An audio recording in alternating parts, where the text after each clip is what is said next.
In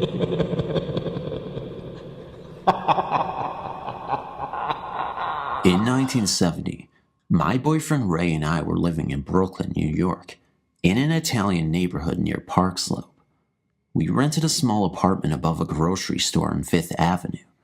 There were 2 apartments on the 2nd floor, and we moved into the one facing the street. Just after moving in, I was talking to a shopkeeper who had lived in the neighborhood a long time. She told me that the building we lived in had been owned for many years by a family who ran a printing business. The business was located on the 1st floor, and the family lived upstairs. When their son grew up and married, they had the upstairs split into 2 small apartments. The son and his wife lived in the front apartment, where we now lived, and the older couple lived in a back apartment. Just a few months before, the older man had died. After his death, the family had sold the business and moved away. To Queens, I think. The neighbor I was talking to said, "Don't worry, he died in the hospital." When I looked puzzled, she explained that I probably didn't have to worry about ghosts. The thought had never crossed my mind before, but it returned quite soon. After getting settled, we went grocery shopping and explored the neighborhood a little. About a week or so after moving in, Ray and I were gone for most of a Saturday. When we returned, some things in the apartment seemed quite strange. There were dark footprints on the living room carpet, where we knew none had been when we left. We had brought dinner home, and Ray wanted to use hot sauce on his, but he couldn't find it. I couldn't find it either, which was puzzling since I remembered putting a new bottle of Red Devil hot sauce in the upper kitchen cabinet when I put the groceries away. Later, we noticed that all the clocks were set at exactly the same time, which was not the correct time. When we left the apartment, they had all been set at approximately the correct time, but each had been a couple of minutes different from the others. The stove was the kind where you could store pots and pans in one side. The next day, I went to get a pan out and found a strange little bottle right in front of the upper shelf. I knew it hadn't been there before because I would have seen it or knocked it down when I cleaned the shelf and put pots and pans on it. When I examined it, I found it was a little plastic container, like the kind you would get prescription pills in. It was very dusty. When I opened it, I found it was full of those red-hot candies we used to get when we were kids. Heart-shaped, I think. Ray and I were both a little freaked out by that. After that, there were a couple of instances in which Ray came out of the bedroom at night and found the phone off the hook. Instead of sitting on the cradle as it should, it had been set directly across the cradle. Finally, I made a little speech to the ghost. I explained to him that we wished him well, but that his family had moved to Queens. There were no further odd occurrences after that. A year or so later, I was watching a show about ghosts. The host said that the ghosts sometimes take things and leave similar things in their place. I immediately thought of the red-hot sauce that had disappeared and the red-hot candies that had been left in their place. I hope the elderly gentleman found his family or achieved some peace. A whole bunch of weird events have been happening around my school lately. I attend the Learning Clinic, a co-ed boarding school for kids with learning, behavior, or social disorders. The only weird thing I've experienced happened yesterday. I was walking from Brooklyn building to Overlook building when I saw a thing, perhaps a squirrel or a bird, go darting across the road, Route 169. It moved towards me very quickly on the stone path, and I thought that I might be able to catch it as it ran by. On impulse, I stuck my foot out into its way. Upon impact with my foot, the thing, what appeared to be some kind of small animal, went shooting up my leg, made 3 circles around my chest, then zoomed up my neck and jumped, or maybe flew, off the top of my head. The Overlook driveway is a 10-foot wide barren rock path, and I searched around for the creature, or whatever it was, but couldn't find it. It then struck me how much the sensation of the thing climbing me had reminded me of receiving an electrical shock, and I was very shaken, due to many recent reports of varying credulity of ghostly encounters from my fellow students. I do not believe in ghosts, and thus am hesitant to even classify my encounter with Mystery Mammal as a paranormal experience. However, some things need to be looked at for what they are, and I can honestly say what happened was certainly not an occurrence with the normal ways of things as I know it. A couple of minutes passed, and then I observed a second creature running across the street. This one I let pass, though I still couldn't get a good look at it. It looked grayish, probably a quadruped, but I couldn't discern much more than that.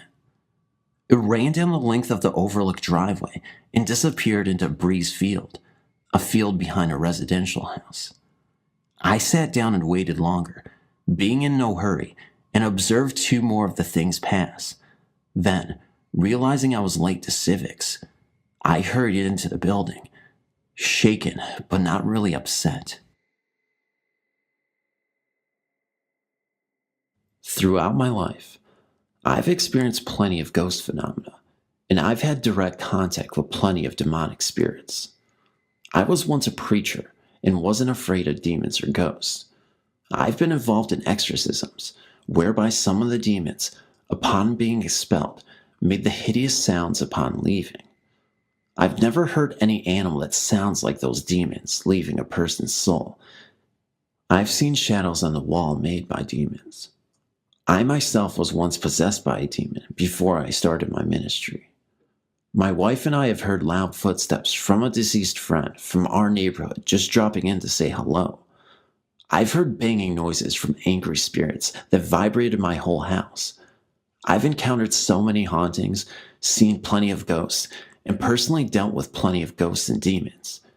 Each story is so haunting that I feel I could write a book about it, but I will tell you a story of my first haunting, because my first haunting is the one that scared me the most. Usually, when I verbally tell people of my first haunting, they don't believe me.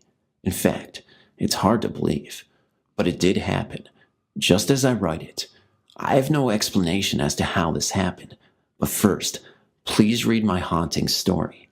My first haunting started when I was about 6 years old. I was raised at Park Place, Brooklyn, New York. I played with a particular clown doll that was most unusual in its appearance. Its face was fully painted like a clown, and its hat was long and pointed with a small ball on top, and it stood straight up. That doll was quite haunting just looking at it, especially his smile, but for some reason, that was my favorite doll. For some reason, I loved to play with that doll and nothing else. I didn't want to play with the neighborhood kids. I was a lonely child, and most of my day was spent rocking in my little red rocking chair. Usually, all day, and I would daydream, but I always had my favorite clown doll with me. My mother recently told me that she gave me the clown doll and my little red rocking chair, which would explain my fascination for the doll and my little red rocking chair because I longed to be with my mother, but I was raised by my aunt and uncle. My aunt and uncle raised me because my father was killed in a car accident when I was just 1 year old. My mother couldn't afford raising 2 children alone, so she sent my brother to North Carolina to live with her sister and brother-in-law. However, I stayed in New York with my father's sister and her husband. My aunt thought that I was missing out on my childhood by rocking in that chair and playing with the clown doll all day, but I had my reasons. I kept rocking and playing with my doll. One evening, my uncle was out all night playing cards with his friends. Usually, when my uncle was out for the night, my aunt would ask me to sleep with her, and on this particular evening, she woke me from my sleep and asked me to sleep with her. Of course, I obliged. I now believe that my aunt had seen ghosts in her bedroom and was afraid to sleep alone. My little red rocking chair was in her bedroom near the window, and there was a flower in a flower pot on the windowsill. My clown doll was sitting in the little red rocking chair, facing the window and the flowers. I was very sleepy when my aunt woke me up to sleep with her, and it took no time for me to fall back to sleep in her bed. For some reason, I was awoken around 3 o'clock that morning and heard my chair rocking by itself. My clown doll was in that chair, and as I turned my head in the direction of the rocking chair, I witnessed the most profound thing that has haunted me from that evening. My clown doll was rocking in the chair and playing with flowers on the windowsill. The moon reflection gave the most frightening silhouette image. The shadow of my doll rocking in my rocking chair and moving around like a person playing with the flowers terrified me. I couldn't believe my eyes. I was not dreaming. This was real life, and I was really scared like never before. But my fears would heighten when the doll stopped rocking and turned its head in my direction. My heart stopped. My doll was looking in my direction and proceeded to get out of the rocking chair and walk in my direction. Immediately, I pulled the covers over my head and held close to my aunt with fear that I never thought possible. That night was the longest night of my life. The fear of my clown doll pulling the covers from me froze me with sweat dripping madly from my body. Thank God that my clown doll never touched the covers. What seemed like hours later, I finally fell back to sleep, of course, hugging very close to my aunt. When I woke up in the morning, I found my doll still sitting in my little red rocking chair with the most hideous smile on its face. I screamed like a baby and asked my aunt to remove the clown doll from my little red rocking chair and to please throw the doll away. I never told my aunt this story, and I never saw that doll again until about 40 years later when a coworker bought the clown doll from a website that was selling old dolls from the 50s over the internet, and a coworker bought the same doll. The doll was delivered wrapped, and he unwrapped the doll in his office. It had the same hideous smile on its face. As soon as I saw that doll, I asked my coworker to please put it away immediately and explain my childhood fears surrounding that clown doll. This is a true story. Now here's my explanation. Through my ministry years, I've been involved with many demons and angels. I've seen things move around my apartment as though someone was there moving the objects themselves. In fact, poltergeist activities have been known to throw or move items around. Therefore, mischievous spirits can make things like dolls move at their will.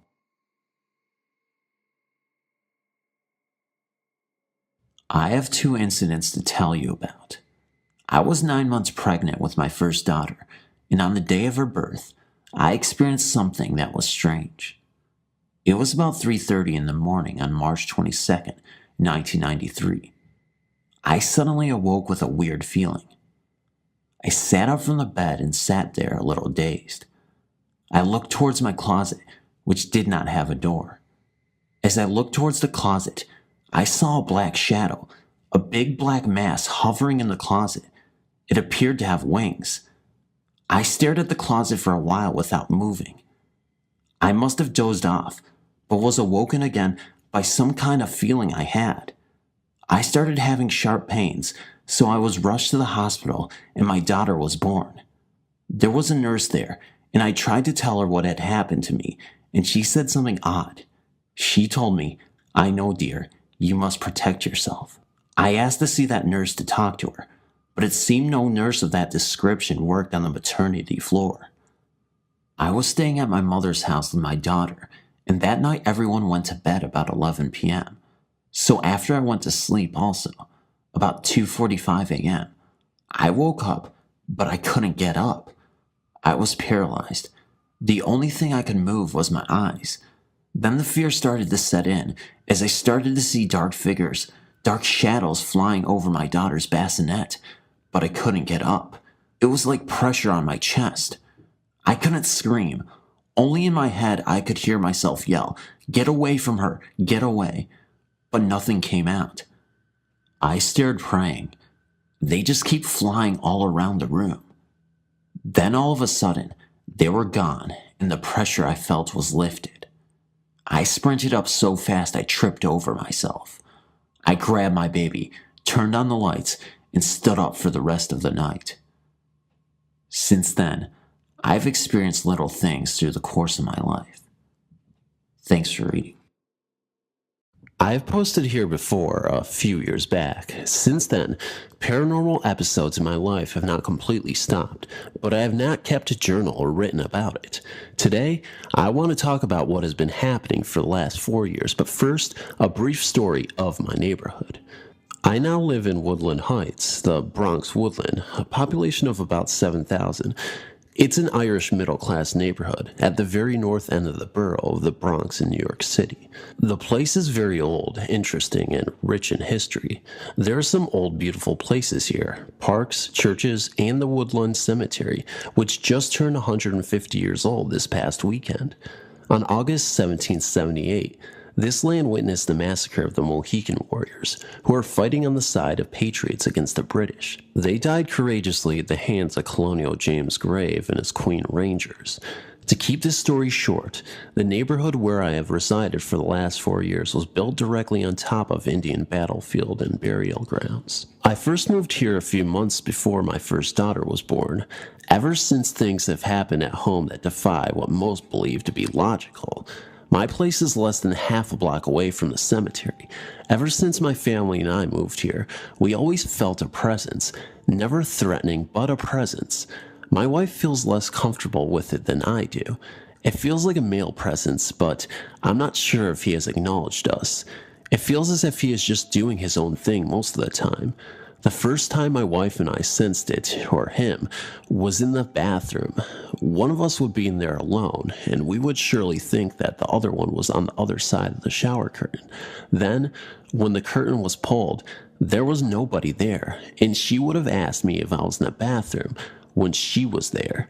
Surely, I was not. The next episode consisted of the toys of my child were turning on at nighttime by themselves and appearing at different places that I had placed them before. I know the toys were off before it went to bed. Other episodes involved my wife and I were sitting in the living room, watching TV, and we could feel sudden movement behind us. Yesterday, something dropped on the kitchen that was well placed and could not have just dropped. Sometimes I can feel him or see some blurry shadow from my peripheral view, and I let him know that I've just acknowledged him. When my wife does feel him, she asks me, "Did you just feel that or see that?" My child has felt him too. I remember a specific episode where she walked from the living room to her room by herself, said something to someone, and then came out of there running and scared. Yesterday, she and I were playing in the living room when all of a sudden she looks towards the room and stares. I did not say anything and just looked at her. Then she looked at me and asked, "Who is that in the room?" I told my wife this, and she told me that this happened to her in the past too, when the two of them were at home. In addition, the other night, I woke up in the middle of the night to go to the bathroom when I saw a figure in the doorway. I stopped on my tracks. I noticed he was not looking straight at me, but when he did, he disappeared. That is all I got for today, even though those are not the only occurrences, and I'm sure my wife does not tell me everything. I will try to keep a journal and give some more updates. Thank you. Any comments are welcome, and if you ever are in the New York City area, come by my neighborhood and explore its city.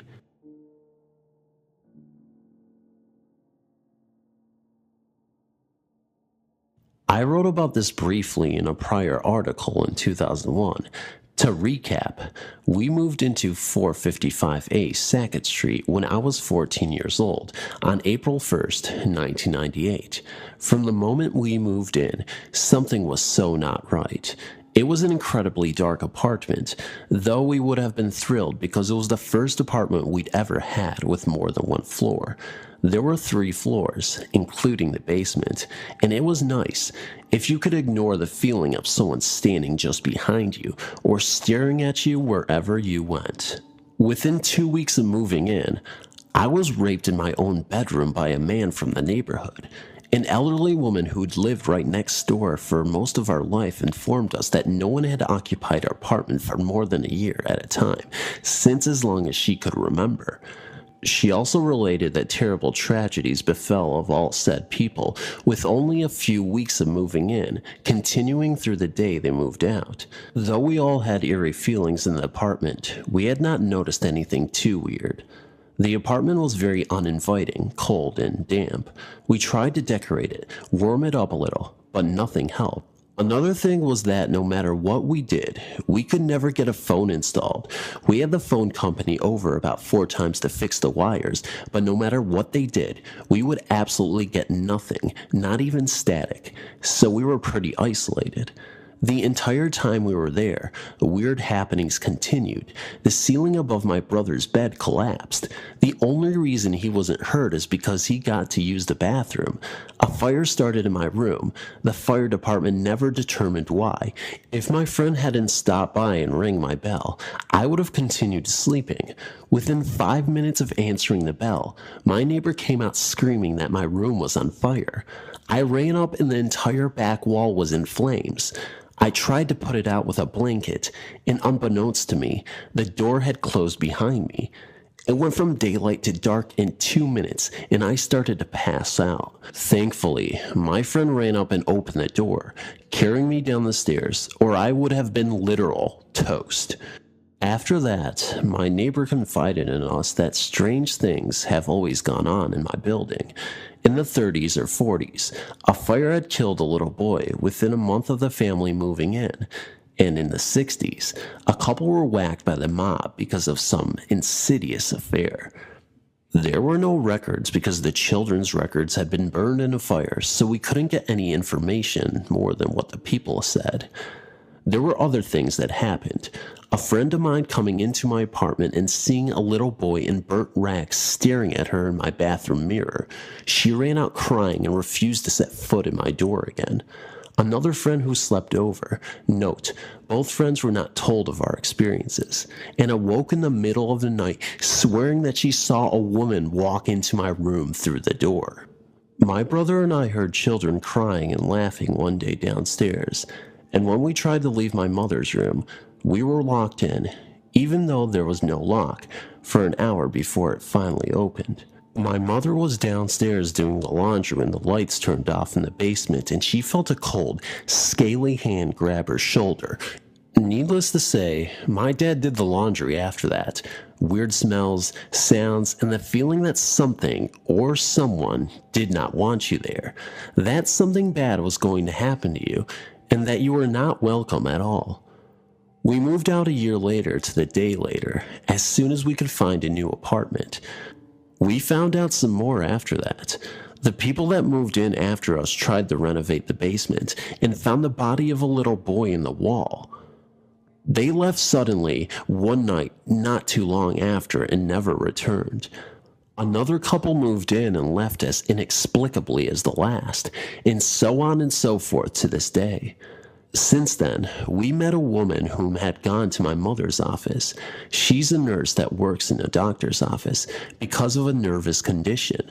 My mother noticed the address on her insurance card didn't match the one listed, and the woman explained she only lived at 55A Sackett Street for a few months and had to leave because her mother had died along with various other tragedies from the first week of moving in. My mother asked if the woman ever noticed anything weird. Well, the woman explained exactly what we had gone through. Perhaps the cause of her condition? We're all fine now, happy to be out of there, and we've moved on. We still see our old neighbor once in a while, and she always says the best thing we ever did was move out of that godforsaken house. Needless to say, we agree. We've not been haunted since, and life is good. If there's one thing we learned, I'd say it was to trust our instincts.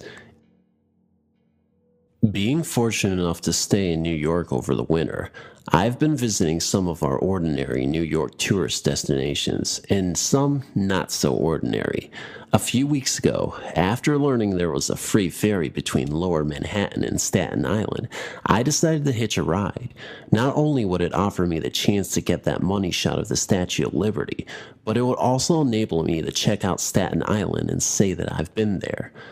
Unsure of what to do when arriving at Staten Island, I pulled out my phone while waiting at the ferry terminal and started researching potential attractions. One which was easily accessible on foot was the Staten Island Museum. As I happened to discover, though, there are actually 2 buildings called the Staten Island Museum, each run by the same organization. One is only a couple of blocks from the St. George ferry terminal, and the other is at the Snug Harbor Cultural Center and Botanical Gardens, around a 20-minute walk along the terrace. Unaware of this fact at the time, I was being directed by the map on my phone to the latter of those two. It didn't bother me though. Upon arriving at Snug Harbor, I found that there was far more to see and do than I would have had the chance to experience staying within a small radius of the ferry terminal. Inside the museum, I was alone within the exhibit rooms for the most part. The only exceptions to this were in the first two rooms, where there were some professional photographers taking shots of the items on display. As I made my way around the exhibits, I consistently experienced the eerie feeling that I was being watched. I tried to chalk this down to paranoia and softly hummed some hymns to myself to calm my nerves. At one point, I was freaked out by the sound of footsteps behind me, but was relieved to learn that they were just coming from a security guard patrolling the hall between exhibits. Throughout my wanderings around the rest of Snug Harbor's grounds and gardens, the same eerie feeling continued to plague me. Despite this, I still had a fantastic time. As I walked the grounds, I ran into a museum staff member who I had met earlier, and we had a brief discussion. She was returning to the museum after going out to buy herself a cup of tea. Beautiful, yet haunting, was how I described the center's grounds to her.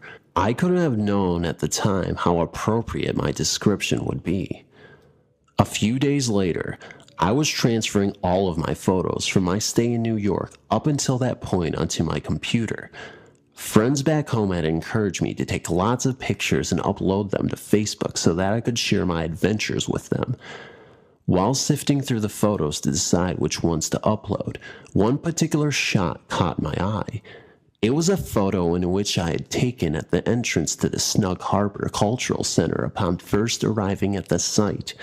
What it must have initially brushed off as lens flare or mist began to strike me as having much more of a defined shape, that of a hooded robe or cloak. To be more precise, I messaged my best friend, who was in New York with me and staying in the same apartment building. "I think I've caught an apparition on camera," I told him. My friend and I took a closer look at the photo in his room, and soon we began to also spot a face in the midst of the apparition. I've uploaded the original photo, taken with an iPhone camera. The face is positioned from the first pillar on the left of the building to the second pillar. It may be difficult to spot at first. I've some friends who have seen it who have spotted the figure and face instantly, some who have had to take a look at the photo for a while before seeing it, and some who cannot see it at all and conclude it to be paranoia. Further research on the Snug Harbor site since spotting the figure in my photo has revealed to me that the location is famously haunted by a number of spirits, which was a nice find for me, as it backed up what I had experienced there. I had a dream the night before about driving around Vermont, a small town a few miles from where I live. I was in a car with my sister and suddenly got an agonizing pain in my head that was clouding my vision. A few seconds later, a very angry young girl was in the seat between us. She was partially burnt and could only be described as glaring at me. I felt like she was trying to tell me something, but I was in so much pain, I couldn't understand her. I woke up the next morning and kind of brushed it off. I've had dreams like this before. I ended up hearing later that day a 15-year-old girl was murdered in Vermont near an infamously haunted cemetery. She suffered a fatal blow to the head, then was set on fire, but she was only partially burned. Since then, I've had this dream 2 more times. I don't know if she was trying to reach out to me or what. I've had encounters in the past, but none quite this strong. I'm not really sure what to do.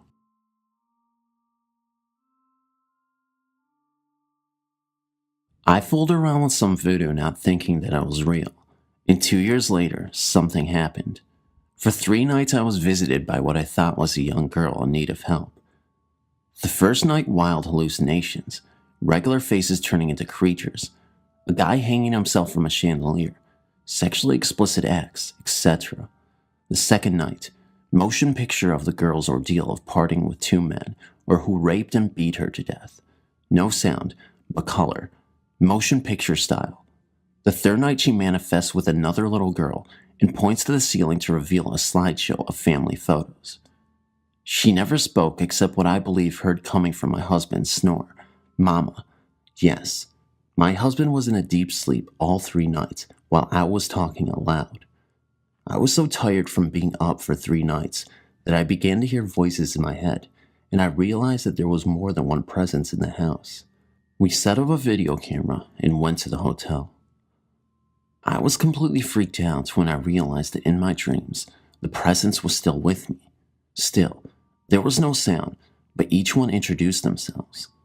When the one girl told me I hate you, they allowed me to sleep maybe 3 hours that evening, with frequent interruptions of singing through the air vents at the motel. Go back to sleep, sleep, go back to sleep. They said they knew about the video camera and that I was going to get the investigators.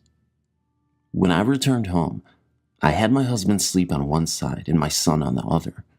Since I had been up for 4 days now with only 3 hours sleep, I was catching a cold and was having coughing fits. I was mocked. It was 12 a.m. and I told my son to drive me to my grandmother's house and that I didn't know why, but I knew that if I stayed, something bad was going to happen to me. My husband said that just 20 minutes after we left, we had to get up to go see about a loud crash we heard in the kitchen.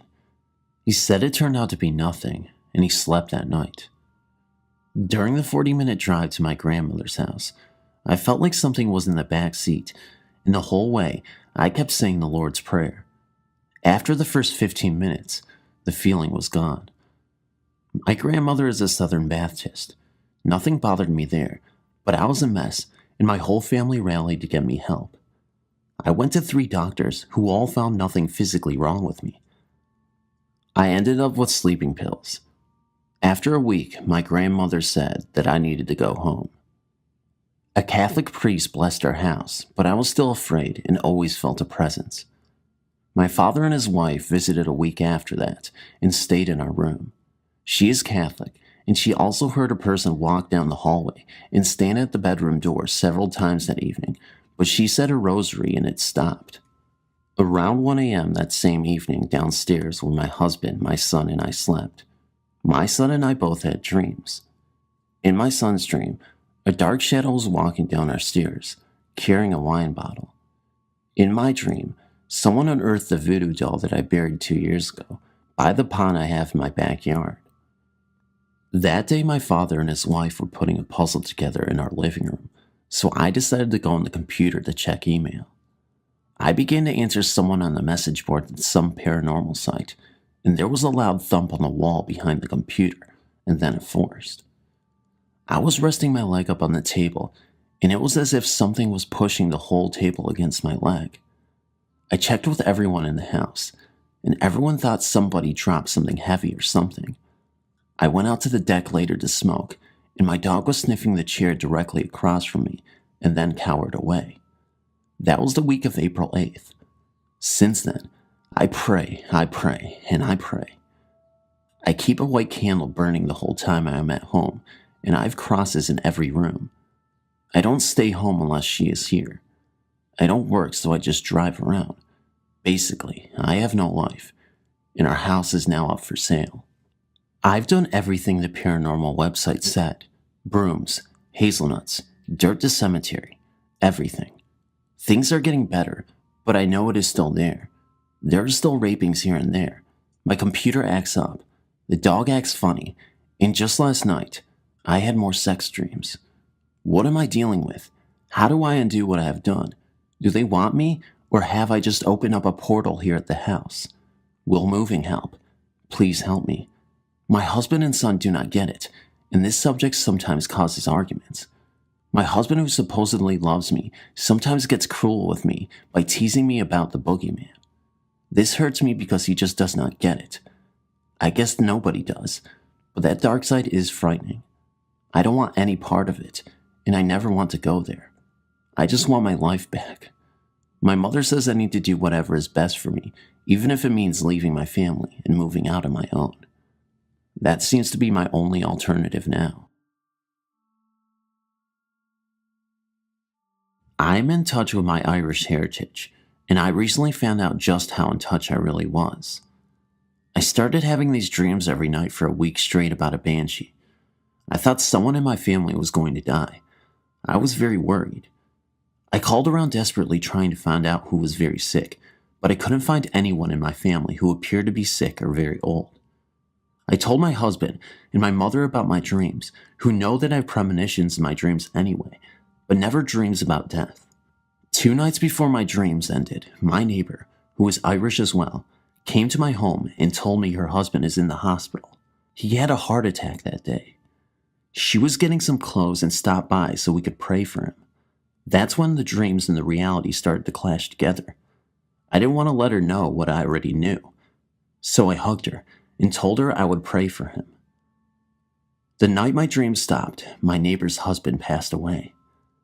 I've had more dreams about death since.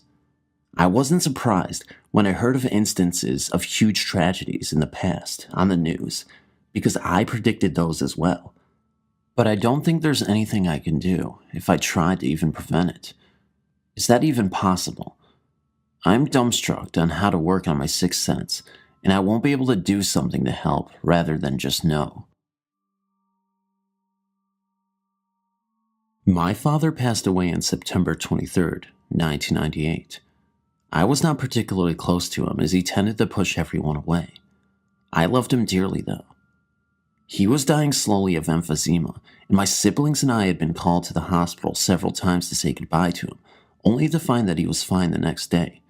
So when my brother called me one morning to say he passed away, it was a shock. I had asked Dad for a favor one day, kind of in jest, but partly seriously too. I asked him to let me know somehow if he could, if he was still around after he died. He promised he would. 2 things happened after he died. The evening of his funeral, my family and I saw the most beautiful exhibition of the Northern Lights ever seen in Wisconsin. We stared at the beautiful sight for quite a long time, and I thought I saw a pattern of an angel in it. I didn't say anything because I thought I was the only one who saw this, but then one of the neighbors spoke up that she saw the angel pattern too. Then everyone else was pointing out the angel pattern.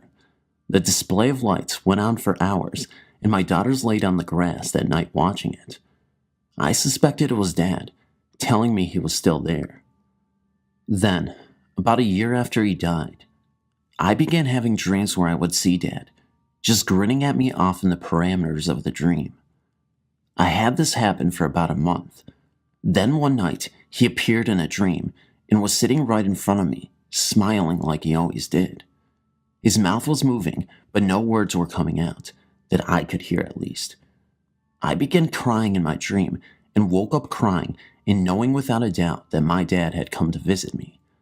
He left messages that were special to me, my mother, and several of my brothers which I promptly passed on. These messages gave my family comfort and peace. I've not dreamed about Dad since that time. I truly believe that he came to let me know he is still with us because I asked him to. Thank you, Dad. The encounter that I had was not only involving myself, but at the time, 5-year-old cousin. My family has always been very close. Many things float throughout our family that involve spirituality. For instance, my mother, her aunt, her grandmother, and myself all share the ability to have dreams and thoughts that come true. I've encountered feelings or senses so overwhelming that I've had to go to bed and stay there for fear of something happening, which it usually does. Sometimes this can be a very painful gift. Until this incident, I thought it was just that our family was so close that we'd sort of developed a sixth sense about each other, or we were tuned in with the more spiritual side of our world. I'd always thought it was passed on to the second child of each generation until my then 5-year-old cousin encountered her first contact. My uncle had just bought a new house and was well on his way to accomplishing the American dream. He had a loving wife, a 5-year-old daughter who was very smart, and had a job that he enjoyed, and now their first house. But after a while, things did not seem so perfect. The electricity seemed to be bad, and fuses would blow quite often. The sewer began backing up, and a cool draft made for a very noisy house. My uncle worked and worked until everything seemed to be fixed, and that is where the story really begins. My cousin sleeps with her mother and for some reason wasn't used to her new bed, so she slept with her mother. In her mother's bedroom there are two other doors. One leads to a very large walk-in closet, the other to a small bedroom that has a stand-up shower among other bathroom fixtures. For some reason the bathroom always stayed real cool, no matter how high the heat was. My aunt always slept with the door open to the bathroom in case my cousin needed to use it, or just for a little light to shine in the bedroom so Emily could sleep better. One night Emily woke her mom. She was standing up in the bed, shaking, and as white as a ghost, with a horrified look on her face, just staring at the bathroom. My aunt tried to get her attention, but Emily just kept on staring. Finally, my aunt got out of the bed and turned the light on, at which time Emily finally responded by asking, "Did you see her?" Her mother asked who, and Emily went into great detail describing a young girl in a red coat. She explained that it looked like a soft coat and that the girl had long, shiny hair. The description was very detailed, like she knew her, and things that a normal 5-year-old wouldn't notice. My aunt, a little freaked out, dismissed the occurrence to her as a dream, but took it very seriously. As my aunt drifted back to sleep, she had noticed her clock had been reset, and it stopped around 1 o'clock. The next couple of nights, the same thing happened, and they kept happening until my aunt finally closed the bathroom off, so it was not used anymore. But things didn't stop there. During the summer, I became a live-in nanny for my uncle. I watched my cousin late at night while they worked and slept in a spare bedroom. One night, I was awakened by the presence of 3 beings standing beside my bed. They weren't mean, but nevertheless I was scared. The next morning I woke up and felt extremely good and well rested. Later, during the summer I was awakened up again by another presence in the room, but this time was not a very friendly vibe I received. That spirit was overtaken by an older spirit that had entered the room and turned the recliner across from my bed into an old-fashioned rocking chair. This older spirit began rocking and humming. At this point, I felt very safe and fell back to sleep. Since then, my cousin has slept with her mom, and I've moved in with them. The lights flicker and the electricity in my room does not work at all regardless of what we do to it, but nothing major has happened in a long time. I'm just thinking that now the spirits know we are part of the house, but we still don't use the back bathroom. I was sleeping in my bed and was having a mild bad dream. The content of the dream, though, I can recall perfectly, doesn't really matter. It was a rather silly and incoherent dream, and though the end was nightmarish, it wasn't exactly horror story material. Somehow during the dream I knew it was a dream. I'm no stranger to bad dreams, and very often I would try to struggle my way out of them. So I struggled to wake up from it. Suddenly, my vision shifted, and I could see the corner of my room, so I knew I was being awake. But that's not all I saw. I also saw a faint profile of an elderly Caucasian man. I'm of Chinese descent, probably wearing glasses, standing next to my bed with an apprehensive look to his face. He appears to be clothed in white. The vision was very faint, and I could not really make out the exact features of his face, but I'm rather sure I do not know this man personally and have never even met him before. I immediately thought he was a spirit, and though I could not move at all at the time, I struggled yet harder to wake up. As I regained control of my body and my vision became less blurred, I also saw an expression of awe on his face.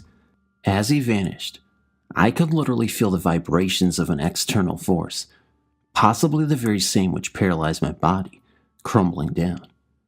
Shaken by just what happened, and unsure about the nature of his intentions, I calmly and slowly said, "I don't know who you are.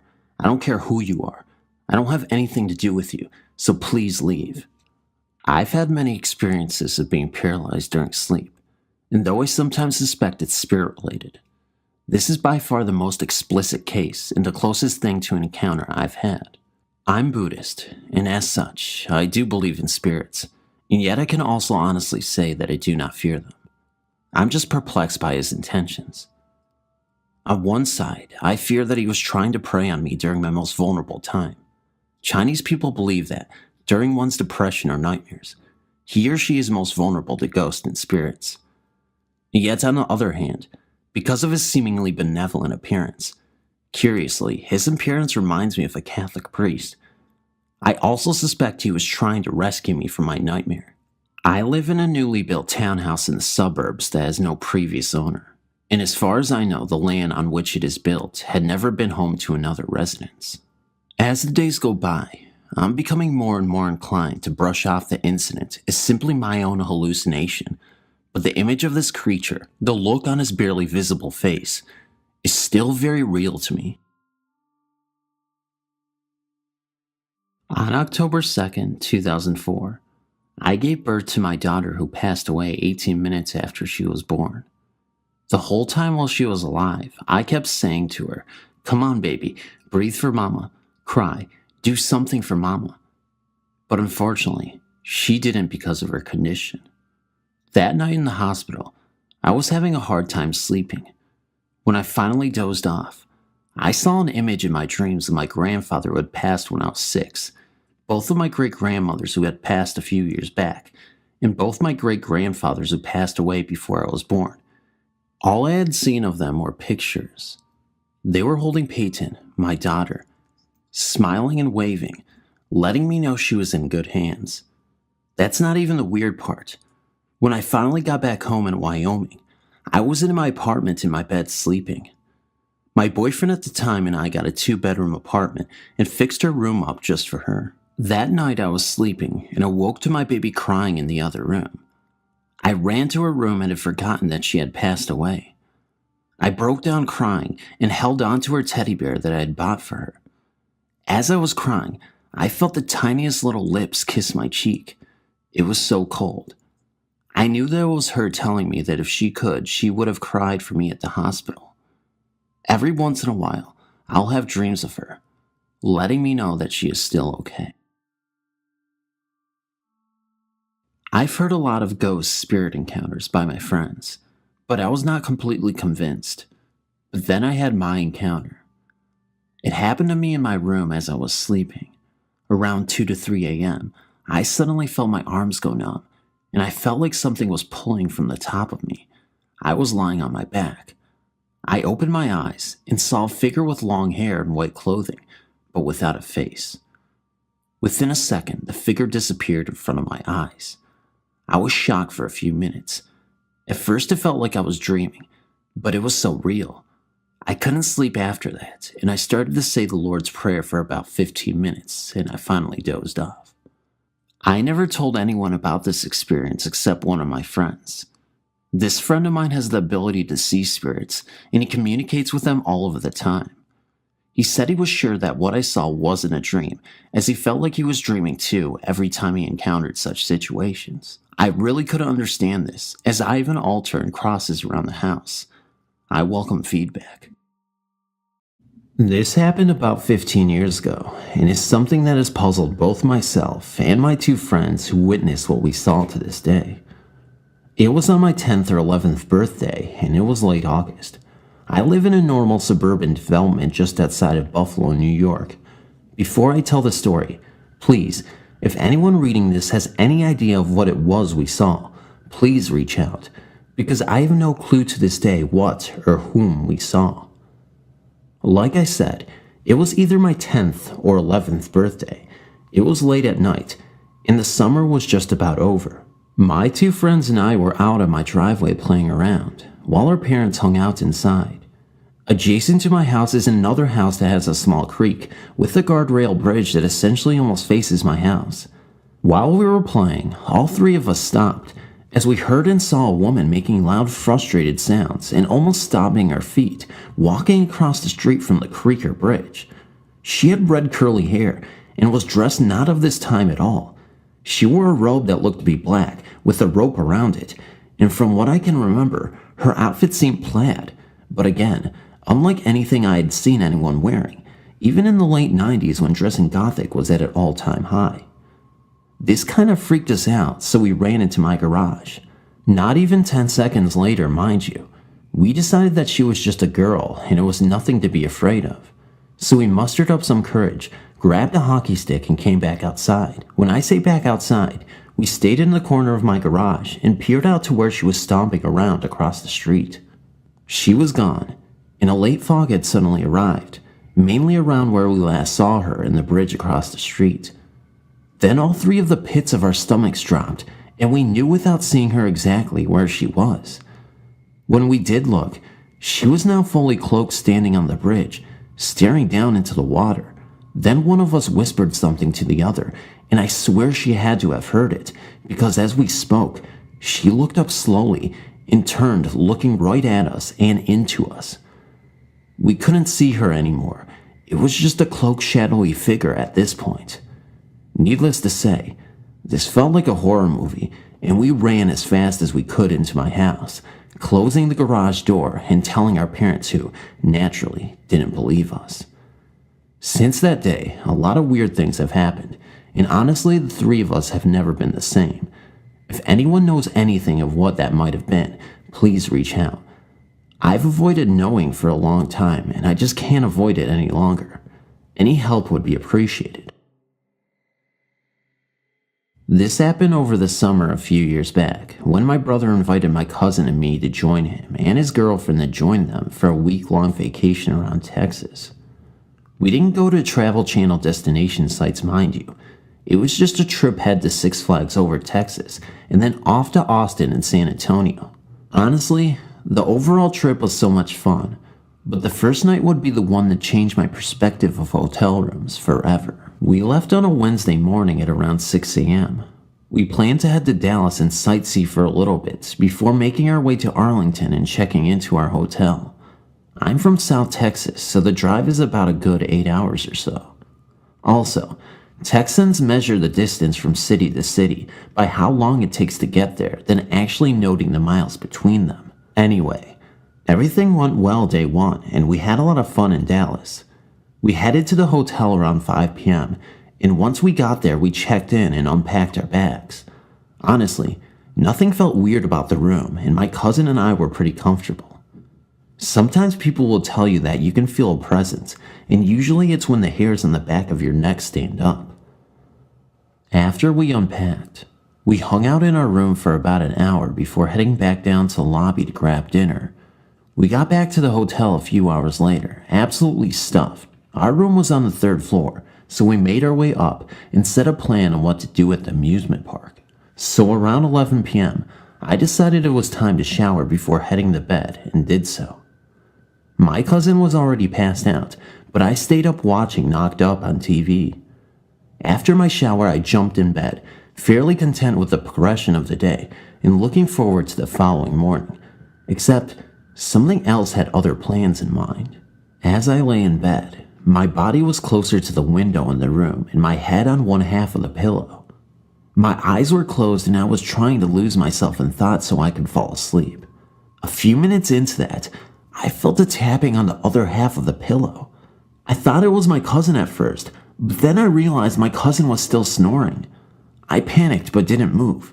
I felt and heard the taps on the pillow again, and this time I was in full-on "this can't be happening again" mode. I mustered some courage and pulled the blanket over me so I could begin to process what was going on. As I laid there waiting, I started hearing footsteps walking at the foot of our beds. Then the ceiling fan turned on and started rotating.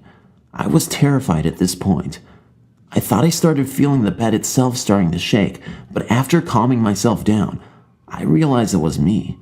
I was trembling in fear. I slowed my breathing down and recomposed myself and continued to listen. My cousin was still snoring. The footsteps continued pacing back and forth, and then I heard the restroom light and vent come on. Then the toilet flushed once. The light and vent turned off. They turned on again a few seconds later. The toilet flushed again. It continued like this for what felt like an eternity. Every part of me wanted to jump out of bed and leave the room, but I didn't. I don't know why I stayed, but I just did, eventually falling asleep. I was woken up in the morning and I was extremely tired. I don't know how long I was up that night, but I know it was for several hours. As soon as I woke up, it was the first thing I wanted to get off my chest. I recounted the story to my cousin, my brother and his girlfriend, and they didn't know what to say. My cousin didn't hear a thing and slept through it all. My brother and his girlfriend had no problems on their end either. To this day, I hate staying in hotel rooms, but I do it anyway. Only difference is now I go in, say a prayer, and ask any visitors to vacate for the night. So far so good, but definitely one of those things I'll always remember. It was Thanksgiving as I rode home from my sister's house in San Fernando Valley. The streets at night in Los Angeles are normally pretty barren, but since it was a holiday weekend, I felt like I was pedaling through a ghost town. I was 22 at the time and sharing a one-bedroom apartment in Van Nuys. My roommate was out of town, so I was preparing myself for a quiet night. No crazy girlfriends nor any of my alcoholic friends would be banging on my door tonight, so as I made my way down the boulevard, a smile of relief spread across my face. When I finally reached my building, though, this was far from peaceful as the night progressed. There was an older lady standing outside my building. She was alone and dressed in a fur coat with a matching hat. She looked out of place. I don't know if it was her apparel or how she was just standing there staring off into space, but something was off. There was also a large stack of books and boxes with her, as if she was moving or something. And when I passed her on my mountain bike, goosebumps shot up my arms and back. There was a liquor store next to my apartment complex, so I figured a beer was in order. It must have took me less than a minute to make my purchase, and when I came back outside, she was gone. Weird, I mumbled to myself, so I shrugged it off and made my way to my humble abode. As soon as I entered my apartment, though, red flags shot up. It was strangely chilly in my place. It was almost winter, but this apartment never had gotten cold before. It had always remained an even 70 degrees all year round, but on this night it felt like it was in the low 40s. The cold was coming from a corner of the living room, and as I walked by it, baffled, something grabbed me. It squeezed the lower side of my back. I swung around with my fists up, but the only thing there was the cold. So, I just sat down and opened my beer. What to do, right? A few minutes had passed and the cold remained. It felt like I was having a stare down with something I couldn't see. So out of nowhere, I blurted out, "Get out of my house." And sure enough, that's all it took. The temperature began to rise to its normal 70, and after that, I never had any other visitors from the land of the dead. Crazy girlfriends and drunk friends excluded, of course. The house was on Kenton Street, and my family had lived there since I was 2 years old. The white elephant still stands, and has gone through many changes since my father lost a house sometime in the 1980s.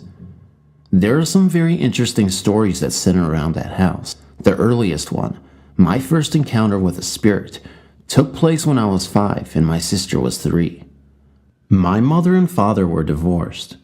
A judge declared my father unfit to raise my sister and I, so our father received custody. All 3 of us slept mainly downstairs in the living room on the 2 couches. Our bed was against the side window. That night, my sister and I just received a little spanking because we were not going to sleep. My sister cried herself to sleep, and I was awake and staring out the window. If you looked out that window, you would see a line of bushes, broken only by a very large maple tree. The bushes had been planted many years ago as the property line. As I stared out the window that night, the maple tree and the bushes seemed to fade away, and there stood a young girl with an updo and a red dress with white spots. She was gesturing with her hands, and she seemed to be trying to tell me something. I could not hear her, and finally she faded away, and the tree and the bushes reappeared. I eventually fell asleep. The next morning, I told my father about what I had seen. He never laughed at me. He listened to my story, and at some point, he did some investigation into the past. He even told me what he had found out. The following was told to me by him, and the 2 of us were in our right minds. Though it may sound like an urban legend, it's not. My father had bought the house from a Springfield police officer, whose last name I believe was Miller. Officer Miller had purchased the house from a German couple. The German couple had no longer wanted to live in the house because of the death of their only child, a daughter. My father had stated that the girl had been out late at night with her boyfriend, that the vehicle they were in broke down on the railroad tracks and a train had made impact. She was wearing a white dress that had been covered with her blood. Even after all these years, I never checked that story in the microfilm of the Springfield News and Sun at the Warder Public Library, but for many years after that visit in 1966, I'd seen and heard many things in that house. I think the German lass had made her presence known with laughter from upstairs, whistling, humming, singing, and whispering. The first time I even realized that the old auditorium of our school was haunted was during a fall play near the beginning of November. Before I can account to you the details of these encounters, I must explain a few things. I can see auras. An aura is kind of a light that forms around anything living, once living, or in contact with something living. In the case of something living, it contains an array of colors that correspond with the emotions one is feeling. In the case of unliving things, like objects or spirits, it is a faint white glow, and in the case of bad things, it is a strong blackness that can even be seen in the dark. My eyes are now trained to see auras, only when I want to, so during the play, I looked out to the set with no distracting colors. Seated to my right was my mate, A. I shall call him as I do not want to post real names. T was to my left, and P was sitting in front and one seat over from me. I was decidedly enjoying Dracula's Widow when a scene came where a small mirror hanging on the set wall was knocked down in accordance to the play's script. I could feel a sudden tension about me. Then A said to me in a low voice, "I want you to look around the room and tell me if you see the aura of someone other than our classmates." At his implications, I looked around, focusing my eyes on the level that auras appear on. First, looking to the right of our group, I saw a slender aura of a spirit in the second top row of seats. 5 rows below that, I saw a larger one. By now, P had seen what I was doing and informed me that he had also felt a disturbance. P was an empath. I then looked to my left, and to my horror, saw the darkest aura I have never encountered sitting right next to T. Then it moved and was gone. My eyes could still see a wave in the air where it was. It was keeping me from seeing it. For some reason, this frightened me even more. The play had only a few more moments to go, and I whispered to my 3 companions of what I had seen. A protectively moved closer to me, not only because I was his mate, but also because I was the only girl in our group, so I was considered by the men more vulnerable. So we waited out the play to the end. After it was done, we hurriedly rose from our seats and walked to the exit. Turning back, I saw the black aura again. It was following us. I told my friends and we quickened our pace, hoping that the spirit would be gone as soon as we left the school. As we entered the courtyard, I turned back. It was right behind us. We ran the rest of the way to A's car, and he drove each of us home. All the way home, I felt a disturbing cold enshrouding me and an unusual prickling down my body. A few weeks later, ATM, another friend of mine who was the head of a paranormal investigations team, and I went back into the auditorium. It was dark and deserted. M had brought a digital camera and a specially designed audio voice recorder. I opened my eyes and scanned the room. The same 2 white auras that were in there during the play were still there. At first I could not see as to what we referred to as the other. M took pictures of where I said the spirits were and showed all of us the odd white circles on the screen. Those circles would be the heads, as that was the strongest part of the aura. I was not worried until M started doing something that no one should do. He started taunting the spirits. Then I saw it. The other was sitting in a seat right in front of us. I tried to warn M, but he demanded a reaction from the spirit that he could see. I saw the horrible dark aura rise and draw near. Then I looked at M as he fell back onto the floor hard. T helped him up, and I looked up to see the other still progressing towards us. We hurried from the auditorium. We have not been in there because the principal keeps it locked during school hours because someone told him we were in there. But Em is working on getting us back in with more equipment. It makes me frown that there's such a horrible thing right in my high school. Our family, from my mother on down, has always had a sensitivity for the paranormal. Now it was my son's turn, a confirmed non-believer. He had taken a temporary job a few buildings down from the Essex Stream train. It was his duty to work alone in the basement, sorting box files and setting them up systematically in filing cabinets. It was going to be a long haul. The first day, however, he noticed a ball of white light hovering in midair. Skeptic that he was, he called his dad, the scientist. They discussed all possible things that could cause such a phenomena. Light from a window or reflection, but nothing explained it. It seemed to have a life of its own. Next thing was to ask Mom, "Wow, you've got yourself an orb, which is the first stage in the manifestation of a spirit," I said. He was less than impressed and shrugged it off. The orb continued to show up daily for about a week at different times, on and off, when he least expected it in different parts of the room. Then one day, it didn't appear. Instead of black, shadowy figure came out of the wall in front of him and hovered in space. This sent him flying up the stairs to the receptionist. "What's with you? You look like you've seen a ghost," she said. As he caught his breath, he replied, "No, don't mind me. I was just wondering how old this house is." "Oh, it dates back to the early 1900s, she answered. "Has anything strange ever happened around here?" He pressed on. "Why? Did you see or hear anything strange in the basement?" she inquired.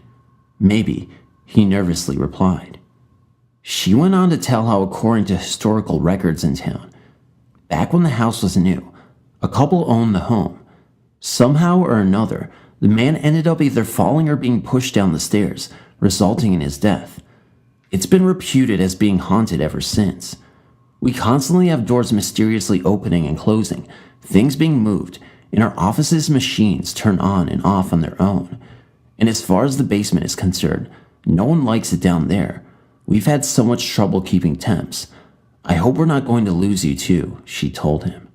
"No," he replied. "I don't believe in that stuff." He then went back downstairs, still a little bit unnerved by the whole experience. He called me to keep his mind off of his new friend. I said, "Way cool, a shadowy apparition. You've got yourself a ghost." He was less than thrilled. This thing kept coming back and was making him very nervous. I told him, as long as you plan to stay with the job, you might as well get used to it and remember ghosts used to be people. Talk to him. He might not be able to talk back, but I'm sure he'll appreciate the company. Soon Bryant stopped complaining about it. I wasn't sure if the ghost was gone or if he had grown accustomed to him. By chance, I landed a temp position across the street. I walked over to meet him and they directed me downstairs. The office was extremely hot that day, but you could feel the temperature drop as soon as you hit the stairs. When I got to the bottom, Brian took one look at me and blew his top. "What are you doing down here?" "I'm here to go to lunch with you." But I admit, I was curious about my impressions of the basement, which indeed, I could feel a strong presence. With that, Bryant chided me saying, "You're just trying to exploit him. Maybe those two are getting too friendly." A few days later, he called me excitedly. "Mom, I just walked to the back of the building to get some boxes. I turned around and saw someone come down the stairs, then begin walking towards me. It was an older man. I didn't recognize him. He was dressed sort of strange. He then stopped, turned, and disappeared into the wall." When I heard this, I admit I was outright jealous. Wow, a full-body apparition. Now that's rare. Your ghost must really like you. When he told his father about it, it made a believer even out of him. So it looks like my mother's and my genes for sensitivity for the paranormal have been passed down to yet another generation. Atheist and believer in ghosts. I just don't get it. It's my turn to tell you my story. I grew up in a small town in northeastern Arizona. When I was 8, my mom, older sister, and I moved into an old adobe house in one of the older neighborhoods. From what we were told, the house was over 100 years old. It was a large, 3-bedroom house with large rooms and long, narrow hallways. I hated it. From the moment we moved in, I absolutely hated it. My mom's room was on the front of the house, just off of the dining room. There was a covered porch, the living room with a large picture window. The dining room also had a large picture window. The kitchen faced on the side of the house, then a back porch. The hallway off of the kitchen led to the bathroom in my sister's room. Then there was a random hallway leading to nowhere in the middle of the house. It was just there. Parallel to that was the hallway where my room was, which joined the hall where the bathroom was. Confused yet? Sorry, just giving you some background. In the winter, my mom's room was roasting hot, even when the rest of the house was cold, but in the summertime, her room was freezing cold. She had to have tons of blankets on her bed while we were sleeping with just sheets. It started with my mom. In the middle of the night, she and my older sister came and woke me up and took me into the living room. There was a large arched doorway that separated the living room from the dining room.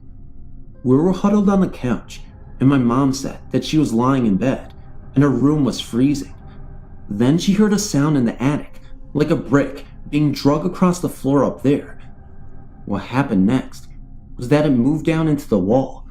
Remember, this is a solid adobe structure, and then under the house. That was followed quickly by the sound of rushing water in the attic, in the wall, under the house. Then the curtains started moving. The windows were shut by the way. She freaked and woke my sister up, who was 16 at the time. My sister went in there, and then she heard it too, and then the lights went out. From then on, my mom would not sleep in her room. She slept in the hide-a-bed, in the living room. We called my uncle to come over and check things out. Nothing in the attic. Empty. Nothing under the house. This aunt and uncle had lived in the house several years before, and my aunt told my mom that she used to hear babies crying in the night, and it wasn't even her kids that were crying. They were sound asleep. Well then, all kinds of weird stuff started happening. I'd be in my room, and my mom would be in the kitchen. I'd hear her call me and tell me to come into the kitchen quick. I'd go running, and she'd tell me that she never called me. Every night, for a year, when we sat down to dinner in the dining room, someone would knock on the front door. Every single night. At first we'd go and check, but no one would be there. Then, we sat down, and they'd knock again. Finally, we just gave up, and they'd stay there and knock on the door while we ate dinner. We often heard doors shut, where there were no doors, catch glimpses of someone passing down the hall and into my sister's bedroom. I hated being there alone after school, so I'd sit on the front porch by the front door until my mom came home. Oftentimes, we'd catch someone peeking in our windows from outside, only to run to the window or outside and find no one there. At night when I tried to sleep, I'd hear someone pacing down the hall. Every night, up and down the hall, in front of my bedroom, pacing. Appliances would turn back on after my mom would turn them on. Voices whispering all the time, crashing noises, banging noises, all kinds of stuff. One day, I came home from school and could hear someone breathing.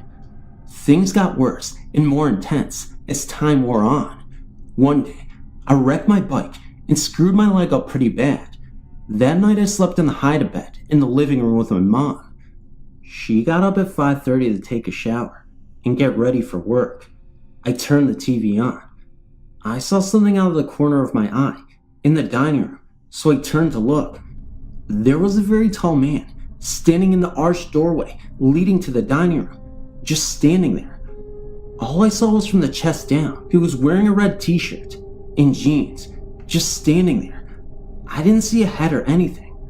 Of course, I absolutely flipped out, screaming, and he disappeared. That was the last straw. We moved out. It was empty for years after that. After about 8 years, someone else moved in, and they lived there for about 7 years. I wonder if they hear things too, or if they just got accustomed to it. I still dream about the house at least once or twice a month. Very weird. Thanks.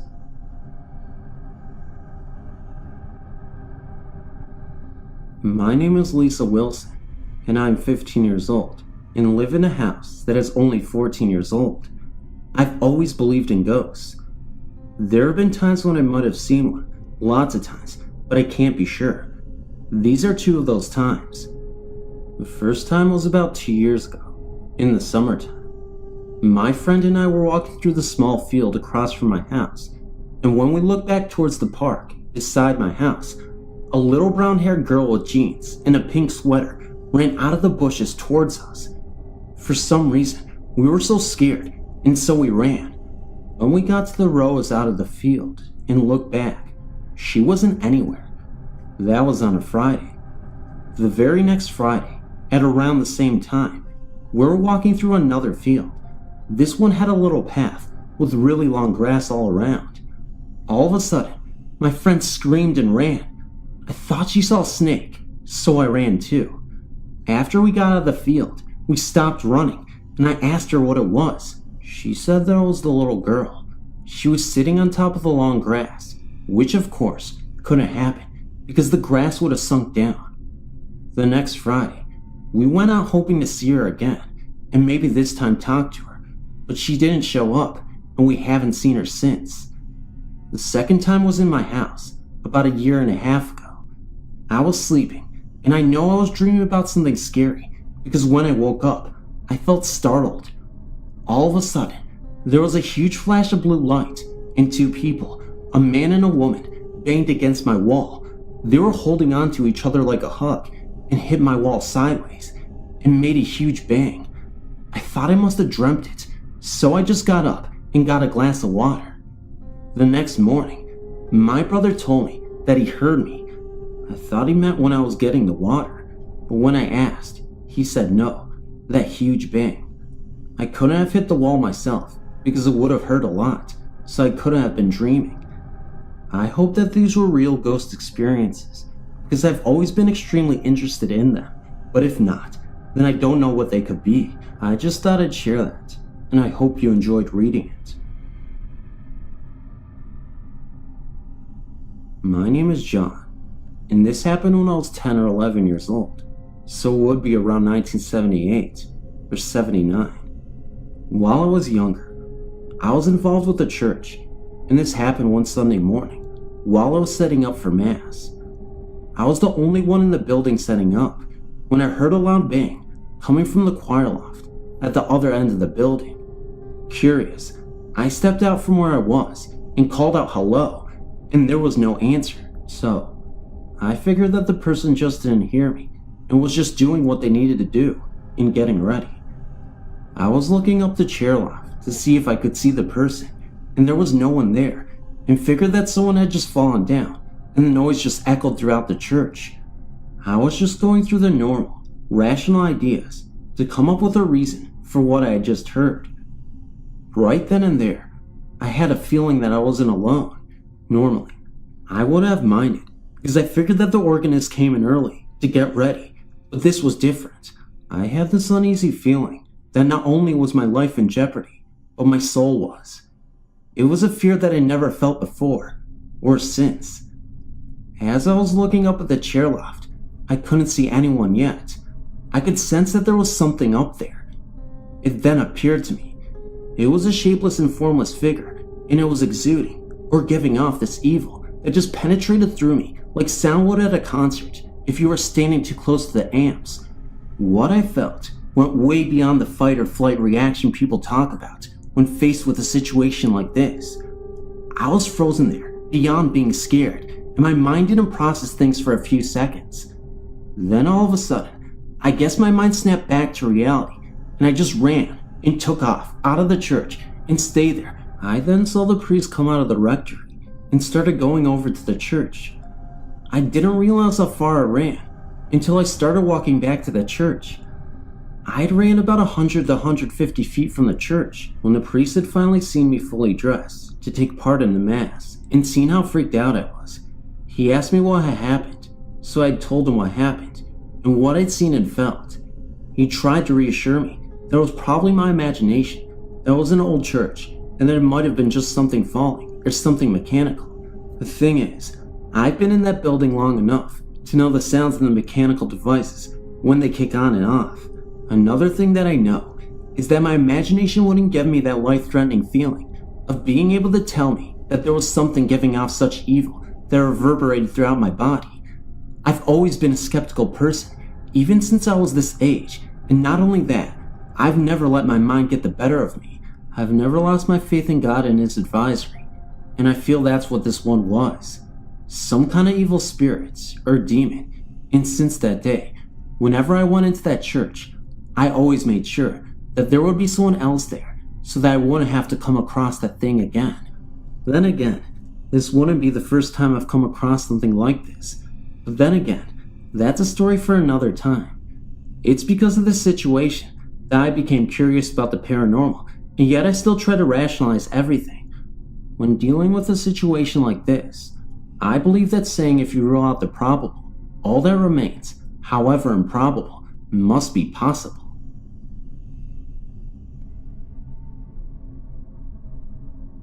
I still feel funny talking about this because the only people that seem to believe me are the children around here. We moved to this 120-year-old farmhouse about 4 years ago. When we first moved here, my youngest son was 3. He would ride his tricycle back and forth from the living room to the kitchen, which at the end was the basement door. I was doing the dishes when he turned to me and asked me to stop laughing at him. I told him I didn't say anything, so he proceeded to go back to the living room and back again. When he reached the basement door, he turned to me and said, "Can you hear them, Mommy? They're laughing at me." I left it alone, but I never forgot it.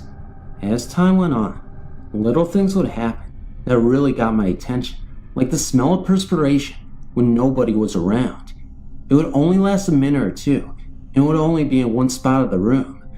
I would go to other parts of the room, but could smell nothing until I went back to the original spot, and it would still be there. I would also smell it, as if it were just passing by in front of me, and then be gone. This continued for the next year, and then one day, I laid down with my son for a nap. It was about 1 in the afternoon. I would wait until he fell asleep, and then I would get up, but before I could move, our bed started shaking for no reason. It only lasted a couple of minutes. After that, things happened a lot.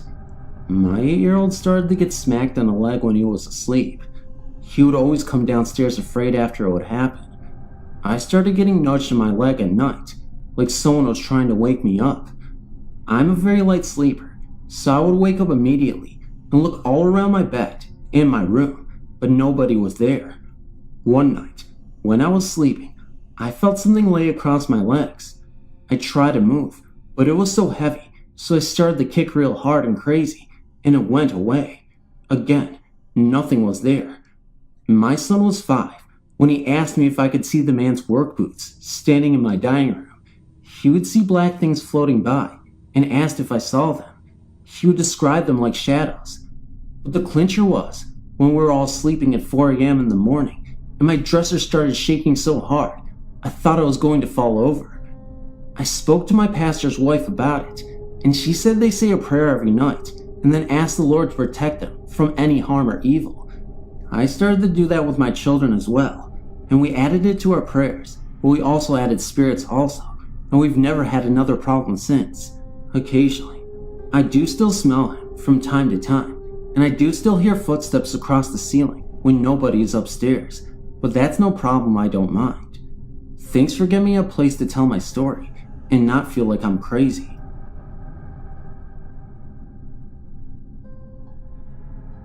My friend's sister-in-law has had a lot of weird experiences in her house, and so have other people who have been there.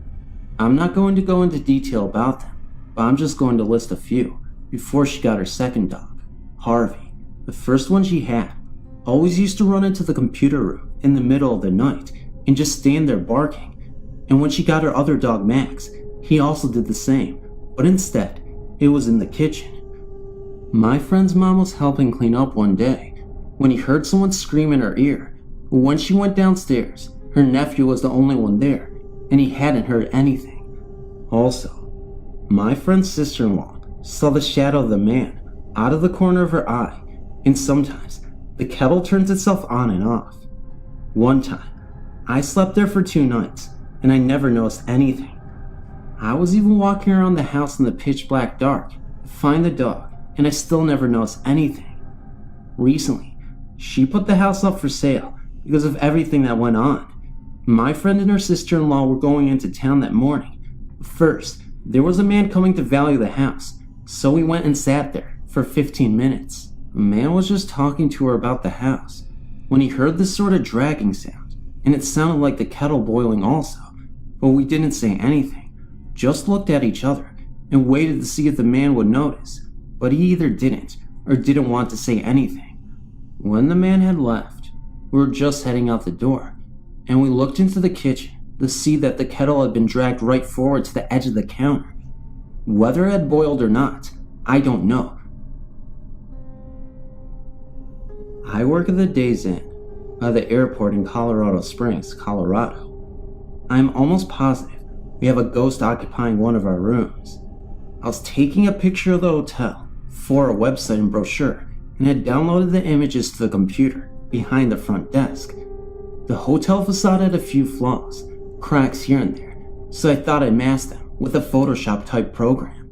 To get a better idea where the flaws were, I made a negative copy of the picture to see what needed to be fixed. I zoomed in on a small crack in the stucco on the second floor, one room over from the lobby area. I zoomed back out to see how large this was, and happened to look at the glass in the window of room 207. There appeared to be an elderly gentleman looking out at me. I showed this picture to a few coworkers, and most of them agreed that there was someone looking at me. Unfortunately, now, housekeeping would even clean that room if for some reason it gets rented. I have a few pictures from inside that room that I'll be sending as soon as I can remember where I put the discs. One pic is taken from directly outside the door and has an orb. The next is inside the room and has what I can only describe as a floating worm light. I suspect Henry, well, he's got to have a name, just likes it up there because it's peaceful. Few guests have complained about chills or a bumping noise, but nothing more than that. Still, it would be really nice to find out for certain just what is going on up there. What I find funny is that I've had one of my friends and coworkers go up there with me just so I could take the pictures. I'm a 6'2", 240-pound male, and she's 6 foot and weighs about 115. What kind of chicken am I? Oh well, better to be safe than sorry. If any pro ghost hunters happen to be in the area and want to check it out, drop me a line. I'll give you a good rate. I just remembered something that happened to one of the girls that works here though. Shortly after I showed her the pictures at 207, she went up there by herself, looked around, and then sat on the bed. The smoke detector was directly above her and fell, giving her a small lump and a big scare. I guess he doesn't like her too much. One other thing. Just this morning, I heard some tapping upstairs. There's no one on the second floor right now. I only have 5 people in the house, and they are all at the end of the hallway on the first floor. Maybe Henry doesn't like getting publicity.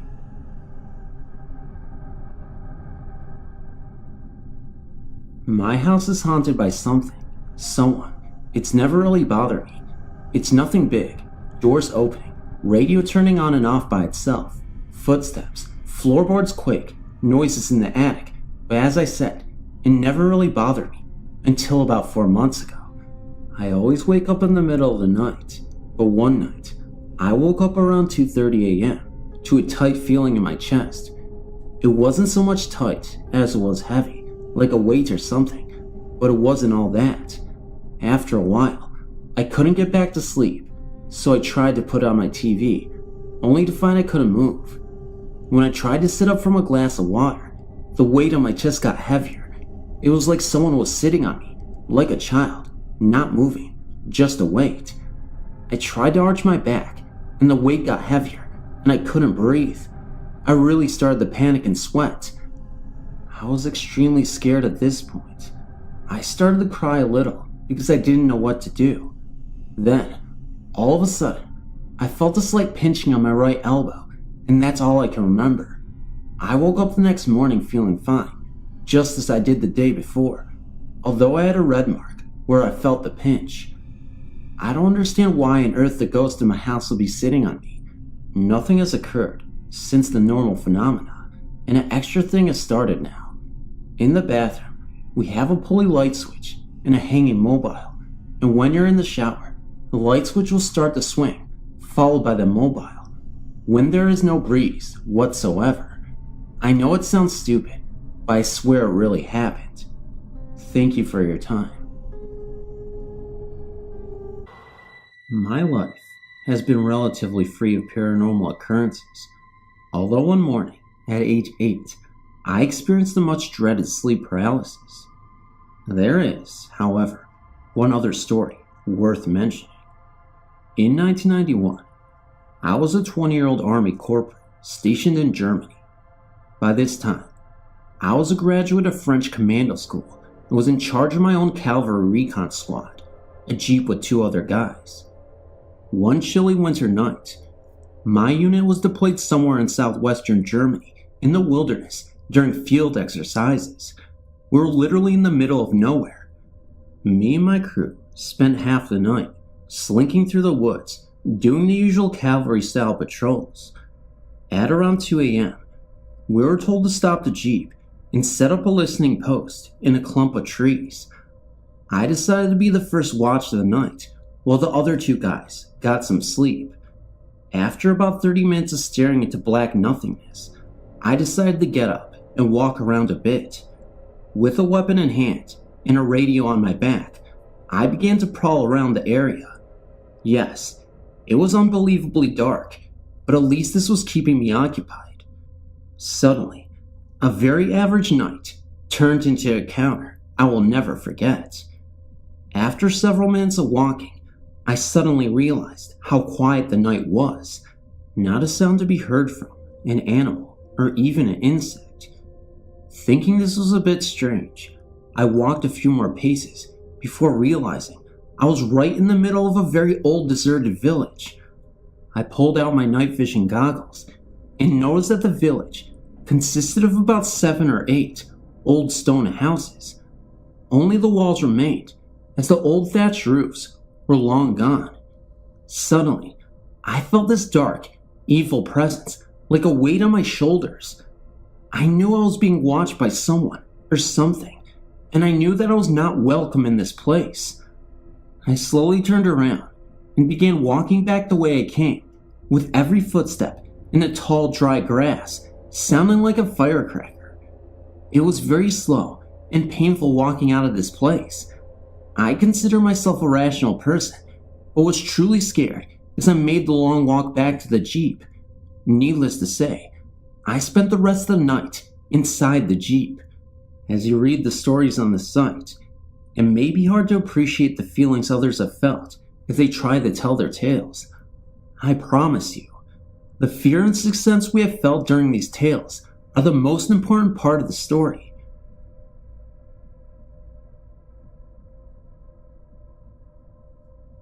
Hi, my name's Brooke. I work at an assisted living facility in Pennsylvania. I worked the 11/7 shift, so of course, there are a lot of stories about the place already.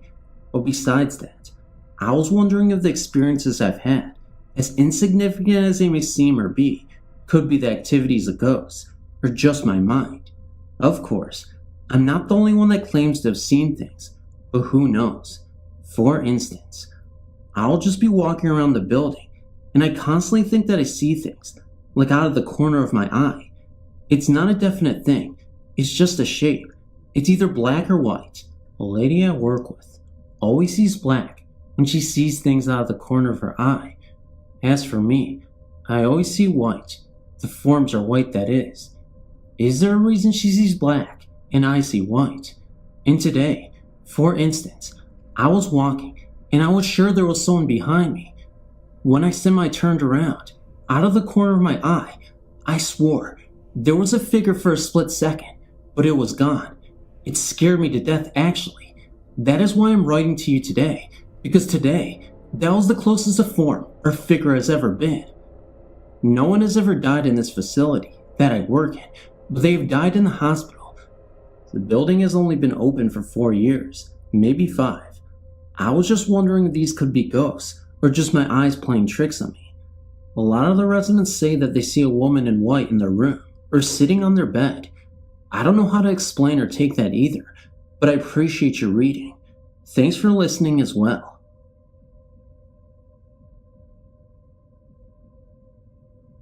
The story I'm about to tell you happened to me directly and has forever changed my view on the supernatural.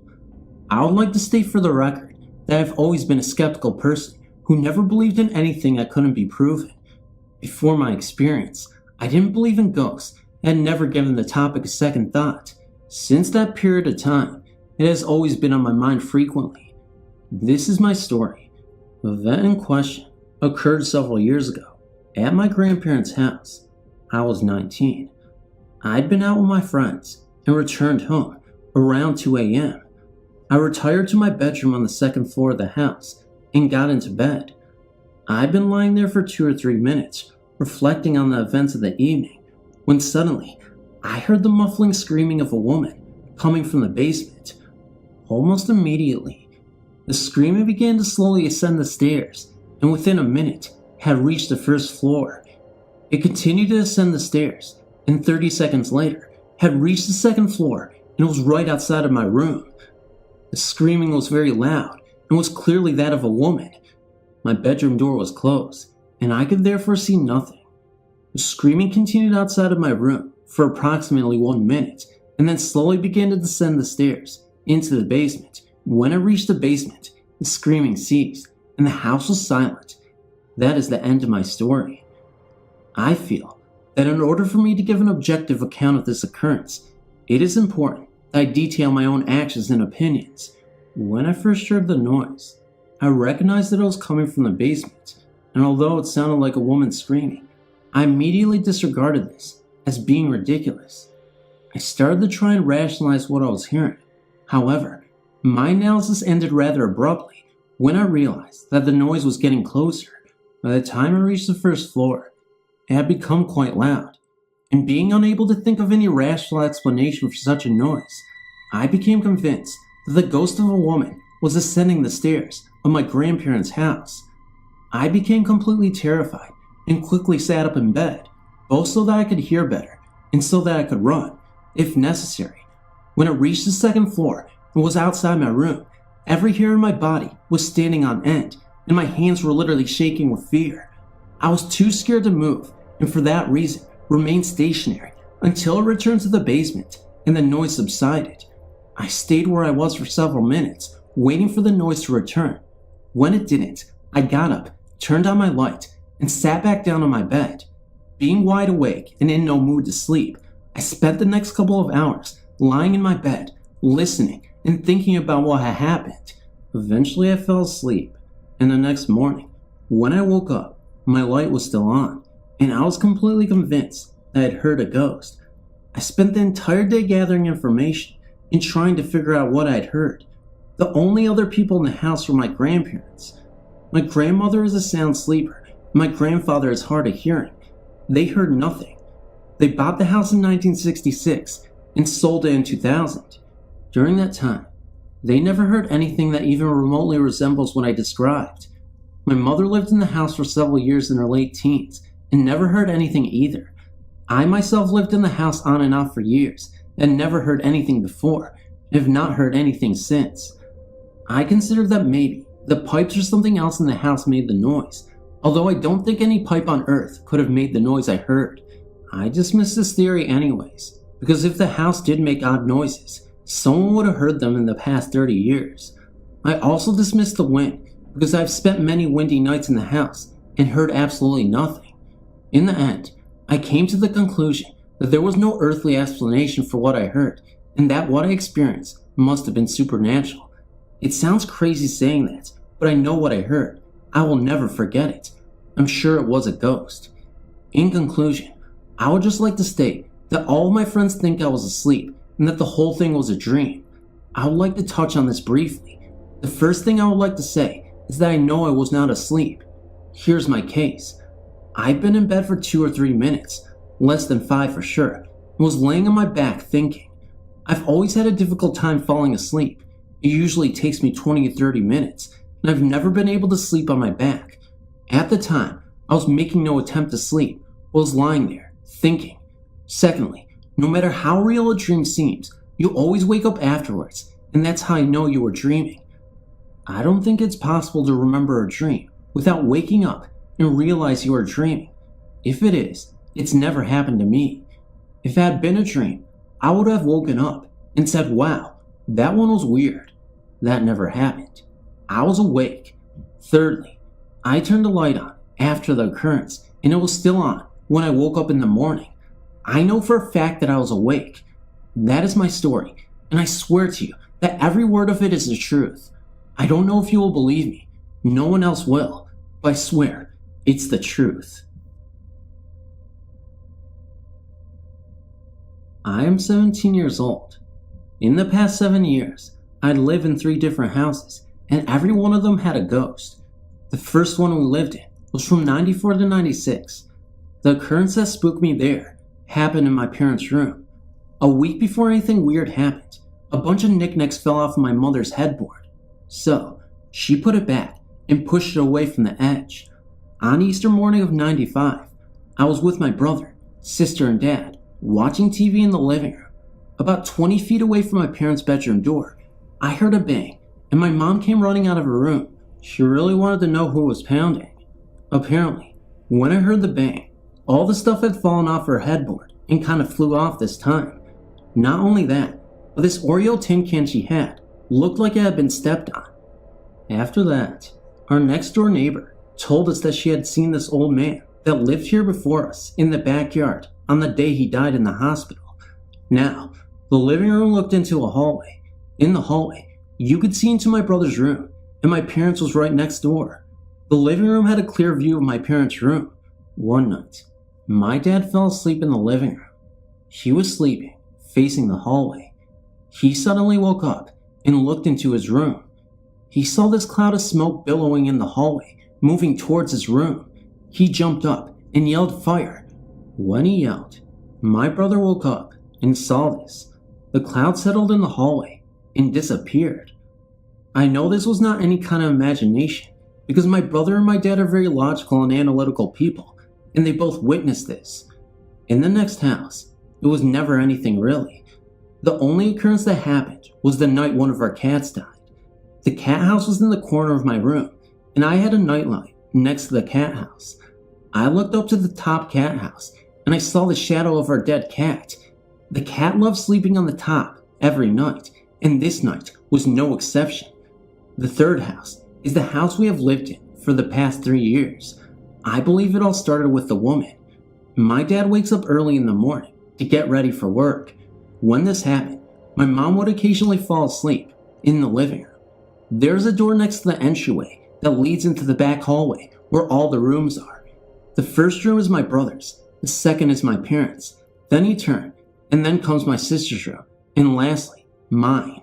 Now, on this morning, my dad woke me up and looked over. He saw the back of a woman and assumed it was my mom. He got up and went out into the living room and saw my mom sleeping on the couch. He went back to his room and no one was there. After that, I had an experience with a man. It was about 4 in the morning and I was suddenly woken up by the feeling of a large man tapping my foot. I looked up and no one was there. I have this ticker stuffed animal that I got for my birthday from my sister. At the time of my next story, my large dog slept in my room with me. He would sleep up against the door, so I couldn't sleepwalk and open it without waking up. I woke up one morning and my ticker was nowhere, so I figured it rolled under the bed. I opened my door and it was laying outside of my door. About a year ago, my mom started sleeping out in the living room for health reasons. The wall our couch leans against is connected to my brother's room. We had a family friend staying in there while my brother was in boot camp. One morning, my mom woke up about 7 a.m. She heard a knocking on the wall between the living room and my brother's room. She thought it was just our friend when it moved to the wall behind her computer about 10 feet away. This is an inside wall and there's no way there could be any knocking. It then moved to the ceiling. She said it sounded like someone knocking. A couple nights later, I heard a banging in my parents' room. Their bathroom is across the hall from my brother's room. My bathroom is across from my sister's room, and the bathtub stalls are back to back. When I heard the banging, it sounded like it was coming from the wall where the shower head is, and they have a lot of shelves over there, so it would be impossible to bang as clearly as I heard. A couple of hours later, I heard shuffling footsteps in the hall coming from the bathroom. On 2 occasions, my dad has seen a streaking white figure that appears to be a cat, but we are not positive. We have also seen shadow people walking in the side yard through our shutters. Not long ago, our next door neighbor told us that the houses in our neighborhood was built on Indian burial ground. We are not sure if this has anything to do with all this. The house we live in now appears to be the most haunted so far.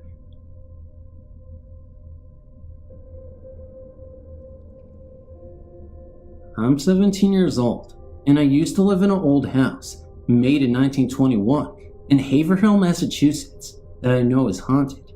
One day, when I was 10, I was in my upstairs bedroom with my 2 sisters coloring. I think that's when it started. We were home alone when we heard the closet at the end of the stairs slide open. Then we heard it slide back. The sliding doors of the closet always made a loud rumbling noise when it was open. When we heard it that day, we didn't get scared at first because we thought my mom had gotten home from work, so we ran downstairs to greet her to find that nobody was home. We looked around and then looked outside to see if the car was in the driveway, but we were alone, or so we thought. We ran back upstairs to our room and grabbed shoes and hangers for the so-called protection. Then all of a sudden, we heard footsteps racing up the stairs, then back down. We never saw anything actually reach the top of the stairs, but they ran up and down repeatedly, about 10 times, then it stopped. We were so scared, we just sat there crying, waiting to hear more, but nothing else happened. Then, when I was 15, I was taking care of a dog, and when I brought it to the foot of the stairs, he froze and just stared at the top. I didn't think much about it, so I picked him up and brought him up the stairs to my room and closed the door. The dog then began crying, and he seemed to be getting nervous and uneasy, and he started scratching at the door. When I opened the door to let him out, he ran down the steps so fast that by the time I got out the door, he was gone. After that, many more things started to happen. I woke one morning to hear something or someone dragging themselves on the rug next to my bed.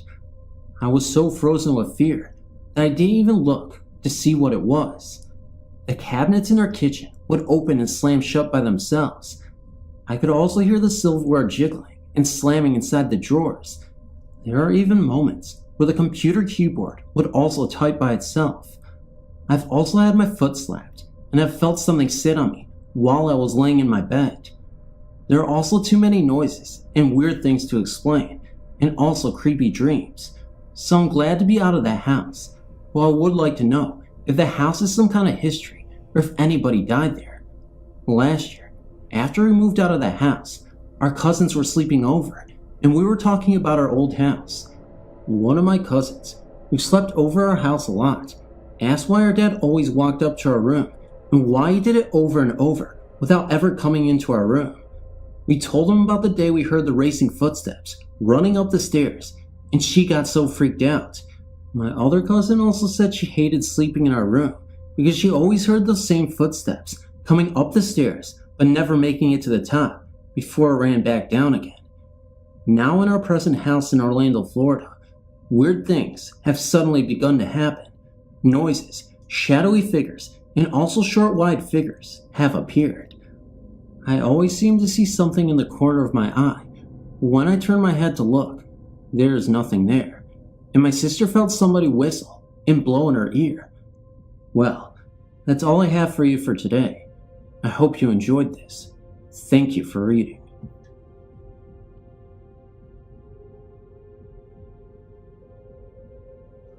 Hello, my name is Nikki, and I'm 14 years old. Unfortunately, I don't remember the details to my story very well, because it happened while I was about 4 or 5 years old. But anyway, my family lived in a large house that was actually quite old. One night, I was asleep in my bedroom upstairs, and I awoke in the middle of the night. I went straight across the hall to my brother's room and asked him to come downstairs with me because I was scared and wanted to sleep with Mom and Dad. He asked me why I was so scared, and I said I didn't know. So he came down with me. We started down the stairs, and I froze at the sight of what I saw. There was a little boy at the end of the stairs. Now, this could have been my younger brother, but my brother was just a few months old. This little boy had brown hair and was just sitting at the bottom of the stairs. I wasn't scared, so we kept walking. We got into my parents' room, and I was getting ready to climb in their bed, and all the lights in the house came on at once. My dad woke up and checked the circuit breaker, but nothing was wrong, so he went through the house and shut off all the lights. Well, the next night, I saw the same little boy, and the same thing happened again. This activity continued for a few more days, and my parents checked out some information by the guy that lived there before.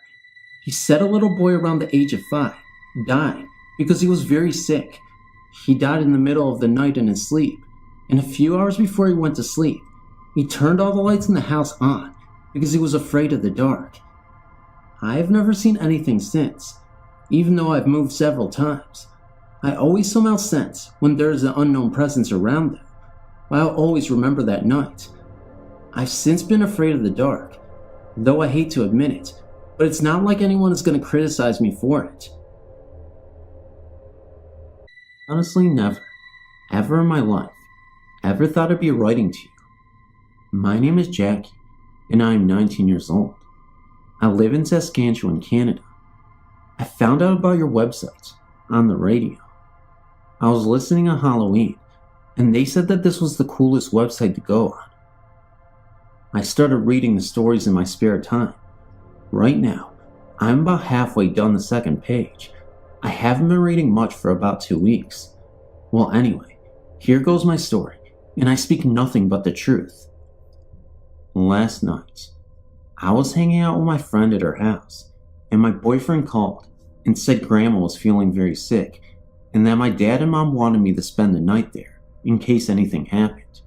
So I called my grandma, and she told me that she was going to bed, and that I didn't need to rush over. She said she would leave the door unlocked, and I could come in at any time. I got to her place about 12 a.m., and I stayed up until 1:30 a.m. Then I went to bed in the room across the hall from her. It helped me that I could hear her breathing, because then I knew she was okay. I woke up in the morning, and my arm was numb because I had been lying on it. I woke up and started to shake it out. I opened my eyes and looked up. The blind was almost shut, but I could see out the last 2 inches that it was getting bright out. Then I got a weird feeling because I couldn't hear my grandma at all. I also couldn't hear her up. I was just thinking, I should roll over and look towards the door and the clock and see what time it was and get up and check on her. Just as I was about to roll over, and by this time, I was very awake, a cat jumped up on my bed. I did not see it. I was facing the window with my blankets over my head. It jumped up just behind my knees. My grandma does not have a cat. I knew right away that it was Slippers, or as my grandma likes to say, good old Slips. Slippers died about 15 years ago. Well, anyway, she jumped up on the bed and walked up to my shoulder and laid down on my upper arm. I totally felt that. I was thinking, no way, this is not happening to me. I was totally paralyzed. I couldn't open up my eyes or even wiggle my fingers. Then there was a very loud, sort of rushing noise in my ears. It was like a cross between a blank TV station and the furnace times 100.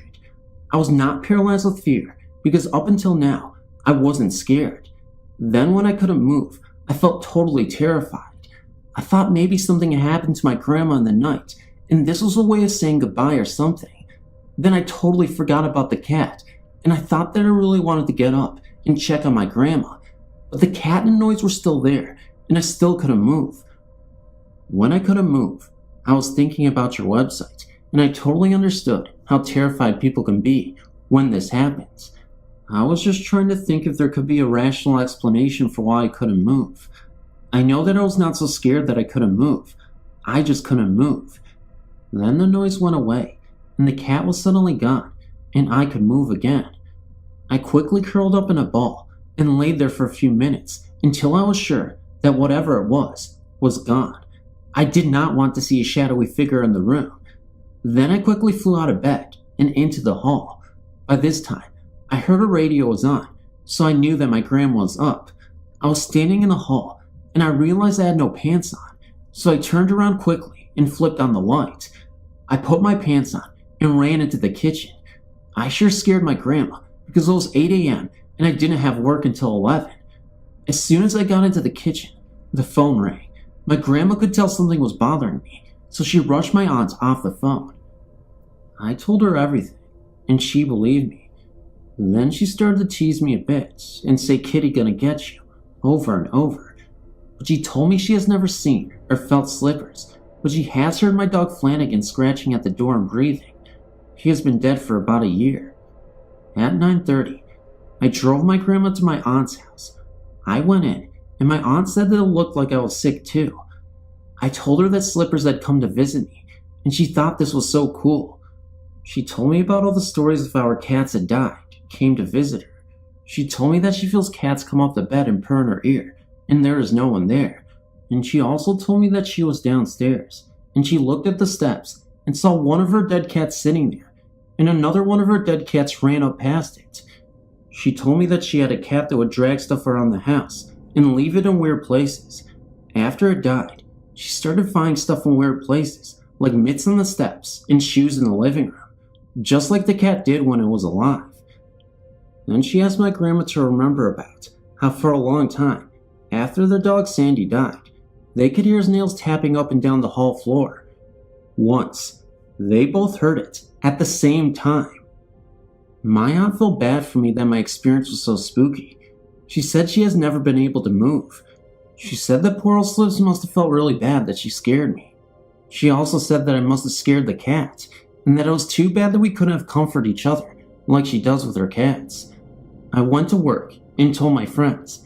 They all believed me. 2 of them started telling me super weird stuff that happened to them. One girl never told anyone in her life what happened to her because she was scared that no one would believe her. She decided to tell me because it was obvious I would understand. I will have to get them to write to you. One girl even has a book about everything that happened to her. Thanks so much for reading this. I know you will understand. Writing to you was the first thing I thought of when it happened. Maybe reading your stories heightened my sense of awareness or something. It did not heighten my imagination. Thanks again.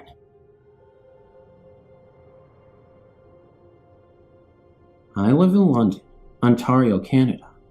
I moved into a complex near the beginning of September with a very tiny history altogether. The complex itself is fairly new, and as far as I've been able to find out, only has had 1 death, and the house it happened in has no report of any mysterious incidents.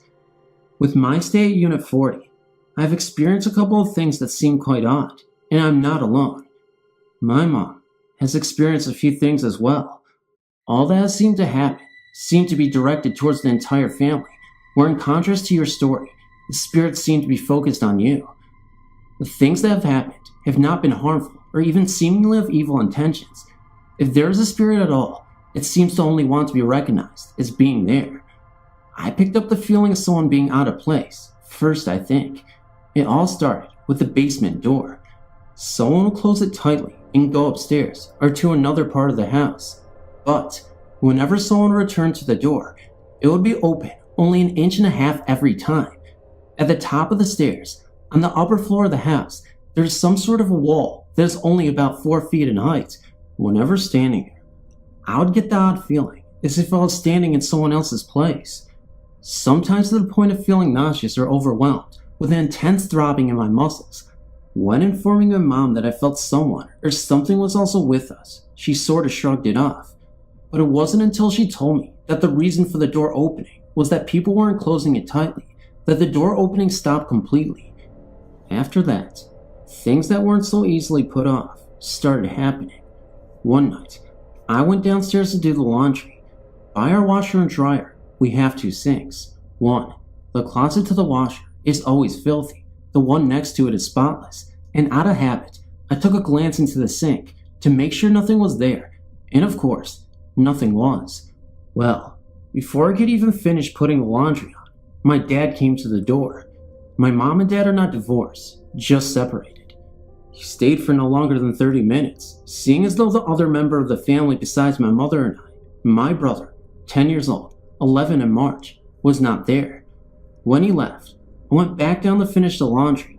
Taking another glance in the sink, I saw, which quite frankly terrified me, a tiny footprint pressed into the dirt. Seeing as no one beside me had been in the basement in the brief 30 minutes I was away, I got quite scared.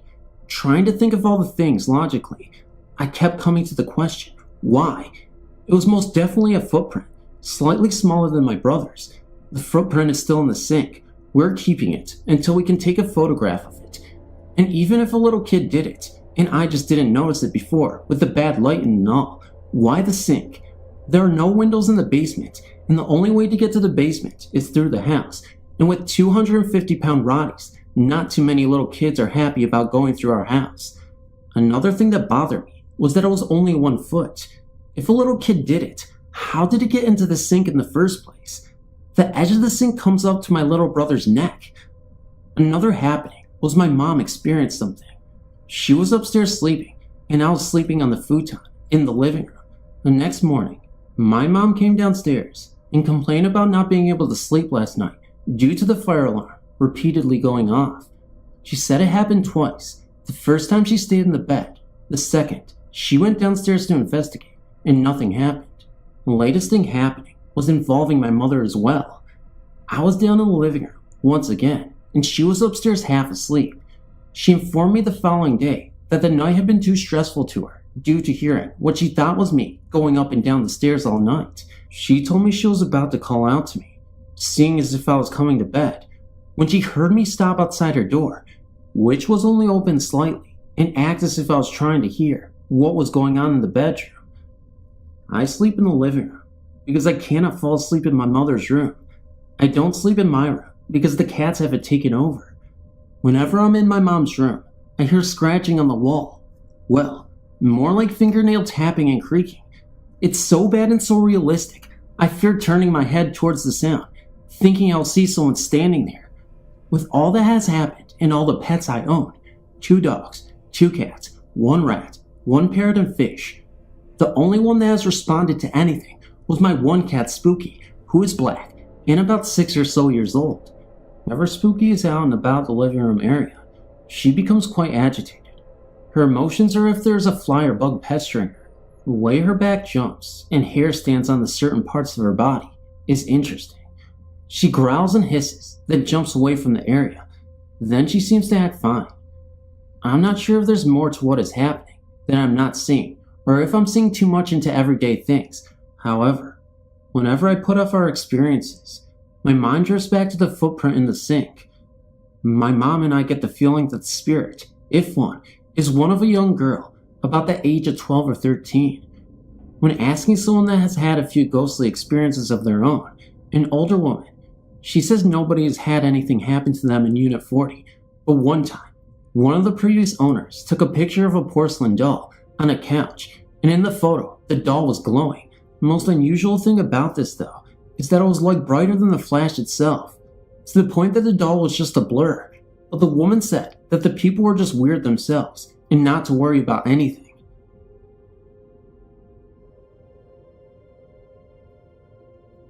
My cousin, Brian, and I were extremely close for as long as I can remember. He was about 12 years older than I am. He would go camping with my family a couple times a year and play Santa for me during Christmas. I have a lot of great memories with him. In October of '92, Brian died of a drug overdose. My family suspected that he had been using drugs because he wasn't as involved with family like he had been, stopped going camping and spending Christmas with us so he could play Santa. He was very into boxing and was pretty popular among people in Scranton, Pennsylvania. When he died, I took it the worst. I was in 5th grade and had to get counseling from officials at school because I cried all day, and I even mentioned to people that I wanted to be with him. So my family thought I was thinking about suicide. At Brian's funeral, I never went up to his coffin. I couldn't face the fact that he was lying there dead. He loved pulling pranks, and I remember throughout the whole wake, wishing he would jump up and say it was all a joke. For a while, I felt guilty of his death because I thought that if I knew him about using drugs, I would be able to talk to him and he would have ended his addiction because of me. After suspecting his drug use for a while, my family found out it was true, but they kept it from me because I looked to him as my role model and they didn't want me to hate him. My cousin Chip, Brian's older brother, got married in '97 and I was a bridesmaid. In the church, there was one section of the pews that was blocked off so the photographer had easy access for taking pictures. In the middle of the ceremony, I saw Brian sit down in the section that was blocked off for the photographer. I couldn't believe I was seeing him because, well, he was dead and had been for a while now. I kept looking at my mother to see if she noticed him, but it was obvious that she didn't from the looks of concern on her face towards me. All I did was look at Brian and look at my mom, and tears would stream down my face. My mom kept mouthing to me, "What's wrong?" Brian stayed for most of the ceremony, and when it was almost over, he looked at me, smiled, and left.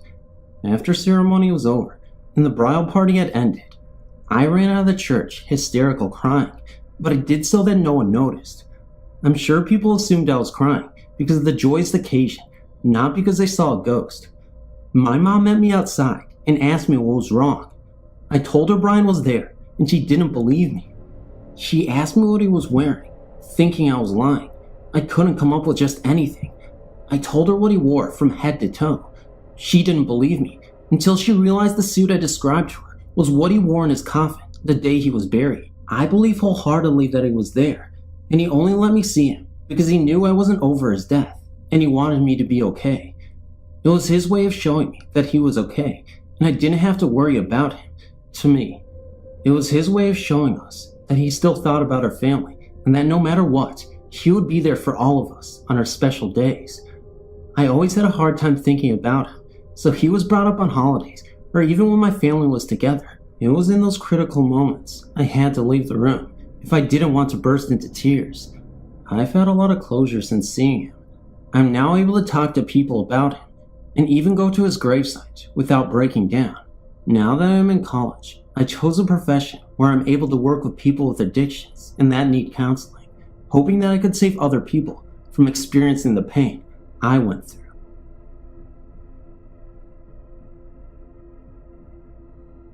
An online friend of mine sent me your site when I told her about the experiences in the home I now live in. I find it so interesting, the work you are doing. I'm always afraid that people will think I'm crazy. I'm 47 years old and live in a home that was built in 1955. So many unusual things happen in the home. Whistling in one bedroom, a strong smell of perfume, and a white shoulder, even in my guest bedroom. The constant thinking someone's coming down the hall, day and night. The whistling is always early in the morning. The most eerie, unusual experience I had was when I was playing the piano. The hymn, Amazing Grace. It was as if someone had opened the back door and was standing in my living room beside me. Even the dog refused to go to the back hall and in the room, something she had never done before. Late, I told the daughter-in-law about the experience. She said that was the doctor's favorite tunes. I also asked her if he whistled a lot. She said, every morning. The house was lived in by he, his first wife, his second wife, and his sister. He died in the master bedroom. The first wife died in the middle bedroom, and the sister-in-law died in my now computer room. Her scent, of course, white shoulders. I moved to this town. The house been on the market for 4 years because of its reputation. Nothing bad happened. In fact, it is rather comforting sometimes, but at times unexpected. The really only bad thing that happened was that one of my Civil War plates, collector's plates, came crashing down while the others were still fine. I guess the doctor really can't stand liking General Grant. Anyway, thanks for letting me share my story.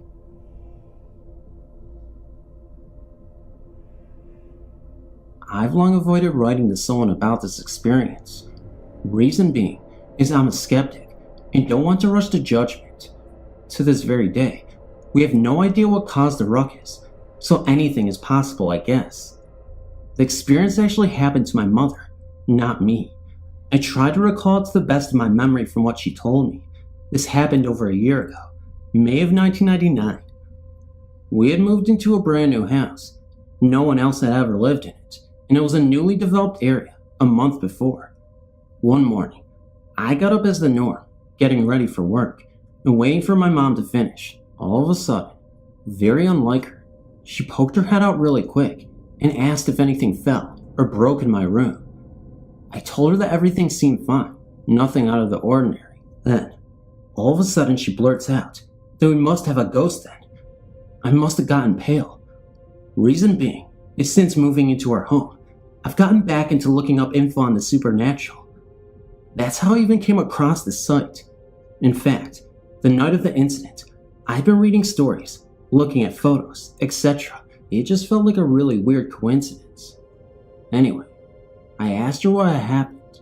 Apparently, the night before, she had her back to her doorway, reading a book in bed, trying to fall asleep.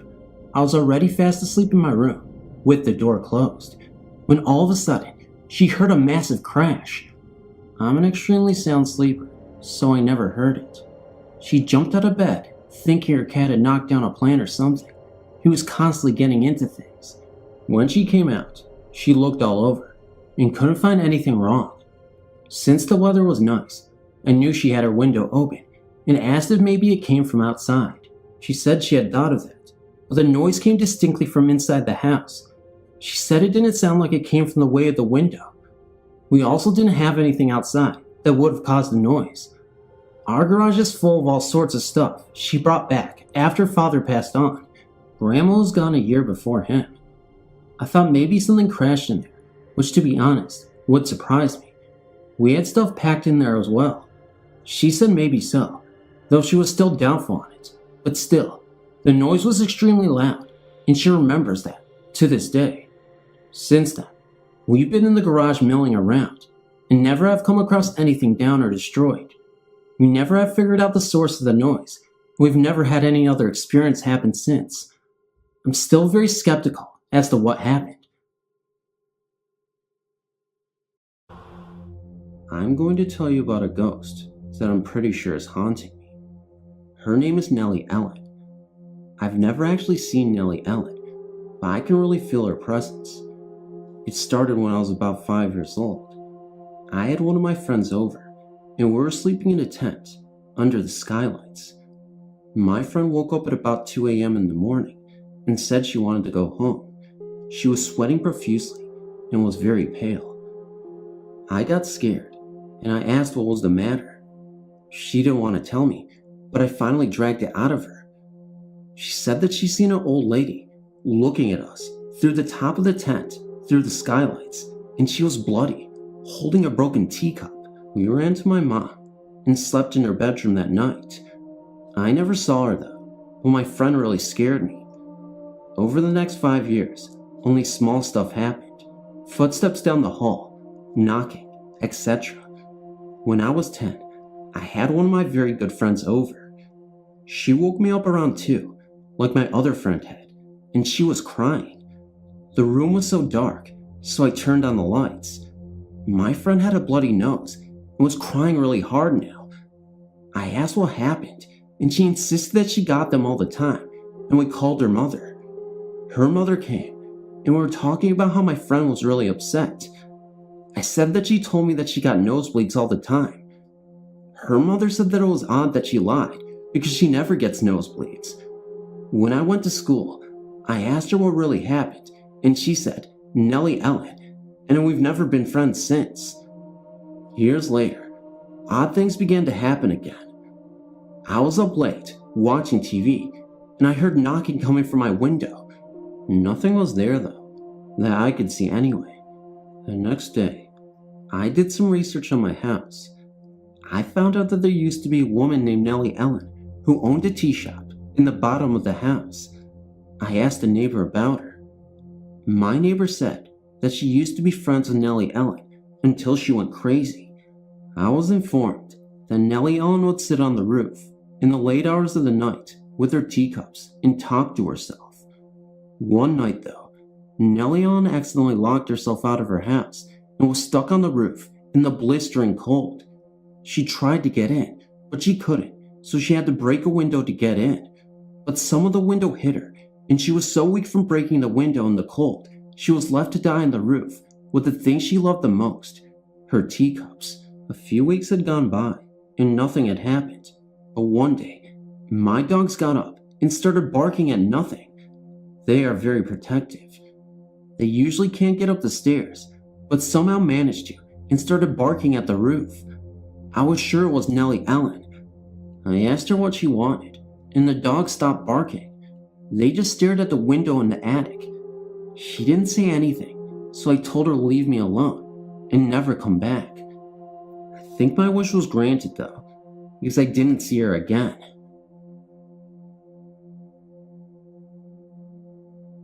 The Yellow House on Elm Street in Kansas was home to a restless spirit that had died from illness in the bedroom upstairs.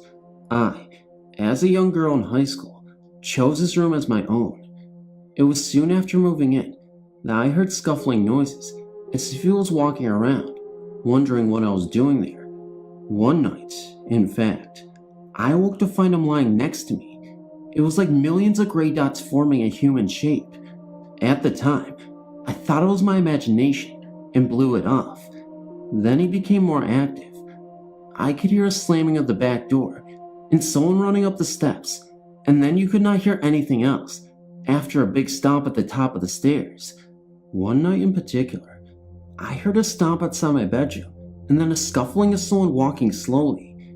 It came to the right side of my bed and stopped, then to the left side and stopped. Then it went to the end of my bed and stopped. At the same time, my heavy curtain flew out over my bed, straight as an arrow. Needless to say, I was scared out of my wits. I knew I had to do some research and find out what needed to be done to lead him to the other side. I went to the library and read up on everything I could. I asked around town and found out his name and that he had died in my room. I then decided to talk to him. I said, "Maynard, you need to go to the other side now. Your work here is done." I cannot remember how much time lapsed, but one night I heard another thump in the hall outside my room, but this time an elderly lady was leading an elderly man from the hall into my closet. I watched them without any fear at all. It was such a peaceful thing to witness. Someone came to lead Maynard home. I'm now 47 and still remember this so well. My father lives in the same house, and I do not feel any presence there now. I will add a PS. When I first moved there, a man's wedding ring fell from the top of a door and rolled across the floor to me. At the time, I was a romantic and said, "I will marry the man who fits this ring." I still have this ring, and since it is so large, no man has ever been able to wear it.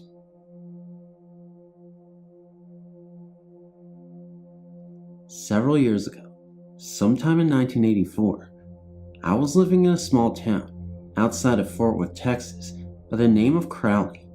At the time, I was in my early 20s, and I had a roommate. His name was Mike. Anyway, one night, Mike and I were sitting around, watching TV, and having a couple of beers. As it got late, and we were getting tired, the strangest thing happened. In the bathroom in the hallway, just a few feet away, we heard what sounded like the toilet flushing. Mike looked at me kind of puzzled, and asked me if I heard it too.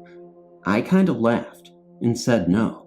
As I switched the light on, I felt my hair stand up.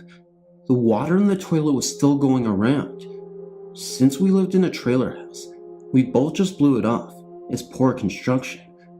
We continued to sit and have a few more beers when Mike looked at me and said, "Do you smell that?" I sniffed a little and said it smelled like gas.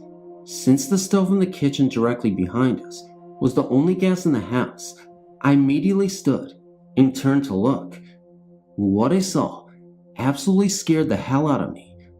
All 4 burners in the stove were on. I finally got up the nerve to turn them off, and we had no problems that night. But that's not the end of the story. Several days later, Mike called me at work. It was around 11 p.m.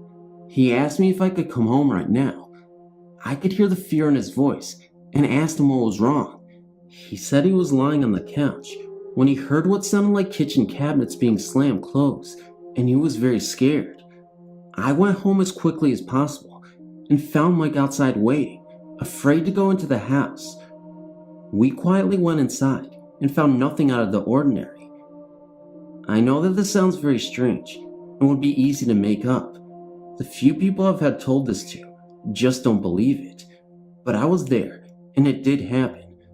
The only problem is that for all these years, I've wondered what happened. Was it something paranormal or just ordinary things that go bump in the night? I guess we'll never know for sure.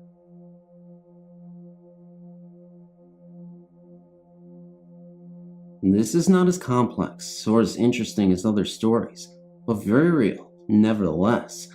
I was working as a janitor in a restaurant in the Sacramento, California area in the 1980s. During this time, I'd bought some books on ghosts and hauntings, to include one book called Poltergeist, which gave detailed accounts of numerous poltergeist cases. It was with this book that I had left laying about the house, and then one of my older brothers noticed. He pulled me aside to warn me that I should be careful with what I was messing around with, because, in his words, messing around like this is like knocking on the gates to hell. In light of the fact that he experienced, ironically, while also working as a janitor, a very disturbing encounter of his own, I took this warning seriously. So one night at work, shortly after my brother's words had gotten the best of me, and I had put the book aside, I was busy cleaning the dining room carpet. The place was closed, and the only ones in the building were two other janitors and myself. Picture a Denny's-like place, with the cook's line adjacent to the dining room, a larger kitchen and back, and an upstairs with a storage room, an office, and employee restrooms. I had completed about 2/3 of the carpet, utilizing a big, rotary-style, industrial buffer. It was 4 a.m., and I'd parked the buffer and the cleaning items with it, in the middle of the non-smoking area, away from any tables. I turned and headed for the cook's line, where one of my coworkers was busy cleaning.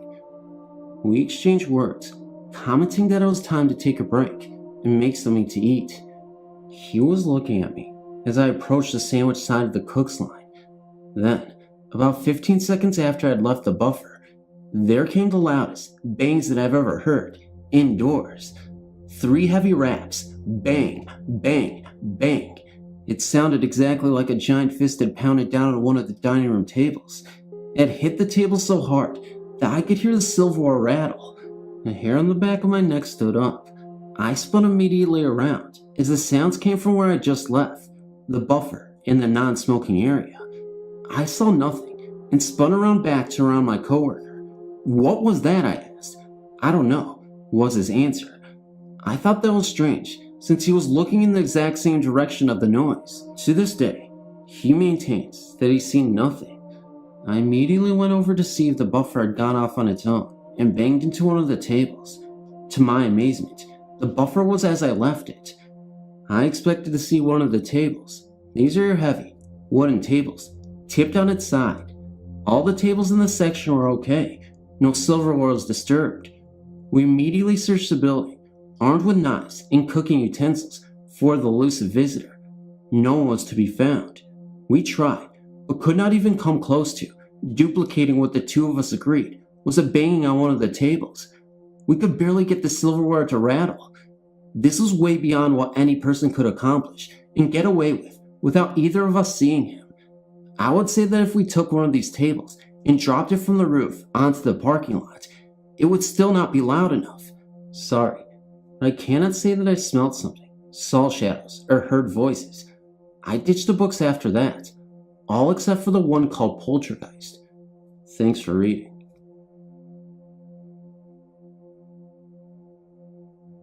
I live in Hawaii, and there are many different types of ghosts here.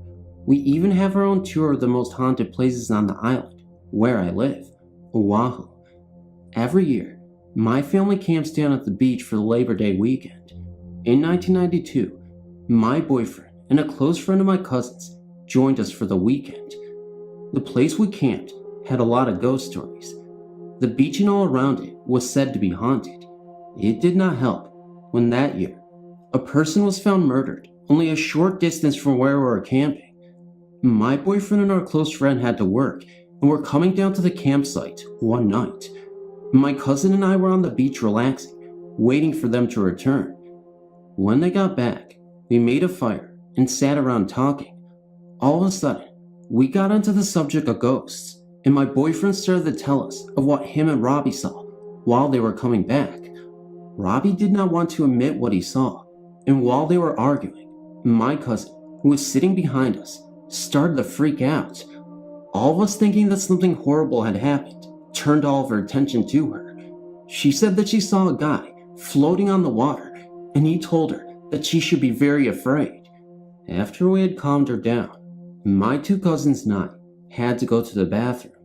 Upon returning from the bathroom, we were all talking and did not notice our shadows. I was in the middle of my two cousins. Our shadows had a slight outline because our backs were facing the light. My cousin stopped all of a sudden, and we looked down at our shadows. Next to my cousin stood a shadow of a man. This shadow was lighter than ours and did not have an outline. Nobody was by the bathrooms except for us. I tried not to panic, but both of my cousins ran and left me there for a brief second by myself, and then I started to run. All of us grabbed onto each other, and we did not stop until we met up with the guys and told them what happened. That same ghost haunted us for about a year. Sometimes, still to this day, he will come back on the same night when we first met him.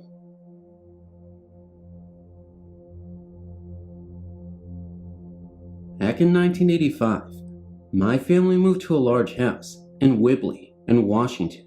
I was 17 when we moved into this place, and from day one, it just gave me the creeps.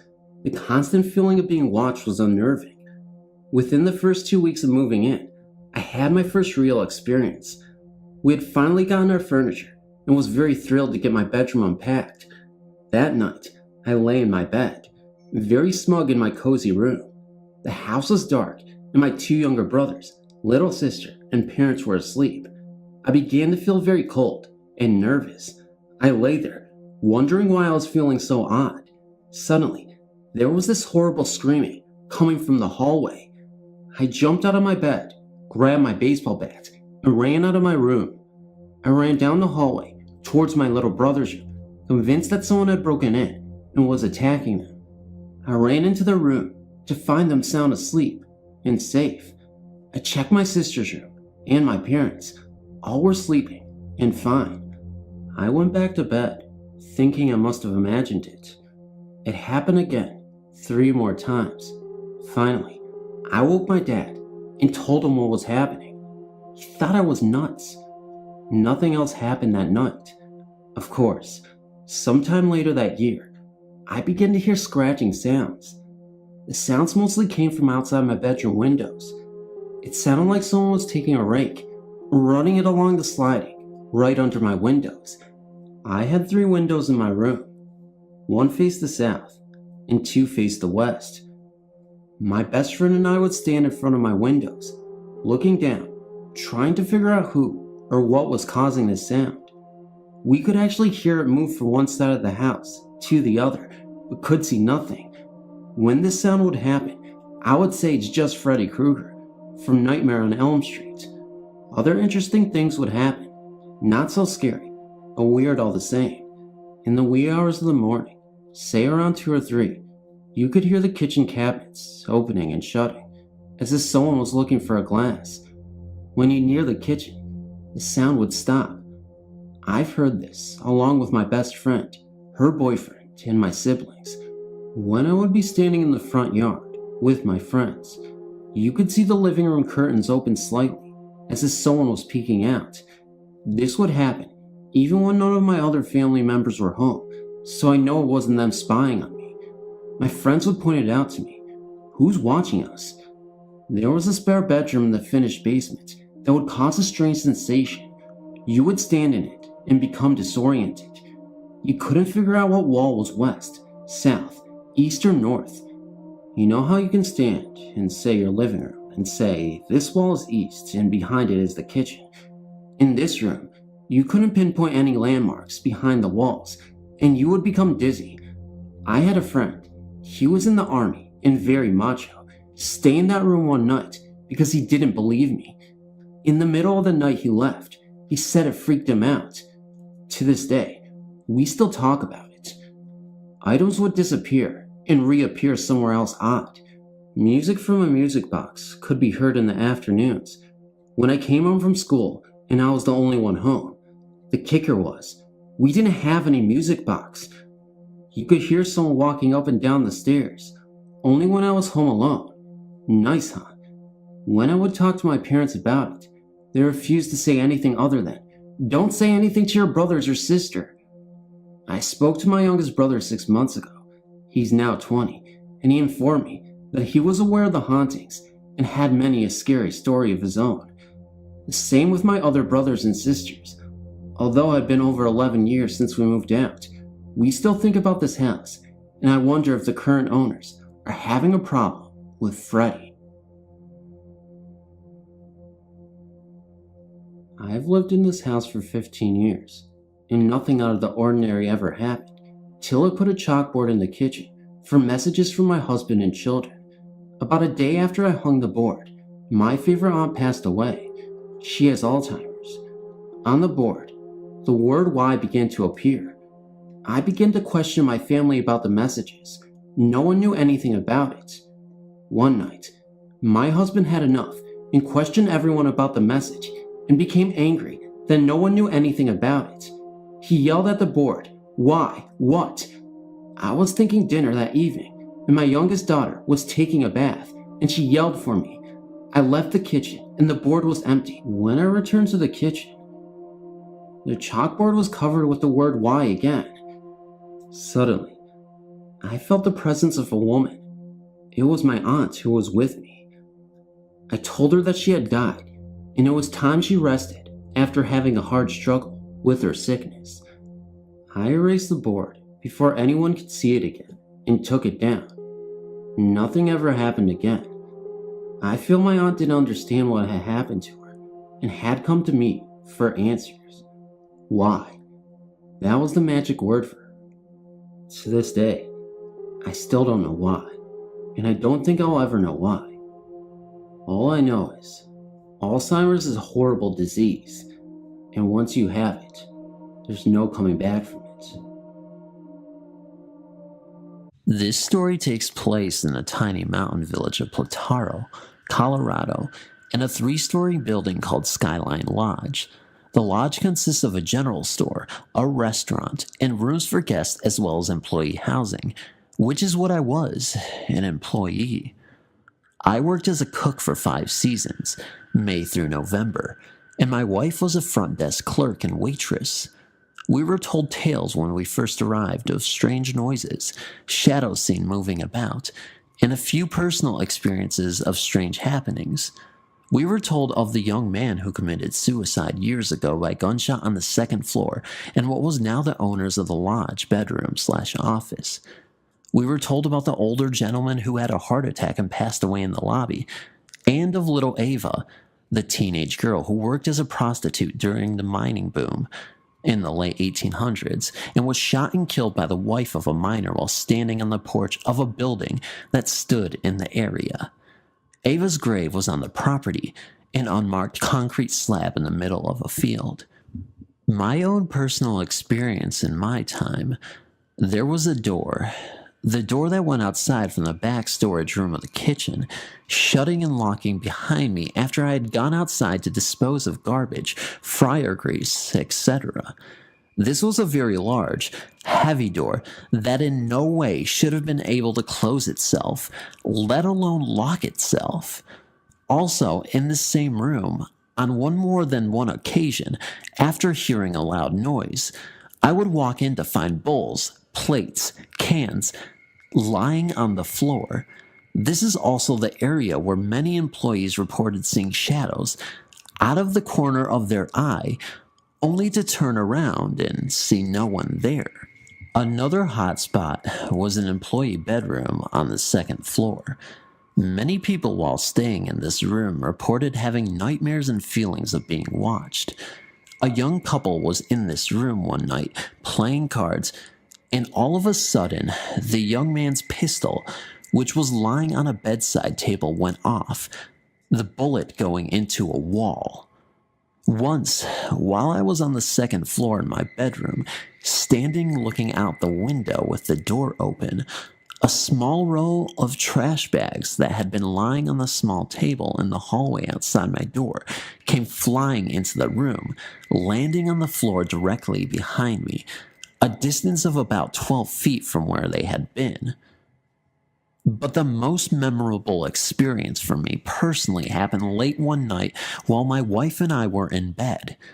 It was around 11 p.m., and we had been in a bed for about 15 to 20 minutes when we awoke to the sound of loud footsteps on the third floor, directly above us. Then, the sound of furniture being dragged across the floor, chairs, tables, etc. It's important to note that there was no carpeting in the lodge, all wood floors, and nearly all the furniture was heavy, wooden, handmade tables and chairs. So the sounds of these things being moved was loud and very distinctive. This noise went on for about 10 to 15 minutes. This was the area that employees would gather to play games and watch TV, so I assumed this was what was going on. But after nearly 20 straight minutes, and because I had to be up at 5:30 a.m., I decided to go upstairs and ask them to keep the noise down. After getting to the bottom of the staircase to the third floor, I was surprised to see no lights on the third floor, as well as hearing no noise. I climbed the stairs to find a dark room without as much as a TV being on. I hit the light switch at the top of the stairs, thinking surely they must have heard me coming and were hiding behind the furniture on the other side of the room just to mess with me.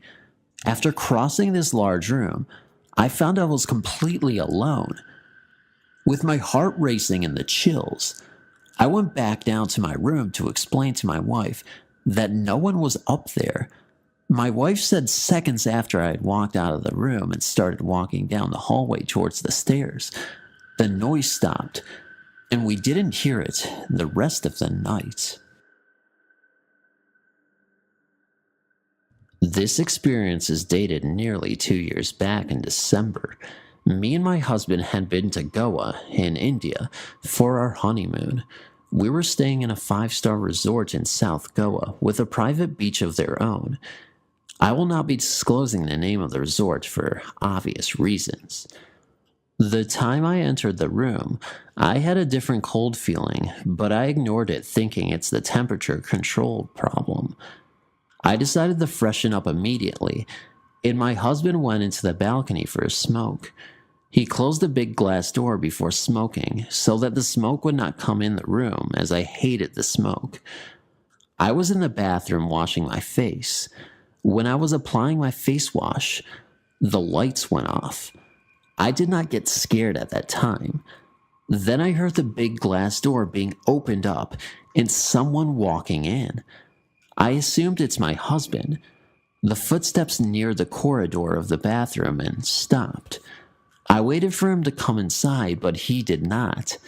Then I suddenly started getting that cold and sick feeling and goosebumps on my neck. I got so scared and shouted with my husband's name loudly as much as possible. The moment I shouted, the lights were back. I washed my face and ran out into the veranda. My husband was peacefully having his smoke.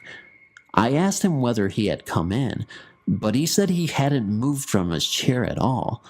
Then I asked him if the lights had gone out just now, and he got even more confused.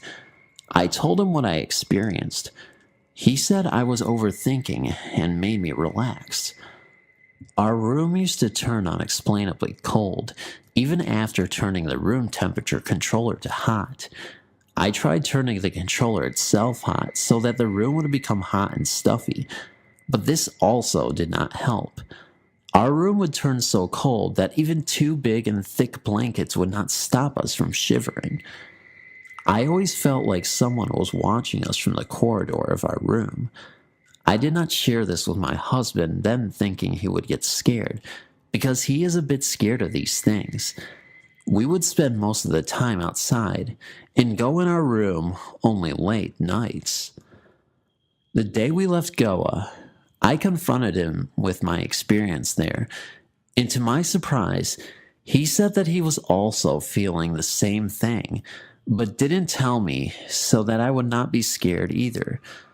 Then I remembered how he used to force me to stay outdoors most of the time. Anand is my best friend since school, and one of the few whom I've been in regular touch with. Like me, Anand too is interested in the paranormal, and we've experienced one such occurrence together as described in my story, The Ghostly Hitchhikers. Anand and I are both engineers by profession, and hence life is very hectic. We rarely get a chance to meet each other, though we are in constant touch on phone or email. This incident happened a couple of years back when we were in Mumbai, India. Due to a couple of public holidays in India falling in line together, we had a long weekend of around 5 days ahead of us. Since we had not taken a holiday for quite some time due to our busy schedules, my wife immediately suggested that we go to a beachside resort for a couple of days to unwind. I immediately called Anand back to check his availability. Anand and his wife immediately agreed, and the plan was finalized within minutes. We decided to go to a beachside resort at Marood, which is around 180 kilometers away from Mumbai and takes around 3 hours to reach. Marood has a pristine beach and is a very popular destination among tourists. There is also a fort named Janjira in the middle of the sea. Janjira Fort is also famous for being the only fort along India's western coast that remained undefeated. Since all of us are interested in history, it seemed like an interesting proposition for us. Another thing to be noted at this point of time is that Marood is just 7 kilometers from Kashid, and one has to pass through Kashid to reach Marood. The highway leading to Kashid is where we had met the ghostly hitchhikers a couple of years ago. Though this incident was at the back of our mind, we nevertheless decided to go ahead with our plan.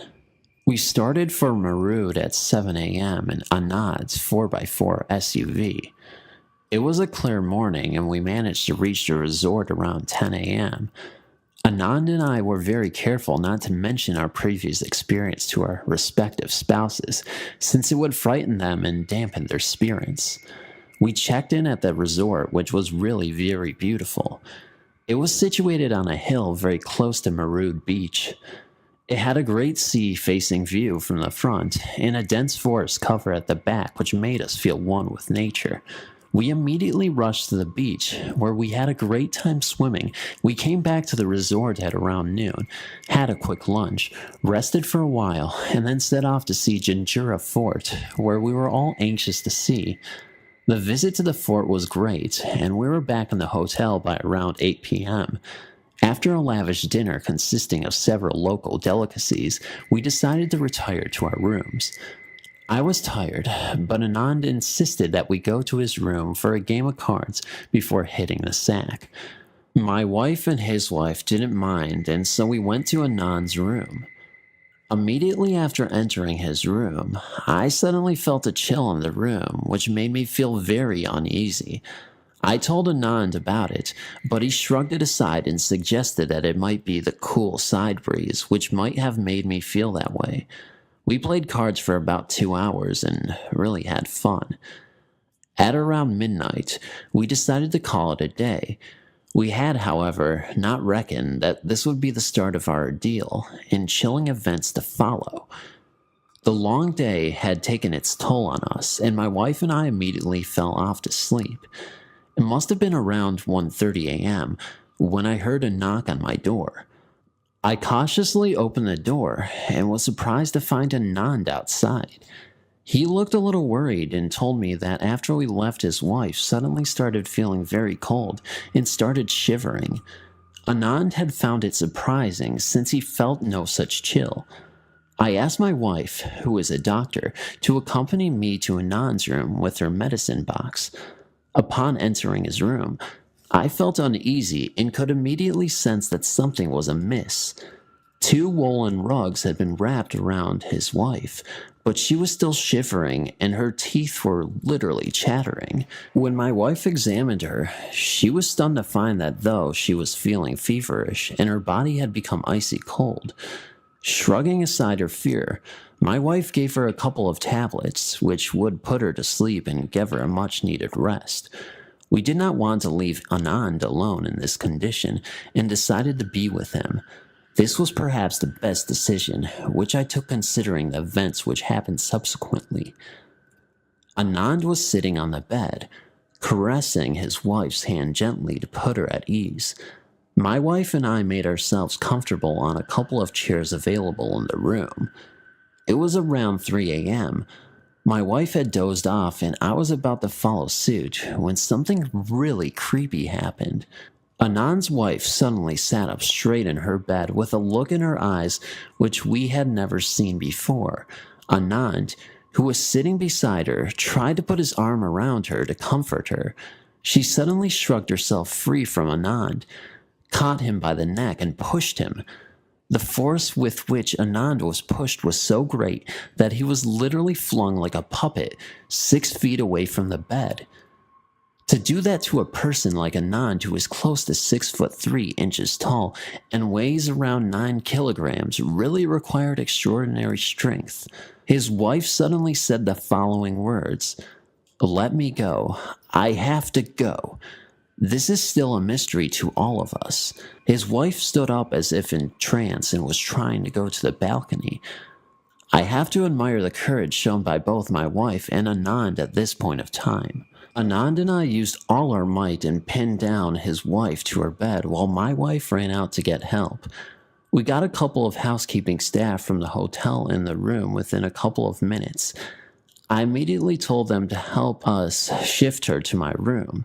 And yes, she was still saying those words as we were carrying her. "Let me go, let me go." As soon as she was laid on my bed in my room, things started to return to normal. Anand's wife stopped resisting and soon fell asleep, much to our relief. All of us were shaken by the turn of events. We thanked the bewildered hotel staff for their help. We decided to check out the next morning. Though a little tired, Anand's wife was perfectly fine the next morning with no recollection of the previous night's events. She was, however, surprised to find herself in our room. Anand, however, put her at ease and told her that he would explain everything once we left the hotel. While Anand was settling the hotel bills, I was called outside by one of the hotel staff who, under the condition of anonymity, told me that the room had been the scene of a gory incident a couple of months back. A couple had checked in. They had a big fight which lasted late into the night.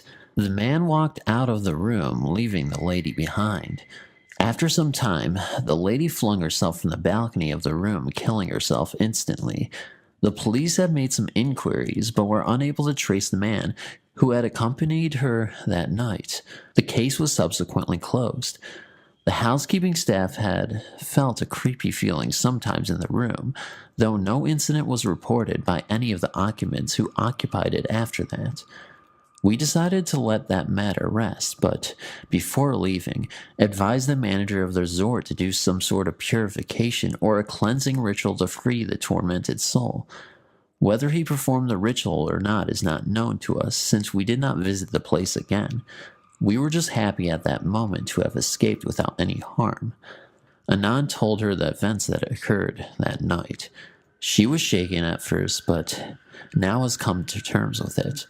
I don't know what that was last night, but I think it's safe to say that it wasn't a great thing. I almost bury and forget this horrifying experience, but I chose to share this here when I read a similar story regarding mine. Way back in August 2013, we had just transferred to our new house located in a new subdivision here in Cavite. It's a city in the Philippines. For the first 2 consecutive days, there's no scary or weird events we experienced. Everything is fine, and I'm going to start liking my new room. It's not a very big room, just enough to house one person. It's located on the 2nd floor. It had a wide window with a sliding glass wherein from there you can see the road and the vacant lot on the other side of the road. Back to the story.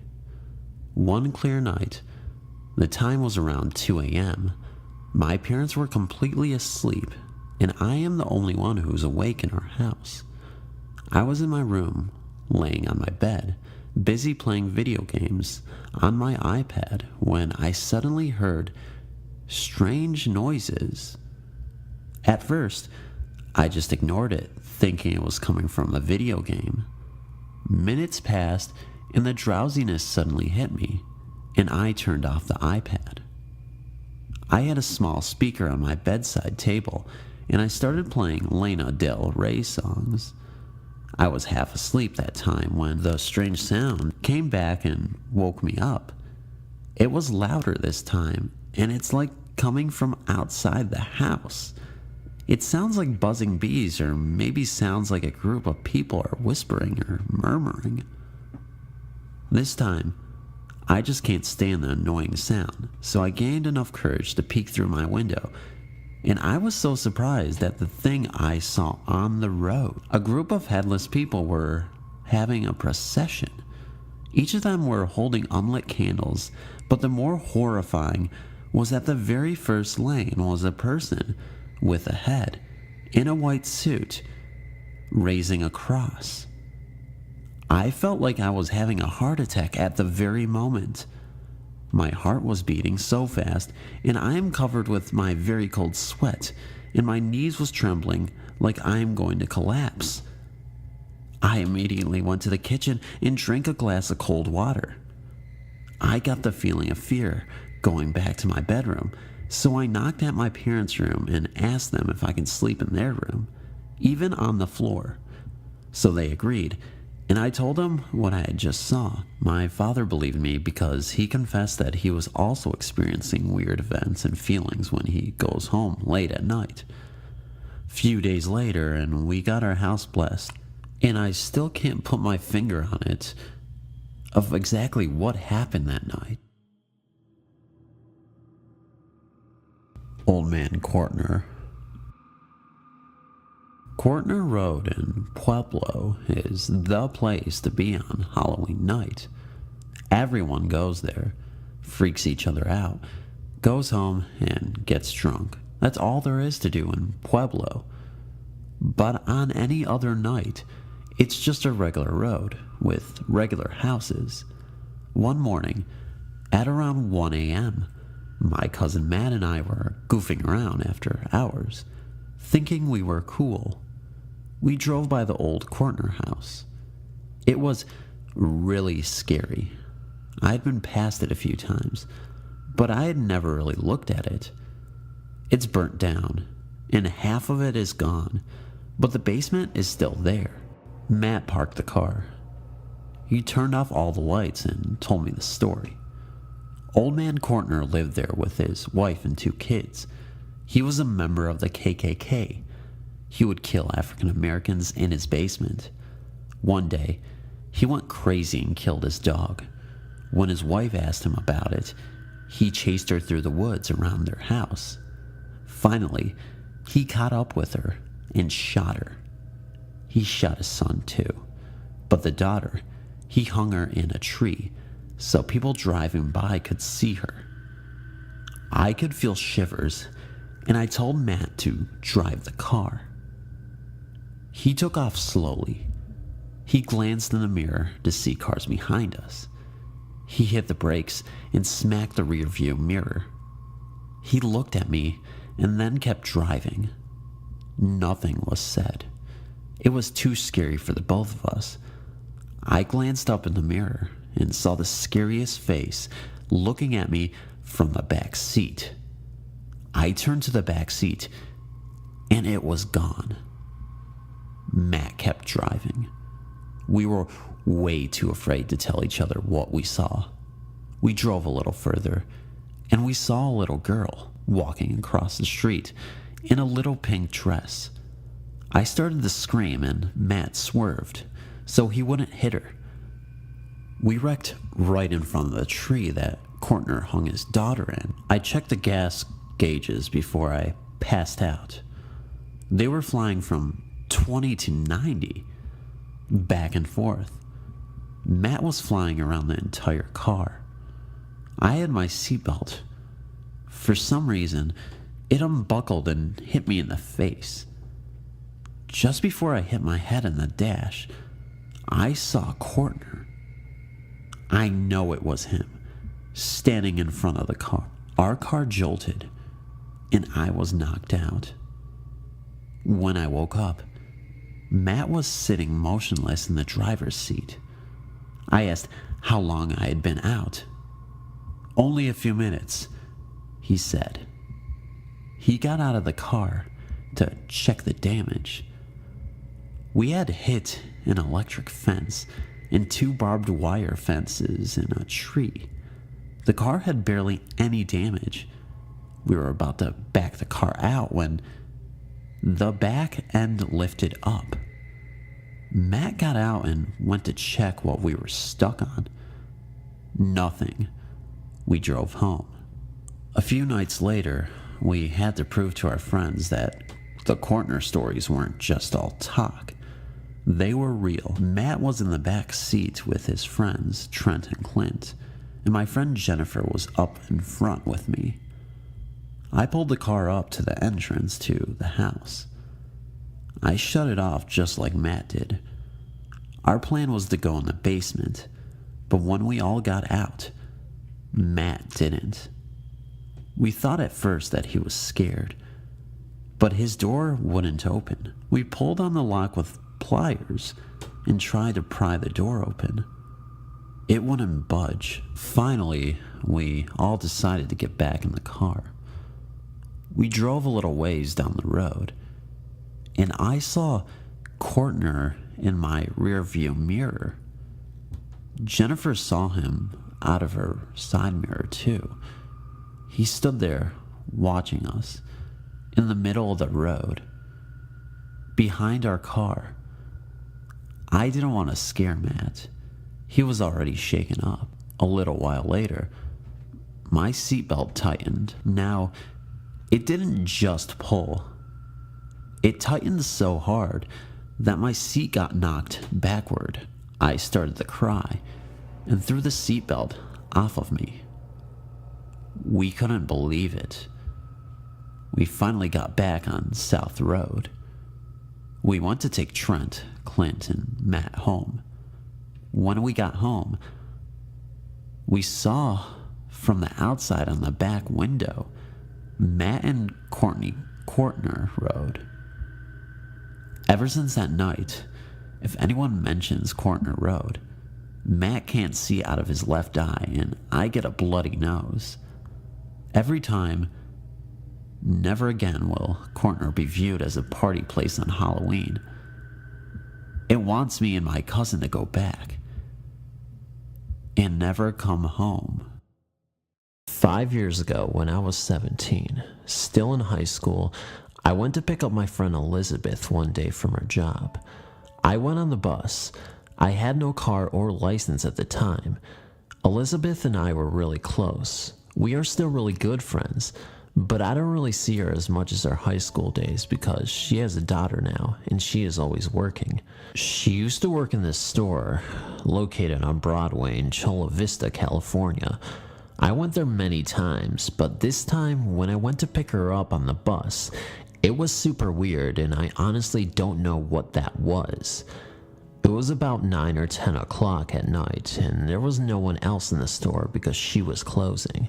She told me if I wanted to look around the store while she did some things in the office. I told her it was okay and I would wait, so I started looking around the store. The store is called Warehouse Shoe Store, and it's divided half shoes and half clothing, but I think the shoe section is bigger. I was in between. I was in the clothing section looking at some shoes facing the other side when suddenly, on the corner of my eye, I just see a small black silhouette running from the shoe to the clothes section. I turned around, but I didn't see anything, so I paid no mind because I thought maybe there was still someone in the store and their child was running around. I continued looking at shoes, and I hear the rack right behind me move. So I turned around and I see the clothes moving like someone had just opened it to go inside the clothes rack. I used to do that when I was a little girl, so I thought maybe this little boy or girl is trying to scare me. So I giggled and I peeked down, and I didn't see any feet or anything. I opened the clothes to see inside the rack, and there was nobody there, so I started walking around the area and I didn't find anybody. When Elizabeth was done, she told me that we could go now, and so we left. She had a car. I told her what just had happened to me. But the strange thing was, she said she felt something touch her. In the late 1970s, I took some holidays and gave 2 days to help an organization do a flea market. We had to sort things that were given away and put a price tag on them. There were a lot of various things to sort out, mainly clothes. The place chosen to sort those things was a big house which was sitting by a main road not too far from my own house. This house had been abandoned a long time ago. The owners were away. It's been a bit more than 30 years I had been staying in this area, and I saw this house when it was completely a shack and run down. Broken windows, long weeds, dirty with tags on some walls. On 3 occasions I saw renovations going on, but they would stop for an extended period. I heard from people of the neighborhood that the house was haunted and that it changed owners on 3 occasions. Each started renovations but stopped because they had financial problems. The current owner took almost 10 years to renovate the house. When it was ready, he tried to rent it but did not get a single client for 2 years. However, one day, as I was going to work early, I saw vehicles by the house and people uploading furniture in the house. I said to myself that the owners were lucky. The next day in the afternoon, while coming back, I saw the same people now removing their stuff from the house. I asked neighbors what had happened, and they said a young couple moved in, but on their first night, they experienced scary events. They apparently heard voices, doors slamming. They saw an old woman in a wheelchair cursing them, and their bed shook at night. A few weeks later, I saw another similar scene. In the afternoon, I saw people moving in, and the next morning, they were leaving. Then the house remained empty for 3 to 4 years. The organization, knowing that the house could not be rented, asked the owner to use it as a store, and they would take care of the yard and maintenance against a minimal rent. He accepted. I think the owner was resigned. Anyway, here comes my part. I was a bit nervous to work in this house, knowing the history of it. I went in the first day, and I could feel the atmosphere being thick. I was feeling watched. Maybe it was my mind. I worked a good 5 to 6 hours from around 5 p.m. to 11 p.m. At the beginning, there was a lot of people, but they would leave gradually. About a half an hour before I left, we were about 7 only. I was not feeling well, and some parts of the house were creepy. Things were all over the place. I started to hear a conversation. Others did hear the same, but said it's the neighbors talking. I was not convinced. I also heard footsteps at a stage on the first floor, but others dismissed it to an overreacting mind. I had told them about the house, but all of them were skeptics. The second day I went at the same time. There were less people on that day. It was a Friday, if I'm correct. I had the same feeling of uneasiness and being watched as the day before. While working, I heard as if an iron container full of coins fell to the ground. Some of us went to check, but nothing had moved. Then, I was sorting out clothes and piled them up well folded and left to do something else. When I came back, the clothes were on the floor. Some other clothes which were on a hanger were also down. I understood that it was not normal, but others still dismissed it. We were now 4 of us at around 11 p.m., and I could hear conversations going on the first floor, then a screeching noise, toilets being flushed, footsteps, dragging noises, etc. Some of us went up but saw nothing. People were ignoring these events. Maybe they had received instructions about this. Then the responsible of the team said it was time to leave. As we were just putting in an order, we heard as if something was falling down the stairs. Obviously, we saw nothing. Then we heard furniture being moved. The four of us just packed and go and did not check. As we were about to close the garage door, the responsible was looking for the key. The door then slammed shut. We were outside and we heard like a huge noise, as if a pile of iron pots and cookware fell down. The leader opened the garage door and everything was sitting perfectly still and in order. He quickly closed the door and we all left. I did not come back there, but people still helped there for another 2 months, but they would make sure that no one would stay alone. Today, the store still exists, and it's still in operation, of course. Thanks for reading. This story happened a few years ago, and I am sad to say that it is a little bit like the Ring one.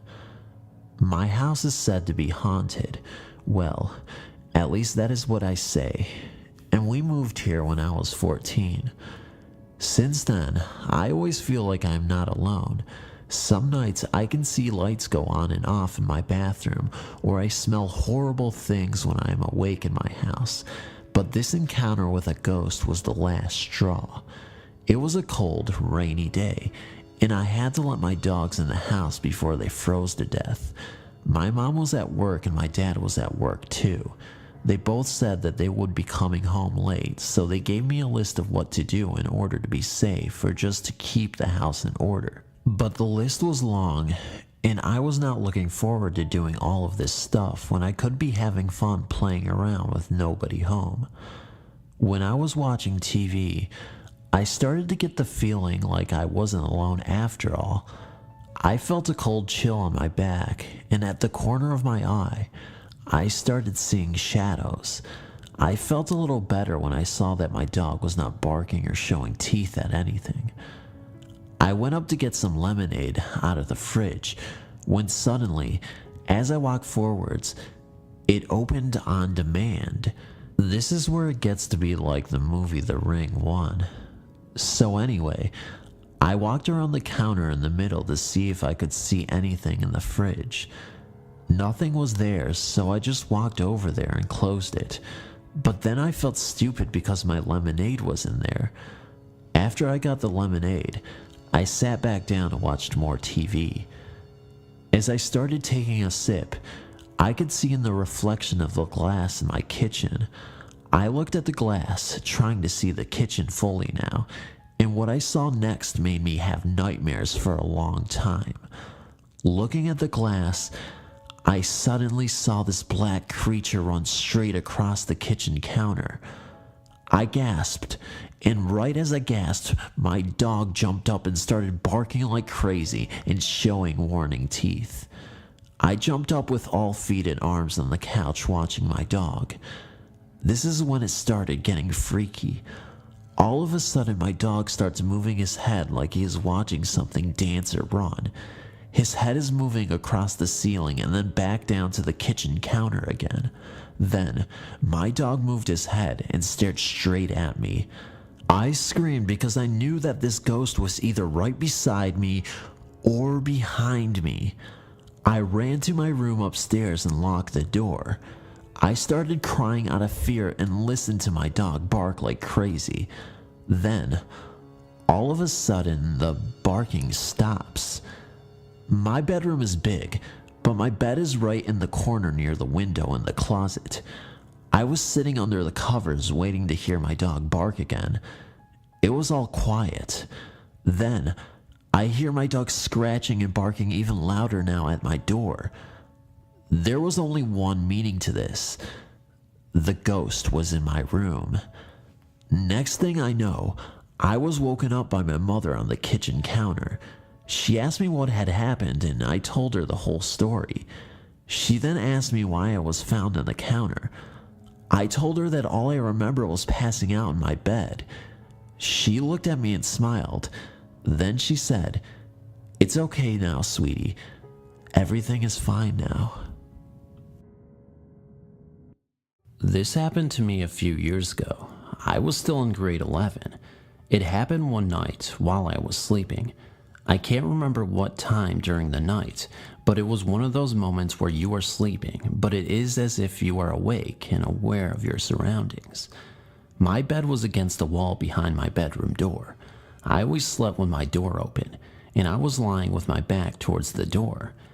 I got this feeling to turn around, and as I turned around, I saw this girl floating next to my bed. Until today, I can remember exactly what she looked like.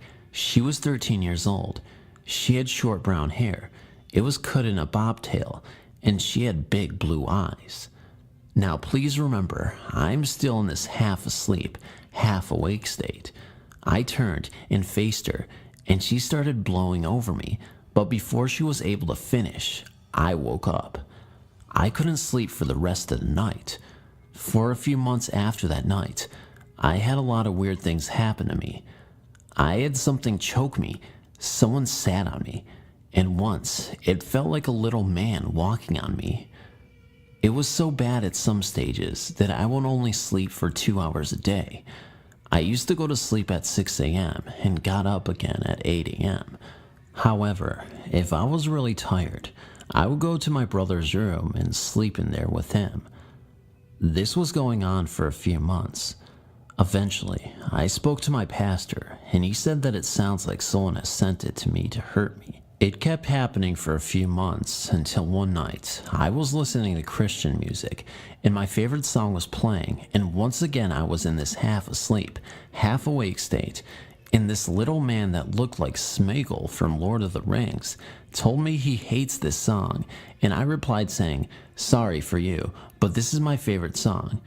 And then it all just stopped. I only mentioned a few things that happened to me. I didn't want to make this story too long. In the early 1990s, I moved into a small 3-bedroom house on the east side of Athens, Georgia, while attending the university. I ended up living in the house well after graduating for a total of about 9 years.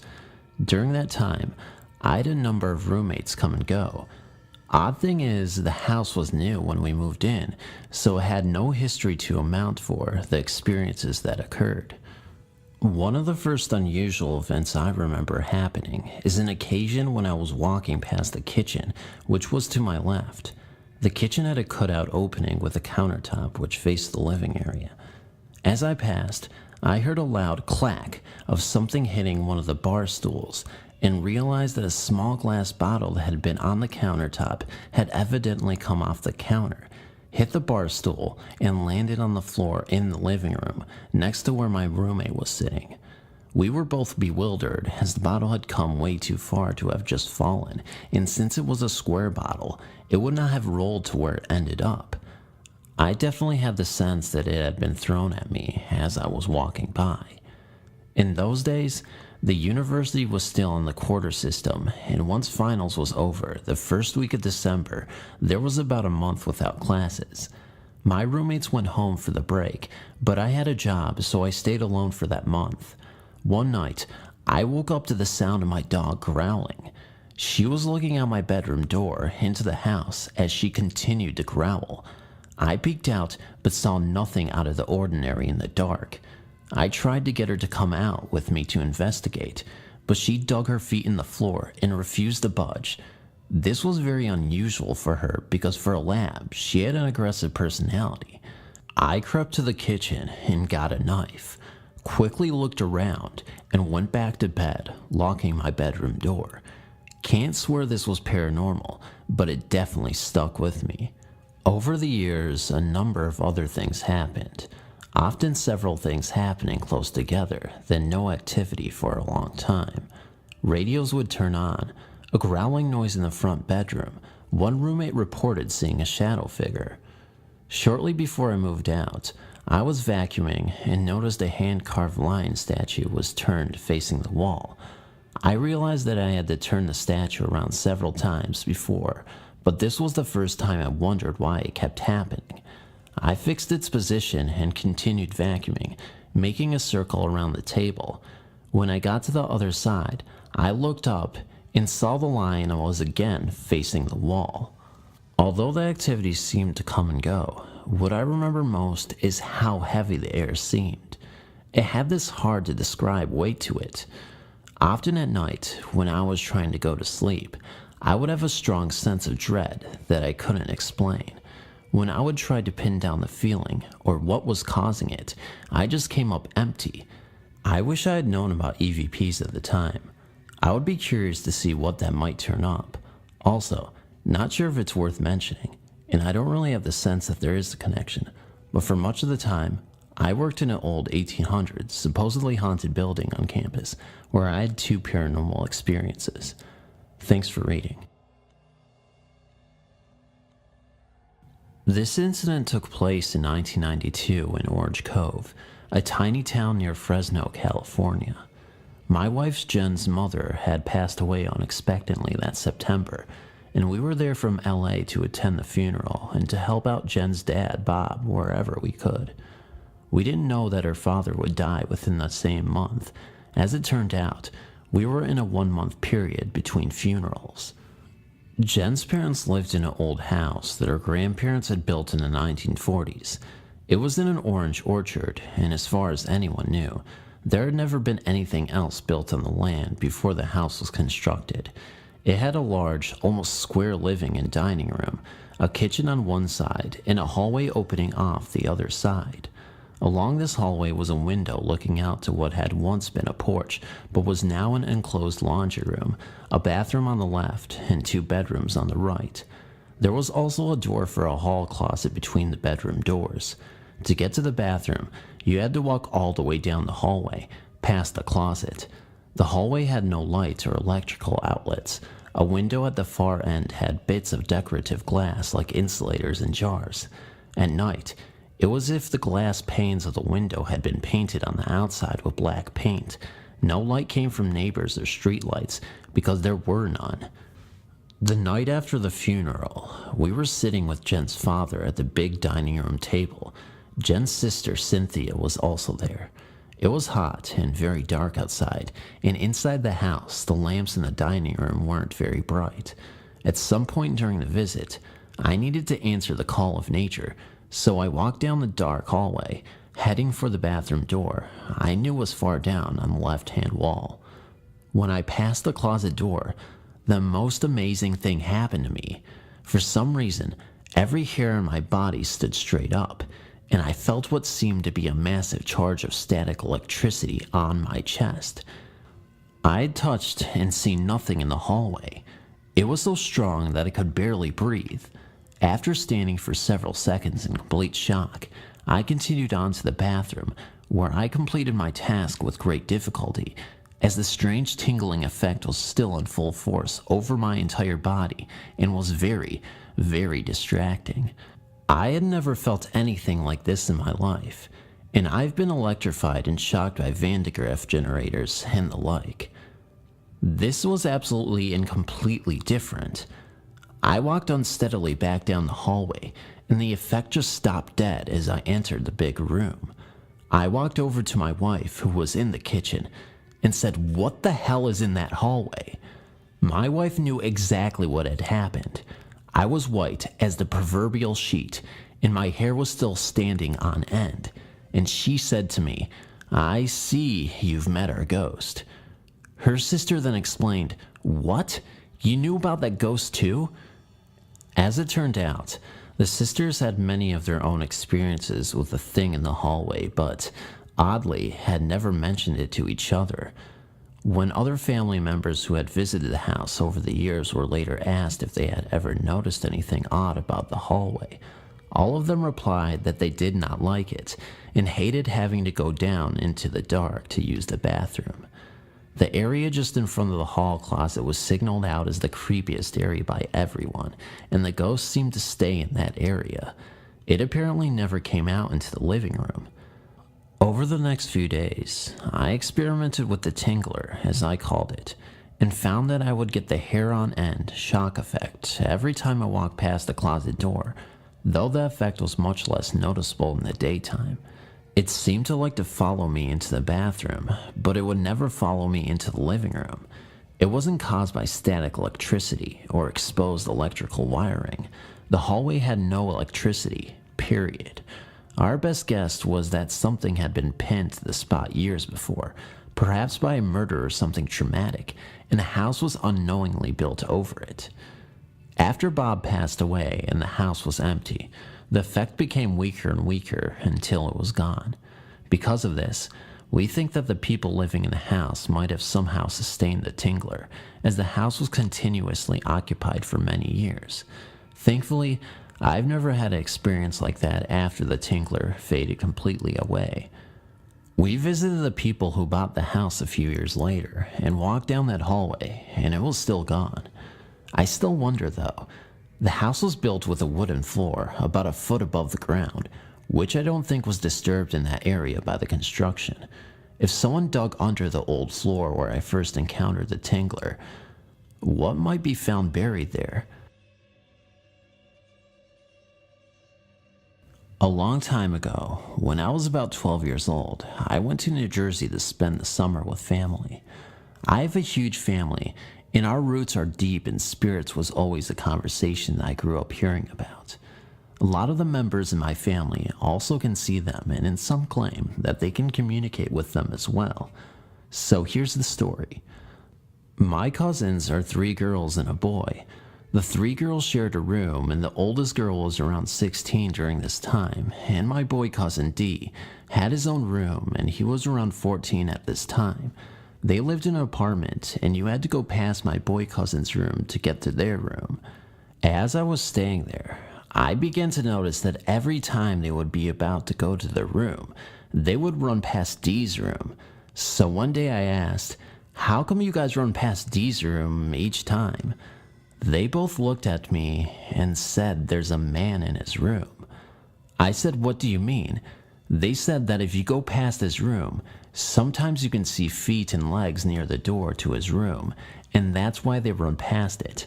Like I said, this wasn't necessarily that frightening to me or shocking because I grew up hearing the stories of spirits all the time. One day, we were at their neighborhood pool, and I forgot my towel. I didn't get in the water yet, so I decided to just run back to the house real quick and get it before I got in.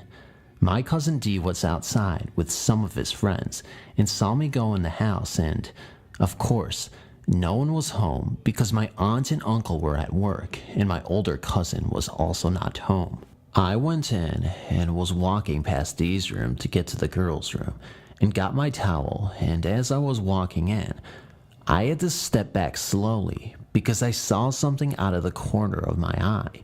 I saw these huge feet, and on the feet were male dress shoes, and as I looked up slowly, you could see pants. I immediately began to feel goosebumps, and all the hairs on the back of my neck rise up.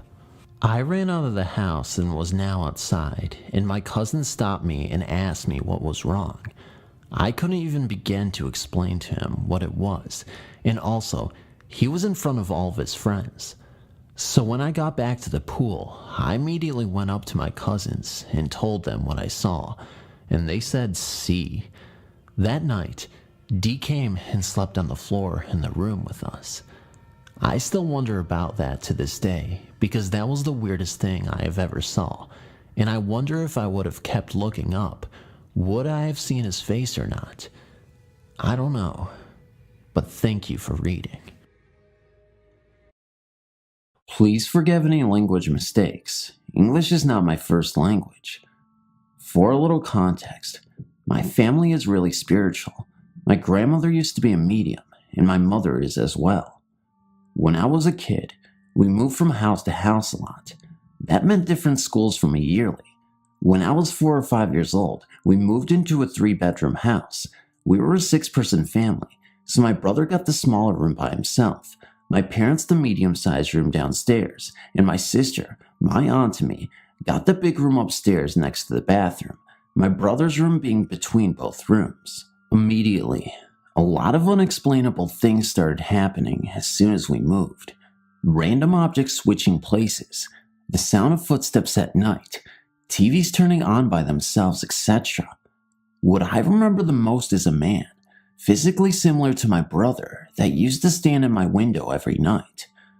For about 5 months, I was the only one who saw him, but my aunt remembers seeing a black carriage on top of the house as well. Of course, over time, we would tell people that this occurred, and no one would believe us, or at all. And it became incredibly frustrating knowing that nobody would believe us if we told them. A couple months went by, and the man that I had just described, this ridiculously creepy ghost man I saw, who we called Giorgio, started to exchange words with me and talk, telling me he was going to hurt my family if we didn't leave, and consistently threatened all of us in order to scare us away. Every night I heard this creature harass my family, but again, no one really believed me. One day my sister told me she was home alone, and she was about to take a shower, when she saw who she thought was my brother walking to his room. She said, "Jesus, you scared me. Are you going to work? Do you want to shower before me?" She got no reply, and looked through the entire house and saw no one there. Eventually, my mom started to get sick, always dizzy, always throwing up, until she heard the ghost's voice say he was going to hurt her until we had to leave. We ended up moving out of the house until 3 weeks later. Thanks for reading. On the week of Thanksgiving Day in 2015, I became very ill. I was vomiting blood. There was blood in my urine and stools. The day Thanksgiving, my son made dinner, which I ate greedily because that week I was unable to hold food down. I had a constant need for water. I was drinking water, but unsuccessfully because once I did, I only vomited back up. It was only when I was projectile vomiting blood that my son called 911. I was taken to the hospital to be admitted and diagnosed with a ruptured stomach ulcer. I was treated and released a week later. The day of my release, I came home and collapsed. My son called 911, and I was taken to the hospital. I woke up the next day to be completely paralyzed, only able to move my head. I couldn't move any part of my body. I would choke on water and food. They did a test and determined I lost the ability to swallow. I was broken. They said an unknown virus had attacked my nervous system. I then had to be put on a respirator as my body was slowly dying. Then numerous CAT scans, blood tests, or MRIs was unable to find the source. I was in and out of consciousness. Then one night, I was visited by a figure in a cloak black outfit. I wasn't scared, but then two appeared. They seemed to be arguing over who was going to take me. I was freaking out but calm since I lost the ability to scream out. I was forced into silence. I watched as the black cloaked figures with no face but skeletal fingers argued over who would be taking me. I then started to recite the Lord's Prayer, and then a powerful voice said that they weren't taking me. I then was asked by the powerful voice what I would change about my life, but the questions were presented on a wall by an overhead projector. I answered how I would change my life. The black figures disappeared, and the next day, I awoke but not understanding what happened. Was I visited by Grim Reapers? Was the voice of God what saved me? I never told anyone of this because I was told by certified nurses' aides I hallucinated often as this unknown disease took over my mind. I now know what my diagnosis was. It was transverse matildis. Was it a hallucination, or was I visited by death itself? Thanks for reading. In the winter of 1992 in Silver Spring, Maryland, a married couple of 25 years were murdered. Whom were they murdered by, you ask? Wait for it, their son. Yes, that's right, their own flesh and blood ended the lives of the people who brought him life. The following story is one of the most gruesome murders from my neighborhood. The parents' names were George and Dorothy Betchold. The house is actually 3 miles away from mine. My family had just moved into the neighborhood too, so yeah, what a great welcome. Their son Brian, while in Florida, turned himself in 10 days after the slaying. Neighbors who tried to get in contact with Basholtz assumed they were on vacation. Brian Basholtz told police in Florida town that the devil made him do it. The police arrived, and what's even more disturbing is the fact that his mother, who was decaying on her armchair, was suffering from cancer, so she had her oxygen tank by her side. I can't even imagine seeing that. To add even more to the eeriness, his story reminds me of the notorious serial killer, the son of Sam. Brian killed his parents because his pet Rottweiler, who was the devil, told him to do it, but then Jesus told him to turn himself in. Brian is currently committed in a hospital for the criminally insane, where he will be for the rest of his life. As I look at a picture of him, 7 years after the murders, you can see the insanity. Not posted on here for a while, but have had a strange experience and would like some thoughts on it. As I have mentioned before, my youngest son has autism and attends a school that specializes in a wide range of differing abilities. I had attended his progress meeting, and as it finished close to the end of the school day, had decided to take him out the 20 or so minutes early, walk him into the nearby town, and treat him to dinner as he had gotten an excellent review. The school is set back from quite a busy road, and so obviously there is a crossing available for safety, and I always use it as there is traffic coming in both directions and is always busy and fast moving. I also encourage my son to use it as due to his differing perceptions, he doesn't comprehend dangerous situations, and I'm constantly drilling road safety into him, using the crossing, looking both ways, etc. Anyway, we pressed the button to stop the traffic. As I always do, I was holding his hand and coaching him. What do we wait for? The green man. Yeah, that's right we do. Cue the green man. It flashes up, and a loud beeping sound lets us know we are safe to walk across. As we are crossing the second half of the road, I look to my left to see a car coming towards us faster than it should be. It's not stopping for the lights. My son is on my left side. It's going to hit him. I can feel panic rising in my chest. I can't breathe. There's not a thing I can do. Too late to run and no way to go to either side to avoid it. Then suddenly, out of nowhere, I feel a breeze lift my hair, and suddenly I feel totally calm, almost protected. Yes, I know how strange that sounds.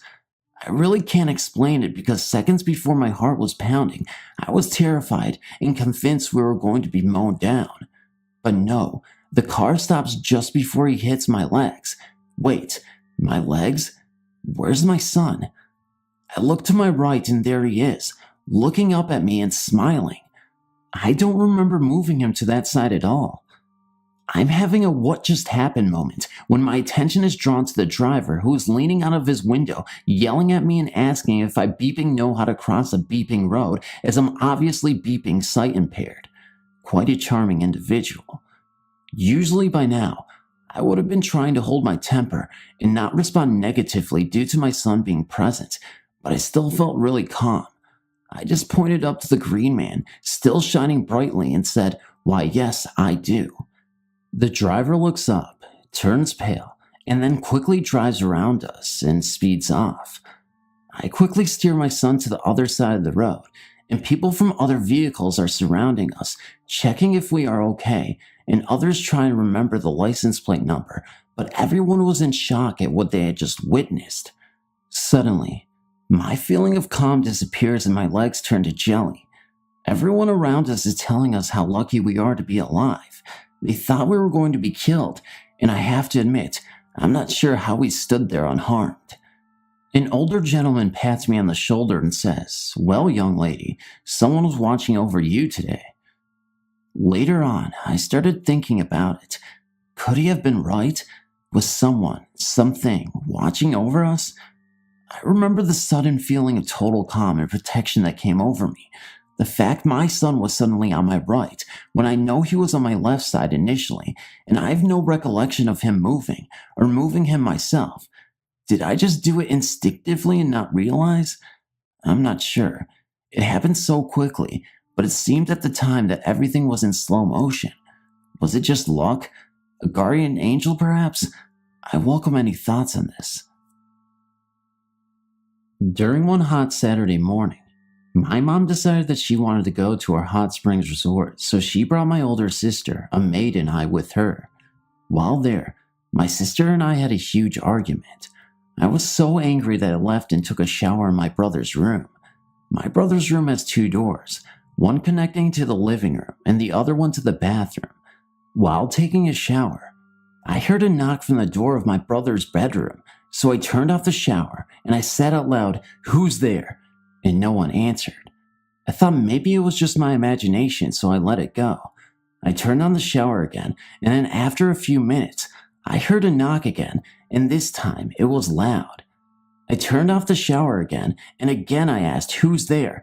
and again, no one answered. At this point, I was getting angry, thinking that it was my sister who was doing the knocking. I opened the door to my brother's room, and there was no one there. I closed the door again and turned the shower on. After 5 minutes or so, I heard several knocks, but this time it was very loud and clear and felt whoever was outside had to use the bathroom badly. I ran to the door with wet hair and shampoo and about to scream my ass off whoever was in my brother's bedroom, but no one was there. I grabbed my robe and ran to the swimming pool, cursing and yelling, and when I saw my sister at the pool, I screamed at her. She looked quite shocked. Our mom, who heard everything, approached me to calm me down. I told her, "How can I calm down when sis here kept knocking at the door? It's not funny. I'm trying to take a shower. She should be more mature." I looked at my sister and she said, "I was here all the time, swimming." And I called her a liar and she said, "No, really, I was here all the time. Right, Mom?" My mom turns to me and says, "Yes, that is correct, honey. She was here the whole time." And I said, still fuming mad, "Well, I heard knocks, loud knocks, and it's not funny." My mom then decided to look at my brother's room. She told my sister to get out of the pool, and we both took my mom to the living room, and she quietly said, if Em got out of the pool, she would have had wet footprints inside her brother's room, in the living room, all the way to the swimming pool area. There would be water around this area, but there is none, so it couldn't be her. She does have a point. It would take my sister maybe about 5 minutes to run back and forth from the bedroom to the swimming pool, and there would be water splattered all over the floor. After that, my sister finally said sorry. I was spooked. We all were.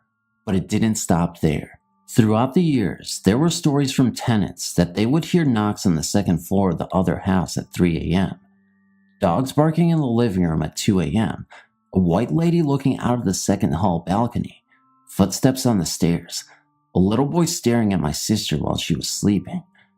Thanks for reading. It was one afternoon, and I'm preparing to go to school. I was combing my hair when my phone rings. Hello? The usual greetings when someone called you through phone. It was my friend. She was waiting for me in front of our school's gate. I was about to go outside when an unregistered number called me. When I answered it, I didn't hear anything. Then again I said hello, and then a soft voice of a lady says hello back. I get annoyed because it imitates the way I said hello in the first place. Then I asked her who she is, but I didn't get a reply. I look at the phone thinking it got cut, but seconds are still running, so I put back the phone in my ear and again said hello to confirm if she's still there. She again imitates me, but this time, saying hello several times as if she's trying to make me mad, but in some way it kind of freaked me out since her voice was soft and it feels like the voice became louder every time she says hello. The call was cut automatically. I went outside to go to our school since my friend is waiting for me, but while walking, I tried to call the number several times, but the operator says that the number is not in use. Then my mom called me later that day and informed me that my dad's aunt passed away that afternoon. I told her what happened to me that afternoon, and she thought that maybe it's my dad's aunt. We're not that close though, but whenever she's visiting us in our house, she will always bring gifts for me, and she always says that she's proud of me. It gives me goosebumps and teary eyes every time I think of it. Even now, when I'm typing this story, I got goosebumps and I felt the urge to cry. I live in a small flat in Cape Town, not an old flat. I believe it used to be a garage. I've been experiencing strange occurrences my whole life, but now that I have moved out of my parents' house, it seems to have increased. It could be because I am able to just be myself. I've always been sensitive to these things, so maybe a lack of distractions have made the occurrences happen more frequently. It started with strange sounds and finding objects in different places than before, and the feeling of being watched, the usual. It wasn't until recently that I started to feel a little scared, and I'm sure it's because my fiance and I have been going through a difficult time together, and there has been an increase in negative energy. About a month ago, I woke up from a noise that sounds like stuff being dragged across a table, got up and checked, but saw nothing.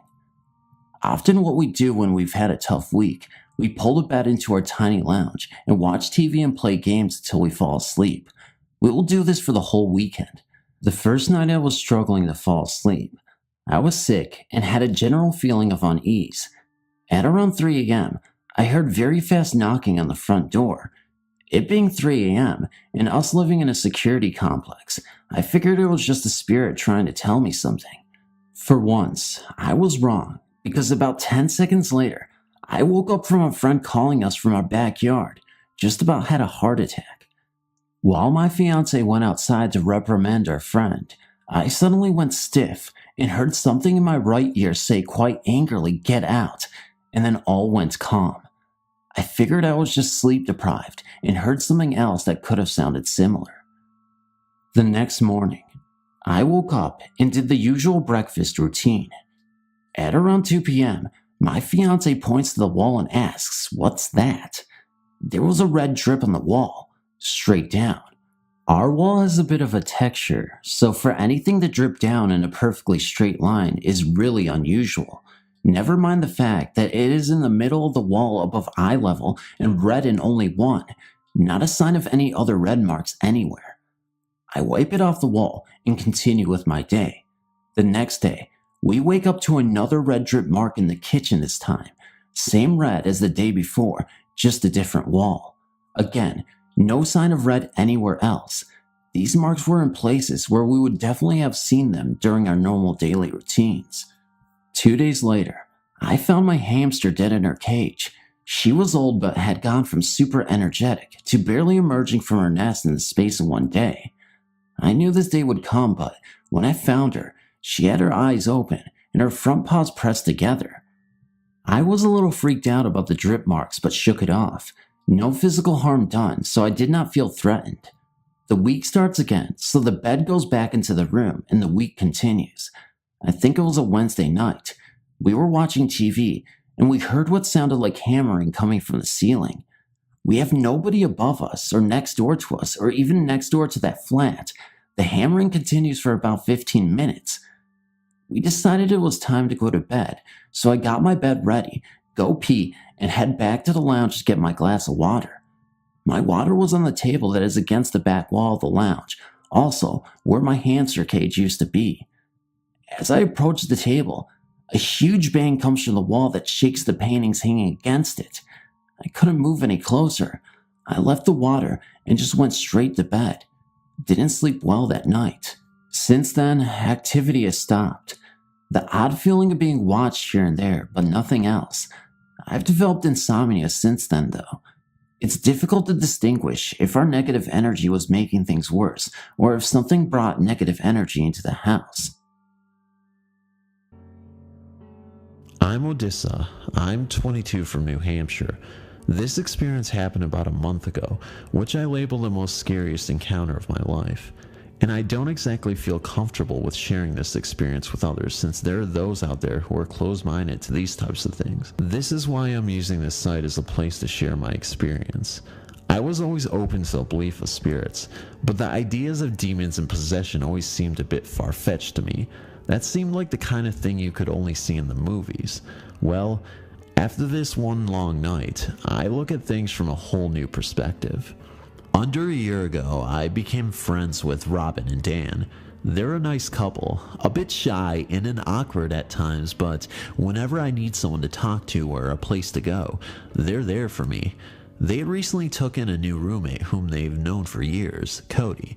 Cody wasn't getting along with his family, so they took him in.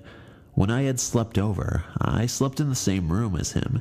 He sleeps on the floor on a giant mattress, and I sleep on the futon, which is almost next to it, but there's a table between us. Robin and Dan sleep in their own room, which is out by the kitchen. The first 2 nights I slept over, I woke up during the night to hear Cody sleep whispering. It was the eeriest thing. Most of it sounded gibberish and almost like a whole other language. I didn't think much of it other than it was just some strange sounding sleep talk, although I had never exactly experienced anyone sound like that before. The second time I experienced it, the next morning, I did mention it to him that he makes a lot of sounds in his sleep, and he just said, "Oh, really?" and brushed it off. The third night I spent there was the last night spent with him. This time, a friend of mine was over, Kat. Robin and Dan decided to go to bed early. Kat, Cody, and I stayed up for a little bit, and then all decided to crash on the giant mattress that he usually sleeps on. I sleep on my side, facing away from them. Kat was sleeping in the middle. Throughout the night, I kept hearing the strangest noises. It was occasionally throat-clearing sounds, slight grunts, and slight movement. It took me a second to realize it was Cody's sleep talk that was going on. Again. Before I had realized that, I thought that maybe both Kat and Cody were awake, messing around next to me, which would have been really awkward, by the way. Slightly unsure, I braved myself and rolled over to see Kat sleeping. I poked her and she woke up, and we started discussing the noises coming from Cody next to us. I started giggling in relief when I mentioned that I thought they were potentially messing around. I realized the more I talked and giggled, the louder the noises were getting from Cody. The sleep whispering started up again. Now, finding the whole aspect of sleep talkers amusing, we came up with the idea of trying to talk to him to see if he would talk back to us in his sleeping state. Biggest mistake ever. This is where it all goes downhill. So, Kat and I were trying to come up with things to say or ask. At first, she started asking him random questions, silly things like, "Hey Cody, did you run out of hot dogs?" Each time, he twitched a little bit and whispered a little more gibberish sounds. He was reacting to her voice. It started to sound creepy, but still full of innocent laughs of finding it amusing. I said, "Wow, he sounds like a demon. Kat, you should ask him if he's a demon." The second I ended that sentence, the room went cold instantly. I can't even begin to explain the dark, heavy, cold feeling that filled the room. Cody sat straight up out of his bed. His eyes rolled back into his head, and he started gagging and then snarling. Kat and I, in such a stunned state, ran straight into the bathroom and locked the door. The fear inside me didn't even sink in yet. I wasn't exactly scared yet, just shocked and confused. I kept asking, what just happened? Cody's sleep whispering started to turn into actual sleep talking.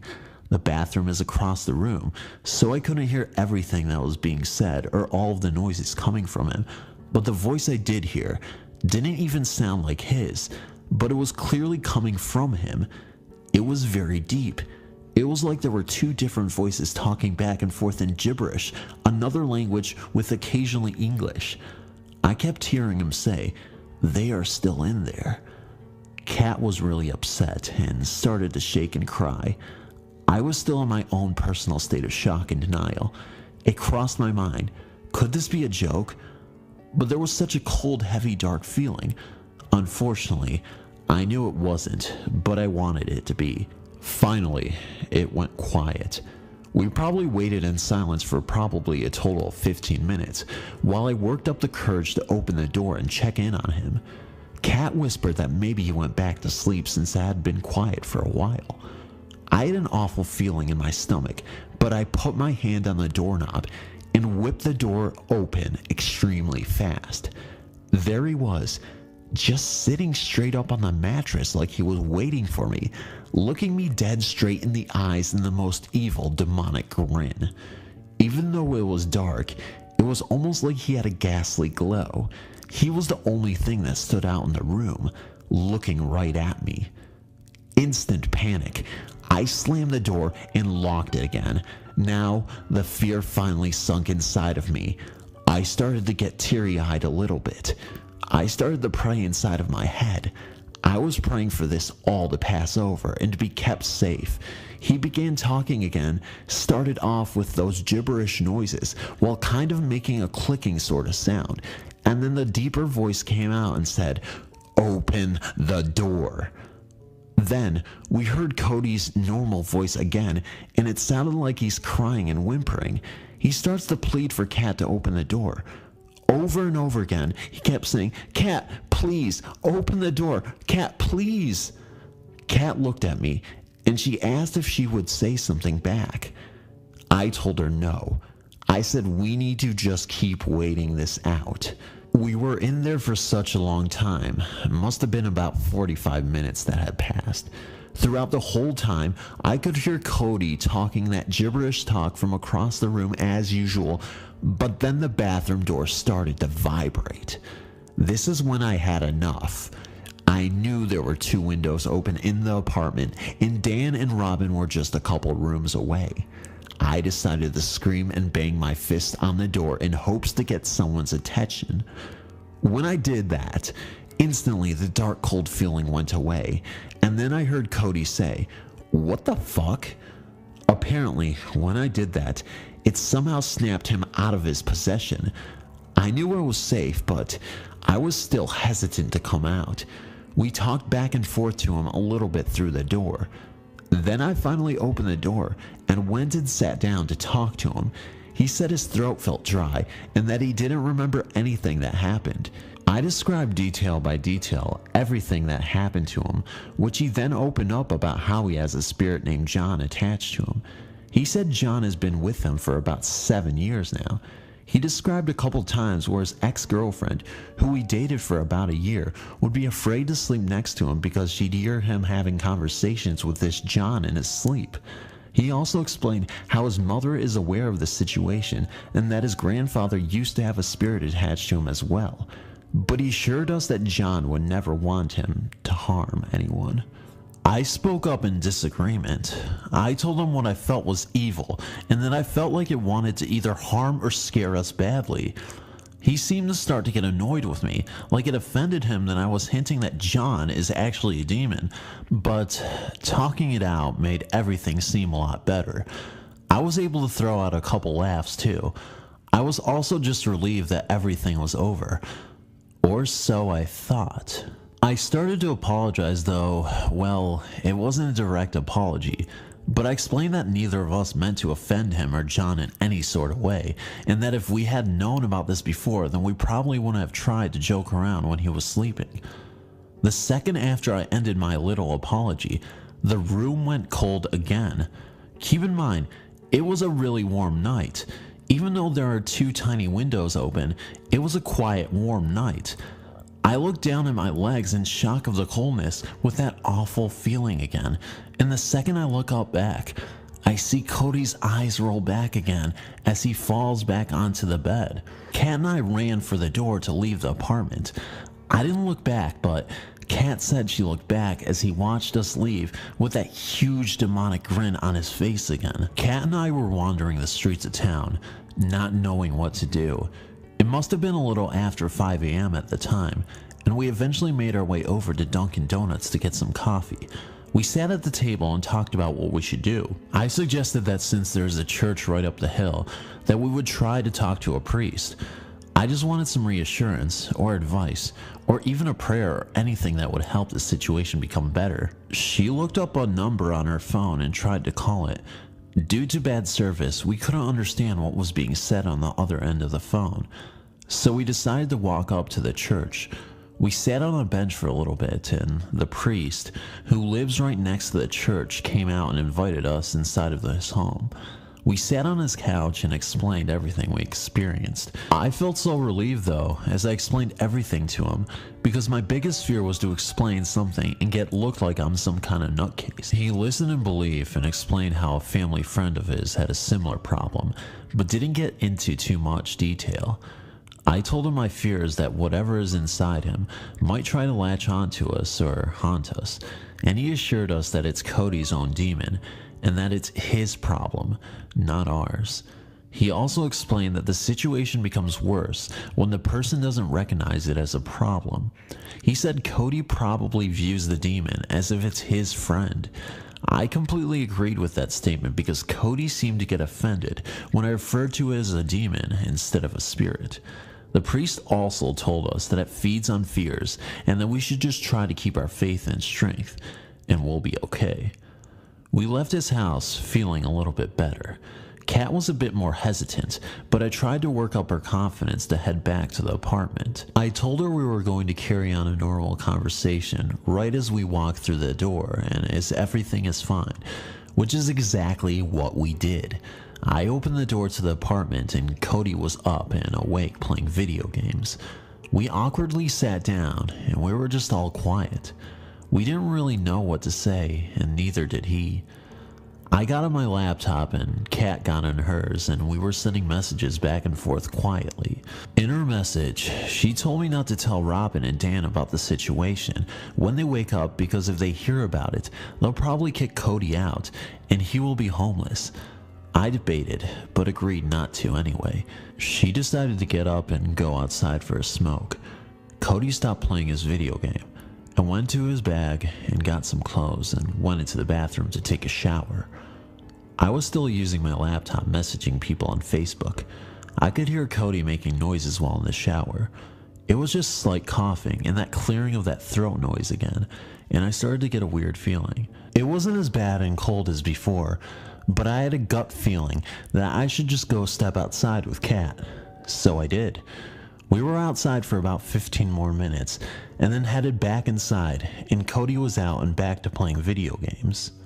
Kat goes into the bathroom to use it, and she comes out, sits down, and messages me from her laptop again. She told me in the message that Cody's pocket knife is just randomly sitting in the sink. That instantly put a sickly, awful feeling in my stomach. She turns to Cody and asks if she can step outside and talk to him. He agrees, and they head outside. While they were still outside, Robin wakes up and comes out of her room. After the whole pocket knife thing, which I later learned he had no memory of, I completely changed my mind about being quiet about everything. I immediately told Robin about the whole thing, to which she then went and talked to Dan, and then they stepped outside with Kat and Cody. Both Robin and Dan were disturbed by it all, and agreed that they don't want Cody living with them anymore. They suggested for him to sleep at Cassie's house for now until everything gets sorted out. Cassie lives right up the road at an apartment of her own, and she is also an acquaintance of ours. Kat and I decided to spend another night at Robin's and Dan's. Around 11:30 p.m. at night, Cassie starts sending frantic texts about Cody's behavior. Apparently Cody was sitting on her couch, talking to her, and he fell back like he went to sleep, but when he sat back up, his eyes rolled back. But then he snapped out of it and carried on a normal conversation with her. She was really freaked out about it, and we had her come over to talk to us about everything. Out of fear of going back to her own apartment, she decided to sleep over with us. We were all up a good part of the night talking about what to do. We decided that it's best to try to contact Cody's family, or mother, since she's the one that's supposedly most aware of it all. The next morning, I went home and later heard they did take care of the situation and contacted Cody's mother. Now flash forward, after all of this, I had to cut off all ties and contact with Cody.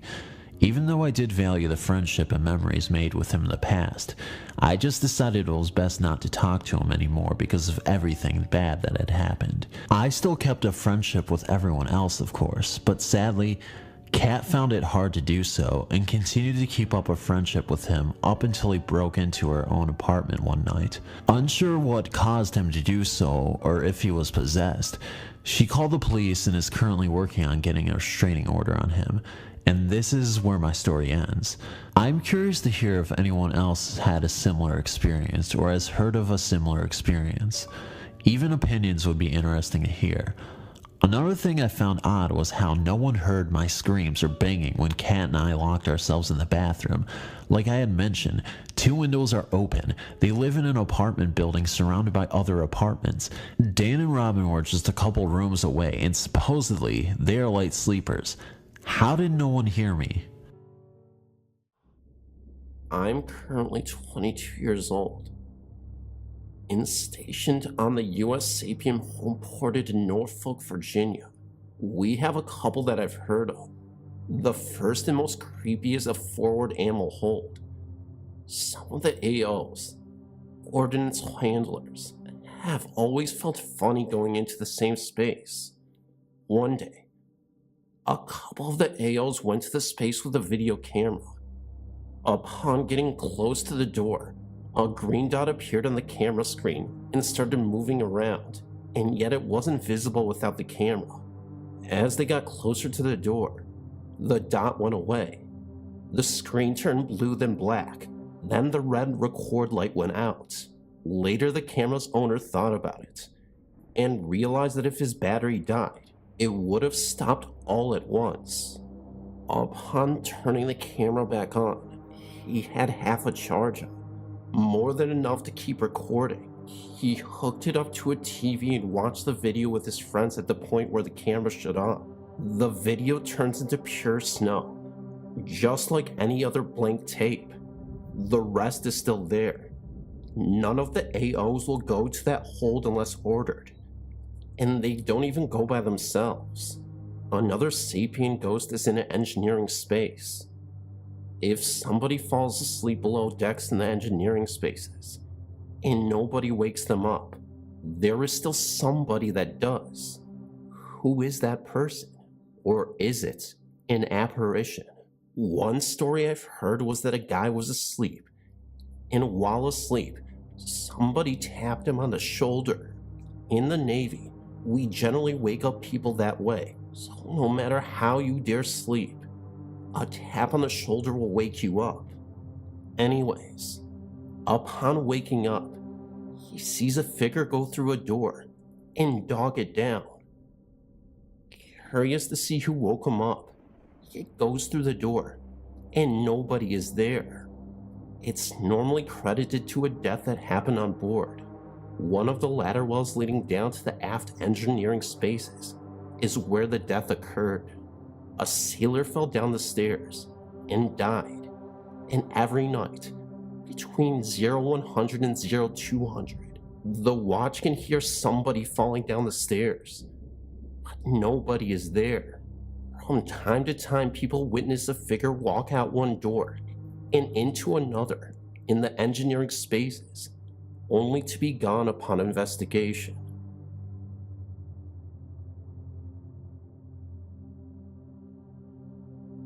A couple of years ago, I used to have to take the bus every day to get to work.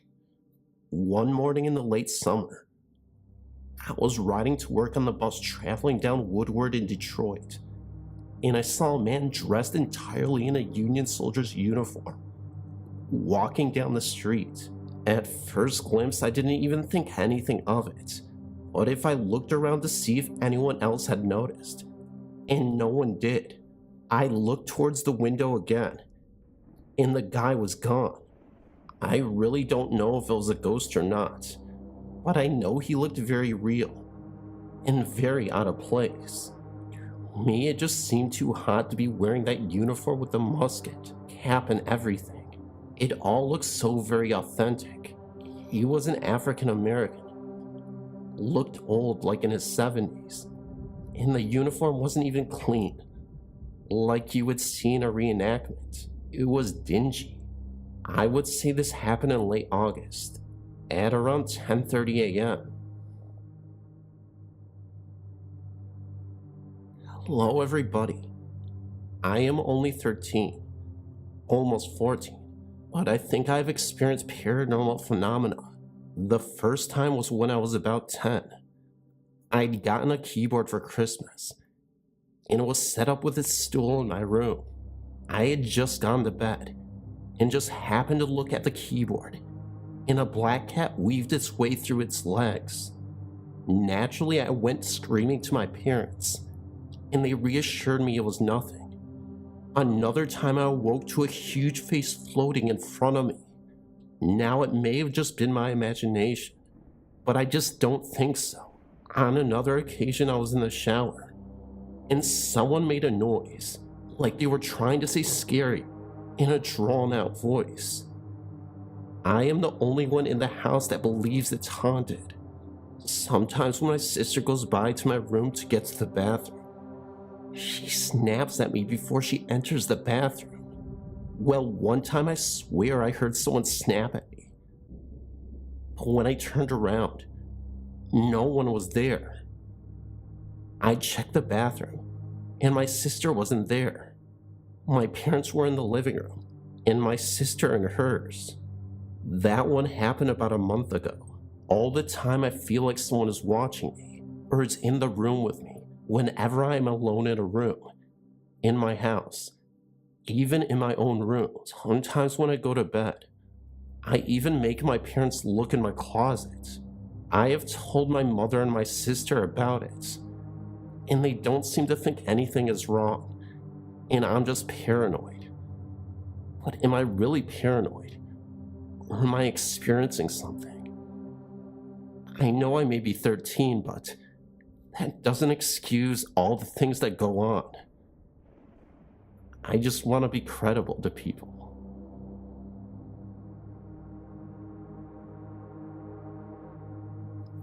Our house was built in 1959.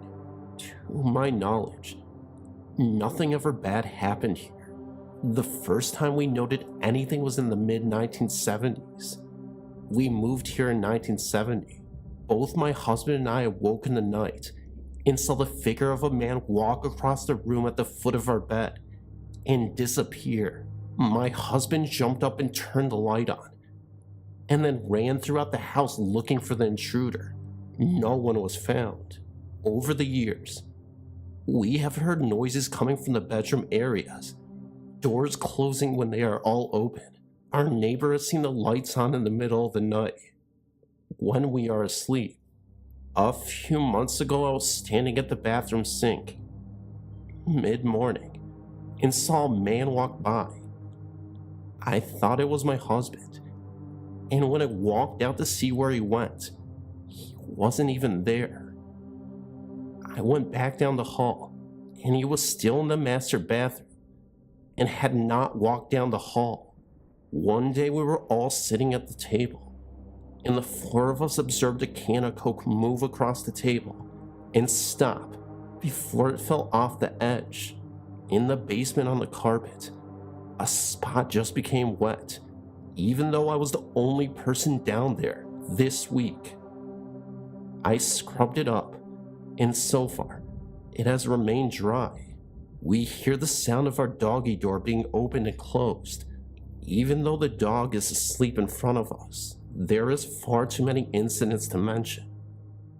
But interestingly enough, our dog never acts like she hears any of these unnatural sounds, even though she barks at humans or dogs, etc. outside.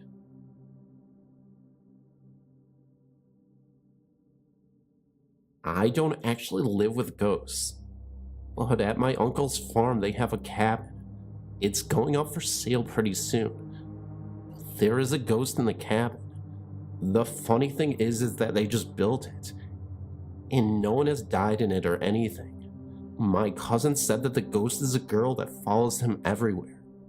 When my other cousin, my little brother, and I were watching a show in one of the rooms, then we heard footsteps walking across the floor upstairs.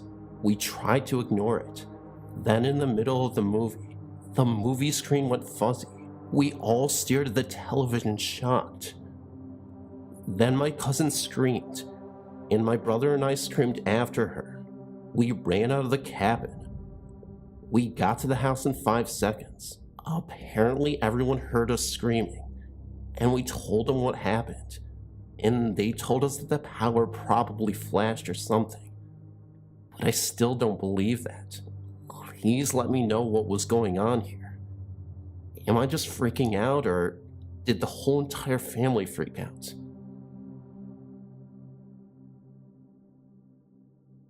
I want to tell you of an experience I had a little over a year ago.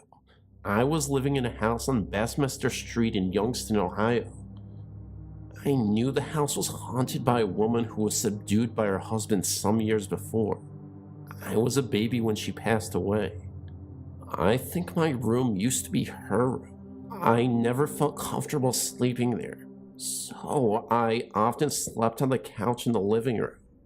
One night I woke up and felt like I could hardly breathe. I felt like there was a tremendous weight on me, and I couldn't move or speak except for open my eyes. I opened my eyes and saw a huge black hooded figure at the end of the couch, kinda leaning over like it was looking at me. Mind you, I couldn't see his eyes. Thank God. I instantly slammed my eyes shut and kept trying to scream, but I couldn't. Every time I opened my eyes, he was closer, till he was right over me. I took a deep breath in and started screaming. I woke my sons up. Needless to say, I got up and turned on every light in the house. I think it was Death. I don't know why he came to me. Not long after my grandmother passed away, lived right next door to me. I have more stories about the apartment if you want to know. I also have a picture I believe is Teresa. That's who was haunting my house. Thank you for your time, and thank you for your website. I was staying at my auntie's home in Tasmania, where I learned very quickly the horrors of its past.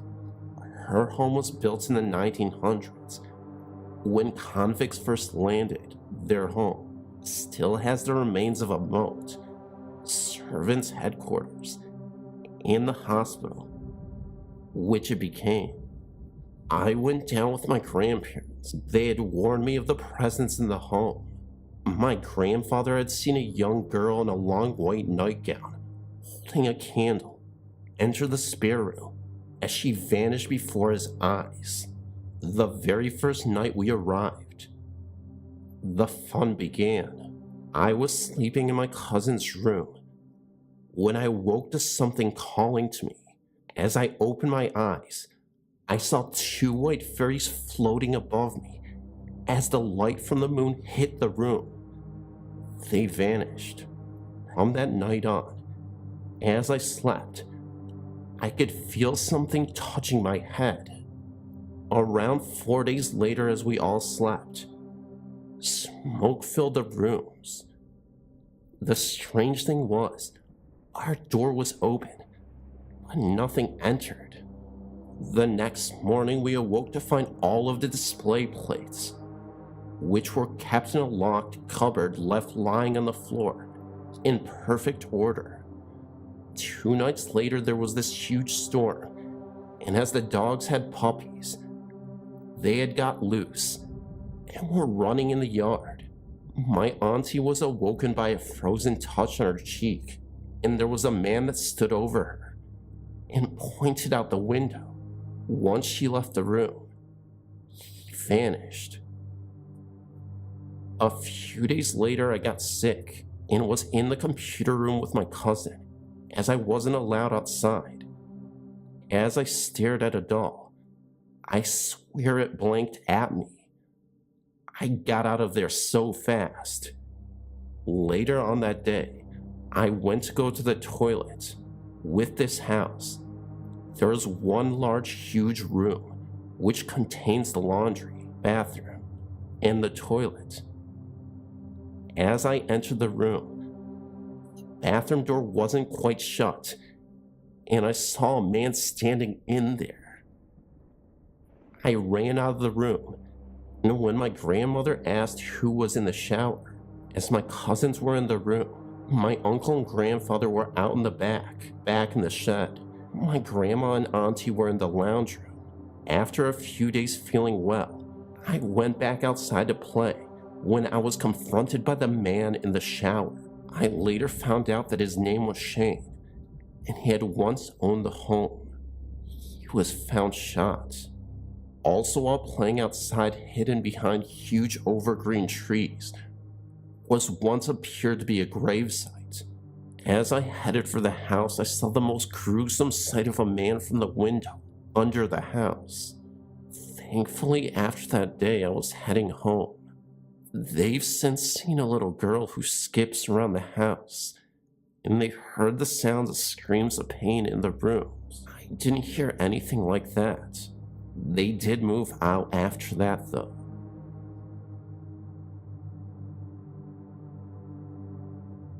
When I was 7 years old, my family purchased a house in the outskirts of Los Angeles. I remember my father bragging to most anyone he knew that he got the house for a steal. I guess it didn't really matter that a stiff wind could probably knock the house on its side. It was that run down. It was a 2-level house with the main rooms being on the first floor, 3 bedrooms on the second floor, and a small fruit cellar below. When we first arrived at the house, I noticed a mailbox with a small stick-on letters that spelled out HORTON. That was the first thing my father intended to change. He pulled on some stick-on letters out of his pocket and proceeded to spell out our last name.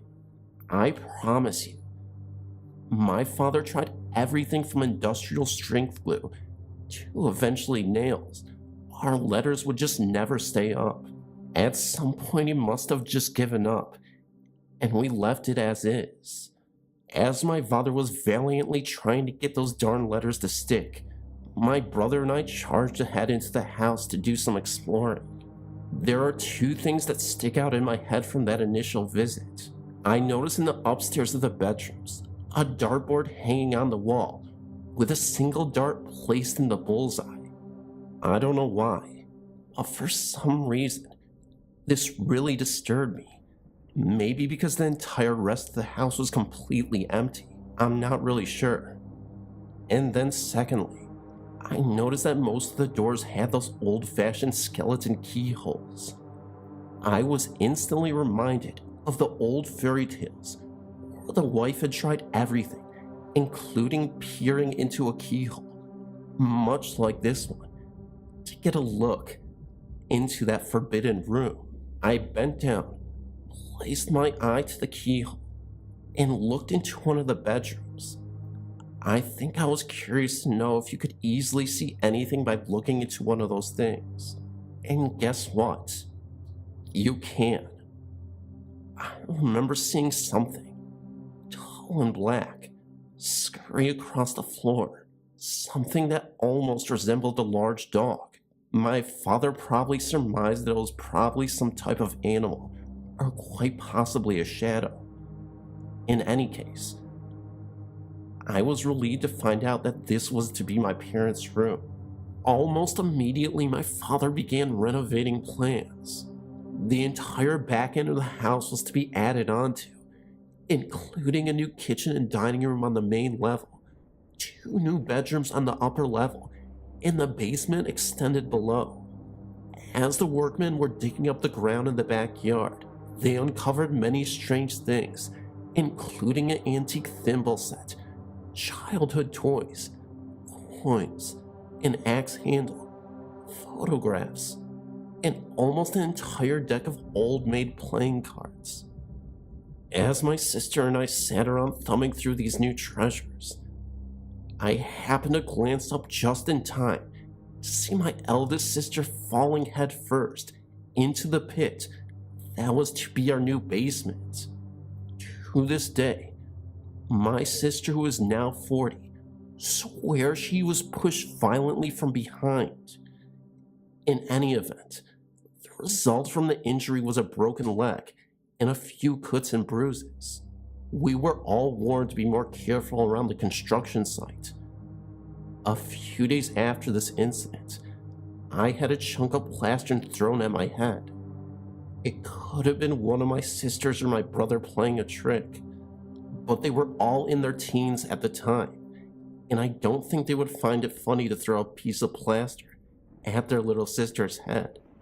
Strange things were occurring inside the house as well. I constantly felt as though I was being watched, and was often plagued by feelings of absolute horror. I might be in a room playing or watching the television, when an overpowering feeling to flee the room would hit. Believe me when I say, I did just that. My sisters were constantly at each other's throats over missing items. And sometimes, those items would appear right in bizarre spots. Some were never even seen again. Lights and appliances would turn on by themselves. Footsteps could be heard in the middle of the night. Items would come crashing down in uncoupled rooms. A strange buzzing sound, almost like an electrical charge, seemed to emanate throughout the entire home, and the list goes on. We also had a problem with fires. My mother was awoken in the middle of the night by the smell of smoke, and upon investigation, she found that someone had closed the cover on her toaster oven and hit the start button with nothing being inside. This is an old 70s style oven where you actually had to press a release button to turn the power off. Otherwise, it would have just kept on going. By the time my mother reached the scene, the entire toaster was up in flames, practically burned to a crisp. That was the first of 7 fires that occurred in that house. As a child, I detested peanut butter. Even the smell of it would send my stomach churning. My brother found it amusing to consume a sandwich and then hold me down and breathe on me. Ugh, gross. Anyhow, I was sitting in the living room watching the Saturday morning cartoon marathon when my brother walked in fresh from eating a PB&J sandwich. I knew what was coming, and I wasn't in the mood for his games. A constant pounding sound that had kept me awake for half the night, and I was cranky from the lack of sleep. We began to tussle, but were abruptly interrupted. From out of nowhere, an insole from a pair of shoes fell on the floor between us. We just stood there and stared at each other for a few seconds, our hands still on each other's shoulders. This insole actually seemed as though it fell straight out of the ceiling. As we were trying to figure out the origin of the peculiar item, we were startled by a loud knock at the front door. From our vantage point, we could both see the front door from where we were standing. There stood an old lady with whitish hair, wearing a black shawl. Something about her eyes struck me as odd. They were so dark, it almost appeared as though someone had stuck 2 large black buttons in her eyes. As my brother approached the door, she vanished almost instantaneously, like she had never been there at all. It's not as though she simply turned and walked away. She disappeared into thin air. One minute she was there, and the next she was gone. I would be lying if I said we opened the front door to take a look around. We did peer out the window, checking for any signs of where she may have went. We saw nothing on the front yard, nor the driveway. My brother was convinced that we had just seen a witch. When we returned to the living room, a mysterious insole from the shoe was also missing. It's also interesting to note that a fenced-in gate surrounded our entire property. For someone to gain access to the grounds, they would need to be electronically buzzed in. This still puzzles me to this day. My brother, being the inventive boy that he was, liked to build forts. They were mostly constructed of yardsticks and blankets, or whatever else he could get his hands on. When my mother saw us playing in there one day, she forbade it, as she feared I could suffocate myself. Even though I was 7 at the time, I was very small for my age. I reluctantly agreed and scampered off to play in my bedroom. I was playing with some dolls when a little boy walked in. Now, I don't know who or what this little boy was, but to me, he looked like a real person. I honestly thought that he was a friend of my brother's, although he did seem a little bit young to be chumming around with my bro. I remember him asking me if I wanted to play. Being lonely and not having many friends, I quickly agreed and was happy to have a new playmate. He suggested playing in the fort.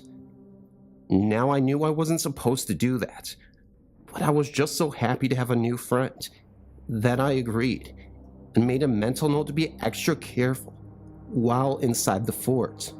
Almost as soon as we were inside the fort, the little boy told me that he had to go, but that I should wait there for him to come back in a little while. I have no idea how long I waited, but sometime later, I heard my entire family frantically calling my name, obviously searching for me. To this day, I have no idea why I didn't answer. Maybe I was afraid of being caught. I don't know. The blanket that was served as the door was yanked up, and I saw my mother's anxious face peering inside. Eventually, I explained the entire story to my parents. Although they believe me, the identity of that boy remains unknown, and I never saw him ever again. There were only 5 other families that lived in our street, and we knew all of the neighborhood children. It wasn't any of them. I kick myself now for not even asking the boy what his name was. That might have helped some. I've heard many stories on this and other sites, but I've never heard of anyone interacting with a ghost as I've just mentioned. Weird, huh? Thinking back on that little boy, the only thing that struck me as being a little bit weird is the way he moved. It was slow, yet fast, and his movements were jerky, if that makes any sense.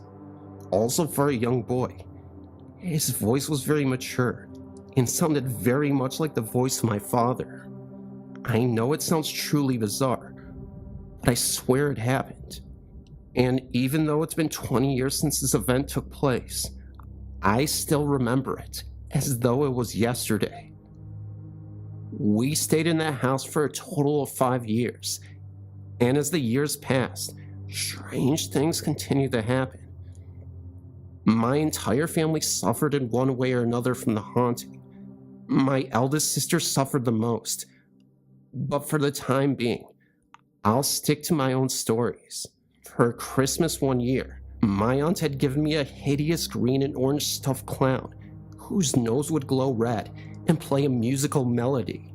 At first glance, I hated this thing and quickly stuffed it in some dark recess in my closet. Sometime in the middle of the night, I had awoken, desperately needing to use the restroom. The idea of walking through a darkened hallway at 3 a.m. was not a desirable prospect, but by this point, it was an absolute necessity. I made my way down the stairs and was just about to round the corner into the living room when I heard it. Soft jewelry box music was coming in the general direction of the living room. Peeking my way around the corner, I saw the stuffed Christmas clown propped up in the middle of the couch, its nose glowing in the darkness. I hightailed it back upstairs, wetting myself in the process, and jumped in my bed, shaking like a leaf. It scared me half to death. Nothing scared me more in that house than the spirit who I dubbed the old man. I saw him many times both inside the house and also in the fields behind our house, just kind of standing there, staring intently up at the house. He always wore a brown business type suit and a top hat. I've always had nightmares about him over the years. Most of them would entail me being in a room with my back to the doorway. Instinctively, my back would tense. I would spin around, and he would pounce, charging at me full speed from the other end of the room, sometimes carrying an axe, or sometimes not. One thing that sticks out in these dreams is that he somehow was more vivid and colorful than the rest of his surroundings. He always seems to stand out, if you know what I mean.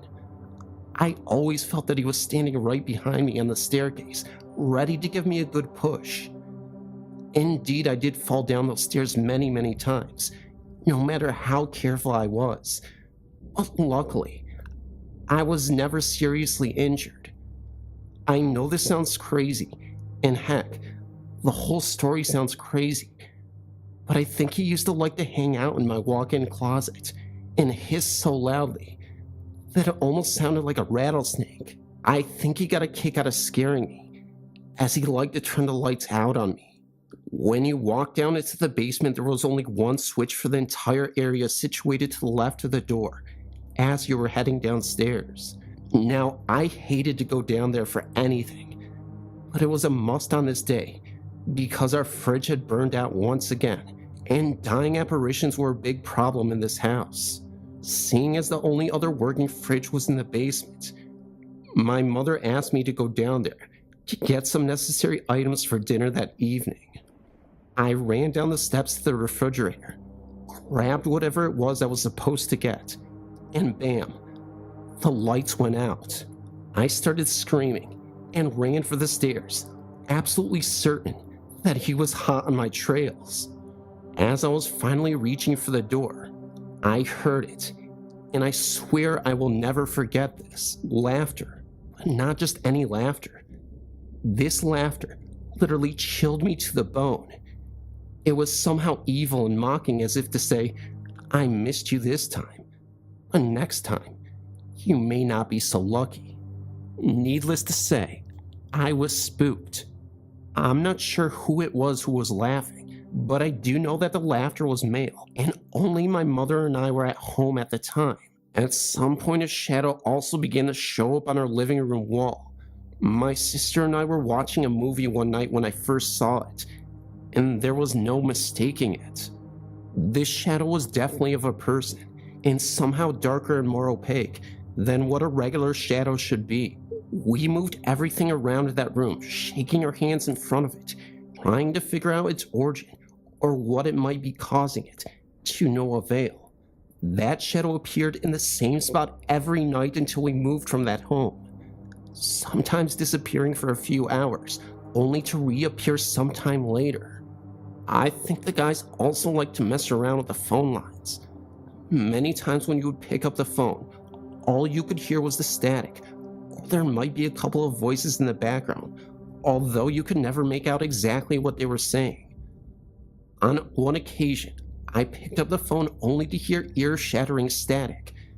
Before I had enough time to put the receiver back on its cradle, I heard a man say hello in a slightly, very mocking manner, and then that same god-danged laughter. That really scared me. Other people, including my grandmother, reported calling our home, and a strange man would answer. A second later, the phone would start to ring normally, and one of us would eventually answer. This to say, this unnerved me to no end. Once, and only once, I was upstairs in my bedroom listening to the stereo with a girlfriend of mine on one of those perfect, sunny Southern California afternoons. We were kind of goofing off, singing along, when a man's voice started to come through the radio. Believe me when I say, this was no radio broadcast. Language was foul and violent, much too obscene to be repeated here. My friend and I just stared at each other, becoming more frightened by the minute. When I finally couldn't take it anymore, I reached over and pulled the plug, thinking that would put an end to the disturbing episode. To my complete astonishment, the radio just kept on playing. Okay, playtime is over. Time to head to my friend's house. I really don't know how to explain this, but somehow we learned to live with these things as a family. I got used to being afraid, expecting things to go missing. I barely glanced if a door slammed on its own, or a light mysteriously came on. I expected to hear my name being called out in the middle of the night, and so on. Was I still scared? Yeah. Deathly terrified might be a better term, but somehow I managed to live with it.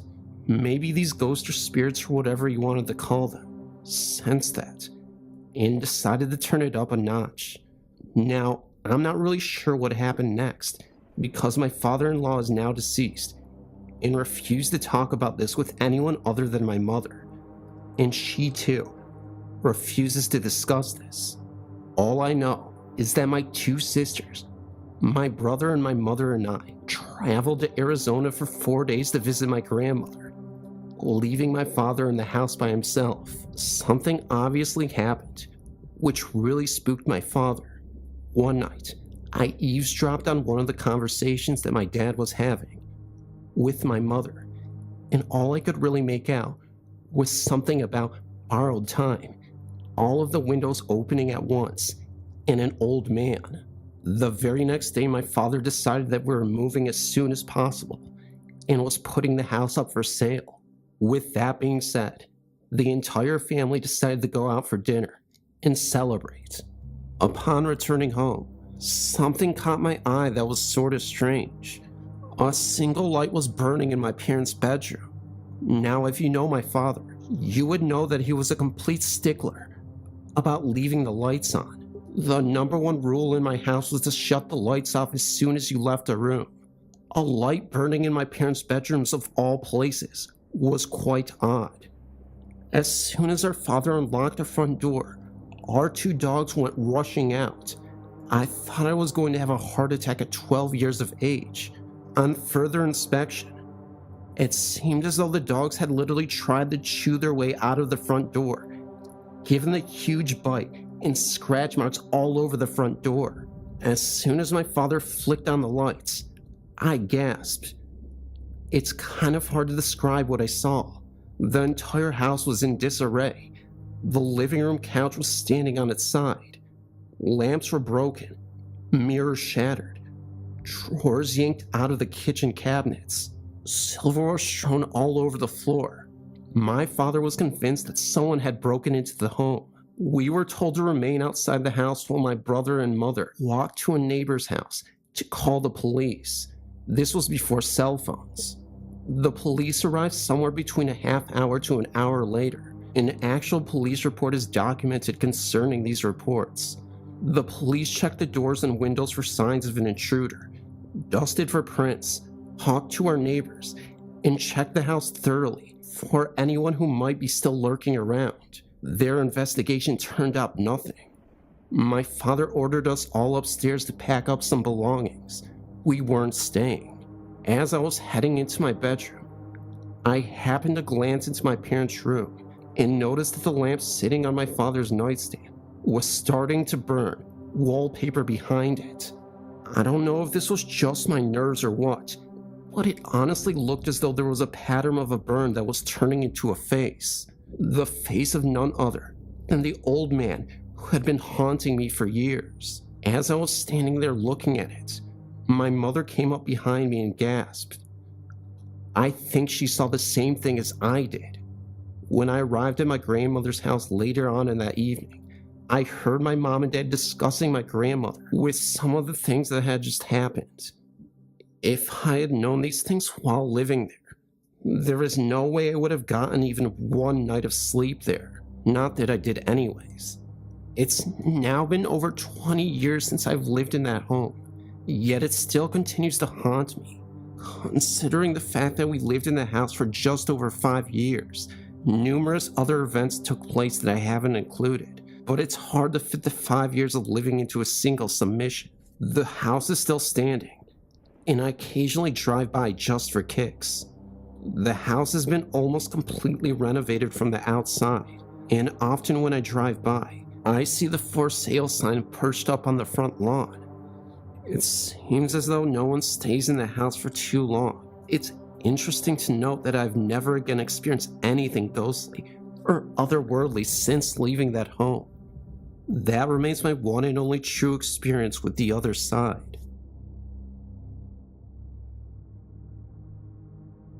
I am a restaurant manager in a small town in Georgia, Milledgeville.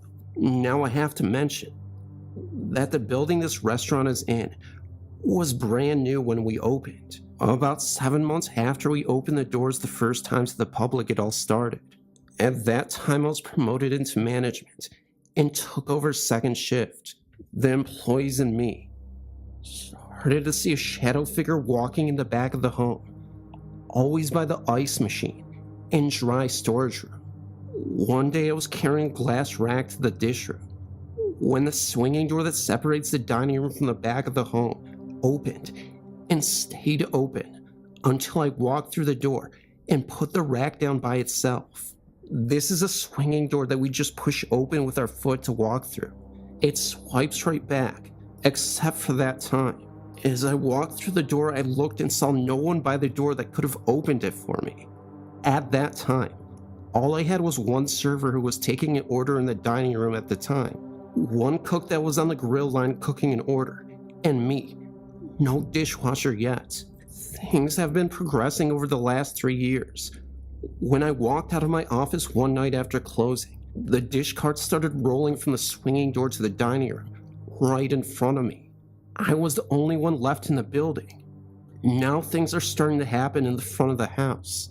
I now am running shifts during the day, from 5:30 in the morning to 3 or 4 p.m. depending. Glass racks are coming out of their slots by themselves. One time a rack came completely out of its slot and fell on the floor, with only one server there, and she was nowhere near it. She got scared when she saw that. We always see a shadow figure walk around in the dining room now, also on the grill line, and then back to the dry storage room. All the employees had some kind of something happen that neither one of us can explain, but don't get a bad feeling when anything happens, and we just name the shadow figure George. We also talk to George a lot. When asked to please stop moving things, it stops, if only for that day. We all sure would like to know what's going on here, and how did George come into a brand new building to stay? Nothing too scary, I know, but they are not all scary. I think ghosts are just people like us. This is an account of a shadow person. I was sat in the dark in a security lodge which is mostly made of windows. About 3 a.m., I turned and noticed the shadow of what I thought was a man looking into the lodge window from the outside.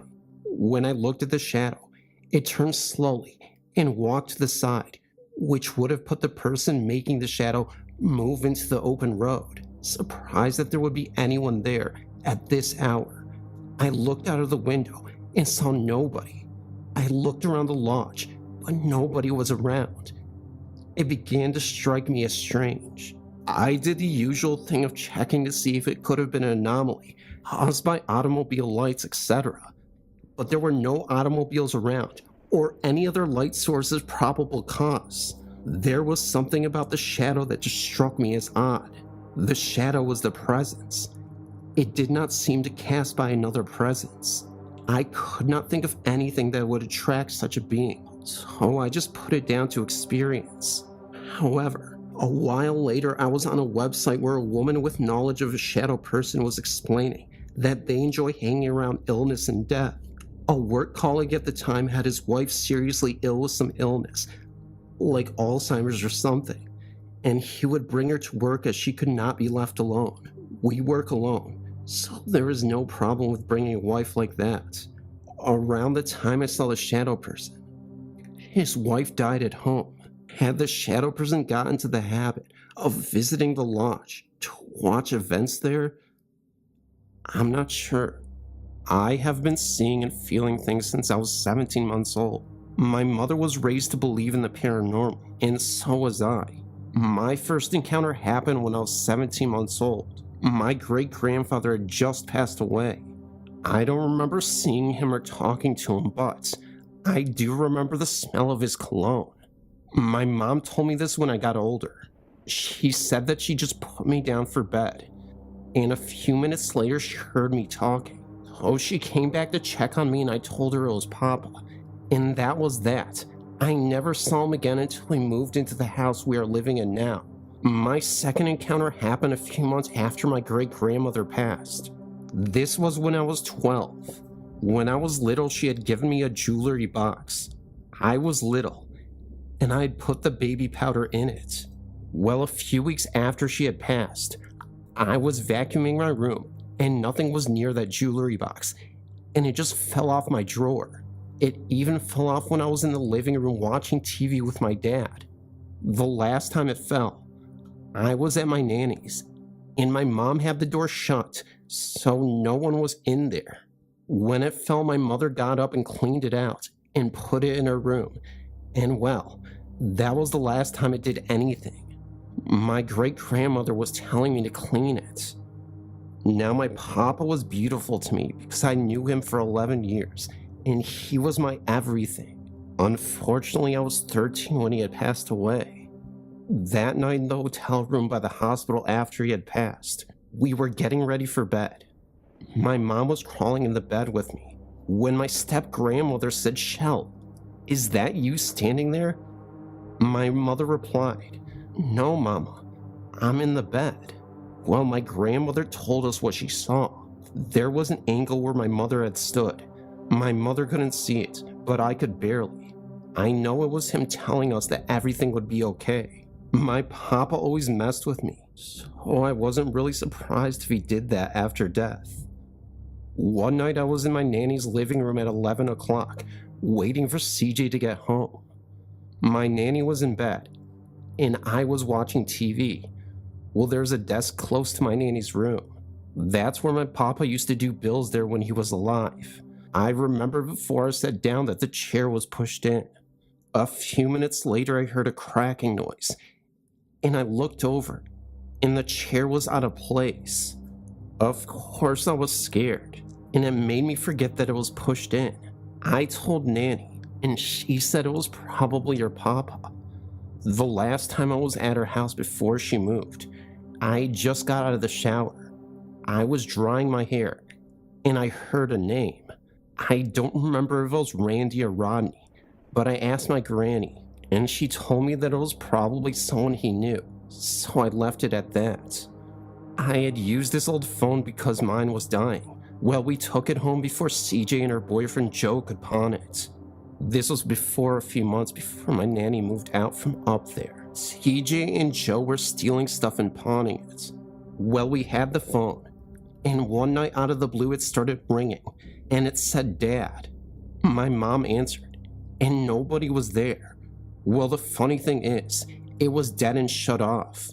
Well, the next time it rang, I was at home, and this time it said Joe, and I answered. Of course, nobody was there.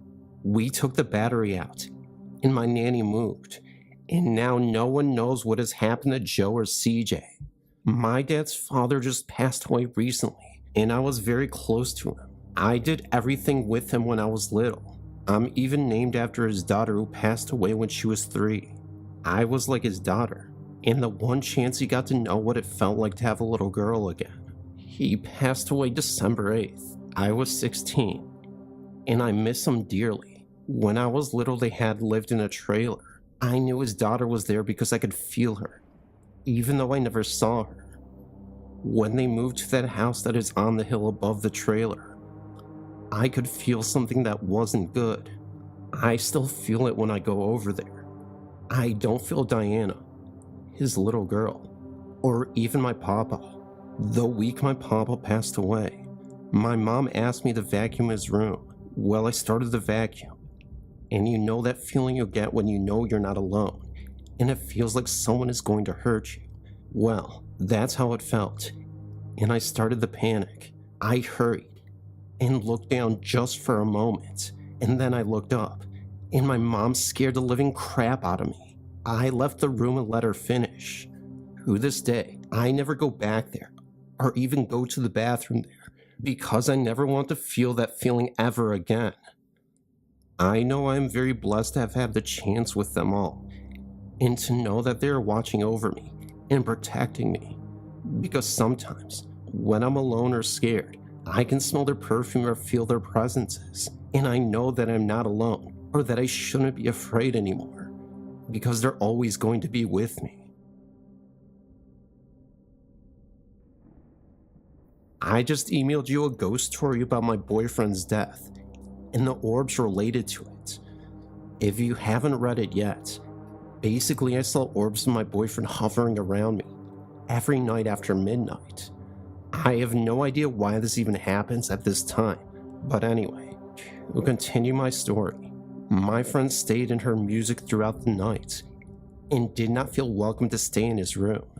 She is familiar with ghosts, and I have not been well since his death. I have grieved so hard I became a threat to myself to the point in which I was thinking of doing the unthinkable. I am just now coming to grips with the situation with my boyfriend. Well, maybe I hold him here, if you know what I mean. I want him to pass through and find some peace so we can go to the light, but I'm not sure what I should do to help. I am so distraught over this. He has visited me and also 4 people I know by dream. He even visited my 5-year-old to tell him he loved him, and that he had to go to heaven now, and his nephew had a dream with some of our memories in it. He told him to take my wife, meaning me, and said God bless you at the end. My friend dreamt of him where he walked through, and said sorry, I don't know why I'm here, and my uncle had a dream with my boyfriend urging him to remind me to let him go, so I could move on. But it is really tough when someone has become a huge part of your life, and has played a major role in it for so long, and to have that person vanish before your eyes and be gone is just unconscionable to me. We used to have long talks about mortality, about how one of us couldn't last if one of us were to depart, and it just kills me to know that we can't have just one more conversation, or that we won't be able to live to see my son grow up, get married, and be successful. I swore I was going to marry this man. I did have a dream where someone I believed to be him was trying to walk me through a mist. It's kinda hard to explain, but the dream was foggy and his face was partially obscured by the mist or fog, but the outline of his body was the same as my boyfriend's, and I could make out his hair. He reached out his hand to me without saying a word, and when I did, I awoke, and just like that, he was gone again.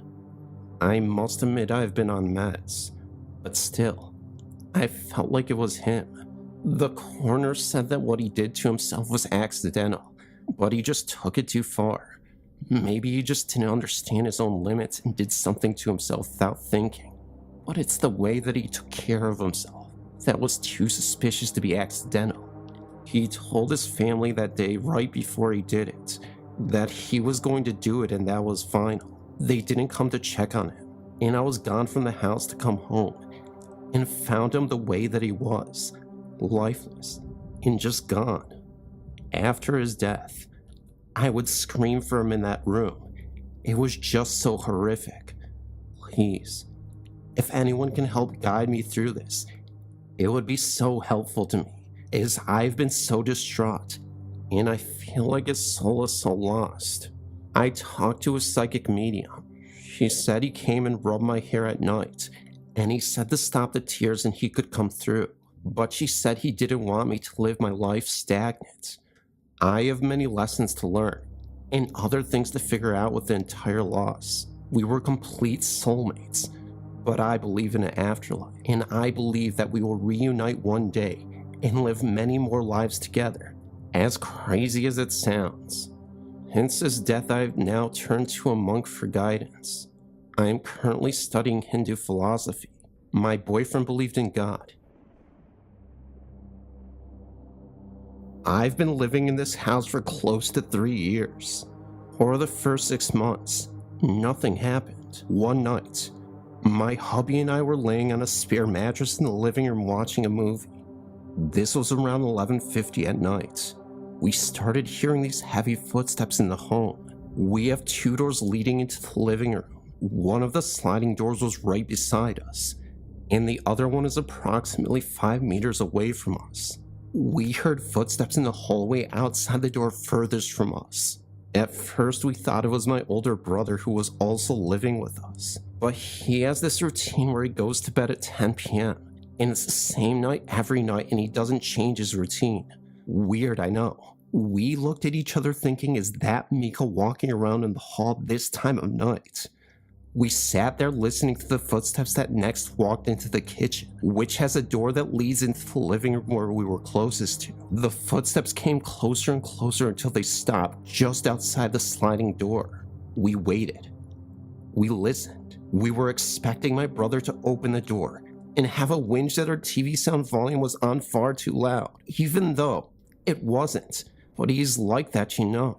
We waited, and then my hubby pushed the sliding door and opened it, and we found nothing. The other door on the far side of the kitchen was also closed, which leads into the hall that the footsteps originated from. We were a bit spooked because we both heard the steps, and laying on the mattress on the floor could sure as heck feel the vibration in the floor from those footsteps. We decided to search the home, minus my brother's bedroom, and we found nothing. An old man lives next door, and I was starting to imagine that perhaps he passed away and wandered over to our home. We saw him a few days later alive and well.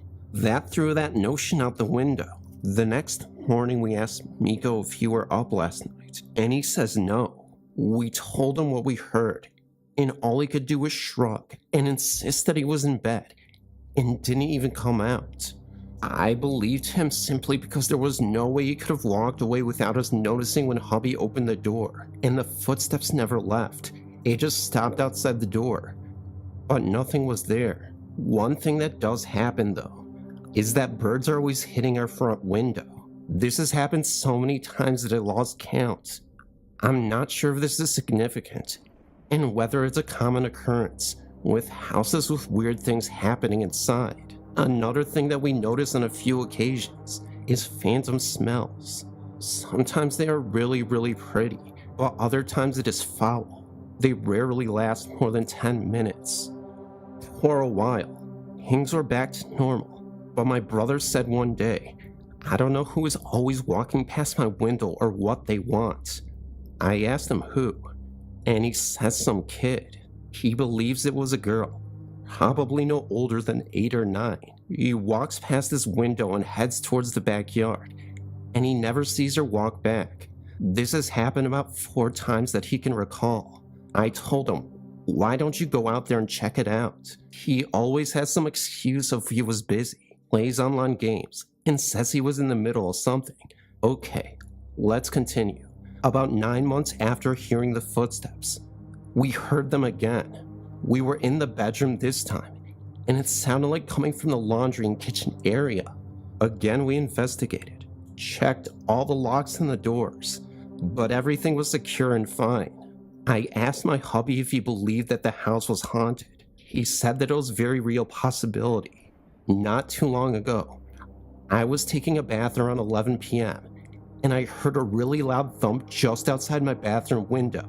I got out of the tub and wrapped a towel around me and met my hubby in the hallway. He thought I might have fallen, and I told him that it seemed to come from the outside window. We switched on the backyard light that had an outdoor seating area, but the place was clear. We didn't go outside, but we could tell nothing was on the floor that could have made that sound. We went into my son's room to look out the window where the garage and the rest of the yard is, but couldn't see much, save for a few feet from the house because the outdoor lights aren't strong enough, and the trees are too dark and cast many dark shadows. We just put it down to maybe the neighbor was outside doing something, though it was dark, and if that were the case, wouldn't have the light been on? But recently, I got a real shock of my life. About 3 months ago, they put the house on the market, and around this time, I went into my son's room about 7 p.m. to wake him to get him ready for school. It was still quite dark, though the sun was starting to come up, and you could see enough. I pulled his bedroom curtain open and saw what looked like a girl child in the yard, looking directly at the window. That's when she just stood there watching, and then she turned her body and made her way towards the back of the garage. She kept looking my way for a few seconds before looking away and disappearing behind the garage. I didn't know what to think, to be honest. What would she be doing out there at that time in the morning, wearing inappropriate clothing for that time of morning? I'm not even sure if she was solid or not. I was just thinking, who are you? And why are you in my yard? I think she wore a light blue dress. It could have been white. I didn't have too much light, but it almost seemed like she had a bit of a glow. I could even tell that she seemed to have long blonde hair. By now, my brother and my hubby had left for work, and I was alone in the home with my son, and there was no way I was going to go into the yard to investigate. What if she wasn't a little girl? Can a little girl create such heavy footsteps? She is always spotted outside, yet the footsteps are inside. Or is that something else inside? Is she trying to warn me? I've seen shadows here and there, and many things have been breaking down recently, Since the home was put on the market, our little portable oven broke down. Our microwave is breaking down. My washing machine isn't working well anymore, and it won't do the final spin cycle. The hot water mysteriously stopped working as well, and the landlord came by to fix it, and says he doesn't even see anything really wrong with it. The hot water started working again. The toilet was blocked up with the root of a tree, but why now? The kitchen faucet broke and fell off. Our video player stopped working. It chewed up a tape and had to throw it out. Birds continue occasionally flying into our front window. Always that same window. It happened on the day of the house auction too. And it's not just these, but also illnesses. My son was choking on food the other day and needed an ambulance. Since living here, my hubby has needed 2 surgeries, one being spinal, and he's always been strong. And then he spent a year out of work with a bad back. He developed diabetes while living here, though a test a year ago said he was fine. I also developed problems. Locked-in ovarian syndrome, an umbilical hernia, requiring surgery in near future, and high blood pressure that recently got even higher, ankle swelling that can't really be explained, chest infections that occur frequently, and a few others. Before living here, we were fit and healthy, and it's like being here is making us sick. And it could be a coincidence, but you can't help to think about these things. I've read that there is a house somewhere in Europe, I think, and that people that move in there die of a heart attack within 2 weeks of living there. I don't know if it was in Switzerland, but the thing is, even those had no history of being ill. They say the house is cursed. And who knows if this is why we're getting these issues. We are moving out in a couple of weeks, and we are counting the days. I feel more like a 7-year-old these days than a 36-year-old. And all these changes have happened in the past 3 years of living here anyway. But this is my story. As a teen, I lived in a nice newer home on Vulcan Road in Perkin, Indiana.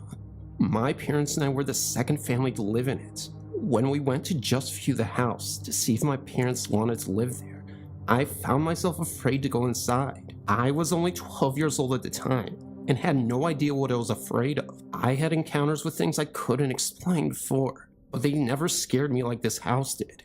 My parents talked me into going inside. I wasn't happy, and actually I cried, but went in anyway. It had 3 bedrooms and a large basement and a yard. My dad and mom decided it was perfect for us and started with the purchase plans. Inside the house, the back bedroom, which faced the woods behind, and on the side of the house, truly was only part of the whole place that made me feel very uneasy. I made mom promise that I would be put in there to sleep, and she agreed that I would get the larger of the 2 bedrooms in the front end of the house. The problems didn't start right away for me anyways. My parents took the room that I refused. My dad was away a lot for work, and so my mom got the first experience. She kept them a secret from me till my last day of school. That year we had gotten new bedroom suits, and I was put in that room. Not for long enough. Not many 17-year-olds sleep with their moms, but after waking to see a woman sitting on the side of my bed one night and disappearing before reaching the foot of my bed while walking away, I slept with her every night afterwards. She was a dark figure with no real features to me, but I could tell it was female. I also seen dark shadowy figures dancing in the basement. Everyone heard the heavy footsteps upstairs while we were all downstairs, scratching in the attic. We moved back to Kentucky when I graduated in '86, but even though the house had its issues, it was the only place I'd ever called home. I went back and visited the next owners years later, and they had all the same experience as we had. The only difference was a young couple had tried to live there, and when they had a new baby, the ghost got a little violent and knocked things from the walls. The young family moved for fear the baby would be harmed. Behind the house through the woods is a cemetery, 11 or 12 graves, all dated from the 1500s to 1800s. I used to hang out there to sneak and smoke cigarettes. I can't help but wonder if it was someone from there. I hope to someday get the time to go visit whoever lives there. 21 years later,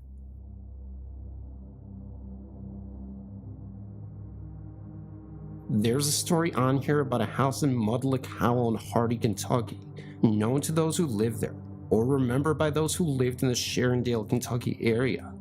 The story states that the White House on the right is haunted. Correction.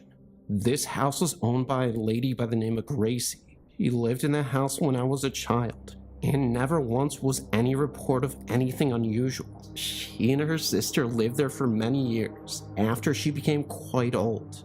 These stories might have happened since her death. Across from her home in the old stomping grounds, there were many stories of ghosts of American Indians. It is reported that glimpses of these Indians can even be seen during the day. This was known as an Indian burial ground. I can verify this because I was one of the children who actually saw what appeared to be an Indian. The Indian seen was wearing what appeared to be hides and carrying a spear, or something that might have been a spear. I was not the only child who saw this during the day it happened. There were many of us there playing ball during recess from the grade school, and we all saw it. But there are many other hauntings in this area, and none of them mentioned here, such as the graveyard that was up on the mountain across Highway 119. This graveyard had been in disrepair even back in the 1950s. I used to play in that area as a kid, and know that there have been unusual happenings since even before that time.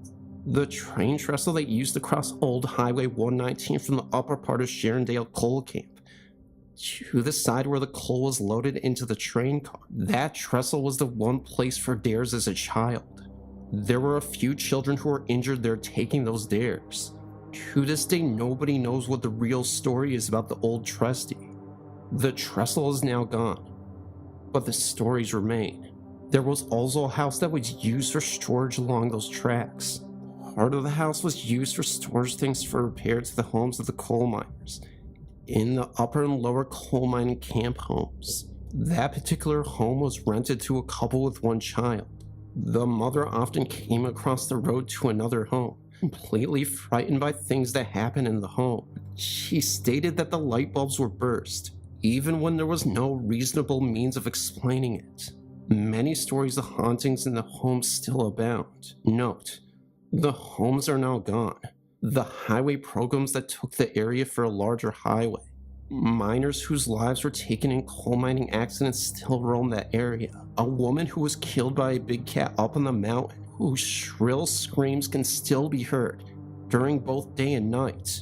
Different areas in the mountain where soldiers were killed. Mines that were closed are also rumored to be haunted. The same area is known to have different stories of men who were killed by reveners back in the early 1900s.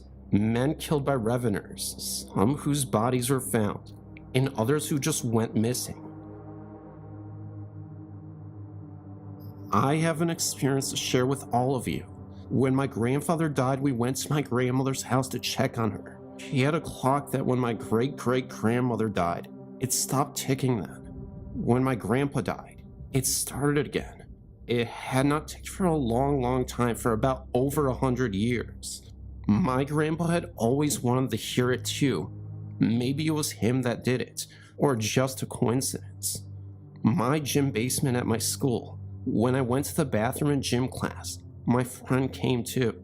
It used to be a locker room for a high school. We were about halfway down the stairs when the lights started flickering on and off. Then the water at the sinks turned on, and the stall door slammed. Then we turned to run up the stairs, and in the corner, we saw a boy that you could see through, and he had a hunter green shirt with black dress pants. We screamed and ran up the stairs where most of our class was there, and no one believed us, but we knew what we saw. Me and my other friend, we went down there and had to use the bathroom, and she was scared to go by herself. Oh, I ended up going down there with her.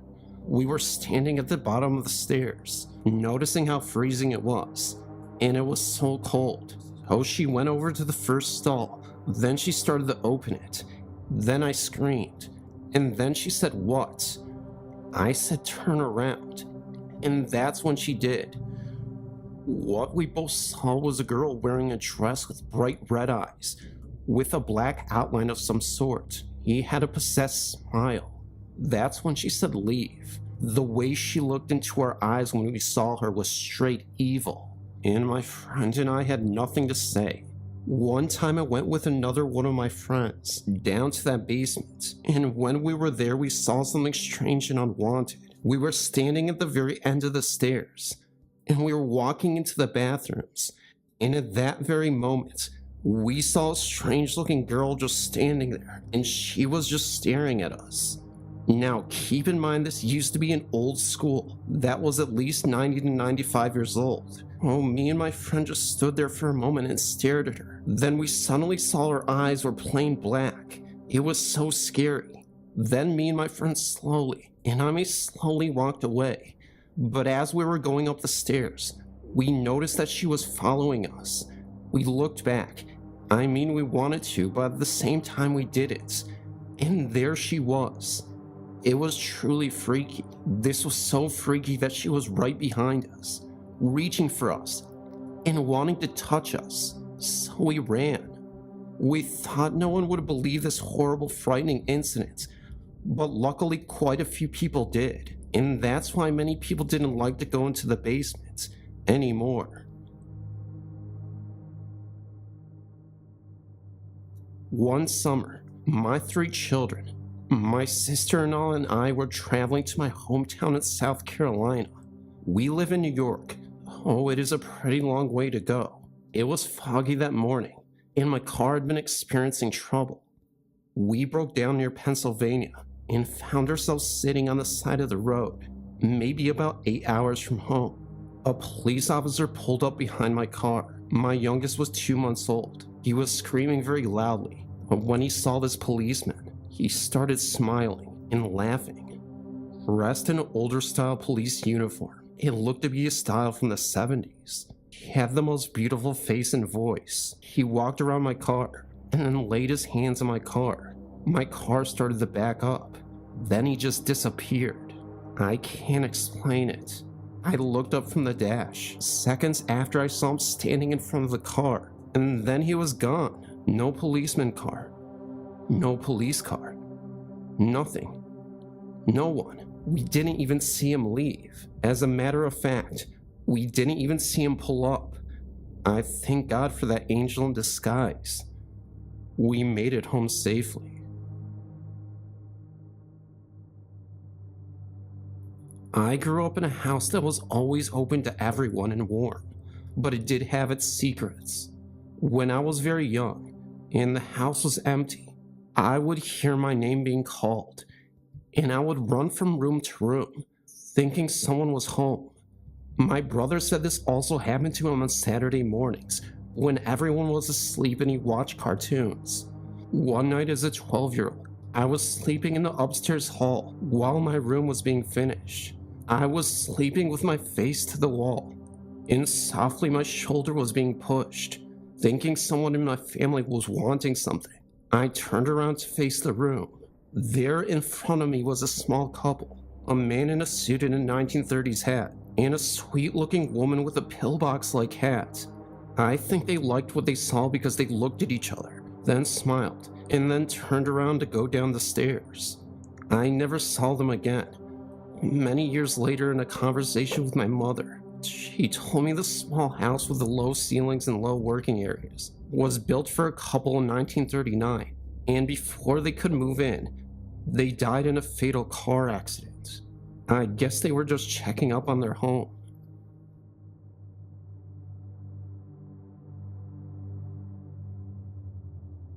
Well, my boyfriend is a non-believer, but he says he wants to believe. Oh, back before we started dating, we would find things to do where he might see something and come around. I was very picky about these places because I'm a firm believer, and also I scare easily. Oh, I didn't want to get myself into a situation that I would have a hard time with. As a result, I choose places that I've been to many times and was comfortable with. We had been to a few, and I'd heard something or whatever, but generally I've attributed this to my imagination because I was worked up, but one experience stands out. We were on the USS Constellation, known for hauntings, but I had taken him there more as a glimpse of my own past. As a native Baltimorean, or Baltimorean, as my father likes to say, and a lover of history, I practically grew up on it. I was completely relaxed as I usually am there, and Rob and I were standing on the orlop dock, looking over the rail. It's my favorite place on the ship. Don't ask me why. My least favorites are outside the Champlain's corners and in the infirmary. Given the history of the ship, the orlop really shouldn't be my fave, but it is. Oh, we have been standing there in silence for a few minutes, just kind of taking it in. It was a cold day, and we went there right after work, so there was hardly anyone else on the vessel. And so after a few moments of quiet, I say, "Put it out." Waddy replies, "Well, he knew what he did. He put his hand around my waist, upping the curve of my hip, as we weren't dating at this time. And in fact, I believe we were both seeing other people when this happened. I thought this was pretty dang inappropriate. I turned to tell him so. He was standing too far away from me to have done that. He didn't move as I was standing directly next to him, and would have noticed." "What?" he said again, a little more forcefully, looking rather concerned for my sanity. "Nothing," I said. I didn't want to think about it and ruin one of my favorite childhood retreats. After we were off the ship, I told him what had happened. He still really wasn't convinced, and I'm the one who experienced something. Not him, but he did admit that the ghost has good taste. That's sweet, I think.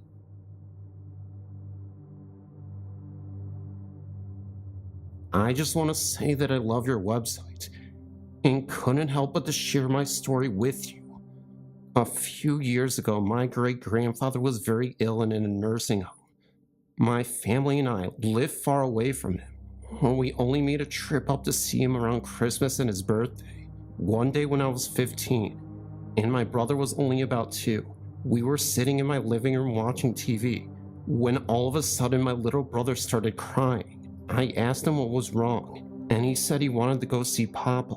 I thought it was weird because he had only met Papa a few times. My mom came in the room and told him that Papa was very far away, but that we would go see him soon. My brother started crying harder and was screaming, "I want to see Papa now." My mom held her in her lap and kept telling him not to worry, that Papa was fine and we would go see him soon. When he started to calm down, the phone rang. It was my aunt. He told us that Papa just passed away. My whole family was creeped out by this experience, and none of us had really talked about it since. My little brother does not even remember it.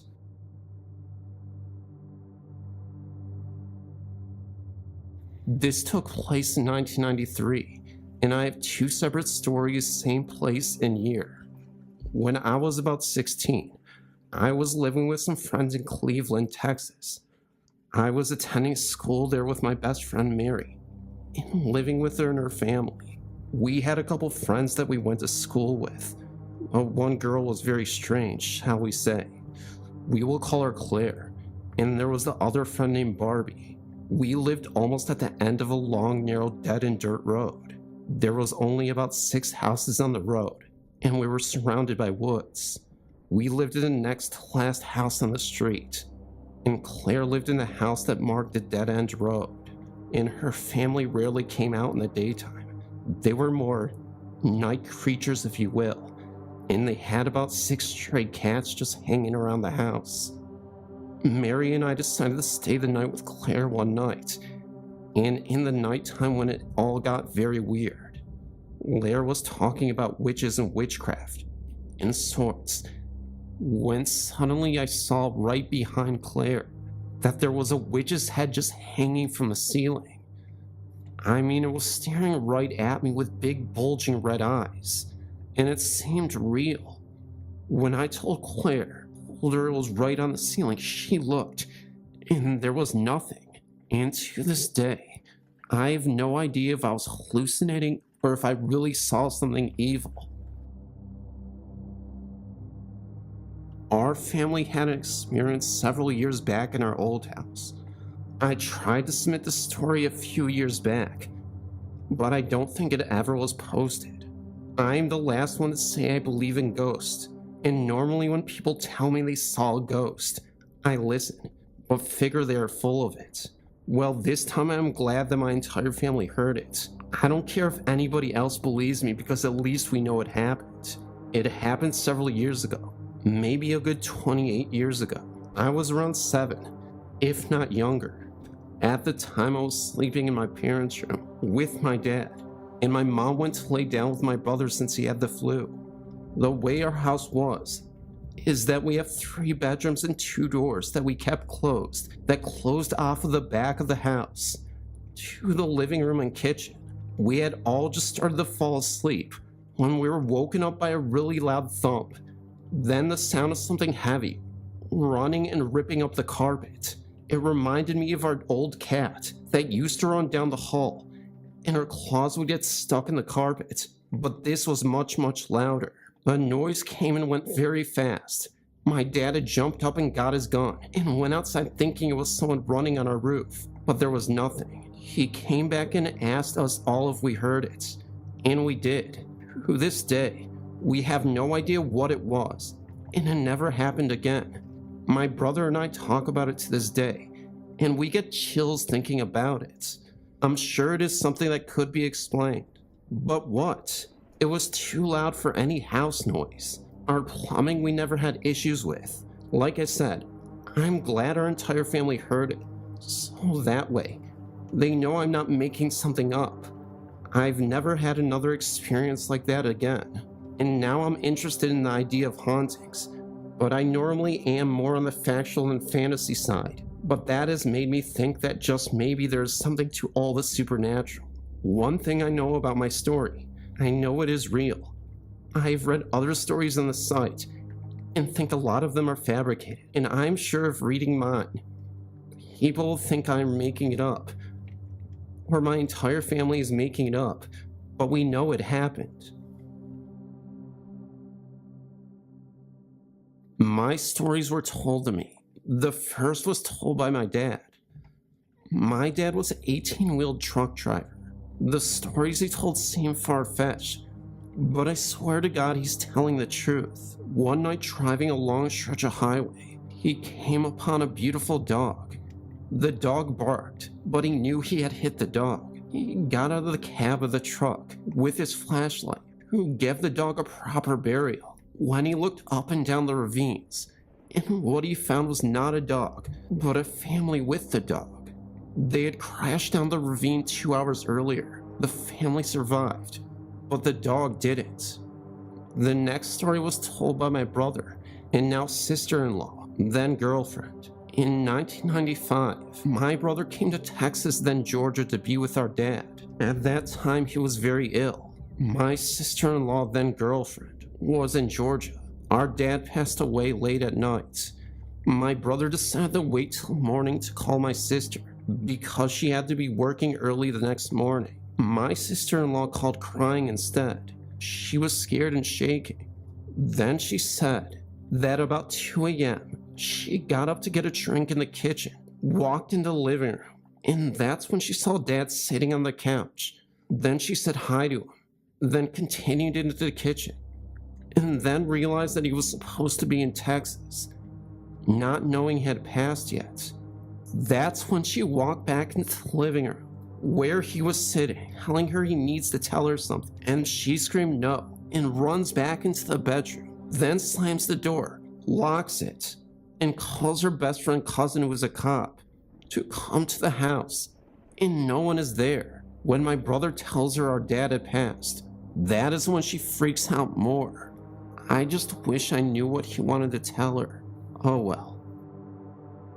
This actually began here in Lazuka, the capital of Zambia, back in 1983 when I was a young girl of 5. For some reason, I always woke at 3 a.m. on the dot, whilst living at our home at the time, and found myself walking down the hallway. We had security lights in the garden, therefore shadows would play off trees, bushes, and windows onto the interior walls of the house, like a Russian puppet show. With a security guard present each night, I would think the shadowy shape of a man appearing or disappearing suddenly was simply that, our guard doing the rounds. It wasn't until one final night, after my usual check of the houses, I was walking back to my room when I just felt something behind me. Wish I hadn't, because the shadowy figure of a man was right behind me, away from the walls and lights, but very distinctive.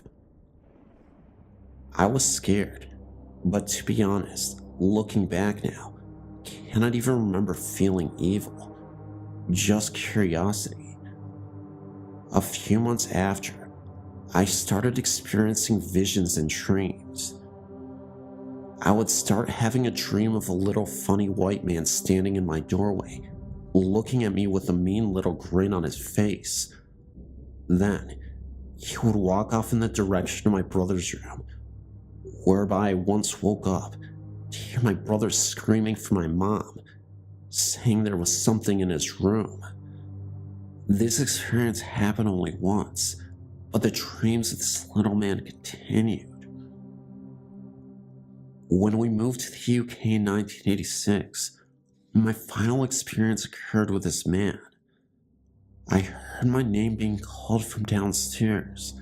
When I reached the top of the stairs from my bedroom, looking down into the pitch black, and feeling utter malevolence directed at me, I couldn't see anything, but it was the same sensation I feel when dreaming of the white man. Let's just say at the age of 11, I had the good sense not to investigate. After that, I stopped experiencing little white man, but I feel I became susceptible to other things from then on. Our house in the UK is set on what was once the Bean Oak Estate Farm. It's said that a mass grave of 1800s cholera victims lies within the vicinity of our estate, which could explain the experience, and not just for me. Our cat would get spooked, and my mother was terrified one night. Our cat would suddenly sit up and stare at the corner of the room, or the doorway, or an armchair, and suddenly start to growl and raise his hackle. Then he would move his head as though watching something walk through the room. It frightened me one night when he sat up from my lap and dug his claws into my thighs. The growling reached a crescendo, as though he was going into battle with another Tom. I got so spooked, I left the room and went upstairs. My cat had left via the cat flap into the night. He wouldn't come back until the morning. What really spooked me the most was, this also happened during the day one February morning. I can handle the nighttime frights because of the sense of normality when the sun rises. But when you are invaded during the day, all your security is shattered. My brother and I both experienced what is now learned a sleep paralysis event at exactly the same time, one night. Both of us also witnessed just before a sudden flash of brilliant blue. For two people of differing sexes to experience exactly the same time makes it disturbing, and we still discuss it today. My other experience of sleep paralysis was when I was fully awake. Lying on my tummy reading a book on my bed, I suddenly had the overwhelming terror swamp me from my feet upwards, and I couldn't move. Then, at the foot of my bed, I could feel as though someone was taking a step onto the mattress between both feet. When I could finally move, I turned around to see an indentation of a foot where the sensation was. Thank you for taking your time to read my experiences, for that is all I can call them. I did have one other experience, but it's too terrifying to write down, and causes me fear, even to this day.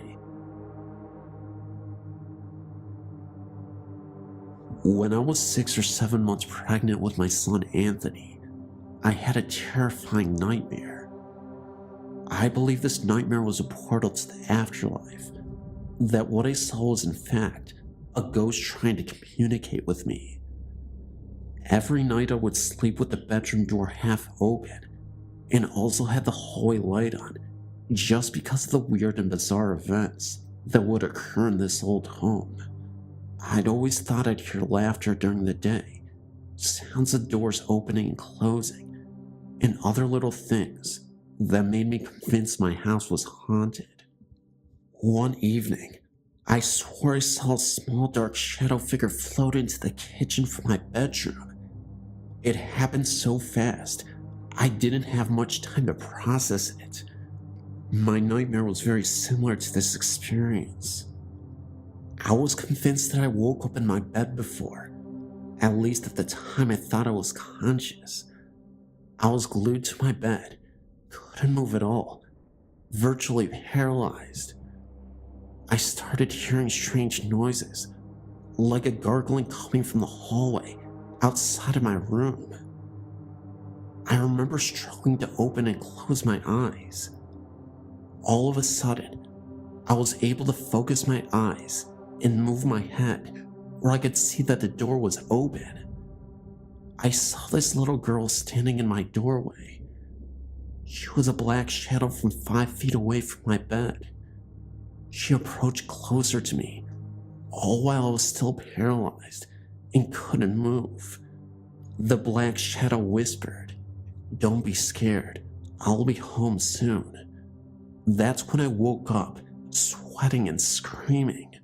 Even after realizing it was a nightmare, I could still feel the presence of the shadow in that house.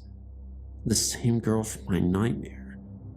I thought it was a bit ridiculous, because I knew at that point, my mind had just conjured this up in my head, even with all the previous signs of ghostly activity.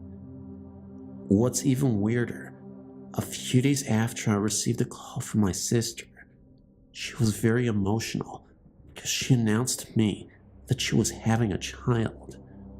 The reason why my sister was so emotional was because she had tried for years and years to have children, and she was never able to. Her doctor even told her that she was never going to be able to produce a child. I bet you the shadow from my nightmare came back as her living child. I was never able to find out the history of this house or who lived there, but I can bet you that the little girl used to, and she told me that she was coming back to life. I've noticed that you don't have any ghosts listed for the University Calgary residences in Calgary, Alberta. I had a strange experience in the residence tower called Randall Hall. I'll give you some brief information. There are 2 identical towers, plus some apartment-style residences that were built in the late 1960s when the university was founded. They are both 7 stories tall, with a central communal lounge and 3 hallways radiating out like spokes. Each hallway has 11 rooms and a bathroom. Originally, they were built as a female dorm and a male dorm. I spent 3 years of my university living in Randall Hall. The room that I shared with my roommate was in the co-ed hallway of the 6th floor of Randall. This kind of applies because we shared all facilities with guys. Toilet stalls, urinals, sinks, and showers were all communal. Think Ally McBeal. And we often had guys hang out in our room. Let's just say that there were quite a few of us engineers on that floor. I started the year living in room 661. One night, I woke frequently, and I could have sworn that there was someone in my room, sitting in the chair at my roommate's desk. I passed it off as being asleep, but the next day I did ask my roommate, "Were there any people in our room last night?"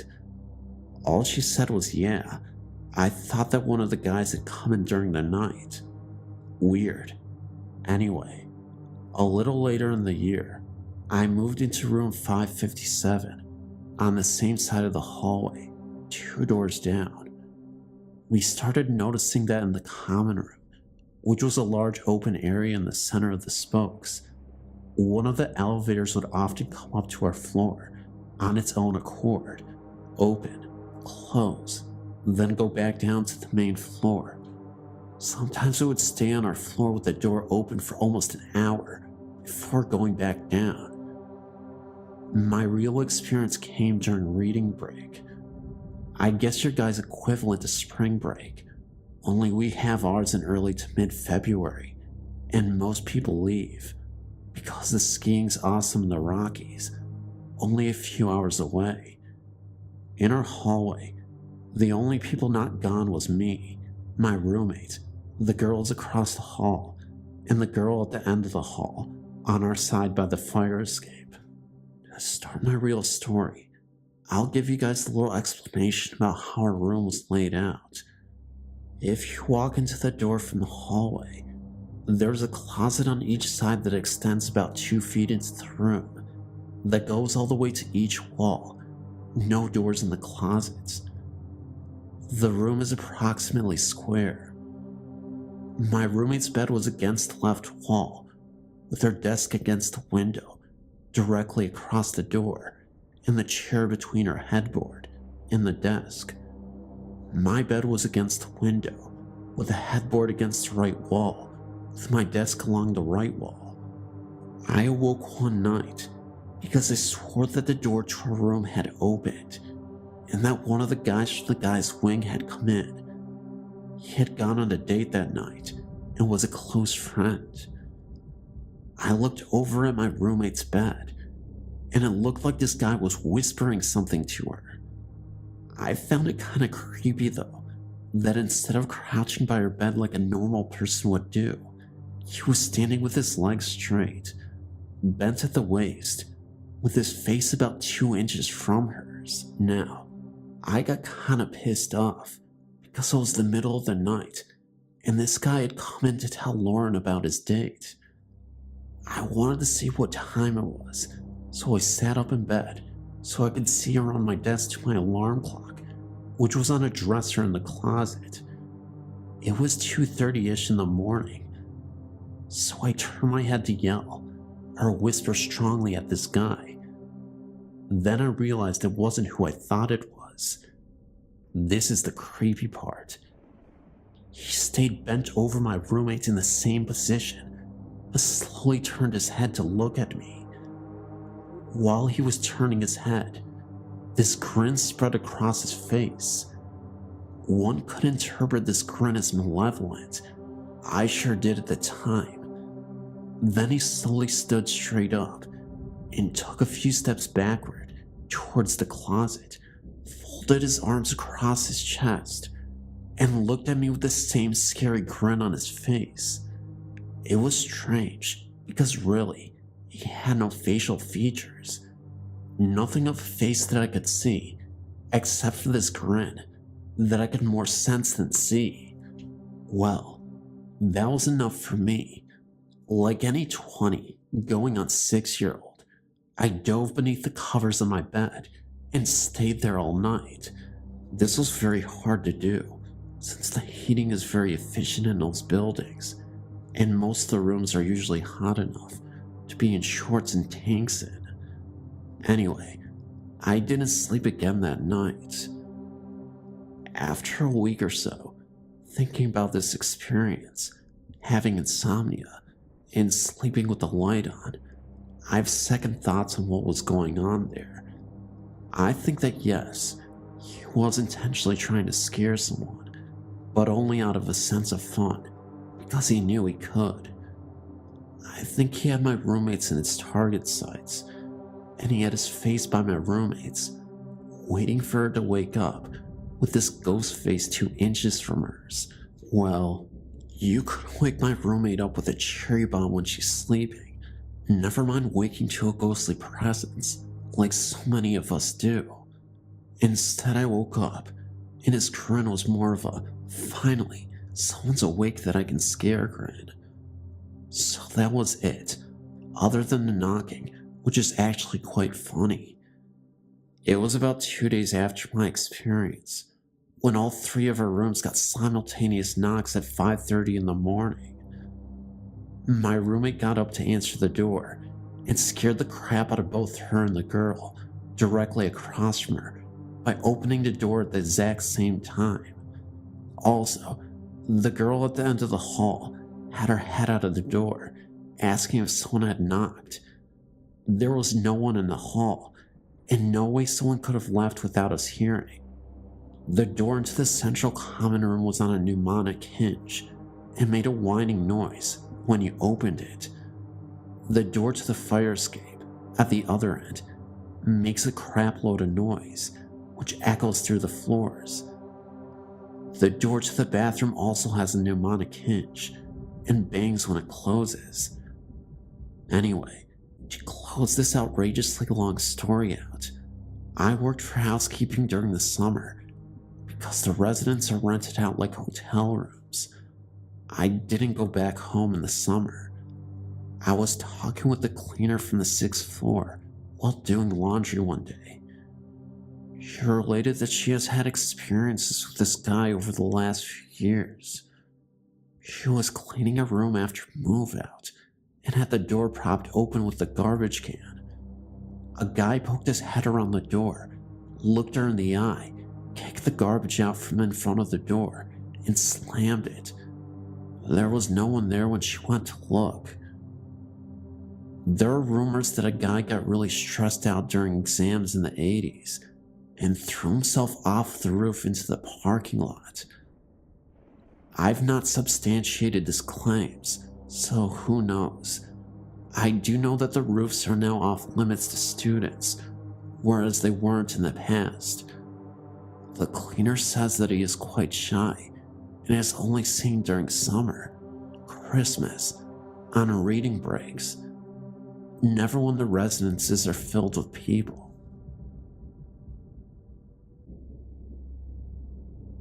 This isn't the first time I've told someone this. Normally people don't believe me because I'm only 14, but I swear that everything I'm about to say is the honest truth. My first experience happened 6 years ago. My friend was sleeping over at mine. We couldn't sleep, so we were just talking in the dark. Well, it wasn't that dark because I had the curtains open. I remember it being a few minutes past midnight. I also remember thinking my friend had stood up because there was a shadow on the wall opposite us, but she was still lying down. But she too had seen the shadow. It had no features and was only head and shoulders. It was where my light switch was. We both looked outside to see if anyone was there. Nothing. So we started to really freak out and close the curtains as quick as possible, and when we reopened them a few seconds later, it was gone. I have no explanation for this. I definitely wasn't dreaming, and neither of us had imagined it. Later on that year, I was alone in the house watching a video. I stopped the video to get something to eat downstairs. When I came back, the video had been took out from my video player and was on my bed. My next experience happened maybe about 5 or 4 years ago. I was on the computer, and I was the only one in the house, as my brother was out, and my mom and dad were out working. I didn't have any music on at the time, and the TV wasn't on either. Basically, things were silent. I heard this voice coming from downstairs calling my name. It was definitely a woman's voice, maybe in her late 20s. I wasn't sure at this time. I really started to freak out. It lasted for around 5 minutes, and then it stopped. The next couple of times I heard it really scared me. The last time I heard it, I was home alone again. The TV was on mute, and I was on the computer again. The voice came from right next to me. It shouted my name into my ear.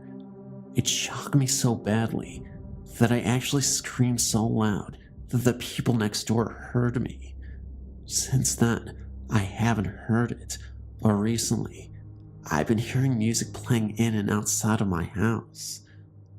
Also recently, things keep happening in my room, like I keep feeling cold spots, and a lot of the time, I feel like I'm not the only one in the room.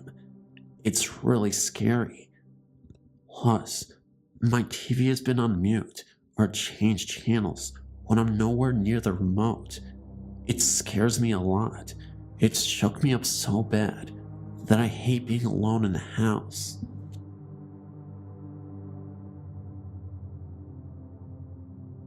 This occurred roughly 20 years ago when I was 19 or 20, and I was sleeping over at my boyfriend's apartment in Spring Valley, California. My boyfriend left for work by 4 a.m., and I was alone in the apartment. This one morning after he left, I awoke on my back to a heaviness in the room. It was still dark, but becoming dawn. I looked to my right, and standing next to me by the bed was this tall black shrouded shadow entity. I was terrified. I could feel its presence surrounding me. Then it spoke. I was lying there wide-eyed and in shock. I'm not still sure how I heard it. Was it audible or just in my head? The voice was deep and gruff and asked, "What are you doing here?" I'm familiar with some experiences with the paranormal, just never had it been so terrifying. I closed my eyes and began the Lord's Prayer. By the last words, "Deliver me from evil. Amen." The room had cleared. I felt the change immediately, and when I reopened my eyes, all was normal again. I told my boyfriend later that day, and he thought it was his deceased grandfather being curious. My boyfriend's grandma was recently staying with him, and she would tell him stories of the grandfather visiting her. Possible, I guess, but I still wonder what the black shrouded entity was, and what its intentions were.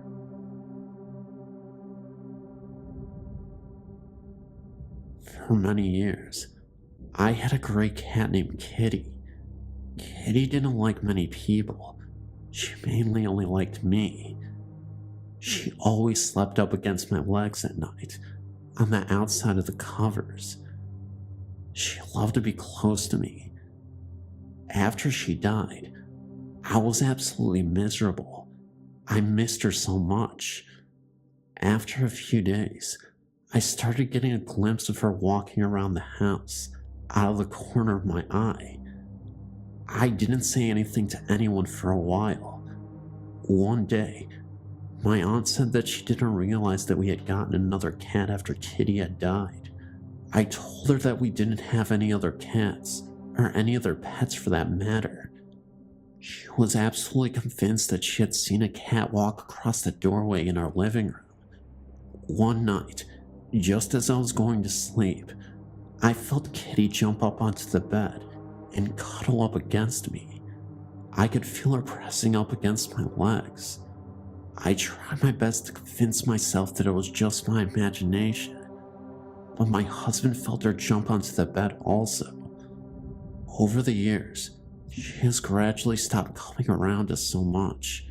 She still shows up whenever I'm upset or sick. I guess she just likes to comfort me, just like she did when she was alive.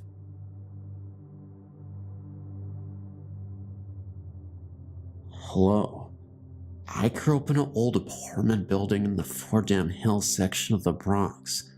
When I was about 14 years old, I was speaking on the telephone to my best friend, who lived upstairs on the 5th floor of the building. My apartment was on the 2nd floor. My friend said that she was going to go down to my apartment in a few minutes. As soon as I hung up the telephone, there was a knock on the door. I wondered how my friend could have possibly made it down 3 flights of stairs so quickly. As we hung up the phone that second, I went to the door and looked out at the people to see if it was her.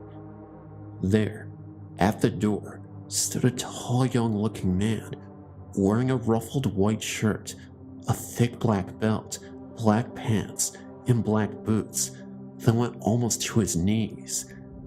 Hanging from the side of his belt was a sword or a saber. As I stared at him, It appeared as though he was looking right at me with piercing blue eyes, even though the door was between us. I then noticed that I could see the number on the apartment door across from mine through his shirt. I quickly ran from the door, realizing what I had seen, thoroughly frightened, and called my friend, asking her to hurry and come down as I was alone in the house. I will never forget it for as long as I live. I did some research and learned that there was Revolutionary battles on in a Mug Fort Dam Hill. I came to the conclusion that the ghost was a Revolutionary War soldier, probably British from the clothing. I only wish I could learn more. Nothing occurred for the rest of the time that I lived in that apartment. Thanks for having a great site where people can share their experiences.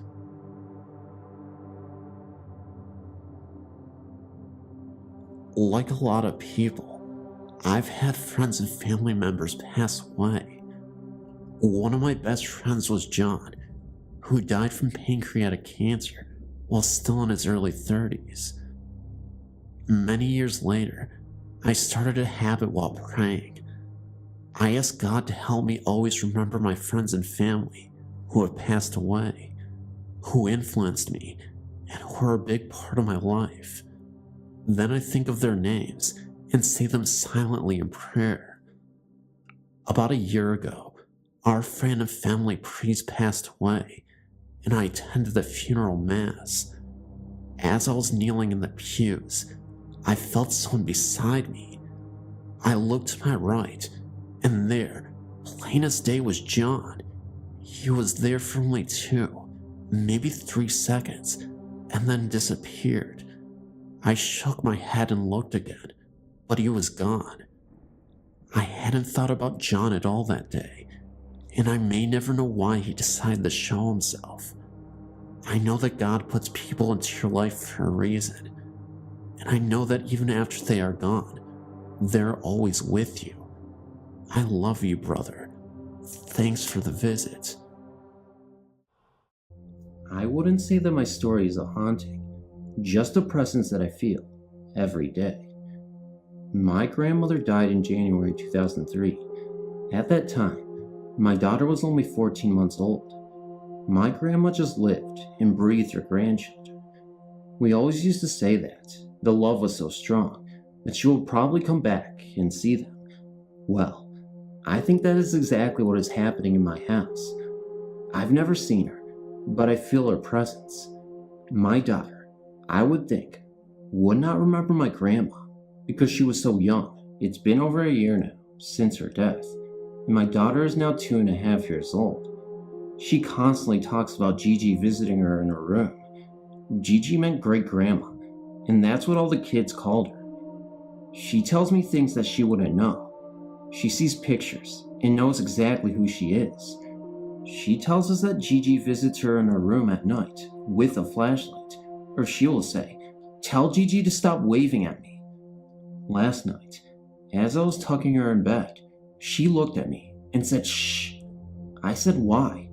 She responded that Gigi was standing right there. I casually just said, "Oh yeah?" And she again responded, "Yes, she is right there and she is waving at me with a ladybug in her hand." And she proceeds to tell me that Gigi plays with her and her toys all the time. After she said that, she looked over to the area where she said Gigi was and smiled and laughed. I said to her, "What are you laughing at?" Her response was, "Gigi. She told me that I have to start using the potty." Jamie is still potty training. Another time, we were driving in our car on our way home from shopping. It just so happened to be my grandmother's birthday that day, but it was not mentioned at all. It was just in our minds that today was her birthday. My daughter said to me, "You know what today is, Mommy?"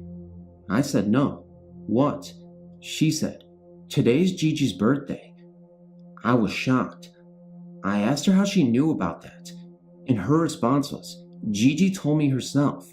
She's sitting right next to me, almost as a matter of fact sort of way."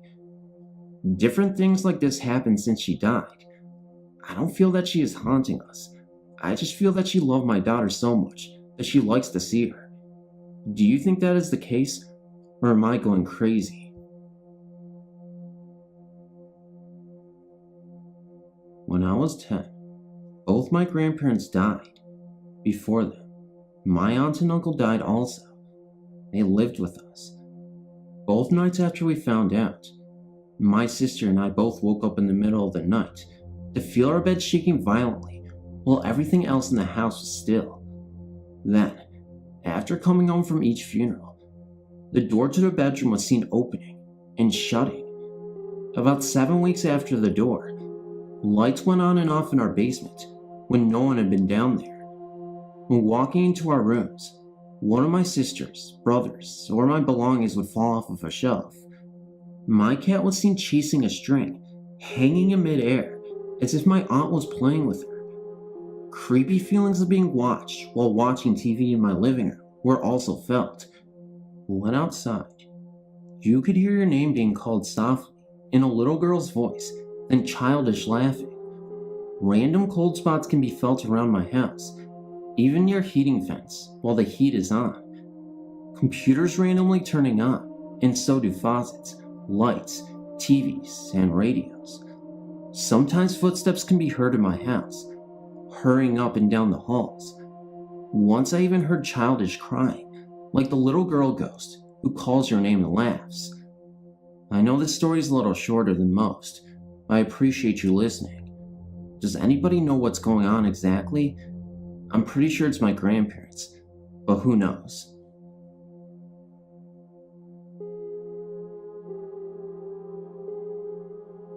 This is something that happened in an old farmhouse my mother lived in quite a few years ago, in a little farm town in Ohio. When she and my younger siblings moved in, they would call and tell us things that were happening around the house. The first thing was the lights either coming on or going off. I told her to tell her landlord because it was faulty wiring. However, when my daughter went to spend a week with them, they were sitting watching TV and the light was turned off. My sister had to actually get up and turn it back on. So, we knew things were really going on. My mother told me about hearing cars pull up the lane, but when she would get up to look, nothing would be there. This went on for a while, and then she called and told me that one night, when she heard the car, she thought it was my brother coming home, and she just rolled over and went back to sleep. Later, she heard water running in the tub, but it didn't go off. She got up and went to check, thinking my brother turned it on, and went to sleep. When she went in, the tub was almost running over, and my brother had not come home yet. This happened quite often after the first time, so they made sure to check the tub whenever they heard water running. So, we went to pick her daughter up one summer, and I was lying in bed by the window, and everyone else was asleep. I heard a car pull up into the driveway and saw the lights flicker on the window and go off. I raised up to look, but nothing was there, so I had proof of that part of their story. However, after lying back down and trying to go to sleep, all of a sudden, I felt someone or something lay their arm across my waist, just like if it was a spouse, laying there in spoon fashion. I screamed so loud, I woke the whole house. We figured whoever this was, my husband and I were in their bedroom. It scared me really bad at first, knowing no one else was in there. But after the initial shock, I was not afraid because I did not feel threatened by their presence. These things went on until my family moved out. And that's the end of the story. Hope you enjoyed. As a teenager, I lived in Emory, Texas, in Rains County, and had a very strange experience when we first moved there.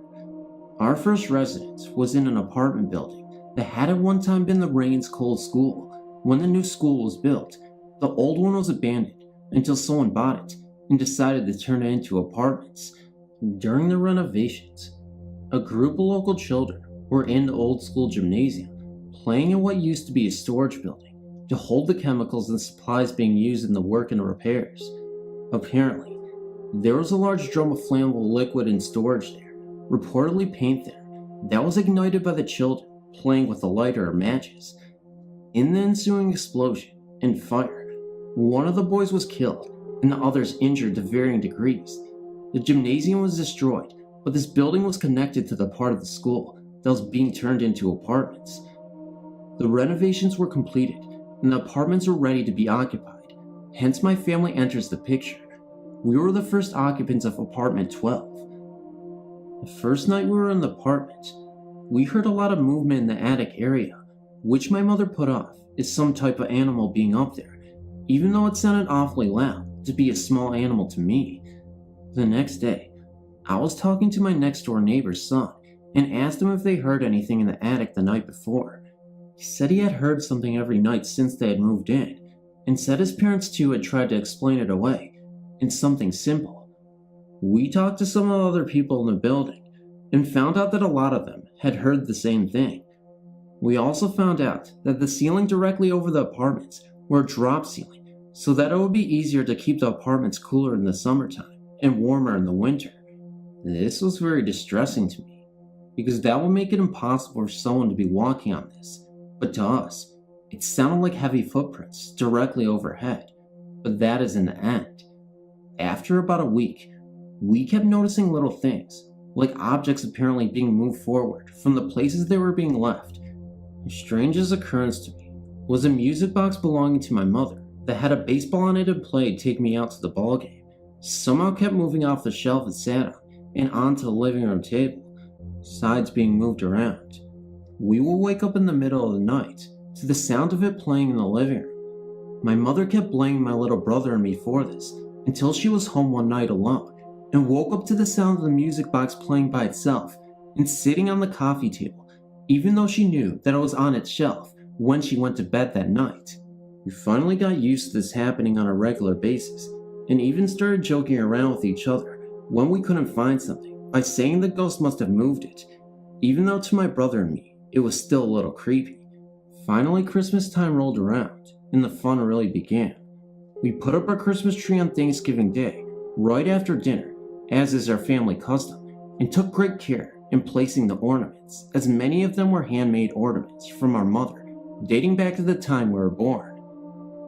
The next day, we were up bright and early to head out for our other family tradition, the day after Thanksgiving shopping spree, which was always an all-day affair for us. When we returned that evening, we unloaded the car and were dividing up tape, wrapping papers and bows to go into our rooms and start wrapping gifts, when we noticed that all of the ornaments on the tree were completely rearranged for how they had been when we left that morning. We then moved them back to where we wanted them and went on our way, wrapping presents, and didn't give it a whole lot of thought. After we finished this, we placed our gifts under the tree, made hot chocolate, and listened to Christmas music. The next morning we woke up, only to discover that the ornaments had once again been rearranged, and not only that, but the gifts under the tree had also been moved around by someone during the night, and the music box was once again sitting on the table in front of the couch. We were all pretty well freaked out, but resigned to the fact that no matter what, our guests had a definite opinion on how things should be, and we were fighting a losing battle. During this time, I somehow began to develop an attachment to our guest and started thinking of them as a member of the family.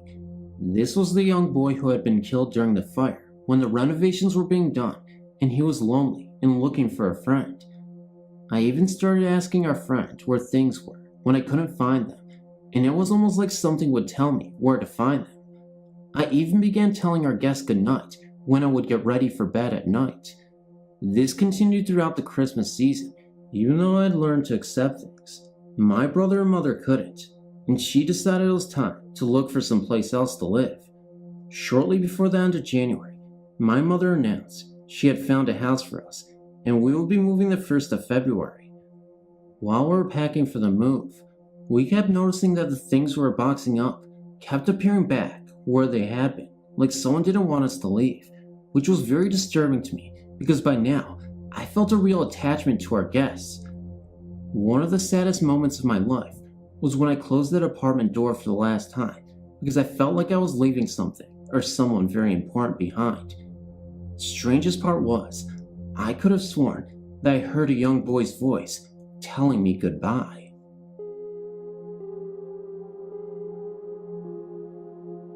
I've been a fan of your website for a couple of months, and I connected with some of the stories that have been listed, although I felt some of them were far-fetched. I've always been drawn to ghost stories and understanding the paranormal, even considering taking college courses in paranormal studies. I never really thought about why I was so drawn to it, till my older brother and I were talking about all the different houses we lived in. Throughout my life, half of the houses, maybe more, that I've lived in have been haunted. Ever since I can remember, there was always something going on in my house, whatever house we were in at the time. One of the first houses I lived in, the first I can remember, the previous owner's grandmother passed away in the house and decided to stay. Most of the haunting, from what I remember, I was maybe 3 or 4 years old at the time, was centered in my older sister's bedroom, but the grandmotherly ghost liked my closet too. I figure she liked it because my sister's closet and mine shared the same wall. I was often tucked in by her too. My memories are hazy, but I don't ever remember any harm or maliciousness coming from her. 9 years later, the worst haunted house we lived in, well, that one had a reputation of being spooky. It sat on a double lot, full of plants and grass, overgrown and neglected.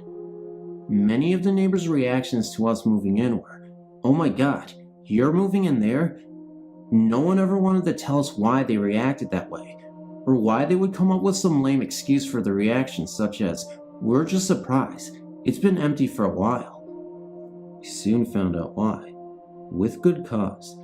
It wasn't a gradual haunting, starting off small. It was as if we were disrupting someone's routine, and we were unwelcome. I still get shivers when I think of that house and living there. The atmosphere was stifling and oppressive. I was so frightened, I couldn't get a handle if the spirit was male or female, but looking back, I think it was male. He liked playing with electricity, flickering the lights, and sometimes turning them off completely, leaving us in the dark until he found it to his benefit to turn them back on. My brother and I were usually the only ones to experience these things, while our parents continued to be skeptical. They preferred to ignore the unexplainable and hired an electrician to check out the breaker panel. Nothing was found, no surprise to my brother and me. I was stressed, trying to stay out of the house as much as possible, getting by however I could. Then I had the nightmare. To give you a little background on this, at the time, I had a Winnie the Pooh giant stuffed bear that I had since I was 3.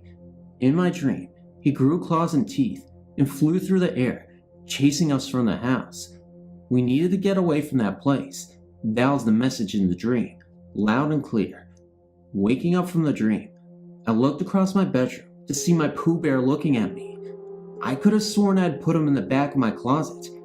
That was enough for me. I ran to my brother's room and dived in his bed.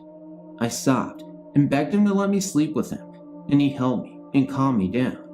Soon after that, my father lost his job, and we lost the house. Thank God for miracles in disguise. A few years after that, we lived in a house where the owner died in my bedroom. The haunting was slow and gradual, and it was my first experience with night terrors. I wrote it off as being stress, and at this time, I was a little more well-read on the subject. I knew that being a teenager, I was more susceptible to poltergeist and high-anxiety paranormal activity. But then, my brother experienced the presence too. We were laying in my bed, talking, and this thing came through my window, traveled between us, and circled the room, exiting where it came. I say thing because it was invisible, but we felt it, heard the energy in the form of a high-pitched ringing. I felt more relieved I wasn't alone, or crazy. Since then, I've experienced many more spirits, night terrors, and deja vu experiences. I seem to be sensitive to these things. I would appreciate any and all feedback.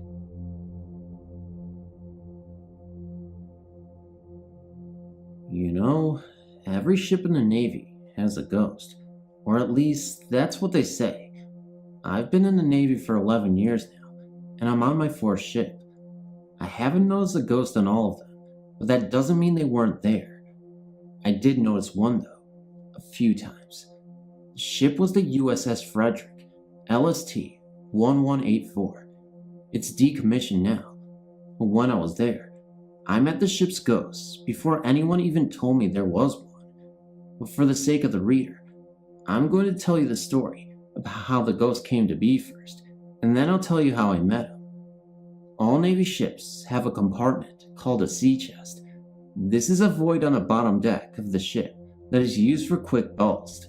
It can suck in water, but force water out by creating either a positive or a negative vacuum in the space. Needless to say, you don't want to be in one when it's operating. Well, this poor soul on the ship went down into one of the sea chests one day during his watch. He didn't have to be in there, but he wanted to take a nap and not get caught. Nobody knew he was in there, and nobody bothered to check, and they engineered lid off the sea chest pumps by creating the vacuum in the space. Within seconds, the poor kid's head imploded as the air got sucked out of his body. Now his ghost haunts the ship. It travels from space to space, mainly in engineering, looking for people that are sleeping on watch. If he finds you sleeping and you're on watch, he'll violently wake you up. This could be anything from making a loud noise to what he did to me. I was sitting in my shop. It was around 2300. That's 11 p.m. for those that don't know 24-hour time. I was technically on watch, but my watch was an on-call watch where they just needed to know where I was in case I was needed. I didn't have to stay up or even stay in my shop, but I was up and in my shop and I got tired, so I leaned back in my chair facing the door and closed my eyes for a quick power nap. Now, my desk was against the bulkhead wall to the left and was facing the door.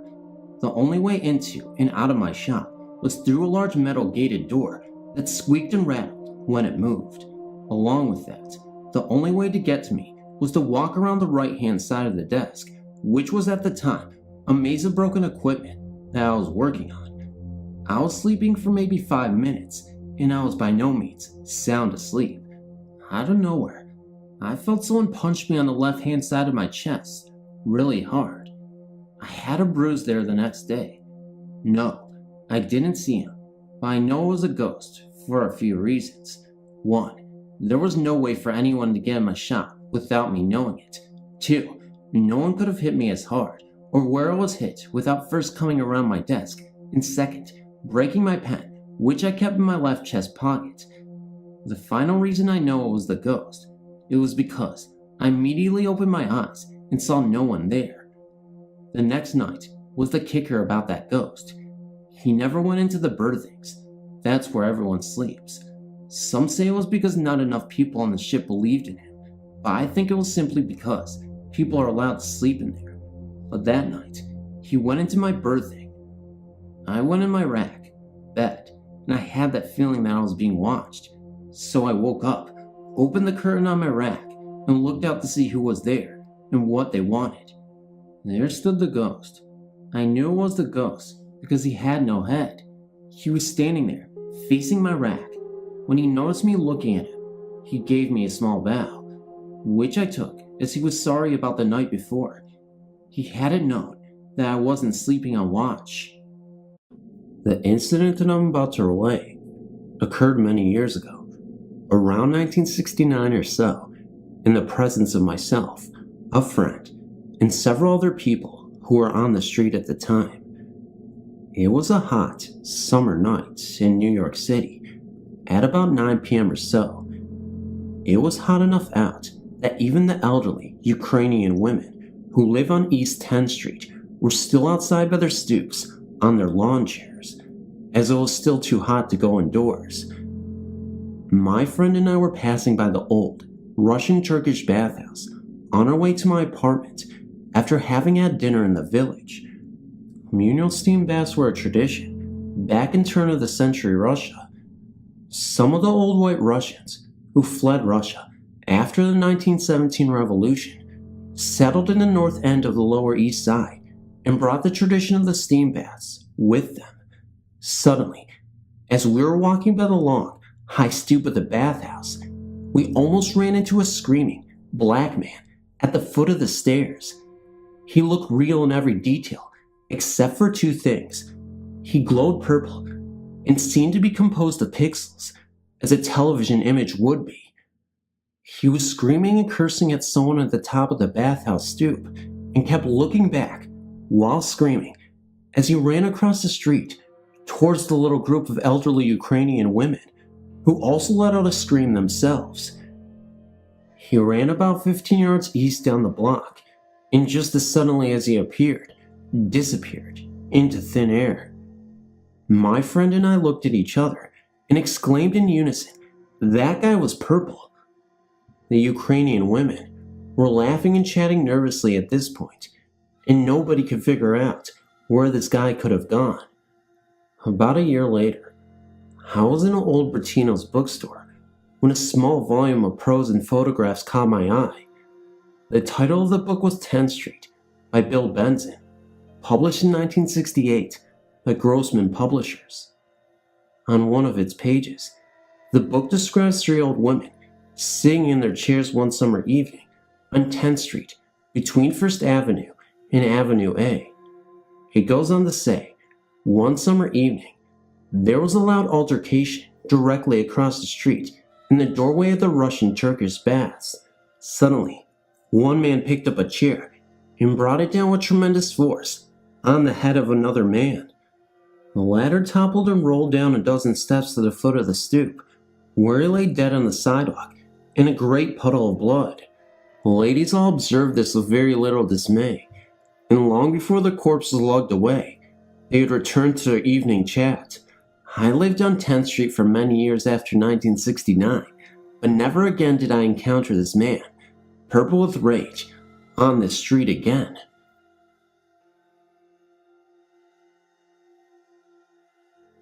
A friend of mine who had come from Russia was acting as a caretaker for an older man with a breathing disability who lived alone in a large, two-story building in one of the rundown areas of our city. The building had once been something like a VFW hall, with the first floor being more like a warehouse area, and the second floor being an empty dance hall, complete with stage and bar. There was also a basement, and I believe, possibly an attic. The first floor had been partitioned into rooms by hanging large sheets where no actual walls existed.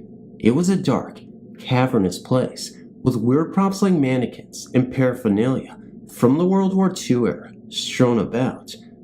There were twisting stairways and little, hidden passages here and there. It was a classic, spooky place to begin with, but mostly from neglect. I can't remember exactly why we called it Goose Hall, as it had another name, but I think it was because there was a banner hung in front of the building at one time, referring to it as Goose Hall. It was a good name for a strange place. My friend, who I'll call Sergey, had taken the position of caring for this man, who I'll call Edward, as Sergey had little money and didn't mind the weirdness of the place, as it provided him with a room and board. Not many other people would have wanted this job. Not long after Sergey had moved in, he began to notice odd things, like lights being turned on that had previously been off, and pictures and clocks falling off walls by themselves. Since Edward was bedridden, Sergey knew it wasn't him doing it, but he found it annoying and puzzling. Then one night, around 2 a.m., he heard footsteps walking around on the second floor, overhead. He did nothing about it at the time, but told Edward the next day that he thought intruders, kids most likely, had broken into the house and were walking around. "That's the ghost," said Edward. "Don't worry, he won't bother you." Edward went on to explain that the ghost had always been there and did odd things like move stuff around or turn lights on and off. He further explained that the footsteps Sergey heard were also the ghost doing, and that sometimes the ghost also made sounds like boxes and cartons being pushed over on the second floor, even though the second floor was empty. This usually happened around 2 a.m. in the morning. Sergey, being an intelligent and educated man, believed nothing of this. He was convinced that it was teenagers breaking in and hanging out for kicks. He was determined to trap and confront them. Edward told him he was wasting his time and not to worry about it. For my part, I'd visited Sergey and Edward in this building, which was about a 30-minute drive from my house, and listened to his story intently as I'd witnessed phenomena before in my life and was hoping to see something manifest. However, in the times I visited, day or night, nothing ever happened. Sergey, however, as he was living there, frequently witnessed or heard some odd things, which he was still convinced was someone pulling a prank. Then one day, I went to visit and found Sergey in an agitated state. He wanted to tell me about what happened to him a couple of days previously. I was staying up late, he began, quietly listening to some music. About 2 a.m., I heard the footsteps walking overhead, and I grabbed a flashlight and ran to the stairwell, determined to catch the kids who were breaking in. There were no working lights in the second floor. I ran up the steps and onto the dance floor, where I could still hear the footsteps walking, and shone my flashlight in the direction of the sound. I was now directly illuminating the spot where the footsteps were, and I could still hear them, but there was no one there. Then, the footsteps suddenly stopped, turned in direction, and began walking straight towards me. I kept the flashlight on the source of the sound, and followed it as it approached me, but there was no one in the room but me. About 5 to 10 feet from me, the footsteps suddenly halted, while I continued to shine the light. "Were you scared?" I asked. "Yes," he replied, but I tried to think about it rationally and decided that I wasn't going to be physically hurt and that I couldn't let my emotions overwhelm me. So I decided the only thing to do was to turn around and to leave, which I did. Sergey said now that he was convinced that Edward was right and there was a ghost in the place, but that he would just ignore it from now on, like Edward did. As he was telling me the story, a chill went up my spine, as I don't think I could have been quite that brave, especially in an eerie place like this. But I still wanted to experience the phenomena for myself, as a story is just a story, until something happens to give you your own proof. It was several months later that I got my wish. I was visiting Sergey one summer evening, and we talked late into the night, and he was playing some new CDs for me he had recently purchased.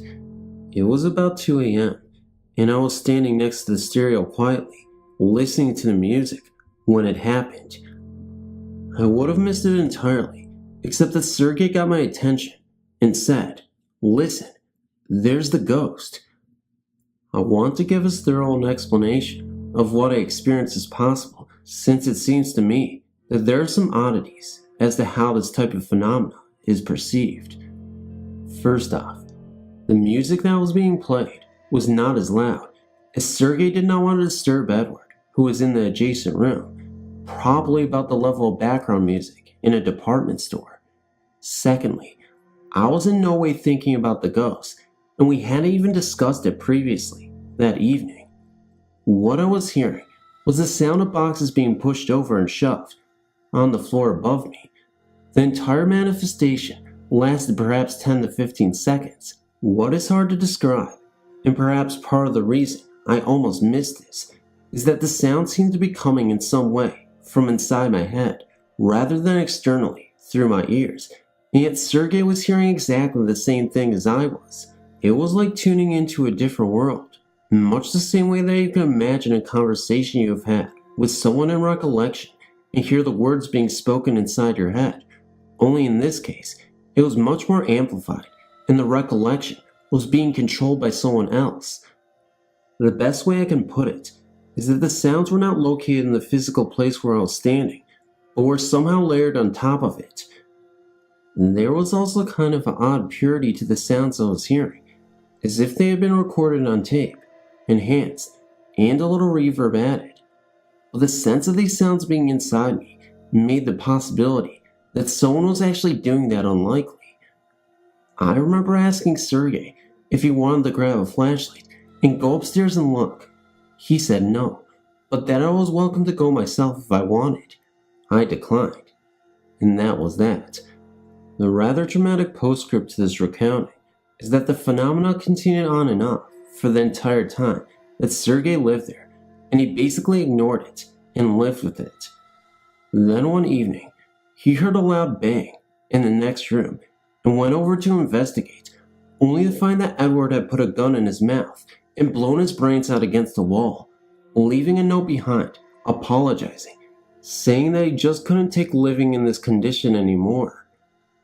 The police, of course, immediately put Sergei through the ringer for hours until they were convinced he had nothing to do with it.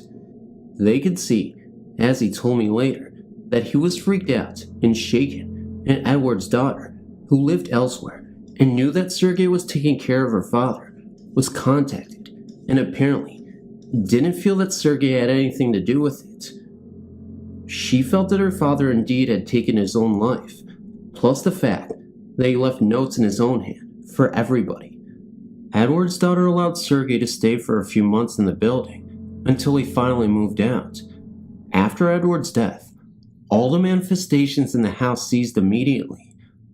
I'd like to think that Edward finally evicted his nosy and pesky tenant once he was finally able to do it, so that Sergei wouldn't have to be in a haunted place.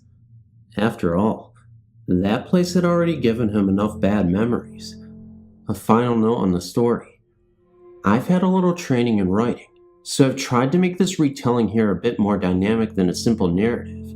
However, nothing has been fictionalized except the names and the conversations as reported, as I recall them from memory. These incidents are all true and dynamic as they are. This is the way it happened.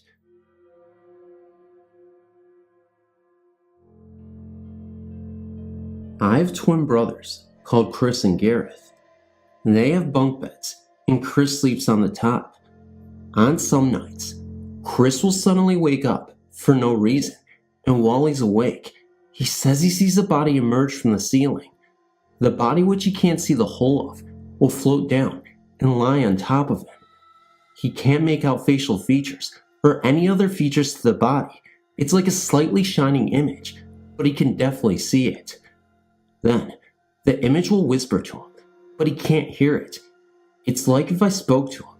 It's like the floater, I think that's what we call him, is in him, passing the message mentally, like he already knows this information. The first time this happened, Chris was physically sick. The bed starts to rock slightly and gets fiercer and fiercer. This wakes his brother, and Gareth wakes because of the moving bed. Gareth jumps out of the bed, quite scared. He stands back and sees Chris lying as stiff as a board, staring up at the ceiling. Gareth runs down the stairs to drink some water. When he comes back up, Chris is asleep, as if nothing had happened, so Gareth does the same. The next day, Gareth tells me what happened when I came around to visit. I ask Chris, and he doesn't remember much except the body, the whisperings, and how he felt paralyzed. Later, when Gareth told Chris about the shaking, Chris did not believe him. I think it was because he was scared and didn't want it to be true. Well, we tell our mother about this, but she said it was just a dream and doesn't seem too worried about it. After so many times this has happened, I started to get worried about my brothers. It hasn't affected neither of them seriously, but it still plays on my mind, as I've done research and found out some information I wish I never looked up. This is a true story, which deeply disturbs us all. Thanks for reading.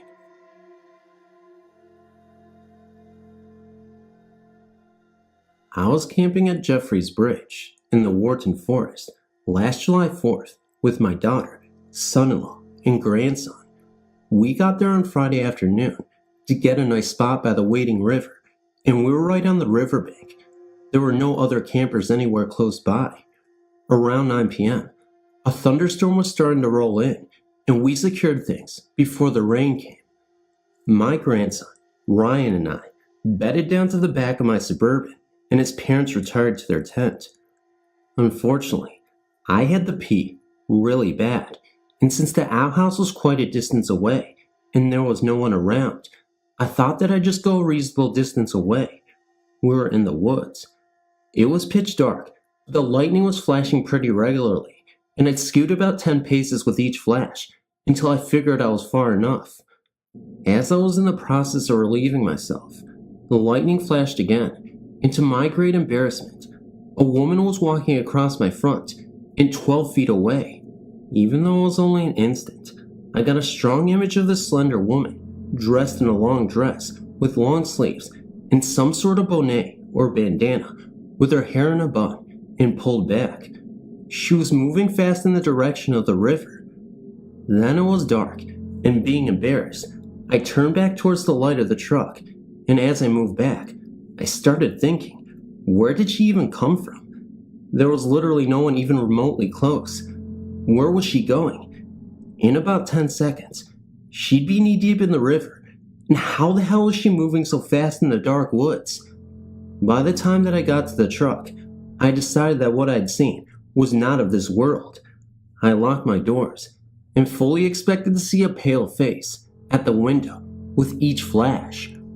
I should mention that I am a retired U.S. Marine, Vietnam veteran, and drill instructor. I'm not quick to jump to rash conclusions. I thought I'd share. Thanks.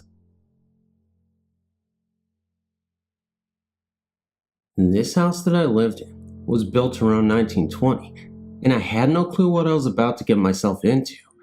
From the day I set foot in my room, I felt utterly depressed. Maybe it was the heat. Maybe it was the fact that nobody had slept or lived in that room before me, so it did not make me feel very welcomed. Or maybe it was my ghost. There were 2 rooms to upstairs, mine, and my best friend's Carrie. Anyway, the first 3 nights, while trying to fall asleep, I would feel as if someone was staring at me from one particular corner of the room. Of course, I kept looking over there, expecting to see something, anything, but there was nothing. I questioned my boyfriend if he felt something staring at him, and he said he did, but maybe it was from outside. I knew it wasn't. This happened every night. On the 4th day, the house held their first meeting, finally disclosing to the newcomers they thought the house was haunted. Believe it or not, I was very relieved to hear this. After all, I thought I was losing my mind. For the next 3 months, I refused to sleep in my room. I would sleep in Carrie's room. She had a twin bed we both squeezed onto. There was AC.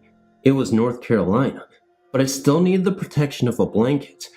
One night, Carrie moved, which sort of woke me up. Then I felt someone playing with my second toe, the one next to the big toe. Someone was flicking my toe.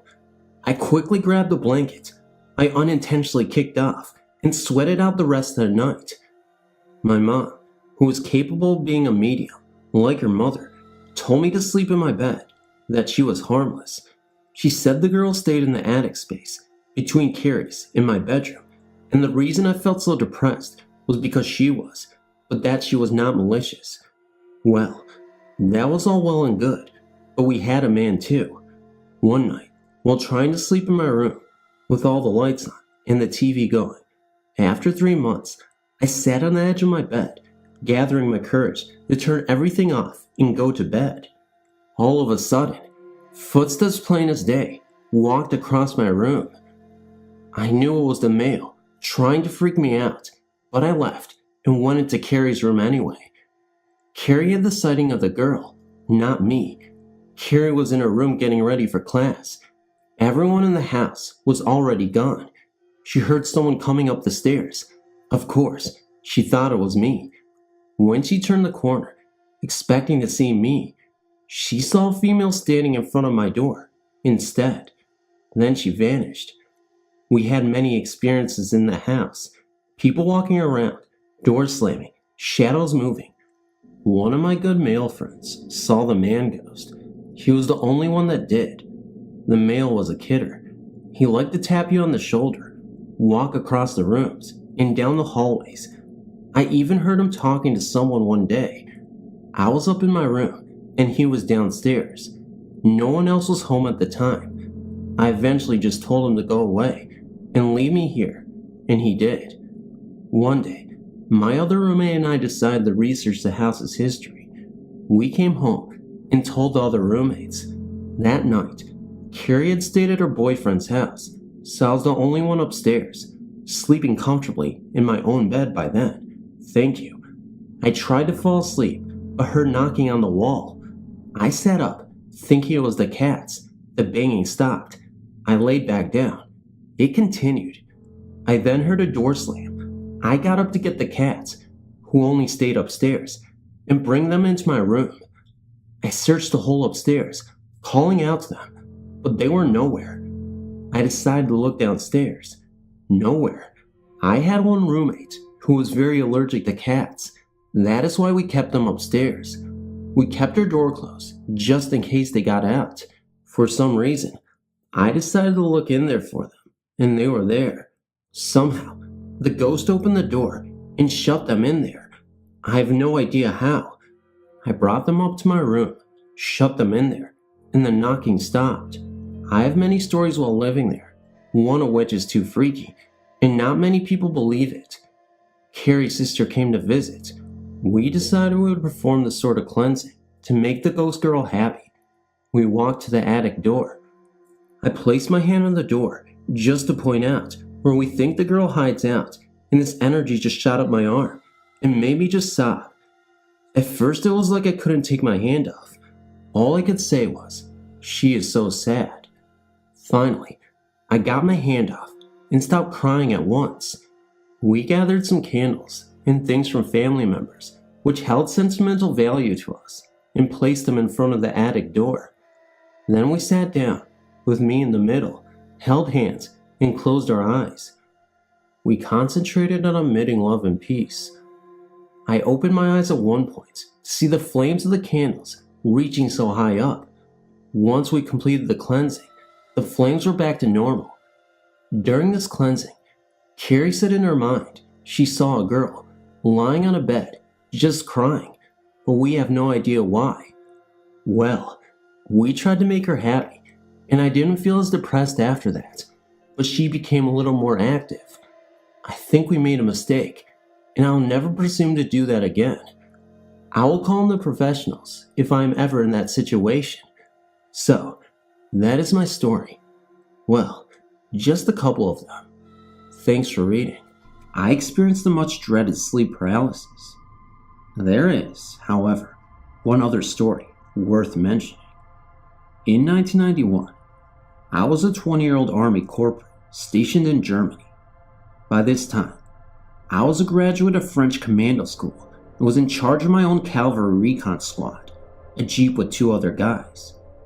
One chilly winter night, my unit was deployed somewhere in southwestern Germany in the wilderness during field exercises. We were literally in the middle of nowhere. Me and my crew spent half the night slinking through the woods, doing the usual cavalry-style patrols. At around 2 a.m., we were told to stop the jeep and set up a listening post in a clump of trees. I decided to be the first watch of the night, while the other 2 guys got some sleep. After about 30 minutes of staring into black nothingness, I decided to get up and walk around a bit. With a weapon in hand and a radio on my back, I began to prowl around the area. Yes, it was unbelievably dark, but at least this was keeping me occupied. Suddenly, a very average night turned into a encounter I will never forget. After several minutes of walking, I suddenly realized how quiet the night was. Not a sound to be heard from an animal or even an insect. Thinking this was a bit strange, I walked a few more paces before realizing I was right in the middle of a very old deserted village. I pulled out my night vision goggles and noticed that the village consisted of about 7 or 8 old stone houses. Only the walls remained, as the old thatched roofs were long gone. Suddenly, I felt this dark, evil presence like a weight on my shoulders. I knew I was being watched by someone or something, and I knew that I was not welcome in this place. I slowly turned around and began walking back the way I came, with every footstep in the tall, dry grass sounding like a firecracker. It was very slow and painful walking out of this place. I consider myself a rational person, but was truly scared as I made the long walk back to the Jeep. Needless to say, I spent the rest of the night inside the Jeep. As you read the stories on the site, it may be hard to appreciate the feelings others have felt as they try to tell their tales. I promise you, the fear and sixth sense we have felt during these tales are the most important part of the story.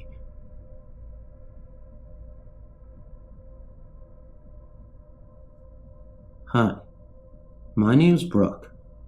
I work at an assisted living facility in Pennsylvania. I worked the 11/7 shift, so of course, there are a lot of stories about the place already. But besides that, I was wondering if the experiences I've had, as insignificant as they may seem or be, could be the activities of ghosts, or just my mind. Of course, I'm not the only one that claims to have seen things, but who knows? For instance, I'll just be walking around the building, and I constantly think that I see things, like out of the corner of my eye. It's not a definite thing, it's just a shape. It's either black or white. A lady I work with always sees black when she sees things out of the corner of her eye. As for me, I always see white. The forms are white, that is. Is there a reason she sees black and I see white? And today, for instance, I was walking and I was sure there was someone behind me. When I semi-turned around, out of the corner of my eye, I swore there was a figure for a split second, but it was gone. It scared me to death, actually. That is why I'm writing to you today, because today, that was the closest a form or figure has ever been. No one has ever died in this facility that I work in, but they have died in the hospital. The building has only been open for 4 years, maybe 5. I was just wondering if these could be ghosts, or just my eyes playing tricks on me. A lot of the residents say that they see a woman in white in their room, or sitting on their bed. I don't know how to explain or take that either, but I appreciate your reading. Thanks for listening as well.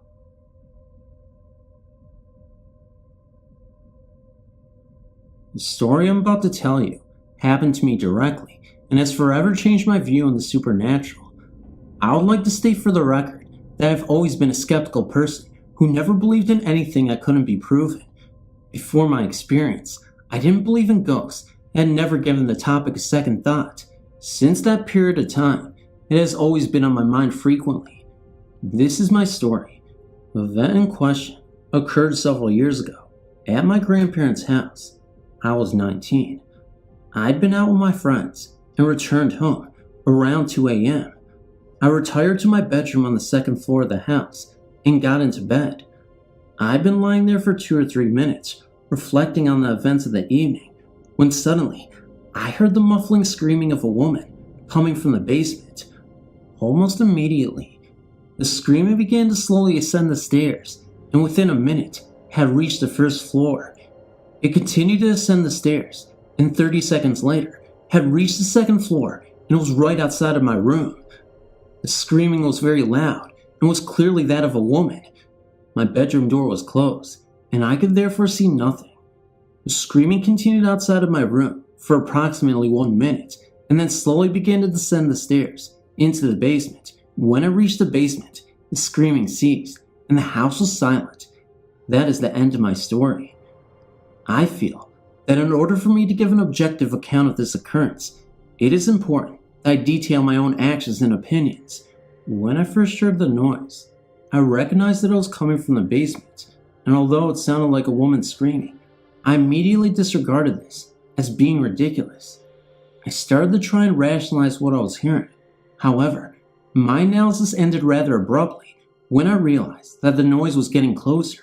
By the time I reached the first floor, it had become quite loud, and being unable to think of any rational explanation for such a noise, I became convinced that the ghost of a woman was ascending the stairs of my grandparents' house.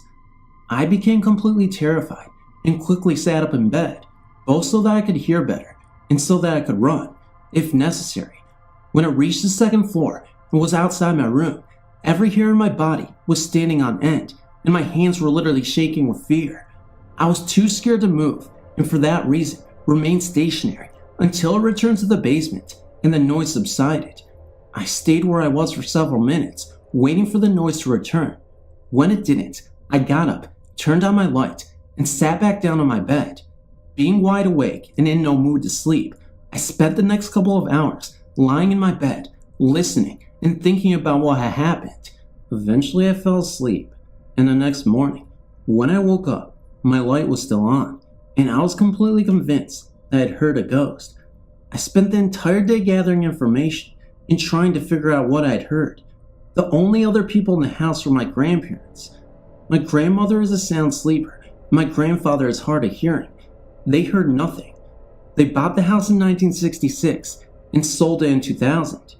During that time, they never heard anything that even remotely resembles what I described. My mother lived in the house for several years in her late teens and never heard anything either.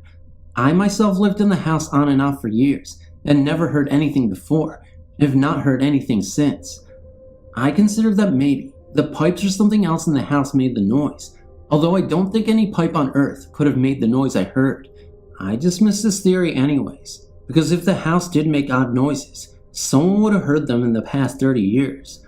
I also dismiss the wind, because I've spent many windy nights in the house and heard absolutely nothing.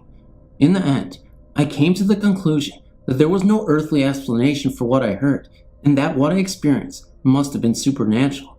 It sounds crazy saying that, but I know what I heard. I will never forget it. I'm sure it was a ghost. In conclusion, I would just like to state that all of my friends think I was asleep and that the whole thing was a dream. I would like to touch on this briefly. The first thing I would like to say is that I know I was not asleep. Here's my case. I've been in bed for 2 or 3 minutes, less than 5 for sure, and was laying on my back thinking. I've always had a difficult time falling asleep. It usually takes me 20 to 30 minutes, and I've never been able to sleep on my back. At the time, I was making no attempt to sleep, but was lying there, thinking. Secondly, no matter how real a dream seems, you always wake up afterwards, and that's how I know you were dreaming. I don't think it's possible to remember a dream without waking up and realize you are dreaming. If it is, it's never happened to me. If it had been a dream, I would have woken up and said, wow, that one was weird. That never happened. I was awake. Thirdly, I turned the light on after the occurrence, and it was still on when I woke up in the morning. I know for a fact that I was awake. That is my story, and I swear to you that every word of it is the truth. I don't know if you will believe me. No one else will, but I swear it's the truth. I am 17 years old. In the past 7 years, I'd lived in 3 different houses, and every one of them had a ghost. The first one we lived in was from 94 to 96. The occurrence that spooked me there happened in my parents' room. A week before anything weird happened, a bunch of knickknacks fell off of my mother's headboard. So, she put it back and pushed it away from the edge. On Easter morning of 95, I was with my brother, sister, and dad, watching TV in the living room. About 20 feet away from my parents' bedroom door, I heard a bang, and my mom came running out of her room. She really wanted to know who was pounding. Apparently, when I heard the bang, all the stuff had fallen off her headboard and kind of flew off this time. Not only that, but this Oreo tin can she had looked like it had been stepped on. After that, our next door neighbor told us that she had seen this old man that lived here before us in the backyard on the day he died in the hospital. Now, the living room looked into a hallway. In the hallway, you could see into my brother's room, and my parents was right next door. The living room had a clear view of my parents' room. One night, my dad fell asleep in the living room. He was sleeping, facing the hallway. He suddenly woke up and looked into his room. He saw this cloud of smoke billowing in the hallway, moving towards his room. He jumped up and yelled fire.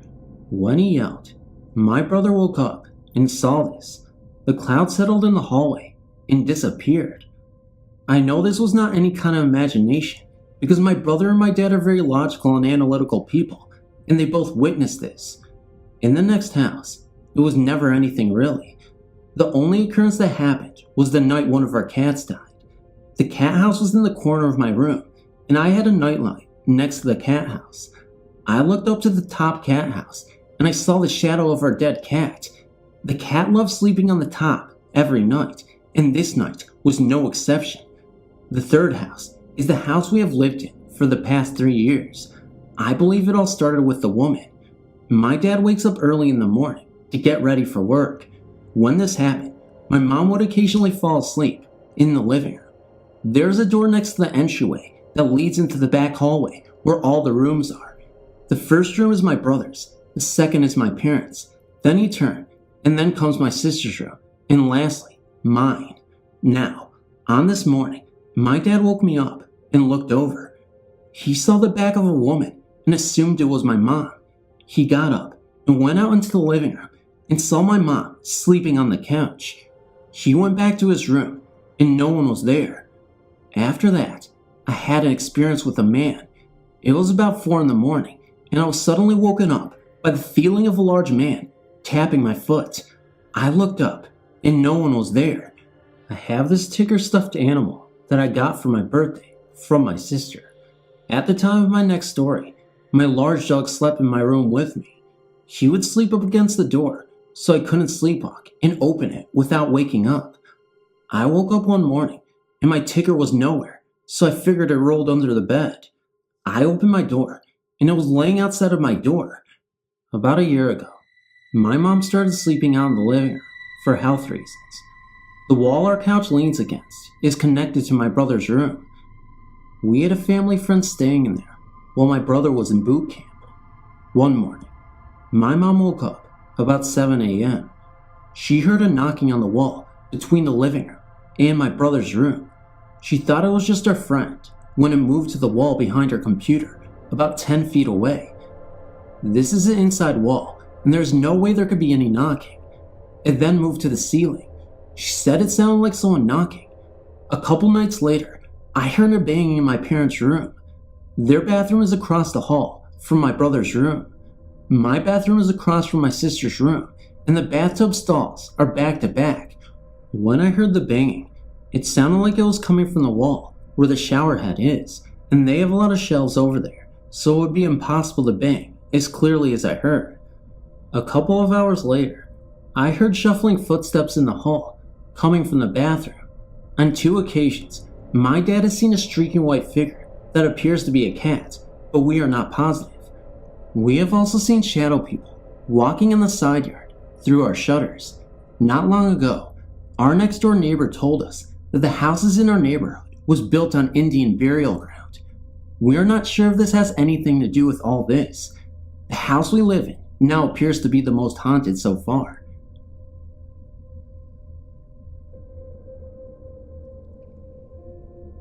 I'm 17 years old, and I used to live in an old house made in 1921 in Haverhill, Massachusetts that I know is haunted. One day, when I was 10, I was in my upstairs bedroom with my 2 sisters coloring. I think that's when it started. We were home alone when we heard the closet at the end of the stairs slide open. Then we heard it slide back. The sliding doors of the closet always made a loud rumbling noise when it was open. When we heard it that day, we didn't get scared at first because we thought my mom had gotten home from work, so we ran downstairs to greet her to find that nobody was home. We looked around and then looked outside to see if the car was in the driveway, but we were alone, or so we thought. We ran back upstairs to our room and grabbed shoes and hangers for the so-called protection. Then all of a sudden, we heard footsteps racing up the stairs, then back down. We never saw anything actually reach the top of the stairs, but they ran up and down repeatedly, about 10 times, then it stopped. We were so scared, we just sat there crying, waiting to hear more, but nothing else happened. Then, when I was 15, I was taking care of a dog, and when I brought it to the foot of the stairs, he froze and just stared at the top. I didn't think much about it, so I picked him up and brought him up the stairs to my room and closed the door. The dog then began crying, and he seemed to be getting nervous and uneasy, and he started scratching at the door. When I opened the door to let him out, he ran down the steps so fast that by the time I got out the door, he was gone. After that, many more things started to happen. I woke one morning to hear something or someone dragging themselves on the rug next to my bed. I was so frozen with fear that I didn't even look to see what it was. The cabinets in our kitchen would open and slam shut by themselves. I could also hear the silverware jiggling and slamming inside the drawers.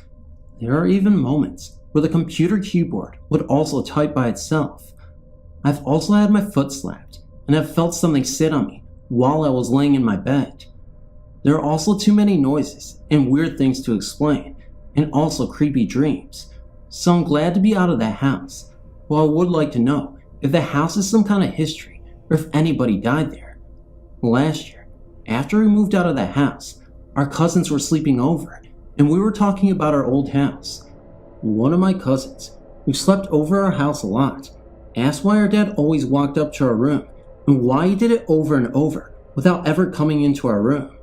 We told him about the day we heard the racing footsteps running up the stairs, and she got so freaked out.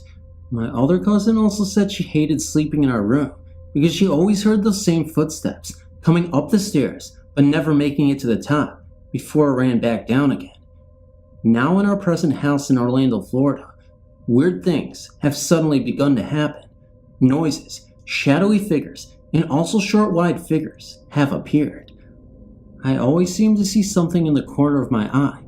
When I turn my head to look, there is nothing there, and my sister felt somebody whistle and blow in her ear. Well, that's all I have for you for today. I hope you enjoyed this. Thank you for reading.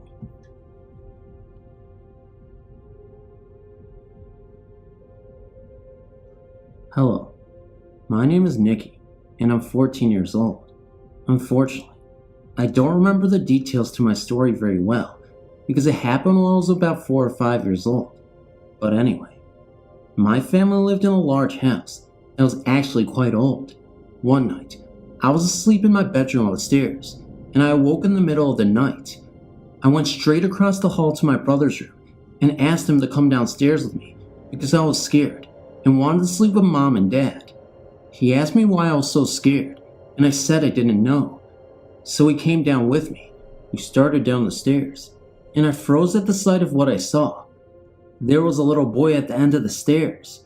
Now, this could have been my younger brother, but my brother was just a few months old. This little boy had brown hair and was just sitting at the bottom of the stairs. I wasn't scared, so we kept walking. We got into my parents' room, and I was getting ready to climb in their bed, and all the lights in the house came on at once. My dad woke up and checked the circuit breaker, but nothing was wrong, so he went through the house and shut off all the lights. Well, the next night, I saw the same little boy, and the same thing happened again. This activity continued for a few more days, and my parents checked out some information by the guy that lived there before. He said a little boy around the age of 5 died because he was very sick. He died in the middle of the night in his sleep, and a few hours before he went to sleep, he turned all the lights in the house on because he was afraid of the dark. I have never seen anything since, even though I've moved several times. I always somehow sense when there is an unknown presence around them, but I'll always remember that night. I've since been afraid of the dark, though I hate to admit it, but it's not like anyone is going to criticize me for it. And this is a true story. And this happened to me when I was 8 years old. I'm now 28, with 3 kids of my own. It happened in my hometown of Soak Village, Illinois, which is known to be a place that Indians pass through, using South Trail to get to other destinations. At least, that's what the official story is. There are others, like myself, who believe more. We believe that Indians actually settled there, if only for brief periods of time. There's always been talk of bones being found when a pool is dug up or a garden was put in, but most say it's just that. Talk. Not me. I believe it. I also not only believe, but know that the ground the Soak Village is residing on is sour, cursed, beyond anybody's wildest dreams. And I have many stories to support that belief. But for now, I will start with my first story of proof. It was a cold, normal night in the season of autumn, cold enough to keep you inside your house and snuggled under a blanket. I was doing exactly that, An 8-year-old can only do so much during these times, and I chose to do my homework so I could read later. I'd been listening to a Rick Springfield album on 8-track. I was playing it on my 2XL robot toy. This was a toy that you could put 8-track cartridges in that was made by the company to be a sort of trivia game. You'd play the cartridge, and it would ask you questions and tell you jokes. It had 2 big red robot eyes that flashed red when you were correct. It had 3 buttons you could push to answer your questions. 2XL could also play normal 8-track music, and of course, its red robot eyes flashed in time with the music. So it was doing exactly just that on that cold autumn night, flashing its eyes to Rick Springfield, and I was quite contented. My bedroom was on the 2nd floor of my house and faced north, along with my bed. I had a window north of me and east of me. Of course, it was dark outside, but it was so warm inside and so very comforting. Every now and again, I'd look up from my homework and just look out into the darkness. No reason. It was just something I did. Well, this was the last time I ever did that again in that house. As I was sitting there, all of a sudden, I felt instantly cold, and every single hair in my body was raised. My blood felt like it had ran cold and decided to just stop pumping through my body. My heart was racing. I was perfectly terrified, and I didn't even know why. Yet, my 2XL was suddenly stuck, and it kept playing the same verse from Rick over and over. Hole in my heart. And its eyes weren't flashing anymore. No, they were just burning bright red. Blood red. Then I felt this magnetic pull, like something was pulling me to my right. I turned my right head and looked out the east window and saw something that haunted me for the rest of my life. Sitting just barely outside my window, levitating, was the most horrifying image I'll ever see in my life. A creature, about 2 feet tall, but sitting Indian style. His skin was snowy white, and you could see the outlines of his bones because he was that skinny. He wore some sort of white cloth draped sideways on his body. This is why I later named him Gandhi Monster. My young mind thought his skinny body and his white cloth looked like the real Gandhis did. This creature's head was too big for his body. His 2 horrible, big dark eyes were piercing my soul as he stared at me. He opened his mouth and grinned a grin at me that haunted my dreams for years. His mouth was full of long, snarly, razor-sharp looking teeth, dripping with blood. I don't know how a mouth could fit so many nasty teeth into it, but it did. I watched as the blood dripped from his teeth and slid down his chin and onto his white cloth diaper shorts. He raised his hands and reached for me. The fingernails were at least 4 inches long, gnarled looking, and sharpened to points, also dripping with blood. I wanted to scream. I wanted to run, but I was locked into place by his piercing eyes. I couldn't breathe. I felt as if my brain was being scrambled and my soul was being raped. His grin became larger, and he opened his mouth wider. He kept looking at me, as if he knew me, as if he had been waiting for me. He started to lift his arms, and it looked as if in seconds he would actually be inside my room and not just outside my window. All traces of reason disappeared, and my mind snapped. I still don't know how I did it, but I managed to tear my gaze away and leap off the bed and out my bedroom door, screaming with every inch of my soul, all in like 2 seconds. I could feel him pulling me.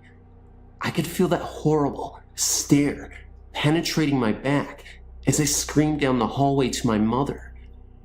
Of course, when her and my father and younger brother came back, it was gone. But they knew I saw something, and they did not try to tell me it was my imagination. They comforted me and taped up all the windows in my room. They actually had to pull down all the shades and seal all sides with duct tape. I couldn't even sleep in that room for almost a year. My brother even remembers coming into the room with my parents afterwards. The Gandhi monster was a story we didn't often tell, but it always brought fear to speak of it, to us and to others. My parents never spoke of it again either. As I grew up, I tried to face my fear and sleep in that room, but never did I sleep with my back to a window. Never. 18 years later, I moved to Florida with my own little family, and I found peace within myself. But I'll never manage to forget that creature, and I'll never sleep or sit with my back to a window, and I will never forget the one thing I heard it say to me in my mind as I was running out of my bedroom door. Someday, I'm coming back.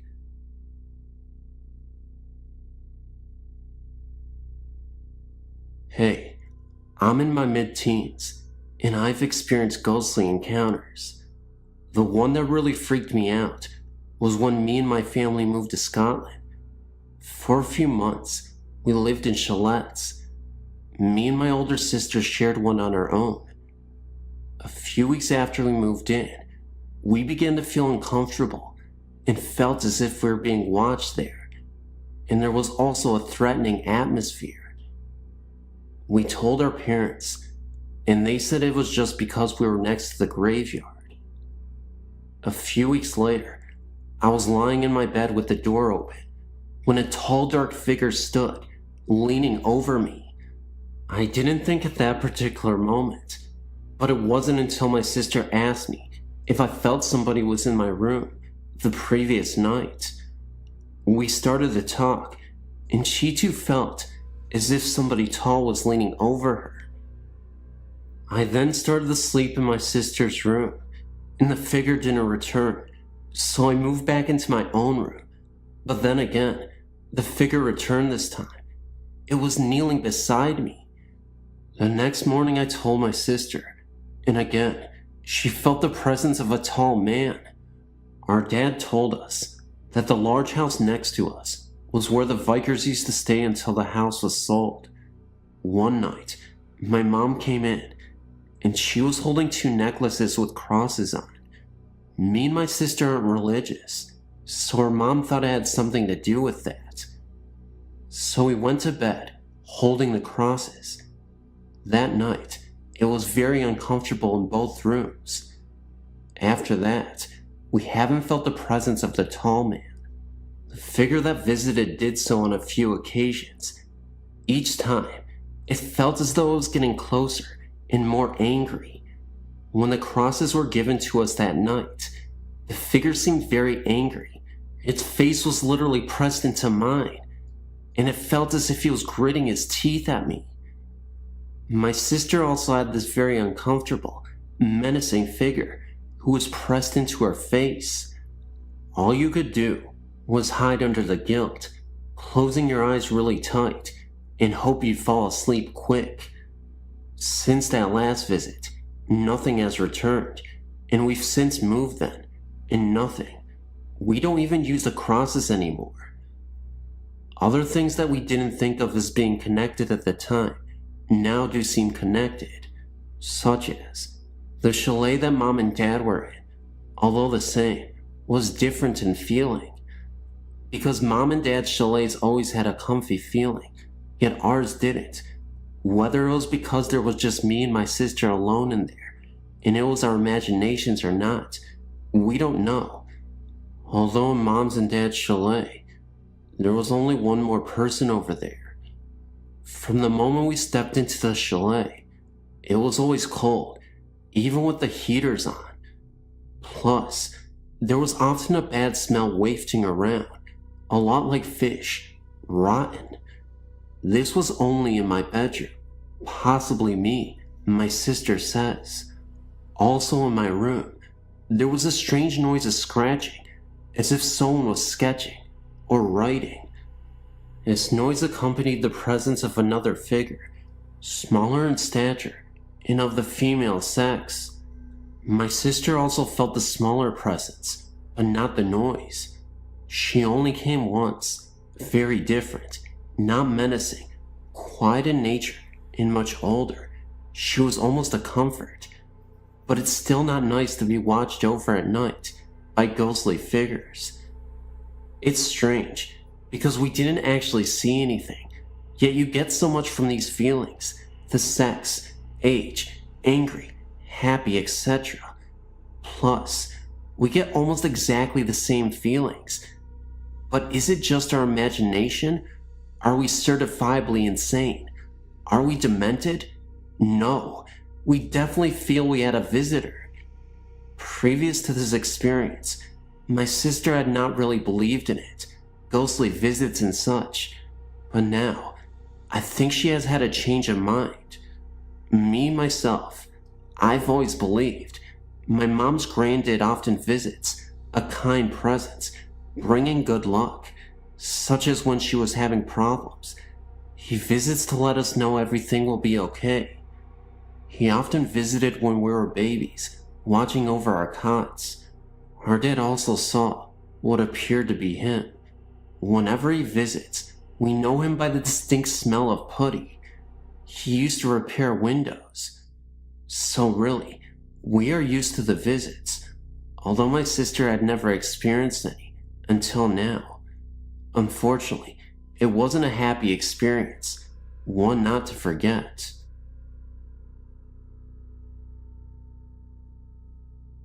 Happened to surf onto your website, and I just wanted to let you know that I saw Resurrection Mary in Justice, Illinois, back in October of '92. After getting off of work at 3 a.m. from a chemical plant, Whitco Corporation, near 51st and Central in Chicago, I was driving by that particular cemetery at about 3:30 a.m. on my way home from work. Driving by, but initially not thinking much of this sight, as there was a nightclub with women of ill repute nearby. I saw a woman in a light blue or white palm dress standing by the trunk of what looked like a black park limousine at the front SW Cemetery driveway off Archer Avenue to the cemetery. I slowed down quite a bit to get a better look at the odd sight, but then drove off. I thought it was probably a prostitute with her John. However, looking back at my mirror, maybe a second later, the woman and the limo were gone. Let me reassure you that there was no way that I would have missed the limo driving off in that second that it took me to look back in the mirror. They weren't on the road or in the cemetery because I looked for taillights. The cemetery gates are pretty large, and it would have taken a great effort and time to open both of the cemetery gates for the car to get through. I did not think much of the incident until a few days later. I was talking with some of my employees that lived in the area near the cemetery. Two of my employees mentioned that I'd probably seen the ghost called Resurrection Mary. I didn't much believe in ghosts until that incident, and I'm still somewhat skeptical, but I cannot fully explain what I saw that night. That incident is still vivid in my memory, and kinda creepy to think about it, to this day.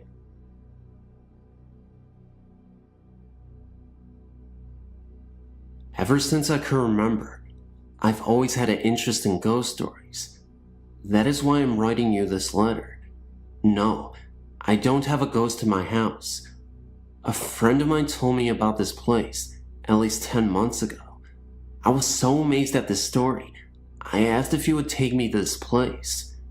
No one really ever goes there. I guess because it's so creepy and dark looking at night, but during the day, it is okay.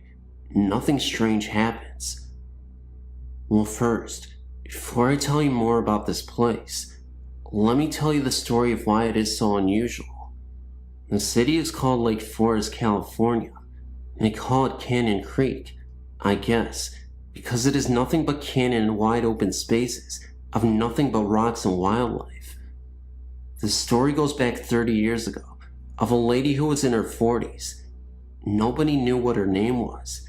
She lived alone with her 2 Great Dane dogs. She was very rich and owned all of the canyon, which is like miles and miles of land. This lady never married and had no children. It was just her dogs and herself. She lived in this trailer park home, and it was not a pretty house by any stretch of the imagination. Well, about 6 years later, the story goes that a police officer got a call about the lady and her dogs. The officer went to the lady's home and knocked at the door, and no one answered. The officer ended up breaking down the door, and what he found next was horrifying. It is said that the officer found the lady dead. Nothing was left but her decaying body, and her bones were visible. Worst of all, laying right next to her were her dogs. They had both died as well. Now, on to the paranormal part. People who have never been to this place don't know what to expect if they come into this place. It's unpredictable. Sometimes, when you go back to the area where she passed, you'll notice paranormal phenomena. Other times, you won't. A man was driving alone on the canyon by himself one night, and the story goes that he saw the presence of the lady standing at the side of the road with her 2 dogs. The man did not stop at all to give the lady a ride. He just kept going. This other story was told by my friend. My friend told me that his ex-girlfriend and her boyfriend went up there one night to check it out. They stopped where the lady's house was. They were only there about 15 minutes away when they were just talking and listening to music. Then, all of a sudden, they heard a knock on the side door of the driver's seat. They both turned to look, and they saw the lady standing there, knocking on the window. She was dressed in all white and covered in blood. They also saw the dogs nearby as well, far off into the distance, appearing as silhouettes. They sat there in shock for 3 minutes, horrified by what they just saw. For some reason, the lady was still knocking at the driver's side of the window, but in reality, it was really not that long. They both said that she must have been there about 40 seconds. After that, my friend said they never returned back there. That was not the only story that happened to anyone. There are far more. What I would like to know is who is this lady and why is she doing this? There's something more to why she has to haunt people who have done nothing to her. Maybe it is because she does not want anyone on her land that she loves so much. What could it be? Here's my email address. If you have any questions, please feel free to get a hold of me. I would like at least some kind of feedback on this story. Please, I beg you. I'm so confused and I'm scared. Please let me know what is going on. I find this intriguing. When I was 12, my family moved to a newer house about 10 miles away from where I grew up. The house was 7 years old and no one had ever died there. From the start, I would hear footsteps in the carpeting, and I always felt that I was being watched, especially when I played her piano. That was the extent of my experiences until I was in my early 20s. One evening, my sister and I were sitting in the den talking. It was spring, and the temperature was perfect, so all the windows were closed, and the air was off. Suddenly, in the back of the room, where there were a lot of plants sitting together, one plant in the middle started shaking furiously. My sister and I looked at each other and went into the other room. A few weeks later, my mother and I were sitting alone in the house when it sounded like someone very roughly raked their fingernails down a couch in the back of the room, which was in sight. And again, a plant that was sitting at the end of the couch started shaking ferociously. My mother just would not admit that we were being visited, even though she'd witnessed it firsthand. The last time anything paranormal happened was on a Friday afternoon. I was in my mother's room, talking to her, when I noticed that atmosphere had seemed to grow heavy, and I got chills. As the afternoon wore on, the feeling increased until I couldn't stand to go into the room any longer. That evening, my sister and I were alone and watching TV. I had gone to the fridge for a snack and felt the heaviness with the goosebumps on the left side of it. I told my sister that the ghost was in the kitchen. I could feel it. A few minutes later, a picture that was hanging in the kitchen fell off of the wall. When we got the nerve up, my sister and I went to another door in the kitchen on the opposite side of the room. We walked in and stood there, seeing and feeling nothing. Suddenly, the hair on our arms literally stood up, and we had to run out. Immediately afterwards, it left and hasn't been back. I don't even feel like I'm being watched while playing the piano. I guess whatever it was only wanted to communicate, but I was too frightened. I felt the heaviness with chills in other places, but until the last few years, I hadn't seen any entities. I've moved twice and really don't believe the houses were haunted, but internally and for short periods of time, I believe there were entities present. I've seen a man with long salt and pepper hair with a dark cloak looking at me with bright, colorless eyes. It looked like a negative of a photo. Also, I've seen a bright, elongated white shape out of the corner of my eye around my bed several times. The most profound experience I've ever had was when I was visited by the spirit of a friend who had died a week before his 16th birthday. Also 10 years later, I started having dreams with him there, and I'll wake up with the most wonderful feeling of being loved.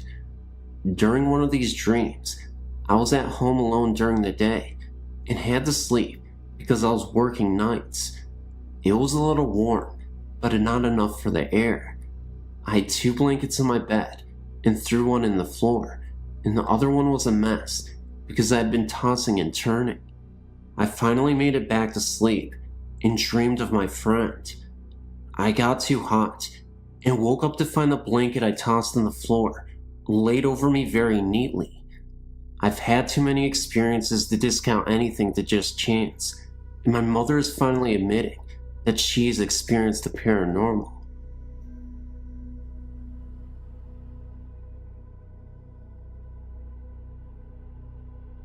I live in Tucson, Arizona. Shortly north of the city lies Mount Lemmon. This peak is a great forested 7,000-foot getaway from the desert city. I had my brother and 2 friends over at my place at about 1 a.m. a few months ago, and after a few hours of boredom, we decided to go to Mount Lemmon and enjoy some nice, cool night air. I would often take the 45-minute trip to wind down and watch the stars, so this is a very familiar place. The trip started off very normal. Our first stop was without occurrences. The next stop, I became mildly aware of a presence. This is nothing new to me, however, so I ignored it. By the 3rd stop, we got out again. My brother and our friend Steve stayed in the car, and my friend Thea and I went for a walk. After a short discussion about friend trouble, she interrupted and said she kept seeing a shadowed figure from the top of a nearby peak. I told her that something was watching us, but not to worry, because I didn't sense hostility. We started the walk back and kept hearing the sound of scattered gravel and an extra set of footsteps on the other side of me. This was at first amusing, because we knew at this time we had gained a friend that was not from around here.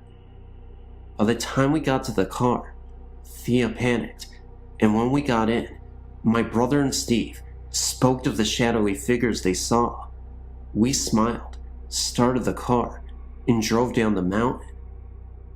As we spoke about what we saw and what we felt, it was decided that we would stop again. We pulled off at a scenic view of a canyon area where we found a newer Ford Bronco with the engine running, the dome light on, and no one in or around the vehicle. This was unsettling, but could surely be explained, no matter how far-fetched the explanation. We stayed here for about 10 minutes. After the first couple of minutes, my brother and I simultaneously noticed a large dark mass above the peak where we were being watched earlier. Thea saw the figures on the top of the peak.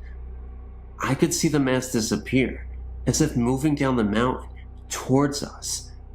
Thea said the figures were walking down the mountainside. No one was scared at this point. We're all very amused. When I could no longer see the mass, I was only able to see it above the mountain because the sky posed as a backdrop. We all got a wave of panic.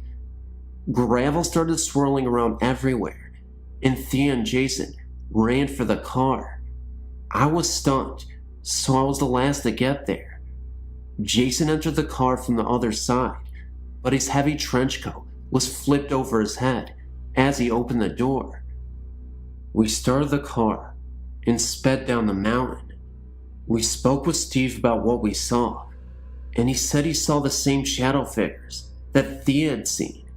We pulled over one last time without getting out of the car to show Steve the black mass that was causing all of the commotion. We then kept driving until we reached the city again. The whole way down, seeing cars pulled to the side, some with dome lights on, never with anyone in or around them. This is very odd for 3 a.m. on a Thursday morning. Furthermore, vehicles are not allowed to park on the road after 10 p.m. The next night, Thea and I returned. We never got out of the car this time.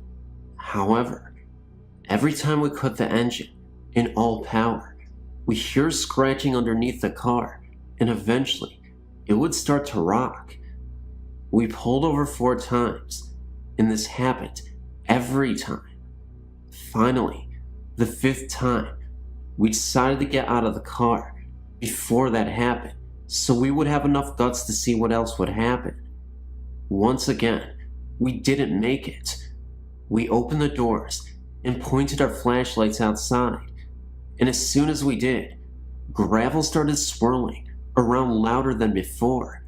There was no wind, and we watched it jump around as if someone was kicking it right in front of us. After this trip, it turned out that the brakes in front of the left of the car, where we heard the scratching from where the car was off, were worn down badly.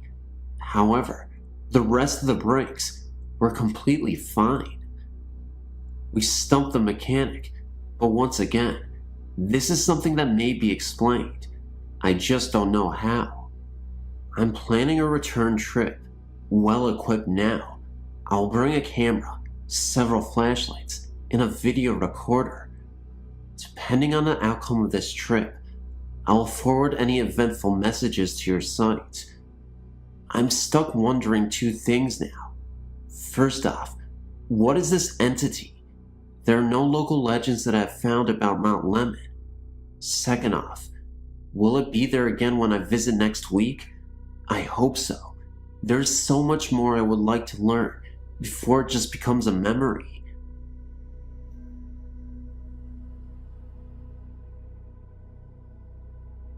I was stationed at Ford Island, Pearl Harbor, Hawaii, in the early 1980s.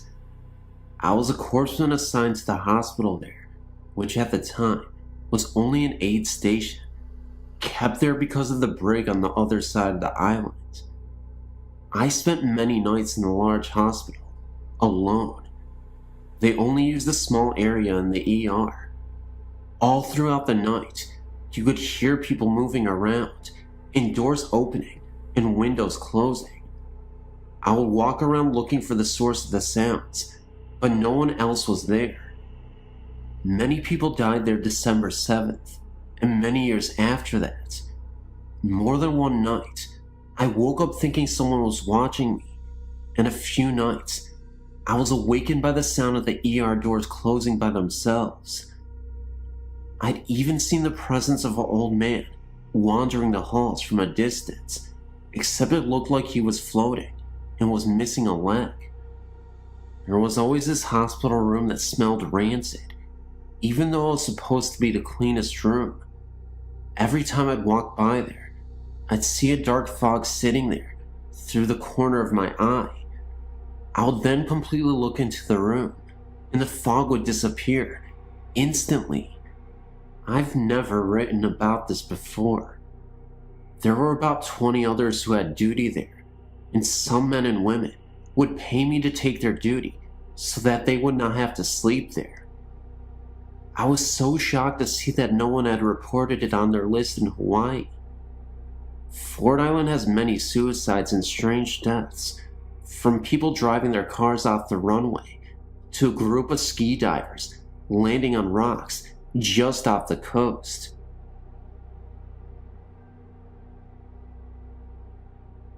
My husband and I took our 2 children to Florida to visit his parents this past Christmas. Since his parents live in a small 2-bedroom condo, there wasn't room for all of us to sleep there. My mother-in-law has some friends with a condo about 3 or 4 miles from our building, and they primarily use it for furnished rental. It happened to be unoccupied at the time, so she made arrangements for my husband and me to sleep there. The first night we went over to go to bed, I noticed some dark shadows moving around the apartment, but just out of the corners of my eyes. I've seen spirit shadows before, and they do not look like regular room shadows. They're darker and more solid appearing. I didn't pay too much attention at first, didn't realize what I was seeing, I guess, until I got up early the next morning and went outside onto the apartment's small balcony. I saw something light-colored go through the kitchen and assumed my husband had come out of the bedroom. But when I went back into the apartment, he was in the bathroom and had not come into the kitchen at all. While I was getting dressed, I saw something small and black retreat under the closet door in the bedroom. I thought at first it was a roach, rare, as they are in the nice 5th floor Florida condos. It was not impossible.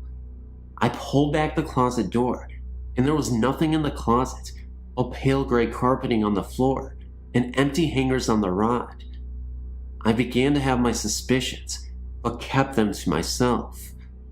That night, my husband stayed at his mother's with our younger child, and my oldest son, age 13, came back to the borrowed apartments with me since we were going fishing very early the next morning. He put his stuff down in the smaller bedroom, then came out in the hallway and asked me who else was in the apartment. I said we were alone. Why did he ask? He told me he had just seen something go through his bedroom. Well, that clinched it for me, but I kind of brushed it off, not wanting to scare him. I did leave my light on all night though. I saw the dark shadows up near the top of the bedroom door several times. The next night, when my husband and I arrived, I went into the master bedroom, and as I entered the room, I felt this wave wash over me, sort of a combination of curiosity, irritation, and loneliness. Who are you? Why are you here? And where have you been? I decided I did not feel up to trying to communicate with this entity on its terms. Not that I've been very successful with that anyway. So I sat on the bed and spoke aloud and told it I was just visiting, with permission from the owners. I promised to clean up everything before I left. For some reason, I had the feeling that my travel clutter was making it upset, and in return, please, it would not scare me by materializing unexpectedly.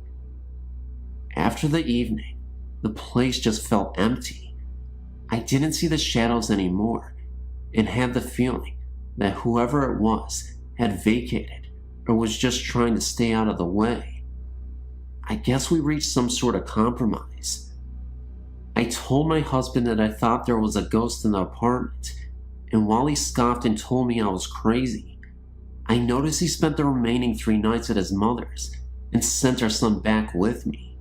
No one has died in that apartment that I know of, but it's in a large building, full of retirees, and I'm not sure many residents have passed on over the 30-year life of the building. Maybe someone was just wandering around. I will never know.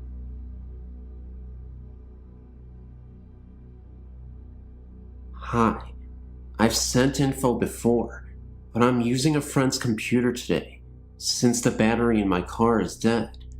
Nothing to do with ghosts, I don't think. Anyway, having read about people seeing black figures, I thought I would add my 2 cents.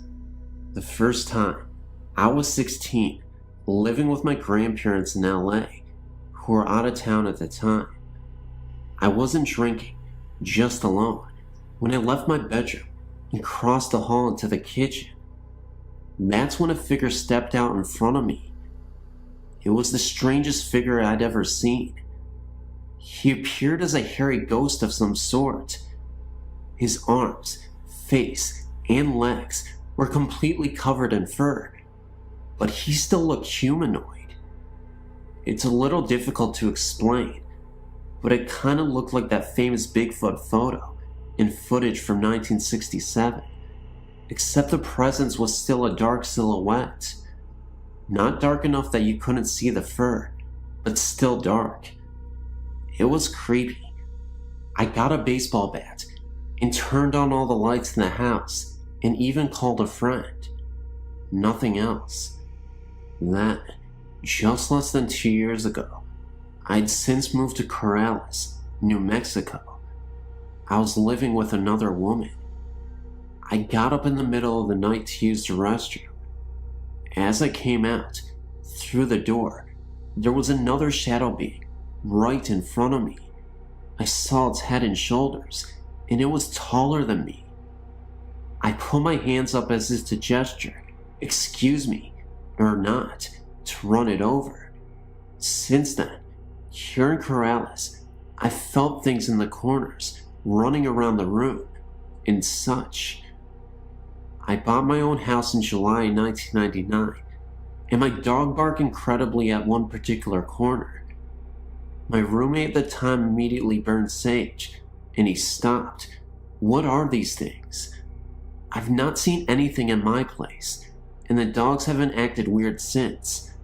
Any ideas? Someone did say that I might have been dimension jumping.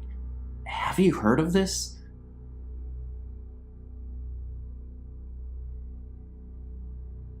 Let me start off by saying, I've never met my real father. He died when I was a baby. Anyhow, I've always known about my deceased father. His name was Jerry. Now, no one in my family talks about my deceased dad, and we don't know anyone by the name of Jerry. One day, when I was between the ages of 8 to 9, my cousin and my mother and myself were downstairs, and we were in the basement singing. The phone began to ring, and even though we had a phone in the basement, I went upstairs, one flight, to our library to answer the phone, so as to not disturb my mother's song. When I answered the phone, I noticed immediately the static on the line, and I knew it wasn't our phone, so I asked the caller to speak louder. Now, from here on out, it gets weirder. The caller asked to speak to REC, my mom's nickname. I then asked who was calling, and the caller replied Jerry. I immediately knew my mother knew of no other Jerry, so I repeated the name, and the caller acknowledged that that was his name. I tell him to hold on. I run down the stairs to where my mother and cousin were, and tell my mother to pick up the phone, that she had a phone call, and that the caller's name was Jerry. My cousin looked up shocked, as did my mother, and simultaneously said Jerry. This is all happening within a minute or so. So my mother picks up the phone and answers the call, only there is no one on the line now. I run back upstairs to the library to hang up the phone, and I go back to the basement, and both my mother and my cousin are trying to figure out if I got the name right. I assure them I did, and then I tell them about the connection and the static. We all just kind of dismissed the call.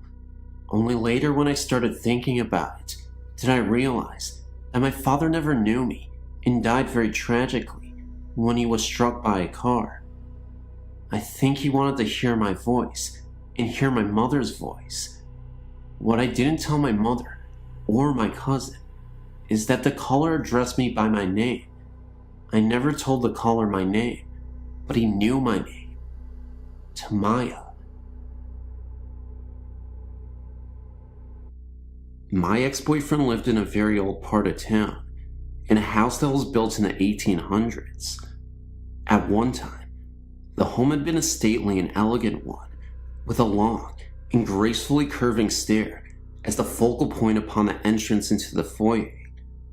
Through time, and with the coming of rough economic periods, the home grew into disrepair and was eventually sectioned off into a two-family home.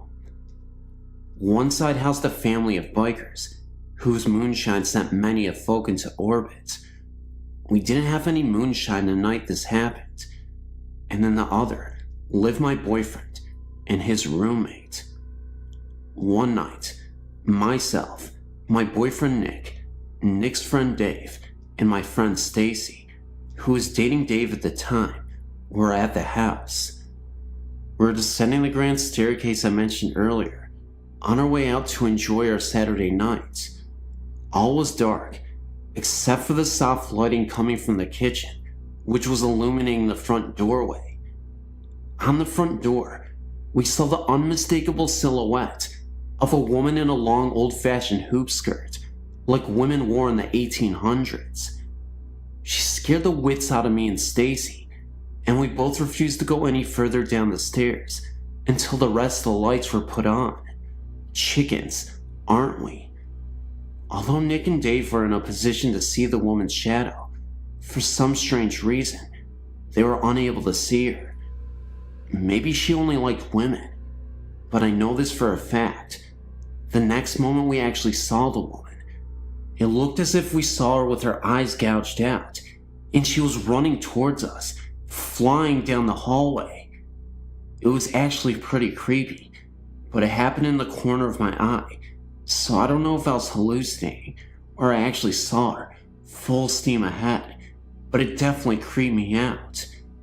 Another moment. My friend Stacy was upstairs, and the door was completely wide open, the bathroom door that is, and she saw that same woman in Victorian-era clothes just laying in the bathtub with, again, her eyes gouged out. I honestly don't understand what happened to this woman. At first I thought it was pretty innocuous, but now I understand. She must have been murdered. There's no other explanation I had than that. Thanks for reading, and I hope you enjoyed the story.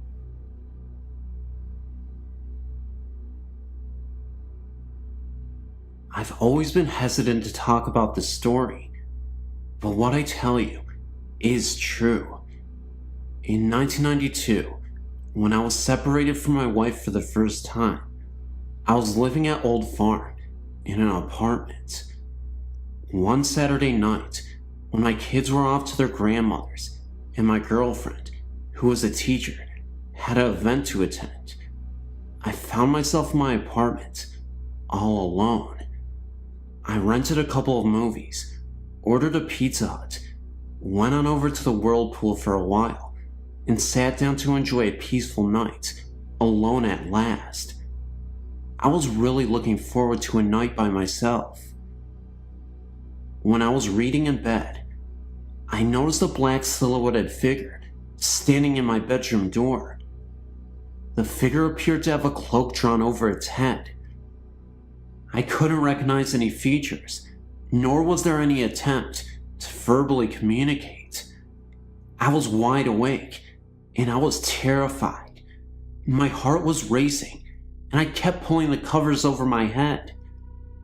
It seemed like every second was one of terror. The figure stood in my doorway, well into the morning hours, and I knew my eyes were as big as they could get. When the silhouette disappeared, I was covered with sweat. My hair was raining wet. I rushed out to the front room because I really couldn't believe it had left me. No, the only thing I had to drink was a Diet Coke with popcorn. I'm not a big drinker. After the ordeal, I quickly showered and raced off to go hiking. I can honestly tell you that no communication with the figure was made. When I would ask who you are, there was no response. This went on all night until, by the grace of God, it went away. This event has always affected my life. I know of another person who had a similar experience like mine. Can you tell me what was standing in my door, why there was no communication, and why me? Have you ever had any stories like this reported to you? Until now, the only person I ever told this story to was a good friend who is a Catholic priest. It still scares me to tell this story. Why was there no attempt to communicate? And yes, when I checked my doors, they were all bolted and locked.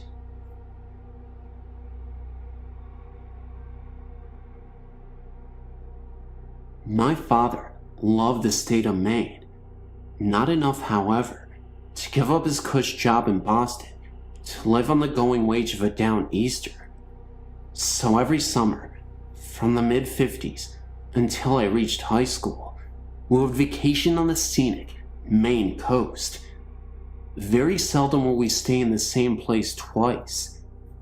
Usually, it was some remote cottage located on the outskirts of some tiny coastal town. A 2-week ordeal was in store for me, with no TV or friends to speak of. To keep me sane, my mother would buy me comic books and play board games with me, long into the night.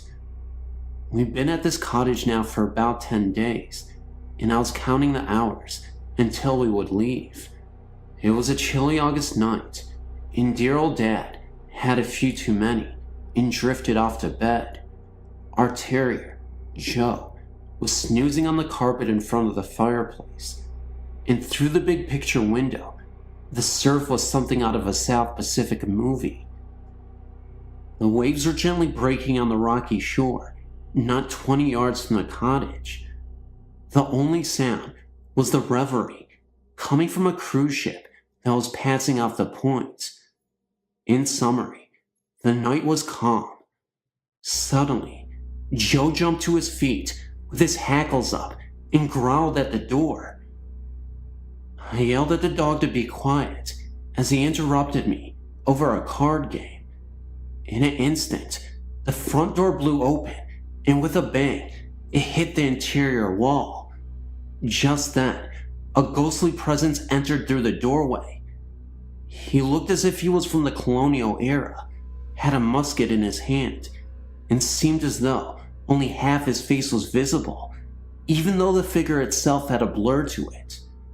This lasted a few seconds, then the figure disappeared, like a fog that evaporated. Joe cowered, and my mother's hair moved, like it had been ruffled by some invisible breeze. The playing cards scattered about, and before we could take a breath, the door slammed shut, and Joe went back to his sleeping position. We decided not to tell the old man, as he wouldn't believe it anyway. A few days later, we were filling up the old Plymouth for the return trip to Boston, and my father started gabbing with the local about his vacation. With the windows of the car down, we heard every word. "So where did you stay?" the man asked, with the Maine dialect. "Oh, down on the point at the Jensen cottage," my old man answered. "Folks around here know that place well," the man said flatly.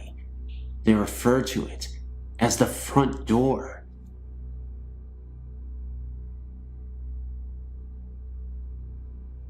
My name is John, I'm 41 years of age and currently live in the city of Lincoln, England. During my life to date, I've seen several ghosts, and whilst I still find them surprising and of course fascinating, I'm no longer afraid of whatever they are or appear to be. I saw my first ghost at around the age of 8 whilst having in my childhood home, a large Victorian house on the edge of Manchester, England. The ghost was one of a young boy of a similar age to mine at the time. He was leaning over the banister rail of the stairway landing outside my bedroom as I was making my way up to bed. The shock and surprise of seeing him sent me flying downstairs into the front room of my house. Needless to say, that none of my family appeared to believe what I told them I had seen. Although over the years, I've experienced strong sensations of ghostly presences, my next positive encounter was not until I was 22, whilst living and working in the city of Newcastle. I'd obtained the keys to a vacant industrial building, which my firm was taking over. My job was to assess the work involved in converting the building for its future use. I'd locked myself in the building and was therefore sure that no other person was on the premises, and was proceeding up some steep and narrow stairs when I felt a hand touch me on the top of my head and give my hair a friendly ruffle, rather like an affectionate parent may give their child. I immediately turned around, only to find the stairway completely empty.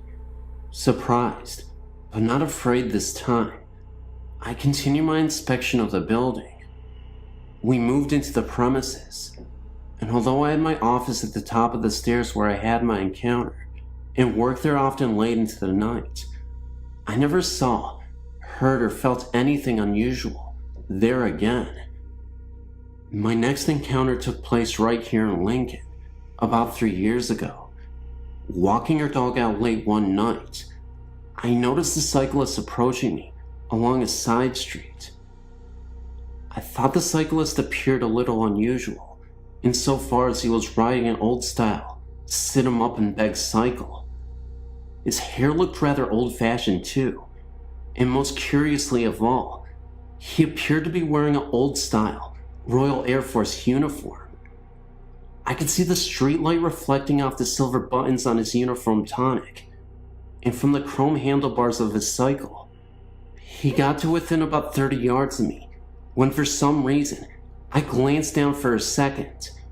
When I looked up again, he had completely disappeared from the street, and there was no way in which he could have left the street in the vicinity of where I last saw him. I wonder whether his appearance was, in some way, connected to the fact that there used to be an open-air swimming pool adjacent to where I saw him. This pool is very popular with air crews during World War II, and I can only assume he may have been on his way for a midnight swim. My most recent encounter was very brief, occurring during the first time I visited my mother's cottage in North Wales. Built around 200 years ago, the back room opens directly out into the rear garden, with the narrow stairs descending into the back room right beside the back door to the building. Whilst coming down the stairs, I saw an elderly woman walk through the back door and disappear. She was aged about 80, approximately 5 foot tall, wearing a gray dress with long sleeves, a white apron, and her straight gray hair was tied up in a sort of bun, which in turn was covered by a small handkerchief on the top of her head. She was followed immediately by a young girl, aged about 10 or 12, dressed in a long light, colored smock. Her hair was very long, blonde and straight, falling down her back. She also disappeared straight away. I've no idea what ghosts are, or why they appear. I do not see them as threatening. In fact, on more than one occasion, a curious sensation of contentment seems to fill the air after they have gone. I've noticed that my mind is not thinking about anything in particular at the times I've come across them. Thanks for reading.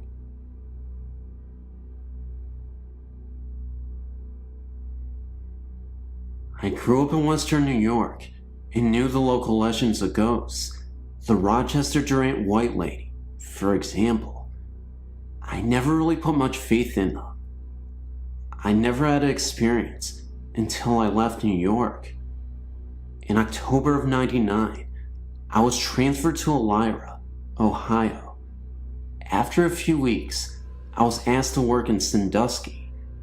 I accepted the promotion, but having just settled into a new apartment, I decided to commute rather than move again. Halfway between Elmira and Sandusky, there was a rest stop on I-90, Route 2, just outside Vermilion. I would stop sometimes on the way home for a bathroom break or rest a bit. It's a funny design. You drive around and park in back of the building, between the building and wooden walking trails. I usually got off work after about 11 p.m., but it was usually pretty busy, so I never gave much thought to stopping there late at night. One night, in March of this year, I'd stopped for a bathroom break. I noticed that there was only a few cars in the lot. It was a warm spring night. I wondered why more people weren't out. As I returned to my car, I had this urge to walk into the wooded area. A stupid thing to do, as it would be easy for a human assailant to hide on the trails. I walked in about 10 feet, and the path split to the left and straight ahead. I walked a little further straight ahead and felt something in there with me. I turned and started to walk out when I heard a noise, kind of like a lumbering sound. Feeling foolish and thinking there was probably an animal, like a hedgehog or deer, walking through the woods, I looked back and saw a pair of yellow eyes on the path quite a whiles back. I knew it could not be an animal, as only the parking area was lighted. The only light in the woods came from the ambient light and the moon. I quickly closed the distance between myself and the parking area, keys in hand. To my relief, nothing pursued me, and the eyes were gone, or at least I couldn't see them anymore. I went straight home. The next day, I felt rather silly. Thinking about the matter during the day, none of it seemed like it should have scared me. I rationalized the whole thing. That night, I stopped for a bathroom break. Feeling brave, I decided to once again check out the woods and dispel my fear once and for all. This time, I walked out only halfway to the fork, and I felt an overwhelming sense of dread. I was not afraid in the usual sense, rapid heartbeat, sweating, etc. I just had this feeling of not being able to walk any deeper into the woods. It was like the air got heavier the further I walked. As I walked out of the woods, the feeling went away, just as it had come. I decided to come back on my day off and investigate during the day. I'd never been in the day, and I didn't know where the trails led or what was in the woods that attracted people to them. I returned a few days later with my jogging shoes, ready to explore. The trails wrapped around to each other and only totaled a mile loop. There was a ledge, a cliff area, but it was fenced off and there was no way to get down, but I could see a stream in the distance. I didn't feel anything strange at all. Nonetheless, I made it a point not to stop there after dark. A few months later, I was transferred to Newcastle, Pennsylvania, which leads me to my next story. But we are still looking into it, and it's AM now, so I need some sleep.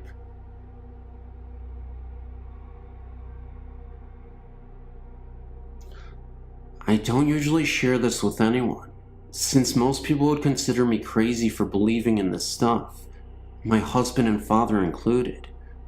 When I was about 2 years old, back in 1973, I have very vivid memories about my childhood, and my mother confirms my memories. We rented an old house, about 100 years old. It was there when in Phoenix, Arizona. It was not much, but a lot of farmland.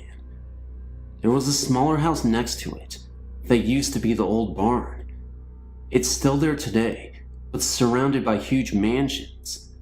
Anyway, things were peaceful there until our next door neighbor hung himself in the kitchen and my father found him. I never knew about it. But about 3 months after, things began to happen. My mother was having an argument with my father one morning before getting out of bed. She got really mad and got up and went to the kitchen. She saw a man sitting at the table with his head in his hands on the table so that she couldn't see his face. She turned around and went back to bed, not saying a word to my dad. Later, I began to see a hand floating in my room and would hear it talk to me. I called it, and this is kind of weird, bugs, but now I think it could have been about avid bugs or something about that. As a child that young, it was difficult to express myself with words yet. I didn't have the word for ghost and would be spanked by my father for crying at night when this thing would appear and talk to me. One time, I was sitting on the potty with my mom there to supervise. I couldn't get off the toilet, like something was holding me down. My mother was pulling me by the arms to try to get me off, but couldn't. Finally, it let go. Sometimes, the door was slammed shut and locked with me on the other side, and I couldn't get out. Only the lock on the other door didn't work anymore. No matter how hard my mother would pull, the door would not open. Then all of a sudden, it would feel as if nothing happened. At night, you could hear scratching noises under the wood floor in the master bedroom. Dad said it was just animals. He crawled under the house, but didn't find anything. He never believes in this stuff. At night, when I would go to bed, always fussed about not wanting to go because I was scared. Before falling asleep, I felt something was trying to pull me through the wall. Sometimes, I felt like I was floating, like in another dimension or something. My mother finally had enough and made my dad find a new house to buy. We moved, and nothing quite as dramatic as that ever happened to me again. The new house had its little incidents, but that's another story. My parents are still alive in the house, and they bought it 27 years ago. First of all, let me explain. I'm from England. I'm a 26-year-old male living in Cambridge. I was born in Yorkshire, North England. Just up the road from where I lived was a place called Oakwell Hall, located in an area called Berkenshaw. Oakwell Hall is a fairly small house compared to some in the UK, but it certainly has local character. Many a day away from school would be spent wandering around the grounds. Local legend has it that the hall was once inhabited by a great local family named the Bats, hence the local town of Batley, and that one of the sons of the family, a womanizer and gambler of no small repute, found himself in a duel fought on the local moors. The servants all knew of this, and so were relieved. The sounds of his horse were heard, re-entering the stables. They were even more relieved when the son was seen walking through the hall, up the stairs, and to his bedchamber. They then made a rather spooky discovery when they noticed a bloody footprint on the staircase. Thinking their master was injured in the duel, they entered his chambers to see if they could help him. He was not there. The bed had not been disturbed. There was no horse in the stable. News was later conveyed that the son had died in the duel, and every Christmas Eve, the same bloody footprint can be seen on the staircase. This is not what I saw. I was 8 years old, and it was the school holidays. Two friends, Stephen and Stuart and myself, were walking through the garden when Stuart noticed one of the windows was blacked out. We noticed it as the sun was behind the house and so should have been shining pretty much through the hall and out the other side. Thinking that there may be something going on, there are occasionally demonstrations in the hall. We entered the building and up the stairs. As we got to the top of the stairs, Stephen remarked he felt a bit funny, and I suddenly felt cold. The next thing we saw was a black blob about a half a meter off the floor and about 1.5 meters tall float out of one door and into another. Stuart asked if anyone else had seen it, and we all said we had. Stuart then started to walk down the corridor very slowly, while Stephen and I stayed at the top of the stairs and were quite scared. Stuart looked around the corner and then ran back to us. We were so scared at this point that we just ran out and down the drive to the gate. Stuart told me later that he saw a figure about 6 foot tall that seemed to be made of shadows. He was dressed in a long coat and wore what looked like a top hat. He seemed to be looking for something, and then it became aware of him. He told me much later, about 10 years later, that it looked over its shoulder at him, and rather than a pair of eyes, it had a single red slit that seemed to pulse. I've been back to the hall since, and seen nothing out of the ordinary. However, I felt very uneasy about certain rooms. Oh well, there you go.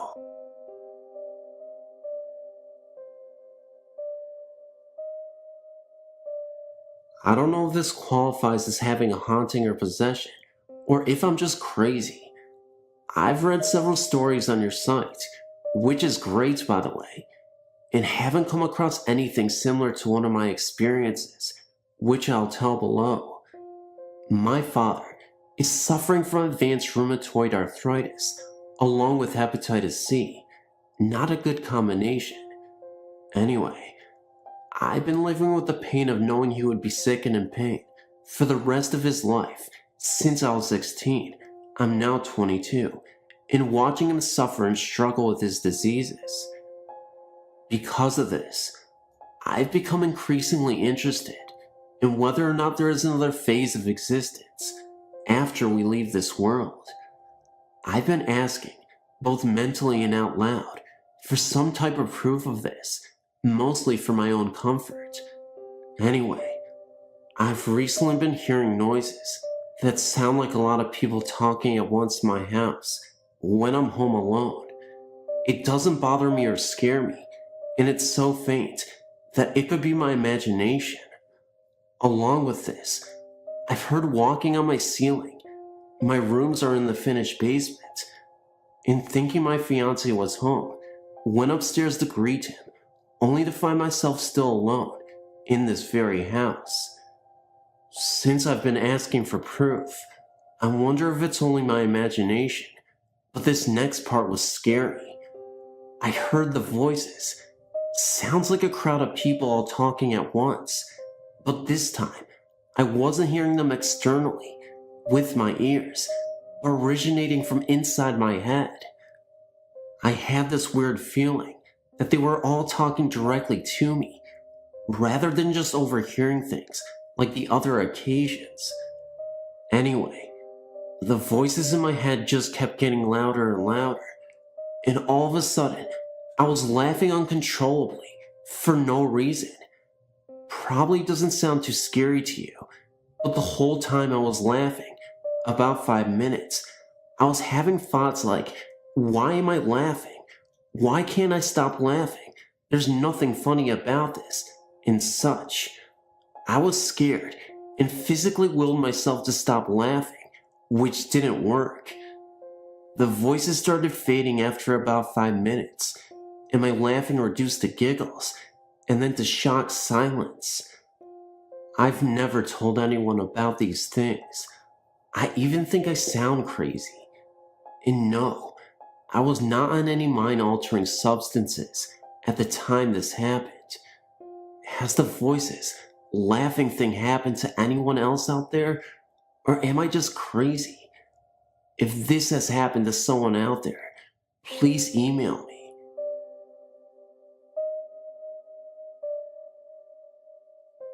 Okay, I know there are skeptics out there, but my grandmother, my mom, and I are very in tune with our spirits for some reason. I'll start with my grandparents' babysitting ghost. We call him that because only kids could see him if all the adults were out of the house. To explain the house a bit, the hallway is L-shaped. There's a bathroom to your immediate right, then 2 bedrooms, bedrooms 1 and 2, on your left. When you turn the corner, there's a bedroom, number 3 on your left, another bathroom on your right, and the last bedroom, number 4, at the end of the hall. My mom's dad was at work, and her mom and all my mom's brothers and sisters were outside, talking to friends and such. My mom was just sitting and watching TV. As my mom was watching TV, she saw something moving out of the corner of her eye and looked down the hallway from the living room. There was a very tiny old man sitting in a rocking chair, reading a book and looking up at her from time to time. She said he just smiled at her and kept rocking and reading. When the adults came back into the house, he disappeared. 2 of my cousins have seen him also. The one thing that totally freaked us out was after my mom and I moved in with my grandparents. My Uncle Kay had died in the first bedroom about a year before. He was really into drinking and drugs, so one night his heart, liver, and kidneys just failed on him. He was the practical joker of the family. Anyhow, my mom and I came home one night. My grandparents were out. We both had to use the bathroom really bad, so my mom ran to the first one, and I went to the second one at the end of the hallway. All of a sudden, I heard my mom yell, "Hey!" I was about to open the door to ask why she was yelling, when I saw a hand open the bathroom door. I hurried up and finished my business and ran to my mom and asked her what happened. Why did she open the door to the bathroom and not tell me what she needed? Then I realized she was still in the bathroom. She said she saw a hand opening her bathroom door. I told her I saw the same thing. We're the only people in this house, and this happened on the opposite ends of the house. She just looked up at the ceiling and said, "Kay, stop scaring us. We don't want to play with you right now. Your jokes aren't funny." We heard the most evil laugh we could imagine. At that point, we looked at each other and ran out of the house. When we came back, my grandparents were home, and we sat my grandma down and told her what happened. She had to have the house blessed 3 times before the spirits went away.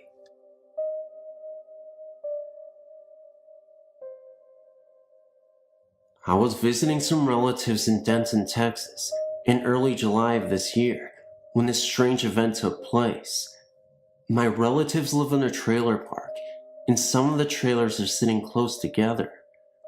One late night, when I was there, my nephew left his cigarettes in his car, so he went out to get them. I went with him.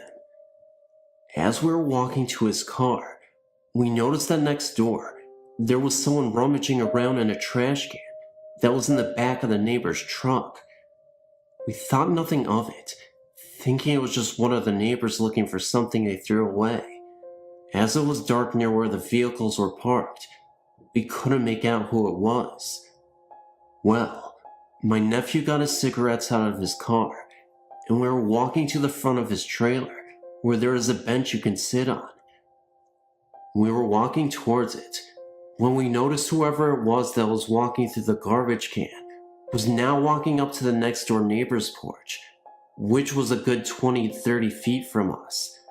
For whatever reason, just the sight of the person made both of us freeze, while this figure just stood at the foot of the next door neighbor's porch steps, with its back to us.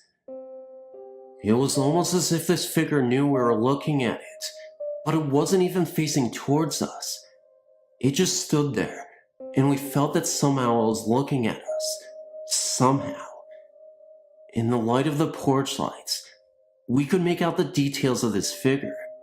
The figure was of a small boy, but what was weird was that his head was shaven on both sides of his head, and in the middle was a blonde mohawk type haircut, except it wasn't the short type, but more of the longer hairstyle mohawk. This kid had 80s style clothes on, the short, multicolored and unbuttoned, light blue shorts and white tennis shoes.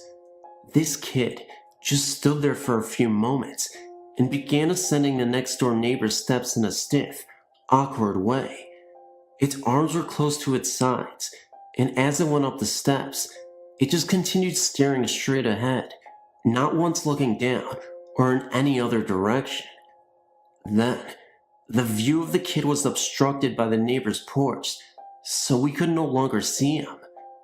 The weird thing is, we never heard the next door neighbor's front door open or anything that would indicate this person went in. My nephew and I, very unnerved and chilled, ran into his parents' trailer.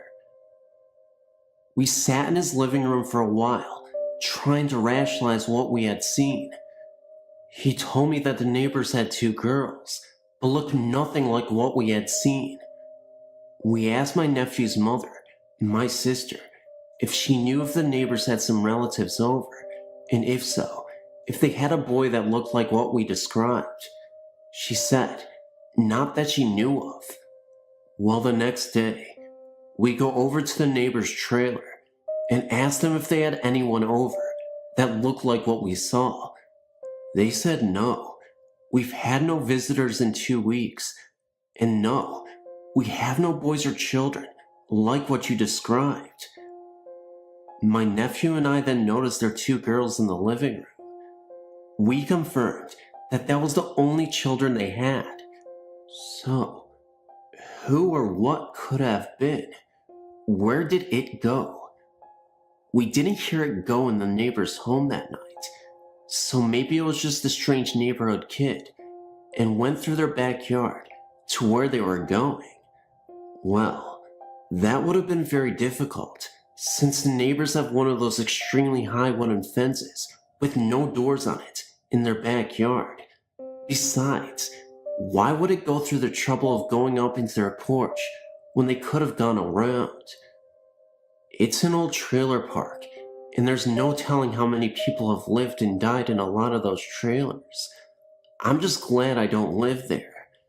Something and everything about this is strange, and what we saw that night, I know in my heart that it was not normal, but paranormal. I'm just glad the figure never turned around to look at us. I don't know what would have happened then. I'd hate to find out.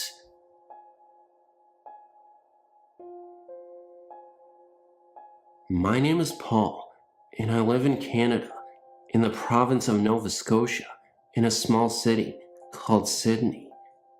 This small city was at one time an industrial center with coal mines and a large steel plant that employed thousands.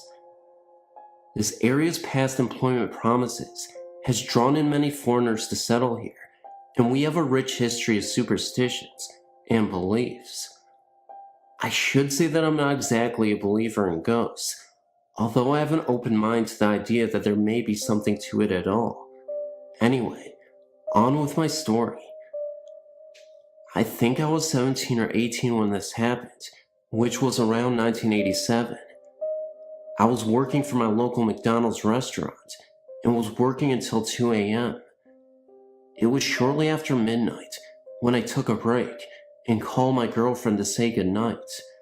As we talked, she stopped to see if someone had come down the stairs from the second level of her parents' home because she thought she had heard footsteps.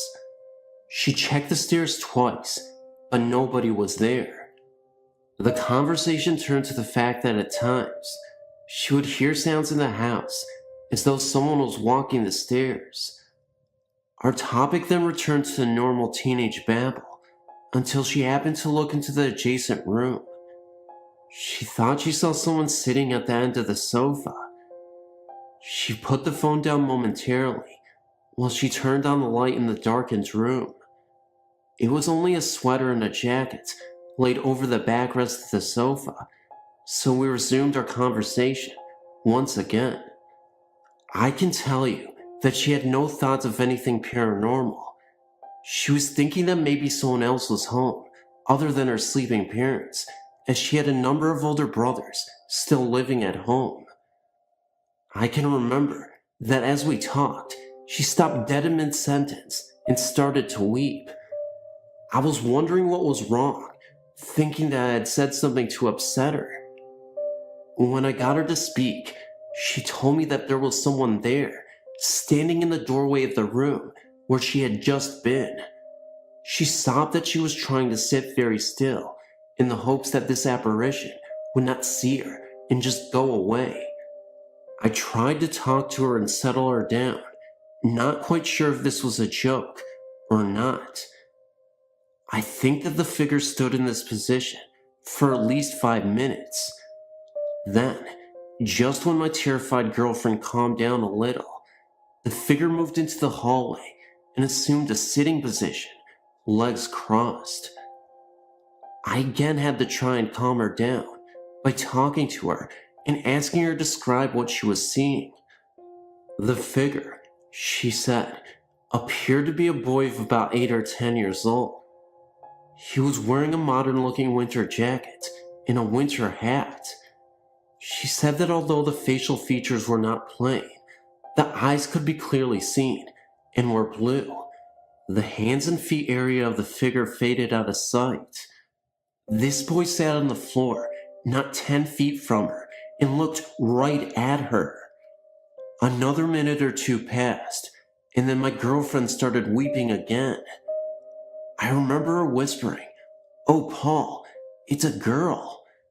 She told me that the figure had reached up and pulled a hat off its head, and long blonde hair flowed from under it. The figure sat and stared in my girlfriend's direction a few minutes more, and then appeared to stand up and go back into the room where it came and disappeared.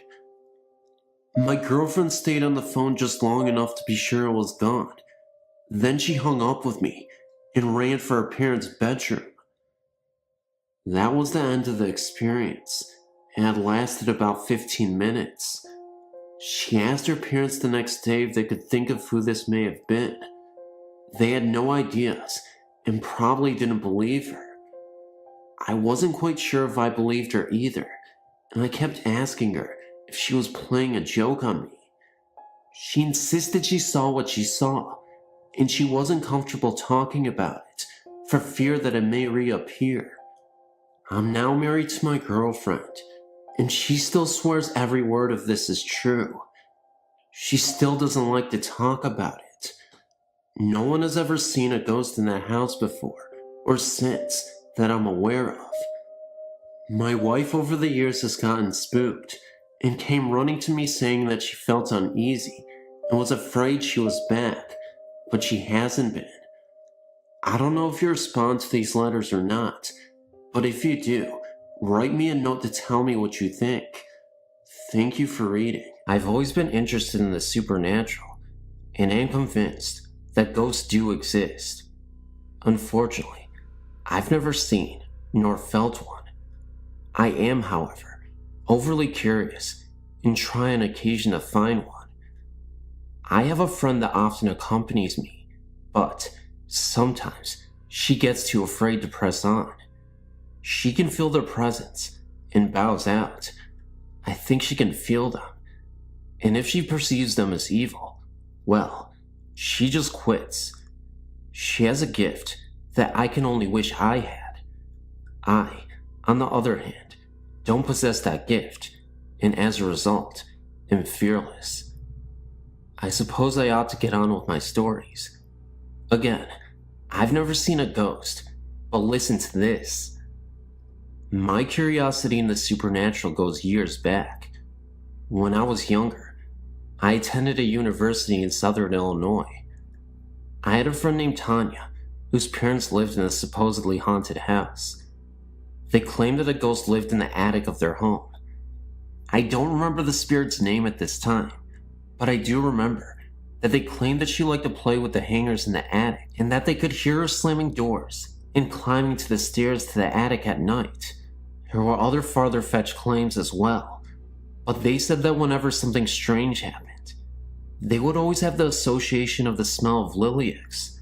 It was, apparently, the popular perfume of the time when this girl passed. No explanation was given as to the events of her passing.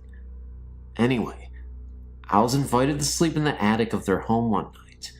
I was apprehensive at first to be able to relax enough to sleep, but in time, I started to drift away. Just as sleep began to overtake me, I heard a very loud and unsettling rustling in front of my face. I instantaneously turned on a light right next to me. Nothing was there. The memory of that sound made it very difficult for me to concentrate on sleeping again. But after what seemed to be about 2 hours, I started to succumb to sleep again. As I drifted again came that sound, louder this time.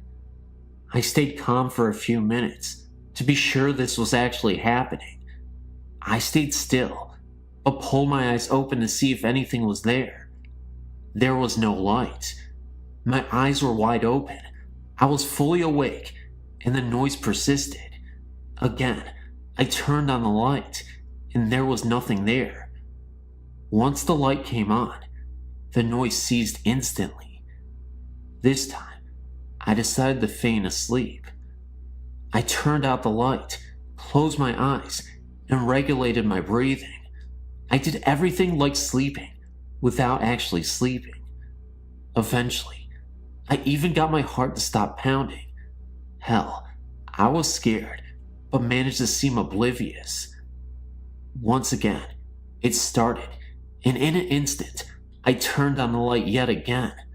There, in front of my eyes, was a mass, a ball of white moths, about the size of a softball.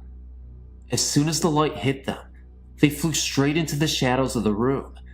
Not like moths fly. They flew straight course into the various shadows and disappeared. They disappeared into shadows, not holes or cracks. They weren't real. No moth could do what I'm trying to describe here. Once they disappeared, my fear was gone, and has been ever since. I'm no longer afraid of ghosts. I believe that if a spirit chooses to stick around, it is because it, or they, have something to tell you. I'm convinced that these moths were presented to me by Lilac Girl, and I believe that she showed them to me only because she wanted to be acknowledged, not feared. I think that if I were to return to this house, she'd show me the moths again. This time, I'd be much more appreciative and a lot less afraid. I'd see it as a welcome to an old friend than as a threat to a newcomer. I think she just needs someone to talk to. She must have been terribly lonely. Moth story number 2. About a year after that incident, I was still in college. I was on the 16th story of my dorm, cramming for finals. I happened to look out onto the ledge, outside the window, where sat a beautiful green wood moth. I knew it meant something, but at the time, not what. My roommate walked into the study area and informed me that I had a call from my mother. I went into my room and answered the phone by saying, "Is Gran dead?" My mom was speechless for a time. Then she said, "How did you know?" I didn't answer. You see, my Gran was 103 when she died. For years, she didn't know my name. She always just called me Janine's son. Well, on the day that her husband died at 98 years old, I took her for a long walk around her house. She hadn't been out in years. During that brief walk, I had found a feather and a greenwood moth's wing. I saved them as a token of that day. After that walk, she never called me Janine's son anymore. She called me that nice boy who took me for a walk about twice. Then, she just called me that nice boy. When I heard of her passing that day, I made arrangements to get to her funeral. I did, and upon viewing her casket, I placed the feather and the wing on her body. I feel that she's still around and still views me as the nice boy. Once again, I must reiterate that I've never seen a ghost. I promise you, though, that they are real, and I don't need to see to believe. Just ask Grandma Chip. She's still there. Look for a moth. When you do, it'll be a greenwood moth.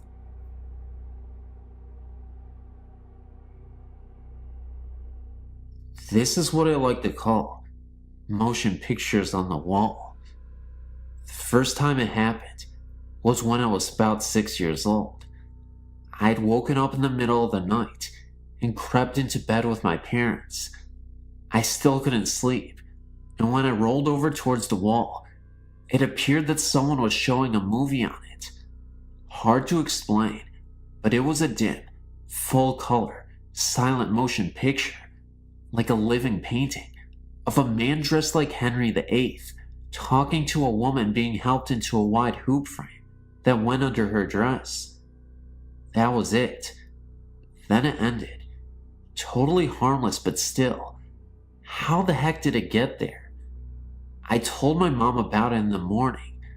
I had tried to wake her up and Dad, but they were sound asleep. She said I was just hallucinating because I was so tired, but was still amazed at my description of the hoop skirt and undergarment, as I've never seen one before. Okay, fast forward 3 more years. My brother and I were staying with our folks at our grandparents' house. We kids begged to sleep in the dining room under the huge table, so we could pretend it was a fort. Again, in the middle of the night, I awoke to find a huge silent motion picture on the wall. This time, I was able to wake my brother up, and together we watched it. He stood up and looked out the window to see if someone was doing it from the outside. No, nothing. No source of light or anything. In fact, the shadow of his head didn't even show on the wall. It completely disappeared for a second. But then, I heard a noise coming from the hallway in the house. A really frightening, disturbing wailing. It was the scariest sound that I have ever heard in my life, like someone being butchered to death. Then, into the dining room came a black shadow. We only saw this shadow for about 40 seconds before it ultimately dissipated. I swear to God, the shadow looked as if it was wearing a top hat, and it was running around before ultimately dissipating, like I said. I don't know how this happened, but even my friend saw this at the time, and we were in the dining room like I said, but there's nothing to explain this away. Maybe it was connected to the silent motion picture I saw on the wall. In fact, I can almost guarantee the motion picture on the wall was actually a family of ghosts. Actually, it was a family of ghosts that were shadow people. That's what I truly believe. Of course, I'm guessing that this family of shadow people must have been a part of a huge tragedy, because it's apparent that something caused the scream to happen. Whatever the case it was, it didn't matter now. It turned into something harmless, and then became ruthlessly scary. I hope I never find out what exactly happened in the house. I'm not willing to face it.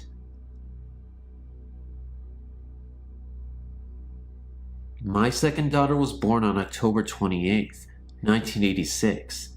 She died of a sudden infant death syndrome 6 weeks later.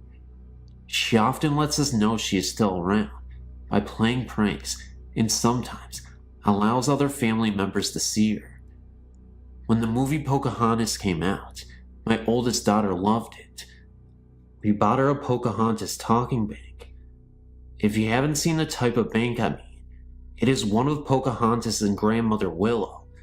If you drop a coin in it, Grandmother Willow starts talking. It has a button you can push for the same result. For about 3 months, this bank would start talking when no one was in the room with it. We kept the bank on a shelf in the bathroom above the sink. One morning, I was standing in front of the mirror shaving. The bank was 2 feet in front of me.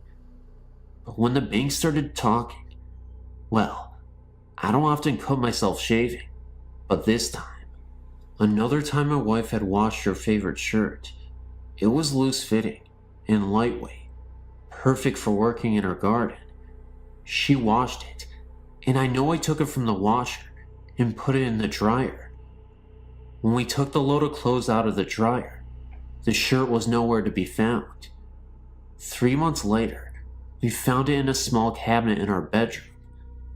We only use the cabinet for storing small things and rarely open it. I can't remember what I was looking for, but I opened the cabinet and there was the shirt, neatly folded. There was another time when my wife bought me some material to make me a couple of shirts. She brought it home and folded it and put it away in her sewing trunk to work on later.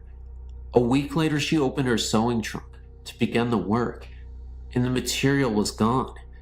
6 months later, we had forgotten about the material, and my wife was going to sew another project. She opened her trunk, and there was the material, replaced once again by my second daughter. My youngest daughter, now 11 years old, often sees her sister either in the house or out in the yard. She sometimes talks to her, and I mean she carries on a conversation. My oldest daughter has also seen her. I've seen her once. She was standing by the living room in the entrance of the hallway. I was coming out of the kitchen and saw her in my peripheral vision. When I looked up, she vanished. I can say that those on the other side do not stay children forever. My second daughter, who we lost when she was a baby, now appears to us as a lovely 16-year-old. Then again, perhaps a spirit can appear in any form. Perhaps my daughter appears the age she would, so we can recognize her. It may seem strange to some people that we live with a spirit as a normal part of the family, but that's exactly what she is, and we love her the same as our 2 children who are here in the flesh. Being of Cherokee and Iraqi descent, we do not fear spirits, but try to understand them. They are not here to harm, only to guide.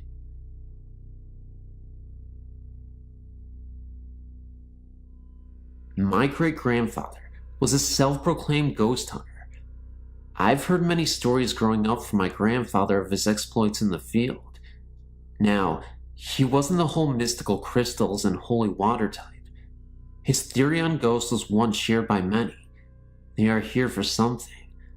Either a lost item from their past, or a deed left undone. The way he went about the hunt was fairly simple-minded. He would follow tales of haunted houses, graveyards, bridges, whatever, and research them as well as he could, and try to figure out what the ghost wanted, and give it to them. At the time in history when he was doing this, many people were offering rewards for someone to step in a haunted house for a night, so he would move in and spend however much time it took. Not all of the stories my grandfather told were successes, but one I remember vividly was, I will tell it to you now, and then I'll relate my own experience. Back in the 1800s, my great-grandfather was a ghost hunter. He mainly did it for the reward money offered to sleep in haunted houses at first, but a growing need to help soon took over. One such place was a farmhouse on the Oklahoma prairie, where a woman in white, I know, stereotypical ghost story, would be seen walking down the staircase and out onto the front porch. It was one of those old wraparound types that goes all the way around the house. Once on the front porch, she would pace the length of the front of the house a few times and then disappear. Other times the woman would be crying, but you could never pin down the sound. My great-grandfather moved into this house and lived there for about 2 months while trying to figure out what the ghost wanted. Many times he would be sleeping in the entryway of the house, at the foot of the stairs, trying to catch a glimpse of the lady. After about 3 weeks of research, by talking to all the people that live nearby, we are talking about 1800s Oklahoma nearby, and I guess that would be within a 10-mile radius. He found an older couple who had known the original builders of the house and every family that lived there since. They began relating the story of the house to him as best they could. It seems that the first lady to live in the house had only 2 children, a boy and a girl, and when the girl was about 16, she fell in love with one of the local farmer's sons. After a few months, the marriage was arranged, and events were set into motion. They got married in the spring in the front room of the house. They built their own small house on some of the land and lived there for a few years, until the girl's mother got ill. Then they moved in to stay and take care of her and the family.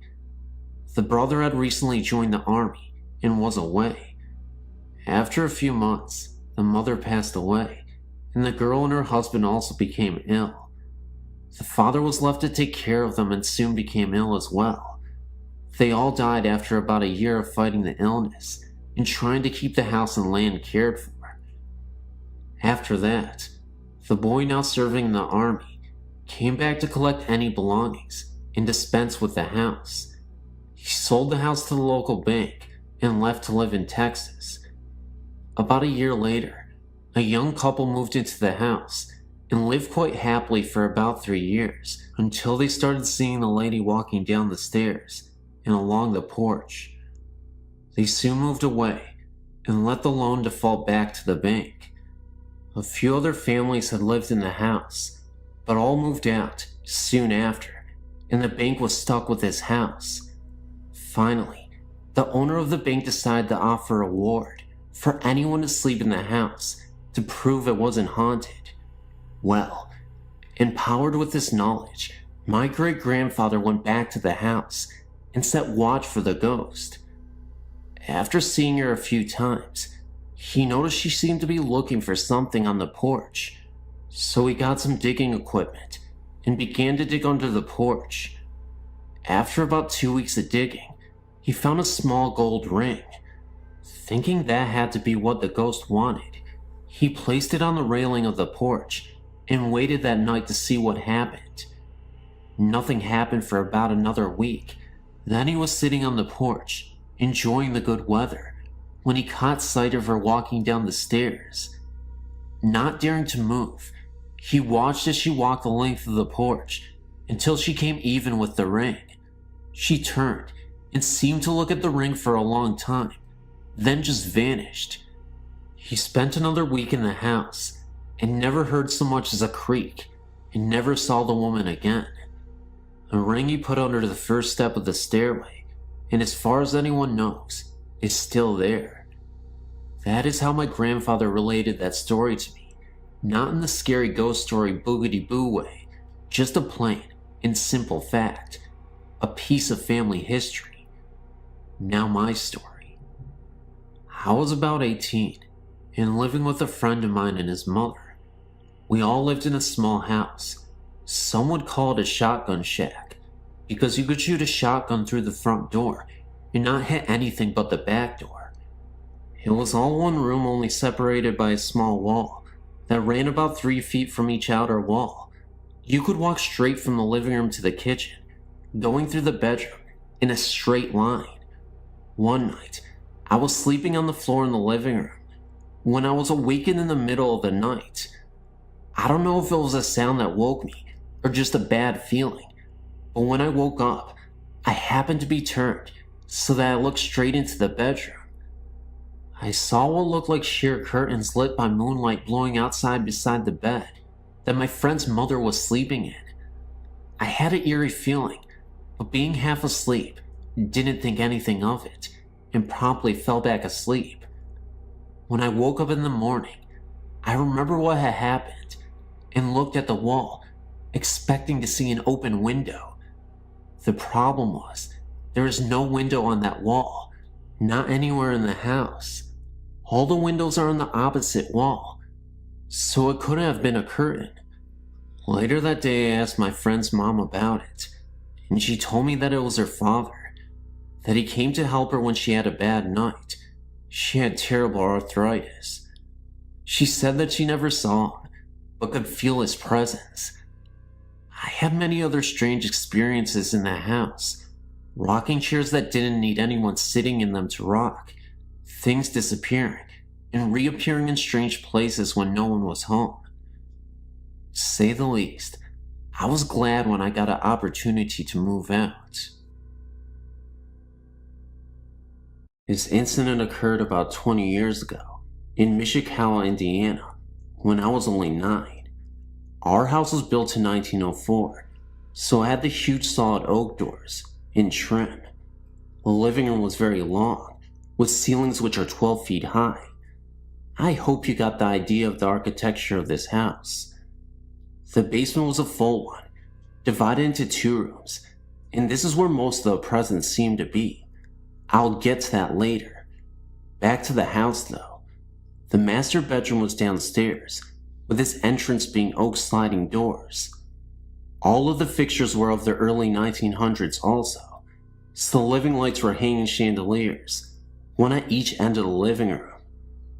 The upstairs had 3 bedrooms, with a landing at the top with a banister guarding the stairs. The stairs were enclosed and curved, and this will be important in a minute. The house upstairs wasn't insulated well, so in the winter it was cold, and in the summer, hot. As a consequence, my 2 brothers and I slept on the pull-out couch downstairs. One night, my younger brother and I went upstairs to get ready for bed, and as we were going down the stairs, I looked back up due to the feeling something was there, and I saw an apparition coming towards us. I screamed and told my brother to look up. He did, and saw the same, so we flew down the rest of the stairs and yelled at our parents to go look for the man. They did, and of course, nothing was there. Now, let me describe the ghost. He was not opaque, he was complete in his form, and he was dressed in Catholic priest clothes. I noticed this because we're not Catholic, but my friend next door was, and I visited her church just down the road. I thought this was very peculiar, but what I thought was even more peculiar was the fact he was holding a gun, and he pointed it directly at us, or so what I thought was a gun. Of course, my parents told us we were young, and had very vivid imaginations, and it was nothing. Years later, however, my mother confessed that she knew the house was haunted, and also because when she was the only one home, she would hear something walking up the stairs and on the stairs. We always had German shepherds, and our dog would growl at the ceiling and would never go in the basement. Now, onto the basement. I knew there was a presence here in the back room where the water heater was, because it was much colder, and felt wrong. It felt evil and bad, and didn't want anyone there, because it felt you, and you just had to leave immediately. I want to say that the upstairs didn't have this feeling to it, even though this is where we saw the man. I'm not sure of the history of this house, and soon after this incident, we moved to Florida on my dad's company transfer. I just want to give my opinion on this. After researching different types of hauntings, I feel that this was a replay of some kind, and I was a witness to it. I do feel that there might have been more than one presence, because the evil in the basement was different than the other, and the one in the basement didn't want anyone there. He did other things to give us this feeling. Mostly, the noises were harmless and no bother to us, but it was the basement that we avoided for whatever reason. I would love to hear what you all think of this, and the type of haunting you feel it is.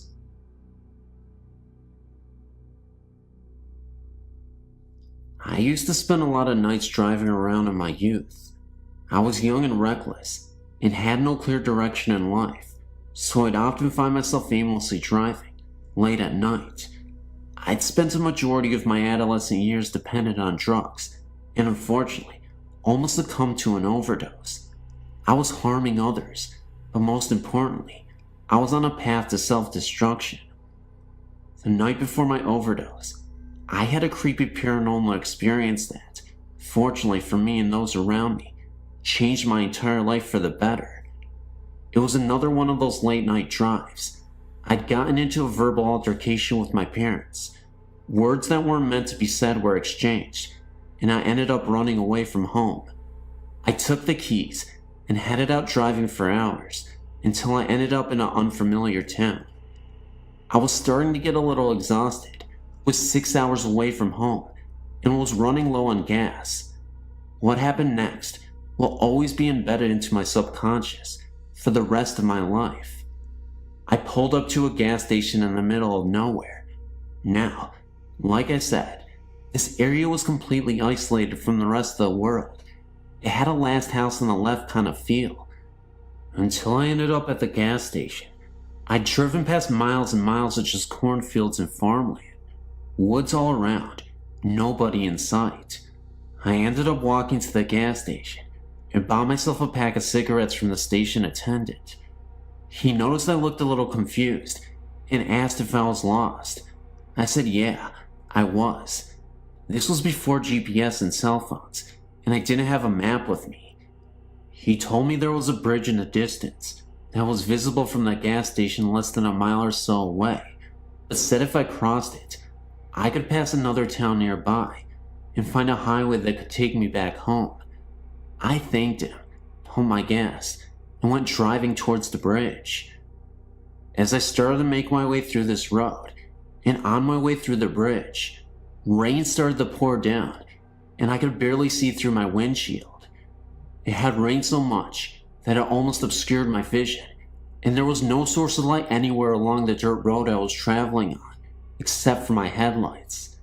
The guy at the gas station told me the bridge was very close by, and even though I could see it in the distance before it started raining hard, it felt like it had been forever before I could see it. Just then, I finally came across the bridge, despite the downpour. This is the part that really startled me. I was driving across the bridge, absolutely nobody in sight, no other cars. It was late at night, 3 a.m., and nothing but trees and bushes scattered around the bridge. I kept driving across this long bridge, and that's when my headlights shined onto this small child who suddenly appeared within my field of vision. All I could remember was that his eyes were glowing, almost like an animal in the night. I was unable to stop in time, and I thought I had hit him. I immediately panicked, stopped the car in the pouring rain, got out to check to see if he was okay, and the kid was nowhere to be found. It confused the hell out of me, because again, what kid would be playing around in the middle of the night, in the middle of nowhere, and in the pouring rain? I didn't even hear a thud, or any noise besides the sound of the rain falling down on my car at the moment of impact. I looked under the car. It was as if this child didn't even exist. I remember distinctly that the boy was wearing overalls and a hat. It looked like a completely real boy. There was no mistaking that this was a human. Now, I mentioned my recklessness and drug abuse because this incident caused me to turn my life completely around. I was so worried that I accidentally hit a child, and it may have ran off into the woods, that it made me swear to always be alert and never fight with my parents again.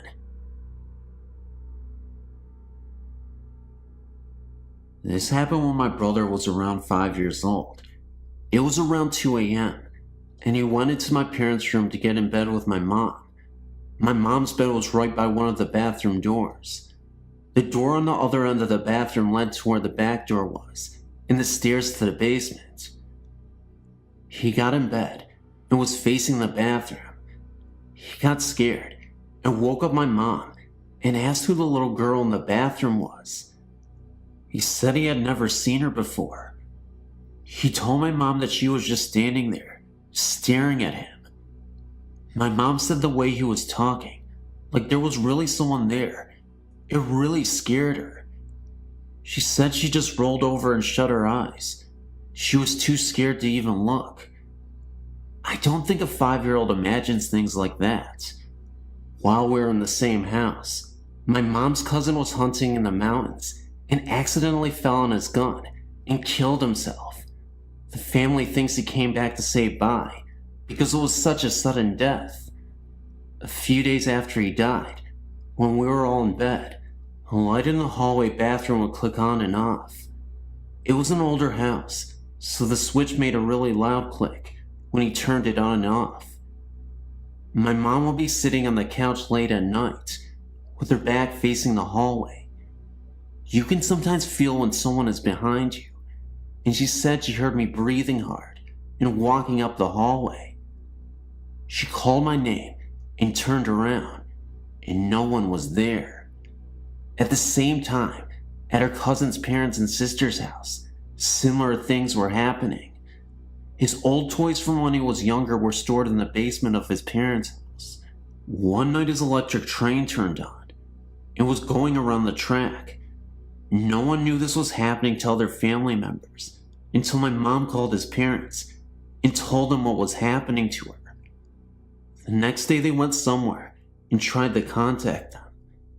They all said they loved him and it was time for him to move on. They think he was trying to contact the family because he died suddenly.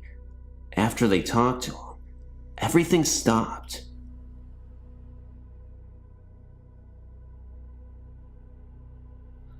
The following happened back in July 1995. Me and a friend traveled around the UK by train. It was about 4 p.m. Then we checked in at a bed and breakfast in Manchester. All double room was occupied, so we got the 2 single rooms, which was located next to each other. We were quite tired after a long day trip by train, so we rest for a moment. Later we went out to eat something, had a beer in the hotel bar, and then headed up to the rooms for sleeping. The time was about 11 p.m. I closed the Vatican blind, turned off the light, and almost immediately fell asleep. The room was pitch dark. Then, after about 2 hours, I woke up and found the room bathed in light. The light almost blinded me. I had a strong emotion to walk towards the window, just like I was enforced to do so, and then I went up. I heard voices and music, like old folklore or something. The voices was only like a murmur, so I actually couldn't hear what it says. It was like being in a full-up restaurant or a pub or something.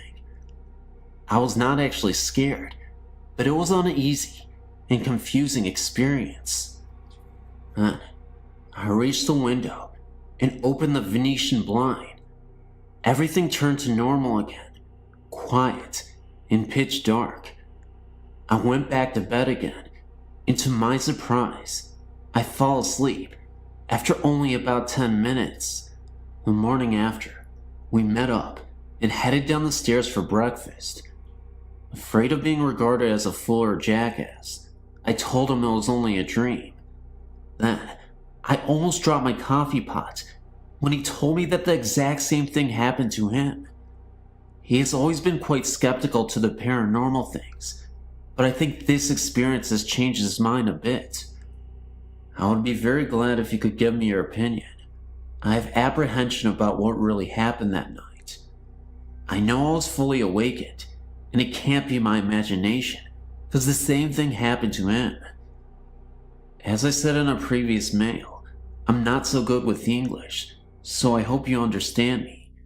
You may publish my story if you want, but you better circumscribe it before.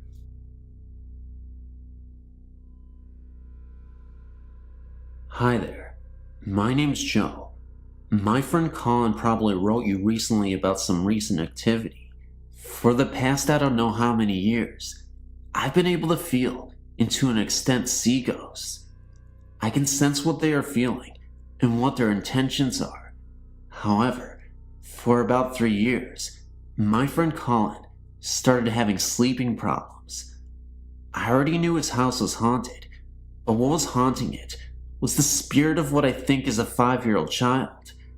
For Christmas the year before, A friend of ours that lived in Thailand sent us all gifts. However, Colin was the one that received a house that she would leave tokens and gifts in to help ward off evil spirits. Over time, it stopped doing that. Trapped in the house was some kind of creature, like a demon. It was huge, dark, and very menacing. I still don't know how to use all of my abilities very well, but at the time, I sure as hell didn't, but I attempted this anyway. We attempted to destroy the house, and everything in it. It took 45 minutes just to get it to catch fire. During this 45 minutes, I was attempting to immobilize the creature inside the house. After 45 minutes, I was able to trap it, by pure luck. After I trapped it, I was able to see what was being stored in the house. It was a large field, fire everywhere, dead bodies on fire, blood everywhere. It reminded me of what hell would look like when described to you as a child. After that, I was drained. I couldn't do much of anything. I thought I lost all my abilities, but after 2 months they started coming back, very slowly. I knew this only because I was able to see the ghost in Colin's house again. While I was living in Korea, I encountered a few spirits, but they were by chance and left over from the war. That was when I knew my abilities were back to full, but I wanted to learn how to better use them, and I'm not having any luck. Well, to end the story on a bad note, last week my friend Jess asked about any ghost encounter any of us have had. So Colin and I talked about this one. So Jess got curious and wanted to see where it happened. Reluctantly, we took him there. Surprisingly enough, development has been going on in the area for the last 5 years, but at the spot where we destroyed the house, nothing is built. We went to the spot, and I was able to feel it out from residue from when we first destroyed it, but after a few minutes, it wasn't just that. The feeling I was getting became stronger until it made me sick. I almost passed out, and I doubled over dry heaving.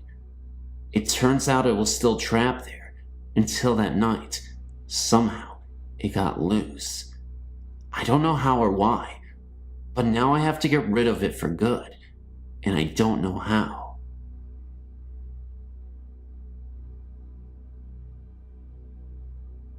In 1989, I moved into a government apartment in a small town containing 7 units. The last apartment was occupied by a single mom with a small child and her boyfriend. The previous year, they, man and woman, were murdered and shot to death in their bed, in their first bedroom by the woman's estranged ex. No one wanted to move into the apartment because of the history surrounding the apartment. I was a young mother and had 2 children and needed a place to live, and thought nothing of this. In time, I was told of the strange happenings of the place, and chalked it up to superstition, or small-minded people with too much time on their hands. Things were pretty quiet for me and my little ones for the first few months. Then small things started to occur.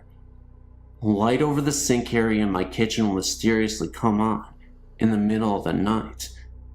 Being the only adult in the house, and the only person who would actually reach the switch, this had me worried that I had an electrical short or something, and promptly had it checked out. Nothing. Perfectly normal. Kitchen cabinet doors would be halfway open in the mornings when I awoke. I scolded my oldest daughter, 7 years at the time, for climbing the counters and getting snacks out, and she told me that she was asleep and she didn't do it. My youngest daughter, 2 years old at the time, was starting to make a habit of getting up in the middle of the night and getting into bed with me. Very unusual for her. She's a hard sleeper. At one point, I was having trouble sleeping, so much so, to the point I went to a doctor and got sleeping medication, all to no avail. I always woke up at 3 a.m. and had a difficult time getting back to sleep. Nothing worked until I rearranged my bedroom furniture and moved my bed from one end of the room to the other. Once, while my oldest daughter was visiting her grandmother overnight, myself and my youngest daughter decided to take a bubble bath together in the late evening. While we were in the tub, I heard jingle bells rattling around in the cup on a shelf not 5 feet from me. All of my windows were closed, and no one else was in the house. Couldn't explain it at the time. After 3 years, I chose to move in with a man to a better neighborhood. My landlord chose that time to tell me the complete history of my apartment. He showed me the newspaper articles on what happened, and after reading all of them, I understood all. The ex climbed through the bathroom window and shot them both dead at 3 a.m. and took the child, which was sleeping between the two. Her bed was in the exact position as I had my bed when I couldn't sleep. The mom was a stay-at-home mom and was always in the kitchen fixing stuff for her little child, making homemade cookies, snacks, and such. She always left the kitchen sink light on for her boyfriend when he came in late at night. My daughter always getting into my bed late at night was quickly understood by me. The other bedroom was never used by the child. She always slept with her mother and the boyfriend. No other tenants have reported any activity in this unit. Of course, they didn't have a smaller female children either. Time will tell if this ghost will ever find peace or her final rest. Before moving out, the last night there, I made my peace with her and told her I understood why she did the things she did. I understand she wasn't trying to scare me or my little girls, and I wished her peace. One afternoon of 1995 or 96, I was dusting our bedroom, the master bedroom, in our apartment. Right beside our bedroom was a small hallway leading up to the bathroom into the other bedroom. I remember being in a very good mood. I'd been doing a few changes in the decoration of the bedroom and was now dusting. I was happy with the results, and as I was dusting, I was talking about the changes with my husband, or what I thought was my husband, standing in the hallway. All smiling and happy, I started to tell him, or what I thought was him, "Hey Frankie, look at what I've just done. Isn't that nice?" I advanced in the hallway to bring him in the bedroom, and as I neared him, he disappeared. I nearly jumped. Now, as I was dusting, I happened to turn my head towards the hallway, which was on my right, and there stood a man who very much looked like my husband and who was dressed in modern clothes, a short and a t-shirt. When I saw him, I was sure he was my husband. That is when I started talking to him, and as I was cheerily and happily explaining the changes to him, he had this most beautiful smile of encouragement. He seemed to be happy for me. What a surprise when I realized that I had been speaking to someone or something else than my husband, and when I saw it, it disappeared. It is when this being disappeared that I realized that my husband was lying on the couch and watching TV. He was very surprised when I told him what happened.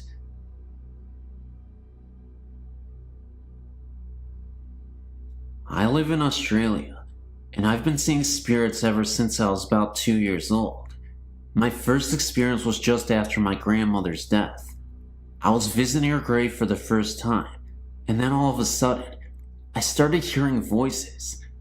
They were telling me to leave, that it was too dangerous for them and me if I stayed, that I had to run and never turn around. It is weird that I remember it, although my memory is not as clear as my mother's, but I remember most of the details. I know that this is pretty hard to believe, but I give you my word it is true. Although I think about it now and realize that I wasn't scared, at the time I knew that I had to leave, so I told my mom and dad, and we left. My dad didn't believe me, but my mom did. Since then, I've had many experiences with spirits, all of which have been good, except for one. This happened when I was 15. I'd been roped into a swimming carnival, and I can't swim too good, so I was practicing in my pool. The pool is down the very back, and you can't see the house from the pool, as it is behind a shed. I've often seen spirits down the back, but it has never worried me. It was getting late, and I've been swimming for a while, so stopped for a break. Whilst I was standing in the middle of the pool, I seen a baby sitting on the fence that surrounds the pool. I tried to look away, but I was in a trance. I finally stopped looking at it, but it was good, as I was suddenly dragged under the water. I struggled for about 2 minutes before it would let go. When it finally did, I ran inside. I told my mom, and she never believed me, but I've never been down there on my own ever since. My name is Evan, and my friend's name is Scott. We're making a trip to North Carolina for a concert in August of 1996. After the concert, we drove for a long while, finally making it to South Carolina, and were in need of a place to camp, as it was getting pretty late. We found the Kings Mountain State Park entrance, but being almost 2 a.m., the gates was locked. We both got out of the VW camper to see if we could get the gate open.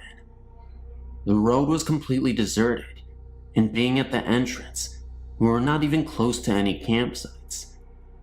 With the headlights of the camper as our only source of light, a woman appeared out of nowhere. She had dark hair, thin white dress, and was barefoot. She asked us if we were with the wedding party, and we replied that we were not. As quickly as she appeared, she was gone. Scott and I thought it was kind of weird. No evidence of another car on the road, and the fact that she was barefoot in the middle of nowhere at 2 a.m. in the morning. Entertaining the thought that we may have had an encounter with a ghost, we forgot about it. Recently, I was reminded of the incident and thought I'd surf the web to see if there was documentation of some similar experience when I found your site. I was blown away when I found an entry for Kings Mountain State Park and the woman in the white dress. The entry said that she was murdered by the Klan for marrying a black man. I wonder if they were married right before the murder, and that's why she asked us if we were the wedding party. In 1977, in the afternoon, when I was 11 years old, me and a couple friends were crayfishing at Happy Hollow Park in San Jose, California. We were fishing on the other side of the creek, away from the park. As we were walking through the heavy bush, we seen a lady with long black hair and wearing a red short dress and blouse, with a thick black belt, standing behind some bushes. She kind of looked like she was from the 60s. She was just standing there and staring at us. We were going to ask her about how she got across the creek, because she was dressed nicely, and the crossing was about 10 to 20 feet, and there was no log or shallow part of the creek, and as we got closer, she just faded away. Then we just ran across the creek to the park. Me and my friends still remember this encounter. After this incident, I was interested in the paranormal, and collected stories from my friends and family. I know this is kind of a short story, but I thought it was worth sharing. Thank you.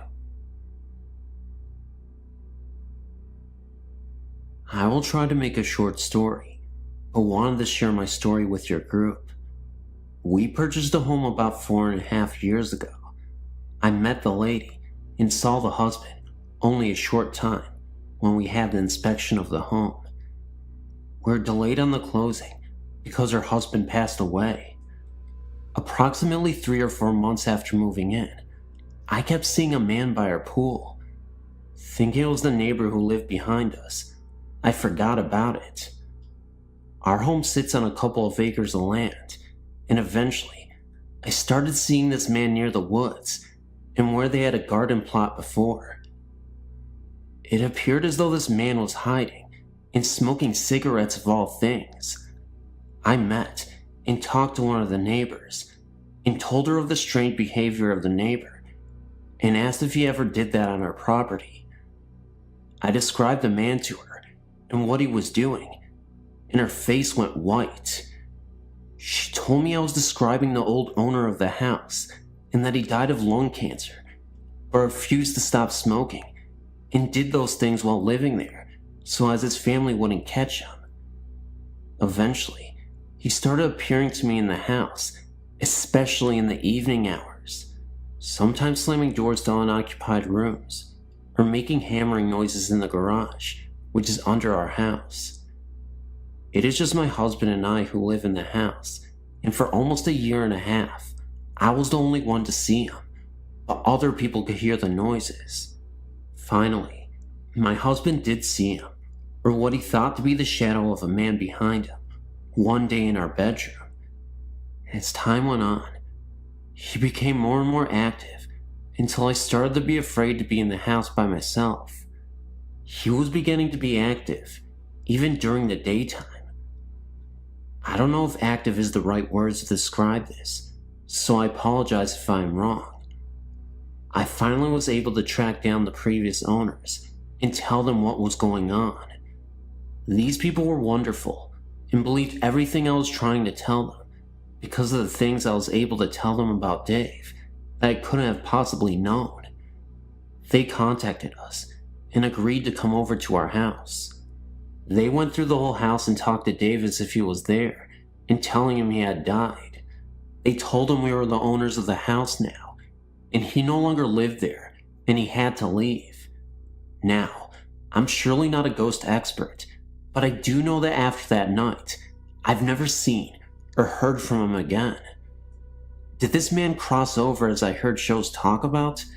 Luckily, I have wonderful friends, and they believe me, even though if I hadn't been there, I might have not. Thank you for listening to my story, even though you've probably heard stories like this quite often. Your website is great. I enjoyed visiting.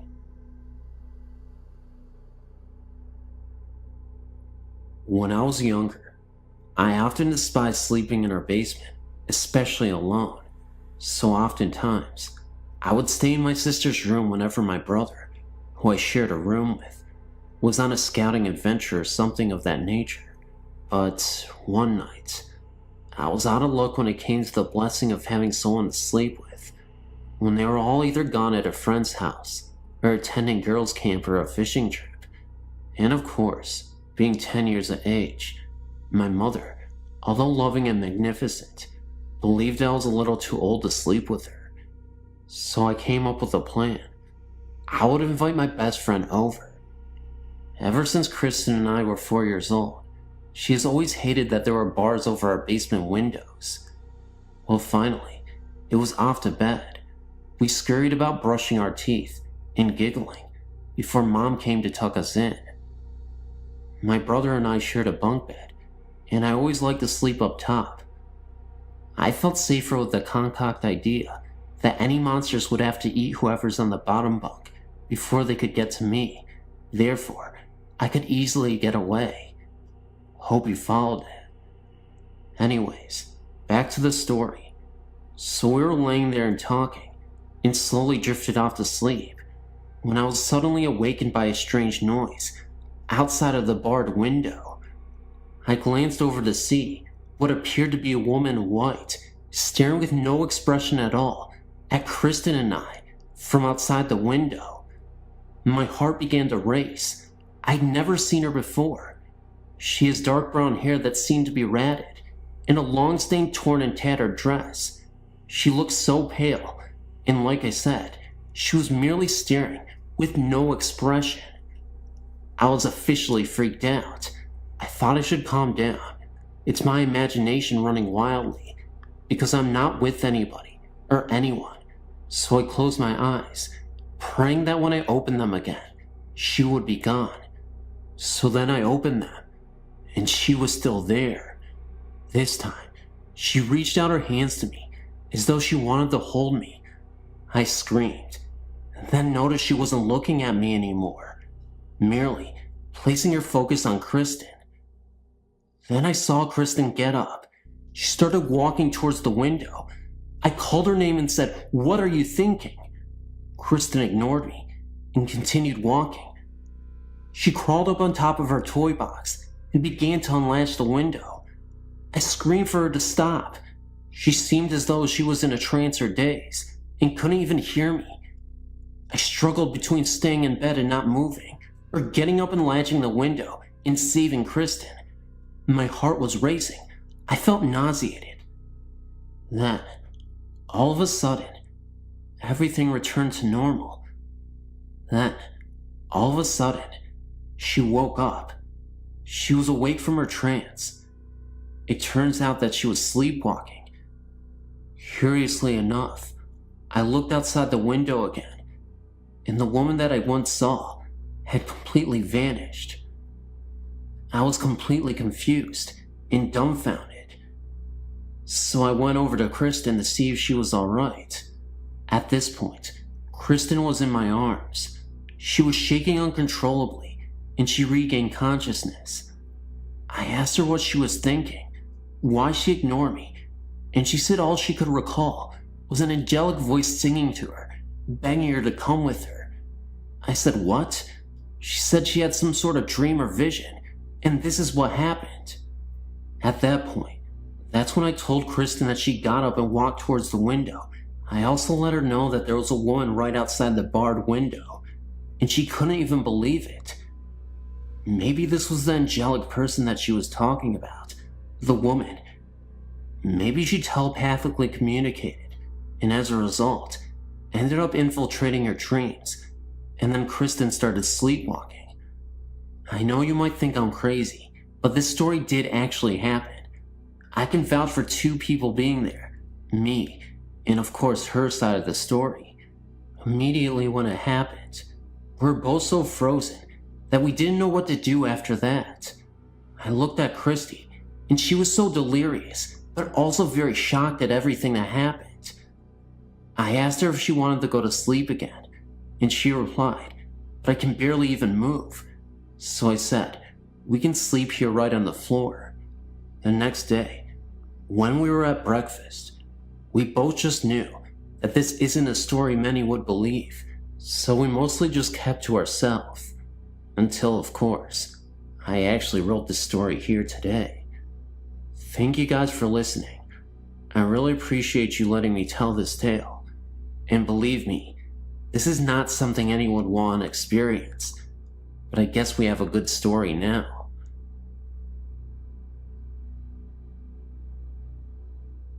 So impressed and comforted by your sight, I had an experience at the Sourdough Inn in Seward, Alaska 2 years ago that I've never shared with people anymore because they don't believe me, and felt inspired to write after reading on your site. The hotel was a brothel at the turn of the century, and the innkeeper will happily tell you that the upper rooms are haunted by the spirits of the girls who lived there. The most prevalent is the lady in white, who was the madam. I may be remembering the name wrong, but there are a few rooms downstairs in the basement as well, and that is where I had my encounter. My friend, Ollie, and I decided to stay there because of the legends, and had spent 2 nights upstairs without a peep. Our last night was in the basement. I had a little head cold and sniffles, and the innkeeper advised us to keep the windows closed due to a nasty draft. After securing the windows shut, we went to bed. About 2 hours into a fitful sleep, I was awakened by the window creaking open. I thought it was odd, since we had latched it. The window being to my left, I was staring at it when I realized there was a woman in white standing next to my bed.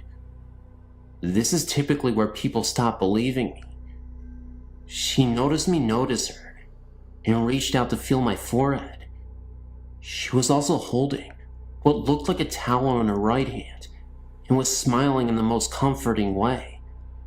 I couldn't help it though. I reached out and shook Ollie awake, looked back, and she was still there. Ollie fumbled to focus, and then I screamed like I've never screamed before in my life. I think she was just checking and making sure I was okay. And here's the interesting thing too. When we finally woke up and got our bearings, we realized the room was way too hot and even smelled a little funny. We had left our propane lantern on. I think that's why she opened the window. I feel better. It is a beautiful, magical place to stay. If I ever return, I've every intention. There was no malice in her visit. I only hope I cannot scream at her if I ever see her again.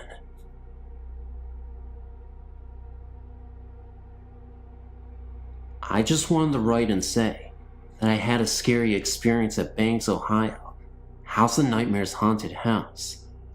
Well, I was on the volunteer fire department for Centerburg, and we went there to work and to inspect the house. Well, one night, they had me working the spider, which I had to go up on the staircase by myself. The house once was an orphanage, mental hospital, and a Bible college. While I was working the spider, I had to look down to watch when the people were coming. Well, once, I just felt like someone was watching me, so I looked up and saw this little girl. She was see-through and was wearing a white tattered nightgown, had blonde hair, and was dragging a brown teddy bear. She was looking towards the ground, so I just started to freak out. So I shut my eyes and opened them again, and she was gone. Another experience I had at this house of nightmares. I was working the spider, and up on the staircase there was no door or anything, and I heard this man's voice ask if I was okay. Yes, up on the staircase, at the top, where there is no door, just completely alone and isolated from the rest of the people, and since there is no door, there is no way anyone could have gotten up there. Another time, when I was working on the spider, again, I saw something out of the corner of my eye. It almost looked like a floating head coming straight towards me. Because I was looking at it in the corner of my eye, I couldn't get a clear look of what it looked like. But it could have been an orb as well. I'm not sure though, but I had a feeling that it was a head. Anyway, thanks for allowing me to share my story. I know it sounds kind of weird, but all of these events are true.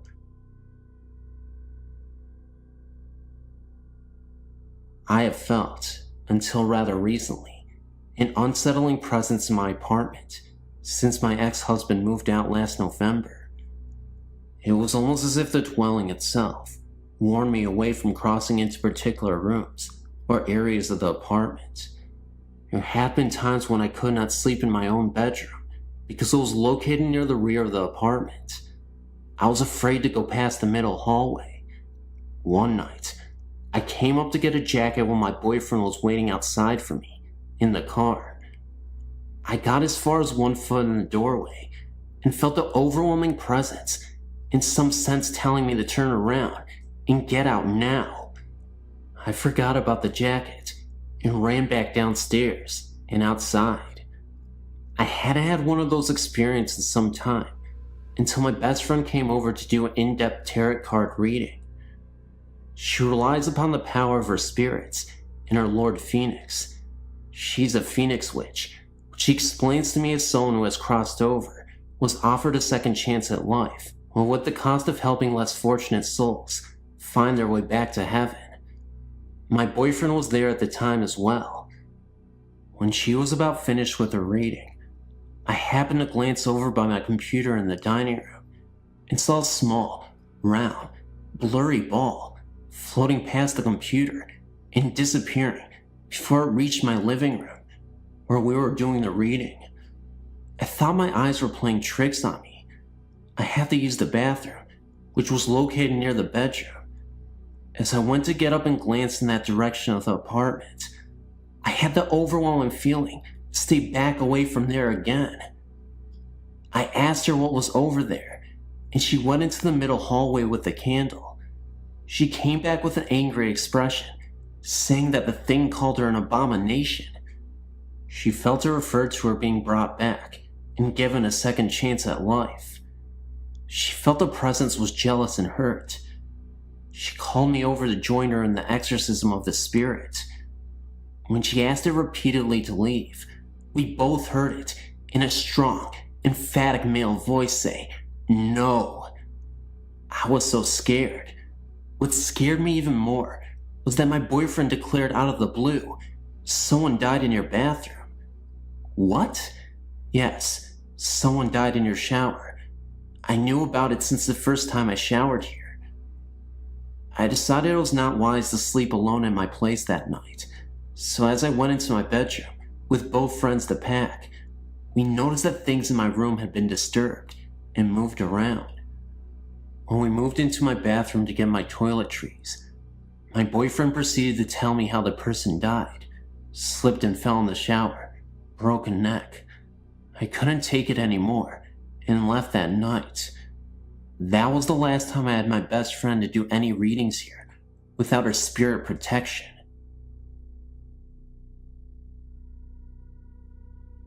This event is true and happened when I was 9 years old. It was the night of November 12th, my birthday. Me and my friends were walking back from the bowling alley to my house for a sleepover. The bowling alley was only 10 minutes away. Anyway, on the way back, my friend Matt dared me to go to the middle of the woods without my flashlight. I went in and came out 10 minutes later. All my friends had terrified looks on their faces. "What?" I asked. Matt pointed behind me. When I turned around, a 5-foot-tall woman in a white dress with black hair was standing there. She looked really mad.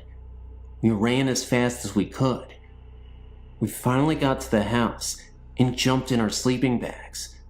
No one moved, and we eventually all fell asleep. I awoke at 3 a.m. in the morning to go get a glass of water. I had totally forgot about the incident until I stopped and heard very, very heavy breathing behind me. I thought it was my dog, but when I turned around, it was her. She had the same look on her face. I screamed as loud as I could, and my friends came running down the hall, asking me what happened.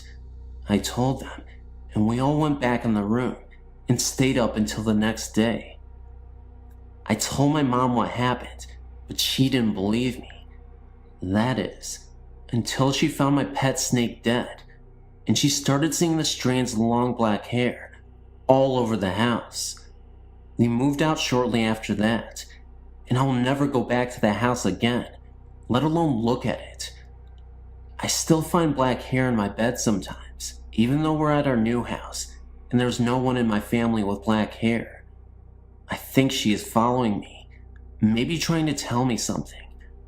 On rare occasions I'll be playing my drum set, when all of a sudden I stop and hear mumbling and groaning.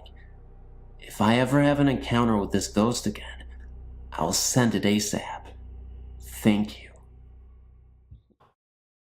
Hey guys, so before we start this video, I really want to emphasize the importance of leaving a like and leaving a comment on this video.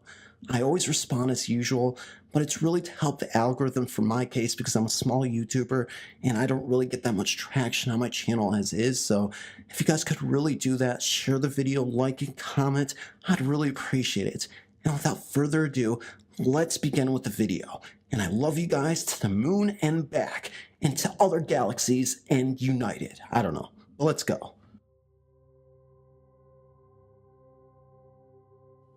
I have seen many paranormal entities during my life.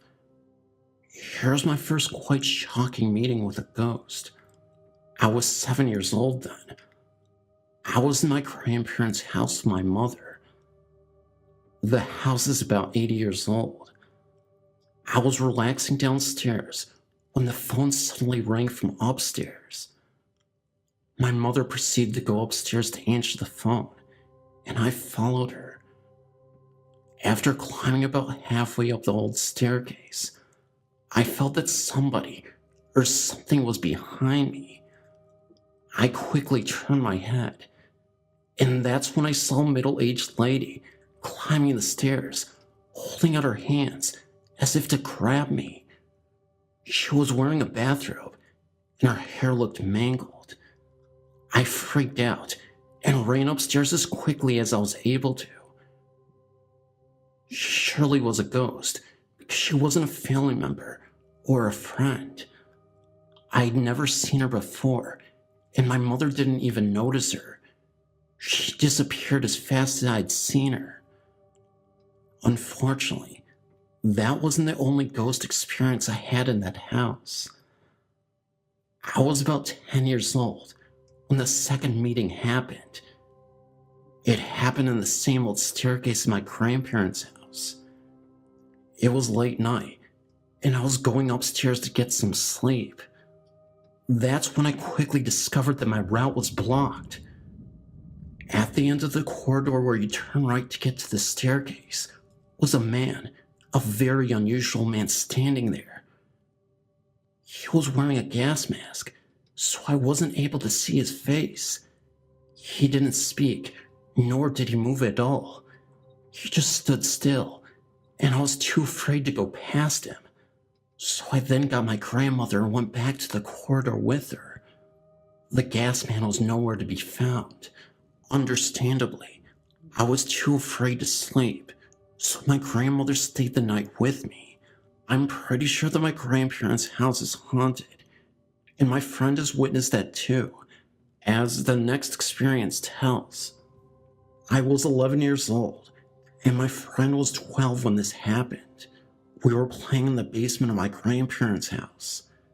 It's no surprise that the basement is also quite unsettling, just as much as the rest of the house is. We were in the big room just under the staircase that leads to the middle floor.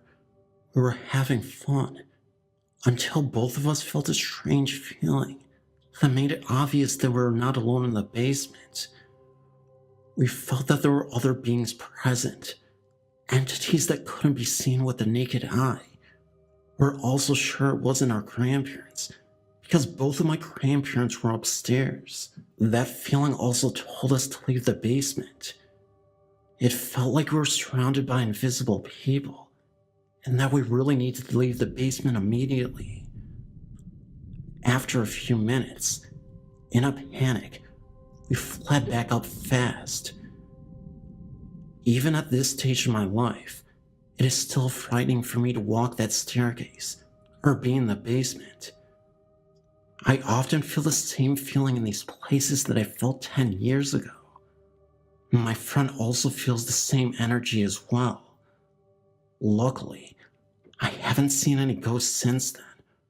Regardless, one thing is certain. There's a lot of paranormal activity going on in that house, and I'm the person the spirits need to target, for whatever reason or another.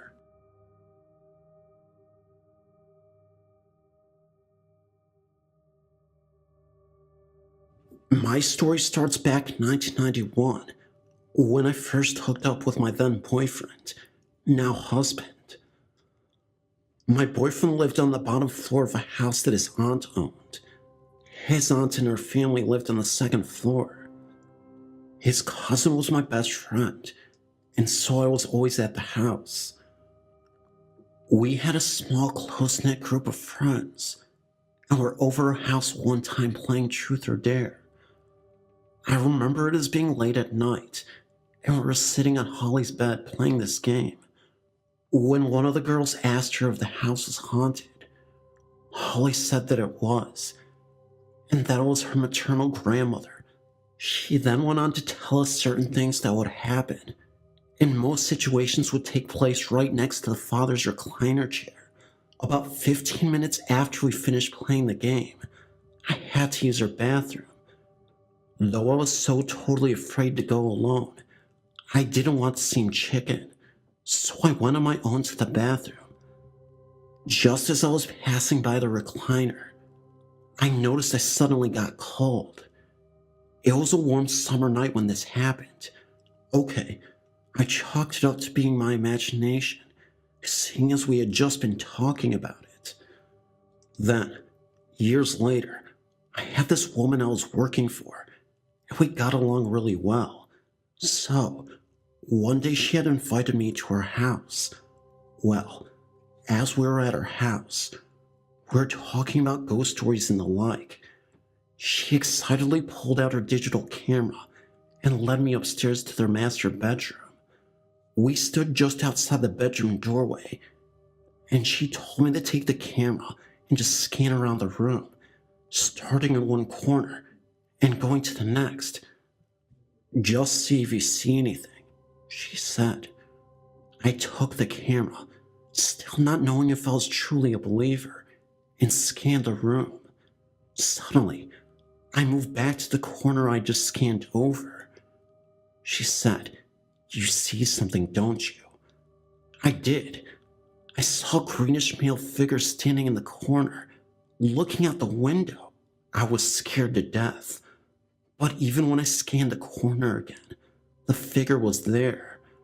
We returned to the first floor of the house when she started to tell me all about it. They had bought the house just about a year prior. The first week they lived in the house, their children, very young children, would awake in the middle of the night, screaming and crying. Finally, one night, my boss's husband got so furious, he yelled, "I don't care that you're here. I don't care if you just stay. Just leave my children alone." The children never woke up crying again. Then about a week later was when my boss had noticed the image through her camera. She'd been going through various parts of the home, taking photos to send to relatives that lived out of state. When she was scanning the master bedroom, looking for a good view of the room, and found the exact image I found. She yelled for her husband, who saw the same thing, but it could only be seen through the screen on her digital camera. After I saw it, I was a believer. There was no way I would have seen it if it weren't there. A couple of days after she saw the first image herself, she was cleaning in the basement when she found a hidden room. She went into the hidden room and found a box of papers. They started investigating the roots of the home. She found out that the old police chief of Rennister, the town she had lived in, had built the house a very long time ago. The only thing she could figure is that the greenish male figure is the police chief, looking out the window and watching over his town. They still live in that same home, and they still live with their chief, all of them living peacefully together.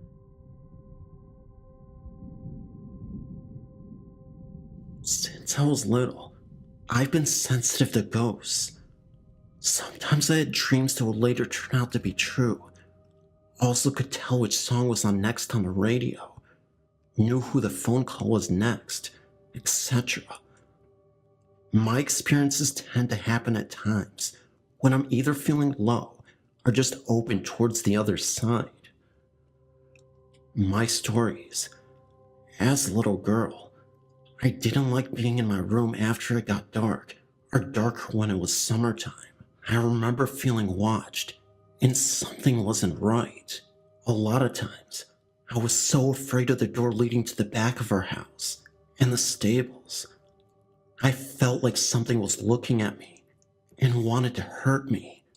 This went on from when I was around 8 and stopped when I was 12.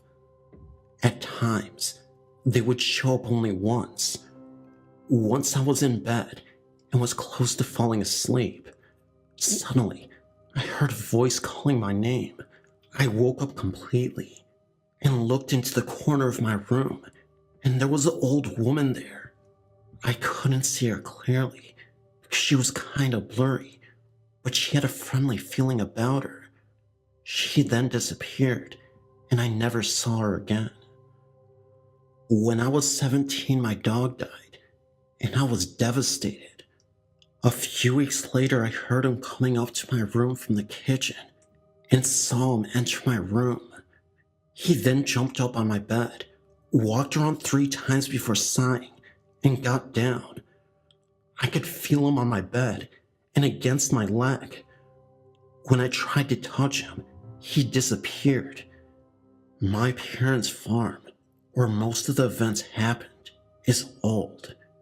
It burnt down once there, and there seems to be quite a lot of ghostly activity. In the barn, my parents got their car. Since I was little, I was afraid being alone there. I felt something was wrong, and that something was hanging in the dark. I always felt uneasy there until a few years ago, when my mom told me that someone had offed themselves there. My worst experience I've had was when I was around 15 to 17 years old.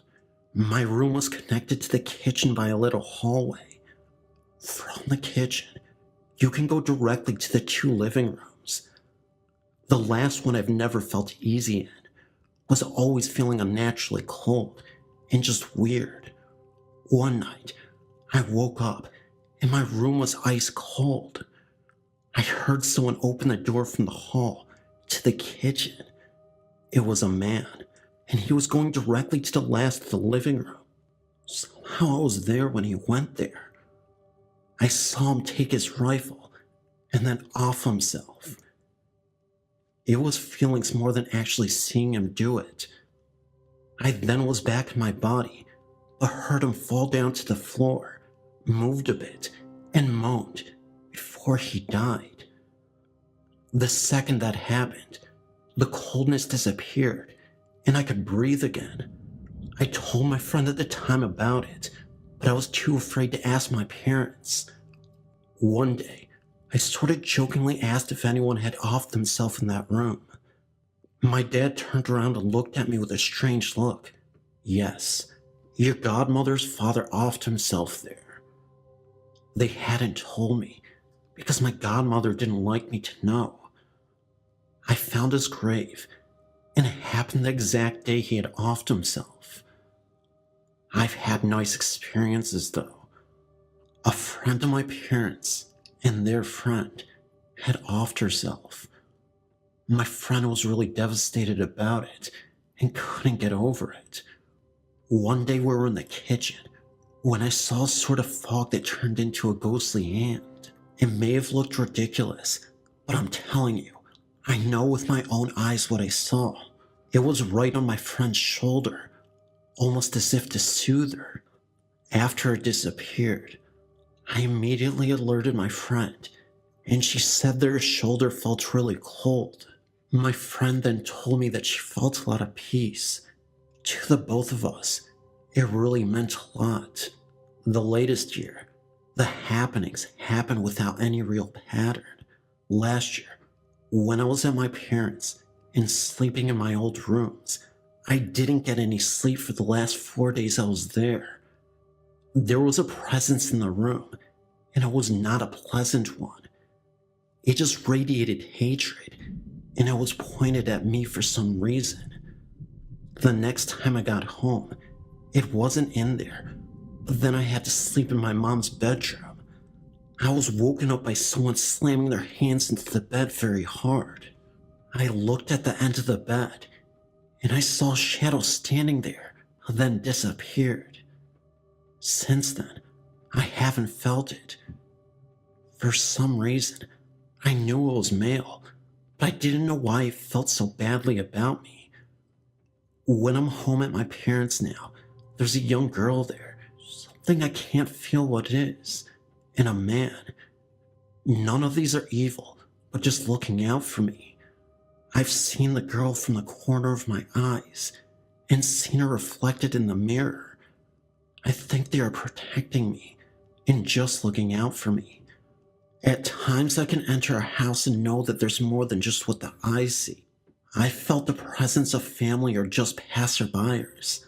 I do believe that at my parents' house, there's some kind of field of energy where these spirits can enter. Some stay, but others don't. I got one in my room where I live now. Just a little prankster, really. Turns on my computer, or opens all the cupboards. I did have an old man, though, who loved to watch me shower. I told him that it was rude, and I didn't like it. Since then, he hadn't been there. At the same time, there's a girl running every night on the upper floor. My brother is sensitive too, but apparently never experienced the same as I have at my parents' house. Seems I'm the only one they get attracted to. Also felt being pushed, but that happened at my parents' house as well. I don't mind having this ability, but I know I have to learn to control it. It can get to be too much at times. I've been doing some research about black spirits and ghosts. I had an experience in January 2000 when I lived in an old house in Portland, Maine.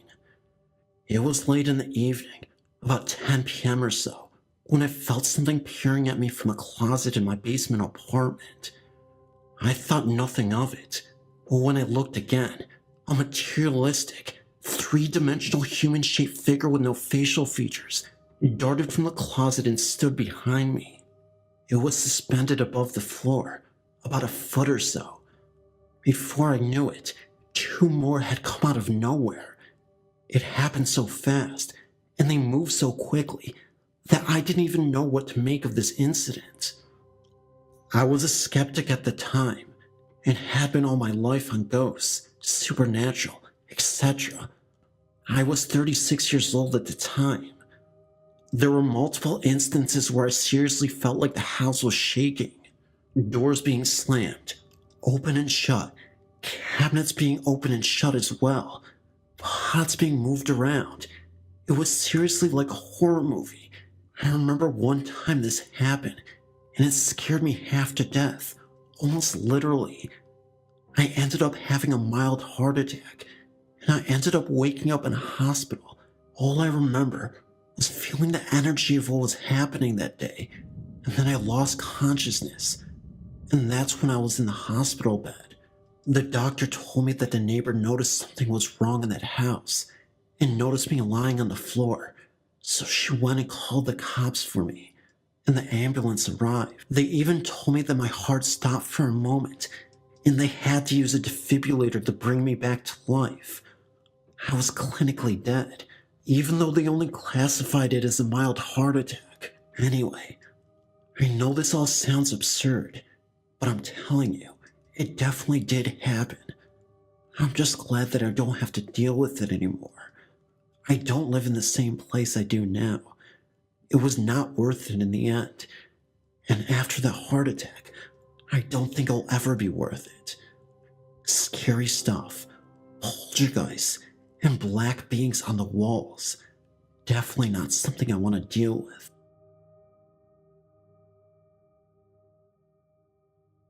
One night, me and two guy friends were driving into Howard City, Michigan. We were driving down the road, and on each side, there's cornfields, and we saw two girls, one standing at the opposite side of the road, and another walking directly into our path. The girl walking into our path was wearing a gray sweatshirt, blue jeans, had blonde hair, and white eyes. The girl that was standing on the other side of the road was wearing a red sweatshirt, had brown hair, and wore blue jeans. As we're driving towards them, I tried as hard as I could to tell my friend's boyfriend to look out for her, but I couldn't. I couldn't say a word. I tried, and nothing came out, because I was so terrified of what I thought I saw. The girls had completely vanished. After we got to the stop sign, I said to my friend's boyfriend, "Did you see that?" He said yes, and the other guy that was in the truck with us asked me what, so I told him, and he said, "We have to go back and check it out." So we turned back around and went back down the road and found no signs of them. This is a remarkable story of ghosts from my experience. This happened when I was studying at my university. At that time, I was far away from home and stayed in a hostel near my university with my friends. Before I moved into the hostel, my friend who lived in the hostel told me that it was haunted. Actually, it was a house whose owner intentionally left this world. That's why many people have said that the hostel was haunted. They said that the spirit of the owner appears near the kitchen at night. Another said that sometimes you could hear the crying voices from the woman who owned the now hostel. At that time, there was only one last room available for me to sleep in, on the second floor, so I had to stay in that room. My room was in the last row. Many people have said that my room was terrifying because the surroundings around my room were quite dark and sunshine couldn't enter my room. There were multiple nights in which I kept waking up around 2:30 a.m. One night, I was terribly tired and went to bed earlier than usual. When I woke up, it felt as if somebody was pulling on my blanket from my feet, and so I pulled it back up again. However, when I went to pull the blanket back up, I still felt a resistance on my blanket. It definitely felt as if somebody was pulling it down again. I then felt annoyed and wanted to sleep, so I just said, "Stop it, don't disturb me, I really want to sleep." Surprisingly, it actually stopped, and I was able to sleep the rest of the night. In fact, nobody ever pulled my blanket again. In the morning when I woke up, I remember what happened last night and I started shaking. After that experience, it was pretty obvious why I always felt on edge whenever I slept in that room. Ghosts are pretty freaky.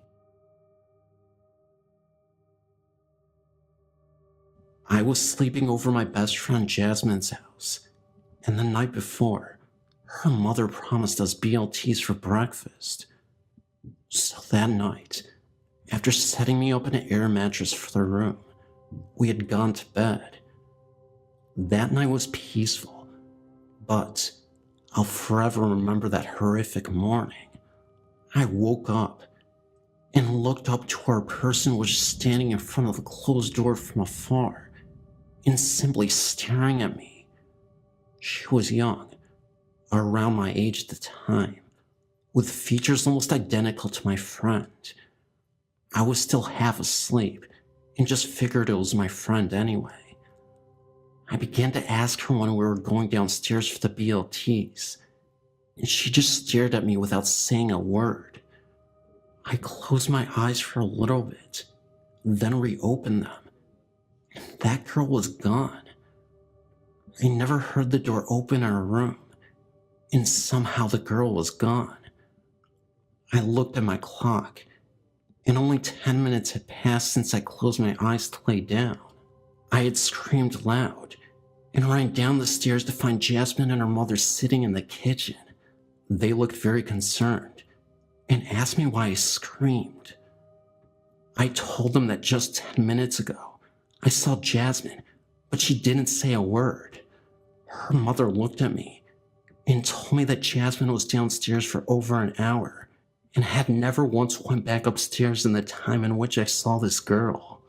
It was then when I realized that it was a spirit. Ever since, I've only seen the girl twice. On my friend's birthday, I was downstairs getting cake for some of the other girls, and I saw her standing in the pantry watching me. And the other time, I was in the basement with Jasmine. We were getting some laundry done when we all saw the girl run across the basement living room to a storage room. I haven't been back since, but the last experience helped my friends not think I was crazy.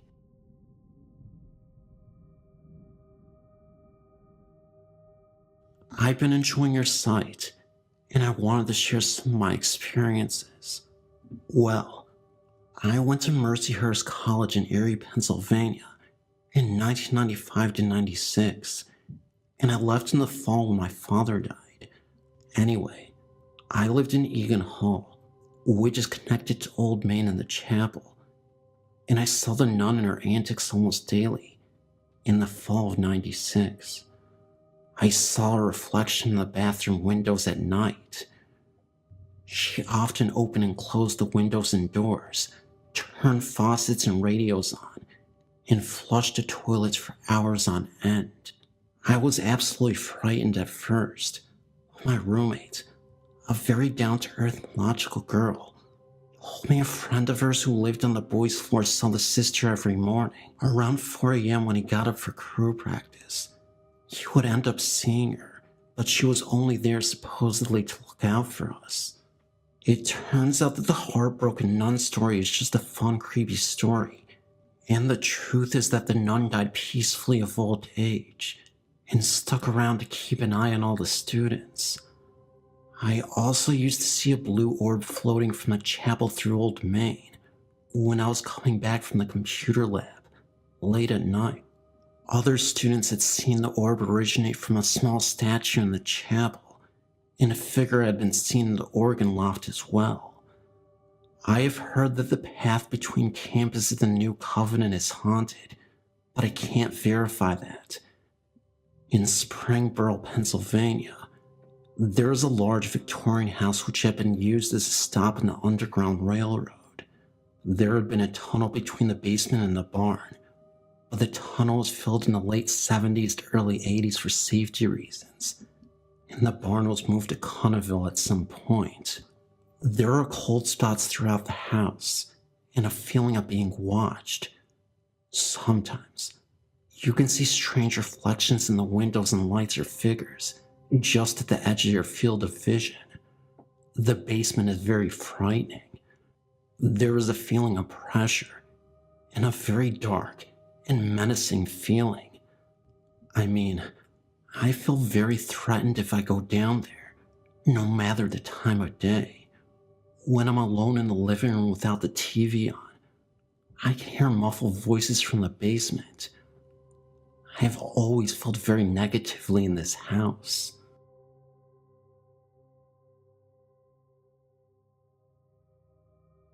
Now, about 4 years ago, I lived at Country Hills apartment in Las Vegas, Nevada.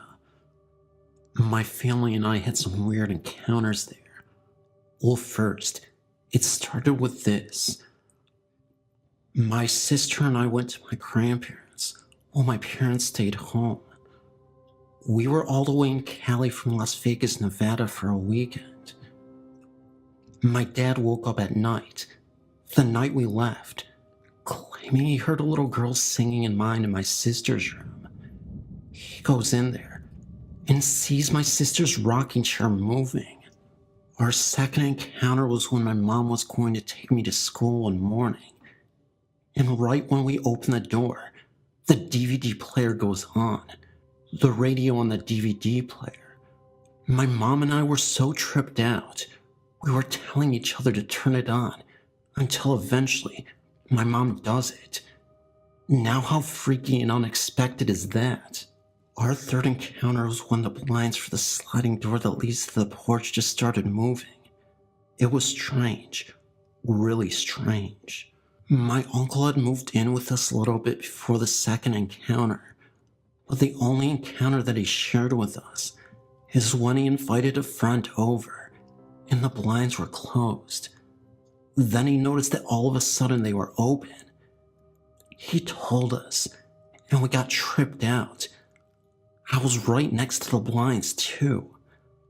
That was my story, and thank you for reading.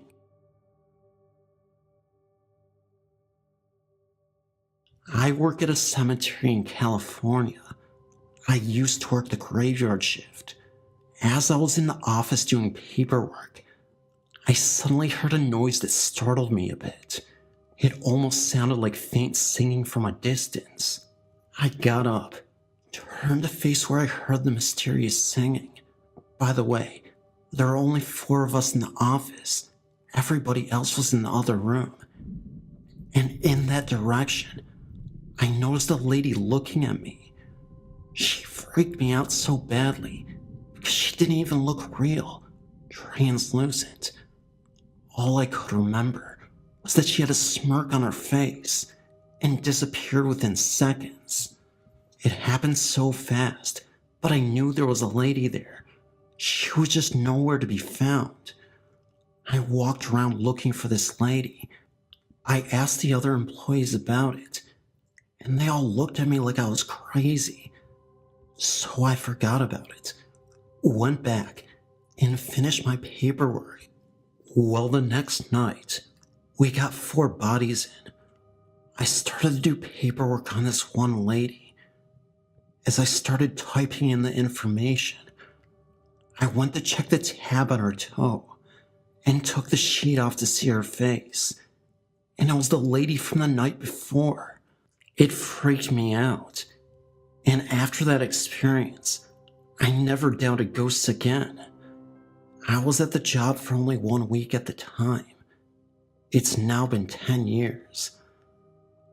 I believe we walk and live with ghosts and spirits every day. They don't know they have passed on. I say that because I've experienced a few ghost sightings and I've heard things. It is so fascinating. In September of 2002, I was in Geneva, Switzerland on a business trip, and I was due to return home the day of my girlfriend's birthday. For her birthday, I purchased a violin, and I planned on giving it to her after she picked me up from the airport. The violin was at my house. The night before I was scheduled to return home, I called my girlfriend, but she was not home, so I left a message. After I hung up the phone rang back in my room in Switzerland. I picked the phone up, but I didn't hear anything. After saying hello a couple of times, I hung the phone up. Later that night, I again tried to call my girlfriend, and this time, she was home. As we spoke, she told me that she received both my messages. Having only called once before, I was very perplexed. I asked her what was said on the messages, and she described the first message that left to a T, but she thought that I was teasing her with the second message, since she thought that I might be giving her a violin for her birthday. After some prompting, she told me that she heard scratchy violin music, like a beginner tuning their instrument, followed by me saying hello, hello. I thought she was joking, but when I could tell that she was serious, I asked her if it sounded like the music, static, or some other background noise. She had the voice messages still on her answering machine, and she played both messages back to me. On the first message, I could clearly hear my voice saying that I just called to say hi, and that I would see her tomorrow. The second message starts with about 4 seconds of clear but scratchy violin music, and then I could very clearly hear my voice saying hello, hello. My girlfriend said that both the messages had my phone number and the caller ID. By this time, I had convinced her that I did not leave the violin music on her machine, nor were there any TVs or radios turned on in my room during the call. All I could think of was that I may have been hearing some future event when my girlfriend would be tuning her violin, and that I would not be around to hear it. So I changed my plane reservations to take a different flight home. Nothing happened to the plane that I would have been on, but I cannot help to think that the violin music was meant to be some type of warning. Maybe I would have had a car accident if I took the other flight, or I would have been hit crossing the road. Regardless, an omen like that is hard to ignore. I've kept the message recording as a reminder of this very strange experience. May 2006, it happened again. After over 3.5 years, we received another ghostly phone call. Last night, we were sitting at home when my girlfriend in 2002, cell phone rang. She answered it, and at first did not hear anything. Then, the sound of the same scratchy violin music became slowly more pronounced. She said hello several times, but had no response except the music. She handed the cell phone to me, and I also heard the violin. Then, the sound just stopped. I did not hear a phone hang up. It just stopped. I closed the cell phone lid and then checked the call log. There was no record of a call, incoming or outgoing, to the cell phone at that time. I'm scheduled for another flight to Atlanta on Thursday. I sure wish I could get out of it.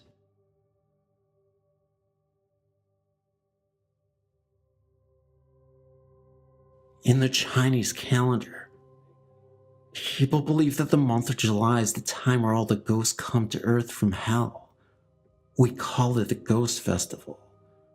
This is why Chinese people are very used to buying incenses in order to pray for these ghosts. During last year's Ghost Festival, something strange happened onto my family. It was the time where all my aunts and uncles and other relatives came back to my nanny's house. The entire family of mine sat in the living room, watching TV and chit-chatting. Suddenly, one of my aunts started yelling very loudly, "I'm cold, I'm bleeding, I'm in pain." She then ran upstairs and started throwing everything she saw. She acted insane, and her face turned pale. Every one of us in the family was shocked by her actions. We were panicked and did not have any idea of what had happened. My nanny was the only person who remained calm. Immediately she called the ritual witch, whom we called her as Boombo, to the house. As soon as the Boombo arrived, my aunt ran to her and wanted to choke her to death. She yelled, "I'm dead, and now it's your turn." Two of my cousins immediately captured her and pulled her away from the Boombo. The witch then murmured as if to cast spells on my aunt. About half an hour later, my aunt was awake. She said she felt exhausted and asked everyone what had just happened now. At the moment we told her the truth, my aunt was frightened and couldn't believe that. The witch told us that she was possessed by a ghost who was killed in an accident years ago.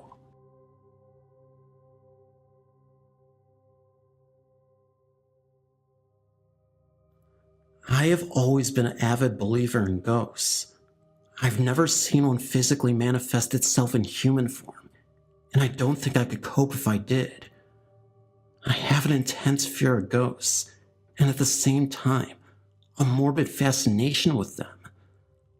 My first experience happened when I was 14 years old. I was going to stay with a friend of mine in a seaside village in Cornwall, England. I think it's called Portscape.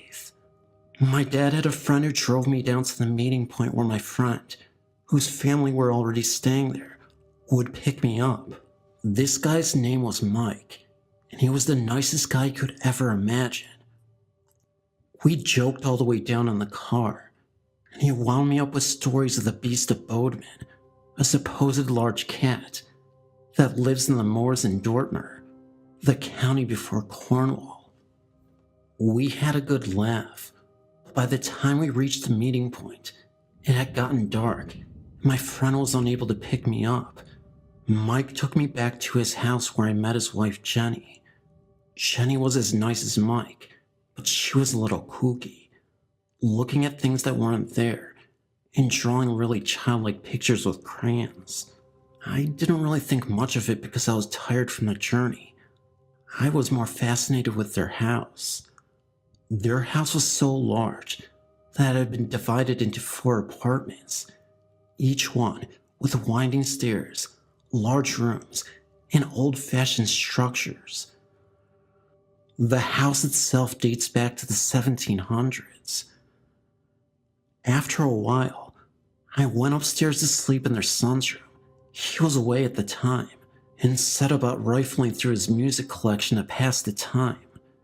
His CDs were in one corner of the room, and every time I was looking through them, I felt like I was being watched from another corner of the room. I looked over to where I felt this presence emanating from, and saw nothing except a barred window. It was only a small window with a few bars across it, and very high up. There was nothing there that should have made me feel so watched. I felt sleepy, so I turned the lights out and got into bed. As I was drifting off, I felt that same feeling of being watched. I snapped my eyes open and felt as if something retreated. Ignoring this irrational feeling, I turned over to sleep on my side with my back to the wall. At that moment, the door, which was one of the old barn-like doors with a latch, made a noise. I heard the latch lift up and the door slowly creak open. Next, the light snapped on and I was blinking in shock, trying to see what happened. Next thing I heard was a scaffolding as something retreated down the slope, accompanied by a horrific crackling, under-the-breath laughter that scared the heck out of me. I tried to see what happened, but the door opened towards me and the light switch was beyond that, so I had no way of seeing who had turned the light on. From my bed, I tried to call out Mike, Jenny, but the words were really hard to say. I was so scared that any noise might bring the something back. I couldn't sleep with the light on, so I scuffled out of bed, switched it off, and practically jumped back into bed and under the covers where I felt safe. I finally fell asleep and thought nothing of it. I didn't really think about it again until a few months later when, out of the blue, my dad mentioned he was thinking of taking me to Cornwall to stay at that house. I told him my story, and he told me that the house was haunted and that Jenny was one of those people who could see ghosts and communicate with them. He told me that the ghost that did that was probably Harry, a mischievous ghost. He also said that the house was full of them. A lot of children could be heard playing on the steps, and a Chinese washerwoman was always communicating with Jenny while she cleaned the kitchen. This at least explains some of Jenny's unusual behavior. She could sense ley lines and everything. Being terrified of ghosts, I totally freaked upon hearing this, especially as Dad told me we were going to stay there. A few months later, after my exams, he took me there as a treat. Knowing what I know now, it felt a little unsavory. I was absolutely terrified of walking into that house, especially as Mike and Jenny were away. I felt watched everywhere I went, and on the first night, I didn't sleep a wink or turn off the lights. The rest of the holiday, I actually spent sleeping in the same bed as my dad. A little unorthodox for a girl of 15, but it was a choice between my dad and the ghost, and I'd choose my dad any day. The last thing that happened which really scared me was that Jenny popped back for a short while and whilst there was cleaning the kitchen. As she did, I repeatedly saw her brush off something that wasn't there and say, with a giggle, "Get off," in the calm and patient way a mother does to a child that's pestering her for cookies. The next thing I saw was an invisible force actually pinch her clothing and pull it from her. I actually saw the shirt she was wearing become pinched and pulled away by nothing. She looked at me and said, "Oh, don't worry, that's just Hong Lee, the washerwoman. She thinks I'm not doing a good job of these surfaces." We didn't stay much longer. I've had several paranormal experiences during my life. Hearing my mother's voice after she had died, and feeling my mother-in-law's presence after she had also died. But in February 2002, an angel guided me from certain death. I awoke on a Saturday morning because I heard our dog whine, and that is when I realized our house was on fire. Our bedroom was off the living room, which was totally in flames. I yelled to wake my husband, who jumped out of bed and ran right through the fire and out the front door. I started to follow him, but a hand touched my right shoulder and turned me to the right. At the same time, I heard a voice in my right ear saying, "The window." I ran around the bed, opened the window and screen, and rolled out to the ground. It was a one-story house. I escaped with just a few burns in my back and left shoulder. My husband, on the other hand, was in intensive care for almost a month, with acute smoke inhalation and second-degree burns over half his body. I am certain that if I had followed him through that burning living room, I would have died.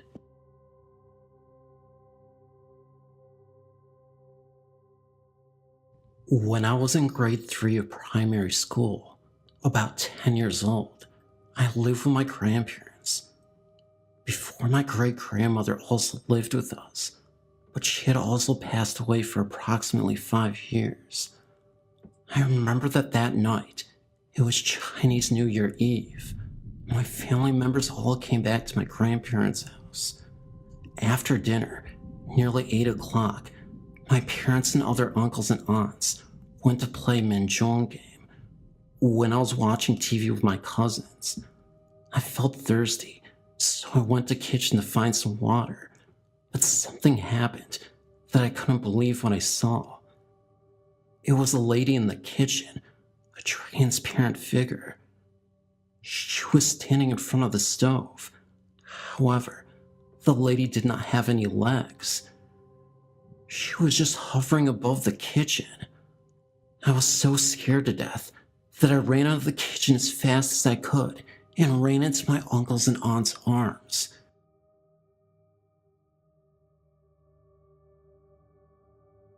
"3 years ago, I was taking university classes at St. Peter's College in Saskatchewan, about an hour-and-a-half drive east of Saskatoon. The college was originally built as a monastery for monks who came up from Minnesota to found a colony around 1900. Since then, it had been expanded from a boys-only school to a fully integrated co-ed college. There are several ghosts on the property. One is supposedly the ghost of the first bishop of the area, who apparently died before the building's construction was completed. He can be seen occasionally walking the grounds. The other is a ghost of a small boy who had left this earth intentionally, or died from an accident by falling out an upper story window. The year before I came to the college, the 4th floor was used for the drama and art classes, and also had a small room where the staff could go for coffee breaks. One day, one of the women went upstairs to make some coffee. She was standing with her back to the door, loading the coffee maker, when she felt a presence behind her. Turning around, she saw a small boy standing there, then vanished right in front of her. The first year that I attended school, I took part in amateur night one Friday. I was invited back to the girls' residence by some friends for tea. The place had originally been housing for a small group of nuns that had lived at the colony and was only a few feet from the main buildings. It was after midnight when I finally said goodnight and headed out. I had taken no more than 3 steps when I had the most unshakable feeling that something didn't want me on the grounds. There was this sensation that I was being chased that I just couldn't stand, and I ran to my car. The feeling didn't stop until I crossed the railroad tracks, which I found out later was the marker of the boundaries of the college grounds. I told some friends about this, and we all agreed that we should stay some time after midnight and try to see some ghosts. Well, we tried, but that is as far as it went.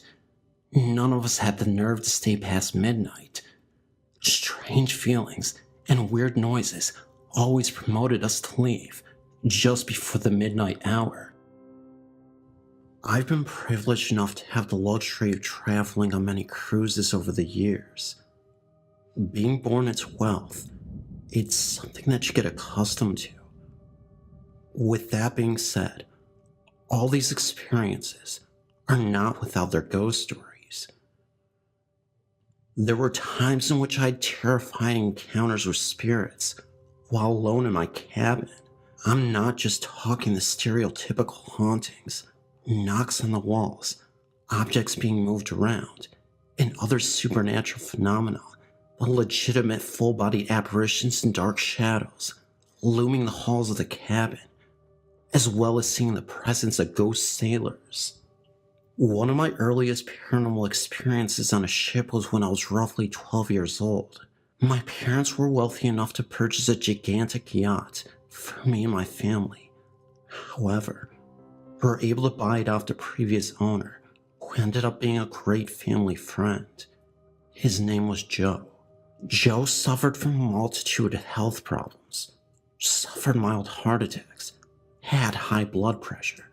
He really became somewhat of a father figure for me in my youth. Every time he'd see me, he'd run up to me and give me a giant bear hug and yell, "My little Sadie." He was such a great guy. However, being a 58-year-old male with all these medical health issues, I kind of felt like our days with him would be numbered. He suffered one last heart attack, and it would be the last of his life. That's because, unfortunately, this heart attack was the one which would take his life. So let me backtrack a little. Joe had been with us, me and my parents on the yacht, for the entire day. The morning before he died, Joe and I had a heart-to-heart. We were on lawn chairs on the deck, and he warned me about the dangers of excess, to not get so absorbed in these riches. Joe was a successful man, but he always reminded me that all of these riches don't mean a thing if you're not a good person at heart. I'll never forget his words. "Sadie, you can't bring anything with you when you're gone. These are the moments we live for. It's not about this yacht or the things you own in life. It's about the bonds we share with the people we love." I remember he urged me and said, "Do not waste this life. You can't get back this life, kiddo." I remember I just sort of smiled at him and nodded my head. Being 12, of course, I didn't really fully understand the magnitude of his words. So the day went on. We all had dinner together on that yacht, and later that night, that's when Joe decided to go back to his cabin to rest. He told us that he was very exhausted and just wanted a good night's rest. The morning after, I knocked on Joe's door in the cabin in his room. We had 3 separate rooms, and he wouldn't answer. I called for my parents. They opened the door, and that's when they found him dead. I was devastated and cried for days. About a month or so after his death, my parents were again on our yacht. All of our moments on our yacht were a little more somber after the death of our great friend Joe. Anyway, it was starting to get dark when my parents told me to get back into the cabin to go back to sleep. I yelled back that I wanted a few more minutes, and they eventually relented. Our yacht is pretty long, so there's a lot of space to get around. The next few events are unexplainable and lead me to believe that our ship was in fact haunted. So, I'm standing right in the spot that me and Joe used to, with our lawn chairs, and just taking in the scenery of the blue waters and breathing in the fresh air delicately touching my face. As I began to think of Joe, my eyes began to water. For some reason, I had an urge to look right behind me. Right behind me was where I could see the control room for where you could drive the yacht. As I stared into the window of the control room, I recognized the face for a few seconds. I knew it wasn't my imagination, but I wasn't able to figure out whose face it was. I got kinda spooked and ran into the cabin. My parents were both still there, so I had to rule them out. I didn't even mention what I saw to my parents, because I'm sure they would have dismissed me. Anyway, it's getting super late at night, and my parents are sleeping soundly. I had trouble sleeping because of what I saw, as well as the fact that I was profoundly missing Joe. I remember I went to the bathroom to splash water on my face and try to calm myself down a bit. However, once again, something insane happened.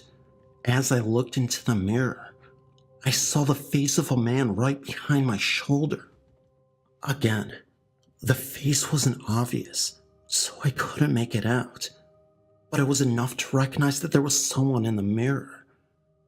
It's hard to explain, but it almost looked like a poorly rendered image from a video or something. Either way, I hopped back into bed terrified. It wasn't until days later, when I really thought about it, that I realized it could have been Joe's face in the control room and mirror. Knowing this possibility, it allowed me to become less frightened and more comforted. If I were Joe, I don't think his intentions were to scare me.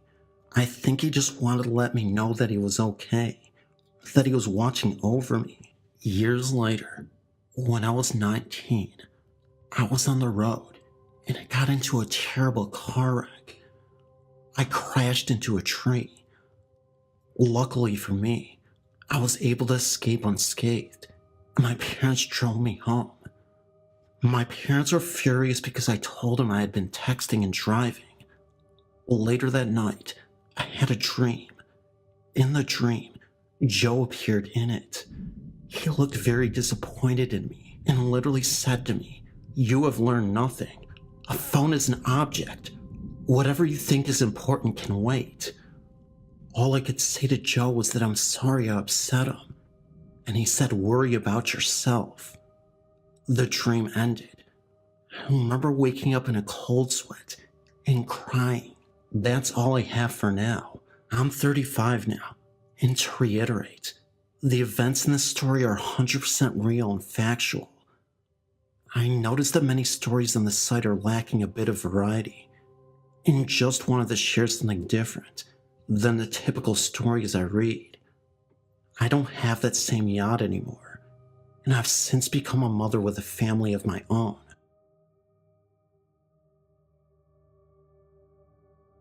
I'm a 20-year-old English writing professional major, attending Slippery Rock University, Pennsylvania, and I've never believed in ghosts until this happened to me. Early last fall, my good friend told me about Snyder Cemetery in Butler County, Pennsylvania, and its alleged hauntedness. He, our other mutual friend, and I decided to visit it one Friday night. We drove up to the entrance, parked his truck, and bought a few lighters and a scented candle. The only things we had in the car that would emit light, and ventured in. We as a group initially found nothing out of the ordinary in the way of activity. I, however, started hearing unhuman moaning coming out of the surrounding trees.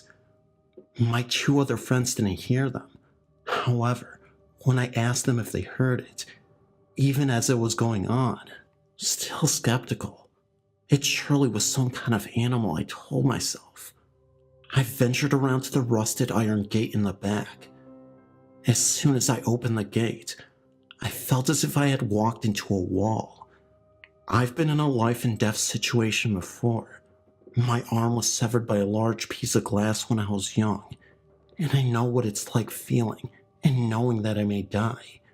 I had the same exact feeling as I walked through the entrance. I physically, for the first time that night, was scared. Beyond scared, petrified even. It was now dark. I creeped forward and lit my lighter to read a gravestone. I couldn't read it because of my actual shaking and fear. After about 15 seconds in the enclosed graveyard, I quickly exited. Then, the real problem started. As I went back to my friends who were standing at the entrance, they both decided it was best to leave. Apparently they were bored. We walked out through the entrance and got into his truck, a late 90s GMC pickup. The truck wouldn't start for about 5 turns of the key. Eventually, It did start. Then the truck's headlights started flickering extremely rapidly, but randomly, from high to low beam, as if being controlled by a person. We started barreling down the gravel road, in fear of whatever it was doing this. Immediately we noticed that a dense, zero visibility fog had come around our truck. We could only see about 3 inches past the headlights, and only the outline of the road. Burton Road extends for probably about 2 miles either direction out of the cemetery. For that entire stretch, we had no visibility due to the fog, and the truck's lights were behaving erratically, as previously stated. As soon as Burton ended, and we were on the main road, the fog disappeared, and the headlights were fine, and have been ever since. No areas that we drove through to get home had fog, and the lights haven't acted that way since. These are the things we have experienced. Cell phones go out as soon as you get onto Burton Road. No service from 4 different providers, including Virgin, Nokia, Verizon, and TracFone. Drums. This is sometimes listed on other sites, but not on yours. Odd, bassy but wooden sounding drums are heard. Not like a bass kick drum, but more of a war drum sound, playing simple war beats. Sounds of heavy creatures, peoples, or whatever entities in the woods, snapping sticks, walking in trees, etc. When pulling out, a feeling of tugging or extra weight in the car, as if we were riding the brakes, or we had about 500 pounds in the trunk. I hope all of this will be helpful in your listings on your hauntings. One last thing. Butler County, Marine State Park, Burton Road, Snyder Cemetery. Red eyes will chase you out. Also, something else will chase you out as well. It is Conrad Snyder, who is haunting the family's resting place.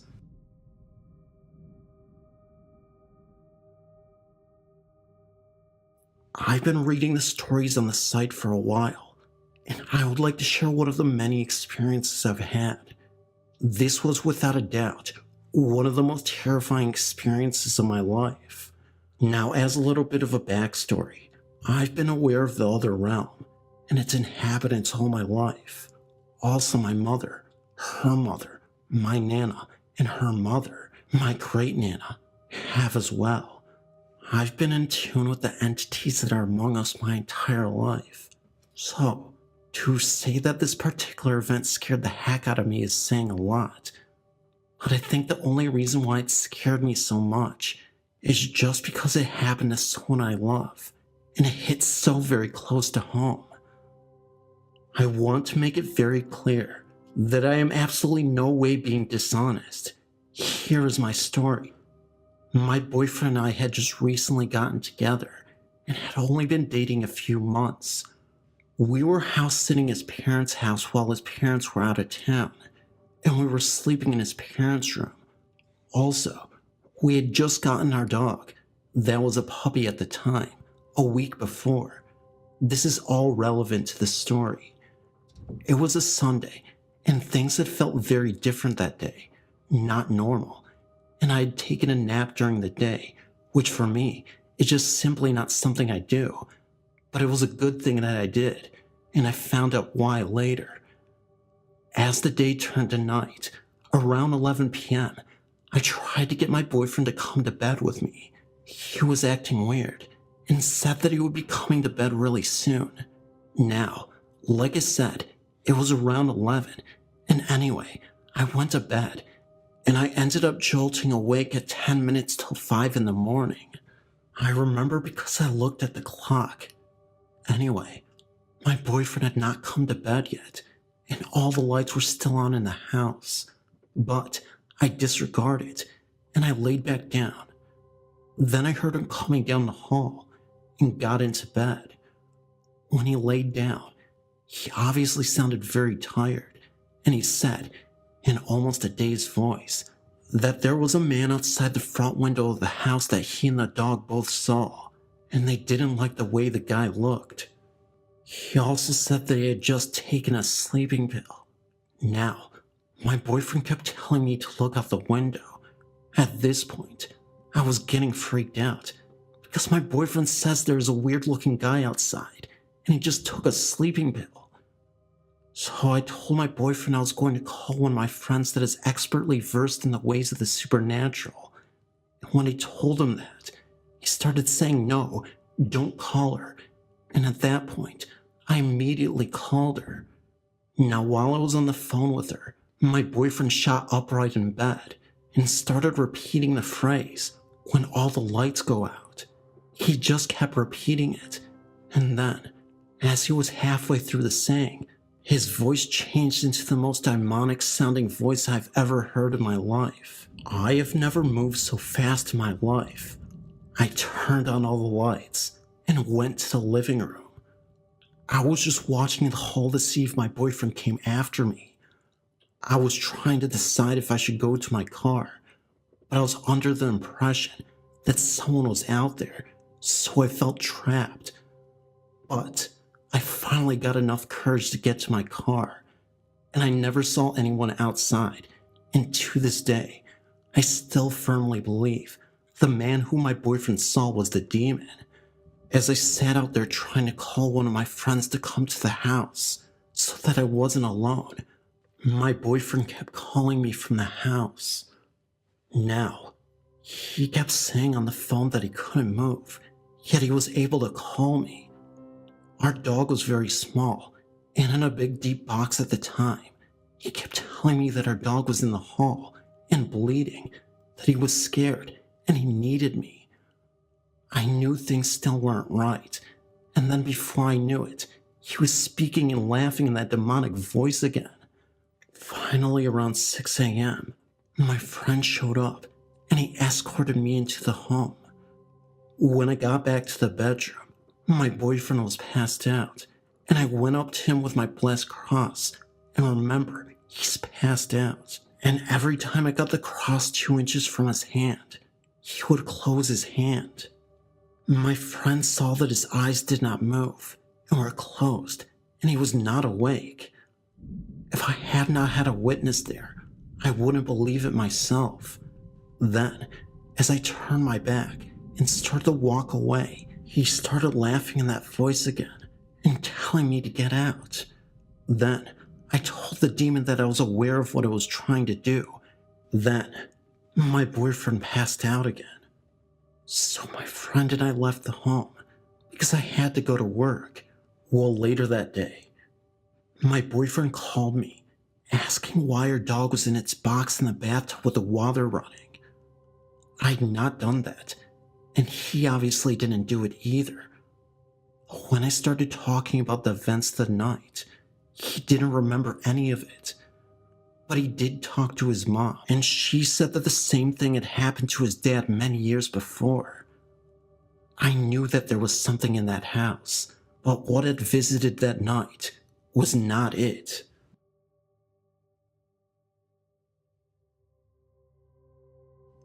I grew up on a farm and I had stepbrothers and sisters. We lived in this old farmhouse that had 4 bedrooms upstairs, and I'd shared a room with my stepbrother who was about 2 years younger than me. It was 1986, and I was 17 when this happened. Our room was a small one, but we had 2 beds in there, and the way I had my bed was that the end of my bed was towards the bedroom door, and then my head was about 2 feet from the wall because I had a couple rifles, a .22, and my .32 Winchester Special. The night this happened, I was sleeping on my belly with my arms under my pillow, and something woke me up. It wasn't a noise or a light. Maybe it was a dream, but I woke up and kind of pushed myself up a little bit with my arms to look at the door. When I looked, there was this figure, a dark shadow, or better yet, like a silhouette, and for some reason, almost telepathically I learned that it's just one of my sisters. Their room was straight across from mine on the other side, just bringing in one of the cats to sleep with me because the cat was keeping them up. We had a lot of barn cats that weren't allowed in the house. So I turned back around the way I was before I woke up and laid my head back down, and I expected the cat to be put on my bed. And the feeling that I got was very comfortable feeling, like everything is okay.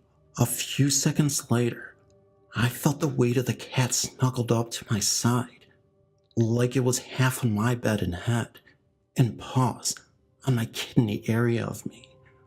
I woke up a couple more times feeling this kitty cat still next to me. I was going to reach around and pet it, but I didn't want to wake her up. After a good night of sleep, I woke up and I couldn't believe that the cat was still in my bed and partially on my side, and I did not find a cat on bed with me. I found my .22 rifle laying across my back. I was totally confused by this. I wanted to confirm that it was not me who put my rifle across my back, so I put it back to where I had it before I went to sleep. And to be able to get at it, I would have to have gotten on my knees and reached way over to the corner, and with one arm grabbing it, and I couldn't lift it up at that angle. Of course, nobody had believed in me, so I just never tell the story, except for now. For my next story, I'm going to say something first as it relates to my story. I have what is now known by some as sleep paralysis. I'm sure a lot of you know what this is, when you wake up and you are mutually awake, but you cannot move. This is a very terrifying experience. I have heard many theories on this, and the one that makes the most sense to me is by Sylvia Brown. She says that while you sleep, your soul leaves its vehicle, your body, and goes wandering around to various places. As a result, your body wakes up, but you can't do anything about it because your soul isn't back from its journey to whatever. On with the second story. After we had sold the farm, my family moved into this town called Ashland, Wisconsin. I decided that if I wanted to make it in life, I had to go to college, so I stayed in this house my parents bought, which was very old. Not sure what year it was built, but it was one of the first ones built when the town started. My room was a very small room, about the size of a large bathroom, but it worked. The year was 1993, and I stayed there throughout my college years till I graduated. One night, again I was sleeping on my belly, and I was in a very deep sleep. Something woke me up, not a noise or light. Everything was as dark as it could get. It woke me up enough where I sat up and I was staring towards my door. I couldn't see my door. It was so dark. I was wide awake and I kept looking at it, almost as if I was in a trance of some sort. All of a sudden, I got this telepathic-like communication that told me that everything is okay. You don't have to worry. This feeling is the most bizarre feeling, as if someone's mind is with my mind, talking to each other.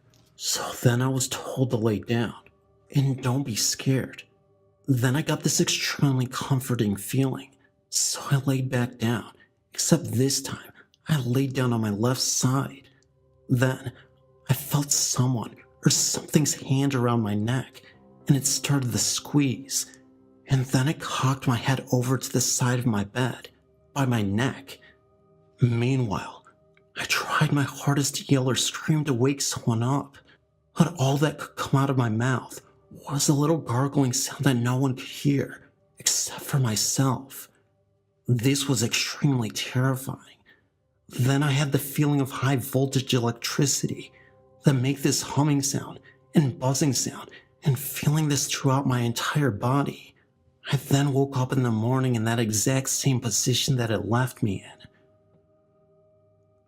So, those are somewhat short versions of my two stories. I have many more like them. Thank you for taking the time to listen.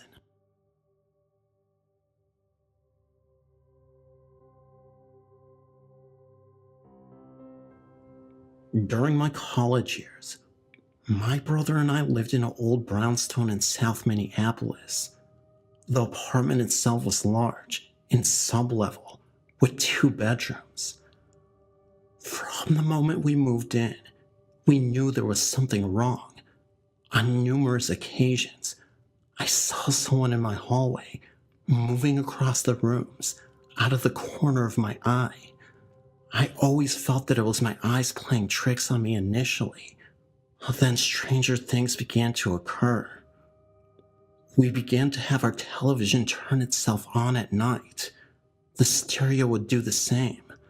I would be sleeping at night, and it would just start blaring. My bedroom was the worst. It was uncomfortable. I became afraid to sleep in there.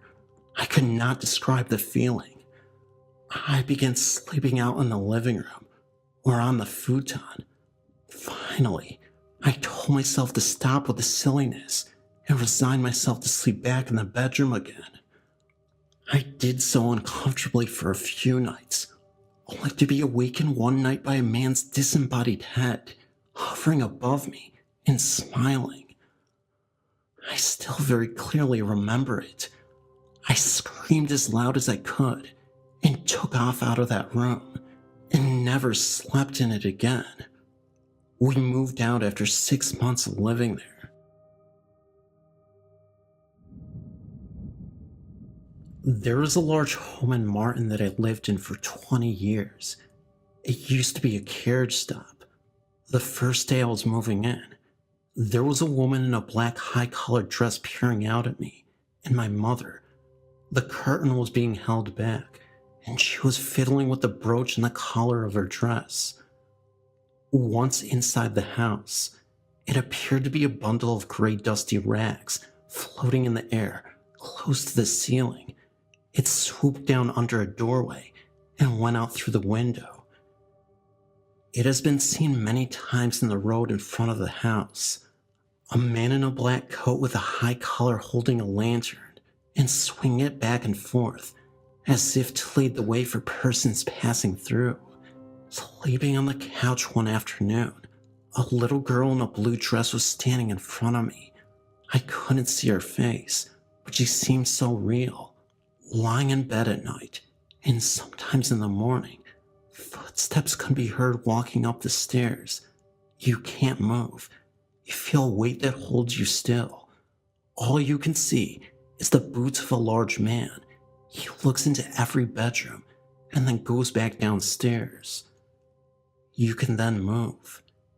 In the parlor, you could hear a party going on, and while that is going on, you hear a baby crying. When my mom and I were sitting in the dining room, we both saw objects being thrown across the laundry room. You feel cold and get goosebumps throughout the house.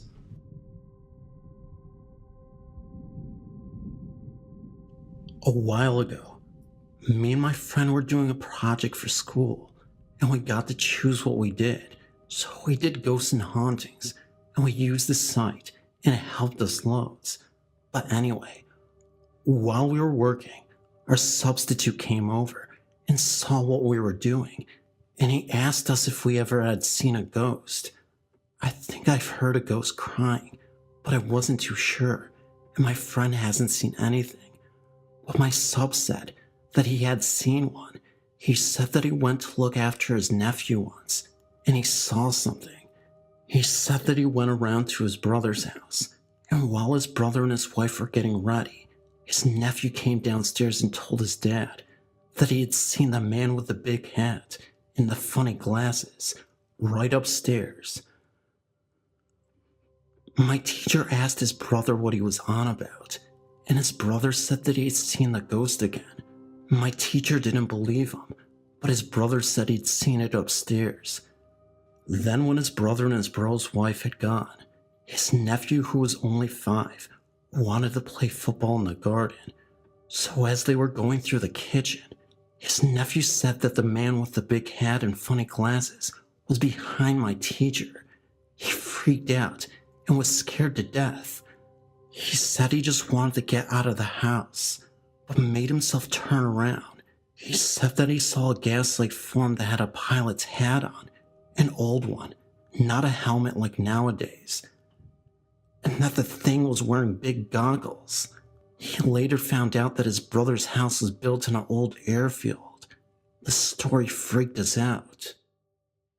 In the summer of 1996, I was sharing an apartment in Huntington, West Virginia. My roommate and I were having similar experiences, but didn't discuss it to each other until I had the scariest moment of my life, supernaturally. What led up to my experience was on different occasions. My roommate and I were having something tapping our feet when we slept. I was sleeping on the couch downstairs one night after falling asleep watching a late-night movie. At the end of the couch were my feet, where I kept feeling a thud, like something was hitting the end of the couch where my feet were. This happened a few times on different late nights. Later, my roommate confided she had something smack her bare feet at night while asleep. One evening, arriving home after work at the local pawn shop where I was a secretary, I walked into the apartment and no one was home. So, I walked through the kitchen where the answering machine was located to check the messages. Something in the apartment felt off to me, like something in the room felt weird. Like someone was there, even though no one was there physically.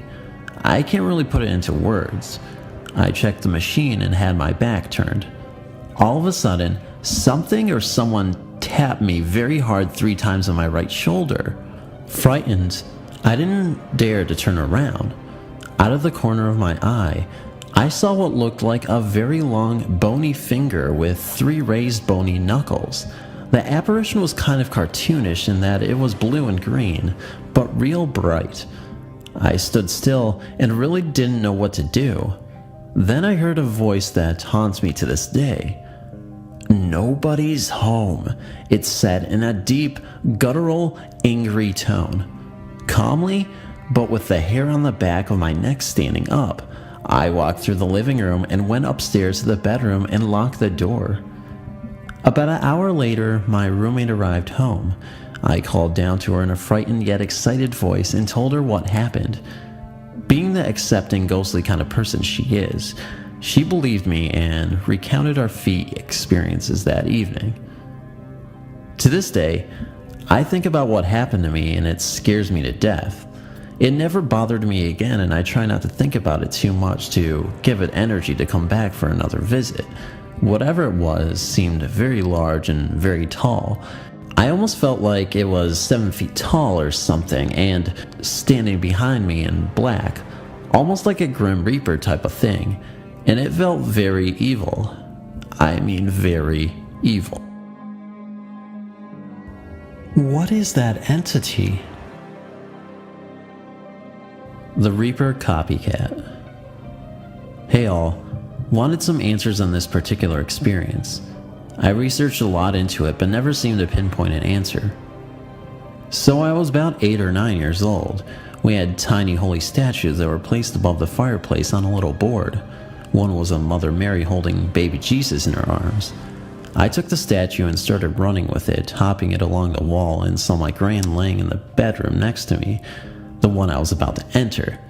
I entered the room next to my gran's. The baby Jesus fell out of my mother's arms onto the floor as I was hopping the statue along the door of the room.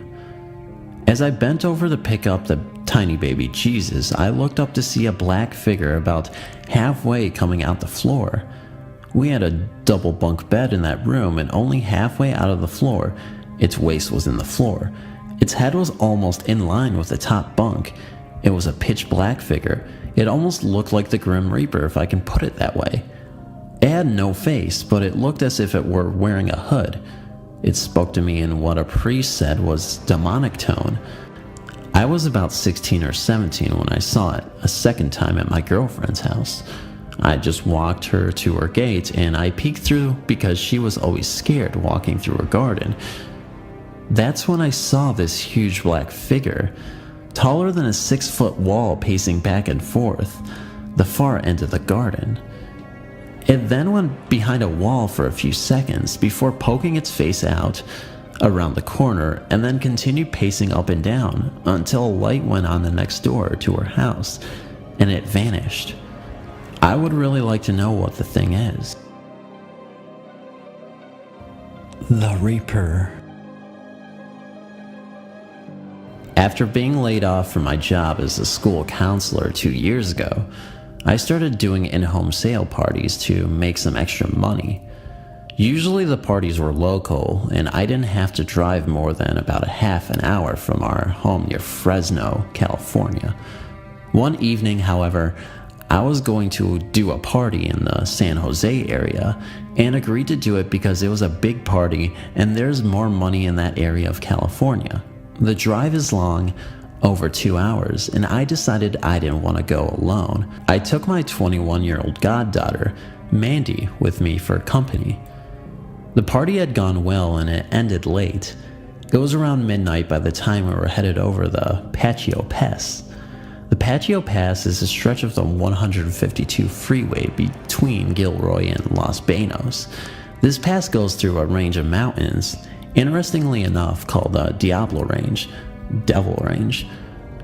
Driving this pass at night is scary enough because the grade is steep. There are a lot of big trucks and there are no towns or services on that stretch of road. The freeway is flanked on either side by steep hills. I was tired and very glad to have a chatty companion to keep me awake.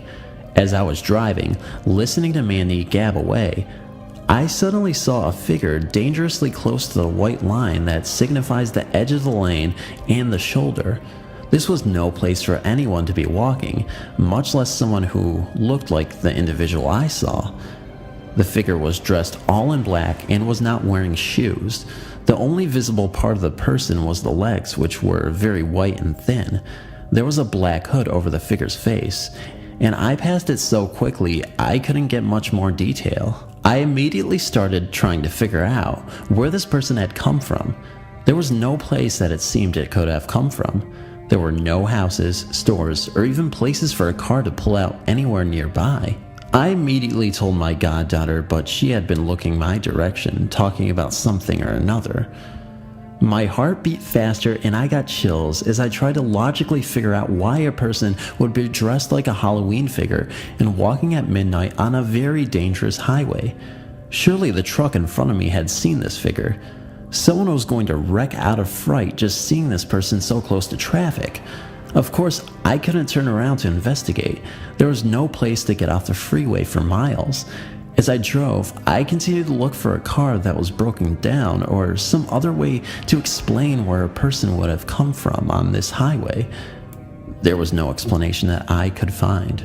That night as I drove, despite the company of my goddaughter, I was very tired. Adrenaline pumped through my veins after seeing the dark figure. It seemed it was the only adrenaline that kept me from falling asleep at the wheel that night. I don't know what or who was walking on that highway that night. It could have been a broken down motorist or a practical joker. If it was a person, they were certainly closer to the edge of traffic than anyone in their right mind should have been. I do know, however, that the inability for me to explain this figure away helped keep me awake that night. It made me wonder, had I not seen this Grim Reaper of sorts, would I have fallen asleep at the wheel and had my turn with death that night? I guess I will never know. Was that the Grim Reaper? I was almost 19 years old and my mother and I had an apartment near Waco, Texas.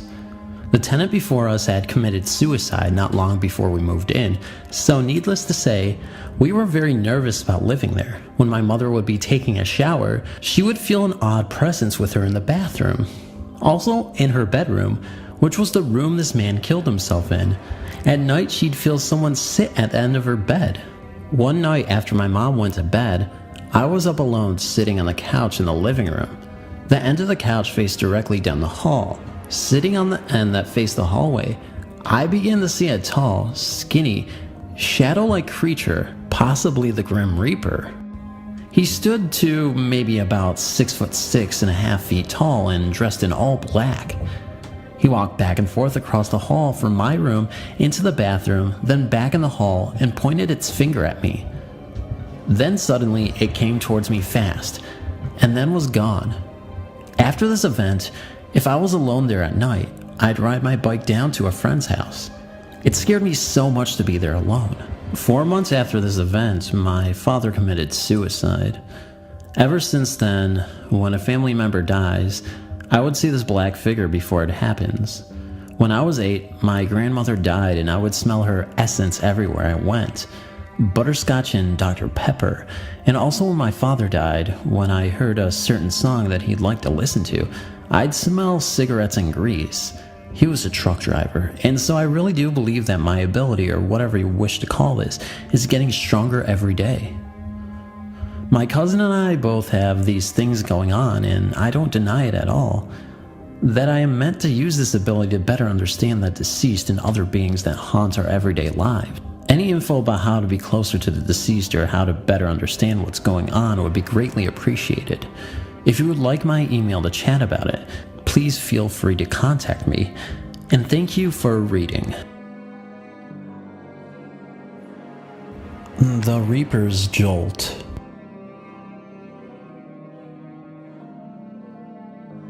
Listen up and let me share you my personal experience. An experience which has stuck with me for the past 20 years, like it happened just yesterday. I will start by describing my living conditions at the time, which may give you a better feel for the surroundings during these events. The year was 1990. I was a Lance Corporal in the U.S. Marine Corps stationed at Camp Luna, North Carolina. I was living in the barracks on base, and contrary to many depictions seen in the movies, our rooms were not open squad bays with 30 Marines each to a cot, but rather decent 3-man rooms with their own bathrooms and actual single-size beds that we referred to as a rack. Now that I have set the stage for my story, let me begin. I shared a barracks room with one other Marine. At that time, no other Marine was yet assigned for our 3-man room, so it was myself and a fellow Marine named Lance Corporal Gray. Our beds were on opposite sides of the room with about 12 feet between us. Headboards, or where a headboard would be if our beds had them, were facing the outside wall with the exit door to the outside between the two racks. It was sometime during the peak winter months at Camp Luini, snow-covered and very cold outside. The time was approximately 2 in the morning when I woke from a very odd dream. I can't recall anything about that dream, but I awoke lying on my side to find my arms stretched upward, as if I was reaching for the heavens. I know what you're thinking, weird, right? Not so much, since there were times in my life at a young age when I have slept, walked, and talked in my sleep.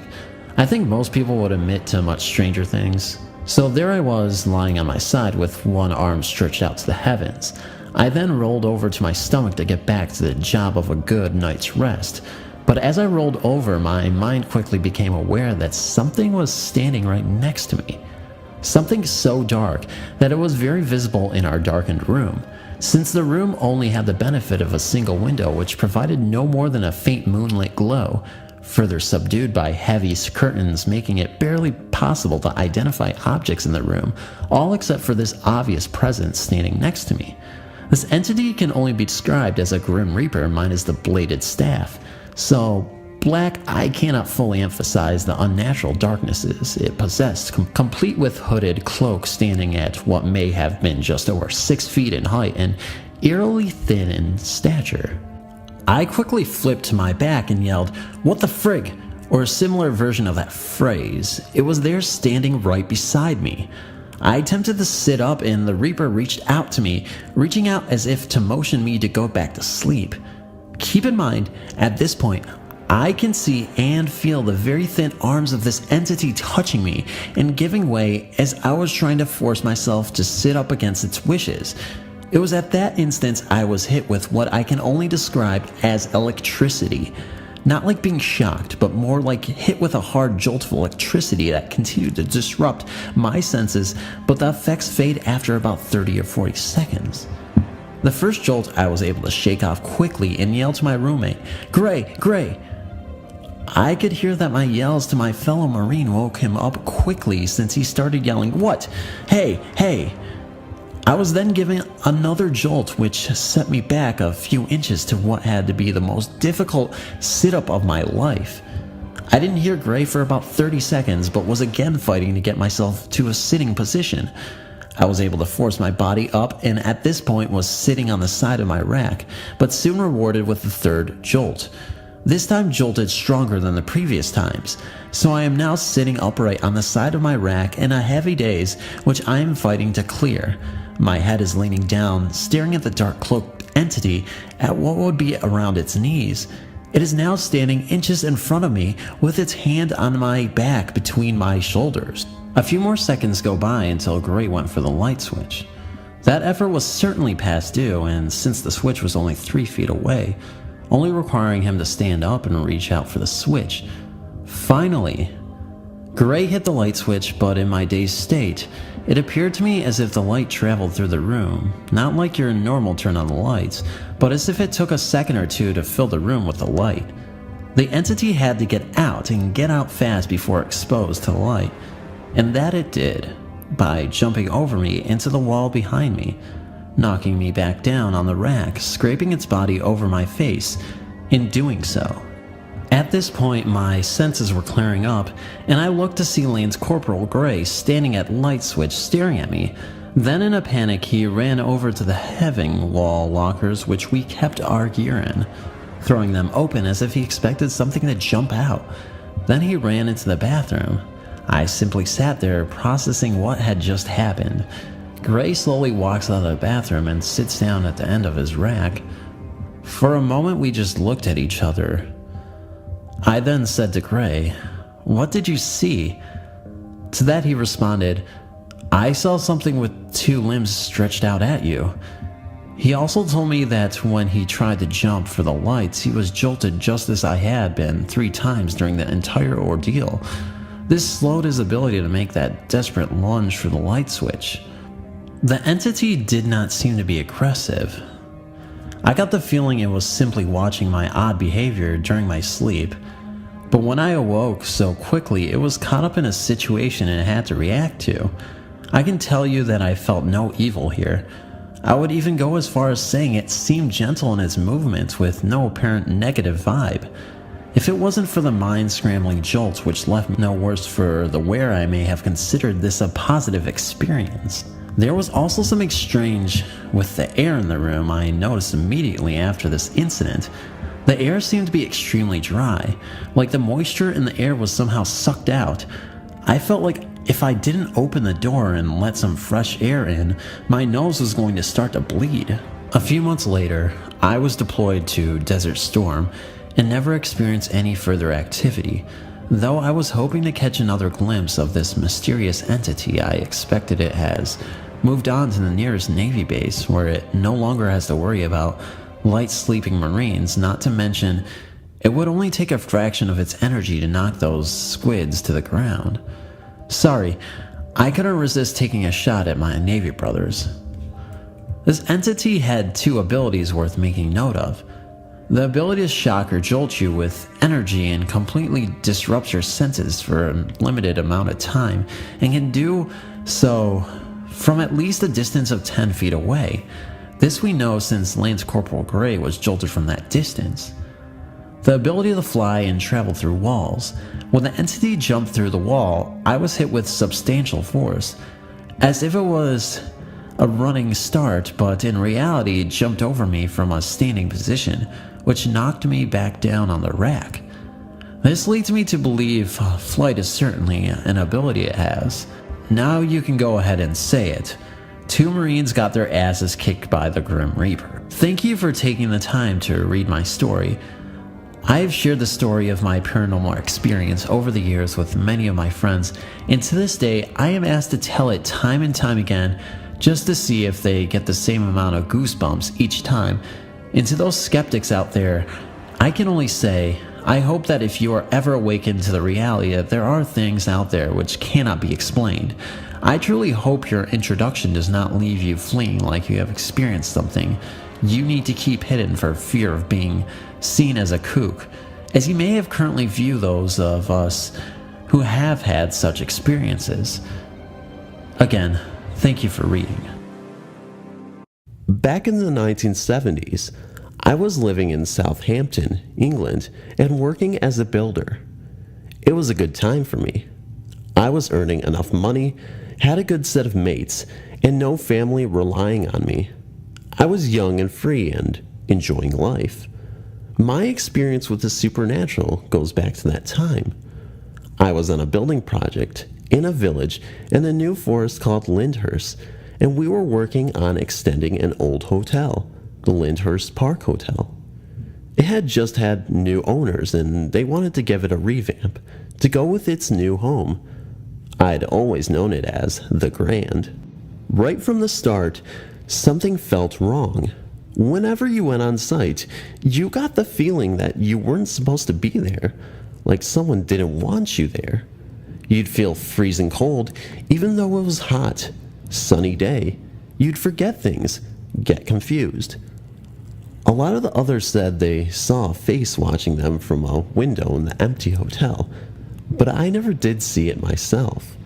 For me, it was mainly the feelings at first. The hotel is right on the high street, so it's in full view of whoever wants to look. Quite often, passerby would hang out and watch us work, and a lot of the locals would make a habit of it. I'd always known it as the Grand.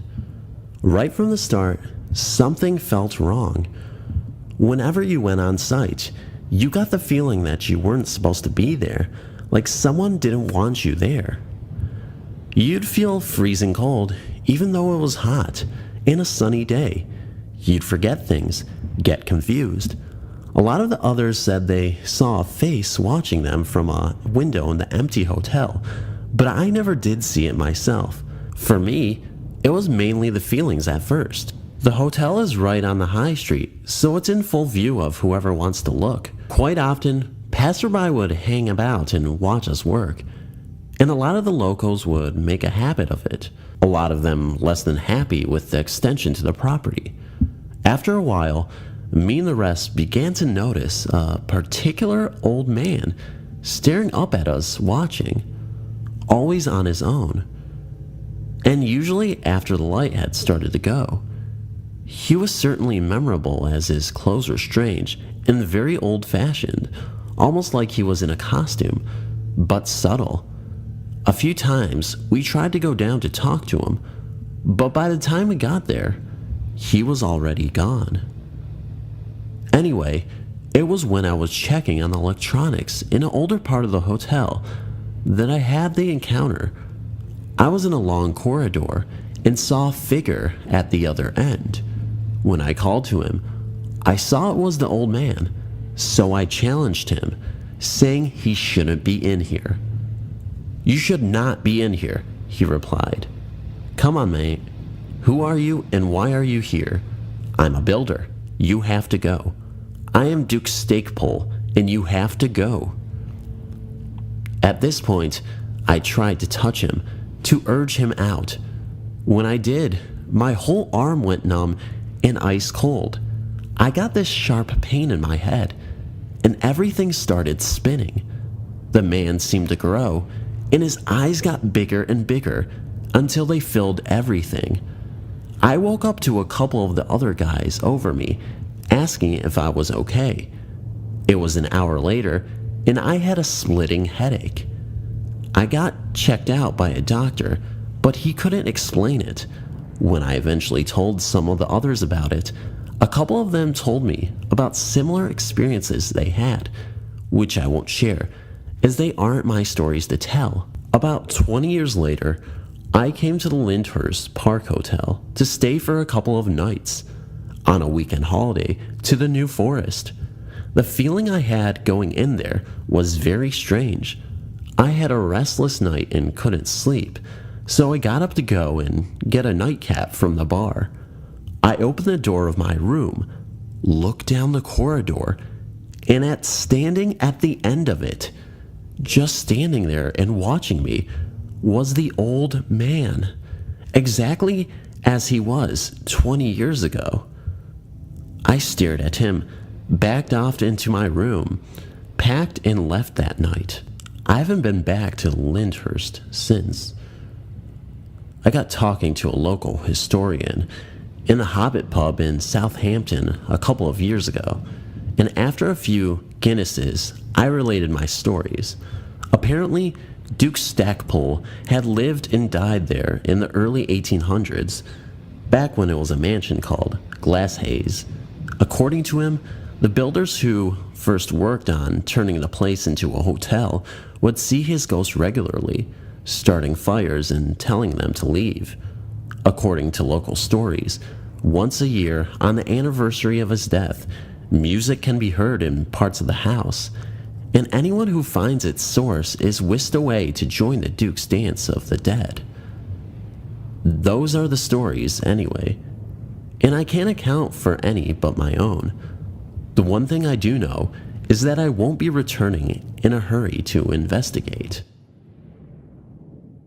Trip to Bearhead Lake. The summer between junior year and senior year of high school, I got to take my best friend with me on a family vacation. I was really excited about it because she got to meet some of our family friends on the way up as we passed through my old state home, Iowa. I also got to take her to one of my favorite places in the world, Ledges State Park. All this was on the way to Minnesota to meet up with the rest of the family. Poor Lindsay ended up getting sick in Ames, so the trip was awful for her. We didn't know how to help other than to give her medicine and try to let her sleep. In Minnesota, we stayed the night in my aunt's apartment with my 2 cousins and my grandma. My friend had a little crush on my eldest cousin at the time, and they got along really well. When it was time to go to bed, she stayed on an air mattress in my cousin's room. I was a little jealous of the fact that my cousin was getting so much attention from my friend, so I had an air mattress to sleep on in the living room myself. In the middle of the night, she came out and woke my mom up. She had a really high fever and she was uncomfortable in my cousin's room. We moved her bed out to the living room and my mom gave her more medicine. The next day, she told me that it wasn't just a fever that woke her up. In fact, she couldn't sleep because of it. She found herself staring at this nightlight the boys had. It was this soft light that would go from white to yellow to green to blue to red. That was the cycle, over and over. She said that while she was watching it, the light would turn colors that weren't in the cycle, such as purple. Her attention was then drawn to the box fan that was blowing near the boys' open closet. She said she heard a growl and the fan was violently knocked over. The growling freaked her out and the fan was broken, so she wanted to sleep in the living room with us. That experience didn't happen to me, but it directly relates to experience I mentioned in Bridget. Plus, it was something that happened on the trip, so I figured it belonged here. I really wish I could get my friend to start submitting experiences on this site too. She has a lot to share. I didn't know what to tell her about the growling. I had experienced dark things around my cousin's previous apartment. I just wasn't surprised that she would hear something like that in their room. I also didn't know how to console her, so I was happy we weren't spending another night there. She was pretty happy about that too. The next day, we went further north. I think we camped in Tikahoshi State Park for a few nights. We visited another place in the world that I hold dearly, Grand Marcis. During our stay in that area, we hung out at Split Rock Lighthouse, where Lindsay drank some Lake Superior water. Her fever promptly subsided, and she felt much better, thankfully. Halfway through our vacation, we left the Tekahushi Grand Marcis area to go to Bearhead Lake State Park to camp for a couple days. Lindsay and I thought Bearhead was pretty creepy. It was always really quiet, even though the park was full of people. There were cars, tents, and campers all over the camping area, but it was always extremely quiet, all the time.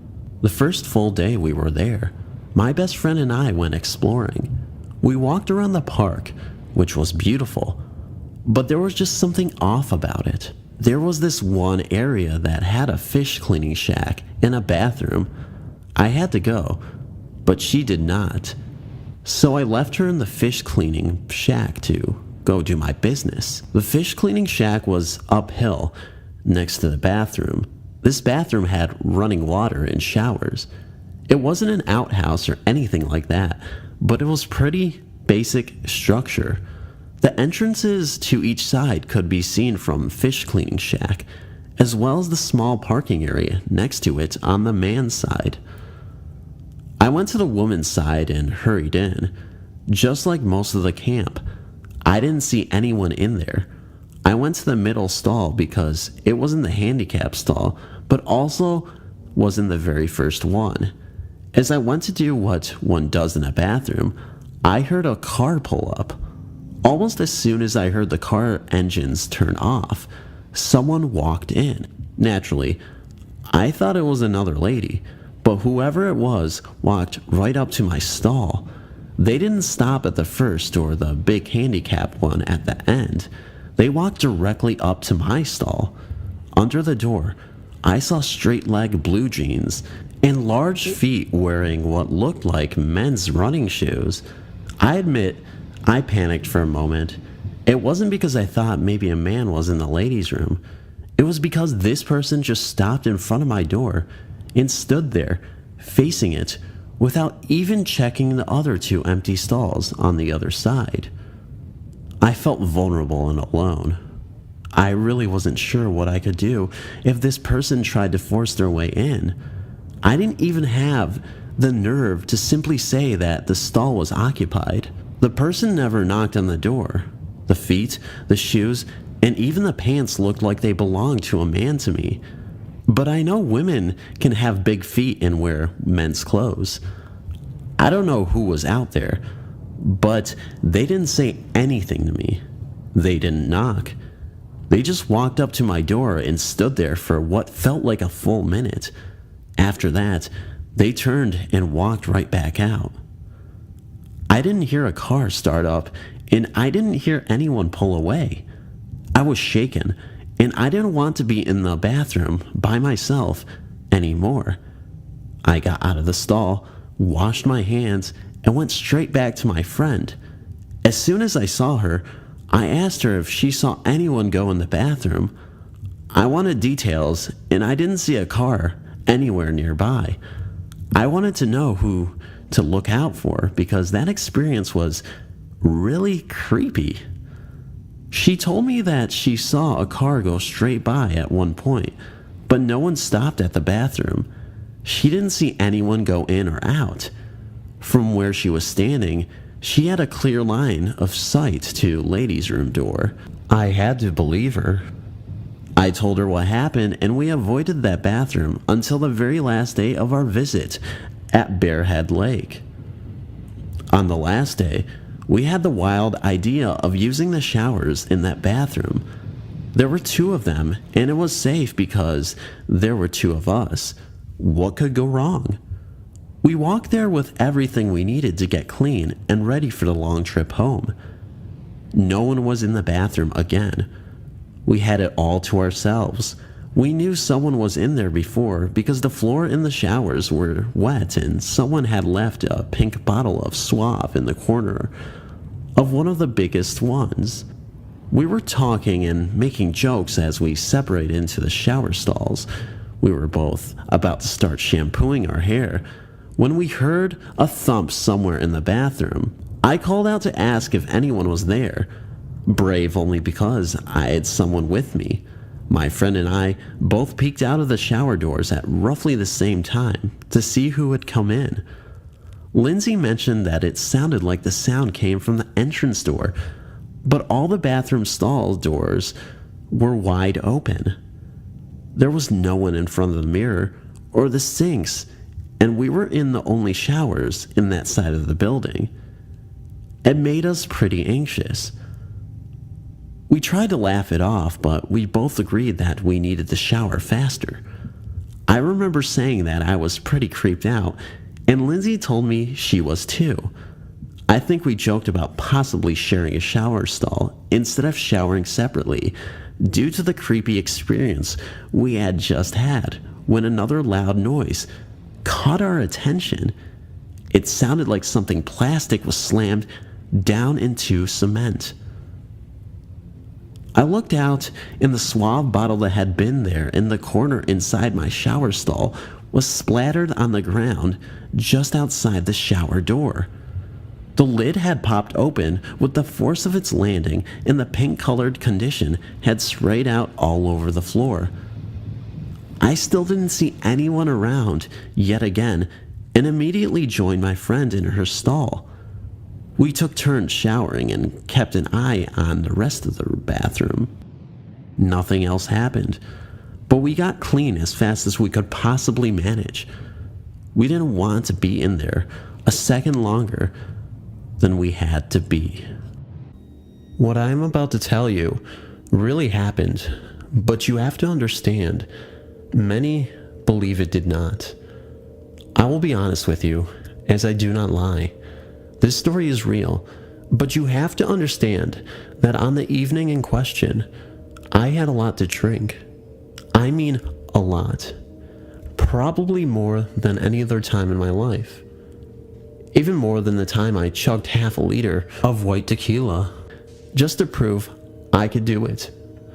There are things I remember clearly about the evening in question, and others I don't.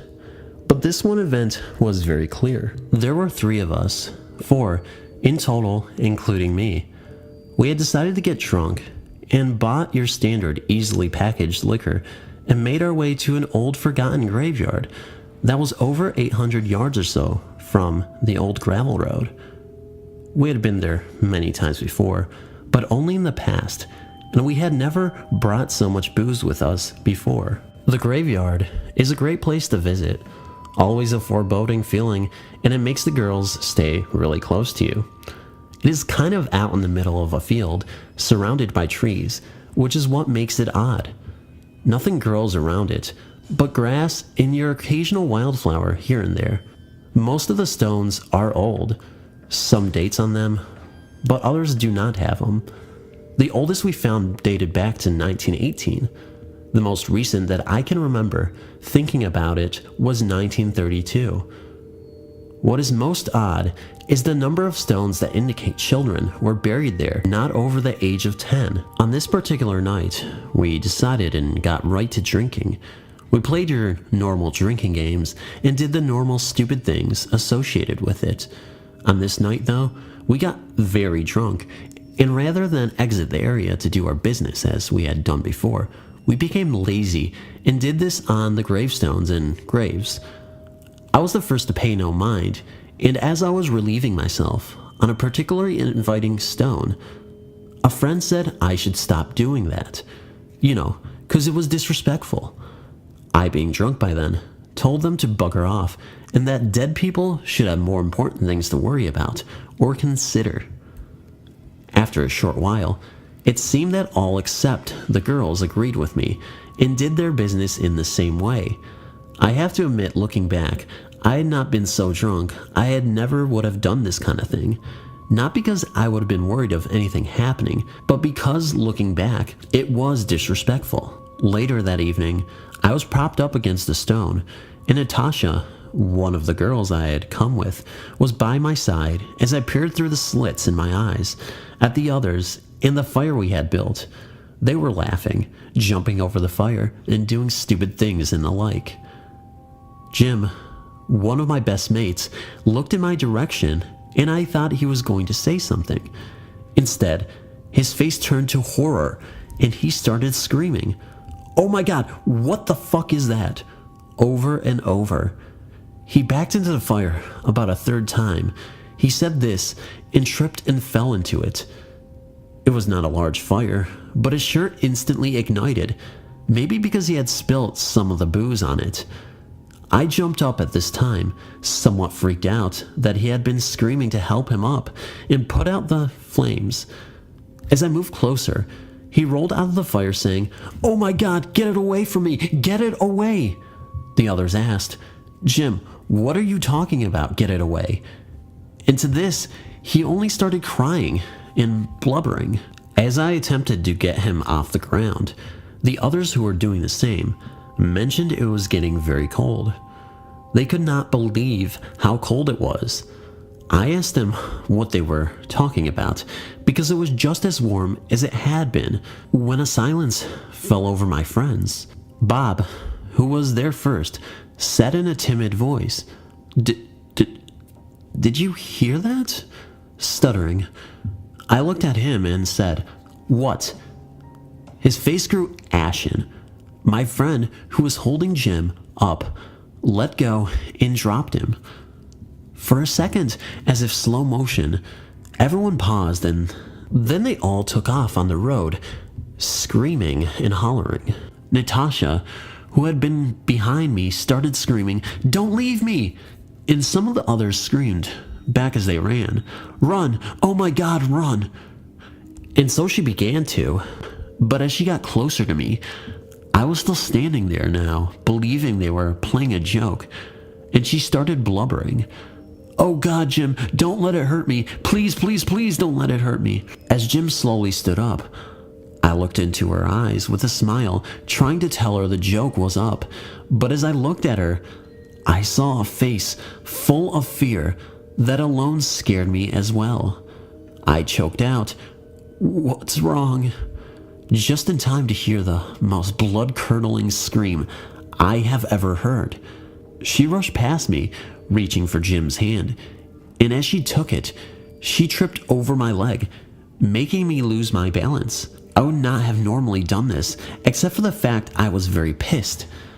I stumbled back, and to this day, I do not know what I tripped on.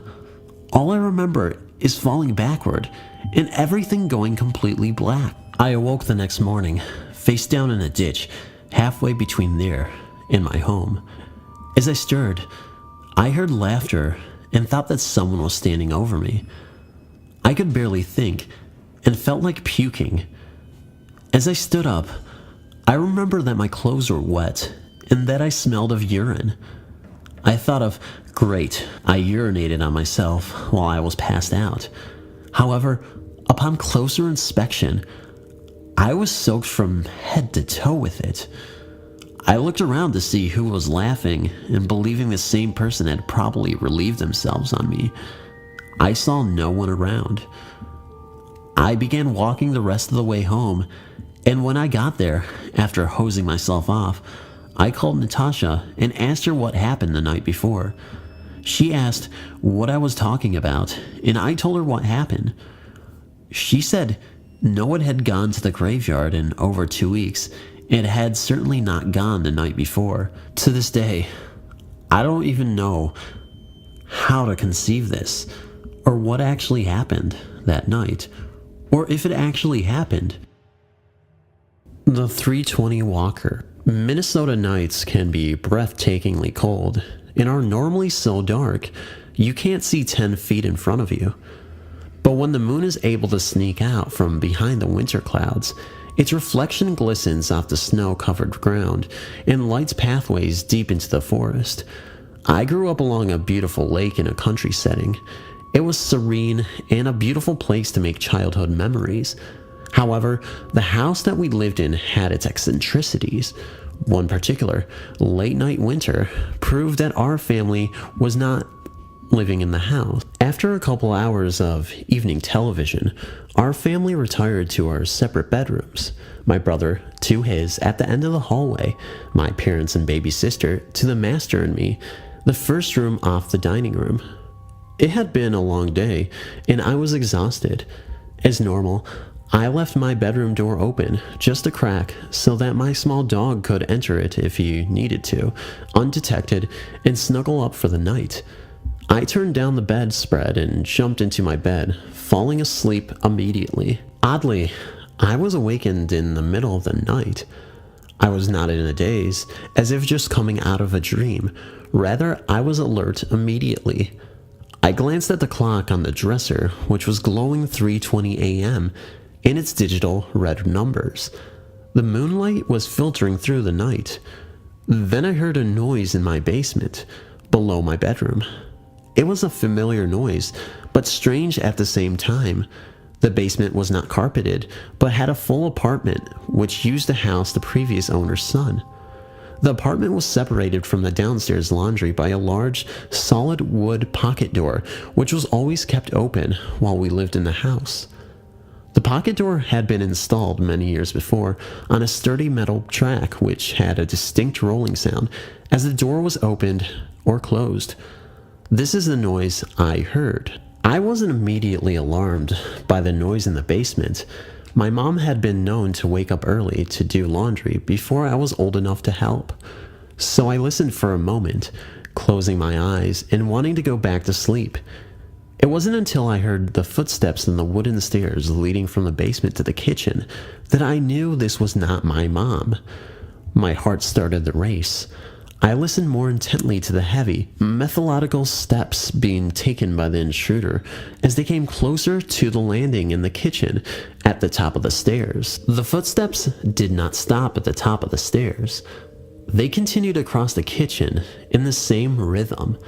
The sound was eerie and is still vivid in my memory today, 30 years later. They didn't get any louder as they crossed, as I expected they should if the intruder was coming toward my room. All of a sudden, they stopped. Oh my God, the intruder was on the carpet. I yanked my bedding over my head, expecting the worst, barely breathing from the fear that I was to be discovered. I laid there stiffly so that I wouldn't move. There was nothing. My door didn't swing open.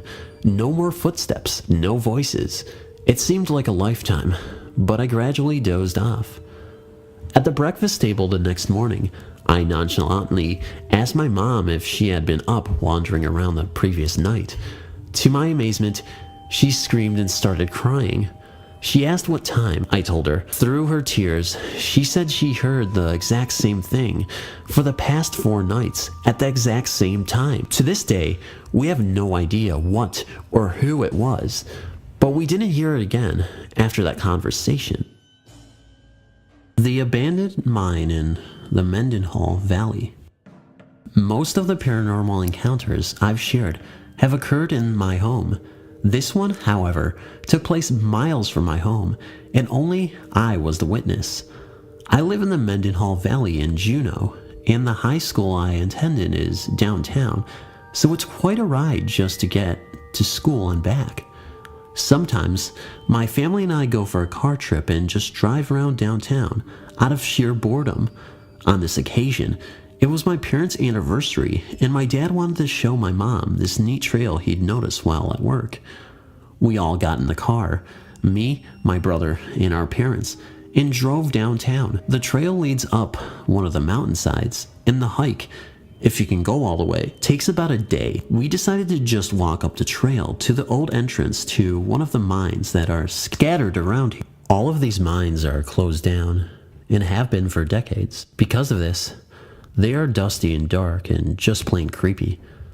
Anyway, once we got to the old mine, outside, there was this little exhibit that showed some of the old tools used in the mines. My parents and brother were checking that out while I wandered around aimlessly.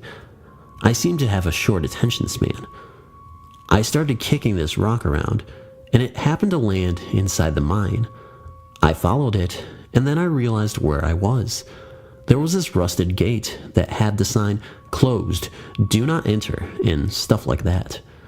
About 10 feet or so past the gate was this really big pile of rocks that sealed off the rest of the shaft.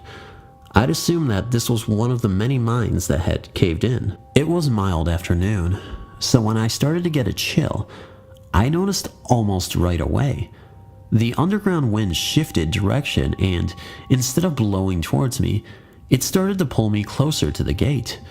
Inside, I could suddenly see 4 or 5 men dressed in these dirty white shirts and jeans with suspenders. They all had a pick on their shoulder, and they stopped walking as they seemed to notice me watching them. They had no eyes, just these black, empty holes, and I couldn't move. I was suddenly overcome with this feeling of absolute despair and fear. Simultaneously, the men stretched out their free hands and pointed their fingers at me, almost as if they were accusing me of something. Next thing I knew, my mom had a hold of me and was shaking me and yelling, "Tiffany, Tiffany, what's wrong? What happened?" I realized that I was out of the covered entrance to the mine, and I wasn't feeling quite so despairing. I answered my mom with, "I'm fine," or something to that effect. Apparently, while I was watching the men, my parents and brother had started to hike back down to the car. My mom noticed that I wasn't with them and went back to find me. Once she got back to the mine entrance, she heard me making this horrible noise. She told me that she ran and grabbed me, saying that I was definitely white and staring at something that wasn't there, and saying over and over, "I didn't do it. I didn't do it." She pulled me away from the mine, and then I was fine.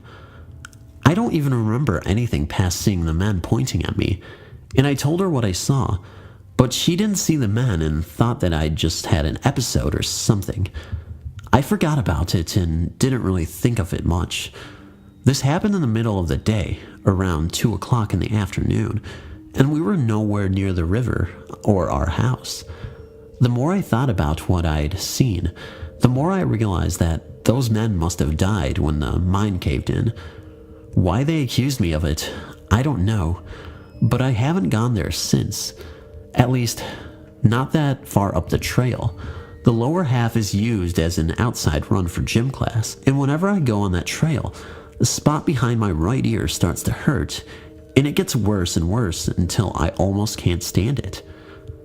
Anyone have any insight into why I might be feeling that? Any input would be welcome. Before I moved into the house on Willoughby Lane, I never had given the slightest thought to paranormal activities, and had always dismissed it with a wave of the hand and an offhand comment of how such things are scientifically impossible. However, all that changed a few years ago when myself and my newly acquired husband decided to buy an old farmhouse in upstate New York.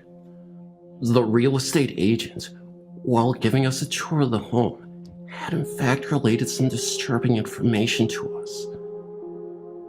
She told us about 20 years ago, a young woman who had lived there with her 2 sons and her father, who apparently was an alcoholic, as well as an abusive parent, had gone missing.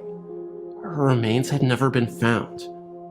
There had been almost certain proof that her father had murdered her, and was shortly thereafter tried and sentenced to 10 years in prison, where he had almost died.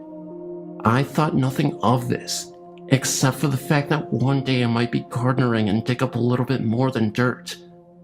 However, this did not stop us from buying the home, which was gorgeous, with green shutters, a post and beam barn which was in good repair, and a drive that was lined in grand old maple trees. But my friend, who was indeed a strong believer in the supernatural, strongly advised us that there might be what she called restless spirits residing in the home.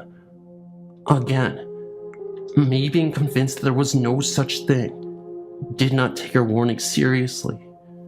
After a long day of moving all of our possessions into a newly bought home, I'd fallen asleep in what was soon to be the living room.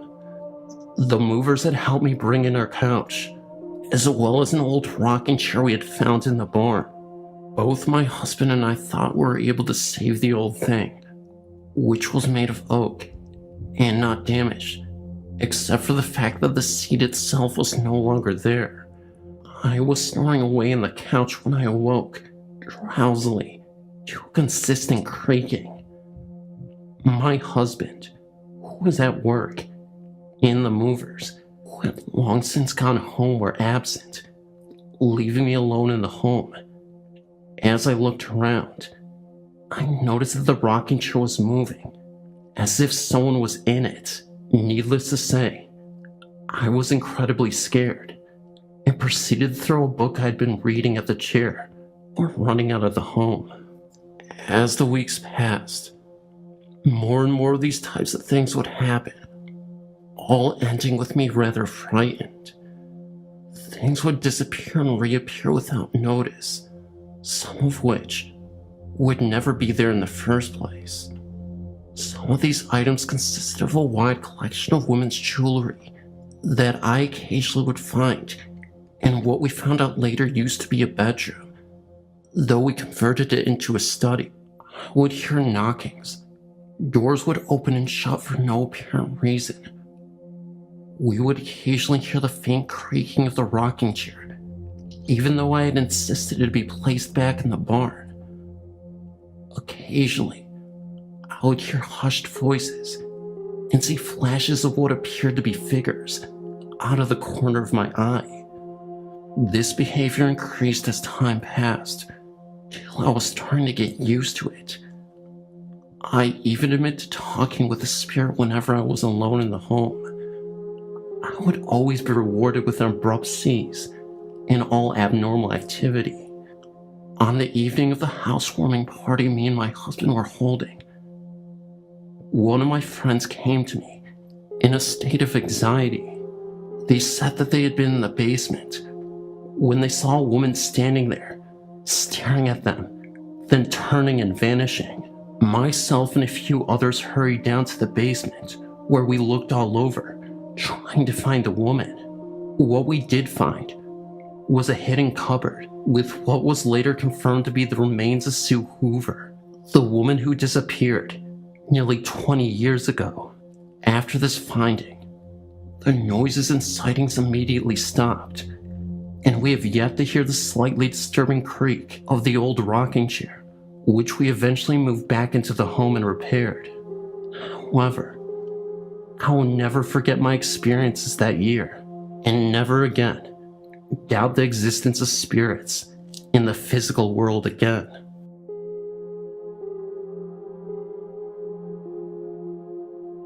I am a great fan of your site, and have submitted some of my own stories. The other day, I remembered an experience my sister Christy had many years ago. Although I was not a direct witness to this, I was there when she came home in hysterics. She was in such a state that we all thought she was attacked, and we could not get any sense out of her. The story goes like this. Christy had been walking home from a friend's house down a long lane called Langley Lane. On the right-hand side of this lane, there was a field which was used for cattle from a local farm. There was also a book with a large tree hanging over it. The summer before, I think this happened later in the year, as it was quite dark early, a young man had hanged himself from this tree during a fit of depression. I recall that other people have hanged themselves there too, at least one other one that I know of. I think I was about 16 at the time. I'm now 36, and Christy would have been about 11. Anywho, myself and my brother were sat in the house one evening, and that's when we heard Christy loudly banging on the front door to be let in. She was crying hysterically and was trying to talk but couldn't. She was obviously very distressed, and we thought that she had been attacked. When she eventually did calm down, which was sometime later that evening, she told me what had happened. She said that she was walking down Langley Lane when she looked over at the tree and saw a figure hanging from it. She said that the figure was glowing white and had a bend in its neck, like its neck had been broken. She then proceeded to run all the way home, which was a distance of about a quarter of a mile. She did not want to tell her brother, as she thought he would not believe her. Having had experiences myself, I am open-minded and certainly don't feel like she made it up. She has always stood by her story. I was looking at your haunted places in Houston, Texas. I grew up there. I came across the Jefferson Davis Hospital, and it reminded me of something. Once after a good night of hanging out, a group of friends and I decided to go and check it out. When we got there, I immediately felt unwanted. My skin crawled with fear. I kept telling everyone that we were not welcome there. We were only equipped with several lighters, so the shadows were unbelievable. We kept hearing people talk, thinking it was someone else in the hospital. Someone would call out, but nobody would answer. I kept feeling something touch my back, thinking it was my boyfriend. I turned around, but he was a couple of feet away from me. The entire time I was there, I kept telling him that we needed to leave. My friends got annoyed with me, so we decided to leave. As we were leaving the building, I was holding my boyfriend's hand, and something shoved me. I fell so hard that I twisted my ankle. It was swollen for weeks, and my doctor couldn't tell me why. Nothing was broken. It finally healed after 6 months. I still have problems with my ankle to this day.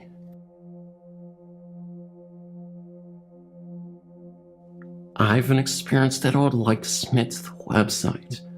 I've attached it below. After my encounter one late night in August with my sister, I found out that we'd always been around ghosts. My family has moved 5 times, and in every place, there had been at least one ghost there with us. When I lived in Texas, I moved from Houston to San Antonio. In that move, a ghost that we'd had for a year followed us to our new apartment. After living there for about a year, we discovered a new ghost. This one would hold the bathroom doors closed and knock over items we had on display. The event that completely changed my view of the paranormal happened in August of 2001. It was the early hours of the morning, about 4 a.m., and for some reason, I couldn't sleep. My older sister was on her computer, and she found a bunch of old music files she had downloaded for her history of rock class. Then she came across a Britney Spears parody song, downloaded from a radio station's website. The song itself was actually an E-clip, about 30 to 40 seconds long. We played it, and for some reason the file was corrupt. The words were garbled, playing in a slow, deep, incomprehensible voice. I had chills listening to it play, and when I looked at the counter, it had been playing for over a minute. My sister finally turned it off. She was just as spooked as I was. We moved on, laughing about the look on each other's face. Then about 5 minutes later, we heard 3 soft, solid pounds in the back wall, in the far back of the apartment. Neither one of us said a word. We just listened, trying to explain away in our minds.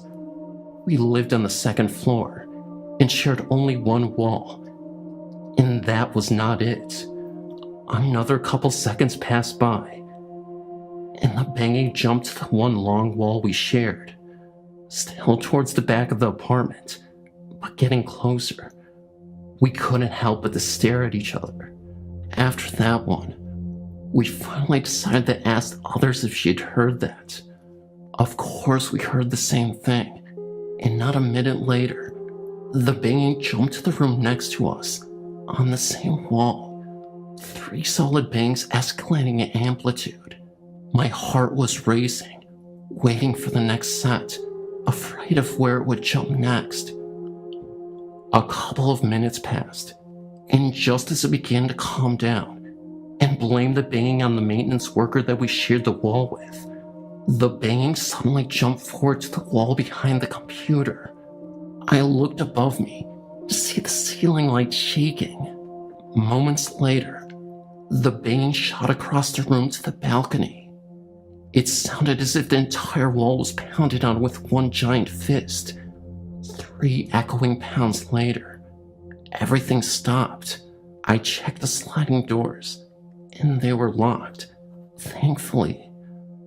We both ran into my mother's room, and somehow she was still sleeping. She hadn't heard a thing. That was something I never understood. My baby brother was in the same room with her, door closed, and he heard a soft rumble, and my mother heard nothing. After that experience, I've always been a little on edge. I always think about what would have happened if I'd left the sliding doors unlocked that night, and what the thing was trying to get in. One thing I know for sure is that my ghost from Houston left that night, and the one already there seemed to get more active. Everyone started to hear their name being called, even when no one was around. Luckily, no one ever attempted to communicate with whatever it was. As a matter of fact, we rarely began to answer unless we saw the person who was calling us.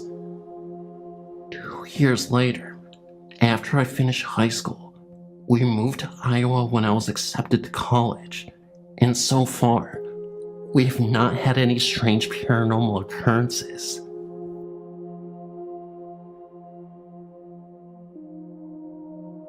"8 years ago, myself, my husband, and my brother lived at this home.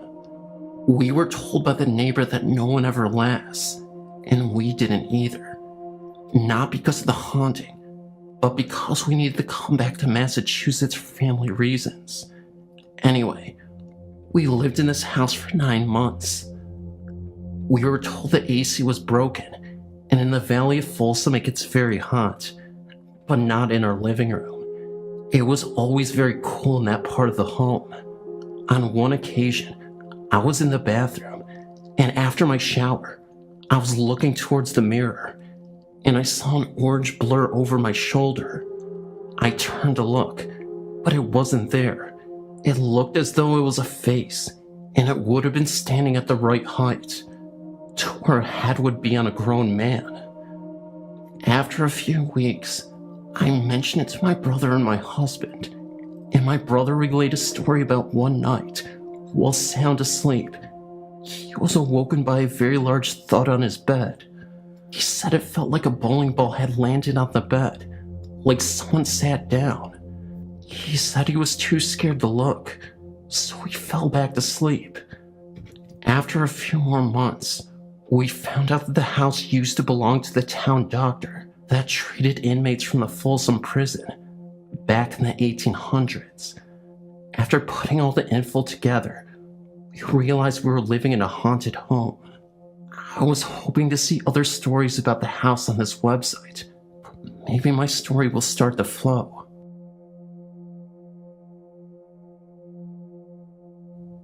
When I was 11, my father died from a heart attack in our home.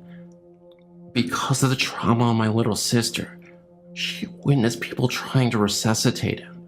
Our mother decided to move. We ended up moving just a little bit further down the road, into an older house that had been built in the early 70s. The owner of the house also died in the house many years before. It was a 2-story house, and the bottom level was made of cinder block. I'm guessing because of this, it was the reason that it was always cold downstairs. Luck or unluck would have it that the bottom level would be mine and my sister's rooms. It always was a creepy feeling downstairs. It always felt like you were being watched, but I always just chalked it up to an overactive imagination. Me and my sister both felt uncomfortable in the downstairs area. It consisted of our 2 rooms, a laundry room, and a cellar. One morning, when I was 14, I was standing in front of my dresser and putting on my makeup. Then, I heard a voice come up to my right ear and whisper my name. The fact that on my right side was a wall really freaked me out. I ran upstairs and asked my mom had she called for me. She told me that she had not. I hated sleeping in that room from that time on, and always tried to sleep with the light on, even though it drove my mom nuts. My sister had a similar experience.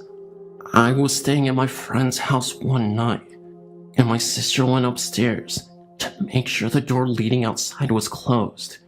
She said that as she went to place her foot on the bottom step, she said something came up to her and whispered my name. She said that she also experienced things being thrown in the dark, when there was no one to throw them, such as a sock. My mom lives there by herself now, and as far as I know, she has never had anything odd happen to her. But whenever I visit, she knows that I will not sleep in the lower bedrooms. I still feel odd in the lower level, but not as bad as I used to. If anyone has any thoughts or suggestions on this, I would love to hear it. Feel free to email me. Hi, I'm 40 years old, and this story is very true. When my brother, sister, and I were young, about 7, 8, or 9, maybe even younger, we used to see what we would call the brown man. He was brown from head to toe. We came to the conclusion he was a shadow spirit, but with a literal brown look, not tucking skin, but visibly brown. His hat, his face, his clothes, and his shoes were all brown, different shades, but all brown. We would see him periodically and take off running when we did, but our parents never would see him. We'd walk from the kitchen and turn the corner, and he'd just be standing there. Sometimes we'd hear the toilet set drop, just little things. After we grew up, my sister was about 25 when she had her first child. She had a girl. My sister's daughter used to what we thought talk to herself when she was about 2 or 3 years old, and my sister decided it was time to ask her who she was talking to, and her daughter told her, Mr. Burgess. This went on for some time. She would play, have tea parties, and sing with him just about every time she was in my parents' home. Well, one day, my niece asked my sister why Mr. Burgess wore brown all the time. Needless to say, that really shook us up because we thought we saw the brown man. We would tease each other and say, the brown man's behind you, and get a real kick out of it. I've since had 3 children, and my sister another daughter, but they have never come in contact or ever seen the brown man. I've been reading stories on your website for a few years now, and I figure I might as well share some of the experiences which have occurred to me and members of my family, as well as friends. My grandparents have lived in their home for about 45 years now, and she often looks after family and friends when they are ill. My great-grandmother and my great-uncle have both passed away in their home, one in 1979 and the other in 1993.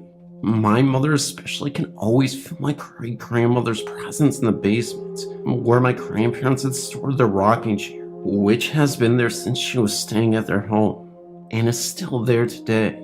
You just get an overwhelming feeling that there's someone sitting on the chair, although it has never scared any of us. When my 2 sisters and I were younger, we spent every weekend and a few weeks each summer at my grandparents' place.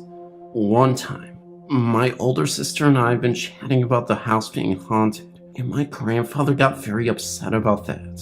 My sister made the comment that she wished that the ghosts would prove they were in fact there. We left to go grocery shopping, and when we returned approximately 2 hours later, there were 2 cups out of the cupboard. We had put all the dishes away before going, and the way they were situated on the floor, it was apparent they had fallen. One was a plastic cup which ended up being fine, and the other one was glass which had broken.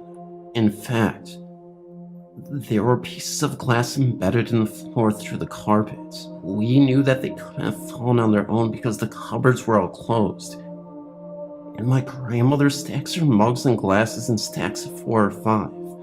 So there was absolutely no way to explain how 2 fell, and the cupboard doors were shutting behind them. There was nobody who could have done it. My parents do not have the keys to enter my grandparents' place, and my uncle was in Buffalo, New York, and we live in Ottawa, Ontario. My father thinks that my sister got her wish, and she has never made a request like that again. We have no idea how to go about checking the history of our house, but we do believe that our property was once connected to our neighbors. My older sister woke up one night, a few months after we moved in. When she opened her eyes, she saw a boy. She said he looked to be about 10 and was standing in the center of the room. He was wearing a baseball cap and a t-shirt. The way she described it is that he looked real. He wasn't transparent and there was no glow about him. He just looked at him. And she rubbed her eyes because she couldn't believe what she had seen, then rolled over the face away from him and went to sleep. My mother was telling our neighbor about what my sister saw, and the neighbor commented that it sounded like her ghost. Her husband had seen a little boy he described the same as my sister in their attic the day they moved in. Our ghost doesn't bother anyone often, and my big sister is the only one who has ever seen him. We can all feel his presence when he is around. We have a sunroom which had been a garage that the previous owners had converted, which we use as a bedroom. The only place a bed can fit properly to allow people to walk around the room is to place it under the window. So you are literally right at the same height as the windowsill. That room gets very hot during the summer and stays very cold in the winter. We can never get the temperature right, which is a duct problem. The window pretty much stays open throughout the summer, so anyone there can feel if there's wind coming in or not. Anyway, my younger sister, it's her bedroom, has been woken up with the sound of the gate opening and slamming shut on the front porch on a windless night. This doesn't happen very often in our living room and dining room area, which we use as a computer room. It has older windows with the sliding locks on both sides that have to be pressed in to open or close the windows. My younger sister and my mother were in the living room one day when it started to rain. Mom told my sister to help her close the windows so no rain gets inside. When they both heard the windows in the computer room start closing, and when they went to get a better look, sure enough, both windows were closed. We live in a bungalow, and there are no walls separating the rooms, only an archway, so they couldn't see the windows. However, they definitely would have seen if anyone had been in the room. I used to work 6 days a week, starting at 5:30 a.m., with Saturdays being a starter shift, so I would usually leave at about 9 or 10 a.m. I would go home and take a nap most Saturdays. My bedroom is in the basement, which is separated into 2 rooms, a rec room and laundry area. Then walking in through those rooms and turning right to go into the very back of the basement is my bedroom. I got home one Saturday and went to lie down. My mom was also lying down in her room, and her room is at the top of the basement staircase. We were the only 2 home.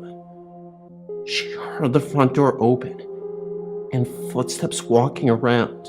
She figured it was my father or one of my sisters. Whoever came in decided to come down into the basement, open my bedroom door, lie down behind me, and squeeze me. I was so confused, but not in any way paralyzed or afraid. I was too tired to open my eyes and see if anyone was there, but I remember being squeezed pretty tightly. Then the squeezer got up, left my room, and both my mother and I heard the footsteps going up the stairs, then out the front door. I had to use the washroom, so I got up and ended up meeting my mom at the top of the stairs. I scared her because she thought she heard a bag rustling as the footsteps had come upstairs, and she thought it was me leaving the house. We looked outside, and our car was the only one in our driveway. No one else had come home at all, so we had no idea who it could have been, or why it would have wanted to hug or squeeze me. My sister had gotten a helium-filled balloon for her birthday one year, and it was just hanging in the corner on the ceiling in our computer room. I was awake one night surfing the net when I got the distinct impression that something was right behind me. So then I turned around and came face to face with her balloon. It really freaked me out because it had been floating on the ceiling, and it had to lower to the height of a person sitting and cross the room. Where it floated just level with my head. I popped the balloon that night. My sister has heard dishes being thrown into the sink at night when she got home from work, and one night saw the shadow of a person looking out into the living room window when she got home. She walked into the house and discovered everyone sleeping in their bedroom. So she doesn't have a clue as to who had been in the window. She called her boyfriend to come and get her because she didn't want to be the only one awake that night. I apologize for the length of this email.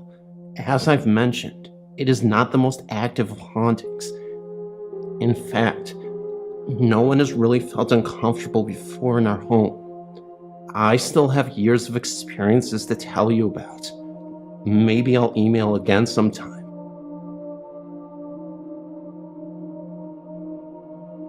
In 1989, I lived as a single mom in a 2-story townhome. This was in Brea, Kentucky.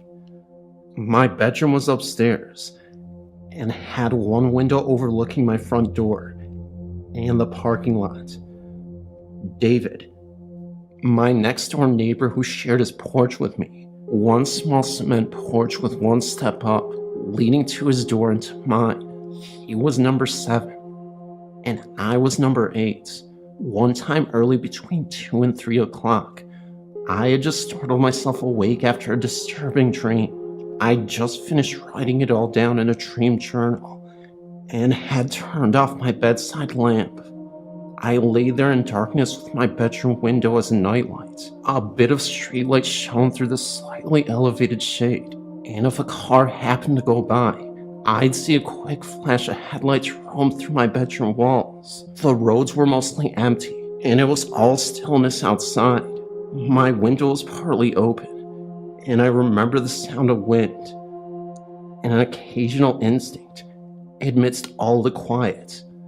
It was summer, or maybe the end of summer, and the fresh air smelled like honeysuckle. As I lay there trying to fall back asleep, I suddenly hear the low growl of a car engine in the parking lot below. It idled for a few minutes, and then turned off. There was silence. Next, the click of a door handle. Then the sound of a door creaking open and slamming shut.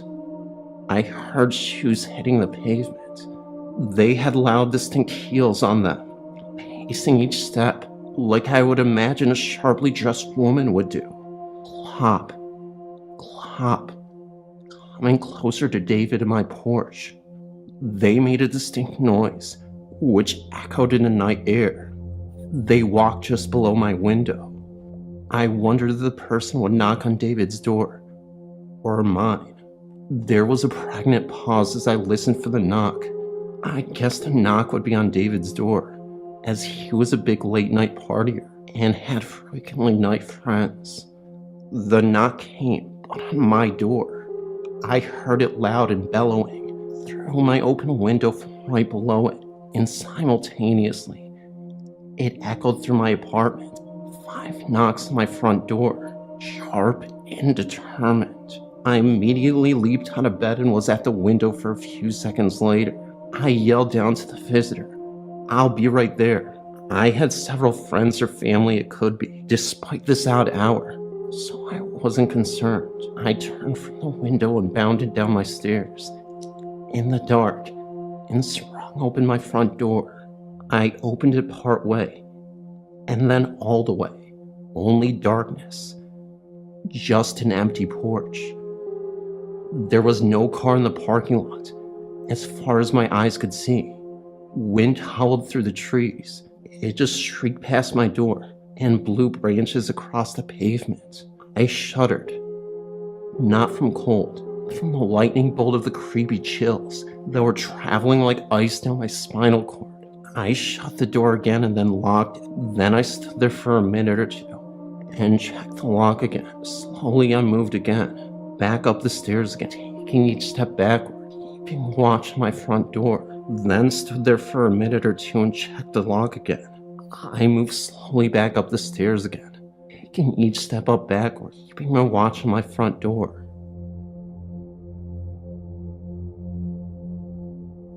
About 4 years ago, when I lived with my mother and her boyfriend in an apartment, I was sleeping on the love seat in the living room, and I had a stack of pillows and blankets close to my head. It was about 12 a.m., and suddenly the pillows and blankets fell over. I shrugged it off. There were a lot of pillows and blankets, and the pile was a bit lopsided. That was, until I got up in the morning. When I woke up, I saw that the pillows and blankets had been made into a little pallet on the floor next to me. Also, in that apartment, it was about 10 p.m. I was trying to get some sleep, and I saw a lady in one of those button-up high-collared dresses from a long time ago. I was a little bit freaked, but when I saw her, I was so scared, but kinda happy to see her anyway. Also, about 2 years ago, I was living in a home with my father and my stepmother, and I was walking to my room, and that's when I saw a blonde lady laying on our couch. She was wearing a long light blue dress. At first I thought it might have been my stepmother. Then I realized that she didn't have a light long blue dress. That was when I looked back, and the lady wasn't there anymore, and my stepmother was all the way at the other end of the house on the computer. This time it happened to my father. He was sitting in his chair watching television, and for some reason he looked behind him and saw this little old lady with her hands in her hips, giving him a disapproving look. I'd also see things disappear and turn up in weird places. At first I thought I'd done it. I'm always leaving stuff in odd places, like my shoes in the bathroom behind the towels. But then I realized even I didn't leave things in that weirdo places. Once I lost my house keys, I knew I'd left them on my bed, and I was getting ready for bed, and I was getting all the crap off my bed. I realized that my keys weren't there. I looked for them for days, but I never even found them. That is until about 6 months later. We were moving out of the house, and my dad was moving the big desk out of my room, and there were my keys. There is no way that I could have kicked them under the desk by accident. It had this weird decoration on the front. The only way that it could have gotten there was from the back, and that was also impossible. My desk was too close to the wall for that. This also happened to my father a few months ago. It was really late at night, or really early in the morning. I don't know, but my father woke up, and then he saw his father standing in his room. He called my aunt, and she told him what happened. This happened about 5 months ago to me. I was sitting in the church during the prayer. I don't know why, but I looked up, and I saw my best friend's dad standing right there, which I knew to be impossible, because he had been dead for about 2 years before the occurrence. This happened about 4 months ago. I was really late. I mean really late. I was having trouble trying to sleep, and I was looking at my window, or rather glaring. But yeah, I was glaring at my window, and I looked at the end of the bed and saw this weird demon-looking creature. Anyways, I totally freaked. I mean, you don't see these weird little creatures every day, you know. Well, ever since I've seen this thing, my favorite clothes have been disappearing. At first I thought they might have been under my bed or in my closet, but they're not. There's nothing under my bed, and I've been through my closet twice. Do you know what that little freaky creature might have been? About 3 months ago, I was at my friend's, and they have crosses everywhere. I mean everywhere. The reason being is that they have problems. These weird glowing like orb ghost things. Well, my friend and her sister and I were sitting on her bed. We were just talking about Stephen King movies, and then I say, "Have you seen It?" And then we hear a creepy voice that says yes. We freaked out. We all jumped into the middle of the bed and didn't move for a long time. Well, the glowing orbs or thingies that we mentioned are supposed to be ghosts, I suppose. Because, a lot of people have died in that house. My friend was up late one night, watching TV, and she looks out her window, and she sees 3 glowing heads. Well, one day, I had come home with her after school, so she could give me a ride to church. I put my backpack in the middle of her bed, and sat on the floor. That way I could watch some televisions before we could go. That's when she was on the other side of the room, by the window, where she saw the glowing heads. And all of a sudden, my backpack flies off the bed and into her closet. It was more like it moved a little bit, and suddenly it was in her closet. It's kind of hard to explain. About a year ago, I was in my friend's grandmother's bathroom. My friend had to shave her legs, and that's when I see this old dog lying on the floor. And that's when I asked, "Did you have a dog that died?" And she was like, "Yeah." "How'd you know?" Then that's when I said, "'Cause it's lying there right on the floor underneath the sink." Turns out that they have several portals, so to speak, in her house. And then there's a ghost and a Ouija board. We don't mess with that.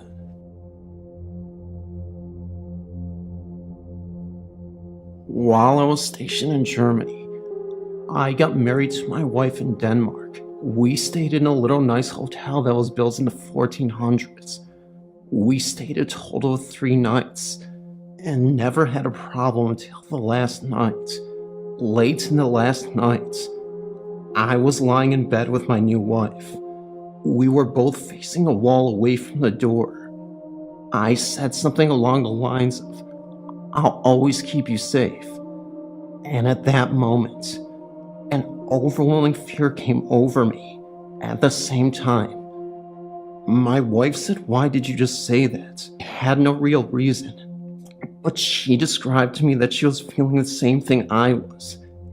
And we were able to determine that the source of our unexplained fear was coming from the doorway right behind us. Neither I nor my wife wanted to turn to see if anything was there.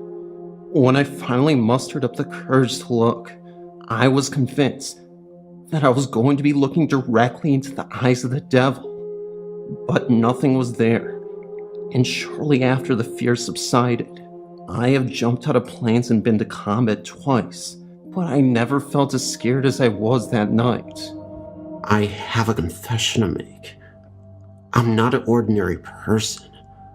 I don't mean that I've exhibited quirky behavior in the past and I'm simply unorthodox. But I have this uncanny ability to sense things. Whether these energies that I've learned to embrace are malevolent or benevolent, I can't say, as I'm unable to clearly make the distinction. But I tend to attract unusual energies, which permeate all around me.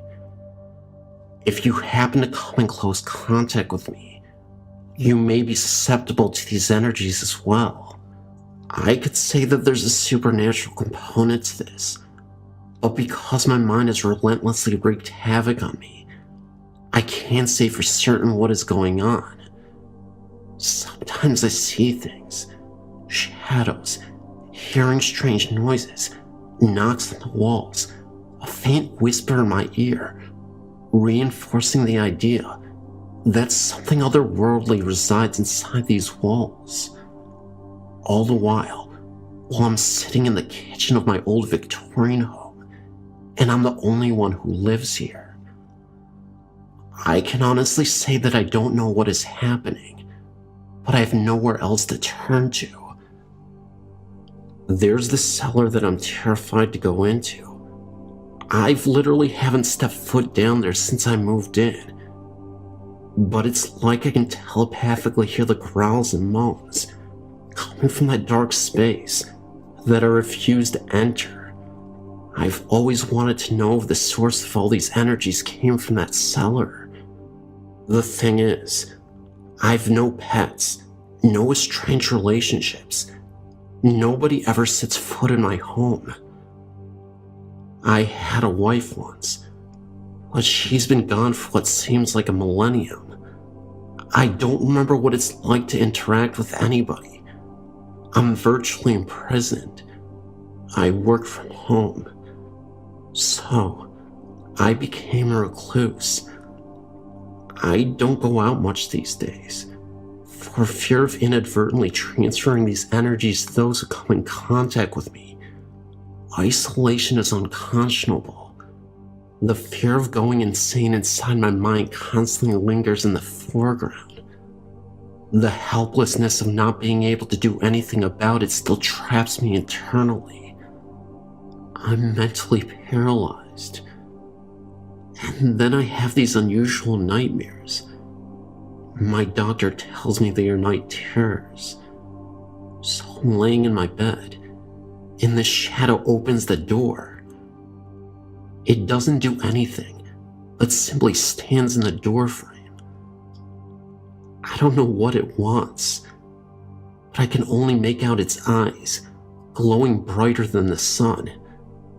The rest the outline, a silhouette. I sweat. My body temperature drops, and I feel a cold breath on the right side of my shoulder. I look over, temporarily taking my eyes off the shadow figure, and yet there's nothing there but a mist that looks as if someone is breathing in the cold air. I look back at the doorframe, and the shadow is gone. I then lay down, staring at the ceiling. I simply just can't ignore what's going on. I want to, but even the pills don't do enough. I still see these things, hear these things, and most importantly, feel these things. I'm so scared. I don't want to be a prisoner anymore. I want a release. I want it all to end. I'm sick and tired of the suffering. My mind just won't heal. I don't want to feel. It's almost better if I don't, but I can't turn it off. Still, these images persist. In another moment, I can clearly see this elderly woman silently screaming at me. I can feel the terrible darkness emitting from her, and when she opens her mouth, there is nothing but darkness, almost as if it is a black hole. No sound, just the mouth opening. The woman with her old tattered clothing, not from this time period, definitely not present, Victorian times, with a black dress from that era, long black hair, matted and uncombed. This being was just standing there. I ask it what it wants from me, but it remains silently screaming for a few seconds. I blink my eyes as hard as anybody could. The figure simply won't disappear. I see a single cockroach move out of her mouth. I had to have dreamt this. This night terror felt so real. It consumes me. I can't get it out of my head. I go back and forth thinking this has got to just be a hallucination. But the more I think about these events, the way they truly never disappear, it makes me believe there's an entity in this house that I can't ignore. They are communicating to me through my dreams, and through some of my hallucinations that I've had as well. The therapists, the doctors, they all tell me that I've got some psychosis. Trauma from my youth remains unsolved. But these walls inside this old home has so much history engraved into it. Tell me that spirits don't exist, and I can't prove it to you. I can only tell you about my experiences and how sensitive I am to the other side. Then I think to myself, why are we so arrogant about this other side? Why do we dismiss what we do not understand? Maybe I'm just crazy. Or maybe the world wants to shield us from the fact that these beings live among us. If you truly open up your eyes and begin to understand that there is nothing that the world can't see, then you can believe. Growing up in rural Michigan, I had several what the heck was that experiences. Most were minor, a moving shadow or an uneasy feeling, but one stands out. I was 8 to 10 years old in the mid-80s, and my family had just returned from a vacation.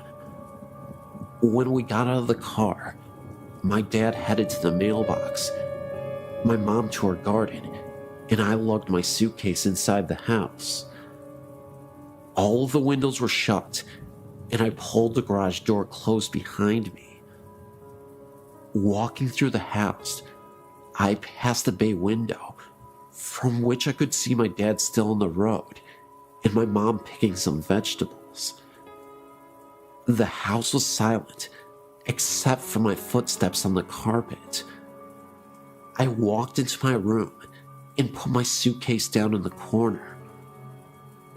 I heard a male voice laughing behind me, maybe in the doorway 8 feet away.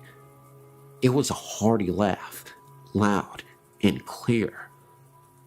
I spun around, and there wasn't anyone in the doorway. I ran back to the garage, through the door, and outside. My father was just grabbing his suitcase from the car, and my mother was pulling weeds. I wasn't scared when I heard the voice, but not having a tangible body to put it with did unnerve me a bit. Following the event, I was able to forget and had no issues in the rest of the house. It was only after I got older and interested in the paranormal did I realize that I must have had a run-in with something. About 2 years ago, I bought a 126-year-old, 8,000 square foot mansion in Missouri, just outside of Kansas City where I grew up. My mother had owned and lived in the house for the previous 15 years, slowly maintaining it. She had done a great job maintaining its mid-1800s character, slowly bringing the woodwork back to life, adding insulation, and replacing all of the plumbing and wiring. I mention this because I've heard that a disturbance in the environment can cause spectral activity to begin. I'd seen the house only once, as I live over 2,000 miles away, but I fell in love with it immediately. The first night I stayed over, I woke in the middle of the night to huge blobs, about a dozen, from golf ball to basketball size, floating around the room I was sleeping in. This is the one and only time I've ever experienced anything like that. I closed my eyes, said a prayer, and fell back to sleep in time. I said nothing to my mother the next day until she asked me, "Well, did you see the blobs?" One of the workers stayed down there the other night and said he wouldn't stay in the house after dark because of the blobs floating around him. She had not seen them, and still hasn't. However, the previous owner told my mother a few years later that he loved what she had done to the front room, but he could never stay in there while the house was his because of the blobs.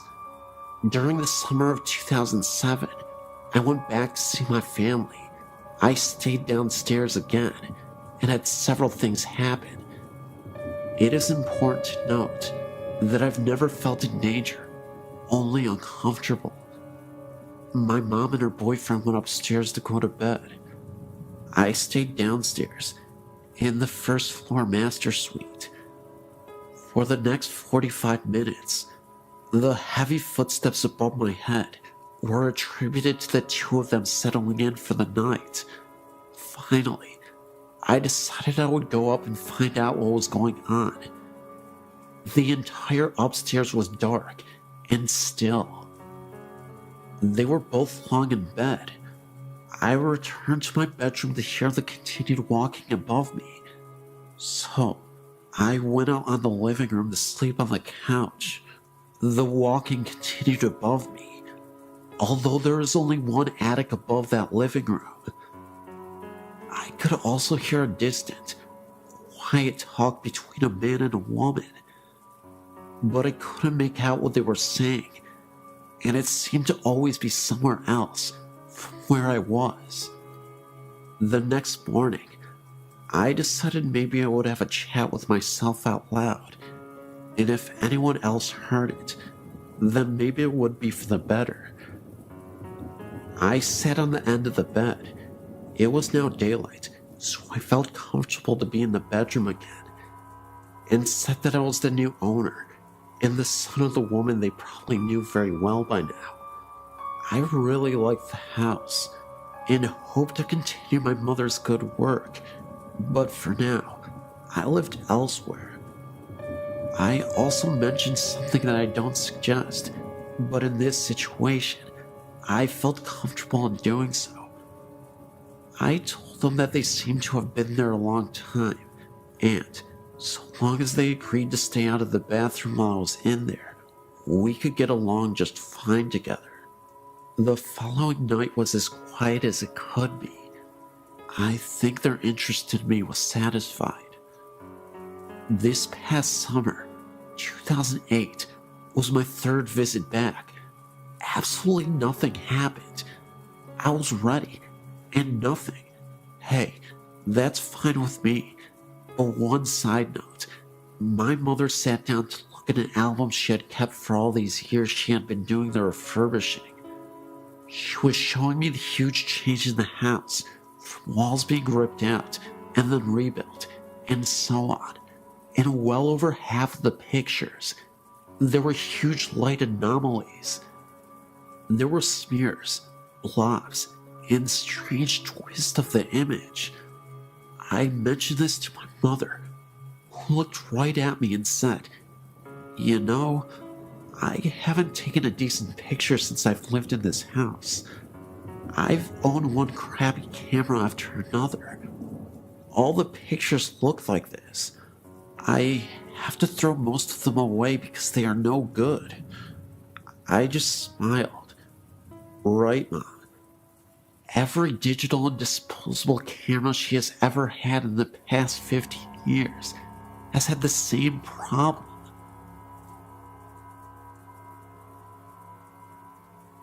I grew up with a mom who is wicked, and she is very psychic. She has told me accurately if a lover and I will break up, when, if I'll meet someone new, and accurate descriptions of people I'll meet. My mother told my roommate that the child she was having would be a girl, and she was correct. My mom, to my amazement, is the real deal. On Halloween, our house is the most popular because the altar my mother sets up outside is very real. It's very fun, and I grew up with an easygoing view of the paranormal.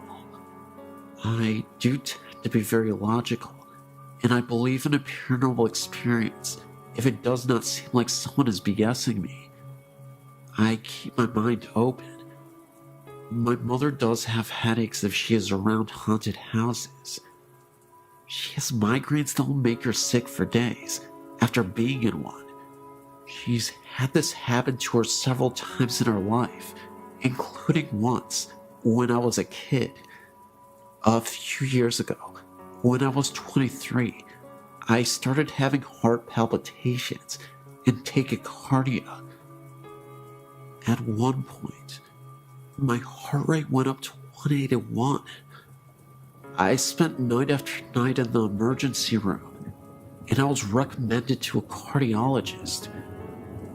I went through that for several months before finally someone realized it was a sedative that I took that helped me sleep.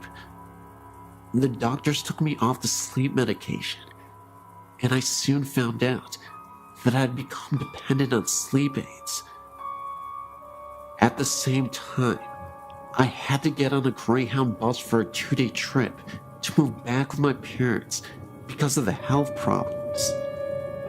If you've ever traveled on a Greyhound, you know it's really hard to sleep on it. I was sleep deprived. I was told that I was sleeping, but I didn't realize it. I wasn't sleeping through the night. I was exhausted. I was depressed, and I developed a phobia of the sound of a beating heart medication commercials, etc. In short, my mental health was suffering. I had to make the choice to go into a psychiatric ward because it took a month to get an appointment with a psychiatrist. I didn't want to wait that long. The ward was in a regular city hospital. All the patients were quiet and were there to heal. Nobody was dangerous. There were patients with bipolar and other types of mental illness, and nobody was dangerous. There are different levels of hospitals. This was a ward for anybody going through emotional difficulties. I started to sleep the first 2 days I was there. I was not dangerous, but they did have to give me something to sleep. I was having dreams in which in my bathroom, patients had bathrooms in their rooms. I could hear a woman crying and throwing up all night. It was horrible and nightmarish. I could never see her because in the dream, I was laying in bed. How can I describe this? Even though I was asleep and dreaming, it felt like I was aware of everything going on. It never sounded quiet. It sounded like patients were throwing fits, and that someone would go by my room and rap on the wall with a walker, and that poor woman threw up and cried. She sounded miserable. The ward was actually always quiet. Nobody threw fits at night. My mom had taught me how to interpret dreams. I figured mine showed my anxieties. I'd been through hell. I wanted to sleep, and I never gave one thought to the idea that the place was haunted or had residual hauntings. I had greater concerns at the time. However, my mom came to pick me up, and she refused to enter the ward. I didn't think anything of that either. We were driving home, and she asked me how I had slept, and if I did at all.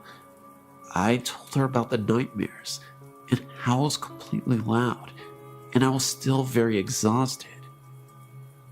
My mother was shocked, and it showed on her face. She said, "Sarah, those were not just dreams. This psychiatric ward used to be a cancer ward." I was getting a migraine because there are patients who have not moved on. Wow, that shocked me. I never heard doctors mention that I had been a cancer ward. The idea was never put into my head. Like I said, I wanted to sleep again and to feel happy. I was concerned for my health. I believe my mom. She's usually incredibly accurate about these kinds of things. I honestly have gotten tired of finding out if me and a potential lover are not going to work out. She's that accurate. However, I could not tell you if that ward was the former cancer ward. I simply don't know because none of the doctors ever mentioned it. I was sleep deprived and going through hell at the time. My emotional state could have been reflected in my dreams. However, if I've learned anything about the paranormal, is that it can be a very small world. The hospital in question is in Iowa. It is a regular city hospital with an emergency room, surgery room, etc. It is not a psychiatric hospital only. If a former nurse ever writes you, or even a former patient, I'm here to tell you that there may have been something to their experience. The ward in question is still open. This was a few years ago that I was there. This is just a quirky experience that I wanted to share.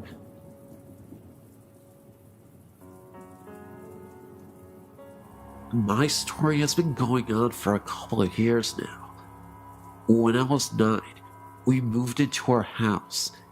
It's a nice little place, backed by a large ditch. Behind the ditch is a large forest that I used to play in.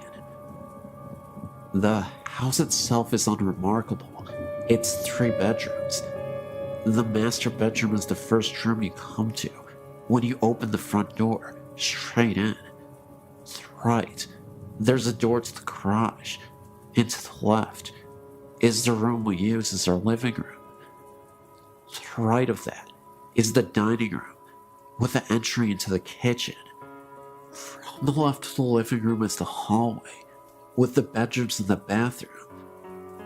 From the time when I first moved in, I've never liked the bedroom at the end of the hall.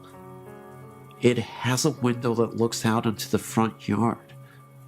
The room I shared with my sister has a window that looks out into the backyard. I'm not sure what it is about the room, but it's a creepy feeling. I was around 11 when my older sister moved out. By that time, it had been a while since I'd gotten any creepy feelings in the second bedroom. I was pleased with the idea of having my own room. I moved my bed in there, got everything set up, and prepared for the grown-up life that I wanted. The first couple days were okay. I had strange nightmares about something coming in from the ditch, something I couldn't explain. Finally, after about a month after I'd been sleeping in the room, I woke up suddenly from one of those dreams. I laid there for a while, not really sure of what woke me up. Then, I realized that the music box my grandma had given me a year ago, it was on.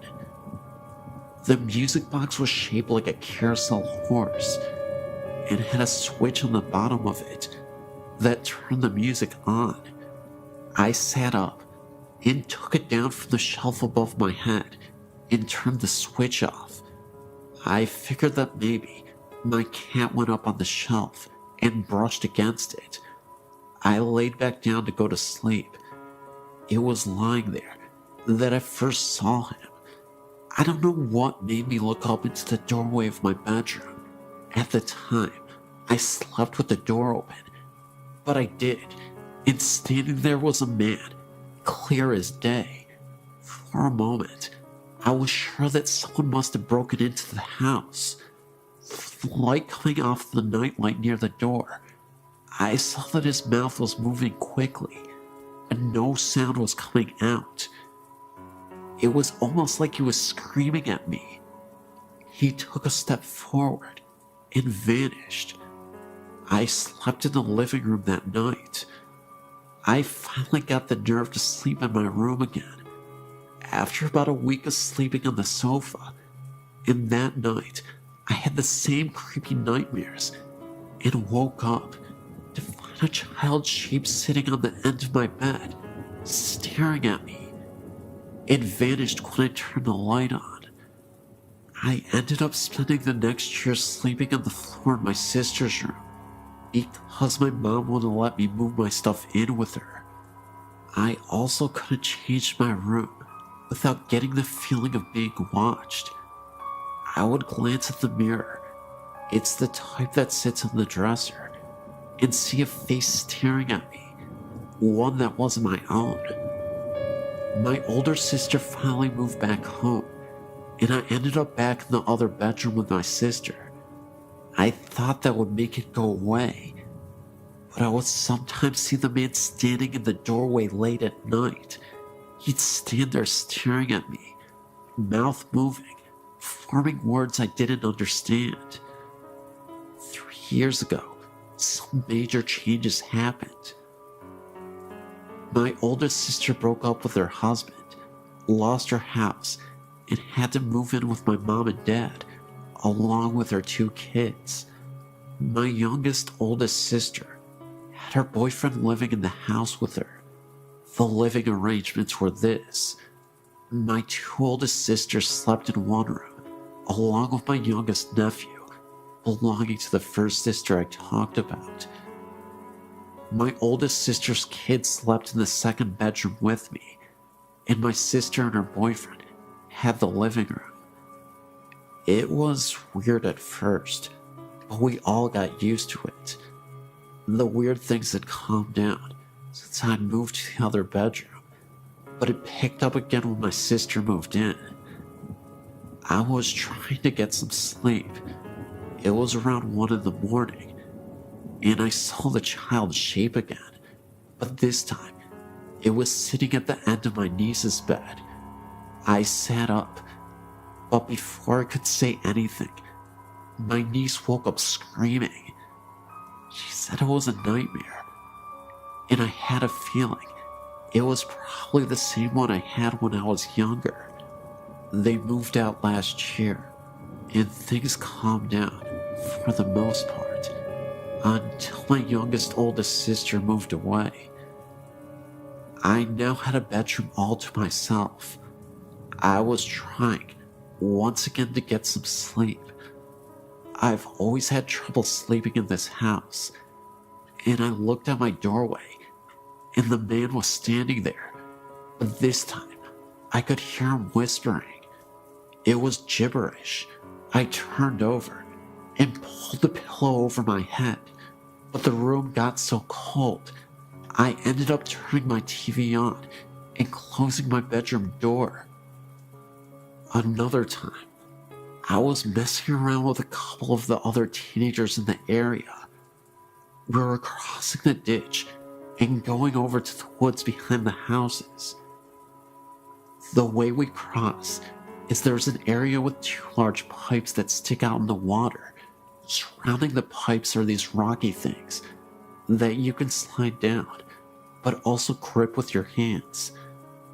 They're kind of smooth and hard to hold when wet. We were coming back. The others had crossed just fine. I was the last one over. The first thing that happened that was really odd was my hand slipped and I started sliding down. I felt as if someone had grabbed my arm and stopped me before I reached the water. I was about to step down into the water to get across when I heard someone yell my name and say very loudly in my ear to stop. I looked down and there was a snake in the water, right where I was about to put my foot. My friend came back across and got rid of the snake. I got home okay. When I went to take a shower later that night, I looked at my arm, and I had a hard handprint bruise on my arm. I don't know if it was one of the ghosts from the house, but something stopped me from falling and from getting bitten by the snake. So, I guess even if the ghosts scare me, they're looking out for me too. I was born in Singapore in 1951 to British and Australian parents. We lived in various cities in Malaysia during the 1950s, 60s, and 70s. In 1957, we arrived in Kuala Lumpur, where we stayed until mid-1975.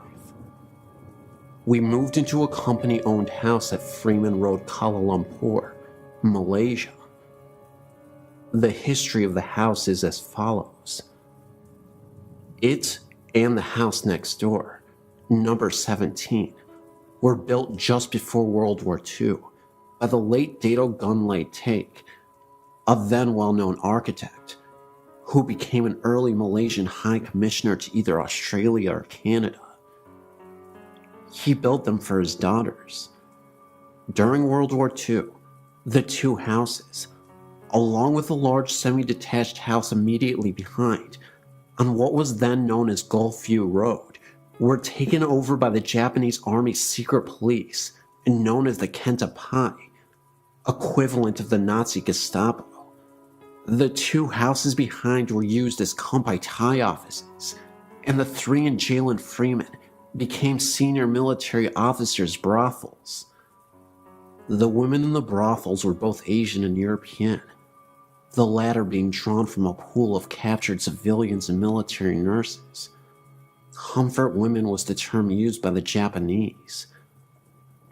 Male military POWs were used as gardeners and cooks, etc. These staff, if they fell from favor, were executed, and some were obviously buried in the ground surrounding the houses, as some years later, we did find scattered human remains when excavating the gardens for our new orchid beds.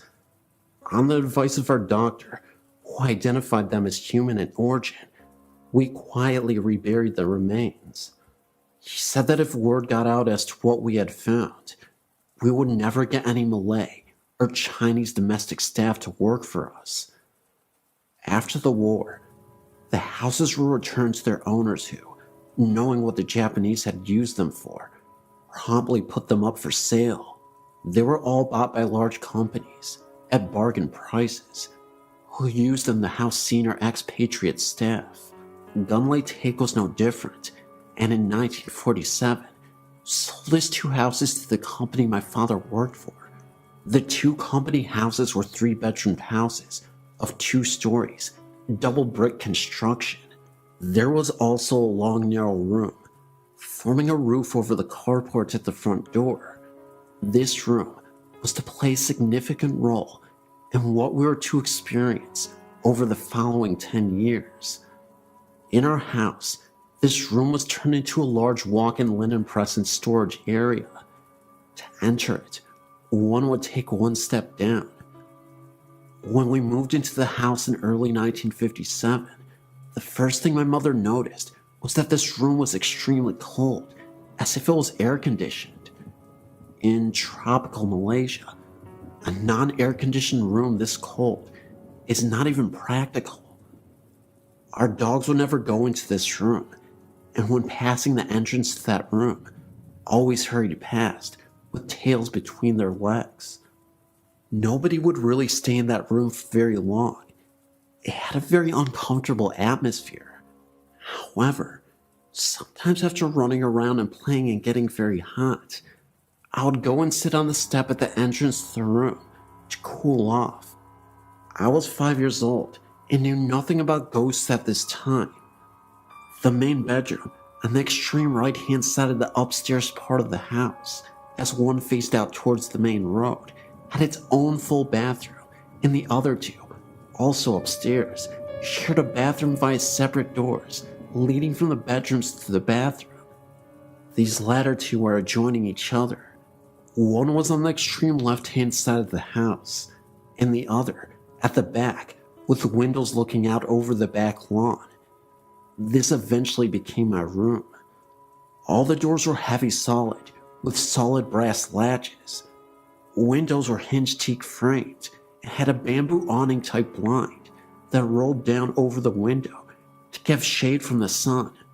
Downstairs was a separate formal dining room, lounge room, kitchen, toilet, and downstairs storage room, as well as a storage area under the staircase. The lounge room opened up onto a rear veranda area. Remember, the temperature was over 85 degrees Fahrenheit plus all year round. As per usual, European expatriate practices of the times in India, Malaysia, Indonesia, Hong Kong expats had domestic servants to look after the household chores. All expat houses built prior to the early 1960s had separate servants' quarters on the property. This house had a 3-roomed building with shared kitchen and bathroom, and it had a car garage building sited at the rear of the property, about 20 meters from the main house. About 3 months after we moved in, funny things started to happen. The first incident was the appearance of a white cat. Interestingly enough, it always followed the last person who went into my parents' bedroom at night, the bedroom at the right-hand side of the house. This cat made no sound, but appeared from nowhere and scuttled into the room as the door was opened. This bedroom was air-conditioned. A thorough search of the room failed to find the cat, but next night, there it was, entering again. At the time, we had no cats. This cat was seen every night until my parents moved to the middle bedroom, which was nearer to the room that my younger sister and I shared. Their old bedroom was then turned into a guest room. Over the years, visiting guests who stayed overnight with us also saw this cat. One evening, about dusk, my mother, looking through the lounge window, witnessed a woman with long red hair, wearing a sort of white nightgown, standing near the front gate. She thought that this was unusual and walked out the front door to go talk to the woman. As she walked across the lawn, the woman walked away and went behind the hedge, which formed our front fence. When my mother got to the gate, she looked in the direction that the woman had walked and saw nothing. 3 nights later, my father saw the same woman walk into the entrance of the servants' quarters. He followed her, but found no sign of her when he entered the building. She was never actually seen in our house, only on the front and back lawn and in the servants' quarters, but she was regularly seen in the house next door, number 13, and also in one of the houses behind. The occupants of both these latter houses often saw her sitting on the edge of the bed brushing her hair, but there was never a reflection in the mirror. When spoken to, she would turn her head, smile, and slowly fade from view. We also saw an emaciated man in a military uniform. He was seen in our house, both upstairs and downstairs, as well as outside. One evening, my mother saw what appeared to be a body lying under a shroud in the front garden. About 8 years later, I also saw this figure, for lack of a better word, on the back lawn at first light one morning, and again at about 3 a.m. on another morning. From time to time, we would also see an old Chinese woman in the lounge room. She was wearing a white starched linen top with black pajama pants, cut in a traditional Chinese style. This used to be the standard Chinese domestic staff uniform in the immediate pre- and post-World War II era. We referred to them as black and whites. By the 1960s, the next generation of Chinese female domestic staff had abandoned this tradition for more colorful pajama suit type clothing. One would look up from reading a paper or a book and see this old woman standing in front of you smiling. She would then fade quickly from view. She was only seen in the lounge, in broad daylight, but never when there were a lot of people around. One evening when in my mid-teens, I arrived home from visiting a friend. As I walked down the drive, I noticed that the lounge room was lit up and a man with shiny, neatly combed black hair and wearing a khaki uniform was sitting in a chair with his back to the window and reading what appeared to be a newspaper. I got the impression that he was Asian and thought he was a friend of my father come to visit. Later, I recollected that the furniture in the room was different to what we had in there. When I entered, I found the whole house, including the lounge, to be in darkness, the rest of the family having gone out and the servants retired for the night. Thinking back, I think this man was probably a Japanese military officer. I only experienced this once, and my parents never did. Occasionally we would also hear a woman's voice calling out in terror. We couldn't figure out what she was saying, because she was saying it in Japanese. It was then that my parents realized that what we had seen and experienced were most likely the spirits of those who suffered there. After finding this out, we began to suspect that the cold room I described earlier in this narrative may have been used as a place for the ill treatment and execution of prisoners.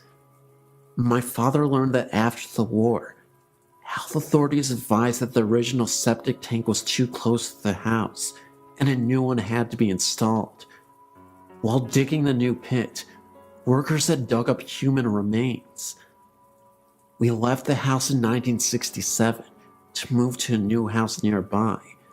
The next occupant, also working for the same company, also experienced funny things, but didn't actually see anything strange. This family's dog on several occasions also dug up human bones from the gardens. In the interest of preserving the local peace, they also quietly reburied the remains and said nothing.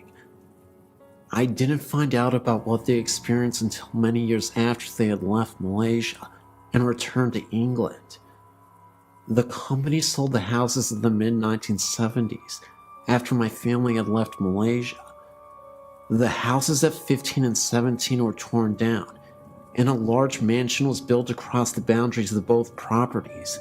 However, this was demolished after a few years, and since then, the 2 blocks have remained vacant. In 2008, they are still vacant. This is a prime land in an inner suburban area, but the land is still vacant. The house at number 13 is still standing, but is abandoned and half the roof is collapsed. We wonder just what was found when the site was excavated for the new building. Also, the reason why the new mansion was also demolished and the blocks left vacant. Maybe the souls of those poor victims still occupy the site and are not at rest and reappeared in the new building.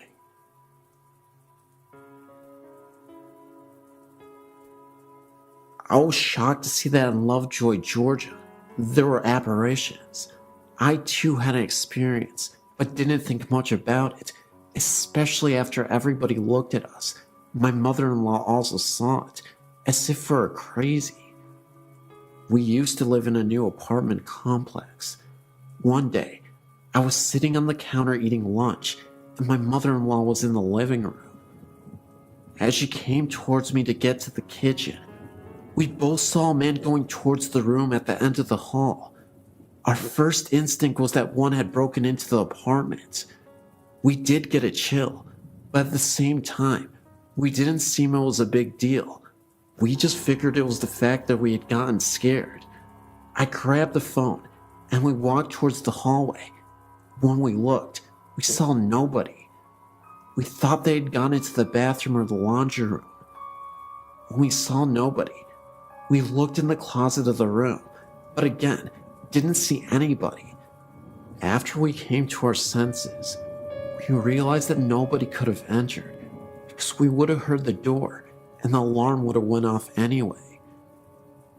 2 guys that slept in that room told us afterwards that they would have trouble sleeping for a long time. On occasion, they would hear the water running, but they thought it was the other one. After sharing these experiences, we have come to the conclusion that this was in fact paranormal. We called the leasing office and asked them if anything had happened in that apartment, or if they knew of anything of this nature in that area. They obviously thought we were crazy and replied that they didn't know anything. Now that I have found this, I feel relieved that now, thanks to this, my family believes us. I'm of course referring to your site. Thank you for letting me share my story.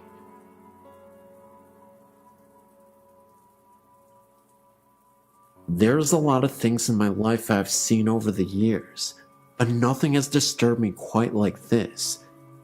It was the weekend of break for myself and my mom, and we decided to go up to Oklahoma City to see my cousins.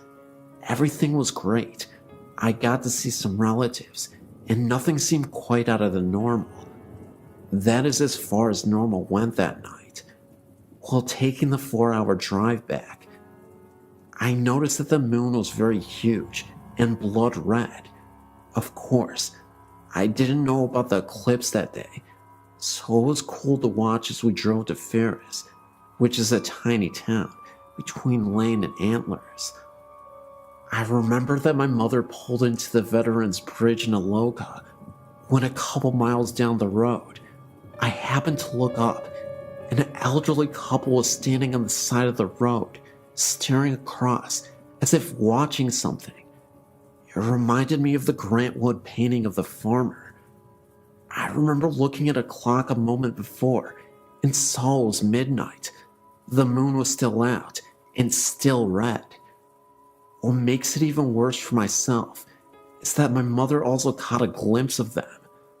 I turned around shocked, and I felt like if I turned around, they would be flying behind us screaming. I've passed by several times since then, and every time I get a shiver up my spine, remembering what happened that night. I still get teased a bit about it, even to this day, even though my mom was pretty spooked out herself. My dog and I have been traveling the mountains of upstate New York and Pennsylvania for 17 years. So when he left me last February 2007, I brought him to his favorite spot. There was still snow on the ground, and tracking through the woods at this time was very difficult. I tried to break ground with the pick that I carried, but the ground would not permit me. I found a nice spot and laid him under some brush beneath some trees. I told Dylan I would be back. 3 weeks passed before I was able to get back to him. When I was driving up the dirt road, all I could think about was how I was going to find him. Being where I'd laid him down, I thought I'd find him in pieces. Was getting sick to my stomach. He was my boy, and this had to be done. When I reached him, it was just like I had laid him down. Thought this was weird. He wasn't even stiff. It was like he was waiting for me to come back. It was nice being with him, even though he had passed. The rest of the afternoon off and on, I dug his grave, going very deep so the wild animals couldn't dig him up. I took off my coat and wrapped it around him and laid him in the grave. Dusk was setting in, and all of a sudden, I heard children moving all around me, laughing and giggling. I knew this wasn't natural for children to be where we were, for the closest house was at least 10 miles away. I still dismissed this in my mind, as the circle we were using around me kept getting smaller. I would stop every now and then and listen, but I would hear no breaking branches, which should have been happening. Thank God I already had a cross I made, for night was now upon me. When I was tracking up the mountain towards my car, the spirits were in a horseshoe behind me. Every now and then, I would turn around to keep them behind me, but this still didn't stop the giggling. Never heard this type of laughter before. When I made the clearing where my car was, the noise finally stopped. I popped the trunk open to put the pick and the shovel in. Then, I leaned over the hood of my car. There stood 5 solid white entities at the edge of the woods. They were not children. For the past 11 months, I've been visiting his graves to make sure his resting place is kept up and comfortable. Once, I saw a dark figure that drifted across the opening. Another time, this figure was floating 7 yards from me. I even heard bullfrogs croaking. I'm an educated man. I'm not crazy. Can't talk to anyone about this without people thinking I'm weird or mentally disturbed. Either way, this was a tale that I thought you'd enjoy. It's 100% real. I swear my life on it. I know I may only have my word, but it's the best I can do. About 2 years ago, my boyfriend Luke and I were at our friend's house. He lived about a half an hour away from us in a small beachside suburb called Two Rocks. To get there from our house, you have to travel down a road called Winero Road. It's a very long winding road and has no streetlights. Lining the side of the road are white gum trees. These stretch on for a few kilometers. A lot of people have crashed their cars on this road. Most end up as fatal crashes. There are quite a few crosses, especially in the white gum area. Anyway, it was about 1 in the morning when we decided to head back home, as we were both really tired after a long day. We turned, as usual, onto a narrow road, and were chatting to each other about what to do the next day, when we reached a high-end death toll area. Luke always slowed down near here, because there's so many windy, sharp turns that you have to be careful. As we were driving, I looked out of the window, and to my absolute astonishment, there was an old man walking down the road with a bag in his hand.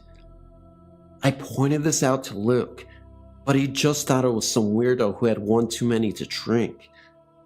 About a minute later, Luke slammed on his brakes and we skidded around, doing a 180-degree turn. We had both just seen the same man, carrying the bag, run out into the road waving his arms. We sat dead silent watching where he had come from, but nothing was there, just the trees and the butte. Not far away from where we had stopped, there was a white cross where an old man had flipped his four-wheel drive and died instantly. On another occasion near the same spot, I saw a young girl, about 17, wearing blue jeans and standing next to a white gum tree. Luke didn't see her, but I can remember that she looked sad, almost lost. There have been a lot of claims from a lot of different people about the white gums on one narrow road, mainly about figures darting out trying to make their vehicles come off the road, or of an old man walking along carrying a bag. We don't travel down that road anymore. They've built up a new road that's more convenient for us. A few other things have happened to me in the past 18 months.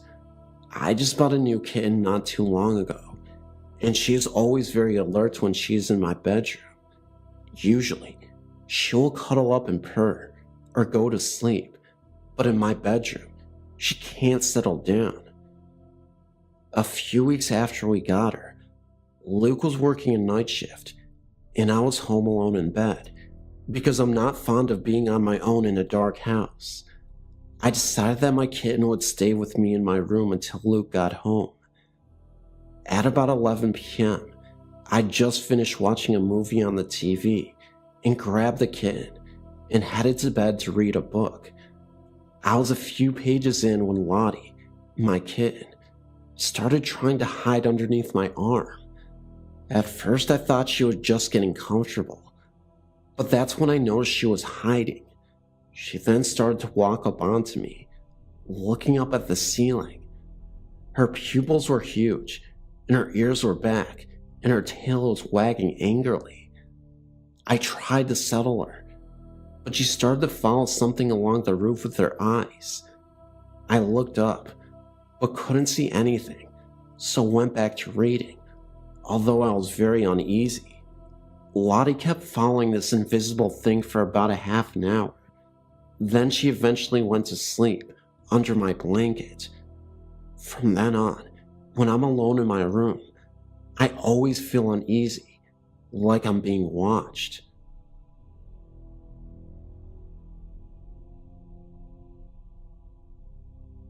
Okay, this isn't the first supernatural type thing that I think I may have experienced, but it is the only one that I know for sure was real. My best friend moved here to Kentucky when I was in kindergarten from Chicago, and moved next door to me when I was about 10. After that, me and her were always together, and always spending the night with each other. Loved her parents to death. That particular night, she had spent the night with me, and it happened to be our other best friend's b-day the next day. Well, maybe about 2 o'clock that day, we went over to her house to ask her dad if we could walk down there, as it was just down the road. Her mom was at work, by the way. I waited outside when the door slammed open and she was screaming, "There's something wrong with my dad." I went in and he just looked like he was sleeping. He had his arms crossed and everything. I'm glad he went peacefully. He was pale and I touched his arm to wake him up and he was cold. At that point, I knew he was gone. We ran to my paps and he came over and called an ambulance. The rest is all just heartache and pain, like that comes with any death. I felt like it was important to tell you all that, because it really is relevant to the rest of the story, or at least, in my opinion, it has some correlation. Okay, now on to the creepiest moments. I was spending the night with that same friend, and I asked where the mouthwash was, and this was probably about 3 or so months later. She said her dad had some in his dresser, so I went into his room. I stood there as she looked, and suddenly, we heard this rhythmic knocking all down the side of her house. It was really fast and complicated. We freaked out and ran to her room. I think he didn't want her going through his stuff. Well, that's all that happened for a very long time. The last experience, her dog is chained up in their fenced-in yard, and it was in heat, and my male dog got in her yard and no one was home, so I rushed over there. They really didn't need any more puppies, and opened her gate to get my dog that somehow got in there. And I heard his voice again, very meanly shout, "Hey," so I freaked out and ran again. The main thing I'm wondering about is that knocking. It's really odd. I think about it sometimes, but I mean it shouldn't bother me anymore, but it does. If you have any ideas as to what this is, please speak up.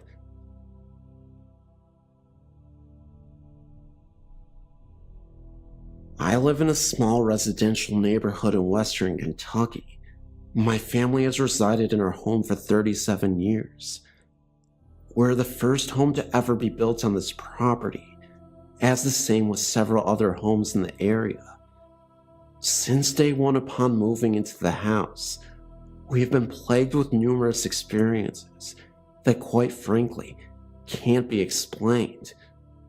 They are loud banging noises that echo from between the halls, strange odors, ranging from the distinct smell of death to a light scent of lilies and roses. Strange shapes of a blackish-gray smoke clinging to the baseboards. Voices that echo through the entire house, ranging from the intensity of a deafening shriek to the softest of whispers. Shadow people walk the house day and night.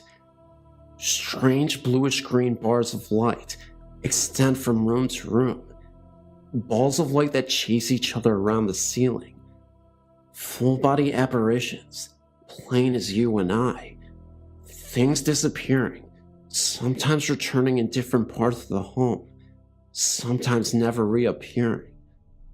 Cold breaths in your ear, an unmistakable touch that chills you to the bone.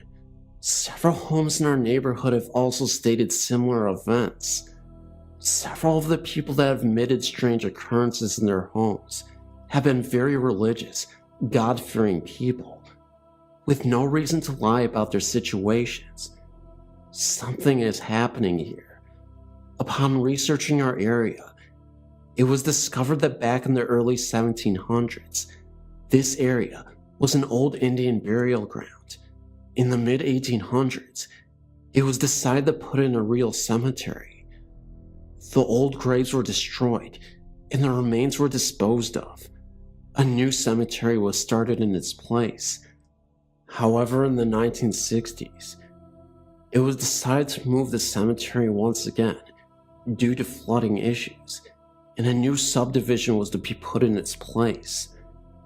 Being a contractor for our city, my father was offered a reasonable deal on one of the first homes to be put on the land, an offer too good to turn down. Our house was finished on June 14th, 1972. We moved in on June 21st, 1972. It wasn't until recently that my father told us children that he worked for the crew who removed the graveyard. Some of the graves are so damaged by water erosion that they could not be moved, so they were left, and the homes were built on top of them. Even as recently as 10 years ago, less than 5 miles from my home, a family was putting in a swimming pool. While excavating the backyard, several Indian bones were unearthed. The family sold the home and moved. Mysteriously, when several homeowners started asking for copies of our area's records, the records suddenly vanished without a trace.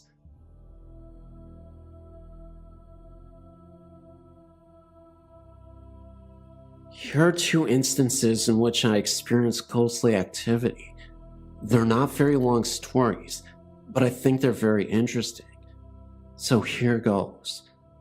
I really don't know if you keep up with your website, but if you do, back in 2004, a couple of buddies and I went to Thompson Creek Trail. We started down the trail. My friend and I were at the front of the group.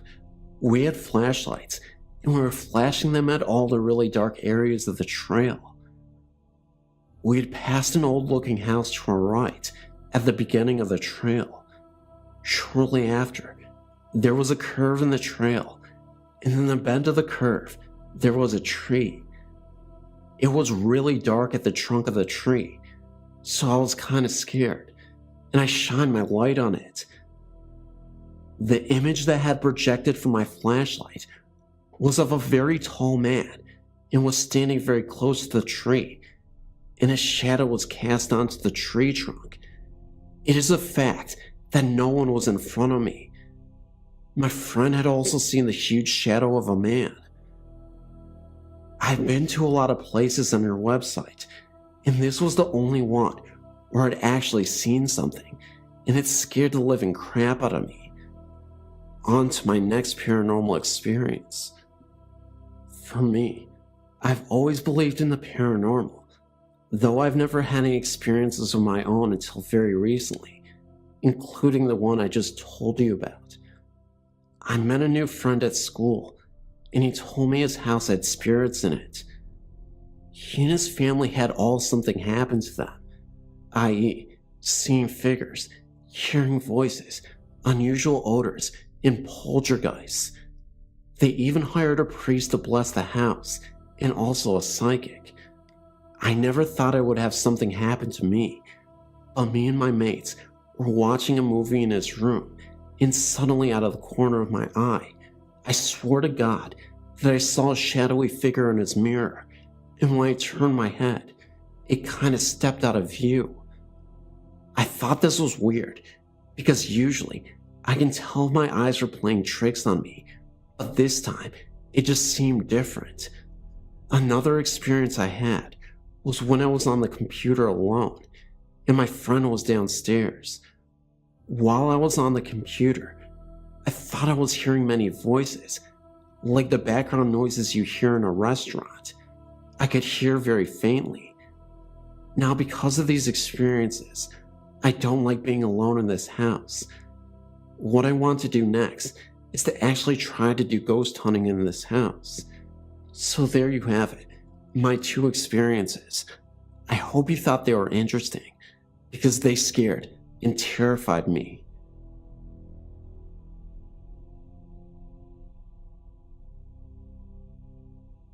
I just moved back from Long Beach, California, from Vancouver, Washington. A longtime friend named Alan offered me one of his bedrooms, in which I could stay until I got back on my feet. That night, I felt something sitting on my chest. I remember being too afraid to open my eyes. Whatever it was, it did not move. Then, I opened them and witnessed a flow of whitish-looking vapor protruding out of my chest. It went up above the bed towards the ceiling in shape of stretched-out rings. It looked similar to smoke from a cigarette. He just hovered over the bed in circles and then began to stretch and exit towards the kitchen, which was next door. I did not dare tell Alan about this experience because he is such a skeptic. I can predict his very words. Ernie, I don't have any idea what you're talking about. You must have dreamed it. He says there's no such thing as spirits or even a god. The very next morning I told Jim, one of the tenants, what I experienced. I just had to get it out of my system. Will someone please hear me out? He had told me that a man named Ron had been staying in that very room, and that, when he discovered that he had some type of incurable hepatitis, he hung himself from the refrigerator door in the kitchen. That really didn't make any sense to me, but he explained that Ron had somehow did this by tying his belt around his neck and then somehow sliding on the floor. According to Jim, Ron received a letter from UCLA about a month later, stating that he was to come to UCLA immediately because they now had a treatment for his type of hepatitis. If he'd only waited one more month, Jim told me that he believed Ron had tried to inherit my body when I was sleeping, as in, tried to possess me. This incident, however, never happened again. I do recall one time waking up at 1 a.m. in that house and hearing a repetitious sound coming from the garage. I looked out the window because the garage had a window, but it was dark. The next day Al was in the garage and I asked him what he was doing in the garage at 1 a.m. He said, "I wasn't in here. Why do you ask?" I told him what I had heard, a repetitious sound from the night before. Then, something made me focus on a small machine that sat on a shelf. I asked Al what it was. He told me that his previous tenant named Ron used to do laboratory work, and that the machine was for polishing rocks. There was still rocks in it. It had a handle that turned. When I turned it, I heard the same sound that I had heard in the morning. I told Al, but he said he must have been mistaken. No one was in the garage last night. It was locked at night, and only I have a key. I said no more.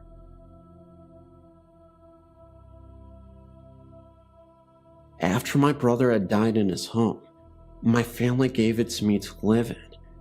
It was an older mobile home. One day, while on my PC, which faced the same wall that my door was on, in fact, my desk was next to the door. My desk is huge, and a bigger desktop than most kitchen tables are. So sitting at my desk, I could see part of the hallway while reading, typing, or whatever on my PC. One day, I just happened to look up at the door, and there came a figure of a man. I could only see his shadow on the emergency door and wall outside my bedroom.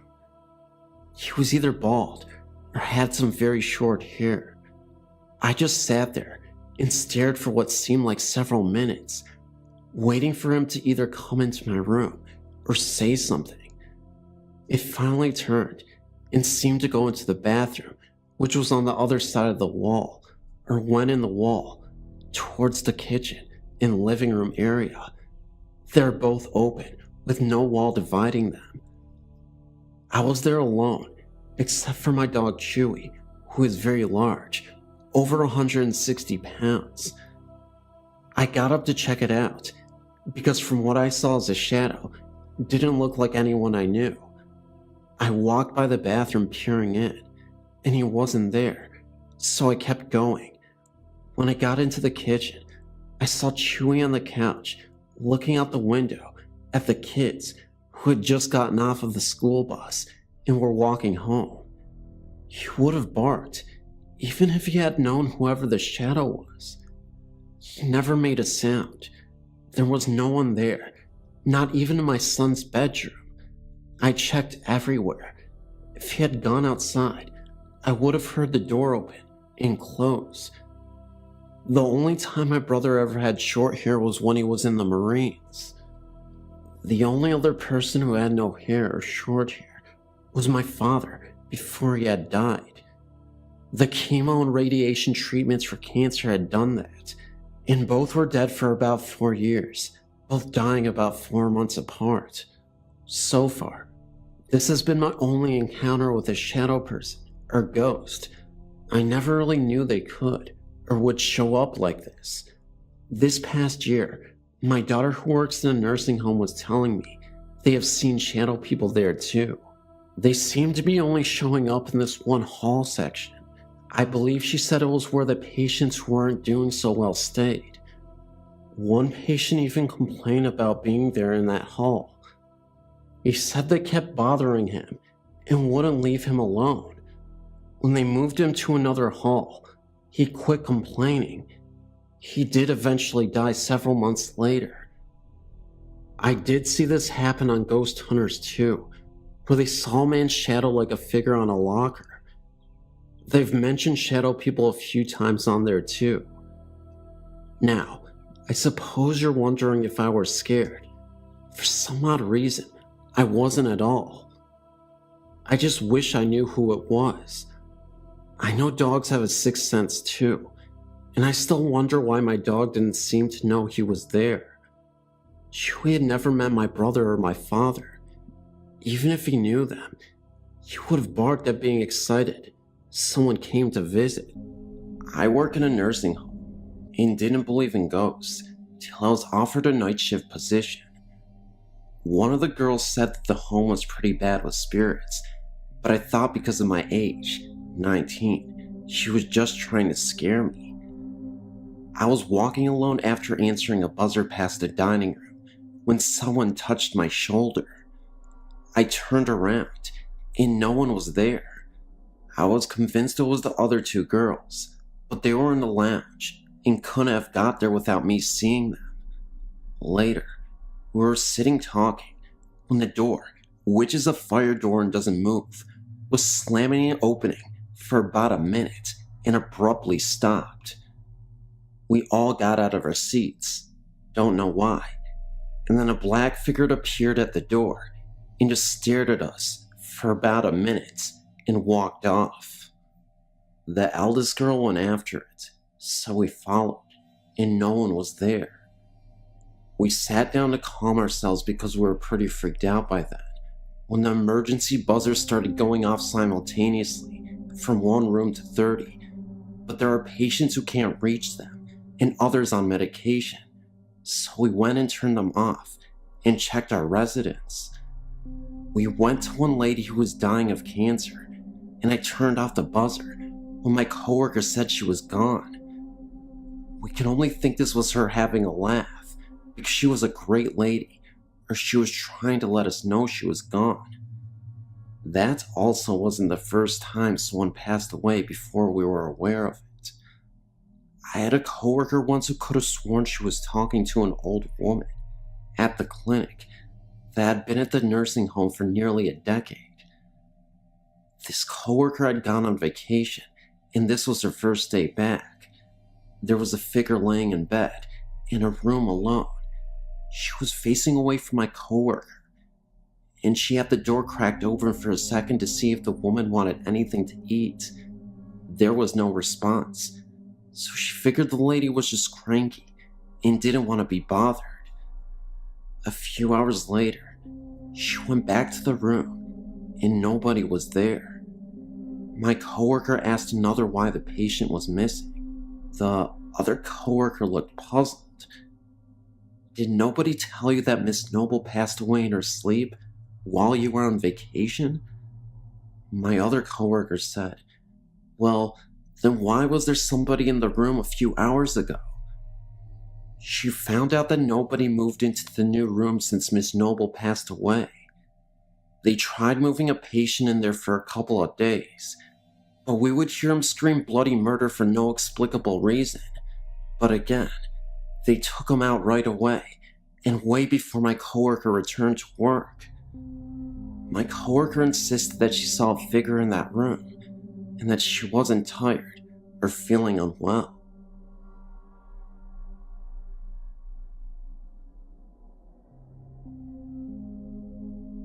This might end up kind of being long, since I'm going to try to cover a lot of what I experienced in my life. I will start with the first thing that I remember. I was about 4 or 5 years old. I was sitting in my bedroom getting some coloring books. It was summer, and the window was open. I heard this noise, and at first, I couldn't tell where it was coming from. I looked towards the window, and the sound faded. It sounded sort of like a lawnmower. Well, I went back to what I was doing, and the noise just got louder. I realized the noise wasn't coming from my window, but from the other side of my room, where the closet was. I looked over and saw this black orb hovering over the molding of the closet.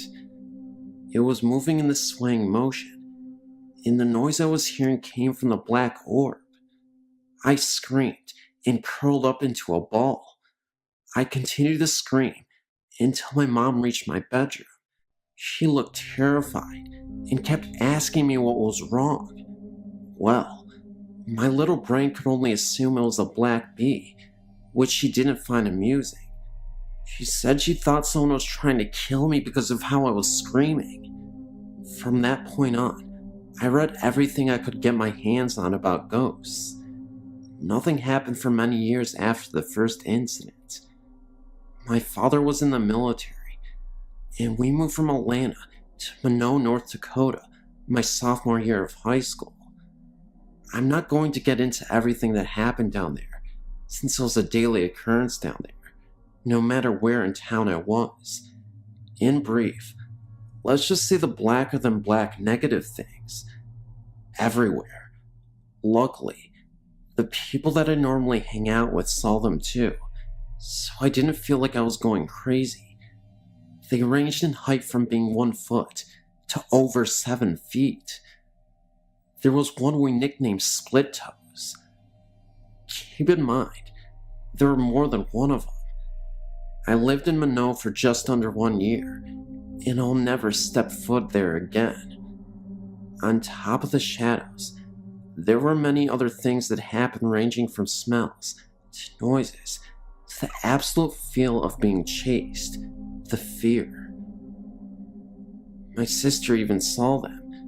Though it traumatized her so badly, she shut down and now says she didn't. Now I know this sounds crazy, but I know there are other people out there that have experienced these things. I know that what happened down there was not an overactive imagination.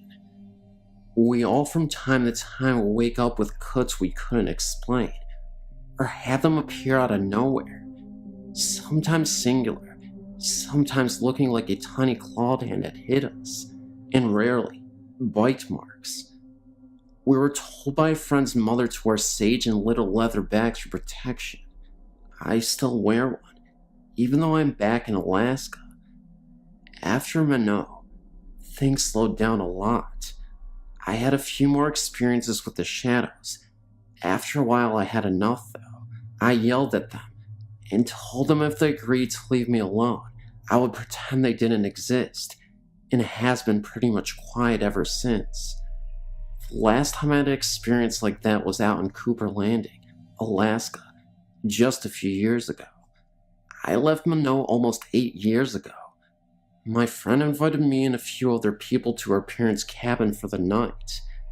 We drove out there from Anchorage at around 8 p.m. in the winter. I don't know if you're familiar with Alaska seasons and such, but in the winter, it's hardly ever light out. Maybe a couple hours a day during the time period we went out there. So anyways, we drive out to Cooper Landing in the dark on really icy roads. We finally get out there, and at first sight, this place made me nervous. I was determined to have a good time, so I forgot my initial feeling on the cabin. The night went well. The cabin was set up in a very open layout. There was a wall that went halfway across in the middle of the cabin, with the living room on one side and 3 sets of bunk beds on the other. Come to find out, it used to be her grandmother's cabin before she died.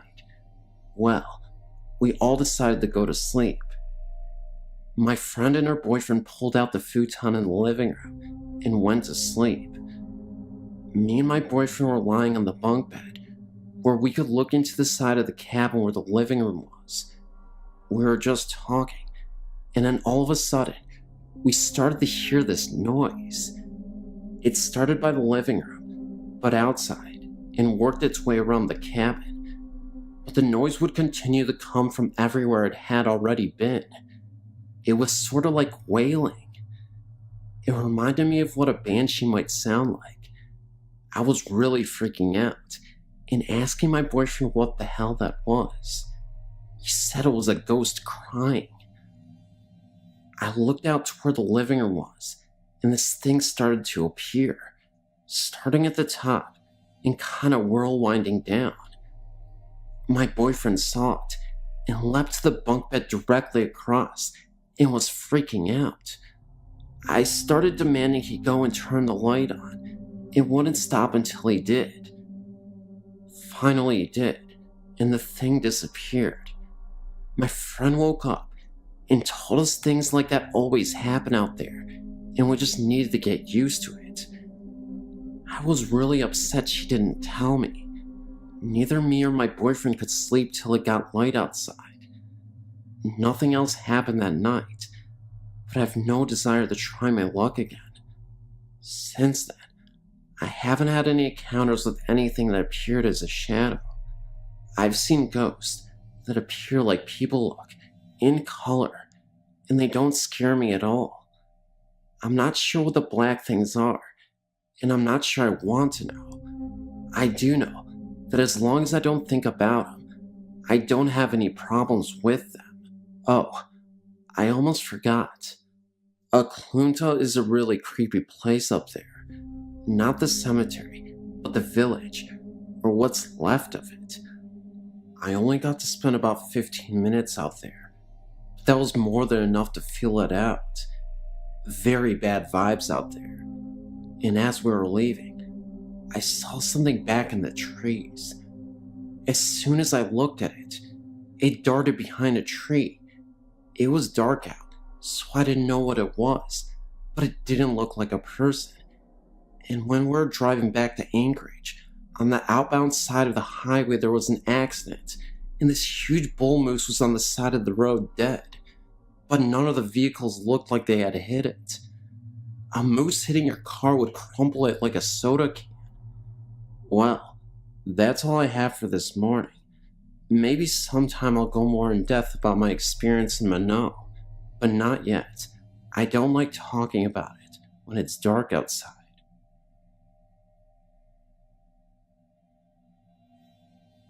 It all started when I was about 5. There was a thunderstorm, and I hate storms, so I went to my parents' room across the hall. After the storm was over, I decided to go back to my room. When I got to the doorway, I saw 2 figures sitting in 2 of my chairs. I had a little table and tea set in the middle of my room, and they were just sitting there. One of them was facing me, and it looked like a pitch black shadow. The other had its back to me. I wasn't sure if it was real, so I blinked my eyes very tight multiple times. The one whose back was facing me slowly turned around to look at me. It was white, kind of fuzzy looking, like the way your TV looks when it gets all snowy in the TV set, and had 2 black holes where the eyes should be, and an outline of the nose and mouth. I think the best way to call it is a static man. I got scared and ran and told my father what I saw. He told me that our grandfather tends to watch over us. He passed away years ago. He even said he saw this dark shadow hovering over his bed one night, although it was pretty dark, so we could barely make out anything. I later found out that an old couple originally lived in the house before my parents bought it in the 70s. The original house was small, 2 bedrooms, and a kitchen, a small living room. It was only 1 story, and when my parents moved in, they said the old man died. They heard voices a few times, but didn't think anything of it. Then, when me and my brothers were born, they built a basement and second story where the bedrooms are. My bedroom and my parents' bedroom are right above the original part of the house. My room used to be the attic until we built the upstairs. I think the ghosts were my grandfather and the old man, but I keep seeing the same ghosts when I go places. I'm never scared though. Also, we've had things fly across the room, things shatter out of nowhere, hear noises, and I've had experiences where I felt a presence in the room, and then I saw a crease in the couch right next to where I was sitting. I'm not scared though, because I just have a feeling they don't intend on hurting me. It actually makes me feel safer at times.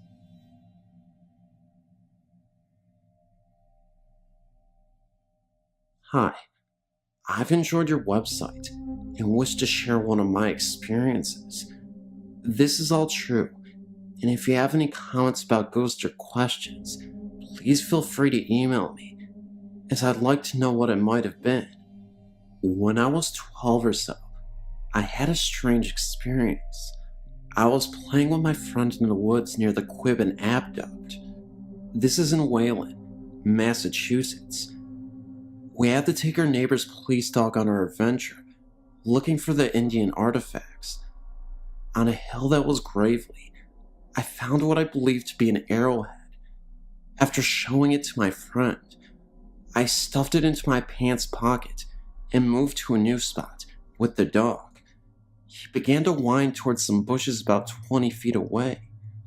I looked in the direction the dog was looking and saw nothing.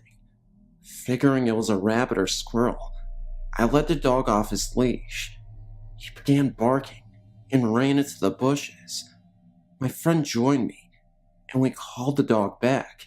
He came right away, being well trained. He sat looking from us to the woods and panting. We put his leash back on, and both my friend and I had the feeling of being watched. I reached into my pants to see the arrowhead, but it was gone. I checked the other pockets. Nothing. Then we decided to go home. Both of us creeped out. On our way back, the dog stopped at a tree and looked up, and at least 30 feet up, we saw a piece of bloody fur stuck to the tree. We ran back to the neighbors and returned the dog, not wanting to get laughed at. We didn't tell them about the fur. My friend got her bike and went halfway to me to my house. When I got in the door, the phone rang. It was my friend. She asked if I was okay. I was fine. I told her. Then she'd explained she'd seen someone lurking in the bushes of the only empty house in my neighborhood, and they seemed to be following me. I dismissed it and ate dinner. That night, a storm came. The thunder and lightning woke me up. During a flash of light, I saw a tall, thin figure at the foot of my bed. I think it was a man. He wore all black, a long, odd jacket, and had very long arms. They reached his knees. On his head was a stovepipe hat that was too high and had a wide brim, so his face was shadowed. As I looked at him, too terrified to scream, he raised his arms and pointed at me with the long finger. Another flash of light, and he was gone.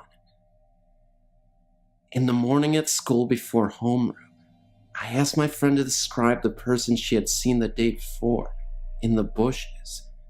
She said he was thin and had a weird hat like Lincoln wore. Of course, I was freaked out. I don't know how much later, maybe a month or more, I was doing homework on my bed and heard scuffling in my closet, thinking it was the cat. I opened the door to scoot him out. The cat was not there, but the clothes were swaying side by side. I closed the door and left my room. The next and last time I saw the ghost was at summer camp. I had been put into a room alone, having had a panic attack over an incident in which I had a dream come true. I dreamt a kid got run over by a van, and a storm came and a cabin was hit by lightning, and kids burnt up.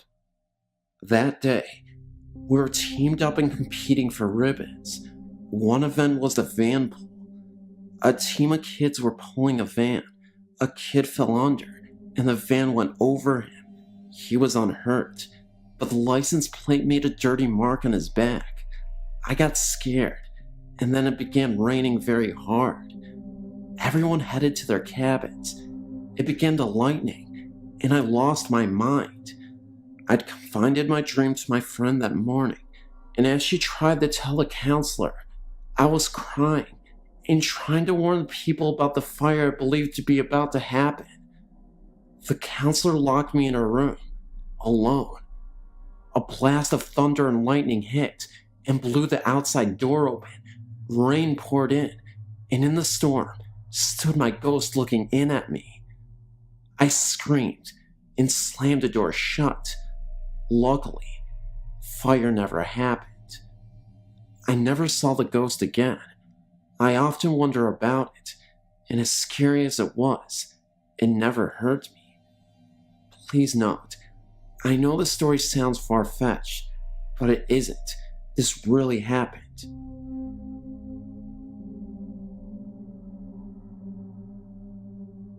Hi, Sam here. I've apparently spoke to a ghost when I was 2 years old. To cut a long story short, I moved to Invicta Road in Charnes, Kent when I was 2 years old, with my dad. A year or so before we moved in, a lonely pregnant woman lived there and offed herself by hanging. Because of the pregnancy in the back room, no one lived there till my dad and I. I slept in the back bedroom. My dad told me that he would often hear me talking to someone at nights in my room. My dad asked me who I was talking to. I said it was the gray lady who sits at the end of my bed.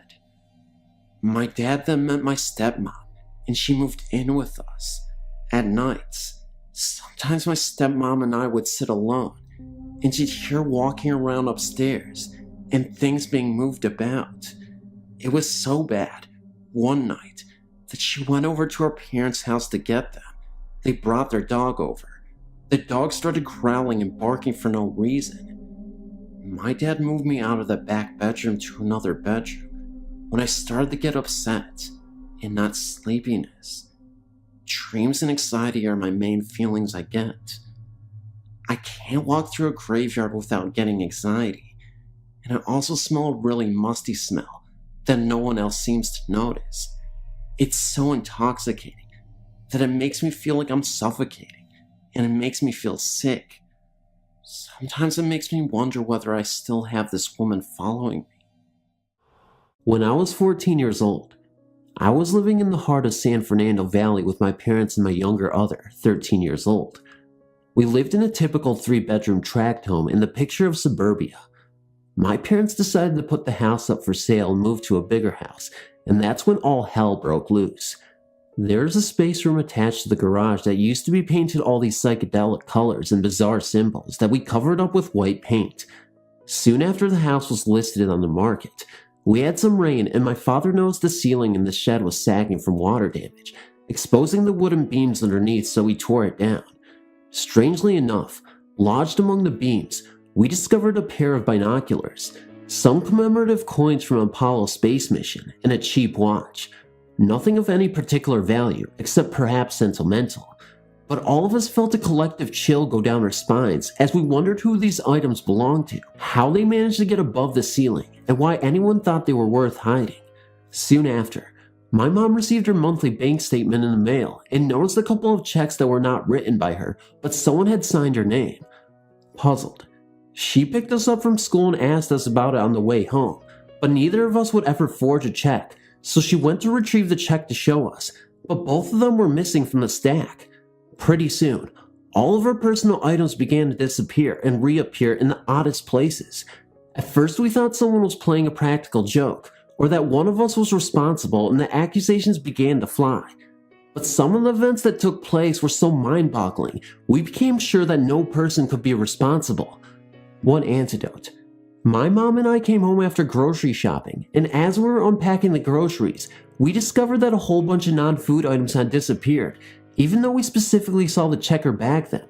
By this time, we were used to this and figured that these things would reappear in the middle of night in the oven or under the bed.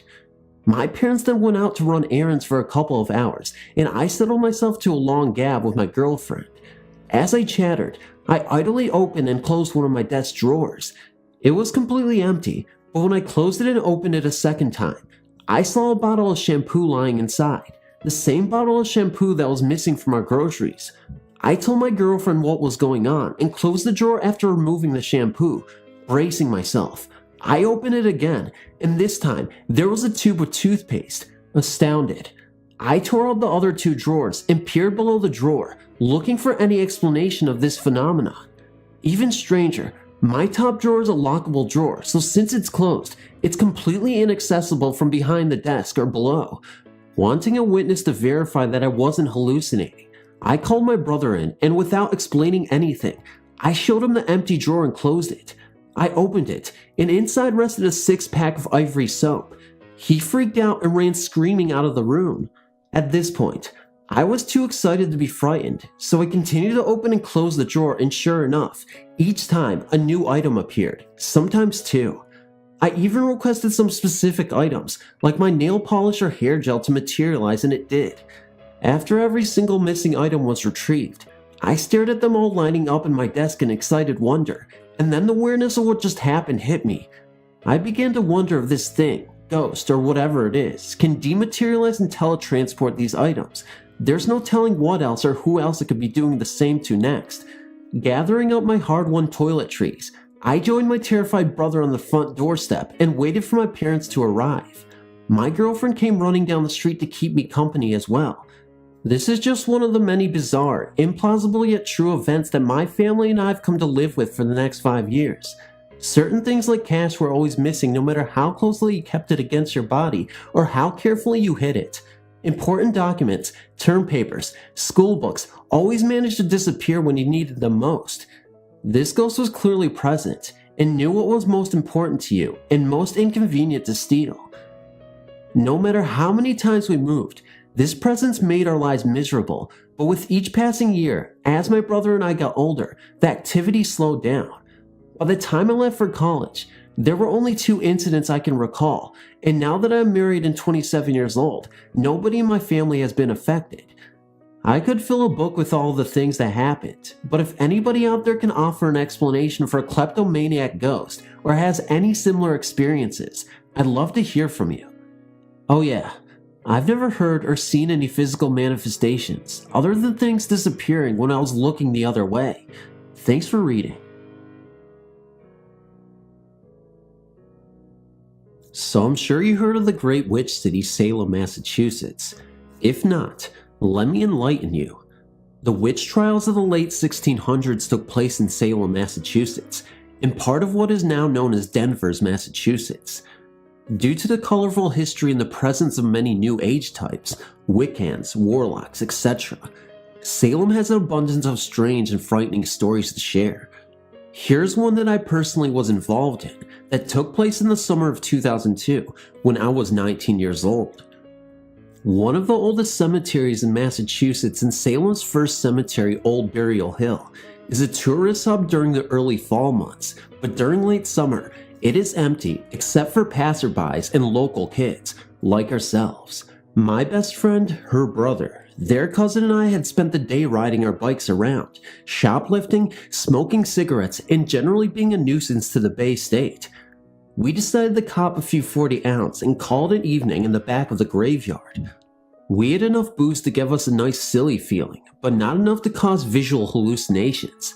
There was no Navy rum involved in that evening, and none of us smoked pot. That was hippie crap.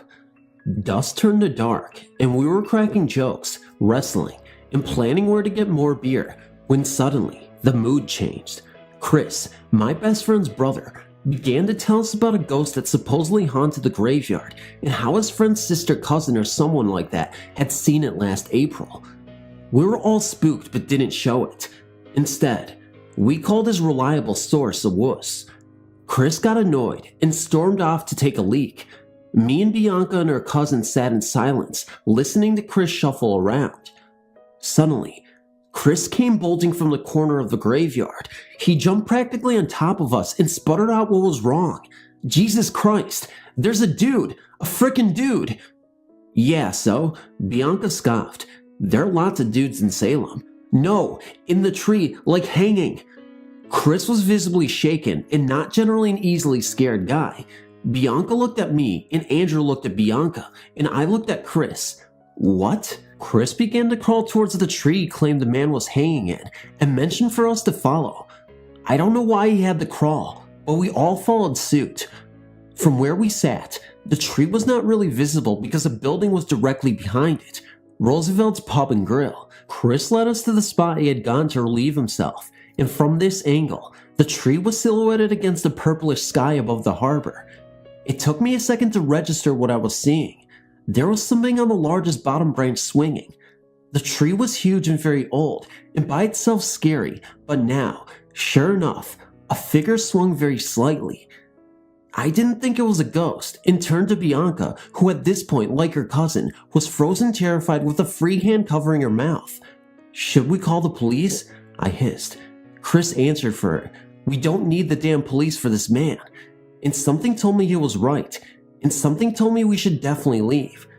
None of us spoke, but we all booked it at once, ran to the iron gate, and went straight to Chris's and Bianca's house, dropping off the shocked and very silent Andrew at his house down the street. We didn't really talk about it for the rest of the night. Instead, we played Uno and crashed in front of the TV. The next day, we went back for our bikes and belongings we had ditched in fear the night before. Andrew's half 40 ounce was gone, and so was Bianca's bike. Gotta love the locals. The paper said nothing of a body. The graveyard was not the site of the witch hangings, and from what I have found out from asking around town, there's never been a reported suicide or hanging in that graveyard. The only known hanging site was Gallows Hill, where the innocent were hung during the trials. Gallows Hill is another whole story for another time, but until then, come visit the quaint and creepy town of Salem, Massachusetts, for history and some spooks later. My wife used to work for Oxford Suites in Hayden Island, just off of I-5. She had a complimentary stay as a new employee, so she thought it would be nice to let our son spend the night with Grandma, and we would have a nice night together alone. About 6 a.m., I was sleeping on my left side facing the alarm clock, and had a ringing sensation in my right ear that slowly turned into the whispered words, die, die, die. I couldn't move, and it was all I could do to even open my eyes. Finally, I was able to shake off this strange or bound feeling, and it stopped instantly. The experience only lasted a few seconds, but it was totally unnerving. I've had other experiences like this. I just learned from this website that it is called Old Hack. I never even knew anyone else who has experienced this. I was 22 years old at the time in 1997. I'm now almost 31. Thank you. Back in the summer of 1994, my family and 2 other families attended a dance competition in Santa Cruz, California. We rented a suite at a local hotel. The suite had one huge upstairs bedroom with a big jacuzzi tub. The downstairs had a living room and a kitchen. It had a large red iron stairway that led up to the bedroom. Together, with the other families, we had 6 children with us. 5 of the children were age 8 and 9, and my daughter was the youngest, age 4. From the minute I walked upstairs, a weird feeling came over me, a feeling of uneasiness. The children claimed the large bedroom upstairs as theirs, and they played up there the whole night. For many hours I stayed in the upstairs room with the children. I felt uncomfortable leaving my 4-year-old daughter up there because of this uneasy feeling I had, a feeling I could not explain. My husbands and friends told me I was being foolish and talked me into coming down and joining them. Several hours went by, and the children all had fallen asleep. There were 3 of us adults left awake, and we sat on the living room floor talking. We then heard footsteps coming down the stairs. They were extremely loud, and there was no doubt that one of the children had woken up and was coming downstairs. All three of us turned to see who it was. In the middle of the staircase stood a small girl, the same exact size as my daughter. I called to her by my daughter's name and asked her if she was okay, or if something was wrong. I then asked her if she had a bad dream. She didn't answer me as I said her name again, my daughter's name, and she disappeared. My friend and I both looked at each other in disbelief. We both saw the same thing. The third adult heard the footsteps, but didn't pay attention after that. My friend and I both discovered her exactly the same way. A small girl with long curly hair, wearing an old-fashioned white nightgown. She was turned to the side where you could only see her profile, but you could see the sadness on her face. She was white or transparent in color. The time I was talking to her, I did not even realize that she was a ghost. She seemed so real, but as soon as she disappeared, I could not understand how I did not know she was a ghost while I was talking to her, because being white and transparent, she obviously did not look like a real person. It was a very scary, overwhelming feeling. I quickly woke up my husband and had him check the children. They were all sound asleep. I crawled deep into my sleeping bag, scared to death, and eventually fell asleep. The next day, I contacted the hotel to see if anyone had ever reported a ghost. The worker said he was new and didn't know anything, but he said that Santa Cruz is believed to have many ghosts. I've always been hesitant when telling this story because nobody truly believes me except my friend who also saw it. Most people just kind of laugh or respond with or wow. I've always believed in spirits, but never believed you could actually see them. Well, I'm a true believer now and will never forget this experience. I started doing paranormal investigating about 2.5 years ago and have had tremendous success thus far. I've always been interested in all paranormal avenues, but I never thought I'd be doing this one day. My 7th cemetery outing turned out to be one that I'll never forget. I went out to Forest Home Cemetery in my city of Fitfield, Wisconsin.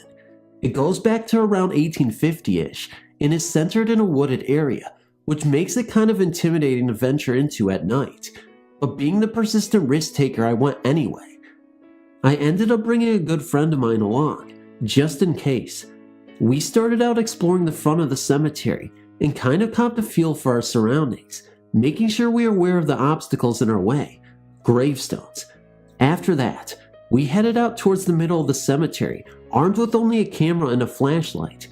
Though nothing happened yet, we were pretty nervous anyway.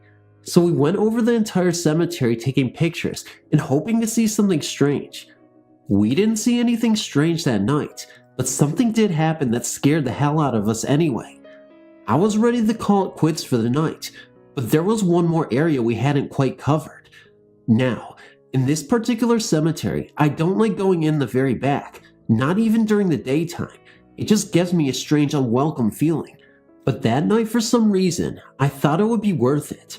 In retrospect, I wasn't sorry I did. Back to my friend that I brought with me. He asked if we should leave, and I said I thought we should check out the back of the cemetery before we go, and he agreed. So you can understand what we experienced, I'll try and describe what the back looks like. The cemetery itself is pretty big for a small town.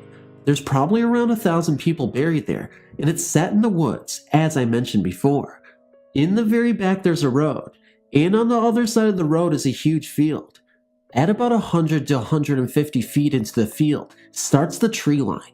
So you would have the field to your left and the road and the cemetery to your right, with the last row of stones right next to it, the road.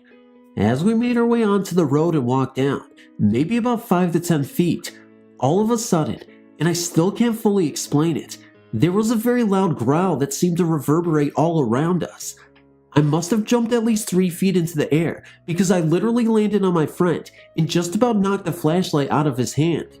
Chris, my friend, had a total shock on his face as he studied the flashlight beam towards where the sound came from, and there was not a single thing, animal, or person to be seen, just eerie silence. We were stunned and dumbfounded. I managed to stammer out what the hell was that. Chris said he had no idea, but thought we better leave. We both wasted no time in leaving, but upon leaving, both of us were experiencing a tight feeling in our chests, and we both had trouble breathing. It was like being in a bear hug or something, very strange. Also, just before we left, After we had gotten back to the car, we took a tiny rest and gathered our thoughts. Chris had lit a cigarette, which technically is a no-no while ghost hunting, but we could really care less at that point. He took about 3 or 4 puffs of it and then threw it on the gravel road. For whatever reason, we both watched the cigarette fall to the ground, and as it hit, it started spinning and then abruptly stopped. Then, as if flipping off a light switch, the orange burning tip died out. We left that night with a lot to think about, and since then, I've gotten numerous pictures and EVPs from that cemetery and others as well.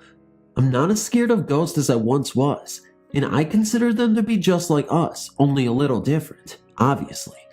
I can't wait until summer gets here, and I can go back to doing what I love, hunting ghosts.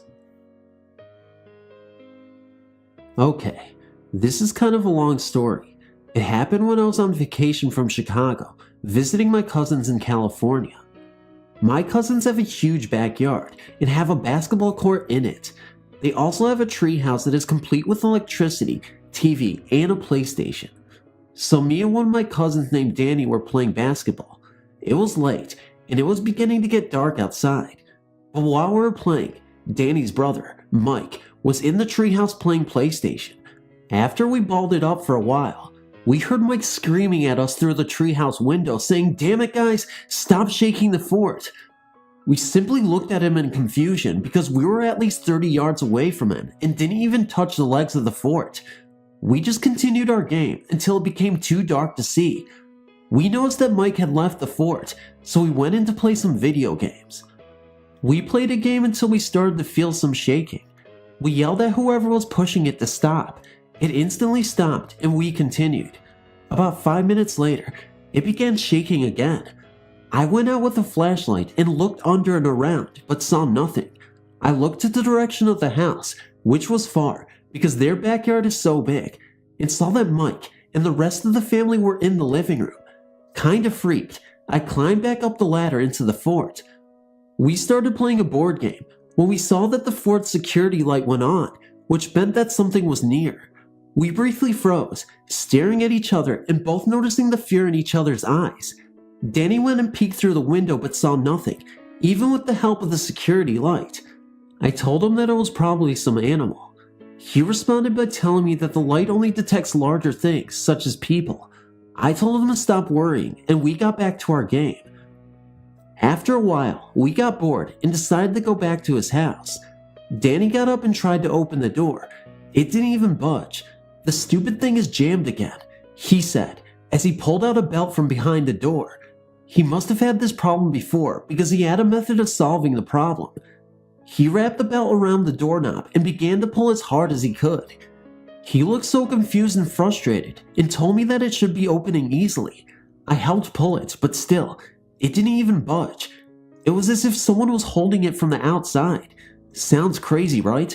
But it was then that we heard steps, as if someone was walking around the little porch of the fort. We both looked at each other and nearly broke down with fear. The first thing Danny did was pull out some powerful BB guns he had hidden under his bed. He then opened up a table for us to hide under. We were freaking out. Then I summoned the courage to peek out the window, and when I did, I saw nothing, but the steps continued, this time up and down the ladder of the fort. I nearly screamed.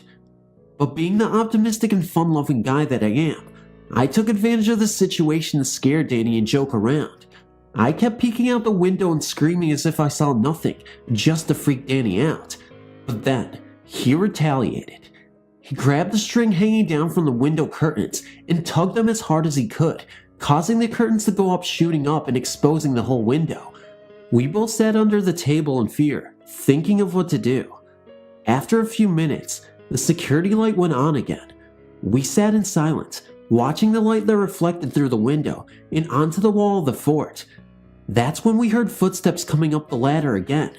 We drew our guns, thinking they could do something, and continued watching the light.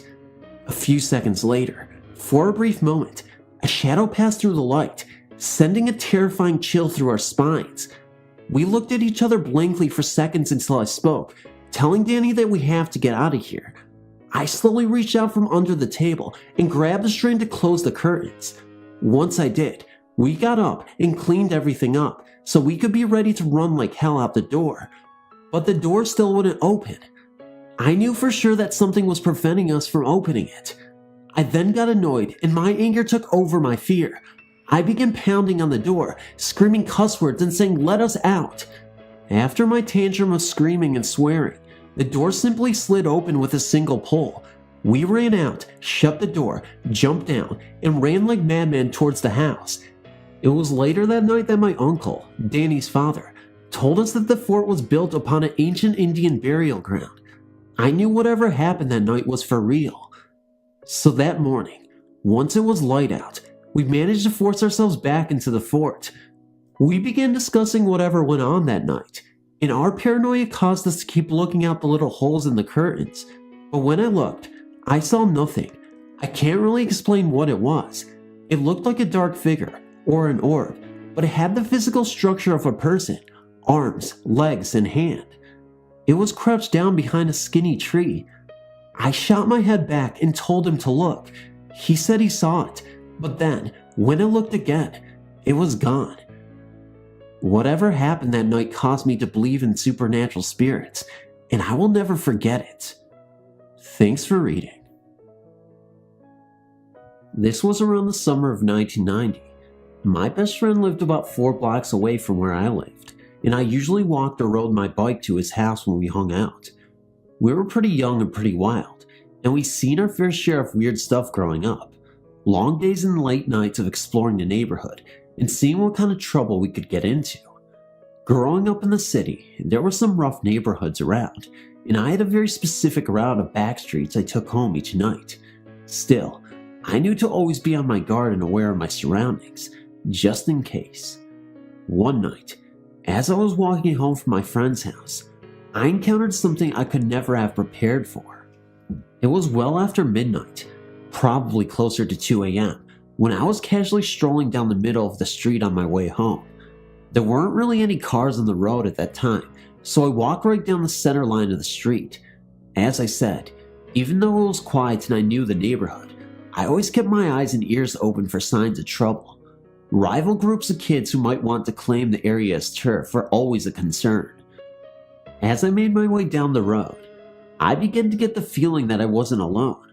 I resisted the urge to stop or even look around, choosing instead to keep walking at an even pace and listen for the sound of someone following me. Footsteps, clothes rustling, or breathing would give it away. I heard nothing, but I couldn't shake that feeling of being followed. I became more and more sure that someone was behind me, and my adrenaline started to build. I still resisted the urge to turn around and look back. If someone was following me looking for trouble, there was a good chance they would rush at me, and they would have the advantage. This was not my first rodeo, so I kept walking, but began bracing myself for a confrontation. Nothing happened. I turned a corner onto a new street and took a chance to quickly look over my shoulder. I was hoping to just see another random person out for a stroll, except there was no one behind me. Maybe they had gone into a house. I kept walking. Moments later, I felt it again. The hair on the back of my neck stood up, and my arms broke out in goosebumps. Someone was following me. I was absolutely sure of it, only now they were clearly trying to stay hidden. Every instinct I had, this was going to be a confrontation, and I braced myself for it. My fight or flight instincts were screaming as I continued walking, trying to appear calm. I felt it getting closer, and now, I thought I could hear movement in the distance behind me.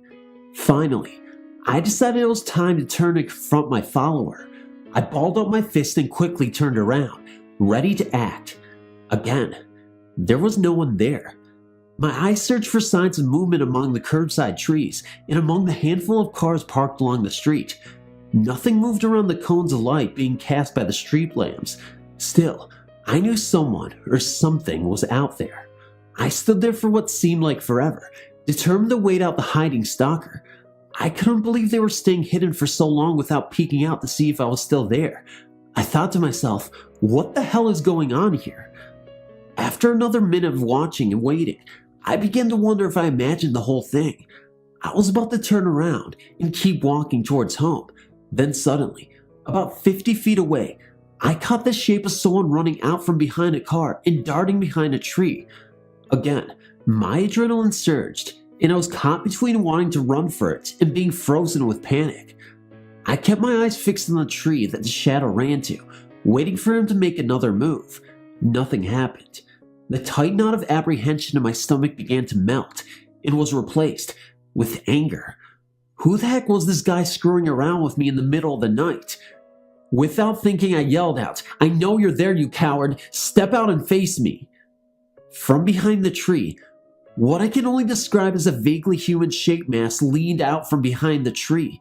Apart from its outline, it had no defined features except for a pair of glowing red eyes that flashed in the dim light of the street lamp. "What the hell?" I yelled, stumbling back a step, not understanding what I was seeing. The dark form stepped fully out from the shadow and took a step towards me. I don't know what came over me, but all of a sudden, I felt more angry than I ever had in my life. It was crazy. I had this sudden urge to fight, and as I looked at those dull, glowing red eyes coming towards me, all I felt was anger. I wanted to tear it apart. Still within the dim light under the tree, the dark figure took one more shambling step towards me, and I was overcome with rage. Unbelievably, I stepped forward and yelled out, "Come on," challenging it to fight me. But instead of coming closer, the dark form reared up slightly, and I swear if it had a mouth, I knew that mouth would be grinning at me. And then it vanished. It was just gone. The feeling of rage, it was gone as well, faded away. I stood there for several more minutes trying to understand what had just happened. Slowly, I finally turned around and began walking towards home again, only this time, there was no sense of being followed. Nothing weird happened at all for the rest of the journey.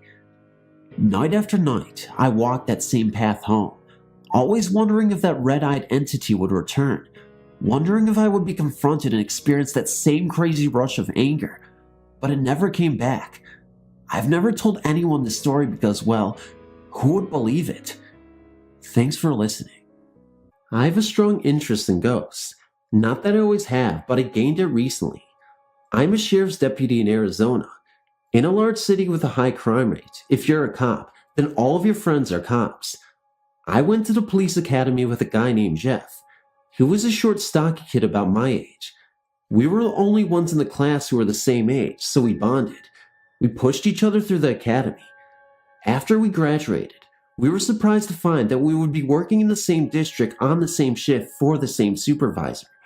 We worked the late shift and always went to lunch with one another, usually around 11:30 p.m. We would go to my mother's house and eat. Jeff didn't trust cooks at fast food restaurants at 11:30 p.m., especially when they looked at us as if they had just gotten out of the state prison and were serving a cop. My mother worked at Walmart as a manager. She got off at work at 11 and was extremely delighted to have us every night. She lived in a rather bad area of the city. My mother and Jeff would laugh and joke. They would swap stories and try to convince each other that their job was worse than the other's job. Jeff would always let her win the argument. She called him her son. Jeff and myself went skiing every year in the mountains of Utah. It was a vacation that him and his father took every year, and he made it with me after his father passed. Jeff loved my mother so much that he invited her to Utah one year. As my mother was with an instructor learning to ski, Jeff looked at me and said, "Jerry, I can't take it anymore. The big city is draining the life out of me." Puzzled by this, I asked him what he was talking about, that he had loved his job and was the best cop in the valley at what he did. He explained that he was sick of seeing car accidents with dead bodies, chasing down a crack addict in the dark, getting shot at, etc. I said, "Fine, what are you gonna do, quit?" I was rather pissed off. He said, "No, just quit working there. I want to move to an area like this, cold, quiet, and comfortable." I yelled at him, sounding very childish. "What about my mom? You'll kill her here. She loves you." He said, "Don't worry. I'll stop by from time to time to check on her." People just don't understand the strong connection that police officers get with their partners who watch their back every night. We returned from the trip, and Jeff did as he said he would. He packed everything up and moved to Colorado. Not long after I was transferred to day shift, I told my mother that Jeff had just transferred to the other side of the valley. It's what Jeff wanted. He couldn't stand me and my mother hounding him to stay. And with that, here's the story. Jeff died about 4 months after arriving in Colorado. Truly how every police officer would want, he saved a little boy that had fallen through the ice in a river. Shortly after retrieving the boy, the ice he was laying on gave way. I never told my mother. She was getting up there in years and would not have been able to stand losing her son. I received a call from my mother in the middle of the night, about 3 weeks after Jeff's funeral. She said, "Jerry, I want you to come over and spend the night. Jeff just ran off a burglar, but I'm still scared out of my mind." I was very confused and asked her to explain. She started the story. My mother was in her living room. She had just gotten off of work. Remember, it's after 11 p.m. She was watching TV and eating her dinner.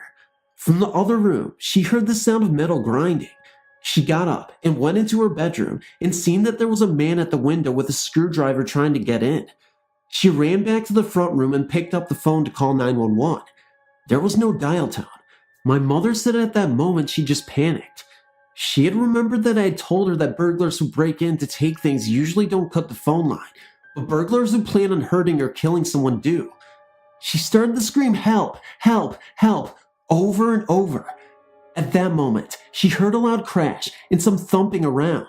She heard a man's voice scream and then heard someone running away.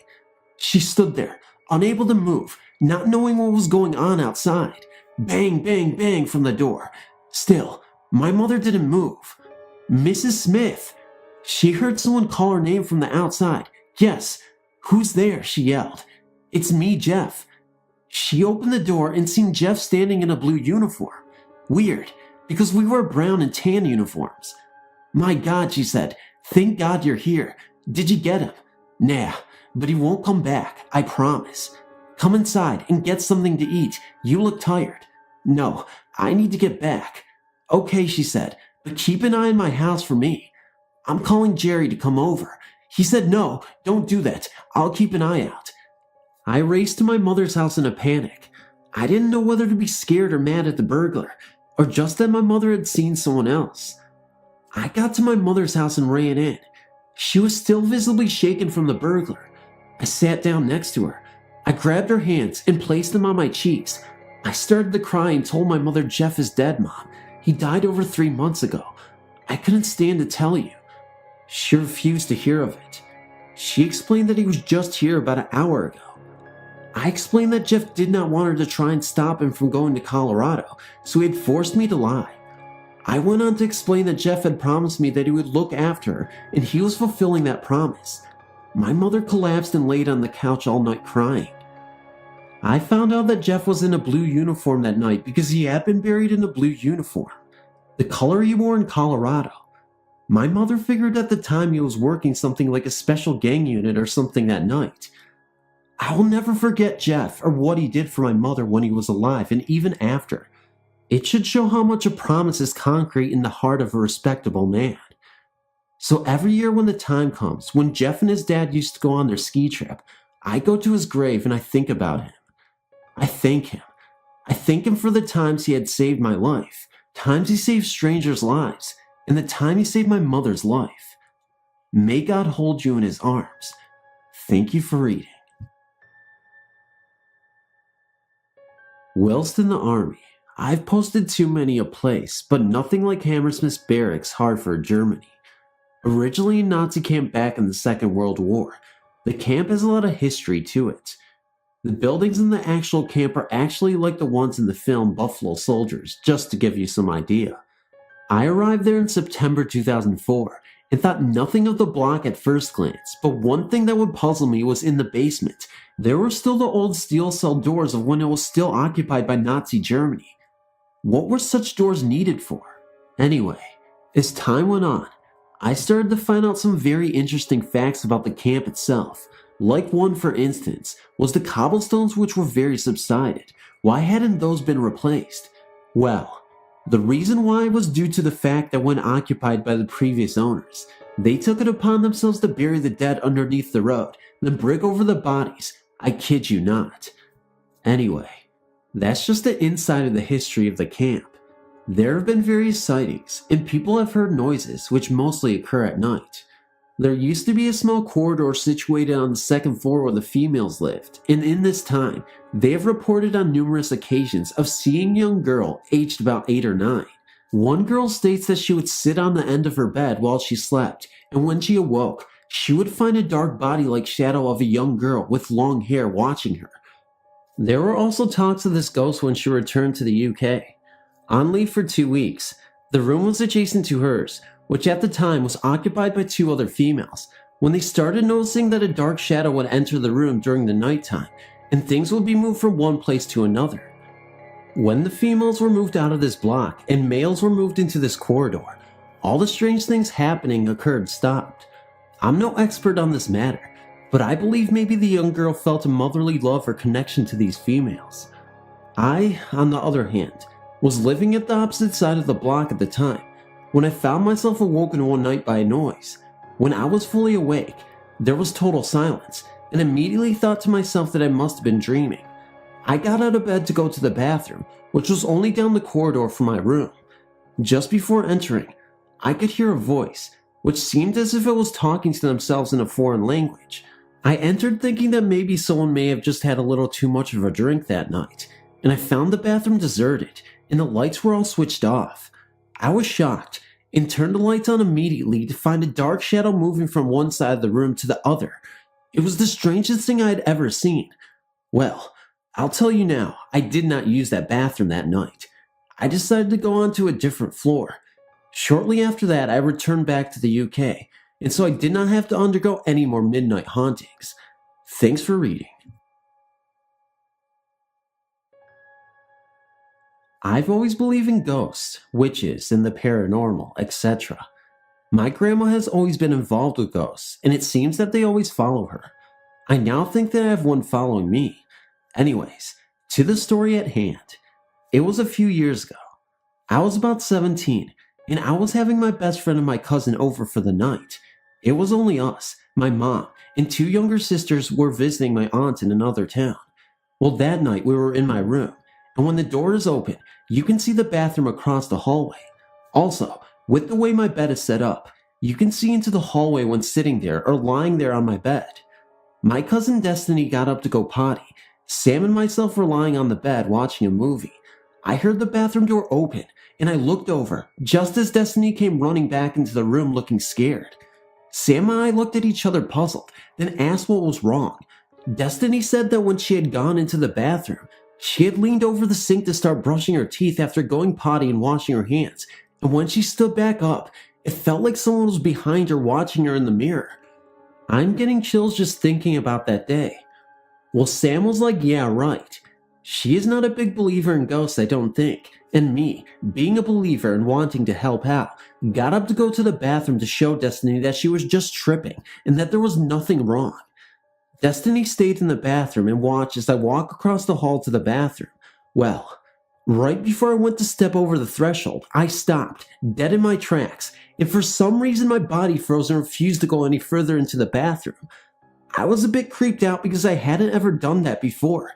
I hurried back to the room, and I was like, oh my. Sam was still skeptic, and she walked into the bathroom plain as day. I didn't get it. Destiny made Sam stay in there as she finished brushing her teeth, and I just stayed out of the bathroom the rest of the night. The next morning, everything was fine. I could walk into the bathroom no problem, and even Destiny could close the door when she went in there now. Later on that morning, though, I walked around the corner to get into the bathroom to take a shower, my clothes and towels in my arms. I stopped. It felt like my eyes bulged, and I couldn't get my breath at first. There, standing in front of the drawn shower curtain, drawn as enclosed shower curtain, was a black outline of a man a couple of inches taller than me. I am 5'9". Well, I freaked out and I ran to the phone and called my grandma, who I figured would know what to do in this situation. She told me to go back to the bathroom, and I did, and the outline of the man was still there, standing right in front of the bathtub. My grandma then asked if all the doorways had been crossed with holy water. I said yes, because all of them had, including the windows. That is, until it came to my room. I'm not a Satanist or anything, but that's my shrine, my room, and I don't need holy water to protect me. So, only the outside of my room's door had been crossed. Well, My grandma then told me to start chanting these words. I don't remember what they were, but they made me feel at ease. Next thing I know, the black outline of the man starts to move, and it goes through the bathroom wall, right into my room. I was happy to have it out of the bathroom, but now it was in my room. What was I supposed to do? Well, it ended up that I didn't have a problem with it in my room. I didn't get the creepy crawly feeling, so I think that I either left my house through one of the walls in my room that hadn't been crossed with holy water, or maybe I was just stuck in the bathroom and was trying to get back to my room. I hadn't told my mom and sisters about the ghost. My baby sister was young, and I didn't want to scare her real bad. But ever since that incident in the bathroom where the ghost or whatever it was moved from the bathroom into my room, my two younger sisters always refused to be in my room alone. Weird. And that's my story about the ghost in the bathroom. Feel free to write me if you like. More stories to come. I have more, plus I have some that my dad, mom, uncle, and aunt and grandma have told me. All true. Thanks for reading.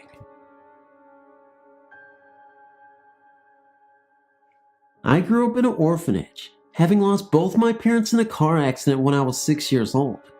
This paranormal encounter occurred in my 3rd year of stay at this orphanage. I must describe, the orphanage was pretty dilapidated and had only 4 dormitories, one for girls, infant to 8 years old, for girls, 8 to 18 years old, and where I belonged, one for boys, and so on and so forth. This happened right at midnight when me and 2 of my friends went out of our dormitory to head to the kitchen to grab a glass of water. It was a very chilly night, I must recall, and the 3 of us wore nighties. After we gotten a drink, we hurried upstairs trying to avoid being caught by the caretaker. Just as we were about to enter our dormitory, me and Hannah, I can't really remember if that was her name, noticed that Elizabeth was not with us. Out of nowhere, we saw her enter the boys' dorm in top speed. It was like seeing a curtain on a very fast horse. Out of curiosity, we peered into the boys' dorm and found Elizabeth jumping on an empty bed, as if it were a trampoline, while the boys were sound asleep. We called her, but received no answer. Then, in just a snap, she faded into nothing. At that, me and Hannah were scared out of our wits and ran to our dormitory. Once there, we covered ourselves with our sheets, shivering in fear. I can remember I think Hannah was actually crying and praying for the Lord's Prayer at the same time. That morning, when we were off to prepare for our classes, we saw Elizabeth, who was well and smiling. She even greeted us and sat with us in class. Me and Hannah just figured it was all a dream, but we were 9 back then. Now, I'm 30 years old, and I know surely it wasn't just a dream. I think it's what paranormal experts call an encounter with a doppelganger, and let me tell you, it was pretty horrifying.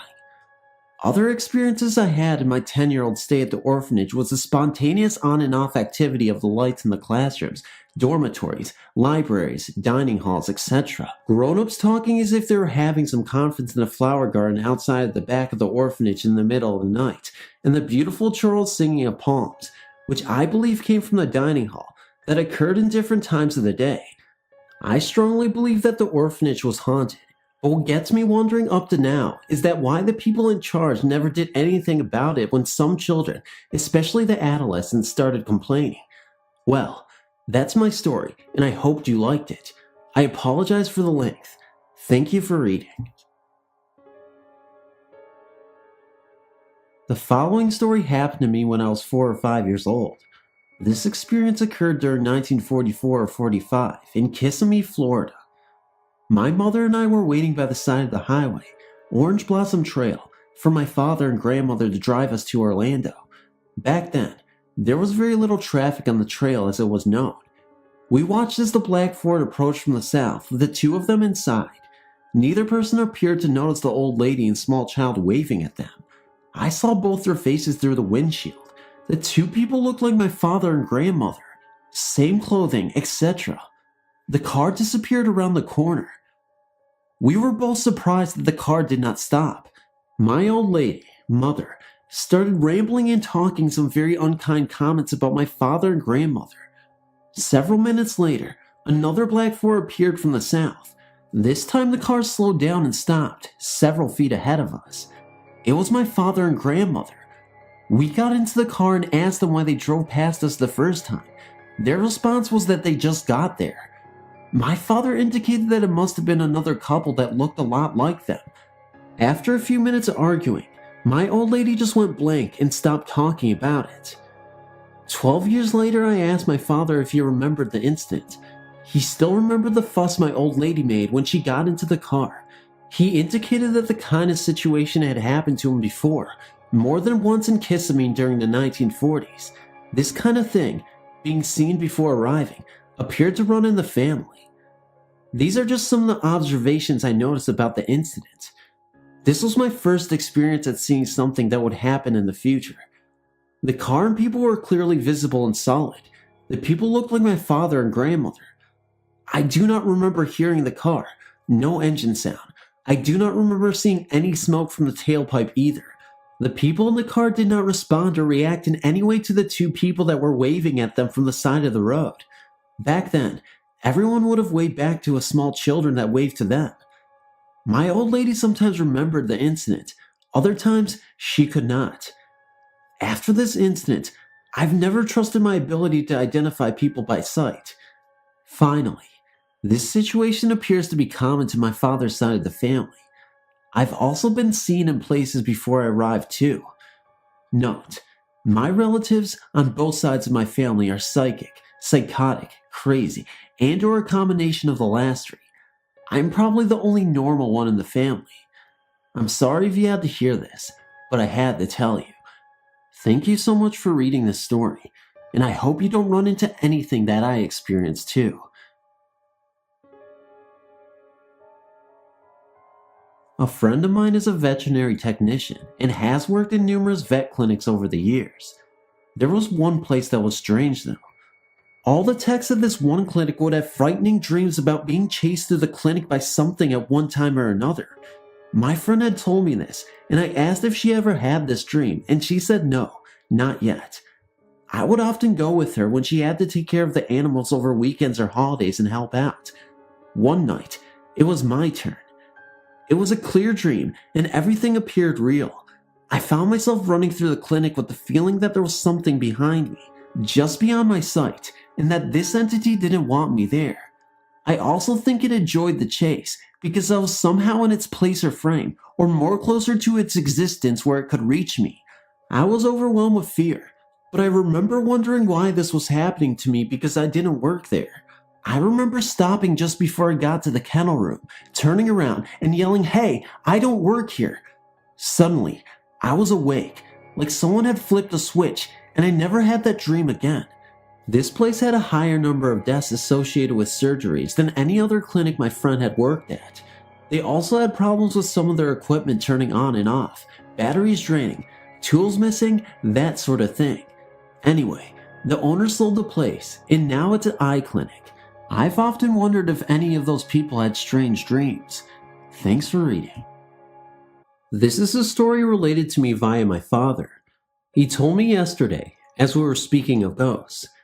Dad said he was walking home one fall evening while he was in high school, in the late 1950s. He had been in downtown Portsmouth lollygagging around with some friends. It was now time to go home for dinner. If anyone is familiar with Portsmouth, New Hampshire, they know it is rich in history and an old port town, hence the name. There is an alley that cuts behind the school, and it passes by the South Mill Pond. He was halfway down the alley when he saw a bright light coming out of the sky. He had no idea what it was. This was back in the day where schools were building bomb shelters and kids were scared of some sort of disaster. The light got brighter and brighter. As it came closer to him, it was speaking to him. Dad listened to it and was mesmerized. He said it looked like an angel, but not anything like you would assume it to be. It spoke to him for quite some time. He doesn't recall how long he was there. The concept of time ceased to exist, and it left in the same manner as it came. He continued home and told his mother. She told him it must be his guardian angel. To this day, he can't remember what it said or what it really looked like. He had such a glimmer in his eye as he told me. He was smiling like he hadn't told me the whole story. In the years after that event, my father has cheated death at least 5 times, the last time being this past year. He should have died, but he didn't. I wonder if the angel guided him through all of the obstacles he has faced. If it did, I'm glad, and I do believe. Thanks for reading. One night, I was hanging out with my friends in an apartment in the small town I lived in. 3 people lived there, a married couple and one of their friends who was a young teenager. I would hang out and stay overnight there frequently, as there was not much to do in such a small town. This night was just like any other, or so it seemed at first. We were just hanging out, talking and laughing about whatever came up. Soon it was late, and the young girl decided to go to bed while the rest of us were going to stay up longer. She walked down the hallway and entered her bedroom and screamed. We immediately jumped up and ran to her bedroom. She was looking down at the floor with an expression of terror on her face. She was staring at a medium-sized porcelain angel that was lying broken in 3 pieces on the floor. She kept this angel on the top of her Bible on a nightstand. Both the Bible and angel were on the floor. A broken angel is nothing to scream in terror over, and at first I was confused, but she picked it up, and streaming from the eyes was what looked like fresh blood. Immediately, I assumed that she was pulling some prank on us. An angel crying tears of blood sounded so generic to me, so unimaginative, that I thought for sure she was trying to get some negative attention. I took the angel pieces from her and said, yeah, right. She swore that she had nothing to do with the broken angel and its tears of blood. I gave her a scrumptious look, then looked closely at the angel's face. The blood looked like fresh nail polish, and I still did not believe that she had nothing to do with it. Knowing that nail polish smells strongly of chemicals, I put my nose close to the angel's face and smelled it. I could not detect a familiar nail polish smell, but I was still very doubtful. I noticed that the blood was running perfectly from the base of the eye, that it followed the contour of the round eye, and that none appeared on the eye itself. It was then that I started to think twice about what was happening. I knew that this girl had not left my sight for at least an hour and a half before she entered her bedroom and promptly screamed. Knowing that applying nail polish in such a way that it would not get on the eye itself, and then to make it run down the face in such a short time, a matter of seconds, was nearly impossible. As I held the angel in my hands, I grilled the girl about what she had seen when she entered the room. She said that she walked in to see it broken and the blood just beginning to run. I asked her several times if she was faking us out, and that a joke like that would not be funny at all. She was clearly shaken and refused to touch the angel again. After asking her many questions, I looked at the angel again. To my complete shock, the bright red had turned darker with a slightly rough surface. I touched it, and it was dry. Nail polish stays smooth and bright even after it dries. This unnerved me, and I scraped the blood with my fingernail and flaked it off. I've seen coagulated blood before many times, and this red stuff was just like it. I gave the girl a look of seriousness as my mind started to swim. We spoke a bit longer, and she said she would like to be alone.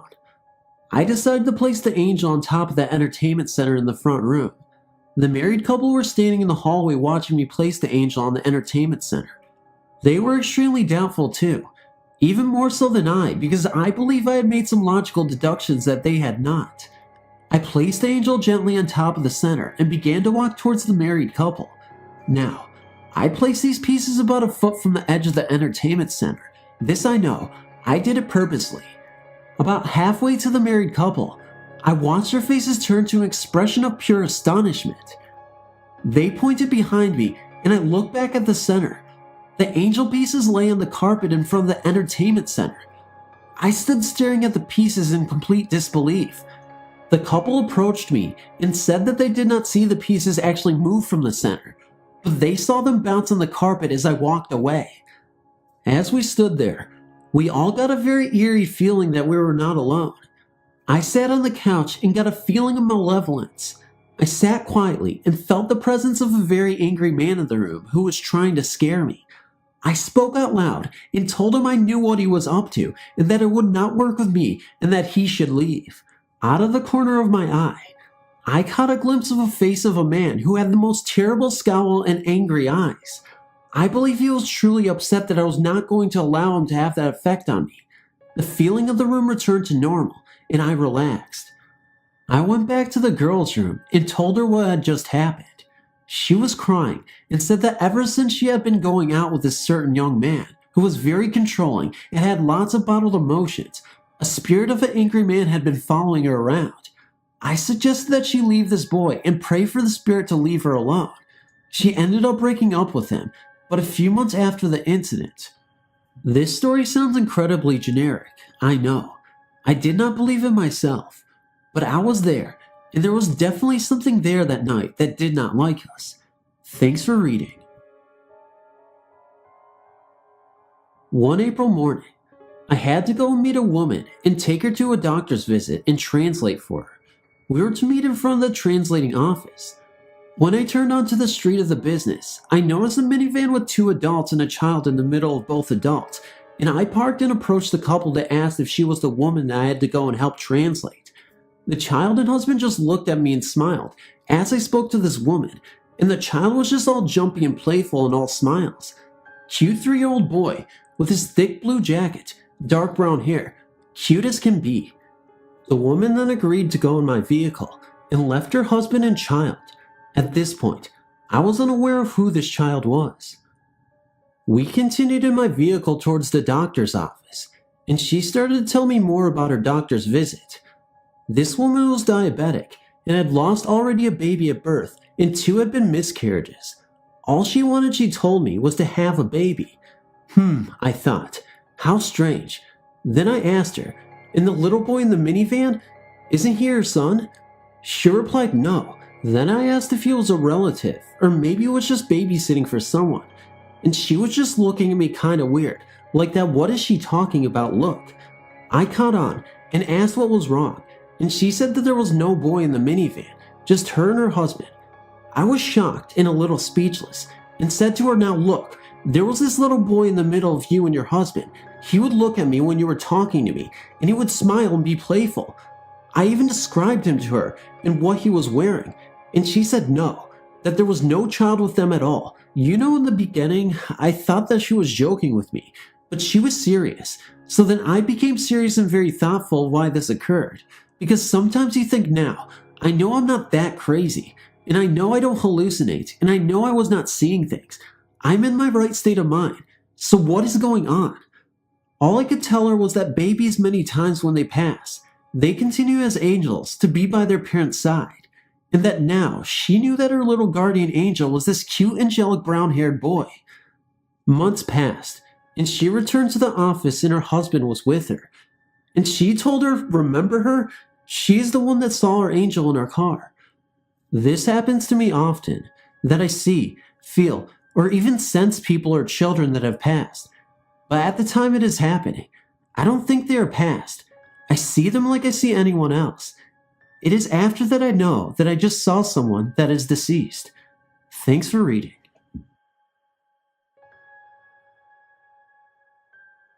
Call me crazy, but as a teen, my friends and I loved exploring abandoned properties. There was a house just outside of town about a half-mile off of the city that intrigued me since childhood, and I had to go see it. One afternoon, 2 of my friends agreed that it would be a great place to check out, so we loaded up and went.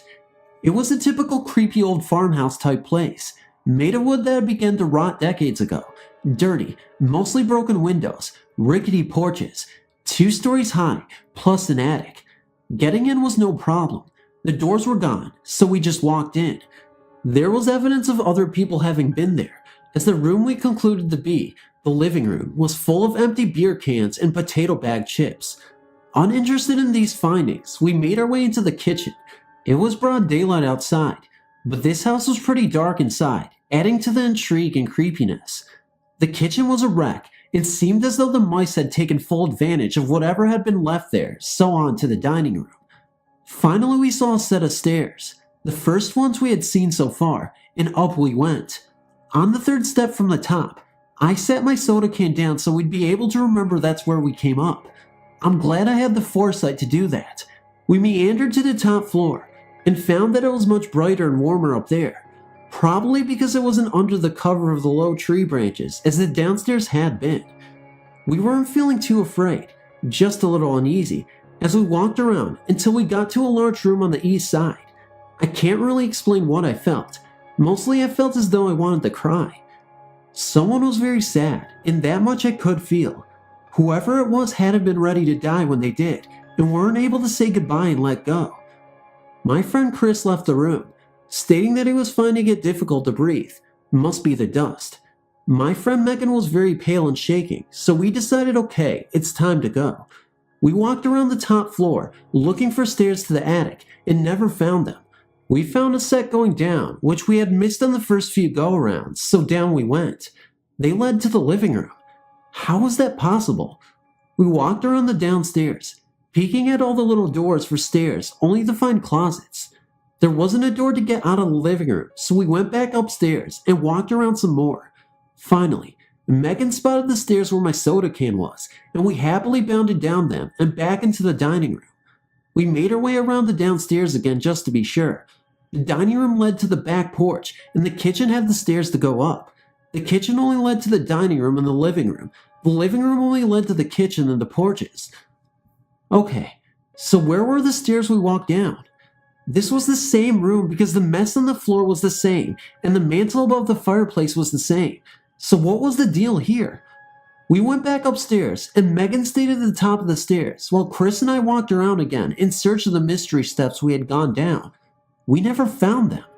As Chris and I were walking back towards Megan, I heard someone in the large bedroom that made me feel very sad. It sounded like a soft crying, and I felt very bad. I felt that we intruded into this person's life, and it was time we left, so we did. Most places we ever visited, we went back for a second and sometimes third look.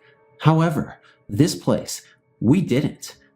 We all felt after we left that maybe whoever was there really just wanted to be left alone, and we never went back together. The oddest thing is that on Easter Day of the following year, I had this unstoppable urge to go to the house and leave flowers on the porch. I got some daffodils and headed out there, only to find my friends Chris and Megan also had come to bring flowers. We all had that urge, and we all headed out there without the others knowing with a big bouquet of fresh daffodils. Something there touched each of us, and I will forever feel a connection to that house in the woods, and whoever that is who lives there in the large room on the east side of the upper floor who seems to like daffodils. Thanks for reading. First, I need to give you some background history. I can see auras. If you don't know what that is, it's the energy a body gives off. There are different colors, and those colors have meanings such as blue and green is relaxed.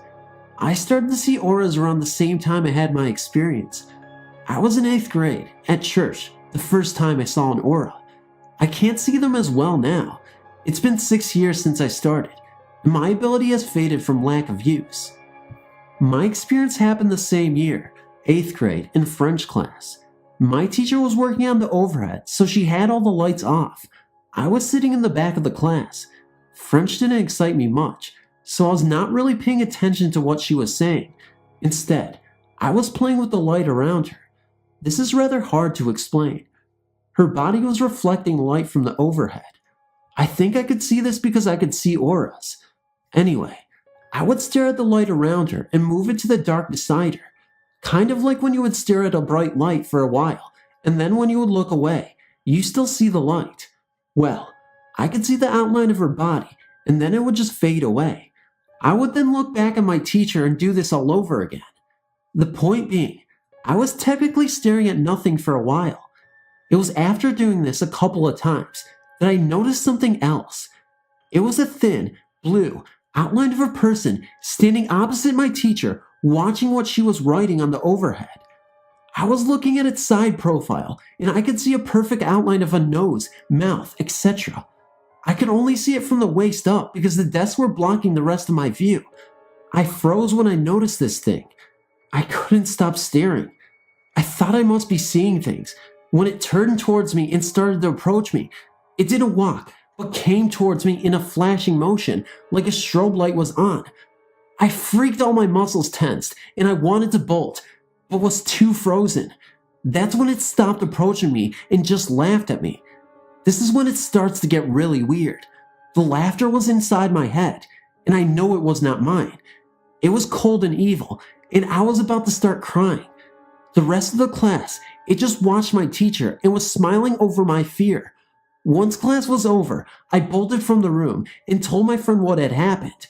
Nothing else happened for the rest of the day. When I got home, I told my mom what happened and said I was scared of going back to French class.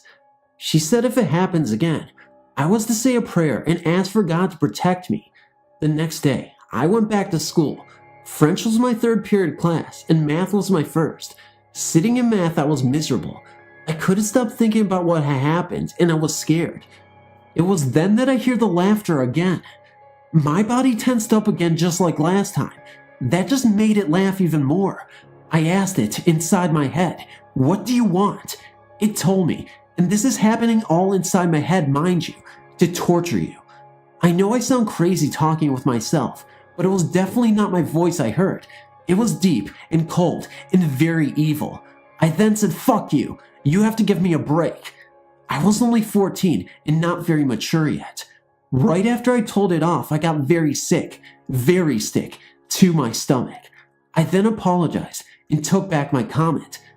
The stomach pains went right away, and it started to laugh hard. It was feeding off of my fear and seemed to be gaining strength from it. As soon as math was over and I had to go to my second period class, I found my friend who I'd talked to yesterday and told him I did not want to go to French class. He said he'd go to counseling center with me. Second period went by fine. When French time came, I had to go ask my teacher if it was okay for me to go to a counseling center. Well, as soon as I walked into the classroom, it felt like walking into a cloud of evil. All I wanted to do was get out of there. I started to cry while asking my teacher to leave, and the laughter started again. This time, it was echoing in my head. My poor teacher was trying to write out my slip as fast as possible so I could leave. I went to the counseling center with my friend, and the two of us sat alone in a small computer room. We just sat there. There was nothing else to do. I could feel it in the room somewhere with me, enjoying my pain. Without really thinking about it, I thought to myself, "Oh God, help me." Right at the instant, I heard a scream, and I could feel that someone else was there. I turned to my friend and told him, then a teacher came in and said we had to go back to class. I didn't know what was happening, but by the time I had walked across the commons to my French class, I was in a box. That's the only way I can explain it. I felt like I was in a box, and it was scratching from the outside to get in. While inside my box, I was feeling safety, good, and peace. I heard a voice that told me over and over, "You're safe now. Nothing's going to get you." I couldn't stop smiling. I felt so good. As the day went on, my box got bigger. It grew to the size of the school, and then so big I couldn't even feel its boundaries, but I knew I was still inside. I talked with the spirit for 2 days. It told me I would always be safe, and it was a messenger from God. I believe it was my guardian angel. Look, I know this story sounds crazy, and I've tried my best to believe I had an overactive imagination, but it was too real to not be true. The voices, the things happening around my classroom, things that are happening in general. I just couldn't fathom what was going on, and I know it's disbelievable, like I said, but still, in my head, I know it was real. Well, this all started when my mother and I moved into a new home. Well, not new, but new to us.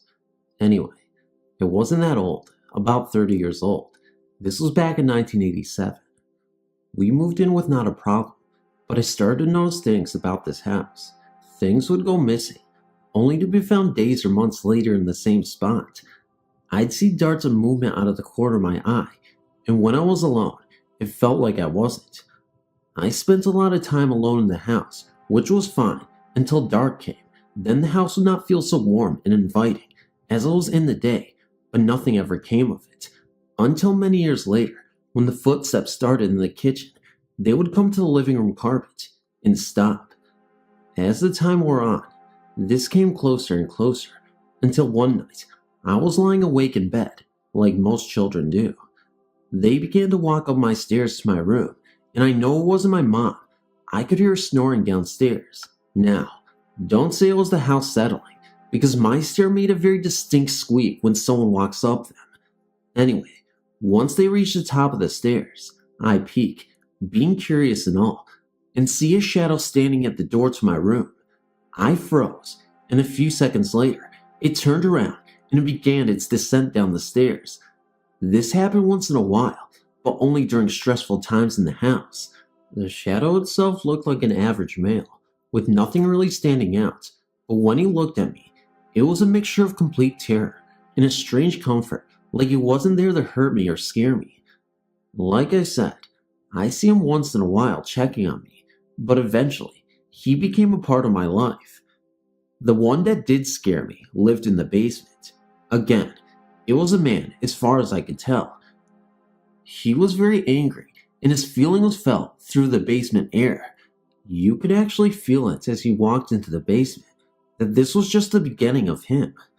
Mostly, he would just sit in the corner and glare at you, as he did whatever you had to do, and he always kept as far away from you as possible. It's weird because you would see him move as you move, which was at the time very scary. Even though I was a very brave child, I rarely finished my choir there, even in the daytime. Eventually, my mom refused to go down there anymore, after she was tripped by something and fell and broke a couple of toes. As time went on and on, the basement became less and less used, to the point in which the activity was too much that we couldn't even handle it. We were even too scared to even use the laundry. But after a while, we forgot about the guests downstairs, until one night, when we heard a loud whoosh. We looked at each other in terror, as we knew something was wrong in the basement, and we would have to see what it was.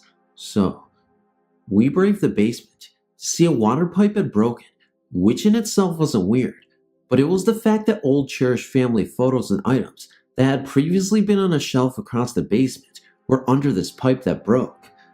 My grandfather soon came over to help fix the pipe and clean up the inches of water. Everything was ruined. The drywall, the shelves, not to mention all the priceless family photos.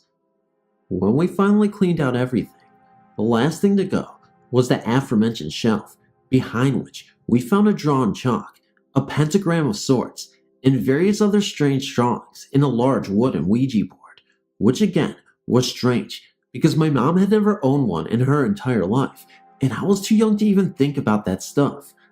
Anyway, fast forward 12 years to 2002. My mom had met a great guy and had moved to another town to be with him, and I was moving out too, so I could live on my own. I was just staying in the house until my apartment was ready, which was 2 weeks away, and cleaning the house for the next owners. Our other housemate had stopped making his presence known many years ago, except for the glaring he did in the basement, and it was the furthest thing from my mind, and I was down to the last 3 boxes of stuff in the basement. In the basement there was 4 lights. Every time I came back for a box, one light was burnt out. As I went to get the last box, and I see I'm down to one last light, I know what's coming, but I need that box. So, I grabbed the box and stood up and looked in horror to see him standing in the darkness in his favorite spot. 2 things I noticed this time. He was huge, standing around 6'4", and something I never noticed before. He had red eyes, and it seemed like he had a nasty smile on his face, but I wasn't sure. I stared at him for what seemed like an eternity, but he did the strangest thing ever. He waved to me, but I didn't stick around to say my goodbyes, and somehow managed to shrink the run, yelling some very colorful language as I stumbled out the door. I jumped in my car and sped off, and I looked in the rearview mirror to see him standing in the kitchen, glaring out the window at me. Well, needless to say, I never went back. An interesting side note, the previous owners had been avoiding the Ouija board player, and said that they knew of the entity I'd spoke of. He only identified himself as Jay, and never answered questions about who he was and what happened to him. They said he was fun to talk to until he moved in. Well, thanks for telling us now.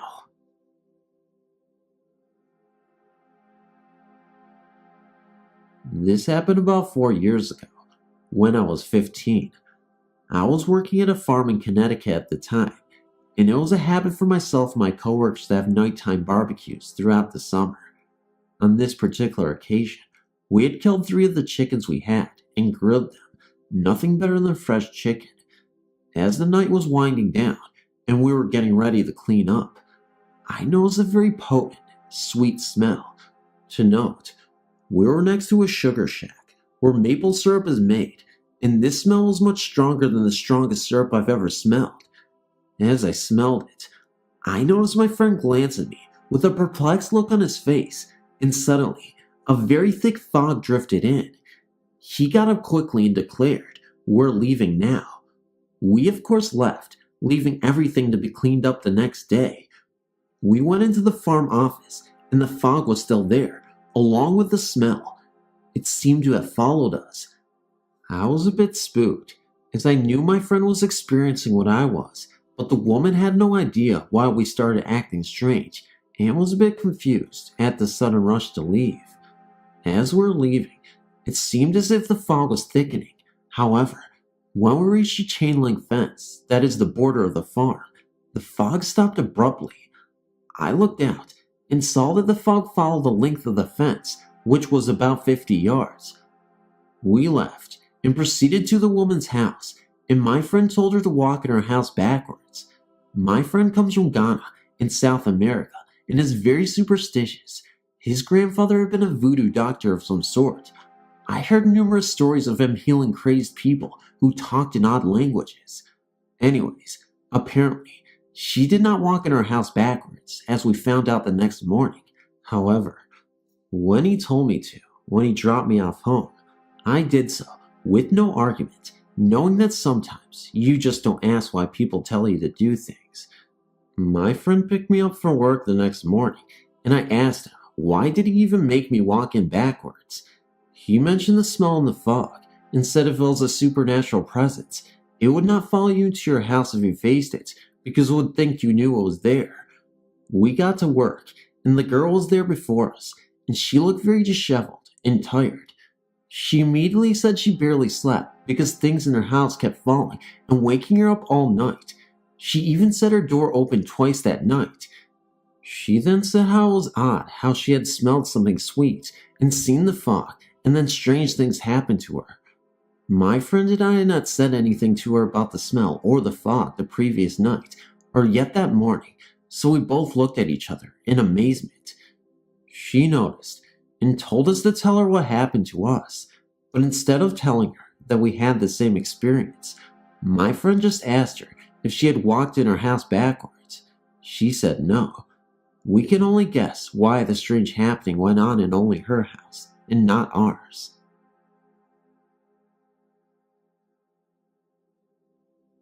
My name is Sherry, and I live in Loves Park, Illinois. Loves Park is located right outside of Rockport. Well, about 4 months ago, I moved into an apartment with my boyfriend, which is located off of Perry Road. There are the three of us who live there: Bill, my boyfriend, Adrian, his son, and myself. All of us have the same encounters with some kind of presence. Adrian is 15 years old and has called us hysterical by things he has witnessed while he was home by himself. Adrian's experience. One day, while home alone in the apartment, Adrian was on the computer. He said that Bill and my bedroom door opened and closed by itself. All windows and doors were closed at the time, so there was not a draft moving through the rooms. About a week later, he was home alone again. There was a knock on the door. Adrian went to the door, and no one was there. He has also seen gray blurs run from the bedrooms to the laundry room. Noises have also come from the kitchen while he was by himself. Bill and Adrian's experiences. In August of 2003, we had family over. While sitting there, Adrian and Bill were staring off towards the bedroom. All of a sudden, they both looked at each other and said, "Did you see that?" They claimed they saw what looked like an old man or woman hunched over, running, and looking towards them into the laundry room. My experiences pretty much consisted of only hearing noises, like things in the kitchen opening and closing on their own, and blinds rustling with nobody around. That was until 2 nights ago. 2 nights ago, my mom and younger brother came over to visit. We played Uno and watched some TV.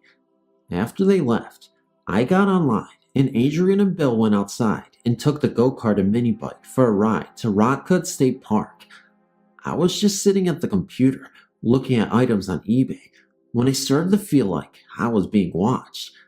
I looked around and didn't see anything, but I was uncomfortable, so I went and got my cell phone out of my purse. By the way, they all left at around 12:30 a.m. Anyway, I walked back over to the computer and set the phone next to me. I continued my search on eBay when I saw something out of the corner of my eye. I immediately looked over towards the hallway, and standing between the bedrooms and the laundry room, I saw a grayish figure of a man. A shiver of ultimate fear shot down the back of my neck. I've never been that frightened in my entire life. He stood there for about 2 seconds and then disappeared into the laundry room. I grabbed my phone and bolted out the front door. I tried to call Bill on his phone, but he didn't answer. I remained in the front porch until he called me and said he was on his way home. When they got home, I told them what happened, and they said, "Now do you believe us?" I always believed, in a way, but now that I actually saw this thing, I know it's real, and it still frightens me. The ghost, however, has not harmed us in any way. He's just sharing our residence.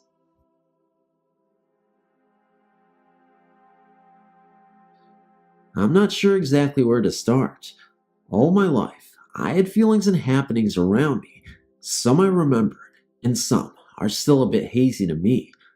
I have a couple of true stories that have happened to me that I would like to share with everyone. I grew up in a small city in California called Pico Rivera, but moved in '92 to Colorado. Growing up in Cali, I've had 3 sisters and my mom and dad. The house we lived at was on Maris Avenue, and from what I was told, it was originally the first church in Pico Rivera, but was torn down to make a home for an elderly couple who, I believe, the husband died of old age. Their house was torn down and ours was built. I was 8, I believe, when I really started to understand what I was experiencing. I remember that I would always see horrid faces on the wood paneling in the house. By that I mean on the doors and the kitchen cupboards. I remember that my older sister and I would be the only ones to experience all the happenings. Her and I would have recurring nightmares. I would dream of trying to run away from what I believed to be the devil chasing me, but the more I ran, the closer he would get. My sister would dream of a young girl in a checkered red and white dress trying to kill her. Every night, I would hear the same things, stomping on a roof or a stampede of running feet right above my head, and just as fast as it would start, it would disappear.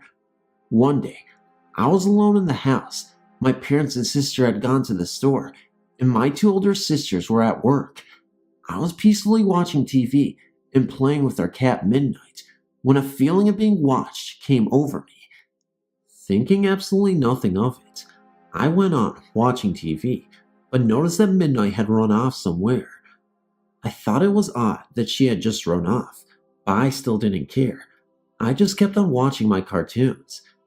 My mom has a habit of putting this plastic rug thing on our carpets to keep the dirt off, and we had one, so if someone was walking on it, you could hear them. So, what I started to hear was what I thought the cat running back and forth, so I yelled out her name to get her kitty butt over to me and stop making all that noise when I heard her meow from behind the sofa. I found this strange, wondering how she did that so fast, so I went behind the sofa to take a look. Sure enough, she was huddled in the corner, hissing and meowing with her eyes wide open. I of course tried to get her out, but she wouldn't even let me get near her. I left her alone and figured that she would come out when she's good and ready, and went back to my TV. Then, all of a sudden, I heard the noise in the hall again. I put my TV on mute, thinking that maybe it was the cartoon I was watching, and the noise stopped for a second, but then went back right to it. I started to listen really carefully, and what it sounded like was footsteps, heavy footsteps. With this, I decided to do the same my cat was doing, so I hid in a little tiny opening that was behind her sofa, and I listened very carefully. Then I noticed that whatever it was making, that noise stopped, as if it knew that I was aware it was there. I could feel my heart beat in my throat, and then it started up again, but this time it was faster, and then the doors and windows were opening and slamming shut. I really did not know what to do. I just remember that I was concentrating on how close the passes were, and they were coming closer to me with every beat of my heart, until I couldn't hear it on the plastic anymore. My cat took off from behind the sofa, so I took it as a sign and did the same thing, and ran out my front door screaming, thinking that whatever it was would grab me from behind. I made it safely outside my home, and I sat on the sidewalk, waiting for someone to come home. I felt something burning a hole in the back of my neck, and when I turned back to my house, the front door slammed shut. Finally, my parents came home, and I was so happy to see them. My mom scolded me for being outside alone, and so I proceeded to tell them what had happened. My dad said that it was probably an aftershock or a small earthquake, but none of the neighbors experienced anything. My mom, on the other hand, said that I was being punished for being a naughty kid. A few days later, my older sister had come home from work to an empty house, and she experienced the same thing. Our home out here in Colorado has a strange feeling to it. I can't describe it. It's just something that always has been there. I remember one night, it was myself, my neighbor, and my twin sister were home alone. My parents had gone up to the hill for some gambling, so we decided to watch movies and just be the normal teenage kids. Well, my sister had gone in the shower, and my neighbor and I were just sitting around gossiping, waiting for my sister to get out so we could watch a movie, when the phone rang. Of course, I ran to pick it up, and I said hello, but the other side was dead. So, I put it back down and went back to our business. When it rang again, I got up, ran to the phone. Again, no one on the other end. I hate prank calls, and two is enough to get me agitated with, so I unplugged all the phones in the house and left it at that. About 5 minutes later, there was a knock at our door. Now, I wasn't a stupid girl.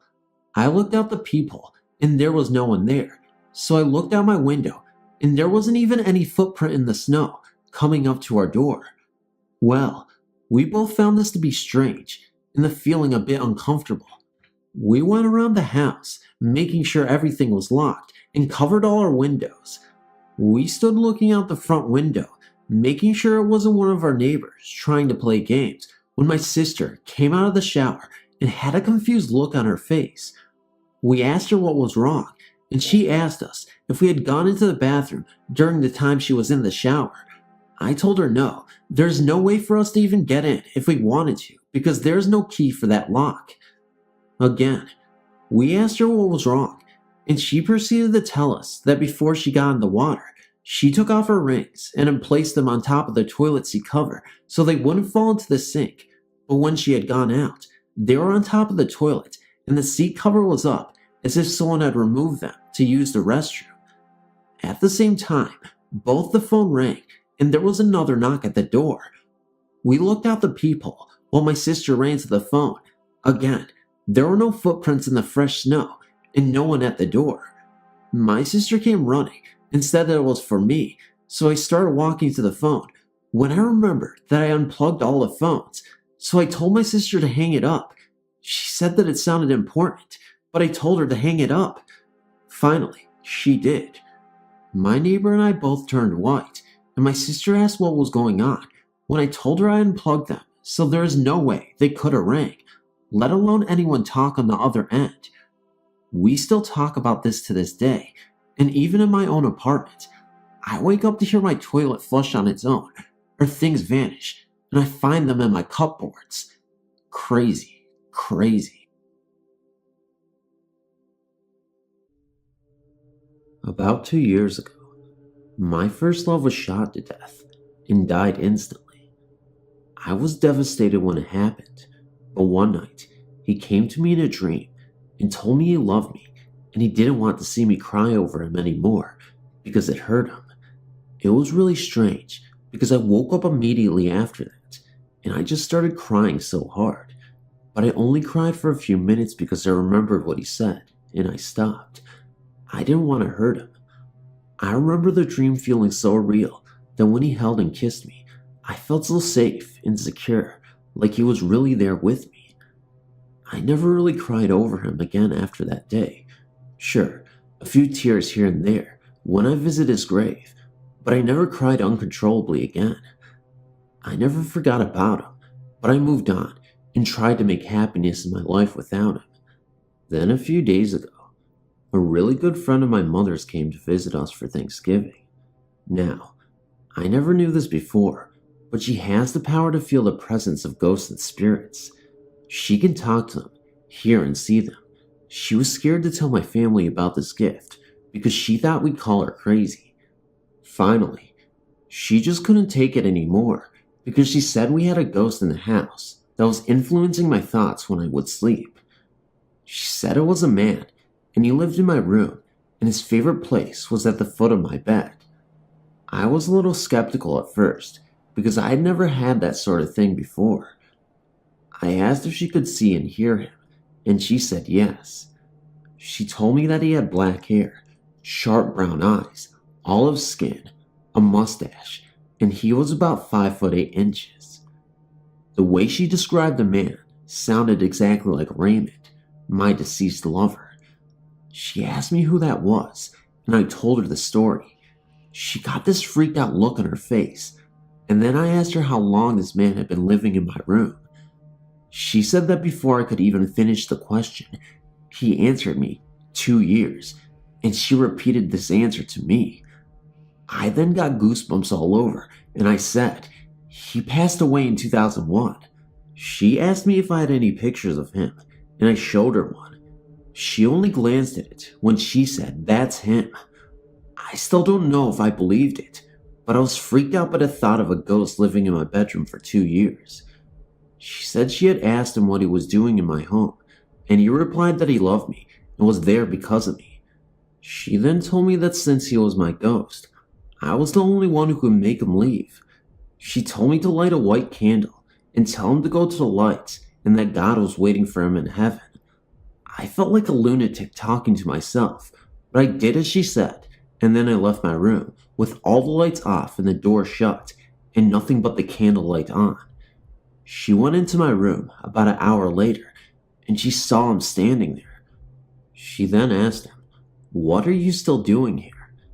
He told her that he couldn't go to heaven because he's done too much bad in his lifetime and God will never forgive him.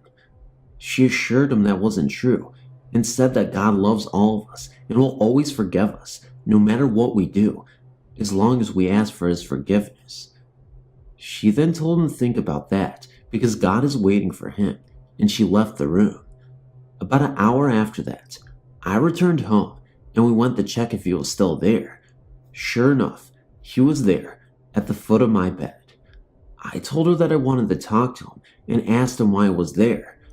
Raymond was a gang member and was killed by the cops for reasons unclear to me at the time. I just knew that he was too good of a person and had too big of a heart to have done anything to deserve death. I never really had a sense of closure regarding his cause of death, and I felt the real story was being hidden and no one would ever find out what really happened. Only the people who were there knew his death. Well, he started out talking about a teen named Joey that had gotten killed about a week before Raymond. He said that he wanted to know that he had never hurt Joey, but Joey had tried to hurt him with a blade of some sort. Raymond's uncle Eddie, who was a gang leader, ordered the gang to go after Joey, who was from a rival gang. They did, and they shot him to death. Raymond said he had nothing to do with Joey's death, but that Joey's ghost had come for Raymond to get revenge on his uncle Eddie. Raymond said he was done wrong by his own family because his uncle Eddie and Aunt Christian knew that Raymond was going down, and they never warned him or said anything to anyone to help him out. They just let him die. I didn't really understand what he meant by this, since he said he was killed by the cops and not a rival gang member, but I knew it was really him because of all the names he had said. I knew that my mom's friend could never have just known those names or made them up, and for the most part, it made sense, except for the part about his aunt and uncle knowing that it was going down. They were both present when he was killed though, so maybe that had something to do with what he said. He said that they had betrayed him and they were no longer his family because family wouldn't have done that to him. He just wouldn't tell me exactly how they did him wrong or what they knew that they never warned him about. He said he was very hurt to find out that two people he had cared so much for had done such a heartless thing to him. He said he just wanted to know this so I would know that he didn't deserve to die and he would never hurt anyone or try to hurt anyone, that he was set up by his own uncle and aunt. He also said that if his friend had known what was going on, he would have still been alive today. Leia, my mother's friend, couldn't make out the name of the friend he was talking about, so he said, the one with all the kids. Right then, I knew he was talking about my best friend Javier. He said he only told me all of this so I would know the truth and would never think of him as a bad person. What he didn't know was that I never did think of him as a bad person, and I knew deep down inside that he didn't deserve to die the way he did, or at the time that he did. Before he passed away, we were going through a lot of problems because he had cheated on me with another woman. He told me that she really never meant a thing to him, but that she threw himself at him, and guys will be guys. He said that we were supposed to get back together and get a house together, and I was supposed to leave his son. He said he wasn't ready to go yet, and he had plans for us, and that was why he chose to stay with me all this time. He just felt comfortable with me there. Leia had told me that since he died so suddenly, he never knew he was dead, and therefore had not crossed over yet, and had been trapped here on Earth. He said that he never meant to hurt me in any way, and that I was his true love. What was really weird was about a year ago, 2002, I had a new boyfriend living with me, and he broke my heart. I still get sad about him and miss him occasionally, and Raymond knew this. One of the last things he had asked Leia to tell me was that the man I was so heartbroken over wasn't even worth my time or tears, and that he could just never be good enough for me, so not to hurt over him anymore. He said he didn't like that guy, and that he never deserved me. He was just no good. Well, he was so right about everything he had told me in that whole conversation.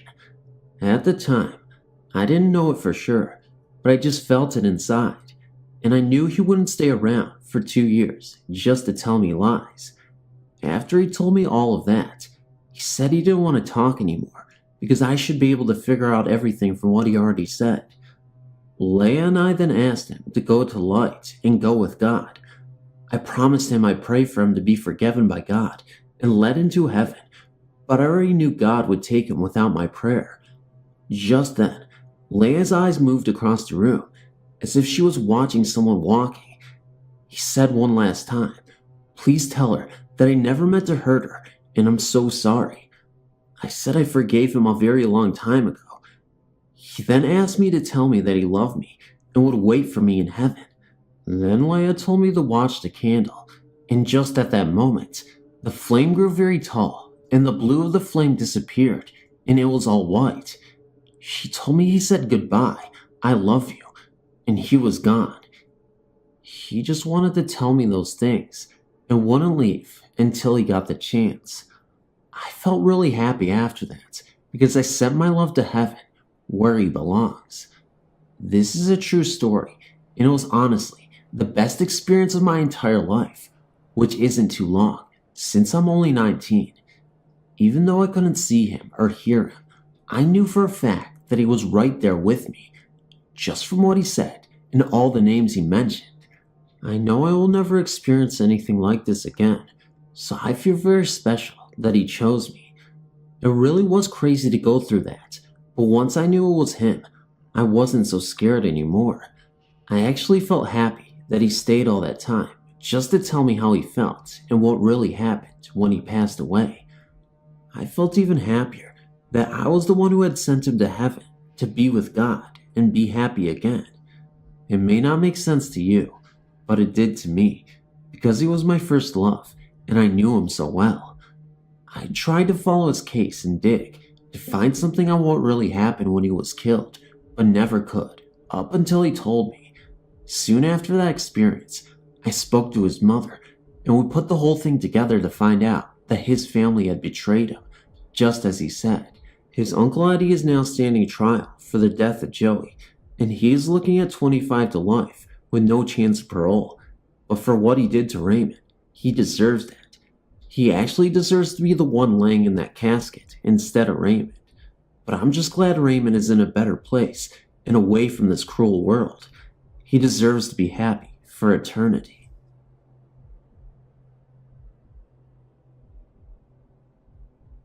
This happened over a span of time from June, my last visit on October 31st.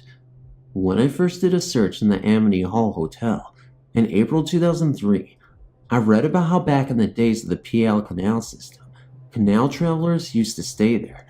Then in the Civil War days, it was used as a hospital. Then only internet, which I thought odd.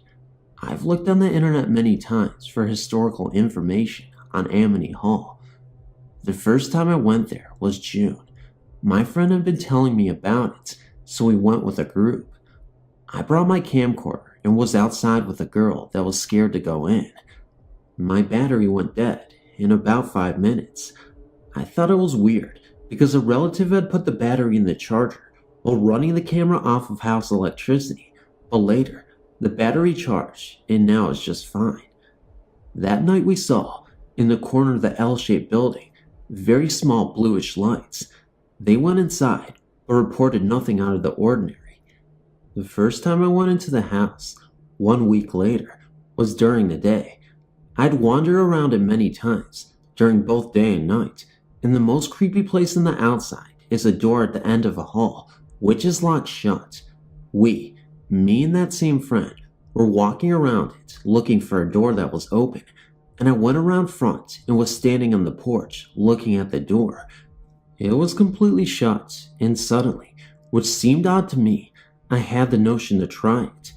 It seemed ridiculous, especially because it had always previously been locked, but I reached for it and it easily swung open, revealing to me the beauty within. There is a hall that runs down the middle of it, on either side, very large rooms. There is a bar on the left and a kitchen beyond that. There are old fireplaces in the rooms. The L shape to this building comes from the attachment of the hallway of hotel rooms to what I assume is the residential part, as well as the kitchen. Strangely, the worst in the house is upstairs, the trophy room. This room is filled with a giant feeling of get out of here. Nothing has ever been seen or heard in it by me, but I went in it once, and I'll never go in it again. That is how strange the feeling is. I'm not sure if the anger felt in this room is some ghost. All the glass and mirrors are broken, and you walk on a crystalline floor about an inch thick. We were walking around and checking the doors. We opened the heavy metal black door and were lingering around in a small awkward room. I looked down the hall into an ominous darkness and said, "I'm not going down that hallway." We kept checking other doors and came, not by my request, back to the door. When I looked down the hallway this time, it was well lit and I could see everything. There is a small rectangular window in front of the front door at the other end of the hall that let in a great deal of light, but before this could not be seen. Before, I couldn't even see halfway down the hallway because it was so dark. We continued around checking doors because we didn't want to climb around the fallen antique soda machine that lays at an awkward angle, stuck between the steps themselves and the railing of the upper part of the staircase. It looks like it's ready to fall. We went to the door right in front of the stairs, which was locked before, and my friend, for whatever reason, reached out and opened it. She was also very determined to get into the hotel rooms, so we were climbing across the little porches, separated by railings, and after we already tried all the doors, she, without rhyme or reason, walked right up to the third one in and opened it with ease. Throughout the summer, we went back with equipment trying to get footage, but nothing works correctly around it. I've seen, one night, the very faint white figure of what appeared to be a woman in the attic window facing the parking lot. I've seen white flashes of light in the attic windows facing the road, but the worst time ever, I'm getting goosebumps and watery eyes thinking about it, was October 11th. It wasn't that cold, but I remember wearing my winter jacket. Me, my best friend since childhood, and my boyfriend went driving up. We talked all about it on the way there, and then we parked. We just couldn't bring ourselves to get out of the car. For some reason, We were all scared to death. That night, there seemed to be a battle going on of energies, good and evil, because believe me, the place has both.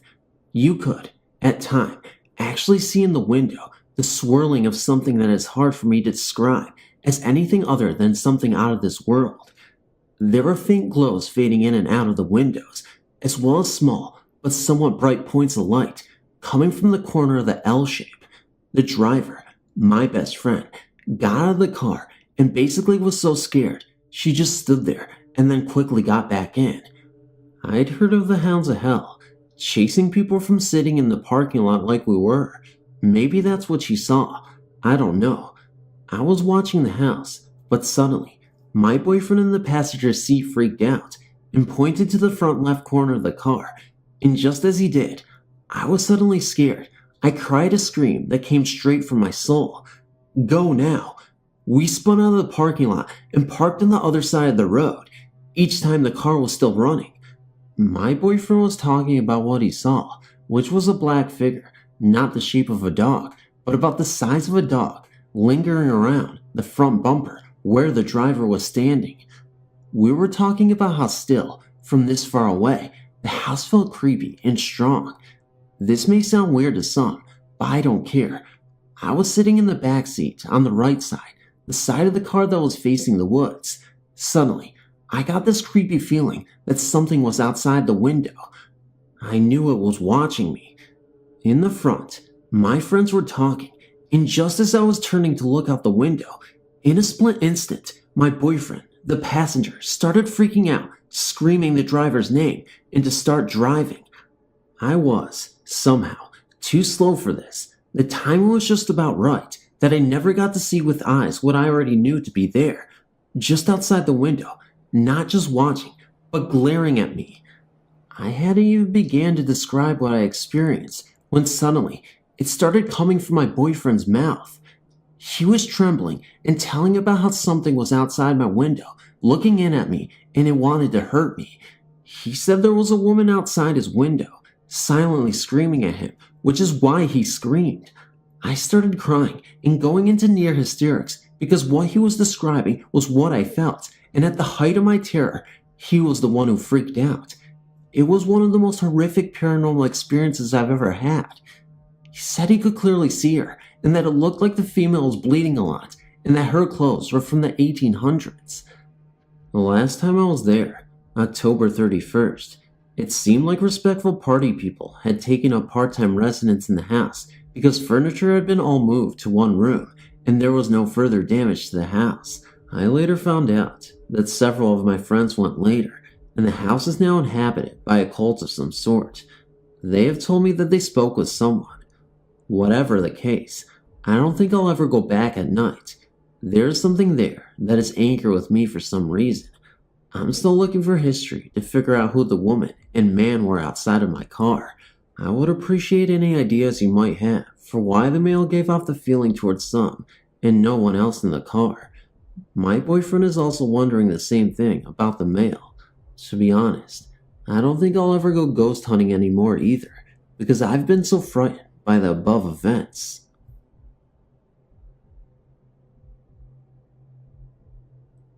Well, I know loads of people send in stories about graveyards, and they never sound true, but this one I encountered was so scary, I didn't want to go out of my house for 5 months.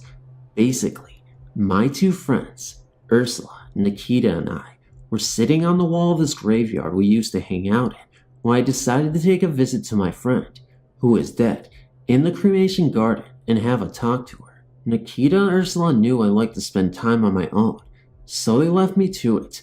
After all, they were still in view. Well, Asher, my dead friend's flowers were dying, so I went into the back of the graveyard to pick some flowers. Then, all of a sudden, I heard a voice. I thought nothing of it at first, just a hush cooing in the background. I presumed it was some mourner coming to visit a loved one, but it started to get louder and more distressed. The person sounded Latin. They were getting louder and louder until it hurt my ears, and I had to turn around and tell them to stop. But then, when I turned around, nothing was there. I strained my eyes, but all I could see was a graveyard and flowers. Quite startled by the experience, I decided to tell Urs and Keats about what just happened. Then I heard a scream. Things were getting stranger and stranger. I was scared now. I ran and ran, but my surroundings were unfamiliar. I hadn't a clue where I was. I couldn't find my way out of this whirling blur that I was trapped in. And the Latin voice was getting louder and louder. All of a sudden, I appeared to wake up. I was in the middle of the graveyard in the pitch black. I panicked like you would. I was so utterly confused. I looked up to see a blurred figure, and I screamed. The figure was about my height and my size, but it had no face. It was nothing. It was just there. And as I stared at it, it came closer and closer until I was practically inside it. And it stopped dead in front of me. And then the Latin voice came back, quiet at first, but louder it grew, louder and louder. I let it. The next thing I knew, the figure was fading and fading into nothing, until that's all it was, just nothing. Eventually, police found me and rushed me to the hospital. They said it was just my anxiety hallucinating me, but I'm sure it was something more, something that won't leave my head. You see, every night when I go to bed, I say a Latin prayer and hope that the figure I see will rest in peace, but that didn't stop it from scaring the hell out of me. Please make sure you don't wake up at exactly 3:12, because I do, and I hate it. I see the figure at the foot of my bed, with a face and everything. She's a little girl, and she screams, silently, but she still does it, and it scares me. She hasn't hurt me yet, though. When I was 14, my family moved to Seattle, where my father was to do some teaching. We rented a beautiful old house. From the time we moved in, I was uncomfortable. I would turn quickly to think I saw someone move, just out of sight. I was placed in a downstairs room, which seemed to have the largest amount of activity. And each night, my dog would awake, barking at what seemed to be nothing, and my cat would become very alert. I eventually moved myself upstairs, into my baby brother's room, and he was sleeping with my parents. One day, while my father was away on business, my mother and I heard what sounded like a large box drop. We all looked around the house and found nothing to have made the noise. Because I was so scared, I asked to spend the night with my mother. I was to sleep that night in my brother's bed, and my brother would sleep with my mom. My mother and I were facing each other, me with my back to the closet. We said goodnight and turned out the light. A moment later, my mother bolted upright. Startled, I said, "What is it?" She told me to be quiet and reached into the nightstand for some mace. I turned to see what she was looking at. Out from the closet came light, as though someone had switched on a light. There was no light in the closet. We looked through the closet and through the house for 2 hours and found nothing. I remember my mom saying, "Don't worry, it's just a ghost. It won't hurt you." She was right. It never did, but I continued to feel uncomfortable and see what I think was a woman until we finally moved from the house. In another incident, in 1990, my grandfather was in a retirement home. He had several strokes and could no longer talk. His hearing was always bad, but had gotten to the point that he could no longer hear. He had recently come down with shingles and was not doing well. That night, as I was drifting off to sleep, I clearly hear my grandfather talking to me. He told me he loved me and then said goodbye. The following morning, I got a call saying he was dead. I already knew. There was another incident that has haunted me to this day. My husband, 2 kids, and myself took a trip to Alaska last summer. We made it to the border of Canada somewhere around 8 in the evening. We were told that the nearest town was a place called Hope, about 30 miles up the road. When we got to the town, we found that there was no place to stay. It seems it was a national holiday. A kind woman at a local hotel phoned the next town up the road to see about vacancies. She reserved a room for us, and off we went. We reached the Yale Hotel around 10 o'clock and checked into our room. I turned on the TV for the kids, and they watched the Family Channel until we were ready for bed. We turned out the lights and went to sleep. Sometime later, the TV awakened me. It had turned on by itself. What was showing appeared to be a sitcom. What was being said was far from funny. It seemed as though the voice was dubbed. What was said did not even match the mouth movements. It was a man smiling and talking to his wife in a kitchen. What I heard was a man with a rough voice, screaming. My husband had woke up with me and asked why I had turned on the television. When I told him I didn't, he asked that I turn it off. I accidentally switched channels, and when I turned the knob back, the show was gone. It was called Just Snow. It's funny, it didn't really dawn on me until the following day how very strange it was. I've never before or since had a television turn on to what was the Family Channel and have it spew profanities at me, but I guess we all have firsts. In my last and final instance, my family and I moved into our house last October. My husband and I had been looking for houses for some time. When we found this house, we loved it from the start. It was a good warm feel, and it really was the best house we could ever have. Shortly after having moved in, my husband and I compared notes and admitted that we were both having strange feelings. Creepy was the word we agreed on. We were both finding the closet in our children's room open. The door would stay closed sometimes, and other times you return to find it ajar or fully opened. My husband shared with me that he was outside doing some digging on the French drain. He had set down a piece of chalk he had found. He turned around to pick it up, and it was gone. On another occasion, my family and I were sitting on the couch. My husband asked me to smell my son's hair, and it smelled intensely of perfume. Being that neither my husband nor myself wore any fragrance, we began looking around for something that may be carrying the scent. To refresh this memory, he sniffed my son's hair again and asked me to do the same. The smell was completely gone. The oddness seemed to subside for months. Then, this year, around the same time, it seems to have started again. The closet door is again not staying closed. We are having trouble finding things again. The other night, I felt a cold breeze coming across my face as though the windows were open, but they were closed. I go up to find the back door unlocked, knowing that I had locked it the night before. A few nights ago, when I closed my eyes, I heard someone saying to me it's all right. After looking up the site and looking at the pictures, I decided to try my hand at photographing the potential presence. I went into the bedroom that has the closet door that doesn't close. I said out loud, though I'm not comfortable with the idea of having a presence in my home, I think I could deal with it better if I knew whether or not you exist, and since I have children, and they would be able to see you if you exist, I feel I need to be aware of that fact.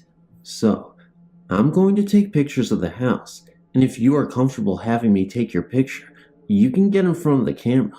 If you're not comfortable, I can respect that. I'm guessing you're a good entity, because my cat seems to like you. Note, my cat is very insistent on spending time in this room. I must say, I felt a little silly talking to the air, but it seemed the right thing to do. So, I took pictures of the house. I frankly was hoping that nothing would be found, and that I would find my imagination had run away with itself. When I got the pictures back, I found that the photos taken in the bedroom and in the closet have what I understood to be a vortex. Needless to say, I'm pretty spooked. I'm planning on finding out the history of the house to see if I can figure out who our roommate is. Also, I'm hoping to contact some people that are knowledgeable on the subject of ghosts. If this entity needs my assistance, I hope to help. If it just wants to hang out with us, that's fine too. And if it's bad news, I need to know. I'm hoping that my initial feeling of my house is correct, and that what I believe is a ghost is of the non-threatening variety. I just keep telling myself that. The ghost has been very polite for the last year, and those that should be able to sense the presence seem not to mind it. The cats and my 2 children's, whose room the ghost seems to live and spend time in. Thank you for your time, and I'm glad that you were able to read my story.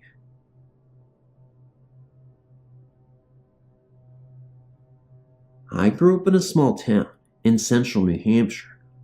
When I was 18, one of my friends took me to a grave, which is located on the side of a road. The grave lies off the road, about 10 feet. The grave is that of a young boy named Miles Tyler, who died in 1811. He then told me about some of the experiences he had. I was a little skeptical of the stories. He had said that sometimes you will hear leaves and branches moving, and there is no wind. Also, branches will crack and break. He had also mentioned that if you left food out, it would end up unwrapped and partially or completely eaten, even unopened cans of soda. The next day, I was over to a friend's house and told him of the story, and he also admitted of hearing this and being true. So, we planned a trip up there with a group of friends. One of these people was a girl who was into the ghost and spirit thing at that time. She was into the Ouija board and seance stuff. We arrived there about 11 at night, so this way we wouldn't have any traffic or intrusions by passerbys. The girl and her friends started to try and communicate with the boy who was buried at the grave, while the rest of us watched intensely. There was one person there who was mocking the whole thing, and definitely was a complete non-believer, and had no respect for the dead whatsoever. They had made contact with the boy within 2 or 3 minutes of trying. The spirits they were talking to was getting aggravated at the person who had been mocking him. I at that time didn't know what to believe. I just kept watching, my eyes glued on the ever-moving oracle. Soon, we all heard the leaves and limbs rustling in the woods around the grave. We all started to get nervous, while the person who had been mocking this whole event picked up his own pace. This just made things go completely out of control. Now, we could definitely hear the branches breaking, and it started to rain. Suddenly, the guy who had been mocking this whole event was staring at the headstone in complete fear. That's when we all noticed that it had moved. It had tilted to the left at least 2 to 3 inches. That's when we all decided to leave. Me and 2 of my friends jumped in my truck to leave. It wouldn't start. I tried for what seemed like forever, still scared out of my mind. I jumped out of the truck and told my friend to get in the driver's seat. I got out and started pushing the truck down the road. Within 50 feet, the truck started and the rain stopped. So did the wind. We left and never looked back. I haven't been back since. We all stayed up until daylight, and I dropped them off and went home. We were all shaking up by this, and we didn't even talk about that after. That morning, I told my mom what had happened. Funny thing is that she did not say that she didn't believe me, but just chose to say, "I hope you have learned your lesson and don't go back." I'm sorry for the lack of names, but didn't want to involve anyone without their permission. I now live out of state and have lost track of most of them.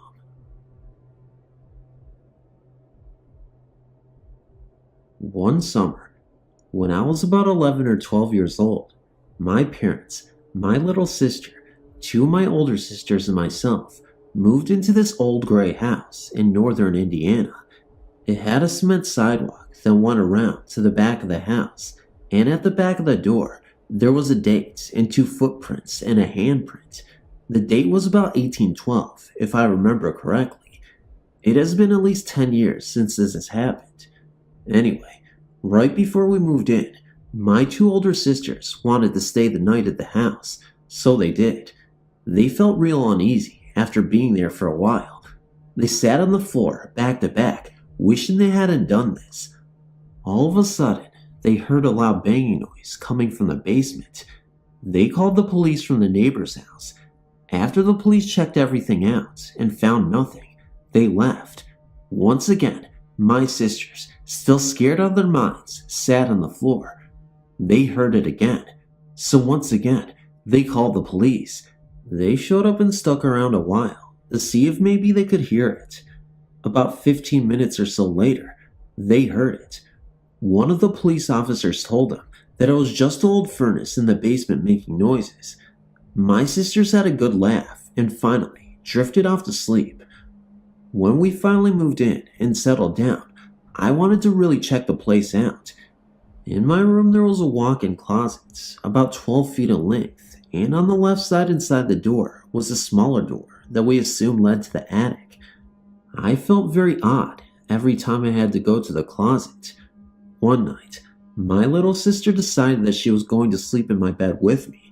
Of course, being the brave sister I was, I picked up my little book of ghost stories and began to read a story entitled Phone Calls from a Ghost. All of a sudden, the light in the hallway began to flicker. It was the light we were using to read the book by. We got scared and I threw the book out my bedroom door. We laid there talking, wondering what caused that to happen, when we began to hear music and lots of voices coming from the attic. I could hear a child running around and laughing also, but my sister says she didn't hear that. We decided to go downstairs and sleep in her room that night. A few weeks go by, and one of my older sisters bought a Ouija board. My mom didn't like the idea of it being in her house because her mother always told her that they were of the devil.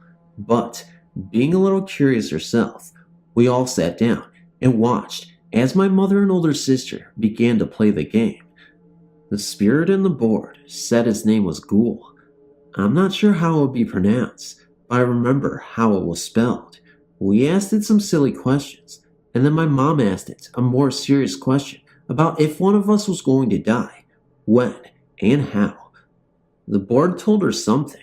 She wouldn't tell us. Then she got really mad at the spirit and began calling it names. The little device that you put your hands on began moving around the board really fast in a figure-8 pattern no one was touching. Then it flew off the board and sailed across the front room into the dining room. My mom told my sister to get out of her house and never mention anything about what had happened. But she didn't take it out. She just put it in the closet in my room. One night, me and my little sister decided that we were going to be gypsies.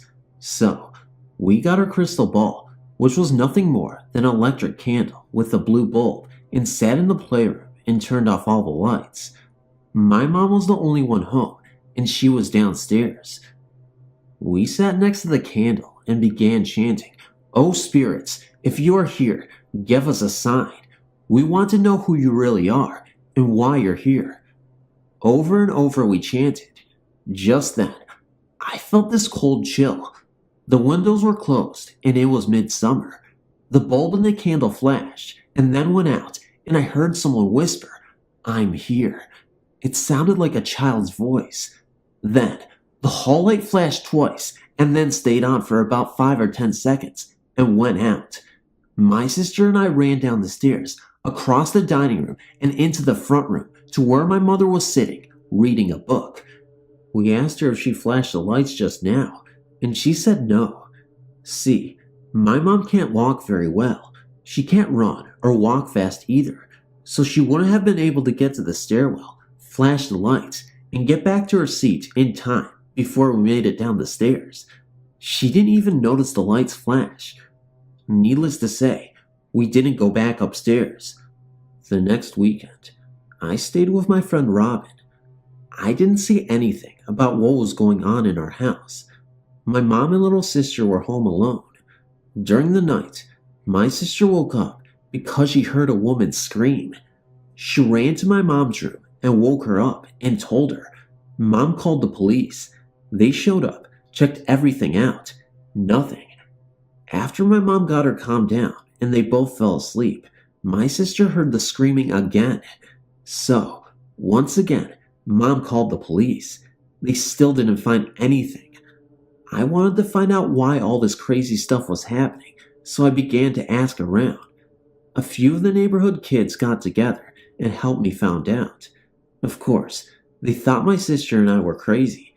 Then my friend Erin talked to a lady at the library. She told Erin what happened, and then Erin came home to my home to tell me. We were standing outside the house, on the side where my room is below the window, in my walk-in closet. She told me that there was a mom, dad, and child who lived here a long time ago. One evening after school, the little boy was up in his room, which was the same room I had at the time. The mom was standing in the hallway talking to him when the dad came home. He was drunk and told him to come down. She looked at the boy and told him not to come down. He could hear his mom and dad yelling, and then all of a sudden, he heard his mom scream, and she just kept screaming. He ran down the stairs and into the kitchen. There was blood everywhere, and his dad was still stabbing her in the chest and stomach. He turned to the boy, and he said, "You're next." He ran up the stairs and locked himself in the attic. The dad took the mother's body and went down to the basement. In the basement, there was a little cubby hole in the wall. Inside that hole was another hole. He put her in the second cubby hole and went after the boy. He kicked the attic door open, and when he found the boy, he began stabbing him, little at a time, just enough to make him bleed a little bit. The neighbor heard the boy's screams and called the police. The dad took the boy, still screaming, and went down to the basement and climbed into the second little cubbyhole and finished killing the boy. He then took his own life. After Aaron finished telling me the story, I looked up at my window, and it was like I was looking at a family photo. I could see the mom, dad, and boy looking down at me. She was wearing a whitish sweater. The dad was wearing overalls and a plaid shirt, and the boy was wearing a pair of overalls and a plain t-shirt.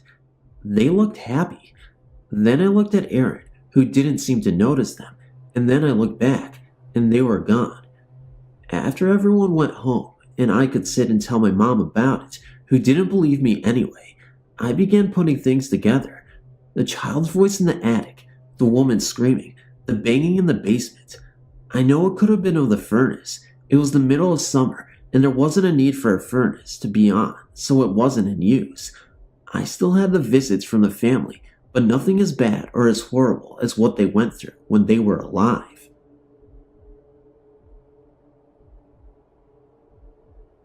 I want to start off by saying that this is a great site, and I love reading about everyone's ghostly experiences, even though I must admit I have a hard time believing them all.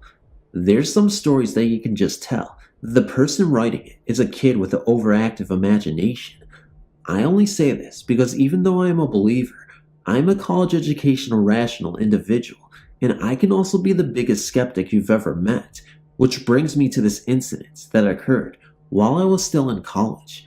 I just want to stress to everyone that's as skeptical as I am, that even though this experience sounds extremely unbelievable, that this is true and it really did happen.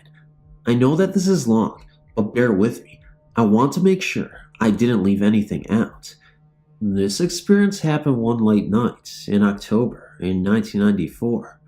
I was a junior in college at the time and had very little free time to do anything because besides class, I also worked part-time and was very active in my fraternity. Every year, we would have a big Halloween party at one of our fraternity brothers' houses and just have a completely wild, chaotic night, but nothing can compare to what we all experienced that night. I got to the party shortly after it started, got a beer, and noticed people coming out of the basement. I asked one of the people what was going on down there, and they told me that my friend Jeff had brought his Ouija board to the party and was down there, acting stupid. Apparently, these people didn't know Jeff very well. He took the Ouija very seriously. If anything, he was addicted to it. He constantly used it and kept people in close contact with a spirit named Jack that he contacted through the board. I'd come to learn that Jack wasn't the most pleasant spirit and was a pretty mean individual who had died in prison, but for some reason, Jeff liked conversing with him. I then proceeded down the stairs to see what was going on. There was about 10 people down in the basement. By the way, this was not a finished basement. This was the spooky concrete floors and dust everywhere basement. Jeff and a girl I knew named Lynn were using the board and talking to Jeff. Lynn began getting tired of it. She was just trying to have a good time, and she thought that Jeff was taking the whole thing way too seriously. Before she could get up to go back upstairs, a girl we knew named Dana came down the stairs. As soon as Dana came down into the basement, the board went absolutely nuts, moving around at a frenzied pace. Jeff said that this wasn't like Jack and asked the board what was wrong. The board spelled out that it wasn't Jack, and it just kept spelling Dana's name over and over. Jeff asked the board if the spirit knew Dana, and it said yes. At this point, everyone's kind of looking around confused and everything, and Dana was just looking at the board all weird. Jeff then asked the board what its name was, as it spelled out the name Michael, and that he was 6 years old when he died. This is when Dana went ballistic. She just started crying uncontrollably and shouting, but we couldn't understand her because she was crying so much.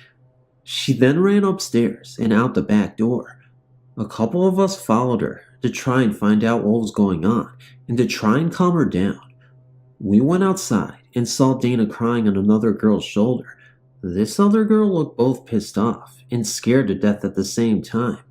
We asked her what was wrong and started yelling at us. How could you dare pull a mean trick like that? You should feel awful for doing this to her. We were clueless. We asked her what she was talking about, and then she told us that Dana had a younger brother named Michael that drowned when he was 6 years old. A chill immediately went down my spine.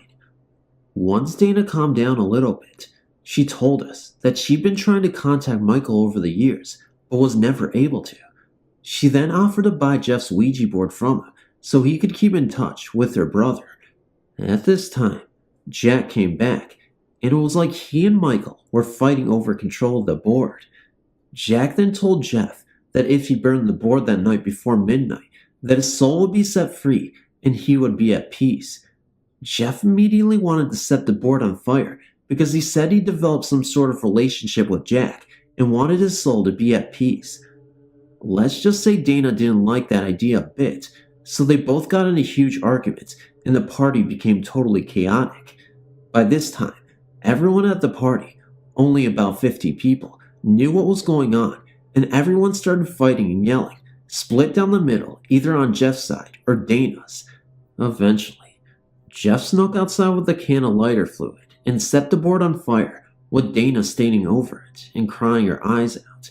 As you can guess, no one was really in the mood to party after that, and everyone ended up either staying at the house the party was at or left for home to get their head back together.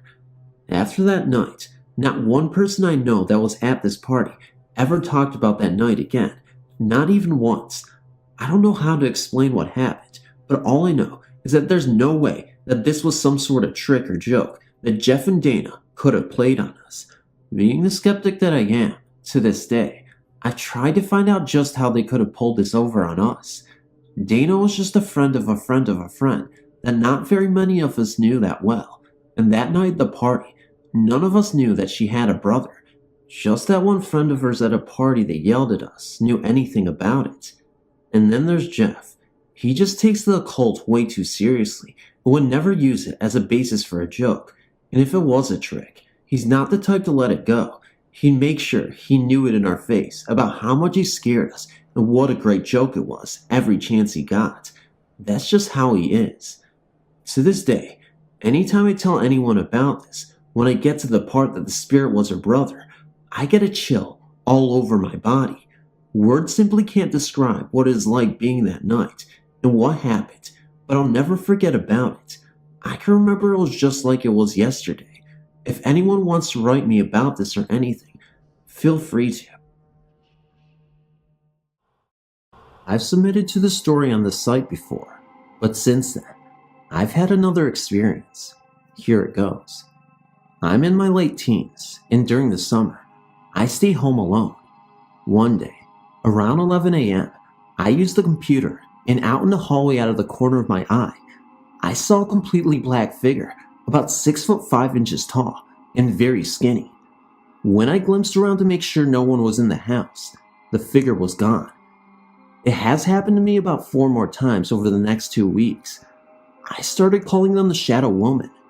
Then one day, when I was in the kitchen, I saw another shadow man, but this time, when I looked around my shoulder, a can of soup fell onto the floor, and the window was closed, and the cat was in the basement. Then one day, I was with my friends in the woods.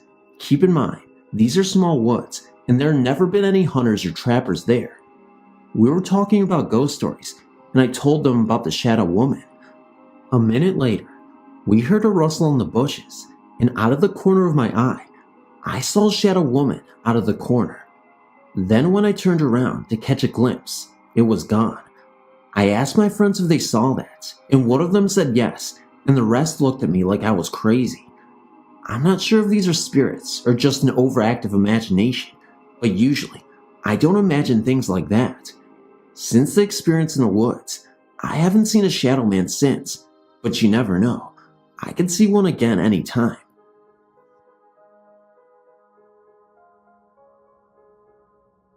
Hello again. My name is Kara, and I have another story I would like to share. This encounter, or whatever it is called, took place in the kitchen. It was about midnight, or 1 in the morning. My mother was asleep. I was on the computer playing brain teaser or something, and my dog Susie, a collie, was lying next to my chair. As I was playing my game, Susie started to make a noise in between a bark and a growl. I looked to see what she was staring at, and she was looking in the kitchen. Our house is little, but cozy. I couldn't see anything, so I took it as attention-seeking and hushed her. About 10 minutes later, Susie was sitting in the corner directly across from where I sat, and she made a deep growling noise that was unnatural to me, and she showed her teeth, not at me, but towards the kitchen. Honestly, I didn't even want to look. I admit, I was very fearful at the time, and I thought I would see someone, like a burglar of some sort. I looked out of the corner of my eye. I saw a very, very large white dog. Looked like a wolf dog to me because it was so large. It had eyes as blue as the sky and fur as white as snow. It didn't look threatening, but intimidating. It just laid there by the recycling bin, staring at me. Susie whimpered and caught my attention. I looked at the corner of my eye, and the dog was gone. That night, everything was so still, quiet, freaky the way nothing seemed to be able to move, like a pause button had been invented to freeze the noise after the dog had vanished. I went to my room to lay down, but my room was piled with clothes, books, etc. So I decided to go to my mother's room to sleep, since her bed was a king size and clean.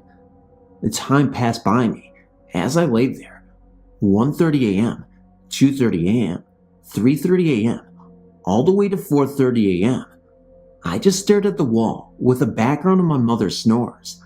I glanced at my mom's door for a second, and there, perched on the door, was a dark cat figure. It had evil green eyes, fur as though I'd caught the dark glistening of nighttime. I stared at it for what seemed like 10 minutes. I rubbed my eyes, and it was gone. And it seemed as though one had played the sound again, like the mute button wouldn't work. I looked out my window, on my left, and saw a cat crossing the street, and I decided to doze off. But something didn't seem right. It was like the temperature dropped 20 degrees in the room. I didn't like it, and neither did Susie. She sleeps at the foot of my mother's bed. She gave me a very low growl and came over to lay next to me. I pet her for a minute and glanced at the hallway and saw what appeared to be an overgrown house cat. I fell asleep 10 minutes after that. I still don't know the connection between the dark cat figures and the white dog, but if you happen to know, I'd like to hear from you. Sorry if this was too long a story, and I hope you enjoyed reading it.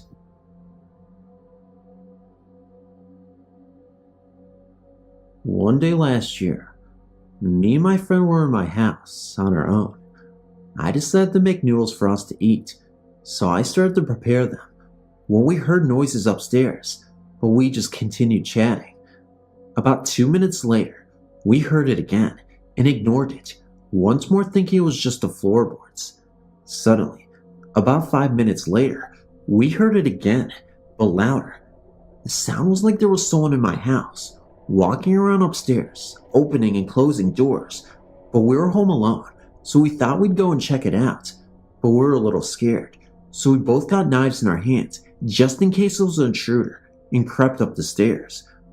When we got up there, we checked everywhere, even behind doors and under beds, but there was no one. We were now really freaked out, so we went downstairs and turned some music on, but we turned it up really loud and started to eat. Again, about 10 minutes later, we heard footsteps, but this time coming up and down the stairs, but not actually walking into the kitchen, just on the stairs. Now we were getting really scared, so we went outside with knives in our hands just to check our neighbors weren't in. I live in a semi-detached house, just in case it was them making the noise, but then I checked and remembered they were at their caravan for the weekend, so it couldn't have been them. So, we went inside again, and immediately after we sat down again, we heard a loud drop, as if someone had dropped and hit the floor. We decided we were going to go upstairs again, so we went outside again and found my friend's mom, and she came in and checked the house with us. We checked everywhere for about 5 minutes. When we were convinced there was no one there, she asked me if anything was missing, and I said no. Later that night, I was going to bed, and I noticed one of my cuddly toys was missing. Yes, I still have a cuddly toy. But what happened earlier that day didn't cross my mind, and I just assumed it was down the side of my bed, but I was too tired to look, and I just forgot about it. The next day, I was in my attic looking for something when my eye came across another thing. I went to look, and to my amazement, it was my cuddly toy. I am convinced that I'd never had it up there in the first place. I'd only been up there a few times before and never took my toy up. I'm still convinced to this day that it wasn't just me and my maid in my house that day, but another person as well. Just recently, a new boy moved in and has since become my friend. I never told him about that day, but one day, he came up to me and explained that he was sitting downstairs the night before and had heard what sounded like footsteps upstairs, and it stopped. But 5 minutes later, he heard a bang that sounded like something had been dropped and landed on the floor. Then, he went up to check and noticed his computer was turned on and logged him in, signed him into MSN, and started downloading a song. The only problem was, he had never heard of the song before, and he was home alone. He asked his parents if they knew anything, and they both had never heard the song either. His sister is disabled, so she couldn't have done it. We checked the internet and found a site that had death records of our area. We checked it out and typed in our street, and it found results of 3 people. 2 of them were mother and son, and the other was a girl who lived with her parents. But the boy, the girl, and the boy's mother had been out walking one day when they had been hit by a car, and all 3 died. The son and mother lived in my house, and the girl lived in my friend's house. This was very interesting to them, and we checked them out, and one of the children's interests had been listening to the band whose song had started to download on my friend's computer. We now believe our homes were haunted, but now the spirits have moved on, and they only stayed because they wanted to have one last look at what used to be their childhood house. Thanks for reading.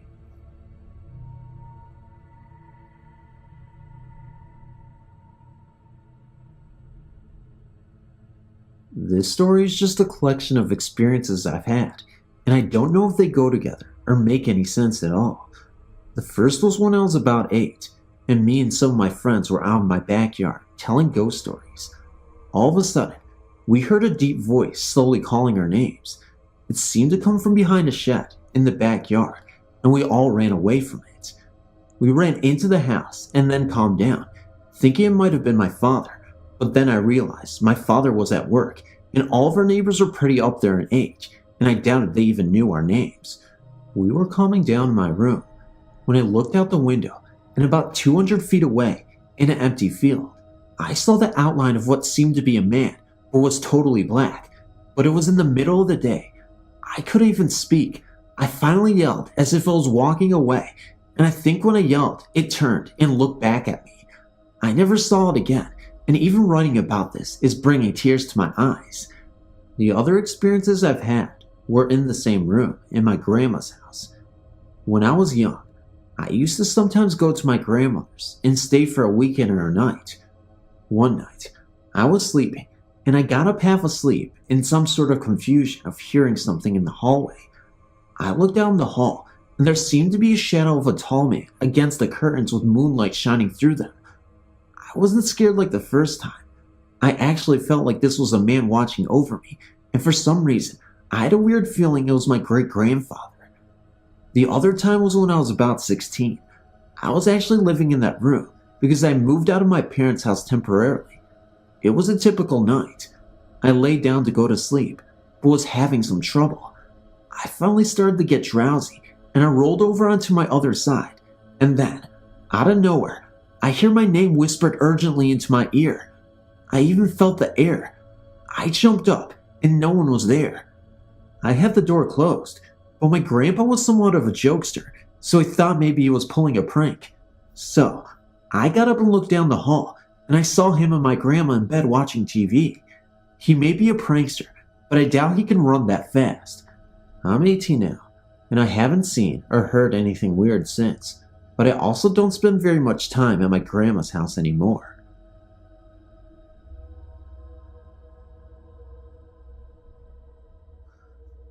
I know that many of you may be skeptical about the appearances of ghosts, apparitions, etc., and so was I, until one year when I went to spend the summer with my father in Grand Coulee, Washington. I didn't ever think about ghosts until I had to babysit for our neighbors in an apartment complex that my father managed. I put the kids to bed. One was 3, the other 2, and there was also an infant child I was looking after. I'd put the 3 and 2-year-olds in their beds for the night, and the infant's crib was down in the living room with me. I just laid him in the crib when I heard a loud bang and then footsteps running across the 3-year-old's room. Now, she had a tendency to not do as she was told, but she normally stayed in her bed at night. But when I heard the footsteps, I assumed it was one of her cries for attention. So, I made my way up the stairs, trying to be as quiet as possible so I could catch her in the act. When I got to her room, she was sound asleep in her crib. So I went back downstairs, thinking it was my imagination. But about 10 minutes later, I heard the same thing. When I went back upstairs, she was still in her crib, only this time, she was sitting straight up, talking to someone on her windowsill. When she saw I was in there, she turned around and lifted her sippy cup up and said, "Kenny wants a cup too." I started feeling a little uncomfortable about this, so I called my dad from the upstairs phone. It's not what she said that made me do that though. It's what I saw. Now, the setup of the house has a light in the stairs hallway, so that the only shadow cast is at the bottom of the stairs. I was seeing shadows of a little, what looked to be a boy, at the top of the stairs, and I was the only one in the house besides the girl and the baby boy. The girls all have fairly long hair, and the shadow had very short hair. This shadow kept on dancing in a ritualistic Indian manner. There are a lot of Indians in Grand Coulee, and the people I babysat for are Indians. Anyway, my dad told me to get the kids and go outside, and he would meet me there. He was skeptical as he might be, but as soon as he stepped foot in the house, he heard what I was hearing. He checked things out, and when he and my stepmom got upstairs, she admittedly noticed something that made all of this a little scarier. You see, Roma, the lady I babysat for, was Catholic and hung crosses above each bedroom door. When I was up there, they were fine, but when they got up there, all the crosses were turned upside down. Now, what many don't know is that an upside down cross is a sign of the devil or his demons. Later, when she got home, she informed us that she had been trying to get rid of the spirit for years. She tried moving, but the ghost must have attached itself to something in the house, or maybe to even one of the children. So, she finally had a priest come bless her home. That only made it angrier than it already was, I guess, because about a year later, her new house caught on fire, killing the infants I once babysat, who we like to call Puddles, and her newborn child. The police could not find the cause of the fire, but the only thing that survived were the crosses above each door. The 2 girls in Roma doorway crosses were fine, but the crosses above the infant's room were turned upside down once again. Perhaps the first time was a warning, or maybe he was just playing games with us. I'll never understand. The only thing I know is that I won't ever tamper with the other side again.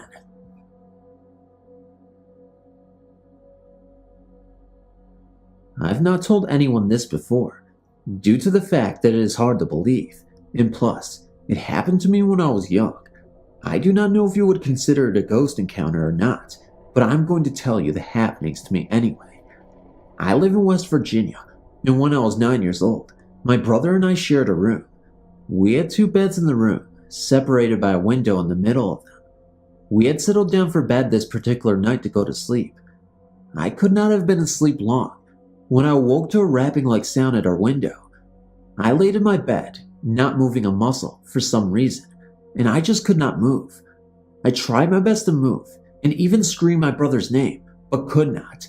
And the weird thing is, what was going to happen had not even happened yet. While I was going through this state of mind, I guess I could hear knocking on the window from the outside. Whatever it was would knock twice on the window, wait a minute, and knock twice again.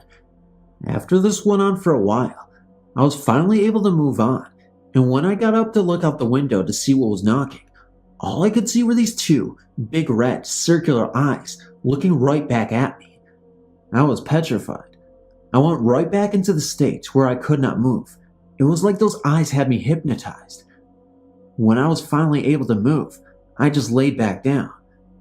The whole night the knocking continued, 2 knocks at a time, and a few minutes later, the same thing.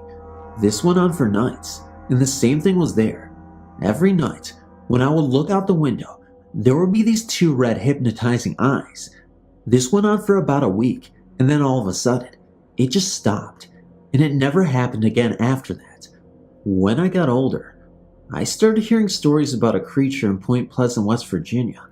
They called it the Mothman, and every time I would hear one of these stories, it would be described as having big red eyes.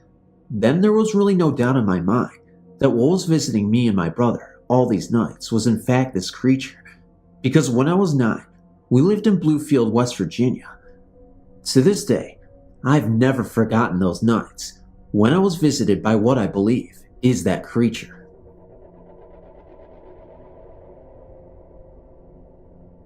A lot of weird things go on around our home. My grandparents' house is also a little strange. I've experienced many things numerous times at both my house and my grandparents' house. First of all, when I was 6 years old, I was awakened by a raspy humming sound. I sat up in my bed, wiped my eyes, and looked to the left of my bed.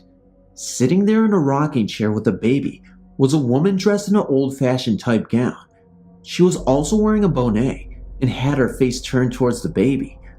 I thought it may have been my mom, so I whispered "Mom," and when the lady in the chair looked at me, her eyes glowed red. So I yelled louder for my mom to come to me, and when she came to the door, the woman disappeared, but this chair was still there, very faintly, and rocking slowly. I never told anyone except my mom about this, and when my younger cousin was 6, she reported seeing the same exact thing to me. One winter when the electric was off, my cousin accompanied me as I went to take a shower in the old house. Because it was the only one with a gas water heater, I ran nothing but hot water into the bathtub and got in. The water wasn't scalding hot, but very warm. I heard whispering and asked my cousin if it was her. She said no. I heard it again, only louder this time. I became alarmed and listened more closely. This time it was very loud and very clear. The whispering was the Lord's Prayer. I was very scared and I couldn't make myself move. The water became very cold and the whispering grew louder. I told my grandparents and parents what happened and they shrugged it off. My grandparents reported hearing gospel music, preaching, the Lord's Prayer in the old house. My papa was going to take a nap one day and felt the bed move and saw an indentation as if someone were sitting beside him on the bed. Many other things happened, but these are only a few.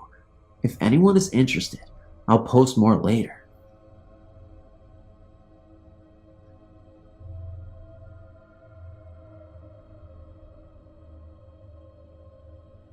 My story begins and then my belief was finally confirmed on a trip that my wife and I took to the Jefferson Hotel in Jefferson, Texas in September 2003. This town is very unique and small and has a very historical feel to it. Every building has a historical marker dating back to the 1800s. The town has a sprawling history dating back to the 1800s when steamboat travel was very popular off the Mississippi River into the bayou and one of the main means of transportation at the time. This town has also the reputation of being one of the most haunted towns in Texas and the United States. We really did not know anything about Jefferson, but we were told through an acquaintance that the hotel in town had a haunted history. I really wanted to confirm my belief and acquire good evidence of the paranormal spirit world. I've always believed that ghosts are indeed spirits or entities of people who for some reason have not passed to the other side, that they are stuck in limbo between the physical dimension world that we live in our physical state, and the spiritual world that we pass on to. We traveled from San Antonio, Texas to the Jefferson Hotel, which is about a 440-mile trip. We arrived on a Friday afternoon and planned on staying 3 days and nights. We had booked 3 different rooms in the hotel that were rumored to be very haunted. All these rooms had recent paranormal activity in them. The hotel was very plain looking from the outside, but the inside was very exquisite due to the way they had decorated with many antique pieces of furniture spread around the hotel. All the rooms are decorated differently to where you feel like you're in another hotel. The hotel has, I believe, 23 rooms that you can stay in, and about half of those are rumored to be haunted by spirits. I had heard a story that a psychic had once ventured into the hotel and said that there were 7 spirits in the hotel. For our first night, we stayed in room 6. The room was very quaint. It had a queen-size Benedict, along with an antique tub that stood by itself in the bathroom. At first, nothing happened, which dampened my hopes, but then at 11:30 p.m., things started to happen. However, they only happened to myself. We were lying in bed with the lights off and the television on. The television was located on a dresser at the foot of the bed facing us. I was lying on the side of the bed, closest to the one window in the room. There was enough distance between the bed and the wall for someone to walk. I had exposed my right arm, resting along my side and slightly off to the side of the bed. Suddenly, something began to pull the hairs on my arm. I felt an electrical sensation, such as that when you acquire static electricity. I looked down in disbelief, but I could not see anything. I then nudged my wife and told her what was happening to me. She started to laugh, thinking that I was trying to scare her or something. Just then, while she was talking, I felt a small woman's or girl's hand and fingers drag itself all the way up my arm, from the tip of my fingers to almost my shoulder. It felt like a woman because it was a small hand. This really got my attention. I then jumped out of bed, telling my wife what had just happened. She of course could not feel or see anything and thought I was making up the whole situation. I then had the feeling that someone was standing in the corner between the bed and the wall, staring at us. I had the distinct feeling that the ghost was a woman or girl because it seemed to be small and unobtrusive. This lasted for about 5 minutes, and then it stopped with me no longer having the feeling that the ghost was in the room with us. I remember it upset me that my wife was not encountering anything. Nothing else happened that night, even though I had expected it to. The next morning we moved across the hall to room 12, which had a very grandiose king-size poster bed in it. The room was also quite larger than room 6. I really was waiting for the opportunity for something to happen so that I could look at researching it more. I have to admit that I'd been slightly alarmed from my experience in room 6. Well, nothing happened in room 12, but something did later happen that night in the hallway just outside. I had become bored watching television with my wife and decided to go out into the hallway around 1 a.m. that night. I ended up sitting in an antique couch that is at the end of the hallway, pushed up against a door that goes out into the front balcony. The hotel was working on the balcony and I locked the door and pushed the couch up against it to block the door. The door had a glass pane that covered approximately the top half of the door, enabling a person to be able to stare outside into the main street or the buildings across the street. Well, the street was very dark and there was no activity at all in the street. It was very quiet at the time. I kept hearing noises in the hallway every time I looked down or away. It was strange that noises would happen only if I was not directly staring down at the hallway at the time. The hotel is very long, front to back, and narrower in width. At one point, I heard a noise down the hallway and looked down with nothing happening or being seen. Then I heard a noise outside and looked again to see nothing. I then heard the noise down the hallway again and turned to look. When I did this, something then knocked the glass behind me with 3 taps suddenly. I admit that I jumped about 3 feet because it startled me so badly. When I turned around to look, there was nothing there.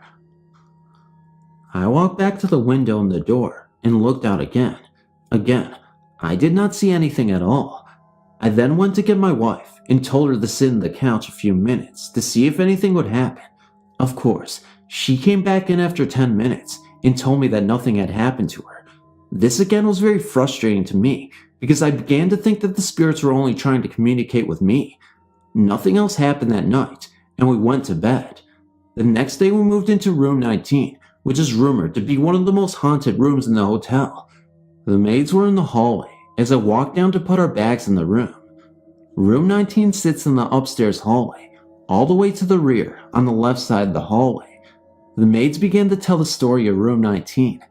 They said that a blonde lady spirit haunts the room and that the bathroom is haunted. When a person goes into the bathroom, you are supposed to run the hot water in the bathtub and the sink at the same time, and then close the door and turn out the light. The spirits are supposed to turn off the water sometimes, and you are supposed to be able to see the words in the mirror when you go back in and turn on the light. As the maids were telling me the story in the hallway, a woman suddenly stepped out of one of the rooms adjacent to room 19. This woman began to tell me that her friend had stayed in room 19 the previous night, and that they had brought a Ouija board with them. She told me that they had been trying to summon the spirits of the hotel. They had asked the board if there was a spirit that haunts the room, and what the spirit's name was. She said that the board had told them that yes, there was a spirit, and the spirit's name was Laura, which I had spelled out. When the board had stopped, the woman's friend had been lying on her stomach on the bed, watching the other two people on the floor do the board, when something suddenly grabbed her exposed legs from behind and pinned her down to the bed for a few seconds. The woman had not been able to move and was terrified by this. Later that night, the woman had grabbed her pillow and blanket and went downstairs to spend the rest of the night with the desk clerk that was there all night. Apparently, other things happened to the woman in the room to make her want to do this from what the woman explained to me. This really got my attention, and I could not wait to conduct our research of room 19. We also were the only guests in the hotel that night, and the desk clerk went home around 9 p.m. My wife and I ended up doing the bathroom thing right away. When we first went into the bathroom, there was nothing in the mirror over the sink, and the bathroom was very clean. I then turned on the hot water in the bathtub and sink, turned off the light, and closed the door. Well, the water never quit running, and after about 3 or 4 minutes, I went back into the bathroom and turned on the light. My eyes were in amazement at the words that had suddenly appeared in the mirror. The mirror had been steamed up by the hot water, but the words were very clear in a sort of film on the mirror. The words read "Help, Judy, help," and the word "murder" was written backwards in the mirror on the bottom. At first, I thought this was a joke, and I had my wife come in and smear the film on the mirror with her fingernails to where it was literally smeared all over the mirror. I felt that if there was some kind of chemical on the mirror, that it would be smeared the next time we did the experiment.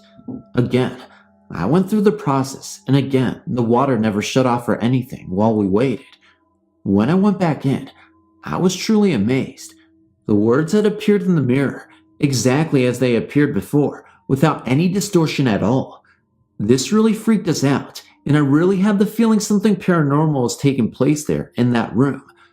We had decided to stay up late into the night, since we would be alone in the hotel that night. We asked the desk clerk to unlock most of the rooms in the hotel, so that we could walk into any of them should we hear or see something. The desk clerk did this, and we followed around as she did this. When she got to room 6, the room we stayed in on our first date, she put the master key in the lock and unlocked the door. She then began to push on the door, and it would not open or budge. I was standing about 15 feet behind her, watching her, as she pushed on the door and got a scared look on her face. She said, oh no, not again." I then began to walk towards her and asked what was wrong. When I got up to her, the door suddenly opened. We all stared at the open door in disbelief. I then walked into the room, but I saw nothing or felt anything out of the normal. The desk clerk then left shortly after that. My wife and I decided around 1 a.m. to sit in a couch in the middle of the upstairs hallway and wait for things to happen. Of course, nothing did, since we were sitting there prepared for anything. I then got up and decided to go downstairs to the lobby. When I was in the lobby, I had the distinct impression of being watched by more than one person, and I kept turning around to look, expecting someone to be standing there. I got this really weird feeling, and I decided to go back upstairs.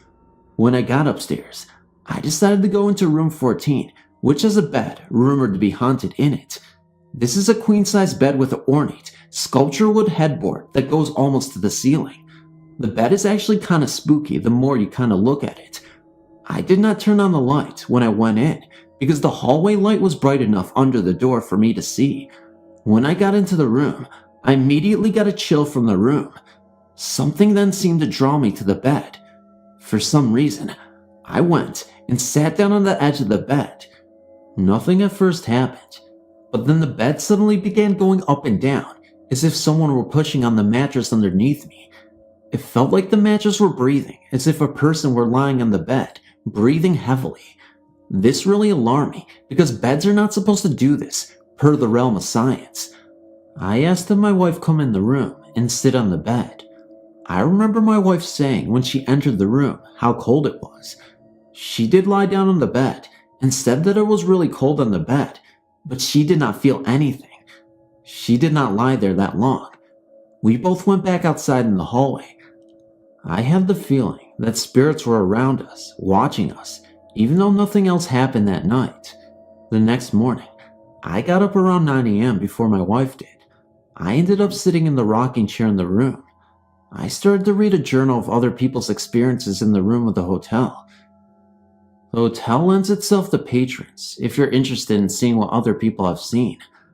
I decided to do the bathroom test one more time, for old time's sake, to see if anything else would happen. I went in and did the same thing. At first, nothing happened, but then, when I sat back in the rocking chair, I could hear physically the water faucets turn off slowly on both the bathtub and sink. I then waited to see if I could hear anything else. There was this very eerie silence in the room, except for the breathing of my wife sleeping in bed. Suddenly, a woman's voice began to moan over and over the words "oh," which sounded like a broken record, repeating itself over and over. This did not sound sexual either, as some people may think in reading this. It actually sounded very sad, and it was not very fast. This sound, or voice, was kinda loud, but it did not wake my wife. I was too startled at the time to wake my wife. My curiosity was in trying to figure out exactly where the sound was originating. I looked around the room in all directions, and finally decided the noise was coming from behind the window shade by the window. I walked over, and the noise did seem to get louder there. As I stood by the window, the sound seemed to be coming from behind the shade, between the shade and the closed window. The sun was shining outside, but since we had the shade pulled down, the room was kinda dark and gloomy with only one light on. I then reached for the shade and pulled it back. When I did this, the sun then entered the room. As this happened, the water faucet suddenly turned again, and the water came back on in the bathroom. The woman's voice also suddenly stopped. I then walked over to the bathroom in disbelief at what just happened. I looked in the bathroom, and it was very cold in there, with the same steamy words in the mirror. I then went back to my wife and woke her up screaming and told her what just happened. Again, she looked at me in shock and disbelief. I was indeed very frustrated that I had not woken her up to hear what I had heard. It definitely would have gotten her attention. About a half hour later, we were putting our stuff together to leave. My wife was in the bathroom, and I was putting my contact lenses in, using the mirror in the room. I remember having all sorts of problems trying to do this because something kept knocking the lens off my finger. My wife screamed, "Look," and I turned around. The light was swinging back and forth from the ceiling as if someone had grabbed it and swung it. My wife was so happy that she had finally experienced something. My wife had also asked the spirit earlier, when we got into room 19, if it would swing the light at some time to acknowledge its presence in the room, and that the female spirit knew we were there. Spirit had answered our request.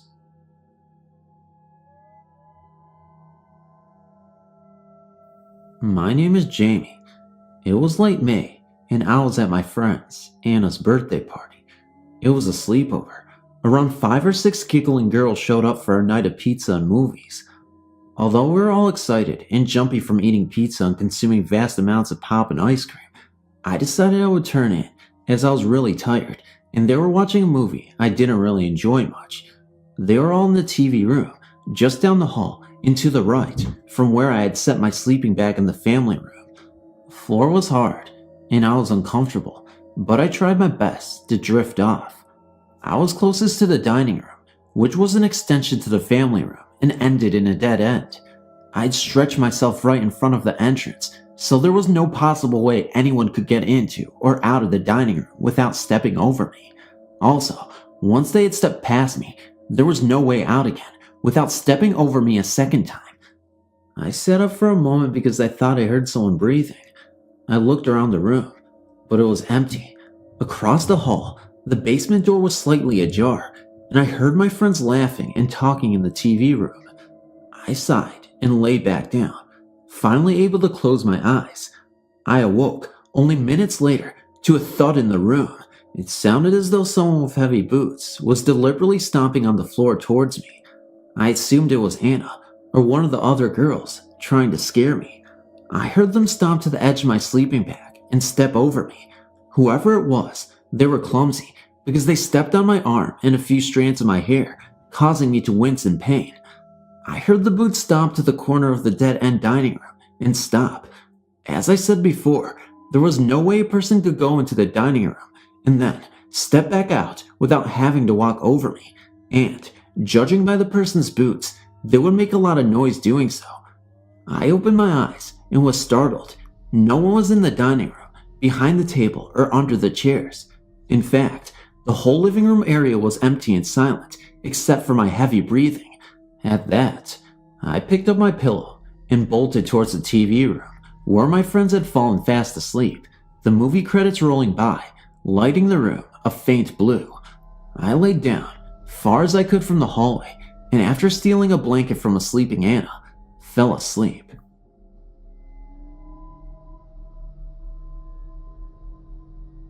I wrote previously about the place I work and all the ghostly happenings there.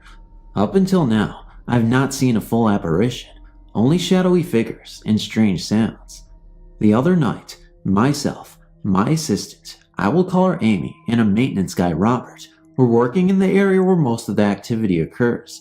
It was 11:30 p.m., and we decided to take a smoke break. I need to explain the layout of the building for this to make sense. Our building is smoke-free, so we have to go outside to a smokehouse. In order to get there, there's a long-tiled corridor, about 50 feet long, leading to the door. There are no fences or areas along the corridor.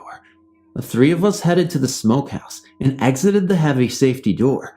Amy was first, I was second, and Robert was last.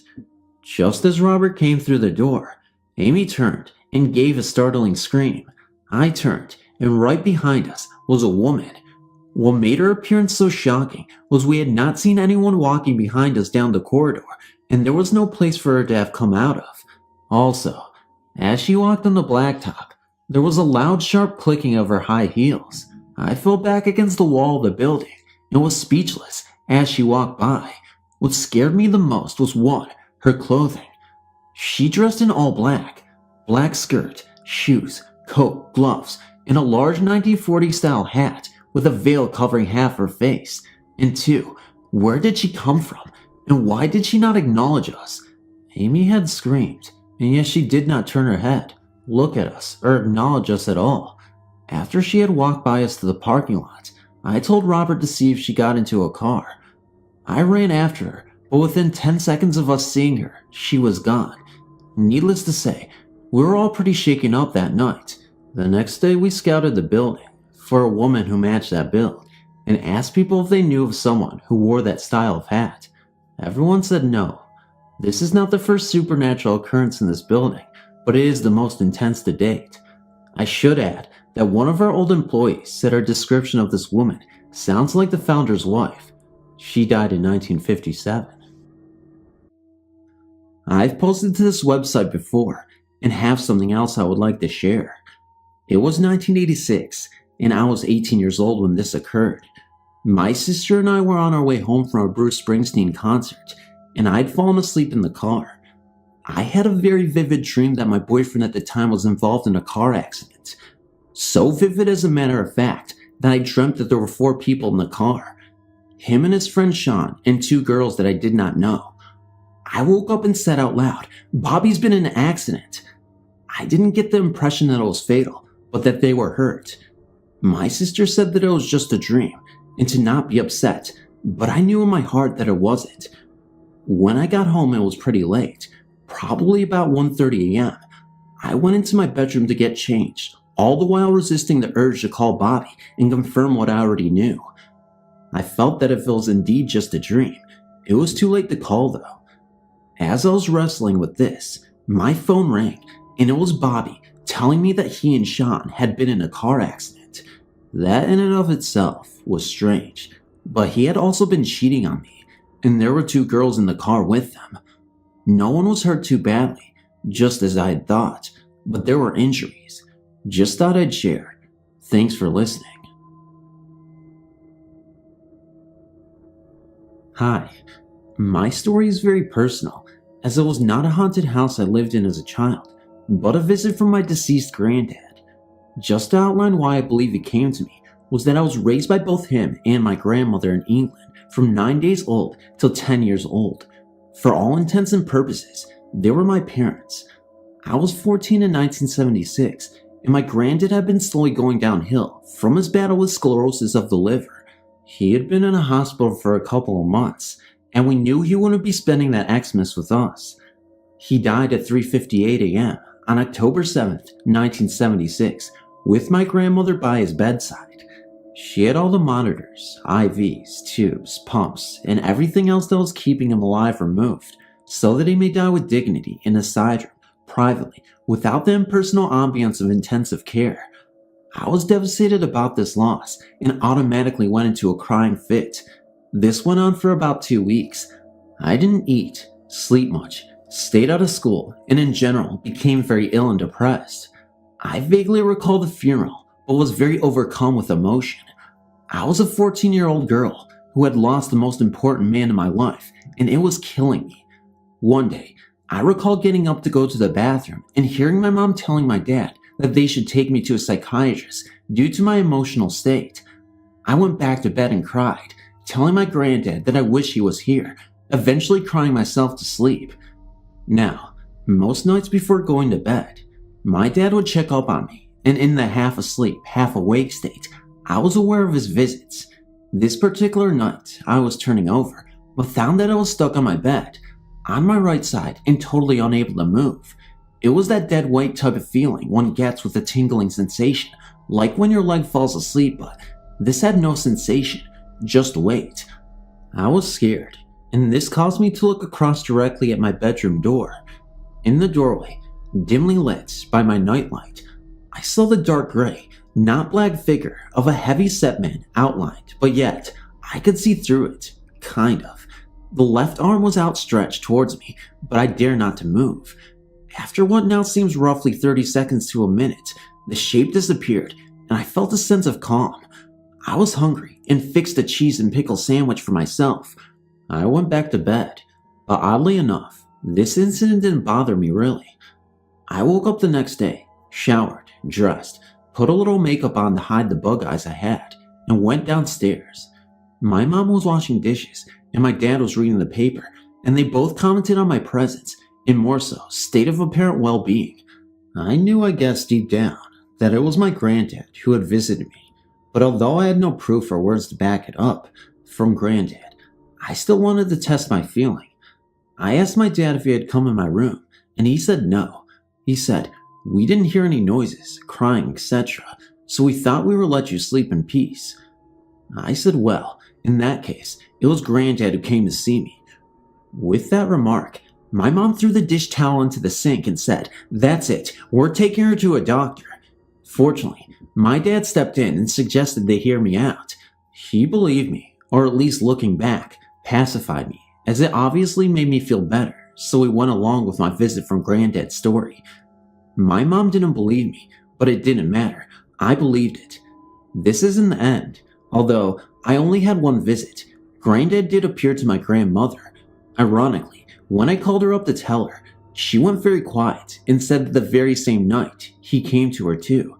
She said she couldn't sleep and went to his study to sort papers approximately 4 a.m., roughly the same hour he had died. I don't know what time my visit occurred. She said she felt someone was behind her. She was sitting at his desk, crying, when she felt a gentle touch on her shoulder. She said she brushed it off sharply as it scared her and she turned around. Nothing was there, but she said she felt something. She said she stopped crying and felt better. These were only the 2 incidents.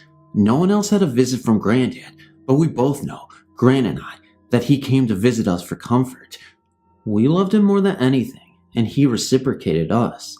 My mom fell out with my grandparents, so the closeness was not between them.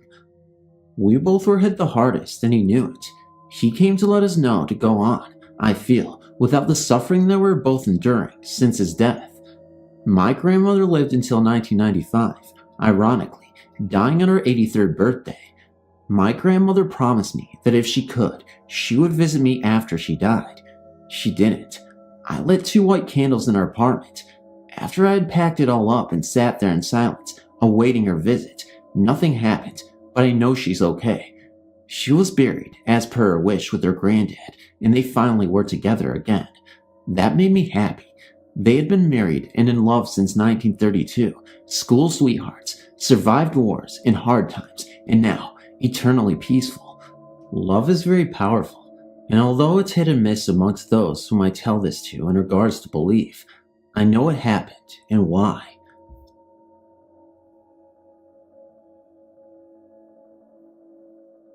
I've seen 2 of these things. They're called green orbs. I've known people who have seen them, and I've seen videos of them on TV that people have filmed and say that they are ghosts. First time, I was at my grandparents' house, which they seem to think is haunted. They joke about it because they are very religious and have trouble incorporating their beliefs with their senses. I was going to bed and was having to share a bed with my grandfather, who was already long since asleep. I crawled into bed and laid there for a while, my eyes adjusting to the darkness. Eventually, my eyes focused on the brightest object in the room, what appeared to be a reflection. I stared at it for maybe 15 minutes before a realization hit me. It was the brightest thing in the room.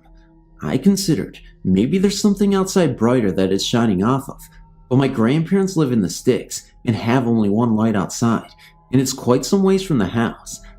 I had originally thought that it was a reflection from the brass hinges on a door. After deducing that the light was of its own source, I investigated. I got out of bed and walked up to it. The closer I got, the more apparent it became that this was not a mere reflection. It didn't move much. It hovered there, like a green rip in space and time, waiting.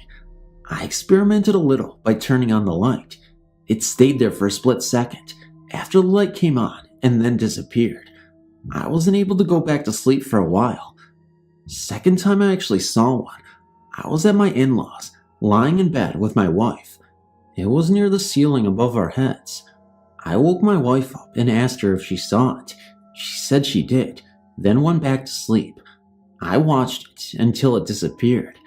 After it was gone, I woke her back up and asked her if she could still see it. She said that she could not, and went back to sleep. In between those times, I was at a known haunted house, unknown to us, but known to the occupants.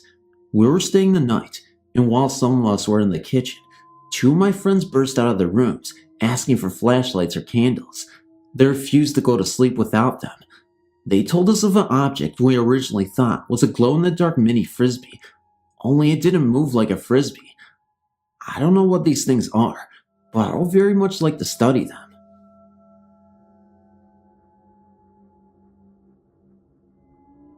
I was around 10 or 11 years old, growing up in Georgia when this started to take place.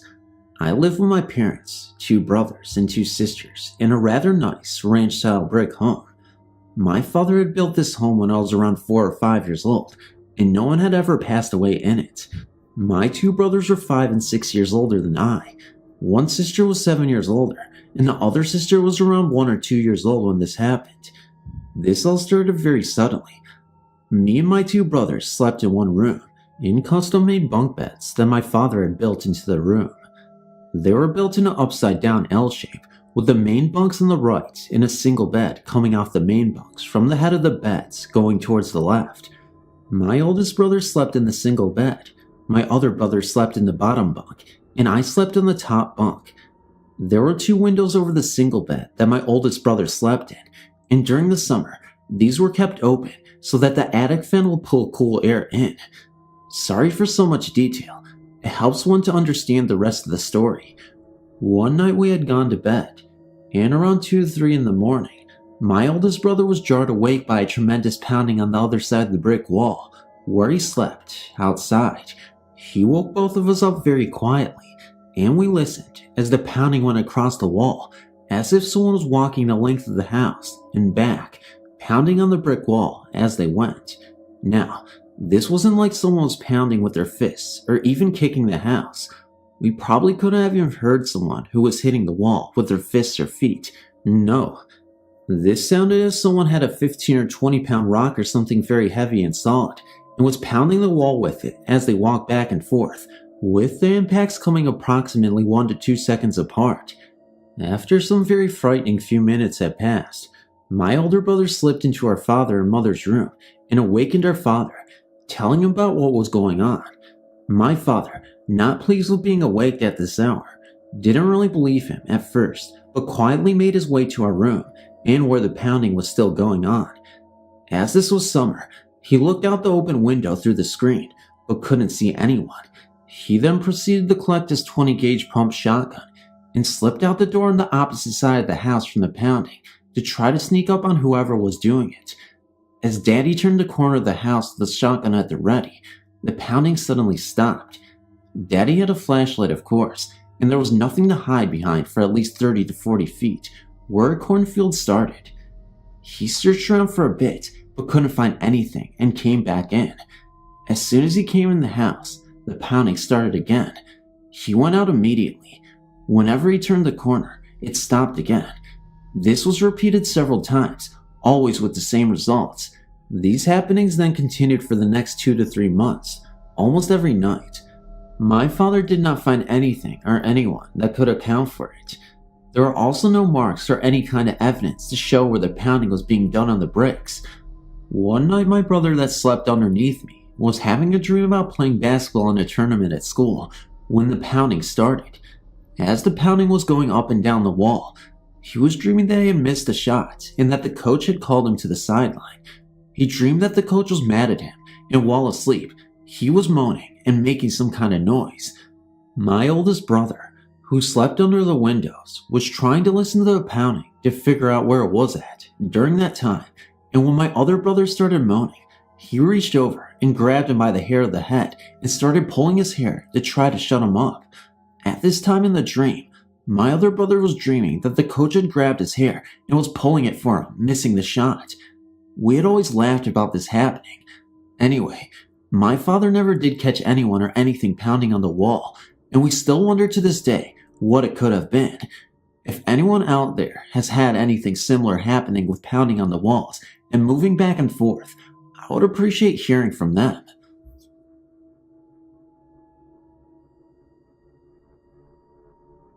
This is really weird because it happened about 2 days ago. My house doesn't have any history of weird stuff or hauntings. That's what made it strange. I lived in this house for about 6 years now. I'm 17, and I've yet not experienced anything like this. It's not really a haunting, but I thought it was really weird. It was about 1 a.m., and I was in my room on the internet. Both my parents were asleep, and nobody else was in the house, other than me. My parents were in their room, which is all the way across the house. The living room, the kitchen, the family room, and a small hallway separate my room from theirs. The only lights that were on were the lights in my room, because I was on the computer. As I was looking through the website, I heard my name whispered in my ear, so I stopped and looked around to see who had whispered, but saw nobody. So then, I tried to get chills and decided to go to bed. So I turned off the computer, and this was now about 1:20 a.m. As I was getting ready to go to bed, the phone started to ring, so I turned on the lights of the hallway to go to the living room. As I went to go see who it was in my caller ID, it read unavailable, so then I picked up the phone. When I picked up the phone, I said hello, but nobody answered. Again, I said hello, but again, nobody answered. I started to get pissed, but I tried to listen to see if I could hear anything. What I heard gave me chills. As I started to listen, I heard whispering that sounded like mumbling. I couldn't make out what was being said. It was like someone or something wanted to tell me something, but couldn't. It was really freaky, so I hung up the phone and I just sat on the couch, looking around for anything unusual. When I finally got up to go back to my room, I got the worst feeling that somebody or something was watching me. As I got to my room, I went straight to sleep. The next morning felt like if nothing had happened.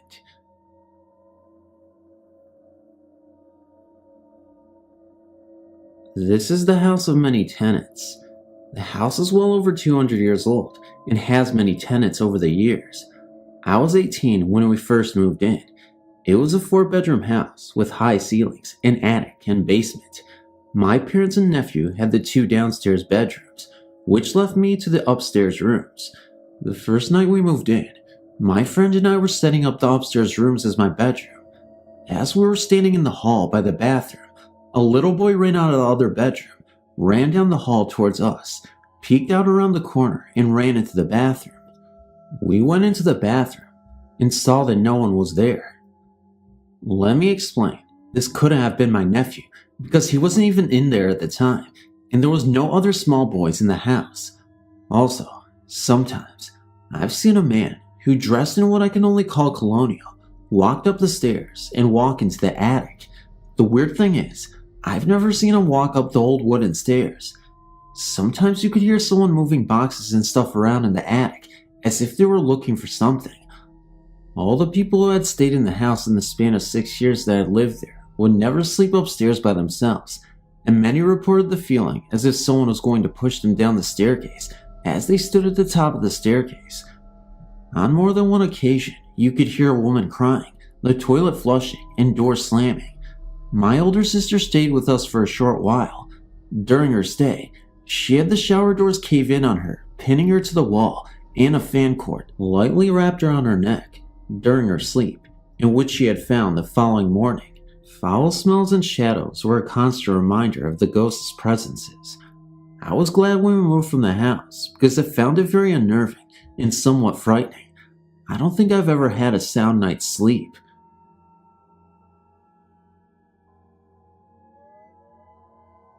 In 1996, my boyfriend Daniel was living in an old New Zealand city called Dunedin. This city has a lot of old houses and a lot of history. He lived with his previous girlfriend in one of a pair of old terrace flats, which were cold and didn't get much sun during the day, but it was cheap, an important consideration when you're a poor student. It was the couple's flatmates that first noticed something strange.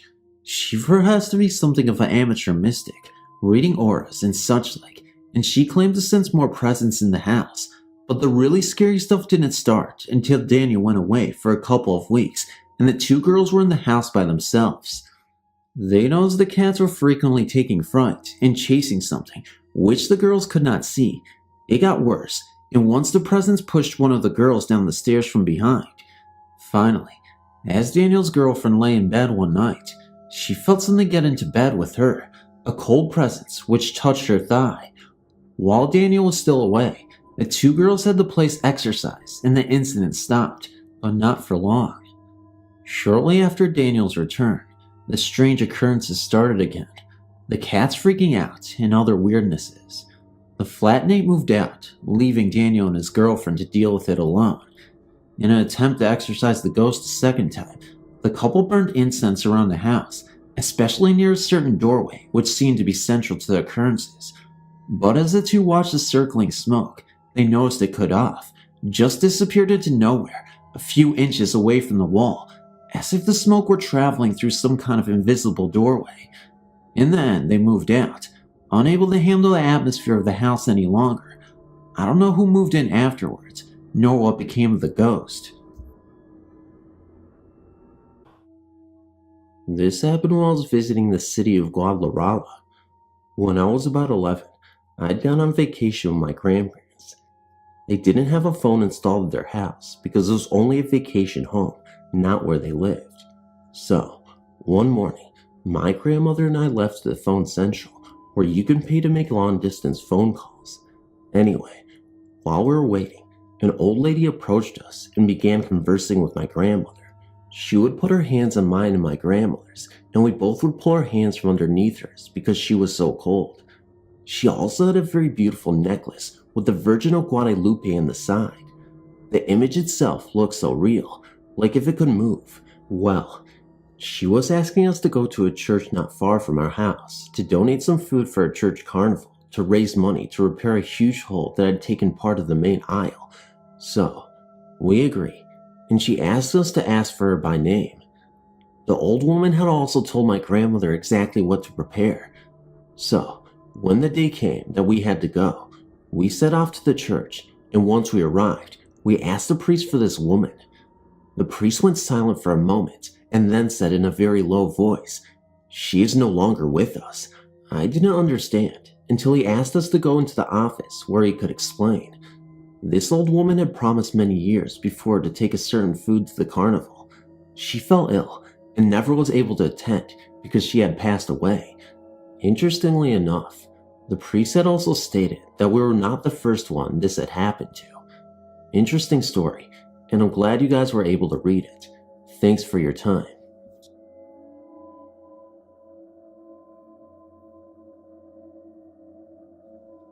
I've always believed in ghosts, and now I live in a 100-year-old haunted building. I moved in with my boyfriend a year and a half ago in July. The night I moved in, I had an experience that was a bit unnerving in the light of day. I received a call from a friend that evening, and she asked if I could take her kids to the airport in the morning. I said sure I will, and set my alarm to go off at 5 a.m. so I could go get her and get to the airport on time for her. Well, my alarm went off, but I was so tired from the move, I forgot why I was going off and fell back to sleep. An hour later, I felt the bed shaking as if someone were trying to get me up. I remember thinking, what now, and then fell back to sleep, only to be woken up 20 minutes later by the phone ringing. My friend said she would get a ride from her sister. After the call, I looked over to the kitchen and saw a gray figure in the door that seemed to shake its head at me. I immediately knew he was what tried to wake me up, so I could keep my promise to my friend. He seemed to have the best intentions, and I didn't see him again after that. He seemed very friendly. We then moved down to the second floor, and I soon found out we have a ghost here too. This one likes to pace up and down a short hallway between the door and the living room. He also paces along the southwest wall of the living room sometimes. I get the impression that he's a man in a brown pinstripe suit and bowler hat and has a mustache and deep-set eyes. He stands about my height, around 5'8". When we first moved in, he would pace the hallway, coming further and further out into the living room and bedroom. It's a studio apartment. He seemed highly agitated. My boyfriend saw him more than me, and a few times he would arrive home from work and the top dead bolt would be locked. We never used that lock, as it is very difficult to open with the key from the outside. My boyfriend works graveyard at a 24-hour store, and I am alone here at night for 4 nights a week. One night, I noticed that it was coming further and further out into the living room, and he was giving off vibes that were not friendly. I've had enough of this now, and looked at the hallway and said, listen, the year is 2001, not 1903 or whatever year you think it is. Times have changed, and it's okay for people to live together without being married, so lay off of it. I felt a feeling of surprise from the hallway, and have not had a problem from him since. I related this to the apartment manager, with whom we had become good friends with, and she said that she had seen him too, and I was right in my impressions of what he looks like, as that is who she had seen in her place when her son lived in the studio. She has also seen him in the hallway outside her apartment door. She said that there are several ghosts in the building, and she is not surprised to hear stories about them, as she has also had experiences with them when she first moved into the building before she was manager. It's an interesting place to say the least.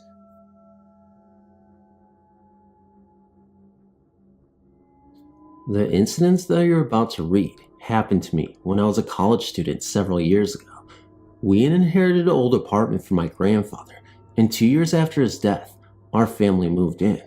The fact is that it was okay in the beginning. Weird things started to happen soon after my dad transferred to another town, and my parents left both me and my sister in the apartment. During the day, we could hear noises coming from the ceiling, and we wondered what the neighbors upstairs were up to. We didn't give much thought to that until we started hearing them in the middle of the night. It sounded as someone was dragging chairs and tables around the apartment. We knew our neighbors upstairs. They were an old couple and had one son who occasionally paid them a visit. One night, the noise went so wild that we decided to run upstairs to complain about it. I rang the bell several times and banged at the door. No one answered it. Apparently, there was nobody home. This situation went on for months, and we finally talked to our neighbors. The old lady was baffled and claimed she would never do such a thing. That was crazy. Anyone who came to our home would hear the noises. One morning, my maid was working in the kitchen when she heard someone open the living room door and walk along the hallway. She was scared to death, but she never thought it could be a ghost. She quickly took out a knife and searched the whole apartment for a burglar. Again, there was no one there. It was not uncommon to sense someone watching us or in the room, just a presence. Once, I was writing a paper and I clearly felt someone behind me. As I turned around, I saw nobody. My sister was so afraid to stay alone in the apartment that she would wait for me downstairs. The most frightening thing was to come. We were sleeping in our bedrooms when we heard bangings inside my closet. They were so loud that I woke up and jumped out of my bed immediately, thinking the shelves inside had tumbled. When we opened the door, we saw nothing. The closet was in the corner of the room, and we didn't have neighbors next door. It couldn't have come from outside the apartment either. The noises were so real that we didn't doubt that they were there. When we sensed someone around us, we didn't wonder if they were ghosts because the whole thing was so real. The ghost idea only dawned on us on some time later after the incidents. We are not ghost freaks. Well, after that last incident, I grabbed my mattress and slept in my sister's room. On the next day, I went to a church and brought some holy water with me, which I sprinkled all over the place. Things calmed down for a while.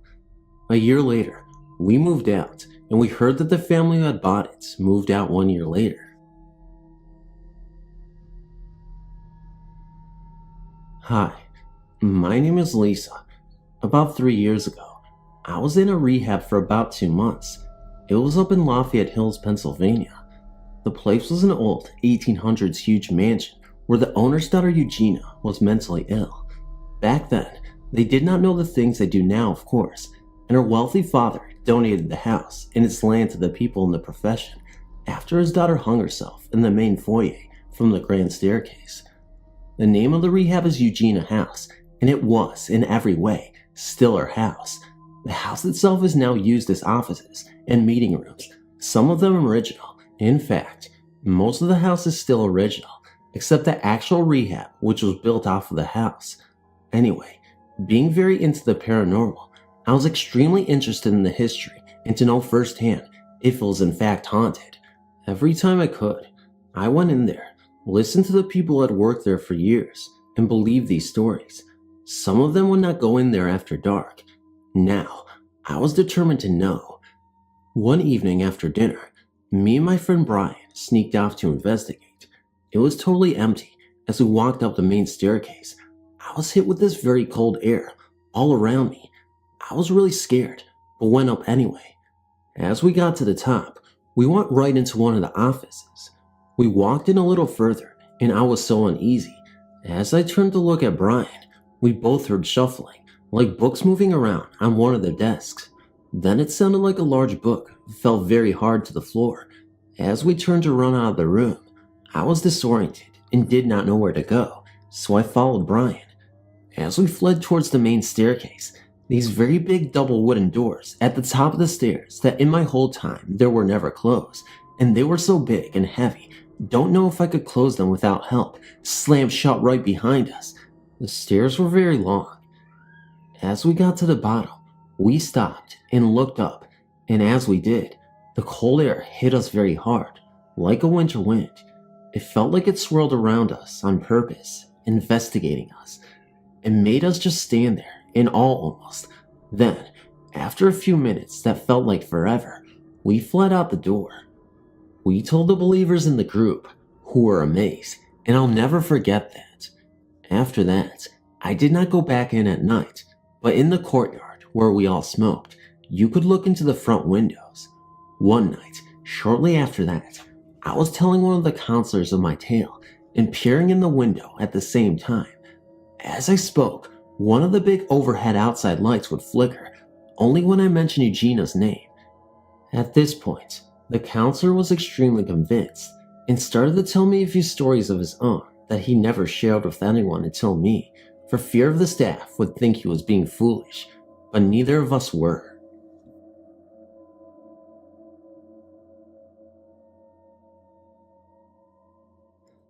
Hello, my name is Rob, and a few years ago, I lived in St. John's, Michigan.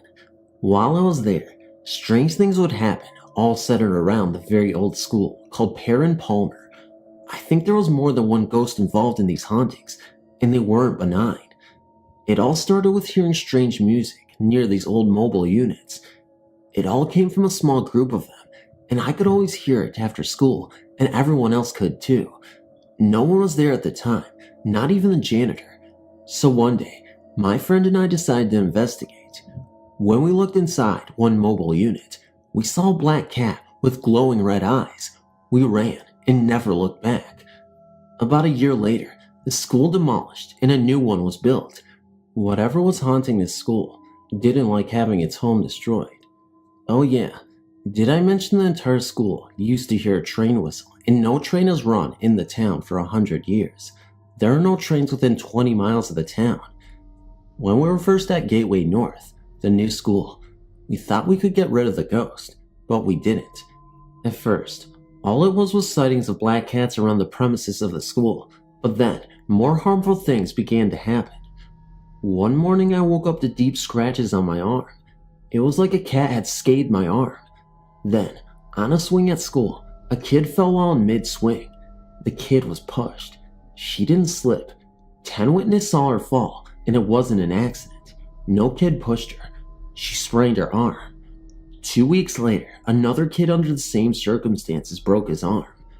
4 more kids were pushed from the same swing, under the same circumstances. Balls were swerving to hit kids on the playground. I left the next year. I haven't been in contact with my friends since. I don't know if it's continuing. I hope not. In 1957, my family moved to an old farmhouse in Mount Laurel, New Jersey. I was 7 years old at the time, and as I went upstairs to my new bedroom with an armload of things, a terrible wave of fear swept over me when I reached the top of the stairs. From then on, I disliked that small area at the top of the stairs where it met the hallway. Unhappily, there was no way to avoid it. I had to walk through it to get into my bedroom. Other than that, nothing else happened that I know of until 1966. From my bed, I could see it out into the hallway to that small area on top of the stairs that had always frightened me. One night, towards the end of August, I woke up very, very slowly, only to realize that there was a terrible stench in the bedroom. It was like a mix of rotten garlic, human waste, and rotting flesh. Then I noticed the room was icy cold.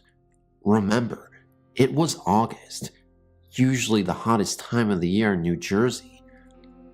I was lying on my side, facing the doorway, and when I opened my eyes, I saw that the bedroom door was wide open, and a figure stood in the doorway, very close to the spot that had always spooked me.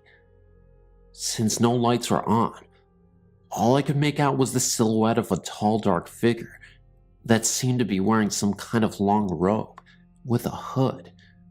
What truly petrified me was seeing this creature's eyes.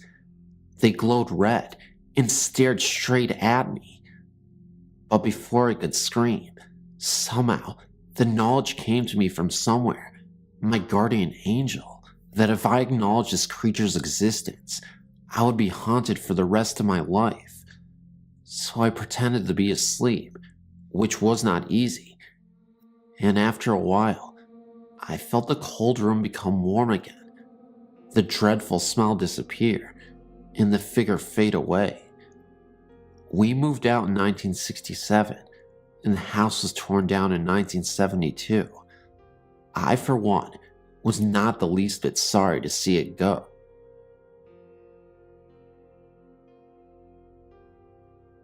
As a child living in our old cotton mill house, raised by my grandmother, great aunt, and her daughter, my cousin, I had many frightening paranormal experiences. I will elaborate on some of them as time goes on, but this story is a recap of many of the things I've experienced living in that house as a young child. I heard the classic footsteps, sounds of papers being crumbled, sounds of books falling when nothing was out of place. Everybody in the family, including myself, heard our names called. Once, I woke up and heard a soft, echoey female voice say deep magic. By way of explanation, deep magic was a facial moisturizer. I once woke up to see a tiny pinpoint of light in my room, which expanded until the entire room was bright as day, and then faded quickly back to darkness. Once I crawled under my grandmother's bed while everybody was outside, something I was not allowed to do, and heard a gruff voice beside my ear say one word, gray. I had then, and still have no idea what that could have meant, but I got the heck out of there from under that bed, and never went back under there again. I had an encounter, a long conversation in the house with a strange unknown elderly woman who called herself Granny Grunt. I saw a little black imp, the shadow of a skeleton, and a handless arm which came up from between the bars of my iron bedspread, and saw blood drip from the ceiling. When I was about 4, I saw a shadowy figure that at the time I thought was the Easter Bunny walk through the living room and disappear into the wall. I now suspect there might have been some sort of gateway in my cousin's room, because much of the activity seems to come from or disappear in that direction. One night, I'd gone to bed early and had a dream that a being, who looked what UFOologists nowadays call an alien gray, was trying to force a full-sized apple down my throat. I awoke, gasping for breath, crying and choking, with that feeling still lingering in my throat of something big being forced down it. My grandmother had an old rocking chair with a woven cane bottom, which creaked loudly whenever you would sit down in it or get up. When my great aunt broke her hip and later died of cancer, for 2 nights in a row, I heard something sit down in that chair, squirm around a little bit, and then get up. I once heard the sound of the chair rocking in the night. Additionally, while my great aunt was in the hospital dying of cancer, I was awakened 3 nights in a row by something banging on the front door. Of course, nobody was there, but my great aunt died 3 days later. Later on, when I was in my 20s, still living in that house, I awoke to see a short woman with her hair in a bun and a white apron over an old-fashioned dress standing by my bed, who quickly vanished. I had many experiences of being in that half-awake and unable to move state, while hearing voices talking and people moving around in the house. Once, while I was in that state, I felt and heard something leap quickly into the bed beside me and lie there, growling menacingly. It vanished, of course, when I was able to fully wake up. I finally got married when I was 28 and moved away. After my cousin passed away, I inherited the house and my husband and I moved back into it. Strangely enough, I never heard or saw anything in those days we lived there together. The house was totally quiet, and peaceful.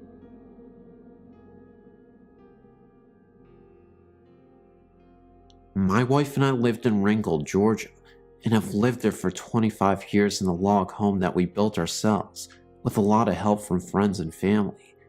This was about 1983. About 3 or 4 years after we moved into our log home, some strange things began to happen. We would be watching TV when all of a sudden, the TV would go off, and when we found the problem, it was unplugged from the back of the TV. You have to turn the plug on the power cord to unplug the TV, and it was lying on the floor behind the TV.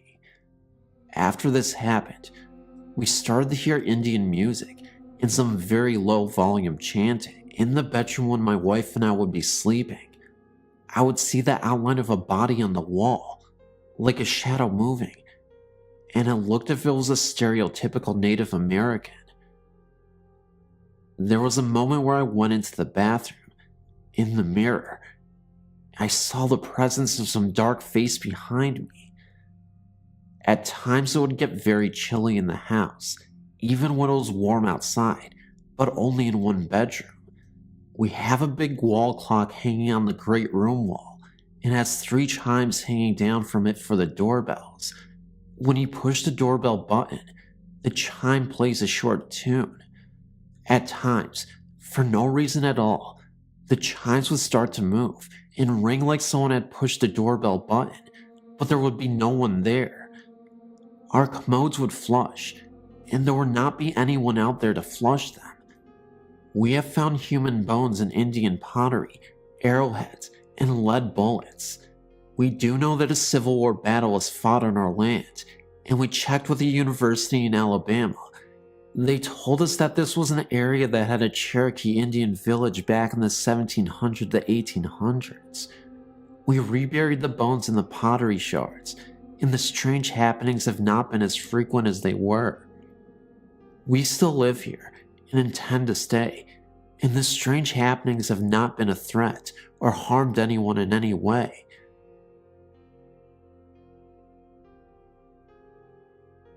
This is an account of events experienced by a close friend of mine. I've changed the names to protect the identities of the people involved. These events took place in Manchester, England. I met Charlotte some 2.5 years ago when we both signed up for a course of ice skating lessons. We got on well from the start and stayed in touch afterwards.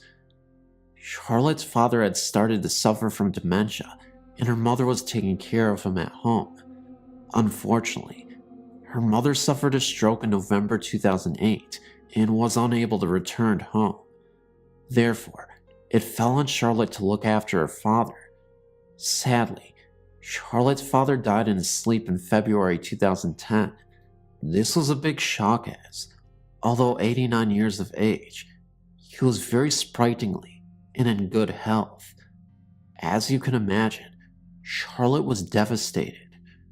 One of Charlotte's sisters came up from down south to stay with her in the days afterwards, and while they were arranging the funeral, they both slept in their father's bed. A couple of days after he died, Charlotte had a very vivid dream. In it, she saw her father as a young man in rolled up shirt sleeves and a tank top. He was running down a hill, and hot on his heels was a dog, like they were having a race. She said her father looked very happy and full of life. She has never experienced anything like this before and felt it was her father's way of showing her where he was now. I asked her if she recognized the dog. She said her father used to talk about a dog he had when he was young, but she had never seen a picture of it. It was obviously a very profound experience because it eased her grief, in that she'd felt he had gone to a better place. It is now March 2010. I saw Charlotte over the weekend, and she told me what else had been happening. Charlotte, her sister, and her brother-in-law had been in their father's house clearing it out and decorating. Charlotte was in one of the bedrooms and came across an organ her father bought her when she was 16. She plays the piano. Anyway, she sat down and started playing it. The moment she did this, the phone started ringing. Bear in mind, the phone was disconnected some weeks ago. Her sister answered it, but there was no one there. While the three of them were upstairs in separate areas, Charlotte's brother-in-law asked who was making a drink. Her sister replied that they were all busy and that he should make his own drink. Her brother-in-law said that was not what he meant and asked who was boiling the kettle. When Charlotte's sister went downstairs, the kettle had just boiled and switched itself off. No one had put it onto a boil. A day or so later, Charlotte began playing the organ, and once again, as soon as she did, the phone rang, just like before, still disconnected, of course. Charlotte said that one night they were sat around talking about their father, and the lights in the room started flickering. This has never happened before. As soon as they stopped talking, the flickering stopped. I told Charlotte that experiences like this are fairly common, and it's her father letting her know that he is still around. The last time I saw her, she was in pieces. After these experiences, although still very upset, she seems very much calmer and accepting. It is wonderful when things like this happen. If only it could be that way for everyone.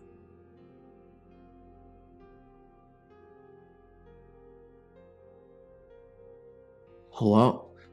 I wrote to you a while ago about the house I grew up in, but I had something happen to me back in 2005 that I could never explain. My husband and I were going through the immigration process back in 2005, and while our case was being reviewed by the INS, my husband had to stay in Mexico. This was a very stressful time, and we were facing a lot of uncertainties. So we packed up and moved to his family's house down in Samoa, Mississauga.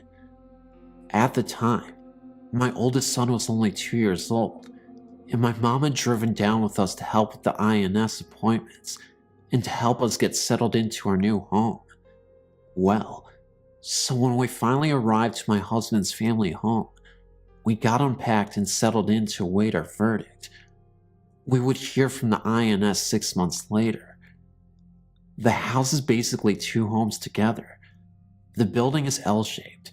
It has the original house, and then you have to go outside into the courtyard to access the second house.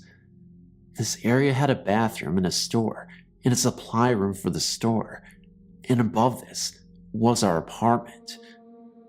This area had not anyone stay in it for maybe 10 years. This area was like a duplex attached by a door through the living rooms. So we took the left side and closed up the right side. Now, the side we took had an unusual feature. It had a huge bedroom that was divided by a wall and had an open doorway, so it was 2 bedrooms in one. We slept in one bedroom, and my mom slept on the other side. Now, this is a huge home, especially by Mexico standards, but we only shared it with 2 other people. My brother and sister-in-law, because the other family members moved about 10 years before. Nothing about this home seemed scary or creepy, but I did learn that between the 2 houses, 2 of my husband's toddler sisters were buried. I didn't know this until months later, so a few days after we arrived, we were cleaning and unpacking. My husband was down in the store covering for his brother, and my mom and I were upstairs cleaning the bedroom. She got tired and decided to go out on the balcony and sit. She took my son with her so I could continue cleaning. Well, I decided to sit down on the bed, and I was faced towards the window looking out. Well, I could see the door leading to the living room out of the corner of my eye. It was halfway open. While I was sitting there, the door opened up, and someone walked into the little bedroom. I heard the door move across the carpet, and I saw out of the corner of my eye someone in a white shirt. I figured it was my mom and thought nothing of it, but then wondered where my son was, and I started to worry why she had left him on the balcony alone. So I called out, and no one answered. I got up and walked across the room and into the little bedroom. I was certain someone would be there because I had seen someone go in there. Well, I was completely surprised when I walked in there and no one was in the room. This really startled me. So I walked out into the balcony and there was my mom and son. I asked if she had went into the room and Mom just looked at me and said no. And no one but us and my husband were there that day. Another time, I was walking up our stairs to our apartment and I had a vision flash in front of my face that completely terrified me. I still don't know what it was or why it happened, but it was at night and I looked to my right at the wall and there was this horrible face like a gargoyle just for a second, and then it was gone. The only place I felt really uncomfortable at was the downstairs storage area. I would run past the place. It had a weird feeling to it. Nothing ever happened around there other than that feeling. The other times involved my son. During this time, he developed an imaginary friend. He would call it the baby, or baby sometimes. He would be in the hallway of the kitchen playing and say, "Oh, come see the babies." Or he would be talking and I asked him who he was talking to and he would say the babies. I didn't think anything of it until my husband told me about his sisters. Then I felt some kind of uncomfortable with it. One day, we were sitting in the living room and he comes in crying and tells me that the babies are hiding under the bed. Well, I didn't want to look under the bed, but I did anyways, and of course, there wasn't anything there, but it still made the hair on the back of my neck rise up.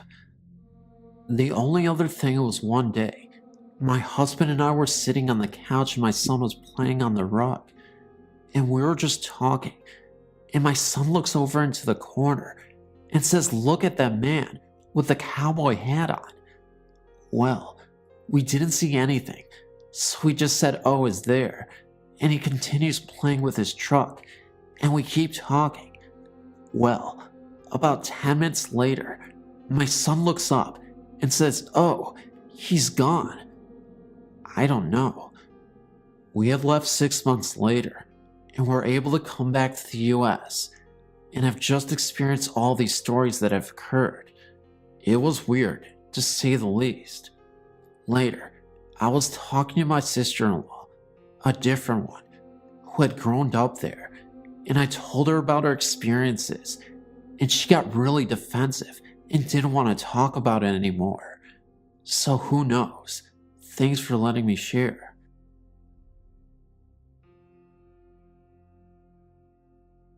I had recently moved from our old apartment.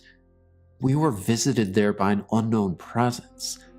A couple of years ago, I'd won some haunted dolls I had bidded on. One was a doll owned by a murdered teenager. The obituary article about her murder was included with the doll. This is the one that I think may have brought on much of the phenomena. My sister heard knocking on my bedroom door from the inside. We live in the same apartment. I didn't tell her that I had the haunted dolls until she told me that. Gave more credibility to it that way. I tried to debunk it by saying that I may have knocked on the door while I slept, but she said no. She heard me up, getting ready for work, getting my clothes on out of the drawers. I didn't hear it from the inside though. It happened one more time the next morning, but she asked the spirit to leave, and then it stopped. But other things started to happen. Our music box mysteriously came to life with a full wind. Even though it was wound all the way down, it wasn't played for over a year. Then again 2 hours later, again at full music without being wound. Kept playing for several minutes. Also, our kitchen faucet moved from the right to the left overnight. It is hard to move it by hand. If that weren't enough, we had to unplug out of the power strip, and neither her or I unplugged it. It isn't easy to unplug. It was kept plugged in for the pump for the inflatable bed, which had a leak in it and had to be pumped up every couple of hours, so we never unplugged it. Our visitor made sure to make itself known. I remember one night I had so much trouble sleeping. I'm an insomniac, so I often wake up many times during the night. I went to fetch myself a snack, so I got up. The living room leads to the kitchen, so I have to walk through there to get to the kitchen. As I'm walking through the living room, I hear a monstrous laughter erupt, a deep voice saying "ha." It creeped me out for a second. Then I brushed it off and proceeded to the kitchen. I'm now sitting down at the kitchen table and can see the living room from where I'm sitting. The only light I had on was the kitchen, but it was dim enough that I was able to see a dark shadow move from one end of the room to the other. It wasn't my sister, because she was knocked out from rest, so I'm going back to my bedroom. As I'm heading past the living room, there was a window, and the curtains were moving by themselves. There was no wind or open windows, and no AC unit on. Nothing that could have made the window curtains do this. A second after this, I feel a pain on my arm, and female laughter, once again this time. I check to see if my sister is up, but she is still asleep. I dismiss it, and say it's just me and my imagination, so I finally get tired enough to sleep when I'm laying down and staring at the ceiling. That's when I see it. A face that looks like a witch, much like the witch from The Wizard of Oz. It appears only for a few seconds, but it really made me paranoid. For some reason, I was able to sleep. How I did so, I can't even say, but I did. When I awoke in the morning, I looked back at my arm, and there was a red imprint of a hand there, as if someone tried to twist my arm. I know it sounds crazy, but I wasn't too afraid, even after all that. I investigate places now and then for people, and I'm very much used to activity. My meter readings some nights were very high in some areas that are usually in the green area on the meter. Many times, I would ask for a sign that it was there, and then it would spike into the red zone. I sort of missed that activity after moving out, but perhaps someday it will return in the new place I moved into. I wanted to share a story with you about something that happened to somebody I knew when I was a young man in Minnesota that always sends chills down my spine. When I was about 12 years old, which would have been 1977, my brother Royce was working in a town named Worthington, Minnesota, about 30 miles from my hometown of Jackson, Minnesota. He worked at a lumber yard called UBC and had a friend that worked at a local grain elevator. The silos for grain elevators in that part of the country rise hundreds of feet into the air and have the capacity to store tons and tons of grain, whether that be corn or soybeans, whatever the silo is being used for at that time. Occasionally, the employees of the elevator climb a ladder on the outside of the silos and get into the silo via an access door at the very top in order to inspect the grain inside, making sure it's not too wet, rotting, or whatever. Inside the access door, there is a catwalk that circles around the entire circumference of the silo. My brother's friend climbed the outside ladder, opened the access door, and lowered himself onto the catwalk that circled the inside of the silo. After walking halfway around the silo on the catwalk, my brother's friend, I don't even recall his name any longer, observed what he thought was an excessive amount of moisture on the surface of the corn, which was what the silo was being used for at the time. So, being an industrious young man, he jumped over the catwalk rail and walked out onto the surface of the corn to roughly the middle of the silo to take a closer look. After inspecting the corn, he decided to just continue his journey across the surface of the corn to get back to the catwalk on the other side of the silo. As the catwalk was a few feet higher than the level of the corn, he had to grab onto the catwalk rail and bounce to get his foot up to the catwalk platform and swing his leg over the rail. As he swung his foot over the rail, he heard a noise behind him. Balancing with one leg over the catwalk rail and one leg on the catwalk platform on the outside of the rail, he turned around to see what the noise was. Much to his horror, the corn that he had just walked across was falling straight down, hundreds of feet to the bottom of the silo, which was cement floor.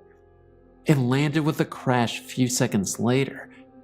Instead of walking on solid surface of corn, as he had assumed, he had actually walked across a crust of rotten corn that had formed on top of the silo when corn had previously stored in the silo.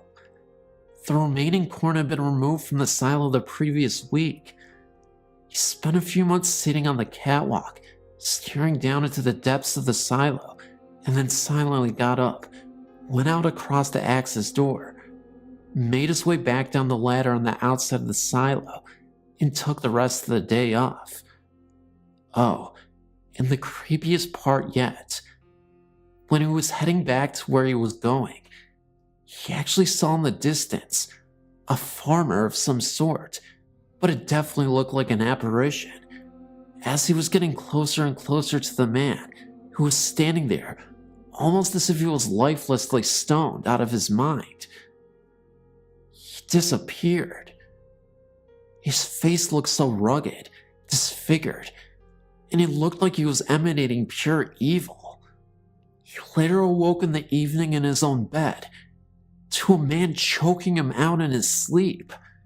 He woke up immediately, and the man was gone.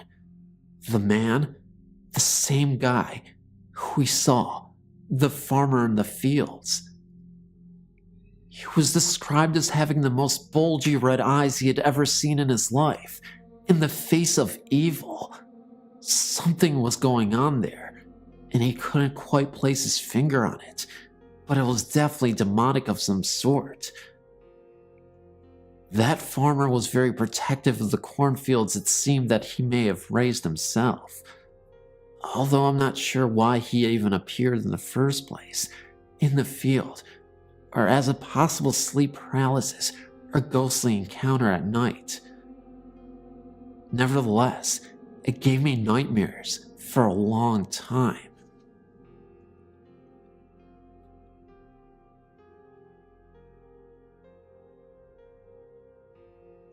I've known about this Ghost Stories website for a long time, probably since the late 90s. I don't visit the site too often, probably 3 or 4 times a year, but when I visit it, I enjoy it. Anyway, I wanted to share a couple of stories that kind of dawned on me while reading the site today. While I was reading your site, I remembered some of the experience I had at Parris Island, specifically in the rifle range area. Well, when I searched on the internet for Parris Island haunting, I came across this story. This same event in regards to fire which happened to a friend of mine. He was so spooked that he woke me up early for fire watch duty because he couldn't take it. He saw a figure in the mirror in the bathroom. The difference between his story and the story from the link is that he saw the figure in the mirror, but to him, it looked as if he was in the bathroom.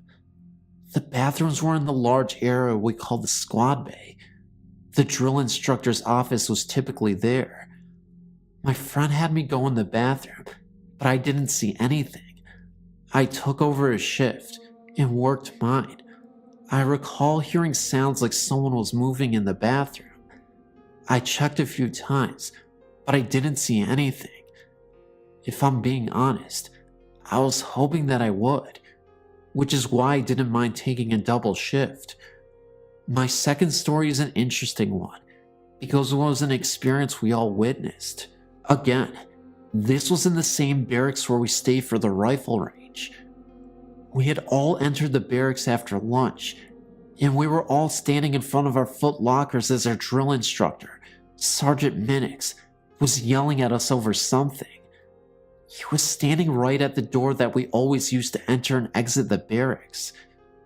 We're on the second floor of the 3-floor unit. Well, while he was yelling, there were 3 distinct knocks on the door. It was the 3 knocks that all recruits had to do in order to approach the drill instructor at his office, or when a recruit has to enter another squad bay. By knocks, they were not traditional knocks on the door, but more like hand slaps against the door. As soon as the 3rd knock was heard, he flung the door open. Now, if someone was standing there, they would have had a door to the face. There was no one there, and there was absolutely no possibility that someone could have jumped out of the way or hid. They would have had to run up or down the stairs, or jump over the railing and taken a very high and nasty fall, and would have been obvious just hearing footsteps. Looked up and down the stairs and said, "Must have been a ghost." It was the time of day where all platoons would have returned to their barracks, so it wasn't some recruit falling behind or a drill instructor late. That just doesn't happen. Paris Island is very orderly in everything. Of all the ghost stories I've heard, I've never read or heard one where a room full of people experienced the same thing. I read many of the stories on your site and decided to tell one of my own. This is the scariest and most unexplainable thing that has ever happened to me. First, I'll give a little background information. I grew up on a farm in rural South Georgia and spent a great deal of my free time fishing, hunting, and exploring, and always doing this by myself, since there weren't a lot of other kids around and I only had a younger sister. I never really experienced any fear of anything, other than being late for dinner, all the years I was growing up, and I can't recall any paranormal experiences other than the one I'm about to share with you. I had a best friend from school that I started hanging out with after we became old enough to drive and got our trucks, which are required for country boys. For the next 2 years, we did most of our hunting and fishing and troublemaking together. After we graduated from high school, we even went to the same local college and continued to hang out. My granddaddy owned a farm in the same county that we lived in, and I would go deer hunting on his land sometimes, but I had never taken my friend there with me. Behind my grandparents' house were several barns, then several large fields, then a large pond with a swampy area, then a large pasture that stretched from one side of their property to the other, property line to property line. This wooded area was immediately behind the pasture and also encompassed the entire backside of the property. The woods were also enclosed on the back and on each side with a 4-foot tall fence, since cows were allowed into the pasture and wooded area at times. You will soon see why all this detail is important. On the 3 sides of the wooded area were large open fields belonging to the neighbors, with each field belonging to a different neighbor. Take note that there are no more trees or woods close by. During the fall of our first year in college, I had scouted these woods and put up 2 deer stands, one on each side of the property on the property lines, but also very close to active deer trails and signs. These stands were no more than 100 yards apart, and about 150 yards into the woods from the pasture. I decided one weekend to treat my friend to a little hunting paradise, although I had yet to see anything other than squirrels all season long. We went to the woods about 4 p.m., with it being dark by 6. I took him to his stand and then proceeded across the woods to mine. Just after the sun went down, I heard my friend whistle loudly, obviously trying to get my attention. I whistled back. He whistled again as though he didn't hear me. Again, I whistled back, even louder this time. There was no response. About 5 minutes passed, and then I heard him whistle again. But he was closer to me than he should have been, but still through the woods somewhere. I found this very strange, since we were supposed to sit in our stands until after dark, and then meet up in the pasture to walk back out to the house. He whistled again and was even closer, and I could tell that he was almost running, and he started calling out my name. He sounded panicked and was coming straight toward me, although there is no way he could know where the deer stand was, since he had never been there before, and I didn't respond to him until he called my name. I climbed down from the tree stand as he approached, and when I got on the ground, he ran up and said, "We gotta get out of here. Something big is after me." Instead of joining him in the rush, I stood there looking and listening. Sure enough, in a few seconds, it sounded like a bulldozer was coming through the woods, but without the engine. I could hear trees breaking and large bushes being shaken and trampled, and it was coming right at me with the sound becoming deafening, as though it were right on top of us. I started running down the fence headed for the pasture, and realized that my friend had run ahead of me and stopped. When he saw me running, he took off running again. We ran as fast as we could through the woods with the sound of massive destruction right on our heels. As we broke out into the pasture and got about 50 feet from the edge of the woods, the sound stopped. We continued to run until we were halfway across the pasture and turned to look at each other as we ran, both realizing that either we were no longer being chased or there was just nothing to be torn and crushed in the pasture. We both stopped and turned around, dropping to the ground and shouldering our rifles, aiming to kill whatever was behind us. To our amazement, there was nothing there. The daylight was almost gone, causing the woods to appear as nothing more than a black blob. I told my friend to get up and run for the pond while I guarded the rear. Then he would stop and guard the rear while I ran to him. After meeting up again at the pond, we both walked in silence back to my grandparents' house. We got into our separate trucks and drove to our parents' houses, not mentioning the event until many years later. We still remain close friends then and even today, but we still don't know what happened in the woods that night. I did return to those woods a week later by myself, but in the middle of the day, I walked over the entire wooded area and never even saw one broken branch or bush. I walked in the fields around the wooded area and saw no large or unusual footprints. My friend never returned to those woods with me, even though I returned many times day and night, and never again experienced any strange occurrences or sounds. I know there was nothing physical in the woods that night, but whatever it was, I obviously didn't want my friend there, and he got the point loud and clear. Since I was a little girl, my sisters and I had frightening experiences with ghosts. When I was 6, my family and I moved to a fairly new house, only 8 years old at the time, in West Texas. As far back as I can remember, we had strange things going on in that house. First off, at night, if you were to go through the hallway to get to my parents' room, you would always hear what sounded like a TV. You could hear voices and sometimes music. Most of the time, my parents' TV was off. If you left the room and stood in the hallway again, the sounds would be gone. Secondly, when I would try to go to sleep at night, I would always have that classic someone's watching me feeling. I always blamed it on me, being a young child. The house was a very scary place to be at night. Wherever you went, someone was watching you. Friends who have spent the night rarely stayed twice. The areas of the house that scared everyone the worst were the hallways to my parents' room and my older sister's closet. The closet always had a feeling of hate radiating from it. I tried to spend a night in there with my scared sister, and didn't last. I was sleeping on the floor with my head next to the closet, and that just wasn't a good feeling. I went back to my room after she fell asleep. A couple years after we moved in, my younger sister had a frightening experience. Her and I shared a bedroom with our beds parallel to each other, with a nightstand in between us. We were about 3 feet apart. One night, I woke up to her screaming my name. I woke up and asked what was wrong. She told me that, for no reason at all, she woke up and looked over at my bed. Laying at the foot of my bed, she saw a light blue, glowing figure of a woman. Her eyes were gone, and her mouth hung open. My sister described her as looking dead.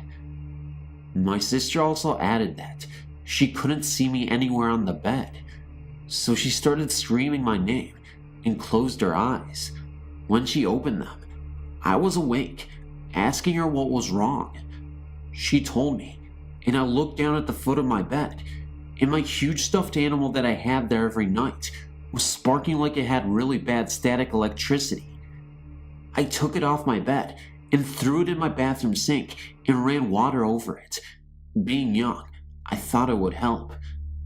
Years later, my family and I moved to southern Louisiana and moved into a gated subdivision. One night my two sisters were mad at me and left the house to go on a walk. I followed them without them knowing. I followed them up to the front gate of the subdivision and talked to them for a minute. They quickly left in a huff, being that they were still angry with me. For what? I don't remember now. I stayed by the gate for a couple of minutes afterwards, and then decided to run to the end of the main street and hide behind some bushes that faced the gate. I waited for my sisters to walk by, and when they did, unaware of where I was hiding, they stopped remotely in front of the bushes. I heard my younger sister say, "What is Jenny, me, doing, sitting on top of that stop sign?" The stop sign is located next to the gate. After that, they walked on. I was a bit confused. It was about to chase after them, but then, through the leaves, I saw a shadow of someone running past the bushes I was behind. I could also hear the sound of footsteps. I stood up quickly to see who was there. No one was in sight. After this, I ran to my sisters and told them what I had seen. They then told me that they saw me, or what looked like me, sitting on top of the stop sign. They said I had a very angry, disfiguring grin. After we traded stories, we ran home quickly. Later, my younger sister told me that the ghost she saw on my bed and the ghost she saw on the stop sign both looked exactly like me.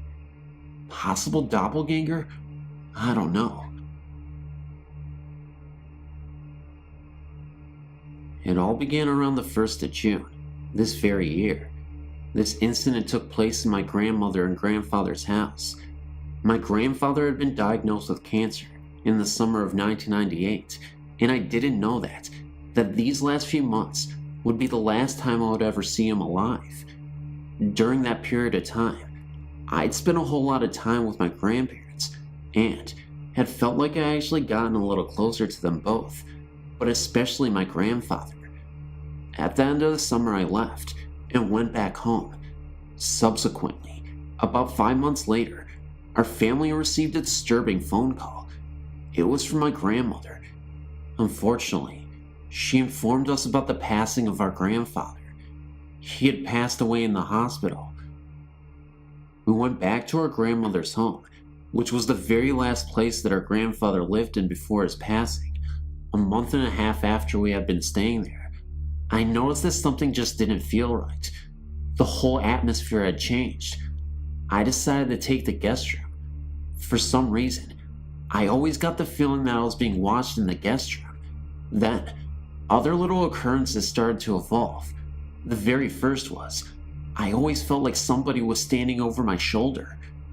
I started to notice scars on my back after I would awake in the mornings, and I would feel light touches on my back. My mom and brother both complained about the door handles being rattled and opening and closing really fast. Cabinet doors would fly open, and the pots and pans would all fall out. My hair would get pulled in the night. Objects would fall from midair, such as paper, and I would hear voices, one of which said, "Wake up," very loudly in my ear. I would see mists and rays of light shoot past me extremely fast, and so fast in fact, I could feel a whoosh of air. I would notice some of my belongings missing, such as my CDs, jewelry, and money to name a few. Usually the belongings that I would use around the house a lot. I would feel my bed move, as if someone were to bump into it during the night, flickering lights, and last, but certainly not least, since animals can sometimes see things that humans cannot see, my cat would turn her head really fast and just stare at something, which I would not be able to see for a significant amount of time. A little while later, about a month after being there, I saw the unthinkable. After I had sound sleep for about 7 hours or so, I woke up suddenly to a spirit at the foot of my bed, and it was my grandfather. I could not believe what I was seeing, but I will describe this to you in full detail. There was no doubt in my mind that this was actually a spirit. He was shadow-like, but his clothing was colored. He would always wave at me, and sure enough, he was waving in my direction with a smile on his face. It was plain to see that he was trying to get my attention. He just wanted to see me. I was too afraid to move a muscle, in fear that in spite of everything else, that he would approach me.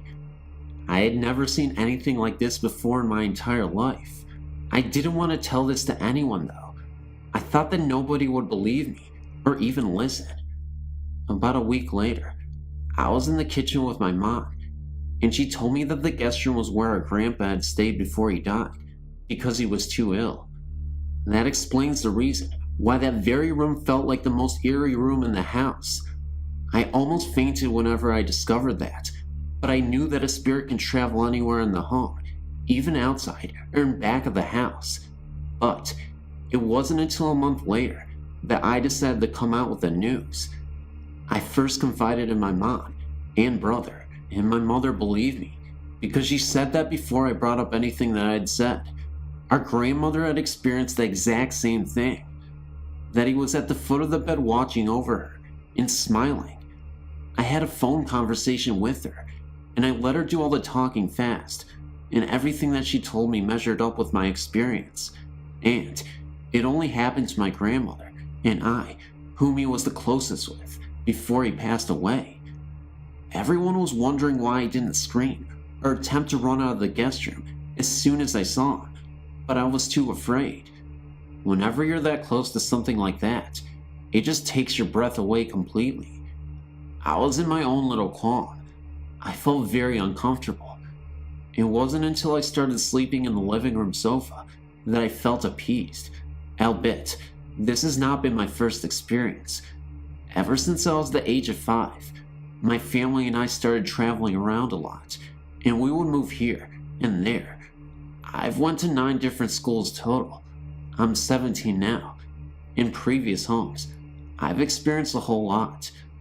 I lived in a haunted house for a total of 3 years. Not only by all the experiences that I've endured, I've been doing many researches involving the paranormal. I'm really good at picking up on things too, which I've found out. There was this one house that we went into that we were thinking about purchasing, but I felt like something was wrong. There were many rooms in the home that I could just not stop venturing off into. The main ones were the master bedroom and the study. After I left the house, I told my parents that someone from the house must have passed away, someone that used to stay in the master bedroom. So, my mom went to go look up the history of the house, and sure enough, the owner and his wife, on a trip to California, got killed in a car wreck, and they lived in the master bedroom, and the owner spent most of his time in the study. After I was enlightened with that information, I was in disbelief. I still am, even to this day. My mom told me that it goes back to her being Jewish and Indian. She said that she can pick up on and see things too. She claims that it's an Indian thing, but I don't know. Maybe it is. Anyways, God bless everyone, and thank you for your time.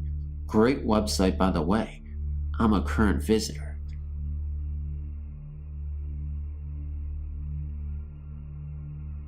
Hello. I have a lot of experiences to share.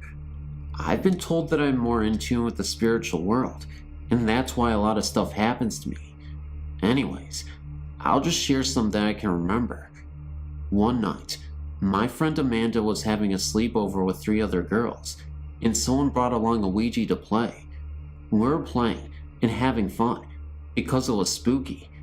After that, we went to sleep at about 12, and we slept on a trundle that came out of the couch. We were the only ones in the house because her mom was out. Anyways, I woke up and shook everyone awake because I had a bad feeling, and I heard the closet door slamming all night. It was pitch black, so I told for my friend to turn on the light.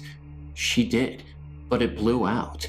She tried it again, but it blew out once more. I thought bulbs can only blow out once. We were really scared, and we saw this black mass approaching us and closing in on us. We jumped up and all ran out of the house. We were really spooked and didn't go back inside for like 2 hours.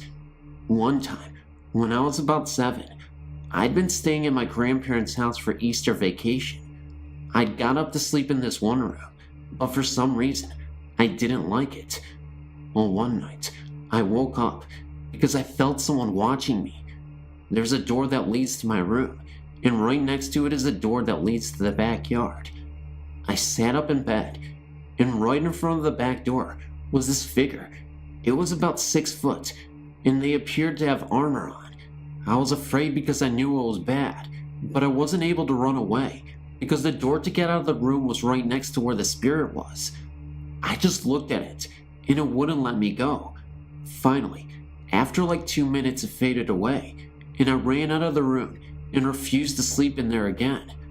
Another time, at my mom's house, I was home alone, and I was watching TV in the living room.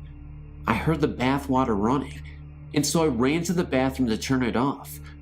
I thought it must have been loose or something, so I tightened it. I closed the door and resumed watching TV again. It somehow turned on again, so I tightened it again. This continued on for another 4 times, and I still didn't know what it was. In my dad's house, an old lady supposedly died there. I never sleep with the light off because I like to be able to see who and what is in my room. Anyways, I always get knocks on my door, even though it's open, and one night, I felt like someone was sitting on my chest while I was sleeping. My older sister seems to get bugged more. Someone tickles her feet, pokes the bottom of her mattress while she's sleeping, and breathes behind her when she's on the computer. In this same house, in my bedroom, I hung this picture about 6 inches across and 3 inches wide of this rapper Dr. Dre on my wall. The next day, there were scratches that had torn through the picture, although it was still on the wall. This freaked me out because I was the only one visiting my dad that weekend, and he doesn't have any pets. I put tape over it just to cheaply laminate it and see if she could or would scratch it again. The morning after that, I was surprised to find it scratched again. It freaked me out, but I left the picture there. I don't think she likes rap very much, and I think she and they take and hide things. These may not sound scary, but when they happen to you, it is. I have many more, but I can't remember anyone right now. Thanks for listening, and I'm sorry it was so long.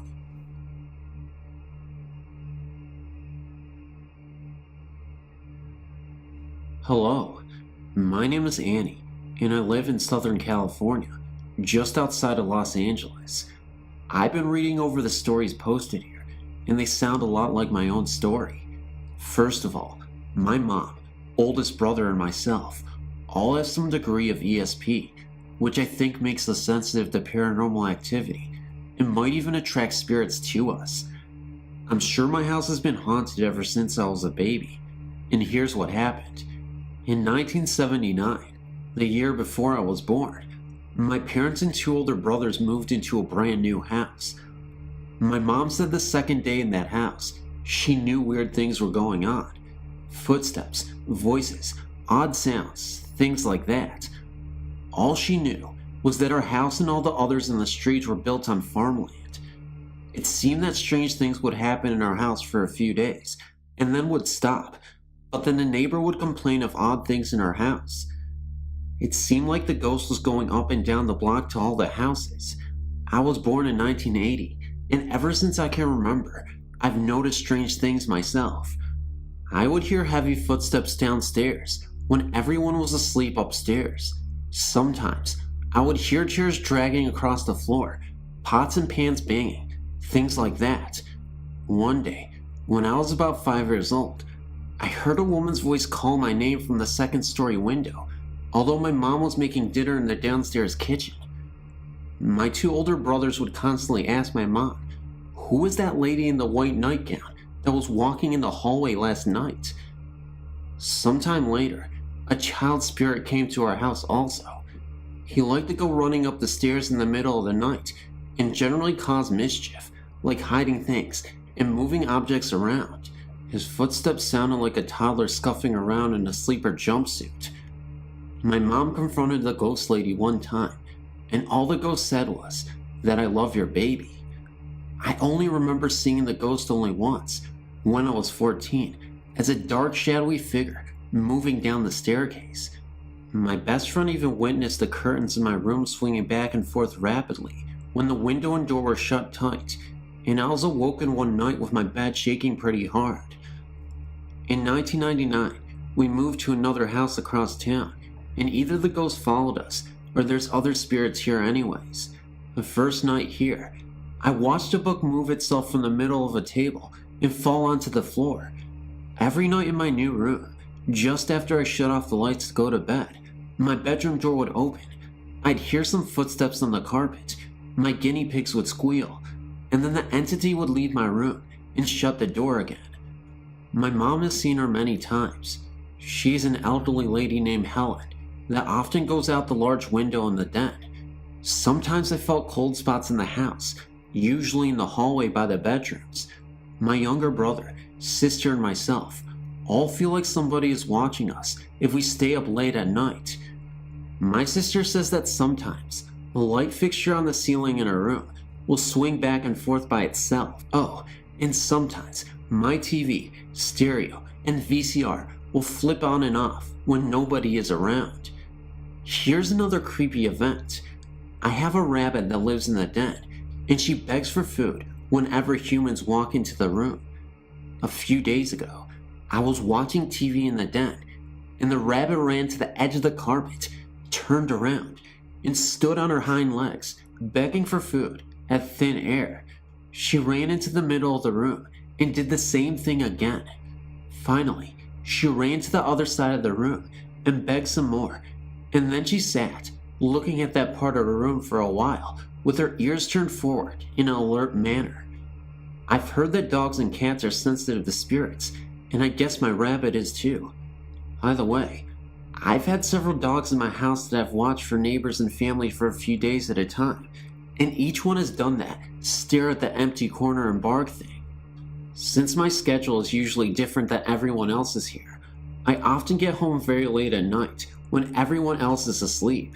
There is always a light on in front of the house, and when I come home, I always see a dark outline or figure of Helen standing in the window, as if our friendly spirit is waiting up for me. So when I walk in the door to say, "I'm home, thanks for waiting for me," I get the feeling around me that all is well. Sometimes her spirit plays pranks on us, such as hiding my makeup, and I'll find my lipstick a week later, perhaps under the sink or in my mom's china hutch. A few times she comes up behind me and tugs on my ponytail, and when I turn around, nobody is there. I often feel someone touching my hair too. We also get other spirits passing through, such as the male ghost dressed like a lumberjack that my mom only saw once in the backyard, or another entity with heavy footsteps that whistles in the kitchen once in a while. Right now, I don't mind living with a friendly spirit or two. I think it's kind of nice to know that somebody is waiting for me every night. Helen has never caused us any problems, besides the occasional, uneasy being watched feeling, a few pranks, a flowery perfume scent that's in the house some days, and the usual disembodied voice calling from another room. I've never felt threatened or sensed evil, so she is welcome to stay. If anyone else has a friendly spirit around, feel free to email me. I've had a few ghostly experiences in my life so far. Most are probably my overactive imagination. The incident I experienced in Columbus, Ohio, was as real as it can get. I went to college at Columbus College of Art and Design in Columbus, Ohio. There were plenty of stories going around that the freshman dorms were haunted. CCAD is known as being a very fast-paced, highly stressed school, and that many of the ghosts are past students who killed themselves because their already sensitive dispositions couldn't handle the pressure. I never really gave any credence to these stories until I experienced something that I still can't explain today. I lived on the 3rd floor of the dorms and shared my room with 3 other girls. 2 girls slept on one side of the room, and I shared my room with Rose on the other side. A kitchenette and dining area with the main door leading to the hall separated the two. One night, I was sleeping and my roommate Rose left to go visit her boyfriend in his room. It's co-ed dorms. I slept without incident until sometime around 9:30. I awoke to the sound of someone entering our room through the main door, coming into the bedroom, and rifling through papers and things by Rose's side of the room. Thinking that Rose had come back to get something, I said, "Hi Rose, you forget something?" but got no answer. The moving of papers continued, and I called out another greeting to Rose, and still got no response. Finally, I turned my head to look at her and ask her what her problem was. I thought she wasn't answering me on purpose, but no one was there. Plus, the shifting of papers stopped, and everything fell off of Rose's desk and onto the floor. I got up and ran out into the commons area to ask if anyone had seen someone come in or out of the room. No one had. Then I went down to Rose's boyfriend's room and asked Rose if she had come upstairs. She swore to me that she had been in her man's room ever since she had left upstairs. I really can't remember which room it was, but if you're on the 3rd floor facing the elevator, the room is the second room on your right hand side. Once you're in the room, it's the bedroom to your left. Another quick incident. Not long after that, I was taking a nap by myself in the room. Just as I was falling asleep, someone pushed me out of bed. Most people that I told this about just said I fell out of bed. However, I swear that I felt someone push me on my back, and I hit the floor a decent distance away from the side of my bed. Since then, it's been 5 years since I lived in those dorms, and I haven't had any paranormal instances since. Thanks. This happened while I was about 10 years old or so, but to this day, I can never forget it. It was summertime, and summers in India are so hot. My cousin had to come spend the holiday with me. I was wearing a short top with a pair of shorts, and I was still feeling incredibly warm. Since my bedroom was not big enough for all of my cousins, 9 of us, we spread mattresses in the living room next to the kitchen and slept there. I was not able to sleep at all. My parents have also decided to call it a night and were in their room. There was absolute silence in the house.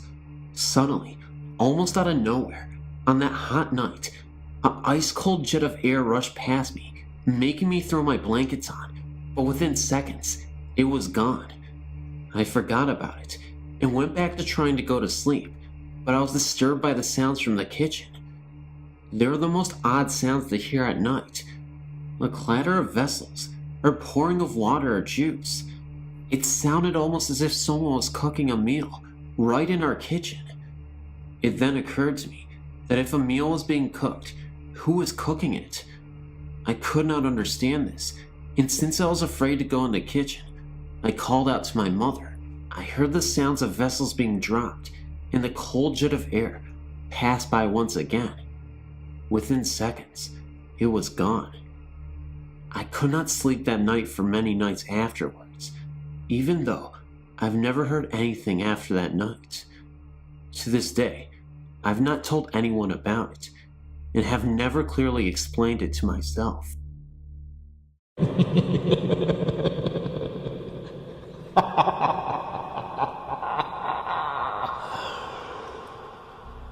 In 1977, in the afternoon, when I was 11 years old, me and a couple friends were crayfishing at Happy Hollow Park in San Jose, California. We were fishing on the other side of the creek, away from the park. As we were walking through the heavy bush, we seen a lady with long black hair and wearing a red short dress and blouse, with a thick black belt, standing behind some bushes. She kind of looked like she was from the 60s. She was just standing there and staring at us. We were going to ask her about how she got across the creek, because she was dressed nicely, and the crossing was about 10 to 20 feet, and there was no log or shallow part of the creek, and as we got closer, she just faded away. Then we just ran across the creek to the park. Me and my friends still remember this encounter. After this incident, I was interested in the paranormal and collected stories from my friends and family. I know this is kind of a short story, but I thought it was worth sharing. Thank you. I will try to make a short story, but wanted to share my story with your group. We purchased a home about 4.5 years ago. I met the lady and saw the husband only a short time when we had the inspection of the home. We're delayed on the closing because her husband passed away. Approximately 3 or 4 months after moving in, I kept seeing a man by our pool. Thinking it was the neighbor who lived behind us, I forgot about it. Our home sits on a couple of acres of land, and eventually, I started seeing this man near the woods and where they had a garden plot before. It appeared as though this man was hiding and smoking cigarettes of all things. I met and talked to one of the neighbors and told her of the strange behavior of the neighbor and asked if he ever did that on our property. I described the man to her and what he was doing, and her face went white. She told me I was describing the old owner of the house and that he died of lung cancer, but refused to stop smoking and did those things while living there so as his family wouldn't catch him. Eventually, he started appearing to me in the house, especially in the evening hours, sometimes slamming doors to unoccupied rooms or making hammering noises in the garage, which is under our house. It is just my husband and I who live in the house, and for almost 1.5 years, I was the only one to see him, but other people could hear the noises. Finally, my husband did see him, or what he thought to be the shadow of a man behind him, one day in our bedroom. As time went on, he became more and more active until I started to be afraid to be in the house by myself. He was beginning to be active, even during the daytime. I don't know if active is the right words to describe this, so I apologize if I am wrong.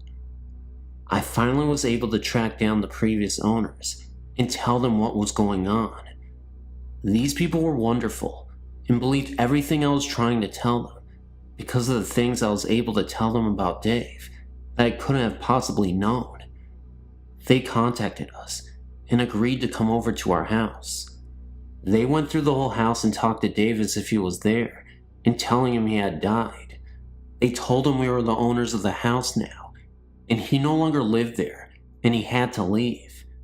Now, I'm surely not a ghost expert, but I do know that after that night, I've never seen or heard from him again. Did this man cross over as I heard shows talk about? Luckily, I have wonderful friends, and they believe me, even though if I hadn't been there, I might have not. Thank you for listening to my story, even though you've probably heard stories like this quite often. Your website is great. I enjoyed visiting.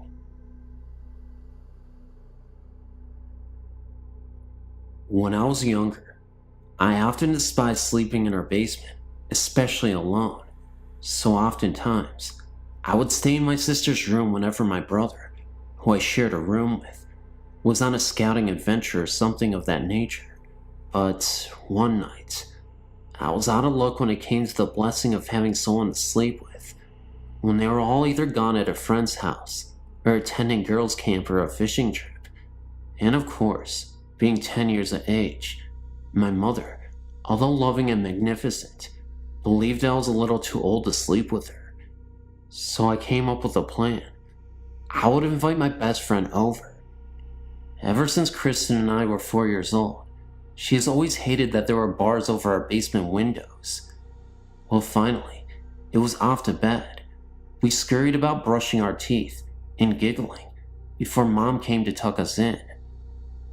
My brother and I shared a bunk bed, and I always liked to sleep up top. I felt safer with the concoct idea that any monsters would have to eat whoever's on the bottom bunk before they could get to me. Therefore, I could easily get away. Hope you followed it. Anyways, back to the story.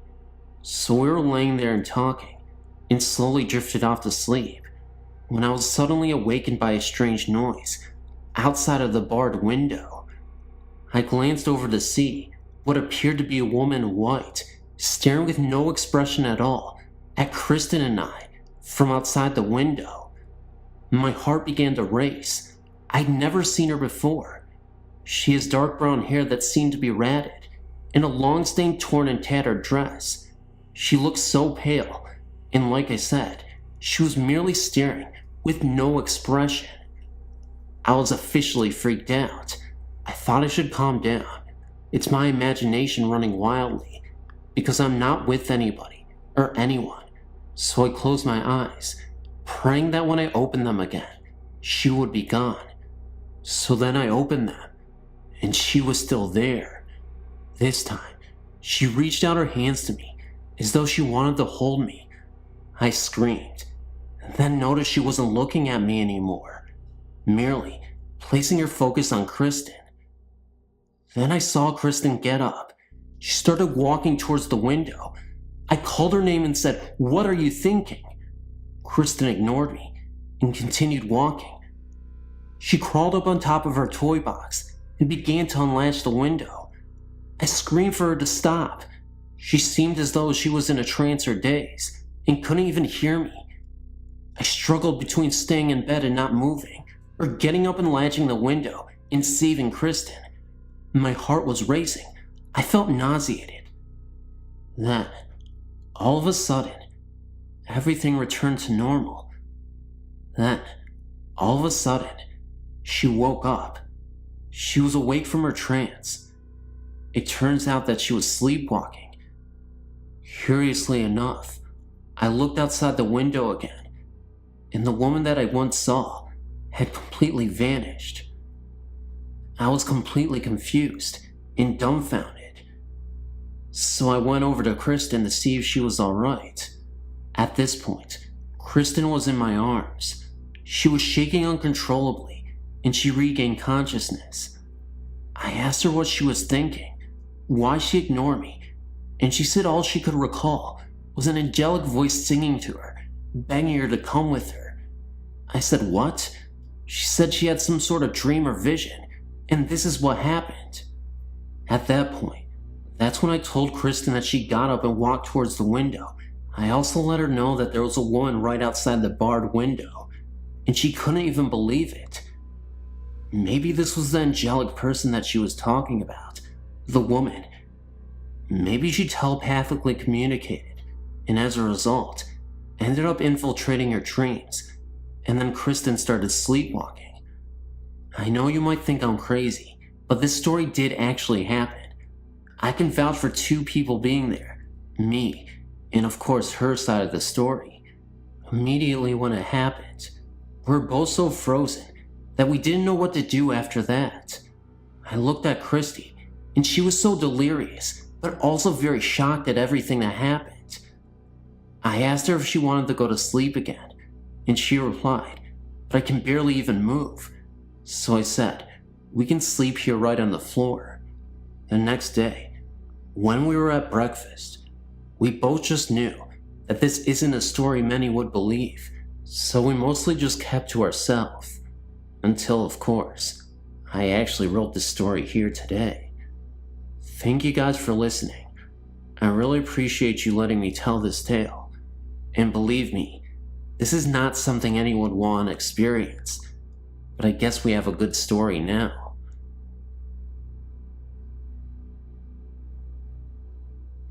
So impressed and comforted by your sight, I had an experience at the Sourdough Inn in Seward, Alaska 2 years ago that I've never shared with people anymore because they don't believe me, and felt inspired to write after reading on your site.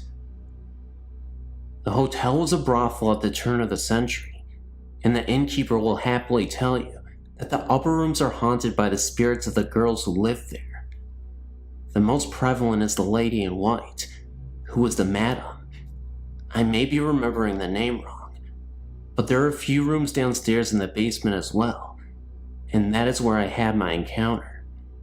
My friend, Ollie, and I decided to stay there because of the legends, and had spent 2 nights upstairs without a peep. Our last night was in the basement. I had a little head cold and sniffles, and the innkeeper advised us to keep the windows closed due to a nasty draft. After securing the windows shut, we went to bed. About 2 hours into a fitful sleep, I was awakened by the window creaking open. I thought it was odd, since we had latched it. The window being to my left, I was staring at it when I realized there was a woman in white standing next to my bed. This is typically where people stop believing me. She noticed me notice her and reached out to feel my forehead. She was also holding what looked like a towel in her right hand and was smiling in the most comforting way. I couldn't help it though. I reached out and shook Ollie awake, looked back, and she was still there. Ollie fumbled to focus, and then I screamed like I've never screamed before in my life. I think she was just checking and making sure I was okay. And here's the interesting thing too.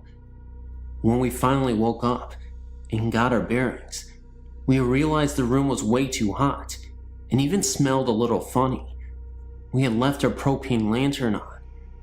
I think that's why she opened the window. I feel better. It is a beautiful, magical place to stay. If I ever return, I have every intention. There was no malice in her visit. I only hope I cannot scream at her if I ever see her again.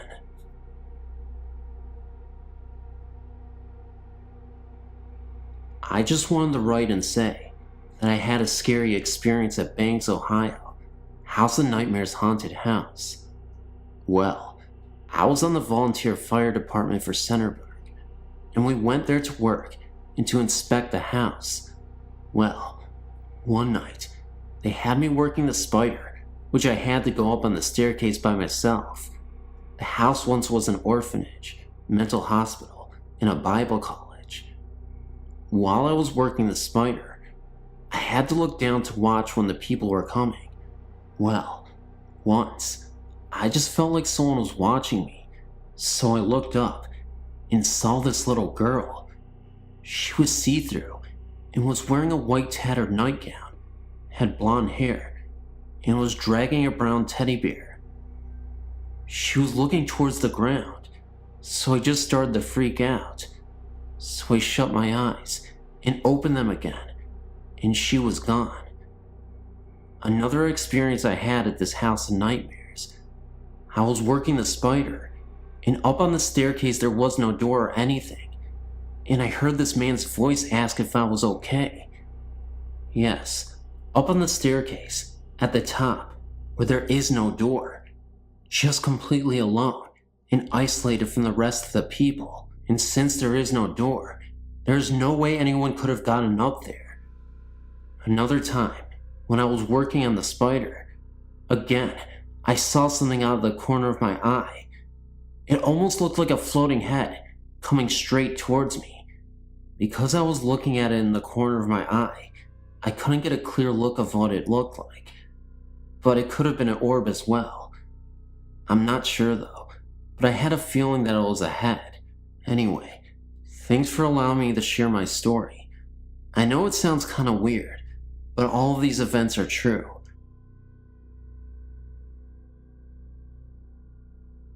I have felt, until rather recently, an unsettling presence in my apartment since my ex-husband moved out last November. It was almost as if the dwelling itself warned me away from crossing into particular rooms or areas of the apartment. There had been times when I could not sleep in my own bedroom because it was located near the rear of the apartment. I was afraid to go past the middle hallway. One night, I came up to get a jacket while my boyfriend was waiting outside for me, in the car. I got as far as 1 foot in the doorway and felt the overwhelming presence, in some sense telling me to turn around and get out now. I forgot about the jacket and ran back downstairs and outside. I hadn't had one of those experiences in some time until my best friend came over to do an in-depth tarot card reading. She relies upon the power of her spirits and her Lord Phoenix. She's a Phoenix witch, which She explains to me as someone who has crossed over, was offered a second chance at life, or with the cost of helping less fortunate souls find their way back to heaven. My boyfriend was there at the time as well. When she was about finished with her reading, I happened to glance over by my computer in the dining room and saw a small, round, blurry ball floating past the computer and disappearing before it reached my living room where we were doing the reading. I thought my eyes were playing tricks on me. I had to use the bathroom, which was located near the bedroom. As I went to get up and glance in that direction of the apartment, I had the overwhelming feeling to stay back away from there again. I asked her what was over there, and she went into the middle hallway with the candle. She came back with an angry expression, saying that the thing called her an abomination. She felt it referred to her being brought back and given a second chance at life. She felt the presence was jealous and hurt. She called me over to join her in the exorcism of the spirit. When she asked it repeatedly to leave, we both heard it in a strong, emphatic male voice say, "No." I was so scared. What scared me even more was that my boyfriend declared out of the blue, "Someone died in your bathroom." What? Yes, someone died in your shower. I knew about it since the first time I showered here. I decided it was not wise to sleep alone in my place that night, so as I went into my bedroom with both friends to pack, we noticed that things in my room had been disturbed and moved around. When we moved into my bathroom to get my toiletries, my boyfriend proceeded to tell me how the person died, slipped and fell in the shower, broken neck. I couldn't take it anymore and left that night. That was the last time I had my best friend to do any readings here without her spirit protection.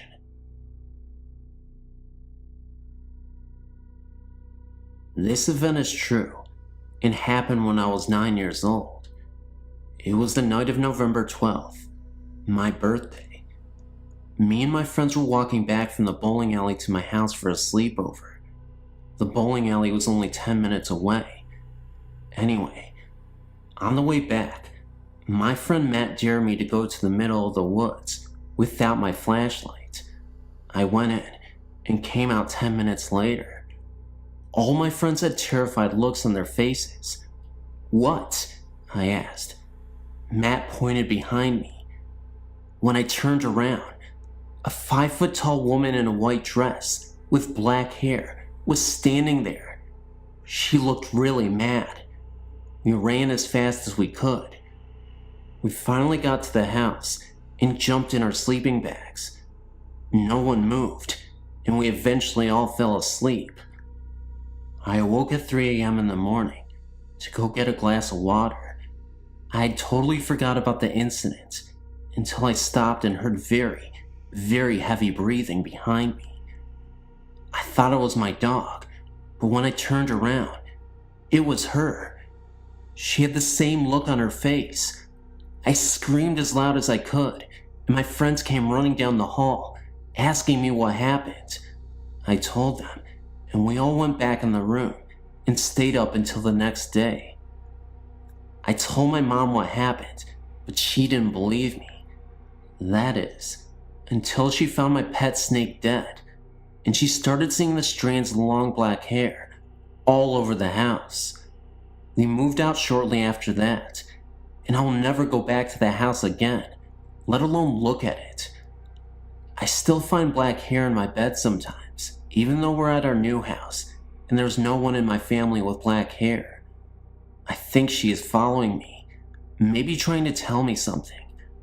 On rare occasions I'll be playing my drum set, when all of a sudden I stop and hear mumbling and groaning. If I ever have an encounter with this ghost again, I'll send it ASAP. Thank you.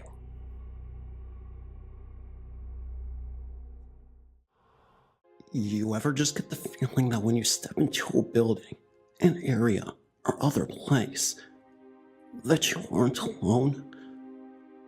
Well, that's exactly the feeling I had when I entered the funeral home and morgue that my parents owned when I was younger. Of course, one would expect spiritual energy to reside within the walls of the old morgue, dating back to the early 1900s. A family business, and one of the oldest operating morgues here in the country for personal reasons.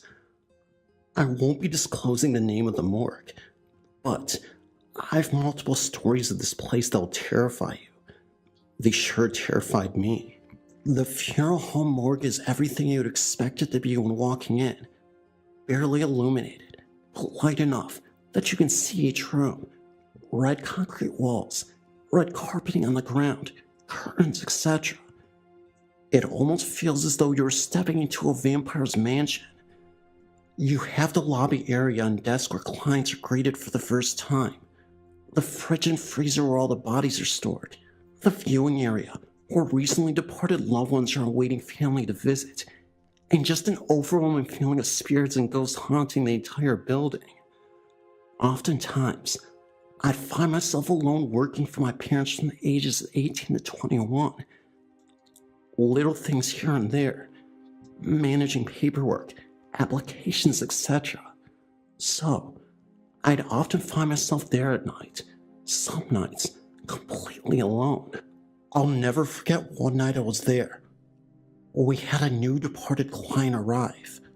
The family in the day had just set up the finances in order to cover the expenses of the upcoming funeral, and we had to set up the viewing for those who wanted to see the man of the family, who unfortunately met his demise at such a young age, 43.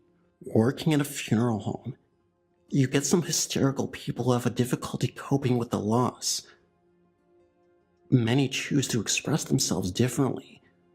Some are tight-lipped and reserved, while others tend to be conversational and talk. The widow of the man who passed away was very candid about her husband, spoke about how great a man he was, how he served in the Marines, how close he was with his parents. She was just very adamant about speaking about her husband and his career. So anyway, after she had left, and the visitation for the family had ended, the husband was still set up in his casket. I went to the office area and closed the door, where just outside was the casket, or the viewing area was. So, minding my own business, doing what I needed to do as far as paperwork is concerned, when I hear a loud knock on my door, I say, what the heck was that? Since I knew I was the only one there, I thought it was a little bizarre. I thought maybe my mom or dad had stopped by to check in on me, since they are the only ones who would have come by. I then started to feel a pressure on my shoulder out of nowhere, as if someone's hand was being placed on me, and was getting a migraine and pressure on my head. This was all of a sudden. I was completely fine before then. So, anyway, I sort of ignored the knock at first because even though I knew I heard it, I thought I was just tired. So this time, I hear another knock at the door, and curiosity got the better of me. So I opened the office door and looked out. I see the casket from the distance, and the strange energy, as if a presence was there. I felt a burning desire to check to see the casket where the poor man was. So I go. I check the casket, and there it is, just lying there. Nothing. No surprise there. My back is to the office door, however, and when I finally turn around, I see a shadow for a brief moment's time, standing in a door frame. It ends up moving quickly to the right, and then just disappears. That's really got me. So I called up my parents, told them I'm going to close up, and leave. I believe that the shadow I saw was the man who was in the casket. Maybe he wanted to relay the message to the family that he was still around, and wouldn't leave. I guess that would be the explanation. So, another story I have belongs to my dad who works at the funeral morgue. This time, he was the one who was finishing up paperwork for a new family that came in. And he was alone, late into the night. For some reason, he just keeps hearing whispering coming from the freezer and storage area where all the bodies of the people are kept. It would be on and off, as if there was a conversation of a few words exchanged between the two people. But it was very eerie, because again, the whispers would come and go, but he'd hear them. He wanted to make sure that nobody somehow was hiding in the freezer storage area. So he walks in, says, "Hello, anybody here?" I kid you not. My dad said that someone or something answered back. He said he heard a loud yes that sounded so much like a human being. So we searched the entire building and couldn't find anyone else here. Remember, my dad was alone, wasn't expecting anybody, and yet this voice, heard clear as day, was there to greet my dad for a split second. Just pure insanity. When my dad told me this, I told him my story, because this happened shortly after my experience. Thankfully, my dad is a pretty open-minded person, so he didn't dismiss my experience, and neither did I with his. I remember having a strange dream about the funeral home morgue as well. What happened was, I was suddenly outside the morgue, but it was locked. When I finally was able to get to the door to the morgue was lit up by candles all around, and there was a Ouija board surrounded by candles in a circle. I freak out, and I'm like, what is going on here? Suddenly, a screech that sounded like a banshee erupted from the building, and an old-looking witch gypsy appears and flies straight into the building and disappears. I wake up, sweating, and absolutely traumatized. It wasn't a dream that made me feel good at all. I thought that maybe this place had some weird dark past that I wasn't aware of, since the building was built in the early 1900s. So maybe there was a dark history of bad people there, way before my family took over the business. Perhaps it was an old home where people used to live, before it became a funeral home morgue. We just aren't sure.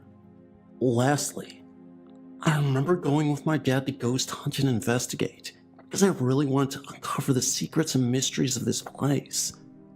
What kind of dark entities, if there are at all, exist in this place, and if they did exist, would they be willing to provide us with clues and some answers as to what this place's history was?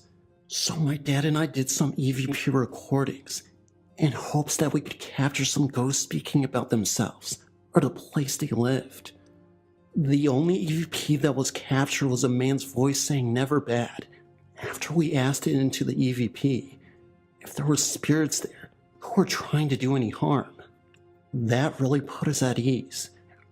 Made me think that every spirit that was there was not harmful and no demons. Maybe the dream I had was my mind overthinking, but who really knows? Thank you for allowing me to share my experiences.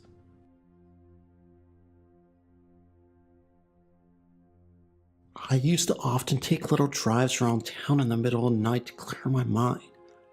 I was young and had no clear direction in life, as I was genuinely confused about what I wanted to do with it. I feel like a lot of people go through these types of things in life, working a job that they don't necessarily hate just to get by, but not yet having a dream job to really appreciate, wishing for something a bit more, that kind of stuff. I was definitely not in the right headspace, but I digress. This story is about the time where I encountered something on the road late at night.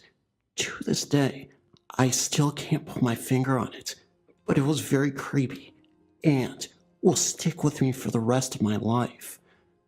So one night, I was aimlessly driving to clear my mind, sort of to get away from the pressures of life for a second, and decided to take a different route. I ended up lost in the middle of the night, traveling alongside the road. I kept driving for hours on this strange gravel road, in what seemed like the middle of nowhere, for miles. Just a straight road that was going and going. The only source of light was coming from my headlights beaming forwards, until I ended up driving slowly past this old dilapidated church. It looked like it was abandoned. I then shine my headlights directly onto the church, and I see an old lady with a bewildered and stone-faced stare, just standing there. I mean, she looked very old, almost like she was near death. It was the oddest thing I'd ever seen in my life. The weirdest thing was, though, she even looked like a nun. I don't know if it was, however, because it was hard to tell 100%. But she was definitely wearing some sort of black dress or attire. She also looked very pale. Even though it terrified me, I stopped and yelled from afar if she needed any help, just in case it may have been someone in distress. She didn't respond. I remember her starting to walk towards me, even though she was yards away, as she walked away from the church. I wasn't having any of that and drove off. Still have no idea what that was, but it had to be a ghost of some sort. No old nun lady would just be standing in front of an old abandoned church in the middle of nowhere. Just doesn't make sense. During the day, I decided to go seek this old abandoned church out. So I go, and I find it. This time, there was no lady there. I was curious, so I step inside the church. Nothing. Nobody there at all. No signs of squatters. It was just an empty church. I don't even know why any homeless or squatter would end up here anyway, seeing as there is nothing for miles, and the church itself is literally collapsing. I had another one of these moments where I swear I saw an old dog running directly in front of my car in the middle of the night, then just to vanish into the night. I had no idea where it went, or how it appeared in the first place. It wasn't the same road as the nun lady, but it was in the same area, I believe. Whatever is going on, I thoroughly believe that this road is haunted.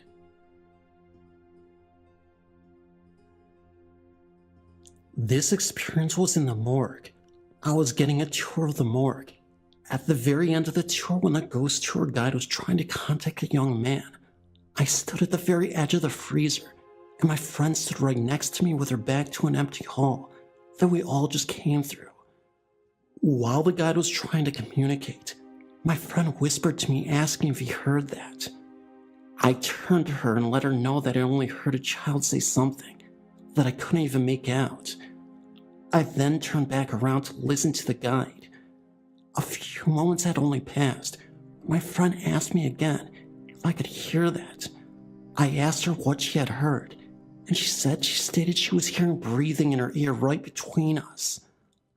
I bent a little and tried to listen, but heard nothing, so I just shook my head and turned back around.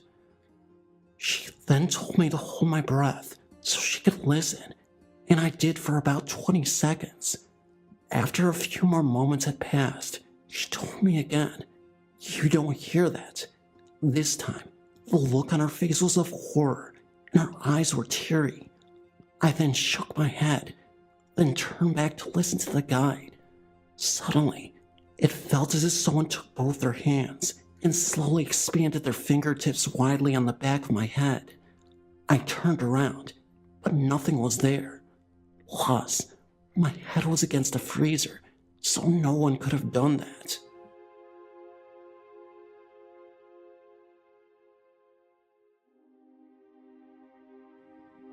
I have wrote to you before about my other experiences, but I have one about a haunted house a friend of mine lived in a few years back. A bunch of us used to hang out there. He had a lot of bonfires over the summer. The first time I ever went there was a few months after he had moved in. I was dating his best friend, and he told me that he thought it was haunted. I in turn did not believe him at first. Then things happened. We were in the kitchen, and all of a sudden we heard something from the basement, like someone using a broomstick and hitting the ceiling from the basement. I laughed at first and asked who was down there. Then I saw the look on my friend's face. He was terrified and suggested we go outdoors for a while. While we were outside, I asked what was going on. He said that was the ghost's way of letting him know he was annoyed, so he leaves the premises for a while. I still was skeptical until I looked up and could see into the front door, and standing there in his living room was this old guy who was somewhat glowing. I almost hightailed it out of there when they decided it was safe to go in. I told them I was leaving, and they insisted I go back in, so I did. I asked my friend if he ever seen this ghost. He said no. I described to him what it looked like, and he looked into the previous owners of the house. Well, it turns out there was a guy who died in the house who looked like the same man I described. I freaked out after that, as well as my friend. Things were going good at first. Like every time my friend came home from work, he would announce himself, and the guy would never bother anyone. There was always this room upstairs that every time you walked by it, you could feel a cold draft from the door, and it was locked. We never thought anything of it, till the man started to get mad. There were more parties going on out there because of summer. Well, the man seemed to not like the parties, and he started showing himself more to me and my friend. I knew he was getting mad, and things got bad when he started attacking my friend at night. He would wake up with slashes across his back.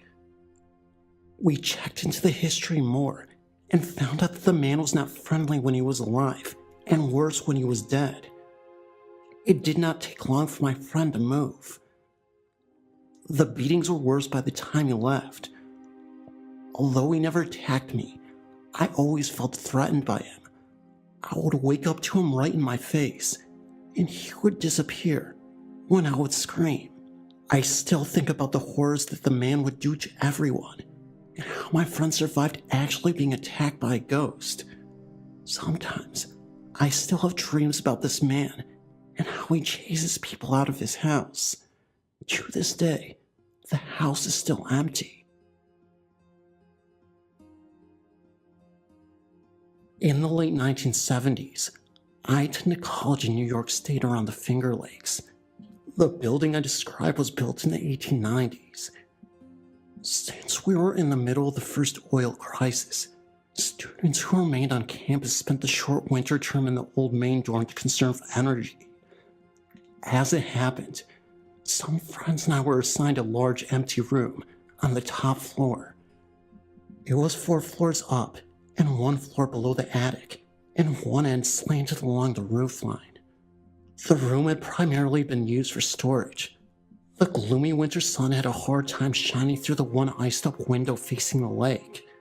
Dark as it was, we cheerfully shoveled the desk one side and slept on the floor to give us more room. We were having a good time camping out, and weren't inclined to do much schoolwork until our papers were due. After 3 weeks or so, a winter storm was approaching, so we decided to stock up on necessities and have a little party just amongst ourselves. I'd like to say that we were all sober as judges and went to bed early after saying our prayers. However, it being the late 70s, we indulged in smoke and alcohol. We had the music stereo up loud, but the music couldn't completely cover the growing sound of the wind. Our window was frosted up and had a tree branch scratched at the glass. Every now and then, someone wondered whether we would be snowed in. Someone said we would at least be able to get down on the tree. Eventually, we turned in. Unsurprisingly, that night, I had a very spooky dream. A woman hovered over me and was trying to say something to me. God knows I tried to understand her, but her fluid outlines and vivid colors made me feel a little bit queasy.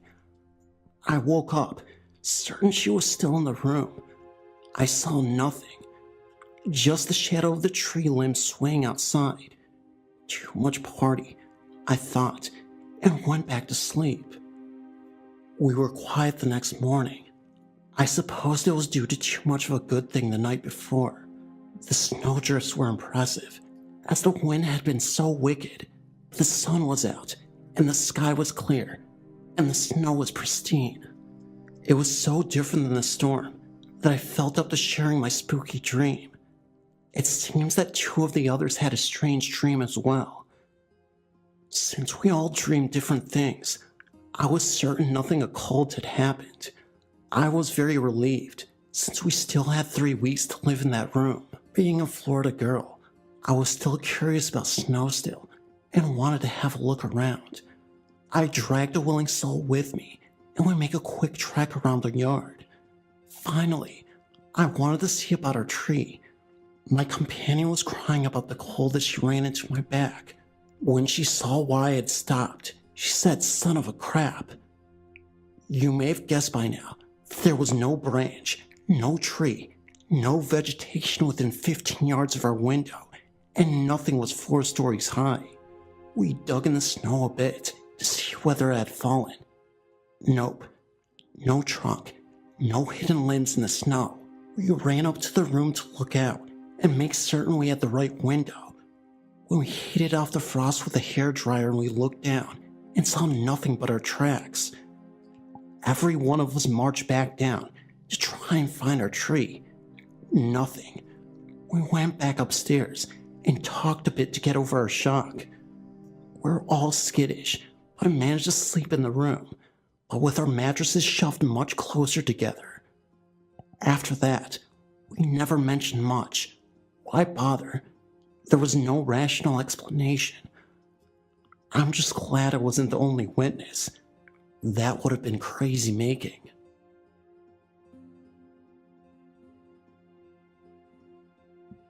Hi. I live in the United Kingdom. I've had a few ghostly experiences. My first when I was about 7 or 8, just after I had my dog passed away. He used to sit with me at the top of the stairs when I was younger, as if to protect me from falling down. He would let me be me till I made it all the way up or down. After he was gone, I used to sit on the same top stair, pining for my best friend. One evening, I watched as a cat walked from the dining room door, which was open through the living room door, which was shut. This wasn't the only time I met the cat. I always slept with the door shut to my bedroom, but felt a cat paw and pat its way to getting comfortable on my bed. I also remember it purring as well. We did have a cat at the time, so I thought it was her.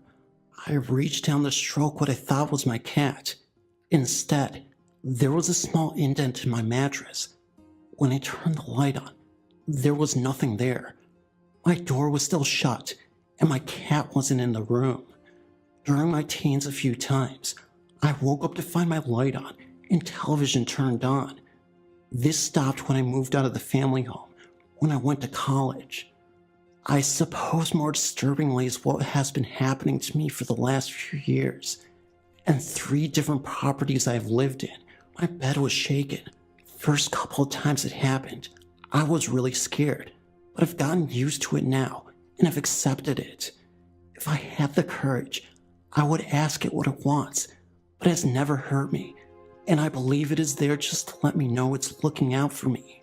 Whenever it has happened, it is usually when I have been upset. It happened after I broke up with my ex-girlfriend, for example. Thank you for listening. From what I've seen of your website so far, it has been brilliant.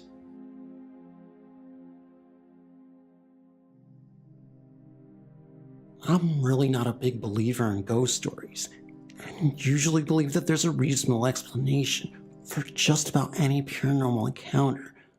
But there is one story that my brother-in-law tells that I think there may be more than just a ghost story. He and some friends were driving home from visiting a nearby town's hockey tournament or carnival. I don't recall which, and they saw an old man walking in the middle of the road in front of them. My brother-in-law honked his horn to get the old man to move, but he paid no attention and just continued to walk on the road. They continued towards the old man and continued to honk the horn, but he just went about his business and ignored them. My brother-in-law says that as he approached, almost close enough to strike him with the car, the old man seemed to rise up and glide right over the roof of his car.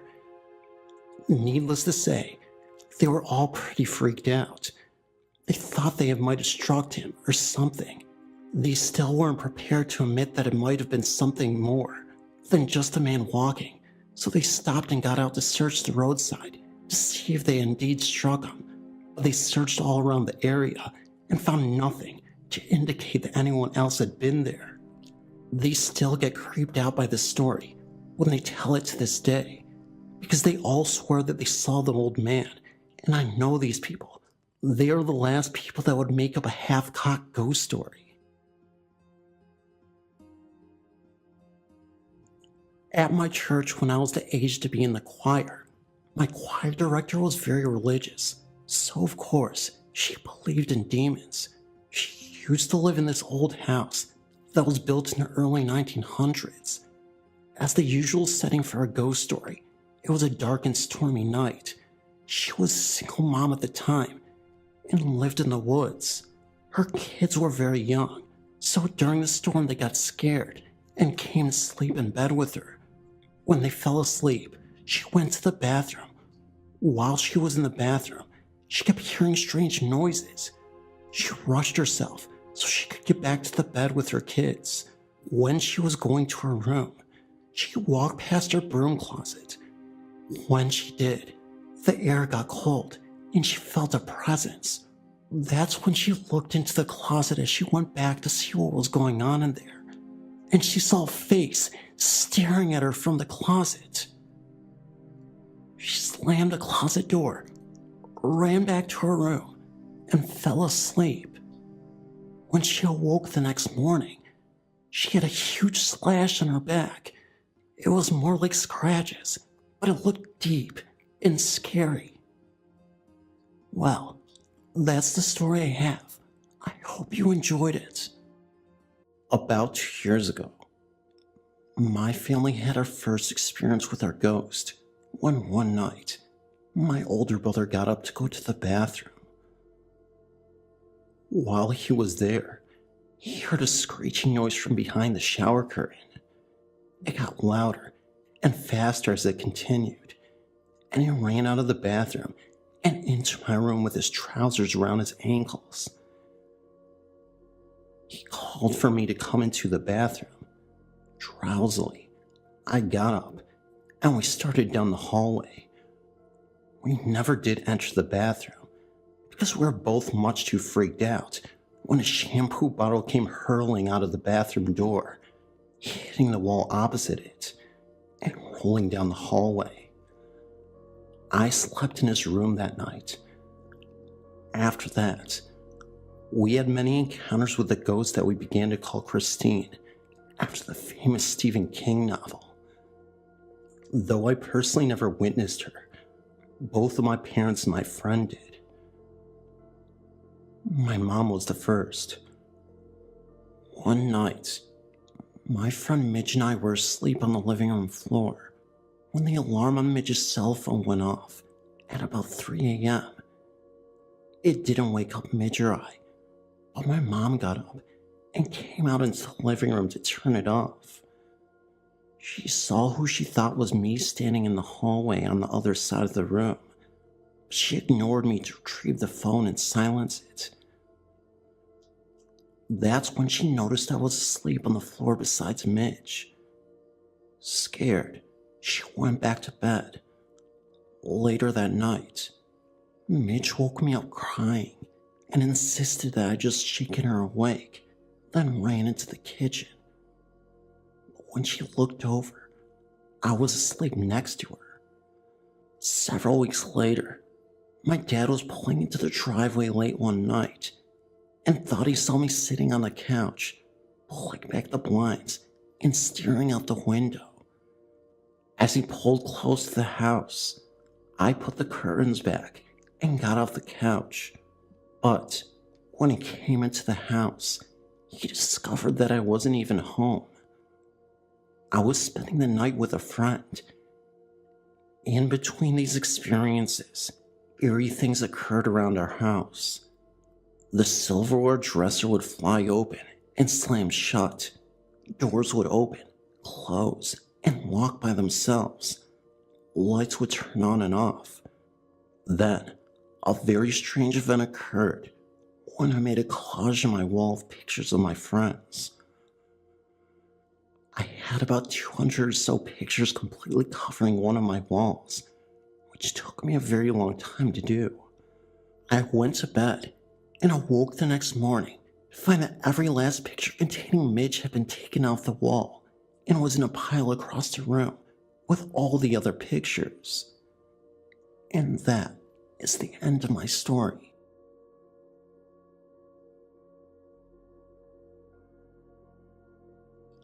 I lived part-time, if that makes sense, with my dad in Whitmore Lake, Michigan, before he passed away last year.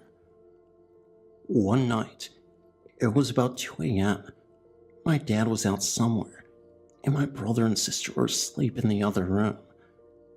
I was sitting at the computer, talking to my friends. Out of the corner of my eye, I saw something peeking around the corner of the room I was in, right at me. Usually this happens a lot to me, and then when I look at it, it disappears. Frightened, I turned slowly to look at it, and it stayed there, just staring at me. I wanted to puke. It was extremely tall, maybe 7 or 8 feet tall. It had long bony fingers and long, sharp nails.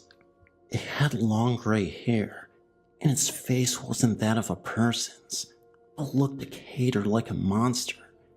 I got very scared, and after about 3 or 4 minutes, which it seemed longer, it slowly backed away from the wall.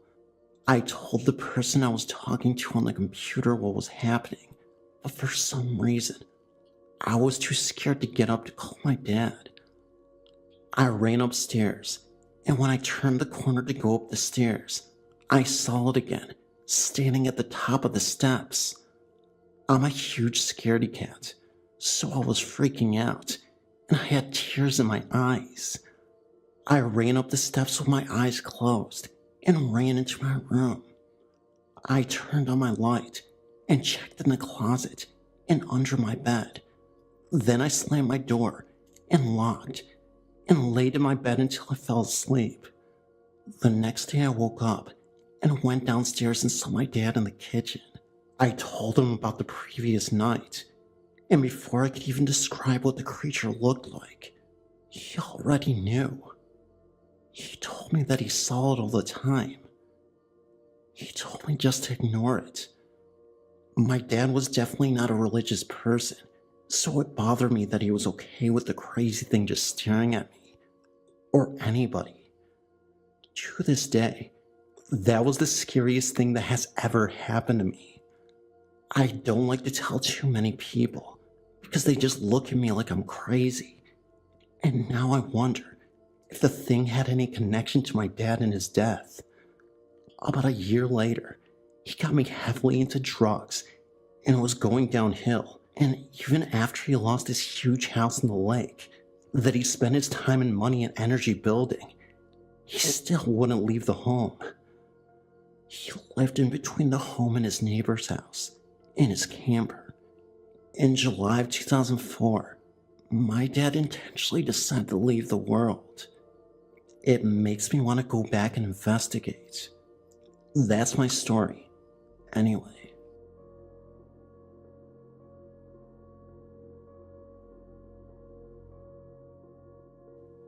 I grew up in an old house in the rural area of Sandy Lake in Stonesboro.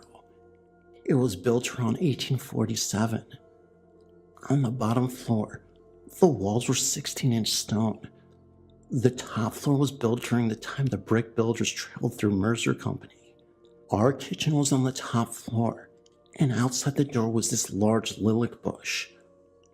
We milked cows, but I didn't care for milk. But each night after dinner, I had to sit until I drank my milk, and my parents went into the living room. It was a nice night, because I remember the door was wide open, and I saw an old woman come up the walk. She had her hands wrapped in her apron. I turned my head to yell at my mom to tell her we were getting company, and when I turned back, the lady walked around the bush. When my mom got there, I told her about the lady, and she got very pale and called my dad. And I had to tell him the story.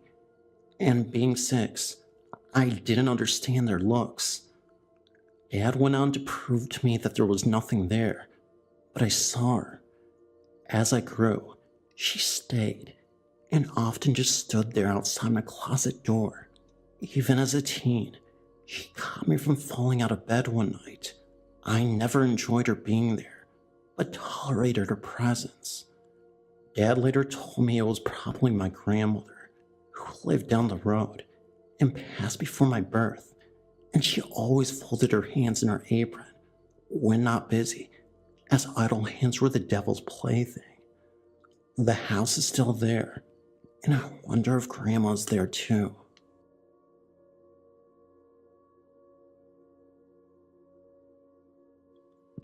I would like to share a story about my friendly, and sometimes not so friendly, ghost mother-in-law.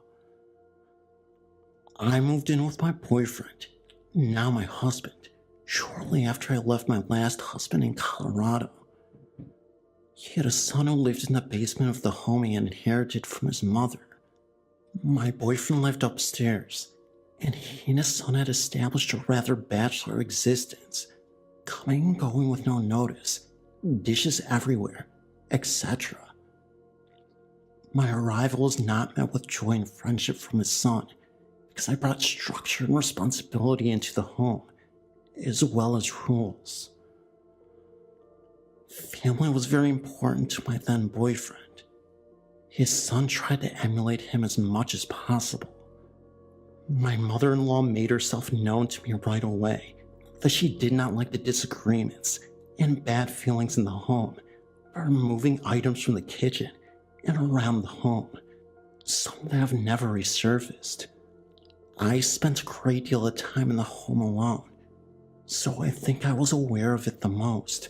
Plus, I was the only one who did dishes.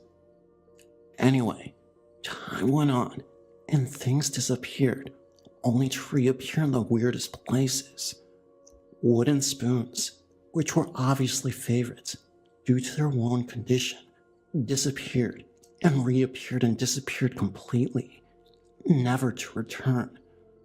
My husband, who was one of the most difficult to convince of supernatural occurrences, when he saw his mother in a blinding white light standing in our hallway, he said I was sound asleep right next to him.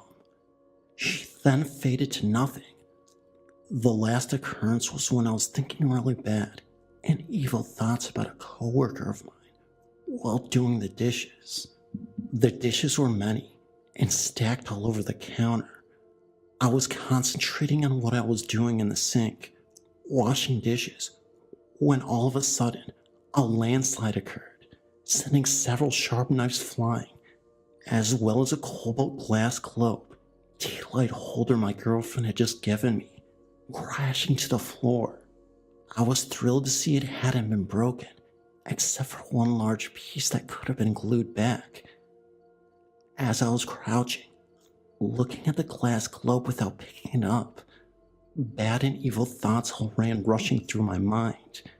I watched the antique knife sharpening steel literally hopped off its nail and crashed to the floor, flipping several of the items already on the floor, smashing hard into the cobalt tea light holder, crushing it to smithereens.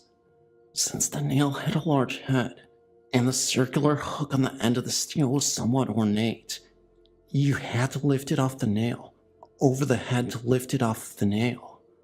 I never doubted again the thoughts or things, and my mother-in-law, who hadn't put an appearance in years, thought I should be aware of it, telling me to stop sending bad thoughts into the atmosphere. She always seems to appear during times of stress, not exactly a comforting spirit, but one telling you to buck up and get over it.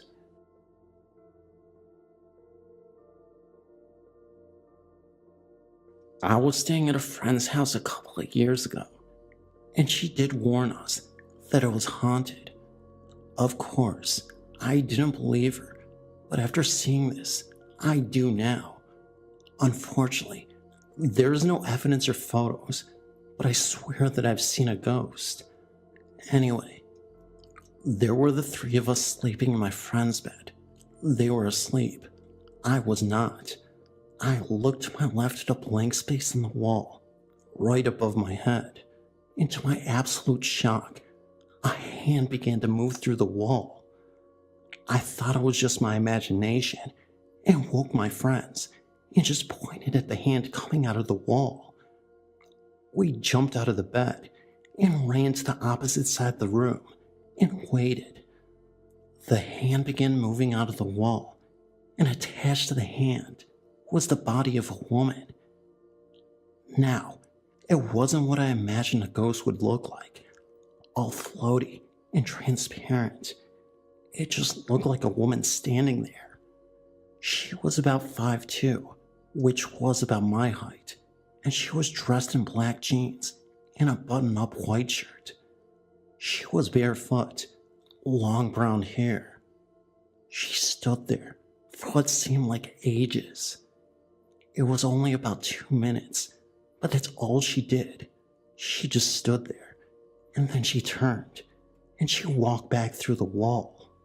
To this day, I will never forget what she looked like.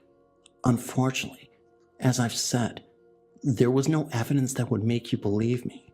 No one else does either, but I swear that I've seen a ghost. I happened to stumble upon your site, and I found it very fascinating. I thought I would share something that happened with my family with you. We live in the UK, in a small town called Stanley, in Co-Durham. My mom, my little sister Rebecca, who was a week away from her 5th birthday, and I were going into the town center when Rebecca stopped at the top of the hill, and then she turned around. She pointed to the golf course that you would see from the top of the hill, looked at my mom and said, "That's where I crashed my plane when I was a man, Mommy." She then began to stress that she saw a figure standing right there, just waving at her and smiling. Rebecca then waved back, and we asked her what she was waving for. She proceeded to tell us that her friend Billy was waving back.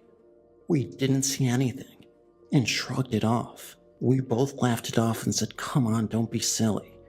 But she went on to tell us that she was flying with her friend Billy when they lost control and crashed, and that they both died, and how she thought it was nice she could still remember Billy. When we searched it just out of curiosity, it turned out that a BE-2C had actually crashed there in October of 1916, killing both of its pilots, who are both members of the Royal Flying Corps. Unfortunately, no names were listed, so we could not see if Billy was there. How else would a girl who was not yet 5 and could not read well enough to research some things like this know that this was the place a plane crashed and killed the pilots years earlier?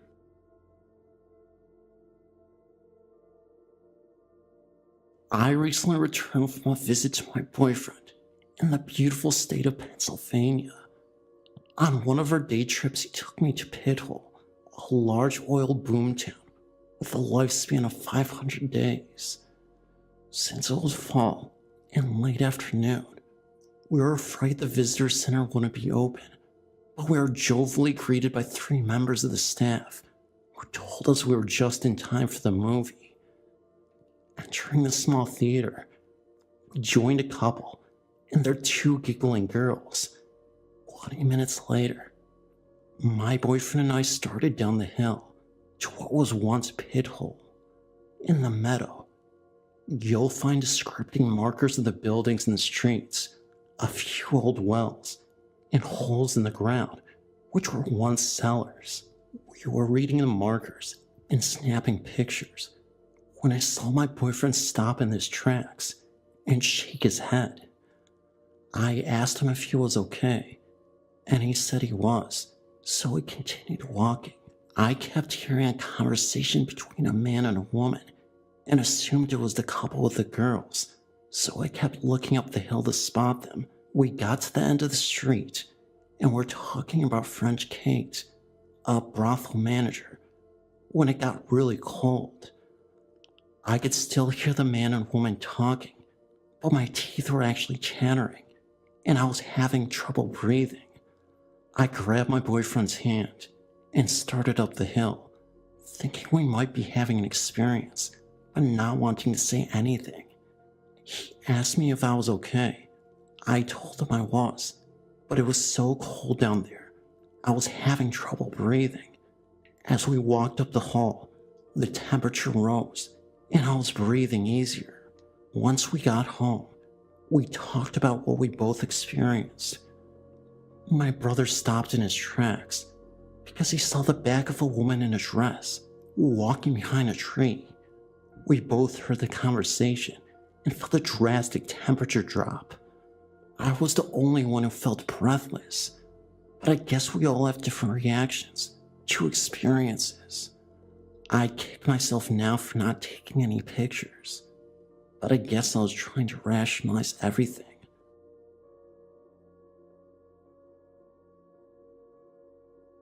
My name is Brittany, and I live in Greenfield, Massachusetts. I always thought I was crazy when I was little. Now I know I'm far from it. Okay, so I was about 5 or 6 at the time. I live in an old big whitish grayish house on woolly Greenfield. I had 2 imaginary friends when I lived there, Hannah and Heidi, a little boy and an old lady. I used to always play with them, and my mom was a little confused at the time.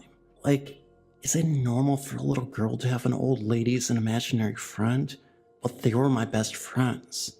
I used to go in my basement with them and see things, like a man in a suit, standing and reading a book. I would run upstairs and tell my mom, but she would never let me go look. So we moved about 5 years later into a house on Greenfield. This house was worse than the last one. I was about 11 or 12 when we moved, and I live in this house still. And I walked into my room 4 or 5 weeks after we moved in, and I saw 2 little girls. They were in pink and white frilly dresses, rolling a blue ball back and forth in the middle of my room. I screamed and ran out of my house. I called my mom at work and told her the story, and she said it's okay. They won't hurt you. I've seen them too. I was absolutely shocked that she said that, but I went back about 6 hours later, not to find anything at all. My phone rang 2 times before the answering machine picked up, and the smell of cigars filled my house. When I listened to the phone, there was 2 little girls talking on the other line. So I picked up the phone and said, "Hello, who is this?" And they hung up. So after 6 months of me and my mom getting hit on the back, or tripped, or lights clicking on and off, we decided to go to the library to get some kind of a history on our house, and the old house as well. We found out that the house that I lived in when I was 5 or 6 was an old funeral home, and my imaginary friends were far from imaginary. The house we live in now is an old boarding house, and the little girls have no records of ever living in the home. They don't bother us anymore, but you can still feel them every once in a while.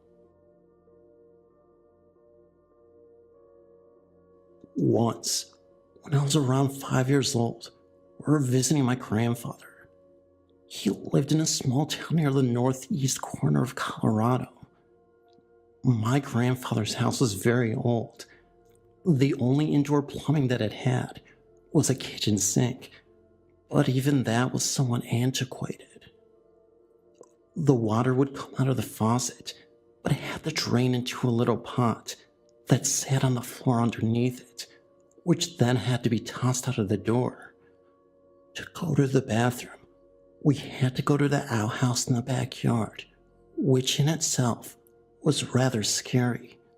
The house was surrounded by trees, and I seem to remember that there were railroad tracks nearby.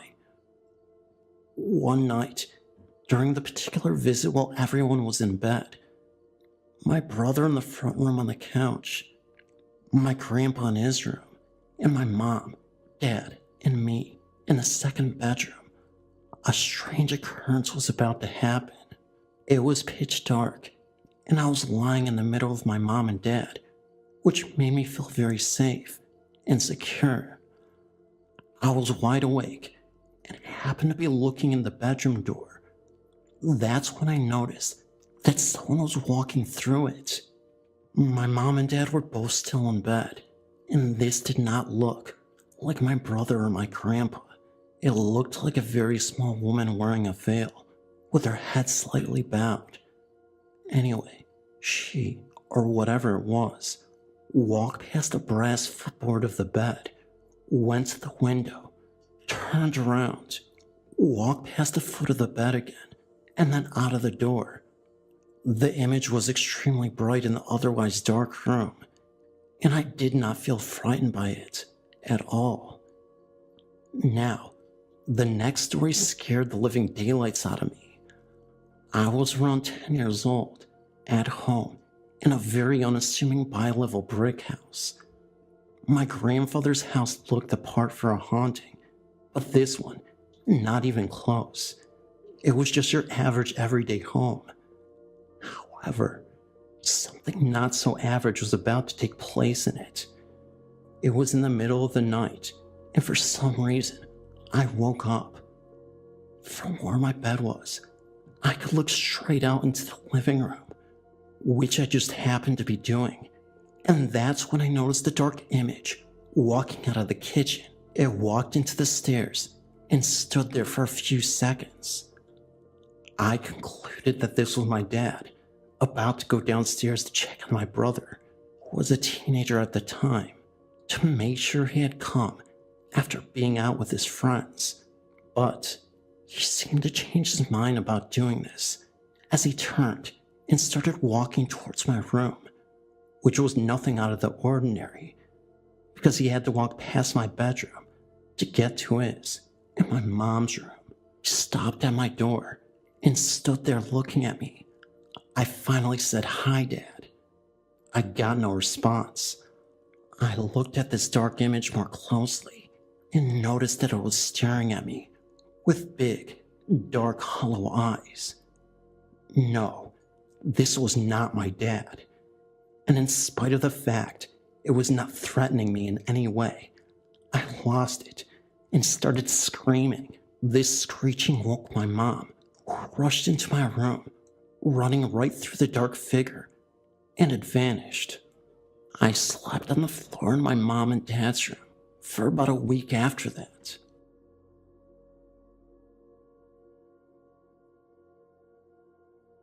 I would like to tell you of an experience my husband and I had when we were living in an old house in the village of Lomnitz, North Carolina.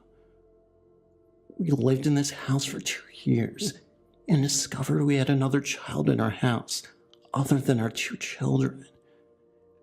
You could sit on the couch in our living room and out of the corner of your eye see the shadow of a small child, female, maybe 3 years old. I know this was not my own children because my daughter would be in school and my son was an infant. I never said anything to my husband until he saw it and told him I had seen it several times, but didn't say anything to keep from being accused of being crazy. That spring, I was reworking my flower garden in front of the home, and as I cleared away the grass to extend my borders, I found a brick etching in the ground about the size of a small child's grave. I've never been able to find out any history on this land. We have since moved from the house, but I've always wondered who this little child was and why she is still at this home.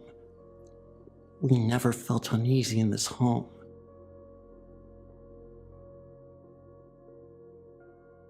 My mother was very young when she had me, so when I was growing up, my grandmother would help me out a lot. I was very close to her, having been her first grandchild. I know she loved me very much. When I was 17, my grandmother developed heart problems and had to have surgery. She was in the hospital for a long time, never really getting any better.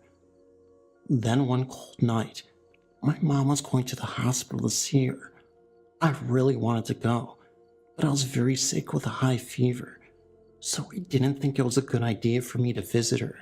I went to bed around 12:10 a.m. I remember the time because I looked at the digital clock next to my bed. On March 10th, 1991, I was awakened out of a sound sleep by the feeling of someone squeezing me so hard I almost couldn't breathe. That lasted for about 3 minutes, and then I felt a feeling of extreme sadness. I brushed it off, as I must have been hallucinating due to the 104 fever, and fell back to sleep. About 40 minutes later, my mom returned from the hospital and woke me up to tell me my grandmother had passed away. I sat up in my bed and asked when, and my mom told me around 10 after 12. I cried, and then I told my mom what happened. I had such a close relationship with my grandmother. I really felt she wanted to say goodbye to me and hug me one last time before she left this world. This is a shorter story, but one that will always stick with me. When I was a little girl, I would often have nightmares, and afterwards would run across the hallway to my parents' room to sleep with them. One night, after a terrible dream, I went to the room only to find the door locked. I banged on the door crying that I was scared. My dad then said, "Come on in, the door is unlocked." I tried and I tried, but the doorknob wouldn't turn. While waiting for my dad to unlock the door, I glanced down the hallway into the living room. I saw the figure of a man getting up out of the rocking chair and coming towards me. Just as I screamed, my dad opened the door. I ran and jumped into the bed, telling my parents what happened.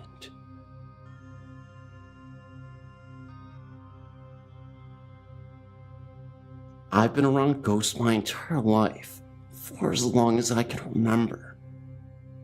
My house has had several unexplainable things happen.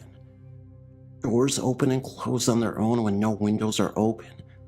Lights will flicker and blow out only in certain parts of the home. We have used the same lamps in other parts of the home, the same type of bulb from the same box with no problems. When I was a child growing up with my older brother, we shared a room together. We were always told to clean our rooms before supper, and we always did.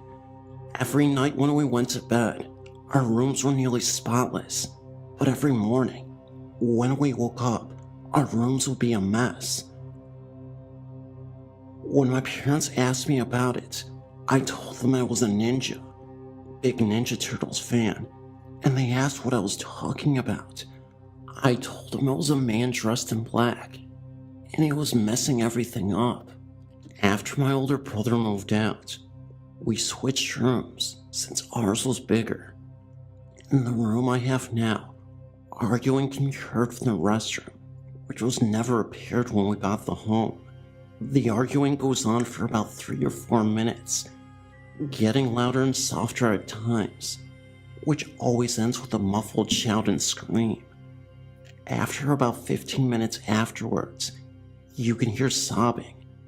My younger brothers hear it too, but my parents remain skeptics. They don't want to scare them. Now to mention the imps.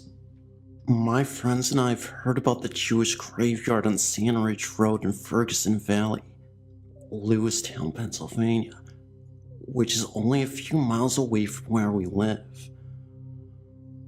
We've had so many experiences there, but since this email is already long enough, I just want to let you know I've had experiences with this stuff throughout my life. I will get to the point now. The graveyard started out with nothing there, but as we went there more and more, we saw more. I haven't gone back there the last time we were there. My friend Jim, was in 3 different places at once. We spotted creatures just as you described, being around the apparition that appeared in your home. There's more to the story, but I don't want to waste your time explaining all of this.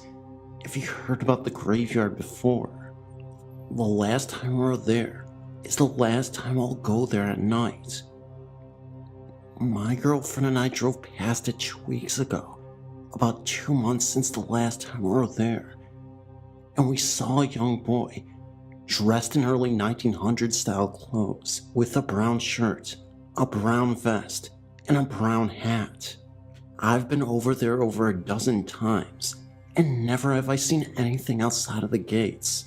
It was the belief of my friends and I that they could not leave the gates, because they never had before. But the child was crouched down on the edge of the ridge outside, as if waiting for us. This was nearly 2 in the morning, and it was raining, but the child did not appear wet, and I'd say that they appeared around 8 or 9 years old.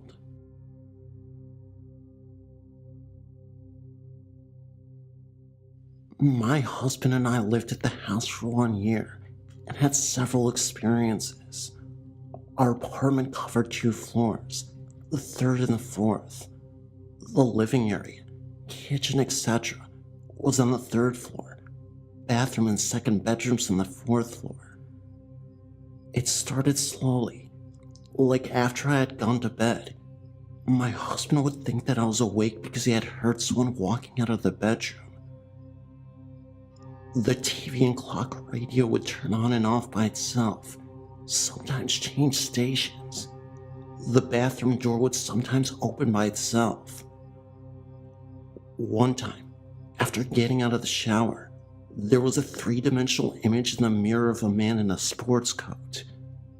You can't see a face, but you can make out the shoulders, the lapel, and even that one button is buttoned. We happened to take a picture of it actually. It's hard to make out because it's a mirror, but you can see that it isn't something we can draw in the mirror ourselves. One time I felt what I thought was my husband sneaking into bed, as to not disturb me. I felt the weight of his body behind me, and the weight of his arm over my waist, just holding me. My heart was racing like I'd never felt before. I reached my leg back to touch him, and everything vanished instantly. Another time, my husband was getting ready to come upstairs to bed, and thought that I was trying to scare him by the stairs, so he slowly crept up the stairs. When he got to the top, he saw a large black shadow hovering at the top of the stairs. Then it vanished in front of him. He saw that shadow again at the foot of our bed. When I told my daughter, who was out of state at college, she said we all knew something was there. It's about time that we saw it. The next time that she came home, she saw it out of the corner of her eye. When we moved out of the apartment, we had 2 last trips to the truck, and we went to get the last box. The door was locked. We didn't lock it. So I have a story about ghostly lights. The lights I'm going to try to explain have more to do with me, I believe, than a particular place. About 17 years ago in Texas, I came home from work, and as always, Danny, my Pomeranian, was jumping and yapping, happy to see me. He followed me into my bedroom where I sat on the edge of the bed, removing my shoes. On the floor appeared 3 tiny white lights in the form of a triangle, moving slowly in front of me. Danny saw them and sniffed them, his ears packed, and he ran out of my room. I watched these lights move for about 20 seconds, and then they were gone. I ruled out every possible source I can think of. The blinds were always kept closed in my room. It spooks me still. There was an instance where my daughters and I watched the lights move in the corner ceiling of the living room. I ran to get the camera, but the pictures came back. Nothing appeared on the numerous prints. We all saw the lights, and about 4 weeks ago, it happened again, only this time, I'm in Minnesota. I was sitting in my room on the bed, watching TV, when I had this urge to open my door, like I felt something was on the other side. I opened the door, my eyes focused on the floor, because I expected one of the cats to be there. A light on the floor, about the size of a teacup, moved slowly into the room. Again, the blinds are always closed in my room. A few days later, my 13-year-old fell asleep in a recliner and woke to hear voices whispering incoherently behind the chair. She said she picked up a book and threw it into the air and told whatever it was to please shut up. But the whispering continued until she went into her bed. I never said a word about the light I saw either. It all disturbed me so much. I had to find a medicine man and ask him to please advise. Often, I can smell freshly brewed coffee or something delicious cooking, but visual occurrences are extremely rare for me. I do believe in ghosts.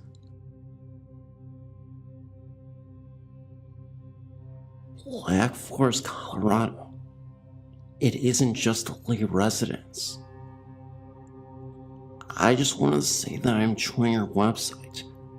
I was personally a visitor of the Lee residence when he wanted me to clean his house. My sister-in-law went with me. I was halfway up the stairs. She was at the bottom, and we both got extremely warm for a period of 3 to 5 seconds. Well, we couldn't get out fast enough. This home is also known for faces appearing in the mirrors, locking people in the rooms, and ghosts standing over you. Very creepy. Most of Black Forest is haunted. A little known fact is the Native Americans, long before the white man arrived, said it was evil. They had a pathway of bent trees marked through the Black Forest. It was the fastest trail to cross through. It always has been eerie. The property I grew up on is behind the Black Forest store. Nobody has ever been able to walk down the driveway from the store to the house at night without feeling as if someone were about to eat you alive. It is horrifying, and as soon as you get to the light at the house, it goes away. Orbs are in every picture we have taken there. I have several pictures with ghosts in them. They've been seen, heard, felt, and even smelled there. And you will hear stories like these from any long-term resident. And the new people wonder what's wrong with the place. My family alone could keep you busy with stories for a week about Black Forest near Colorado Springs, Colorado.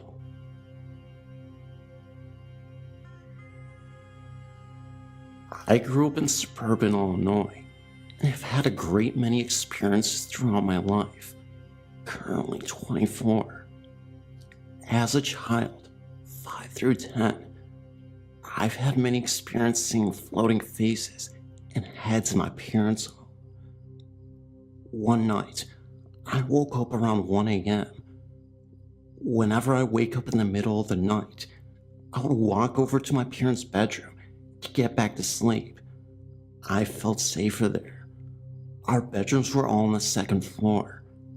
As I walked up to their bedroom, I noticed a white object over the staircase, floating at about my height. I wasn't sure what I was seeing, so I walked down the staircase to see what it was. I looked up at it and saw nothing but a floating white cloud. At this point, that was when I realized I could go through it, and nothing was holding it up. I ran screaming to my parents' room. Another time, I was sleeping over in my cousin's house, about age 12. I was always the last to fall asleep, and I hated it since I was always scared of the dark. An hour or so after everyone else fell asleep, 2 cousins, 1 brother, an aunt and uncle in another room. I heard the back door, along with the screen door, open and close. I heard several people walk into the home talking loudly. Although I couldn't make out what they were saying, they all walked into the room we were sleeping in and continued to talk, and otherwise make lots of noise. I hid under the blankets until the noise stopped. I never slept over there, ever again.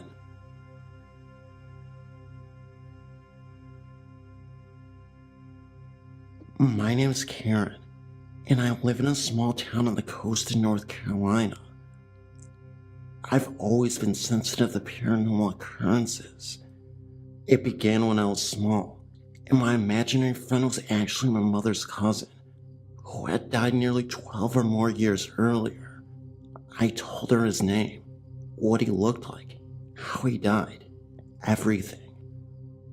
That was just the beginning. Then, when I was about 13, we moved into the home my grandfather grew up in. My house is between 80 and 90 years old. My grandfather and his 13 brothers and sisters grew up there. My great-grandfather actually died in what is now our living room. My sisters and I have experienced many creepy things. Take me. I've actually seen my great-grandfather standing over me. I was sleeping on the couch in the living room, in the exact place where he died, and suddenly, I woke up, saying something odd, and as my eyes began to adjust to the light in the room, I saw the apparition of my great-grandfather. He looked exactly like he did in the picture of him we have hanging in our entranceway. He actually looked multicolored, like when the TV scrambles and you see all sorts of colors. When I was fully awake, he disappeared. Needless to say, I was absolutely terrified, but I actually stood there trying to rationalize what had just happened after everything occurred. I also didn't like to be alone in my house at night, especially if I have to go upstairs. It's not that I feel unsafe, but I always feel like someone is directly behind me, breathing on my neck. My sister lived with us with her son for a year, while her husband was away at boot camp. Her son was maybe between 1 or 2, and we constantly heard soft humming coming from his room. When we put him to bed, he would sit in the hallway, staring at the wall laughing and babbling to someone he called Big Mama. We asked my grandfather about it, and he said they used to call his mother Big Mama. No one had ever told any of us that, and we definitely didn't tell my nephew about it. While they lived with us, my sister was really screwed around with. She went to the kitchen late one night to get a drink, and when she opened the freezer to get some ice, she heard the sound of what she described as a woman's high heels, like they were in the 40s, bigger, clunky heels, and the footsteps stopped at the edge of the kitchen door, and then directly behind my sister. She heard in a whispered voice, "Shh." She ran out of the kitchen, leaving the fridge open, and jumped on the couch where my mom was sleeping. She also was always awakened to a woman's voice softly calling out her name. One night she had gotten fed up with being woken up, and she sat up in bed and said, "Great Grandma, please let me sleep. Just let me go to sleep." From that night on, she never heard her name being called again. It's not only the family that gets messed with, it's our friends too. Once, my sister had a boyfriend that stayed the night and slept on the couch where my Uncle Ty had always slept before he passed away. Lee, the boyfriend, kept on having his feet thrown off the couch. Being in the middle of sleep, he didn't really regard it as anything, until he finally woke up to his feet being held up in the air and his legs being twisted back and forth. My college roommate recently came home with me and slept in one of the rooms upstairs. It used to be my room, but that room never even got warm, even in the summer, when the upstairs of our old house is blistering hot. It remains cool. Anyway, she woke up in the middle of the night to see a man lying on the floor, with his hands behind his head. He never moved, but he just stared at her. When he disappeared, she got up and turned on the lights and slept with them for the rest of the night. I could really go on and tell you even more stories, but I think I've written enough. I hope you enjoy my stories, and believe me, these are true. I wouldn't have spent so much time typing them out if they were fake. I love the fact that our house is haunted. I feel privileged. And it seems that every time one of my grandfather's brothers or sisters passes away, our house receives more activity. They are all just coming back home, I guess.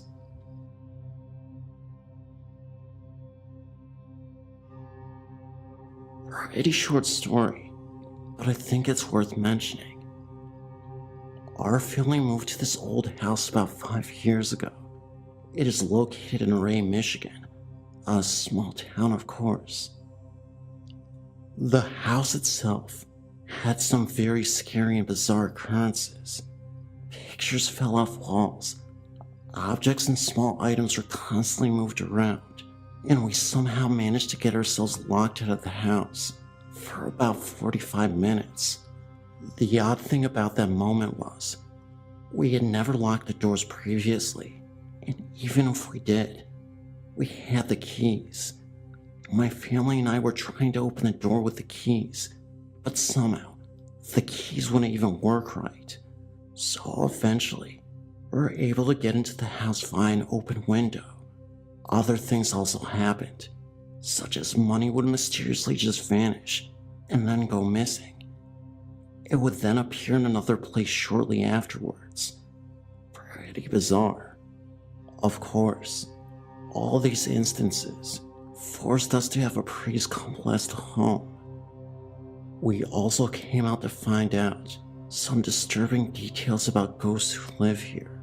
One of them is a woman who seems to be living in a crawl space under the mudroom, as well as the rest of the basement. The mudroom and basement are combined. What was intriguing was the door. The door of the crawl space kept falling off, but after the priest blessed it, the door stayed on. I can't really put my finger on it. We have also seen another figure in the home. Have seen her face actually.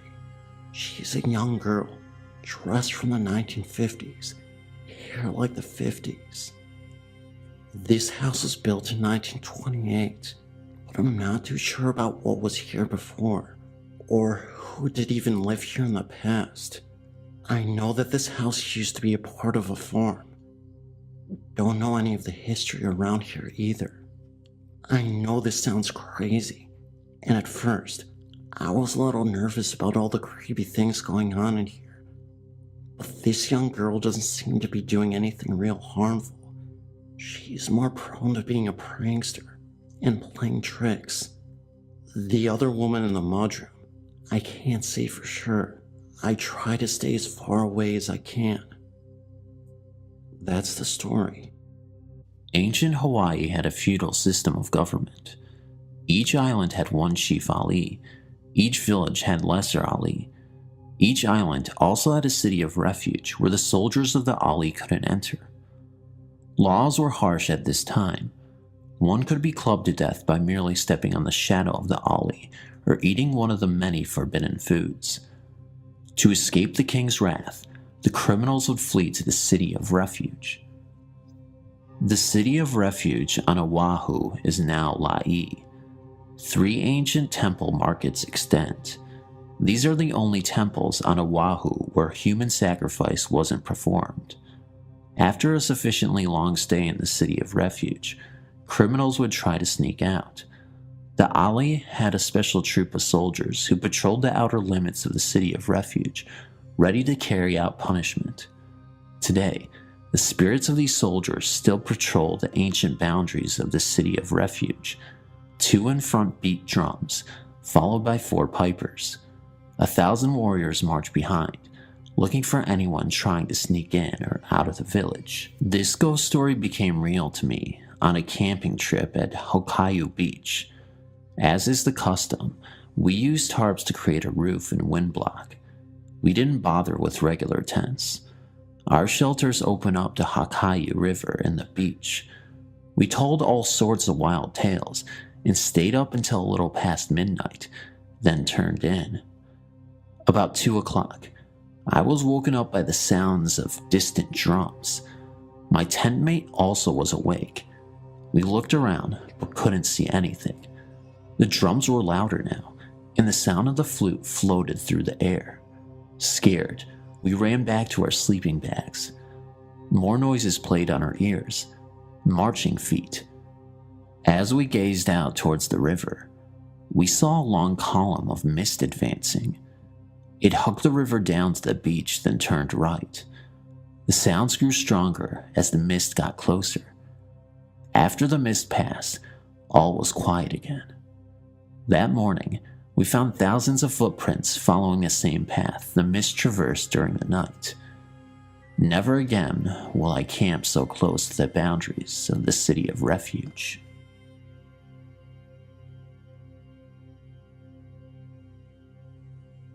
My father passed away in April of 2002, and his loss has been very difficult on both myself and my mother. Mom had a dream right after Dad died, in which he came to her, sat on the bed, and just smiled at her. She felt he was okay. I never had that, and so I wanted to know he was okay. The oddest thing has been happening. My mother and I were preparing to go out one afternoon. Mom looked down, saw a penny on the floor, and picked it up. She smiled at me and said, "You realize that when you find a penny, someone from heaven is sending you their love."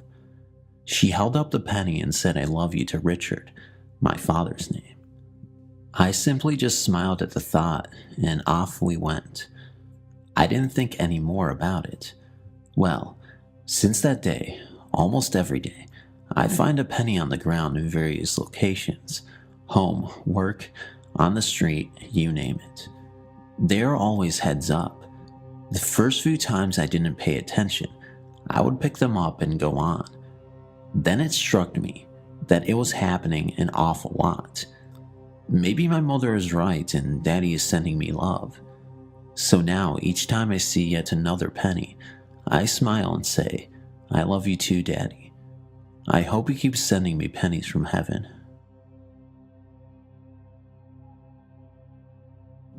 One night after band practice at my high school, I went to the band room to get my bag. We were practicing outside. As I went to get my bag, there was a faded image of a girl playing the flute. I walked towards her. As I was walking, I stopped about 10 feet away from her and said, "Come on, it's time to go." She said okay and walked away. As she was walking away, her legs weren't moving as she walked. I thought my head was thinking weird things, so I just let it go. And as I was getting my bag, I turned around and I heard a running sound coming towards me. I threw my bag, about 13 chairs, and one instrument. The running stopped. I looked for my bag in the pile of chairs and saw that the girl's flute was there. I said to myself, "I didn't throw a flute, I threw a trumpet." That's when I started to scream because I knew it was that girl's flute. I ran to my car outside. As I was driving away, I took a quick look in the band room window. She was right there playing the flute, looking at me. That's when I found out that the girl was a Japanese girl. She died in the band room when the band teacher beat her after school when everyone left. This strange encounter happened sometime at the end of 1983. We, meaning the ex-husband, 4-year-old daughter, and my son, who wasn't a year old yet, and me, the mother, were stationed in Barbers Point, Hawaii. I was getting ready to make a trip back to Ohio. I never really liked sleeping in the dark, but my husband at the time liked the darkness. I remember waking up like I was being smothered by this big black thing. A big giant spider is what I thought it to be. Whatever it was, I touched it when I was frantically swiping it away and screaming. I jumped up, switched on the overhead light, and followed what looked like a black steam cloud from a tea kettle. It went into the kids' room. It went straight to the baby's crib and hovered there. By this time, I was frantic, screaming, and yelling for it to leave. It quickly raised up from the crib and exited out the window. By this time, everyone was awake, and I related the story to my husband at the time. He thought I was crazy. A few days later, my daughter, new baby son, and I flew to Ohio to show him off to the family. And that's where my story ends. Thank you for reading.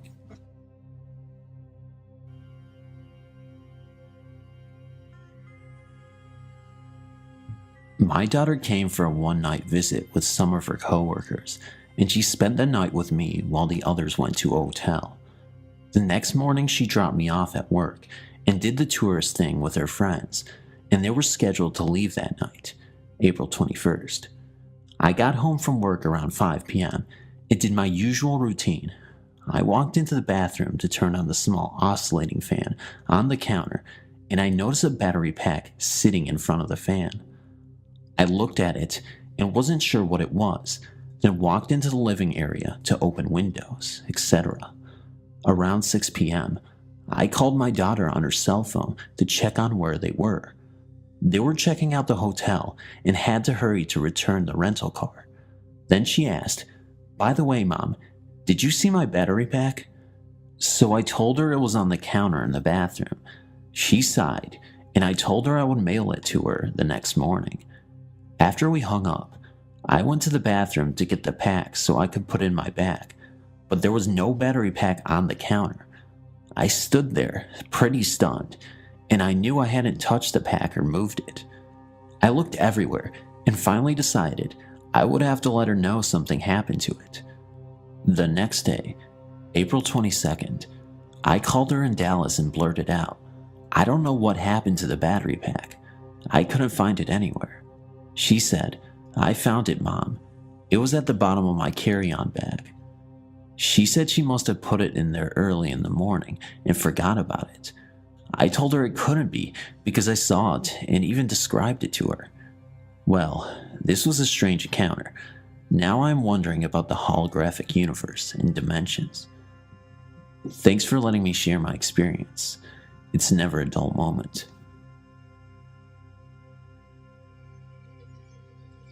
First off, let me explain that I am in the military, and we were living in military housing at AMR during this encounter.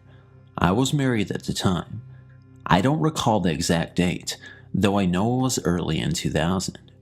My wife and I were home on a Saturday morning, relaxing like we usually did. I was entertaining myself, playing video games and sitting on the couch, while my wife was at the computer desk about 4 feet behind the couch, checking her email.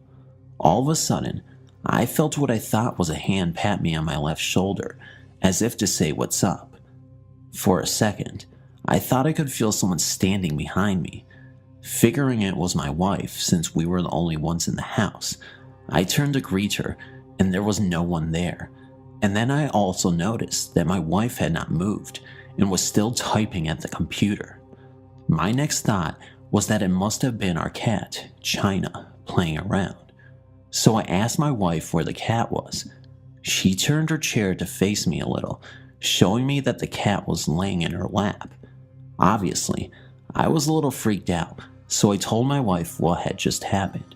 She got scared and asked me not to talk about it. Soon after that, I was again on the couch, holding and petting the cat. Unexpectedly, she started to claw into me, while at the same time looking at something unseen that seemed to be right behind me. The experience gave me a chill. I let the cat go, and she ran off to the bedroom. Though I thought it was a bit weird, I shrugged it off, even though I was a bit unnerved. A few days later, I was laying on my bed watching TV, and I noticed that the cat had wandered in the room, so I called to her. Usually she came right to me right away, and she stood there, just looking at me. So I continued to call to her until once again, she seemed to see something behind me. At this moment, I sensed a presence again. The cat turned and ran out of the room. As you can probably imagine, I was a bit tired of it all, so having had enough, I turned my head, looked over my shoulder, and as a reaction said something like, "Please leave me alone." After that incident, nothing more ever happened. First off, let me explain that in Hawaii, you're raised to be suppositious from small kid time. I was always told that if you ever hear someone calling you from outdoors after dark, do not answer, or you will be taken away by some spirit, or obake as we call it.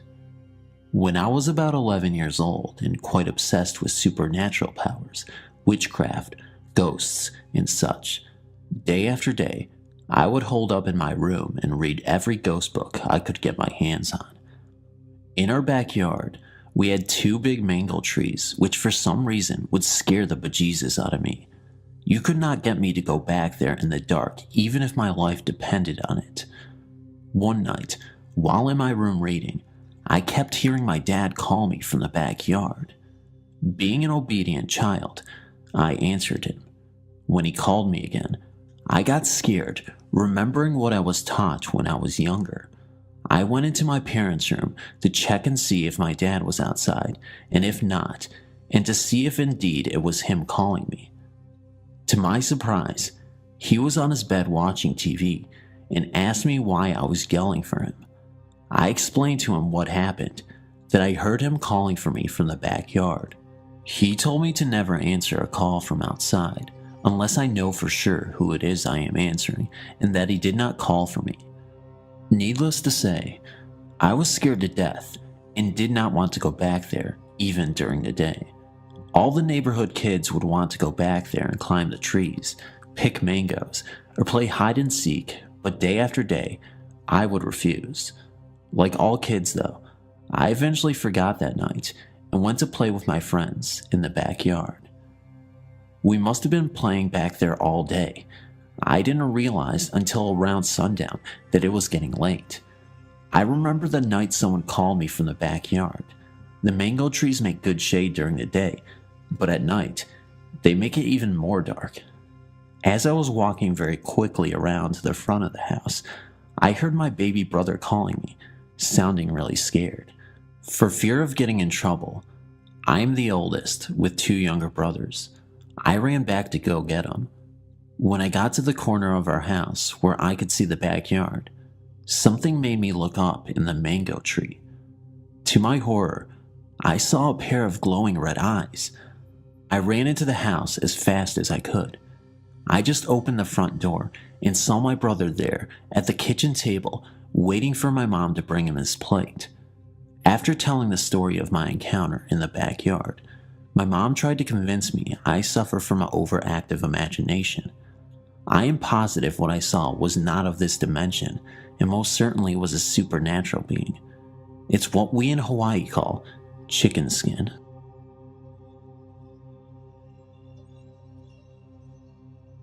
My family and I were out for a night drive and decided to head to Kiwanala Beach in Yokohama Bay, Makakawa.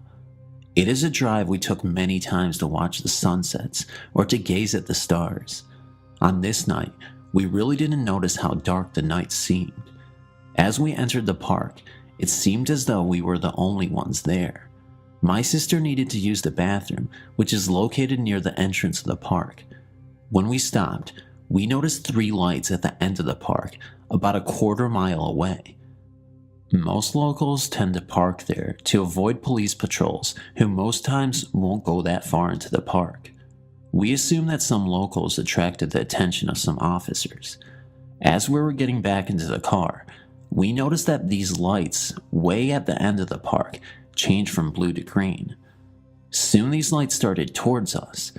As these lights would bounce up and down, the number of lights would multiply by hundreds at a time. Each light was only about 3 inches long and 4 to 5 feet off of the ground.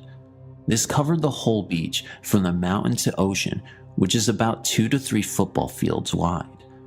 All of the lights move up and down at the same time, each by multiplying by the hundreds.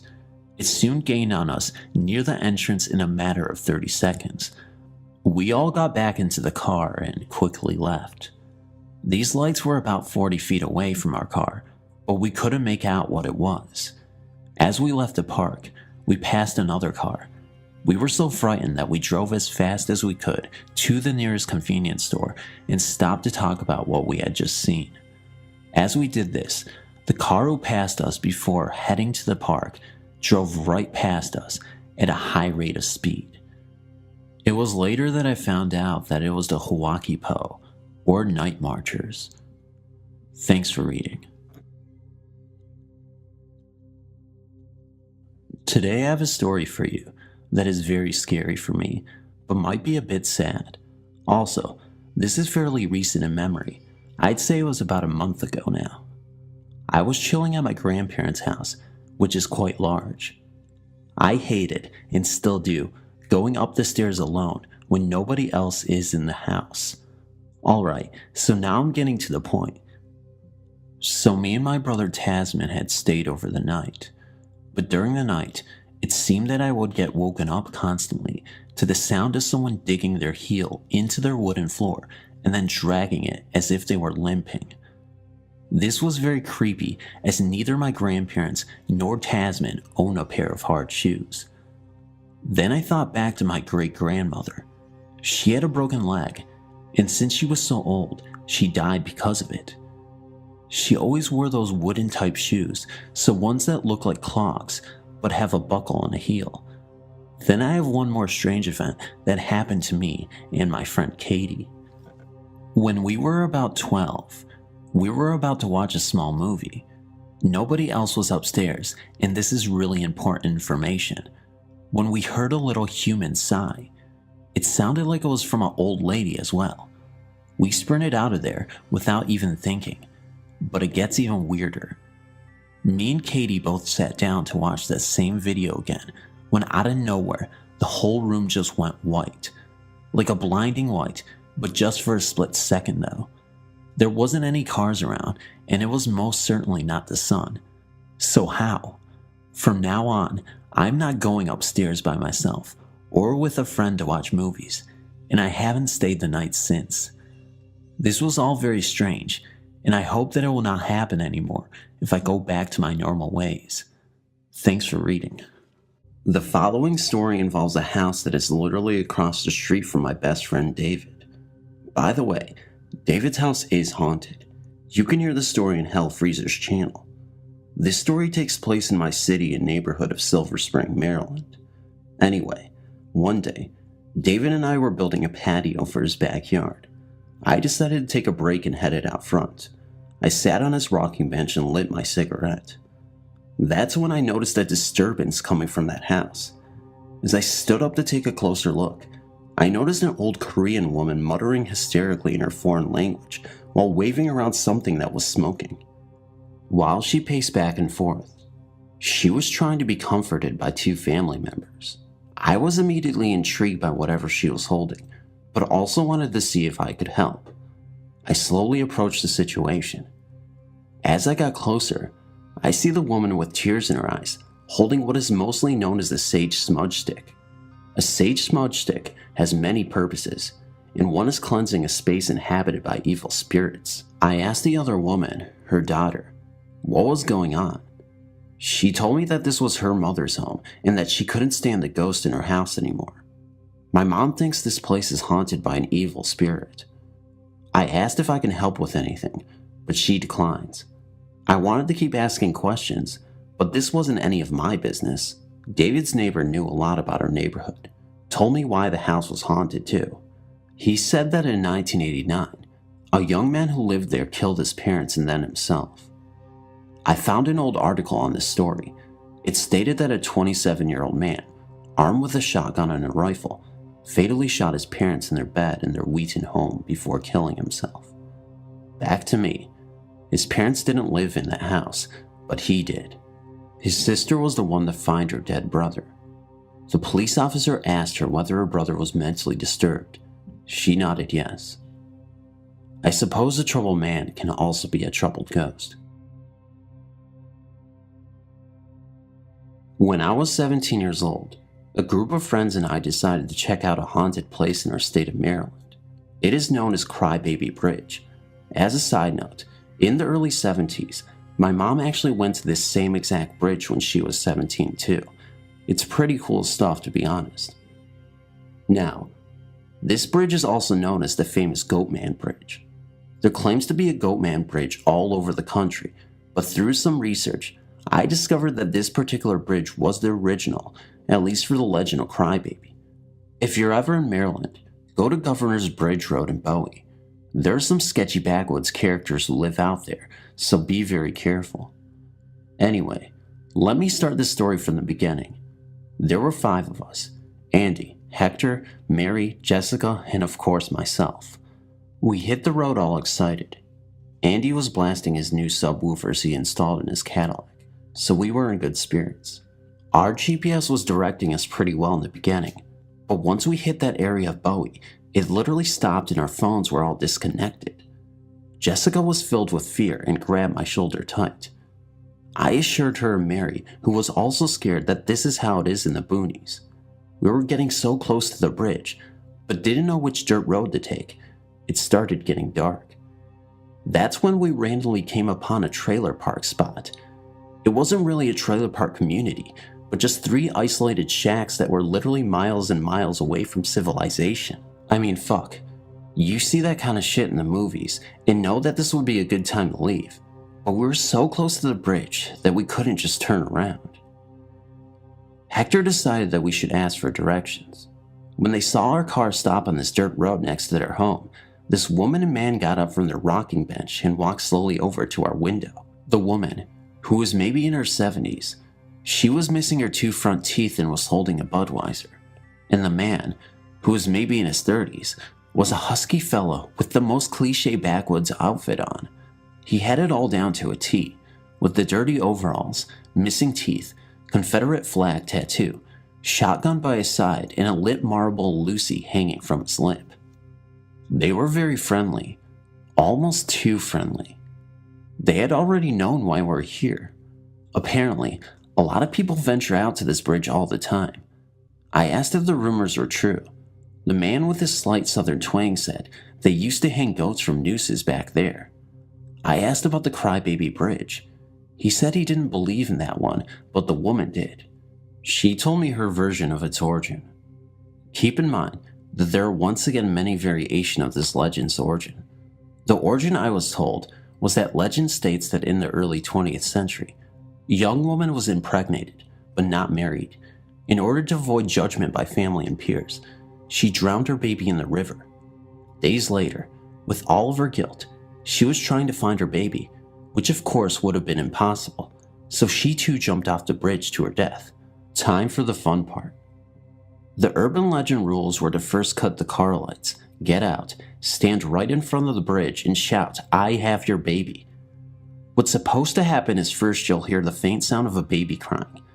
As soon as you head back to the car and get in, the woman will appear with a soft but crying voice, repeating, "Where is my baby?" She then will erupt in anger and chase you down, only to disappear. So here we are. However, I did one thing a bit different, which I've now learned never to do again. Being the asshole that I was, instead of just saying "I have your baby," I said, "I have your baby, you stupid bitch, come and get it." Yes, disrespectful. I know viewers will be mad, but I thought it might achieve more attention from the ghost. I was also trying to be funny and show off to the girl I was seeing. I was a dumb 17-year-old kid, so give me a break.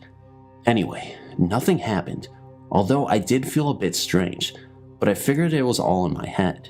Now this is where it gets creepy. When I got home, I went downstairs to my computer to do more research on the bridge. I've only been home a couple of minutes when I hear a loud crash from upstairs.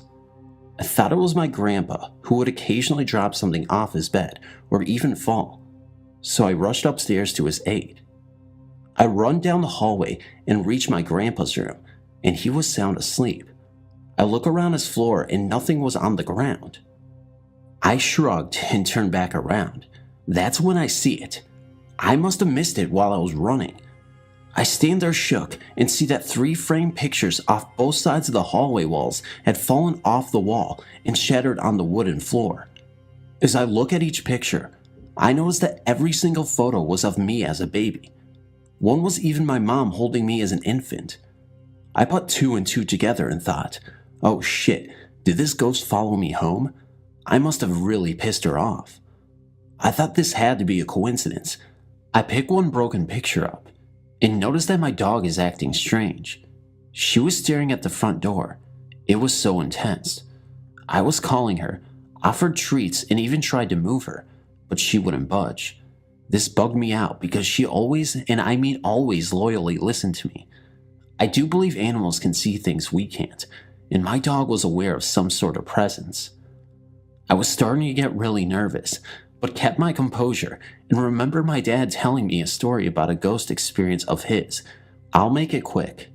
My dad said when he bought his first apartment, it was extremely cheap, almost too cheap because the last 2 tenants claimed it was haunted and wanted out. Apparently, a woman was stabbed to death in the apartment 8 months earlier, and now she's haunting it. My old man could give 2 shits about it. It was cheap, and he didn't believe in that stuff. His outlook changed the very first night he moved in. He said every night, around 11 p.m., he would hear what sounded like footsteps starting from his hallway and ending at his bed. He's a mechanical dude, so he thought it had to be time machinery within the walls. However, after a week, it clearly sounded like footsteps. So one night, when he heard that last step at the foot of his bed, he announces, "Look, I'm sorry, but I live here now. I don't mind that you're here either, but please stop making noises because it's scaring me." And just like that, it stopped. So I decided to do the same. While holding the broken frame, I apologized out loud that I'm sorry for saying those things. I don't have your baby, and I won't ever do it again. My dog then clawed the door. I opened it and closed it. She was back to normal, and I didn't have a sense of dread anymore. After that experience, I did research and found that if ghosts are angry enough, they can attach themselves to you. Then again, this all could have been a coincidence, but what I learned is that you don't disrespect the paranormal. This is a story of a young woman that got killed on the highway in the town near us. Some people say a gang of men attacked and murdered her when she got stuck on the highway late at night, and some say she was killed by a moving vehicle on the same highway when she got struck there at night. A guy who said he'd encountered her late at night was basically driving home at night on the same highway the lady got killed on. While he drove, he noticed a young woman hitchhiking, so he decided to give her a ride. He picked her up and asked her where she wanted to go, and she said she wanted to go home. She got into the car and he noticed the temperature dropped, so the man offered the lady his jacket. When he got to the young lady's home, she wanted to give him his jacket back, but he refused, saying he would pick it up the next morning since it was still a bit chilly. The next morning, the man went back to the house of the young woman, and he found an elderly woman at the house, and so he asked if he could fetch his jacket from the young woman, whose name was Sheila, which he later discovered. But the elderly lady refused and looked confused and told him that Sheila had died years ago, and she used to live there. She told him where she was buried, as she did not believe the old woman. He then got into the car and drove to the graveyard where Sheila was buried, and lo and behold, he found his jacket draped over the headstone of Sheila. One night, some friends and I were driving around, and we decided to check out an old bridge that was supposedly haunted. The story behind it is that a girl hung herself from the old one-lane bridge in the country. My best friend, Tommy, is into ghosts and believes heavily in them, and I decided to call him out. I was telling him that he was a coward and nothing would happen if we went there. As we turned down the foggy, beat-up one-lane road, I ridiculed him about the whole situation, As we came to the bridge, a black cat scurried across, and in my headlight, the green eyes of the cat glanced at us eerily. As we crossed the bridge, my friend told me that this was a bad sign. I again replied with sarcasm, and told him that must have been the ghost. We passed over the one-lane bridge so that we could turn around down the road and come back over the bridge facing the main road. My friend Tommy then convinced me to leave. We drove around a bit more, and I convinced him to go back with me. We went back, and like the first time, we crossed the bridge, turned around, and drove back towards the bridge. We then came to the bridge once again, and I decided to stop my vehicle on the bridge. I went to put the car into park and glanced into my rear view mirror. When I did this, my jaw dropped. A fog-like figure shaped like a basketball head with a human body walked behind my car, turned towards me, and looked at me with the same green cat-like eyes. It looked upset, and I've believed in ghosts since. The anger in the cat's eyes shot fear down every limb in my body. I then hit the gas and flew out of there. Now, I am a 3+0 student at the University of Findlay in Findlay, Ohio. I'm a baseball player at the university, and I'm about 6'2" and 200 plus pounds. I'm not scared easily, and I get chills whenever I think of this. I can't even tell the story to friends without coming to fear, and the image is ingrained in my mind. I feel like I have upset something, and I now believe in demons and ghosts and would like to learn more.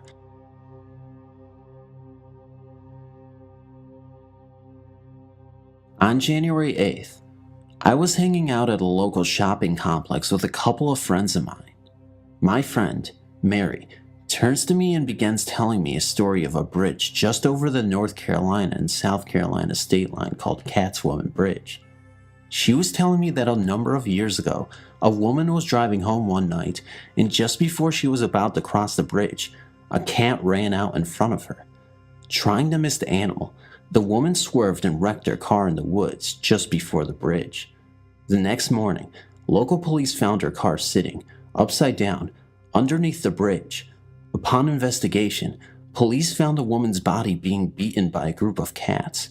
My friend, Mary, continued to tell me that if you park your car in the center of the bridge and turn off the engine, you can hear the faint sounds of a vehicle crashing into trees at the end of the bridge.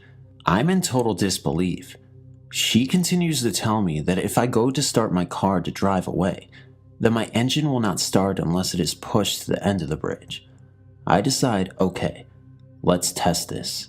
We drive to the bridge, and I park my car in the center of the bridge. As I go to turn off my engine, my other friend, Robin, starts crying with fear and begs for us to leave.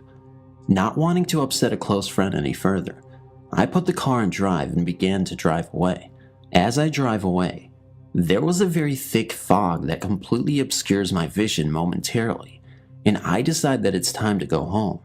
However, the only way to go back home is to drive back over the bridge again. I turn my car around and begin to make my way over the bridge. The moment my front tires are on the bridge, my engine dies. Now, this could have not been a mechanical failure due to the fact that I was driving a 2005 Chevy Impala. I apply my brakes to prevent wrecking my vehicle, but my brakes wouldn't work until we rolled over to the other side of the bridge. After we get to the other side, I stop my car, put it in park, and restart my engine. Just as we are about to pull away, we all see bright lights that appear to be car headlights beaming upwards at an angle as if it were a car that had run off the side of the road. Scared out of my wits, I drove as fast as my car would get to get off that side of the road. When we got back to my house, we look over my car as soon as we get out. To our surprise, there were cats' paw prints all over my car, the hood, roof, and trunk. There were also streaks that looked like someone had tried grabbing the car with their hands. There were also complete handprints on my back window. None of these prints were there prior to us going to the bridge. I sent my car through a car wash almost an hour or so before we went to the bridge. I tried doing a search on the bridge and have found nothing.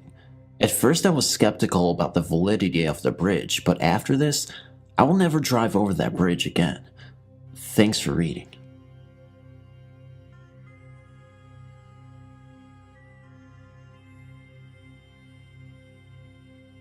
I was in the Navy at the time and stationed in Norfolk, Virginia. I was driving to Houston, Texas, on leave, and had been on the road all night and alone. My diet had consisted of just Coke, and it was coming on 2 to 3 a.m. I remember seeing something out of the corner of my eye, so when I turned to look, I was surprised to see what appeared to be a runaway slave sitting in my passenger seat. He had an unkempt fro and bib overalls with no shirt. He kept looking around frantically as if someone was chasing him. Then he was gone. I then noticed something out of my other eye. When I turned, I noticed hovering outside my car was an older white man with a sunburned face and neck, wearing a khaki shirt and sporting a crew cut. Out of the two apparitions, him I did not like. Now things started getting interesting as he proceeded to yell or chant something at me through the window as I was traveling about 70 miles an hour. The next thing I knew, I was transfixed on my windshield as it starts to turn white, like at the beginning of a movie when the screen goes white. Oblivious to everything, the slave man starts yelling at me to look out. I snap to and am literally inches from plowing into the car in front of me. Then everyone was gone. A few minutes later, the white man shows up again and everything starts over and ends the same way. Finally, the third time it happens, I couldn't snap out of it as quickly. I felt the car shaking and bopping about as the white man chanted and the slave man yelled at me to look out.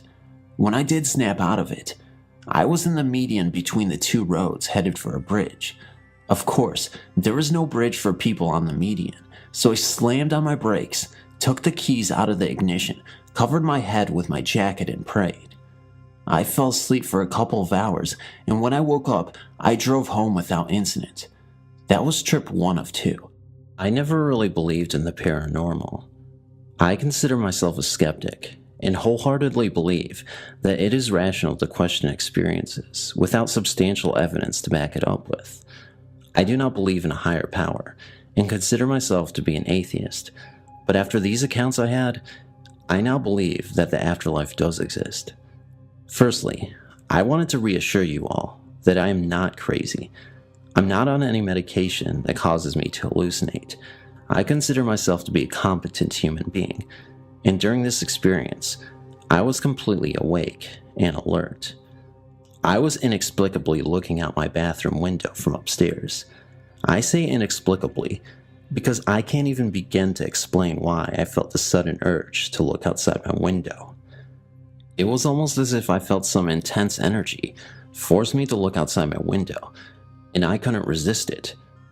So I was brushing my teeth, and that's when I noticed it. A cloaked figure, the size of a normal-sized man, floating across my courtyard, wearing all black. I wasn't able to get a good look at the apparition's face, because I had only noticed it from a side angle, and it was 20 feet away, moving across my line of vision, where I was able to get a side-on view of the hooded figure. My initial reaction, believe it or not, was met with apathy. I did not think anything of it, and so I went on with my daily routine. I think I may have been in denial about it, because I just didn't want to convince myself that spirits exist. And besides, I had an important job interview that I had to get ready for. A few days later, I was sitting in the living room watching YouTube videos on my laptop. I decided it was time for bed, so I closed my laptop since it was getting pretty late. I can't remember exactly what time, and I was home alone, but still alert. I just couldn't sleep. I had completely forgot about the experience I had a few days prior. Now this is where it gets extremely creepy. As I was heading upstairs to go to my room, I swear on my life, I heard a distorted voice saying the words death and now, whispered faintly in my ear. I can't even begin to explain the eeriness of it all. It just didn't sound human, and it had a certain calmness to it. 7 months later, my 27-year-old brother died in a horrendous accident involving a car hitting him on the M40 after he ran out of fuel and was walking down the hard shoulder to get to the nearest fuel station.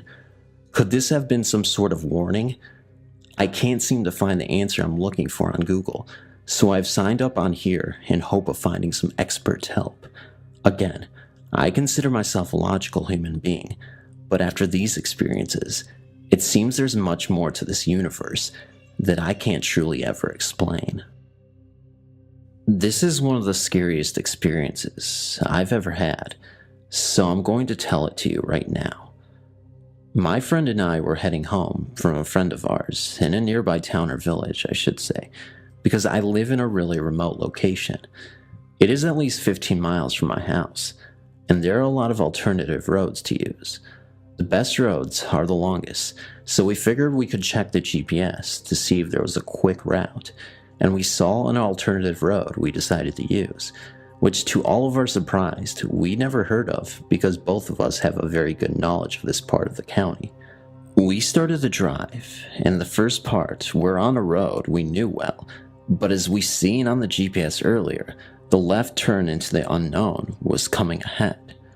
We took the left turn onto a gravel road with no signs on it, and it was heading right into the forest, and we drove for a few miles. Suddenly, asphalt appears in the middle of a timber truck-like road, and thick smog was building up outside.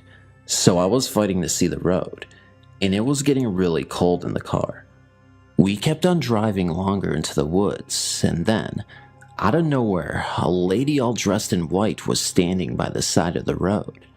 She was holding an old washboard and looked me right into the eyes with what looked like black eyes, or very dirty around the area around the eyes. I remember specifically her long white dress and the horror that struck me right away. I wanted to drive 120 miles per hour, but I couldn't drive faster than maybe 20 because of all the fog, so it felt like we drove for hours, which I'm sure wasn't more than 10 minutes. And then suddenly, fog is clearing up, and we're at a crossroad near a village close to mine. Because of the panic, I couldn't memorize everything properly, and then I drive to my friend's house safe, and dropped him off and got home. Today, we're trying to find this road again to show a couple of friends who didn't believe us, but it is nowhere to be found. We even drove to the same village at the exact same location where we dialed in the GPS, but it did not show that lost road as an alternative. I have always been able to pick up and sense things. It's kind of random. Most things I keep to myself, because in my experience, it makes people uncomfortable. That's another post though. The first time I saw the Hat Man, I was 8 years old, about 1970. I lived with my parents and two sisters. I shared a room with my middle sister. It was late. I knew everyone was in bed and sleeping. I feel this memory like it happened yesterday, and I think thinking about him will open up that part of me that's sensitive to that kind of energy. It's scary. The terror and just the sense of having been watched, the energy or vibe of badness, wrongness, and or just a darkness. Hard to convey the shock that I felt when I knew I wasn't dreaming. I woke up and in the doorway, I saw a man with a long black overcoat, kind of like one of the old Western duster coats. He had on a fedora hat with a large brim. I couldn't see his face clearly, it was in shadow, but the nightlight from the bathroom lit him from behind. He crooked his right index finger, motioning me to him. I blinked, rubbed my eyes, and he was still there. It seemed like he was closer to me then. He was still backlit from the nightlight. I remember looking at him getting closer, closing my eyes, and saying the Our Father prayer. When I opened my eyes again, I didn't see him, but I knew he was still there. The energy or feeling was still there and very strong. I knew I shouldn't have got out of bed or tried to run across the hall, or else he would somehow get me, or so I thought at the time. I don't remember how long I sat there in my bed. It seemed like a long time. I finally got up the courage to run to my parents' room. Don't think my feet even touched the floor. I woke my parents. The police came. The house was searched. Neighbors all on alert. No signs of anything or anyone. I remember distinctly seeing my parents, their friends, grandparents, in little groups huddle up talking, looking at me. I don't think anyone believed me, and they thought I might be incapacitated in some way. It was close to 5 or 6 years before I would sleep alone in a room, much less by myself in a bed. Now, all these years later, I've had a few incidents recently that brought it home again. Thanks for reading. After lurking around the site ever since the same age this happened, I finally decided to write out what happened to me 10 years ago. The following experience is my very first paranormal encounter, though not the only one. When I was in 3rd grade, I lived in the city of Spring, Texas, which is a suburb about 18 miles north of Houston. The subdivision this happened in was Oak Creek Village, Old Oaks. At one corner of the subdivision, near my house, there is a forest, and if you continue along the main path for about 10 minutes, you'll reach a clearing in which there is a small river with a large drainage tube with its mouth open perpendicular to the side of water. A neighborhood friend and his dad showed me how to get there, and I often rode my bike to the location to explore around. One holiday weekend, my mother invited a boy in my class named Steven to our home, as he was my only friend from school. I went to a school outside of our neighborhood because my mom taught there, and the nearby school wasn't very good. After playing baseball a bit, I told him about the forest, and he agreed to ride there on my scooter with me as I rode my bike. When we got to the clearing, we slid down the grass hill to get to the river, and Steven stepped on the rocks atop the water to enter the drainage tube as I watched from the grass nearby. About 20 seconds later, he walked out, looking quite bewildered, and said, "I just heard a gunshot in there." Being a brave child, and since I hadn't heard a gunshot, I wanted to investigate, so I walked on top of the rocks and peered into the drainage tube as Steven stood behind me, 7 or so feet away, not in vision of the inside of the tube. I had planned on walking inside the tube, but stopped because of what I saw. Inside the tube, about 50 feet away, was a glowing white figure, and though fuzzy-ish, was clearly in the shape of a human, as I could make out a head, shoulders, arms, legs, and torso, though there were no details. It was only an outline of mostly a man. Unable to comprehend what I was seeing, I could only stare at it in quizzical wonder. I started to look around the figure, but there was only darkness. It didn't appear as though anything, but the figure was inside the tunnel, and no noise whatsoever could be heard. I continued to stare at the figure, and saw that it appeared to be walking around within a small area, occasionally bending down and then standing back up. It seemed to be looking for something on the ground. As I continued to stare, I felt like it was gradually coming closer, at which point I realized, isn't that a ghost? Only having heard the word mentioned a few times before, and in scary stories, I started to worry about the danger of glowing figure behind me, so I stepped back, faced Steven, and told him what I was seeing. His eyes widened, and he told me we should get out of here, so we ran as fast as we could, and raced on my bike and scooter back to my home. Though I remember having a small interest before, this experience is what truly got me into the paranormal, and what led me to this very site 10 years ago. Though I've been back to the location several times after, as it is dangerous, I haven't ever stepped on the rocks leading into the tube since then. My own theory is that it was the ghost of a man who had died in the tunnel or nearby, and the gunshot was the sound of what had killed him. Though now an uninhabited and empty forest, I later found a mountain of bricks that I felt had been used to build a house in the clearing long ago. I grew up in Nashville, Tennessee, and went to school with lots of the country music stars' kids. This afforded me some rather unique experiences, and one of those is how I came to encounter a ghost. There is a hotel in Watrice, Tennessee, called the Walking Horse Hotel. I know it is still there because I visited it yesterday with my wife and kids on the way back to Atlanta from visiting family in Nashville. The property has changed dramatically on the inside, but as soon as I saw the outline of the building, I knew that it was it.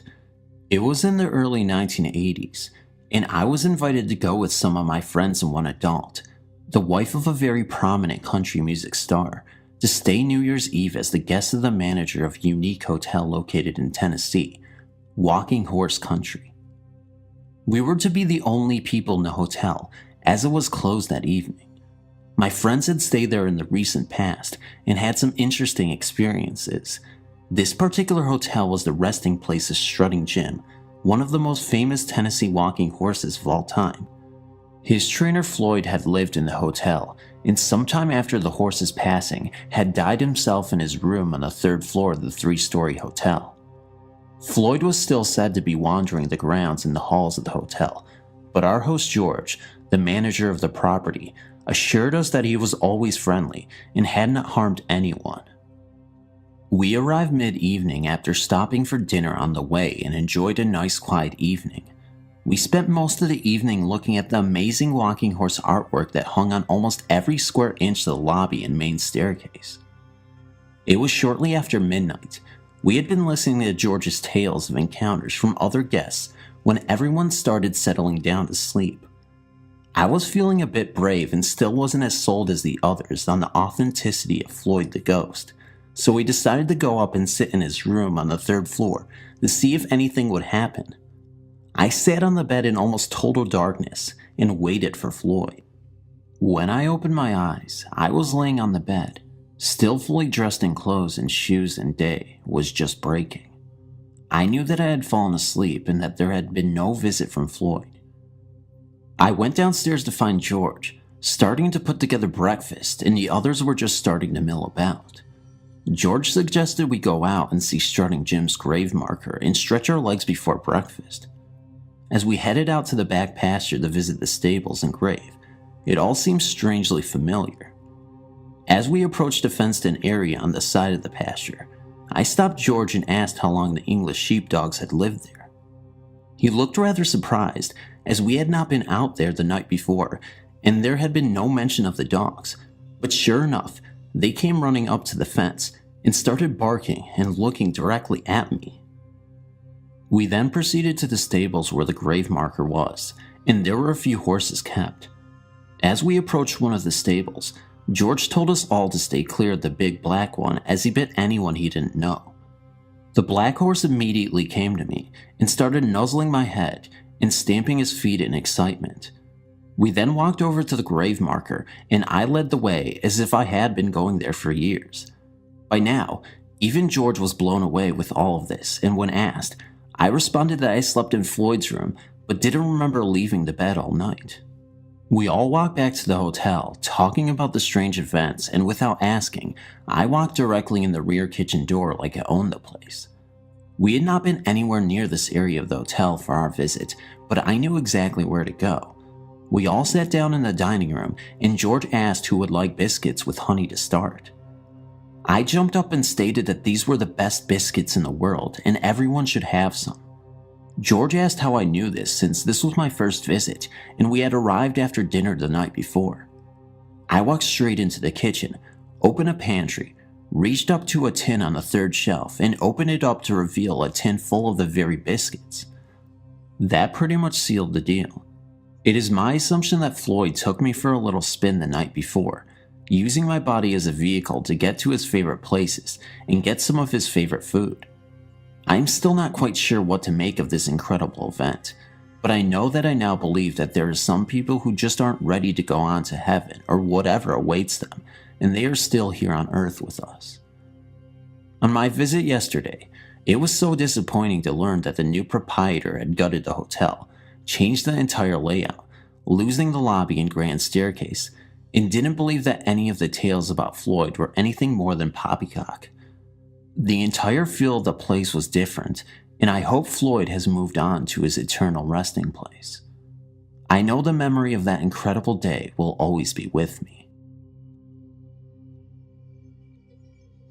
When I was 14, my family transferred from Danbury, Connecticut to Simbago, Maine for my mom's work. My parents bought a farmhouse with an attached barn so we could keep our horses on the property. I was a freshman in high school, and my sister was a few years behind me. Almost immediately, I began seeing, out of the corner of my eye, someone walk past the bathroom door and go down the stairs, but when I looked straight down the stairs, no one was there. This would happen every morning as I was getting ready to go to school. As the months and even years progressed, I'd witnessed voices having conversations that I couldn't make out. I heard banging and footsteps coming from the second floor when no one was up there, and a voice calling me by name and demanding that I come to it when I was the only person in the house. I did not have the courage to come to the voice, so I stood there until my father came inside the house. There was also the time I was in the barn with the horses and was enveloped by the stench of decaying flesh. No dead animal could be found in the vicinity of the barn. During the summer of 1992, I was 17 and working for a family camping resort in the general store.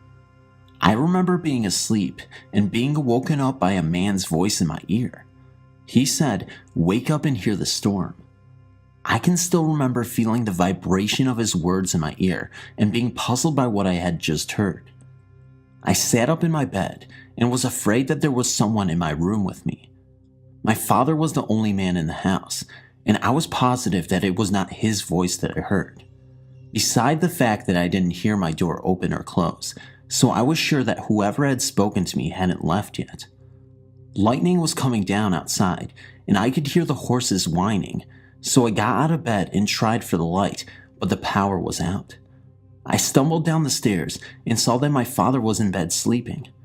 I took a flashlight with me to the barn and saw that the horses were outside loose. One horse had broken through the fencing and the others were running around, panicked by the storm. Thanks to the voice, I was able to gather up all of the horses and put them in their stalls safe and sound. It was the only time that the spirits were helpful to me. Thanks for reading. I'm an experienced ghost and demon hunter. That is a big claim, but I can offer eyewitnesses if needed. I want to share my first real encounter.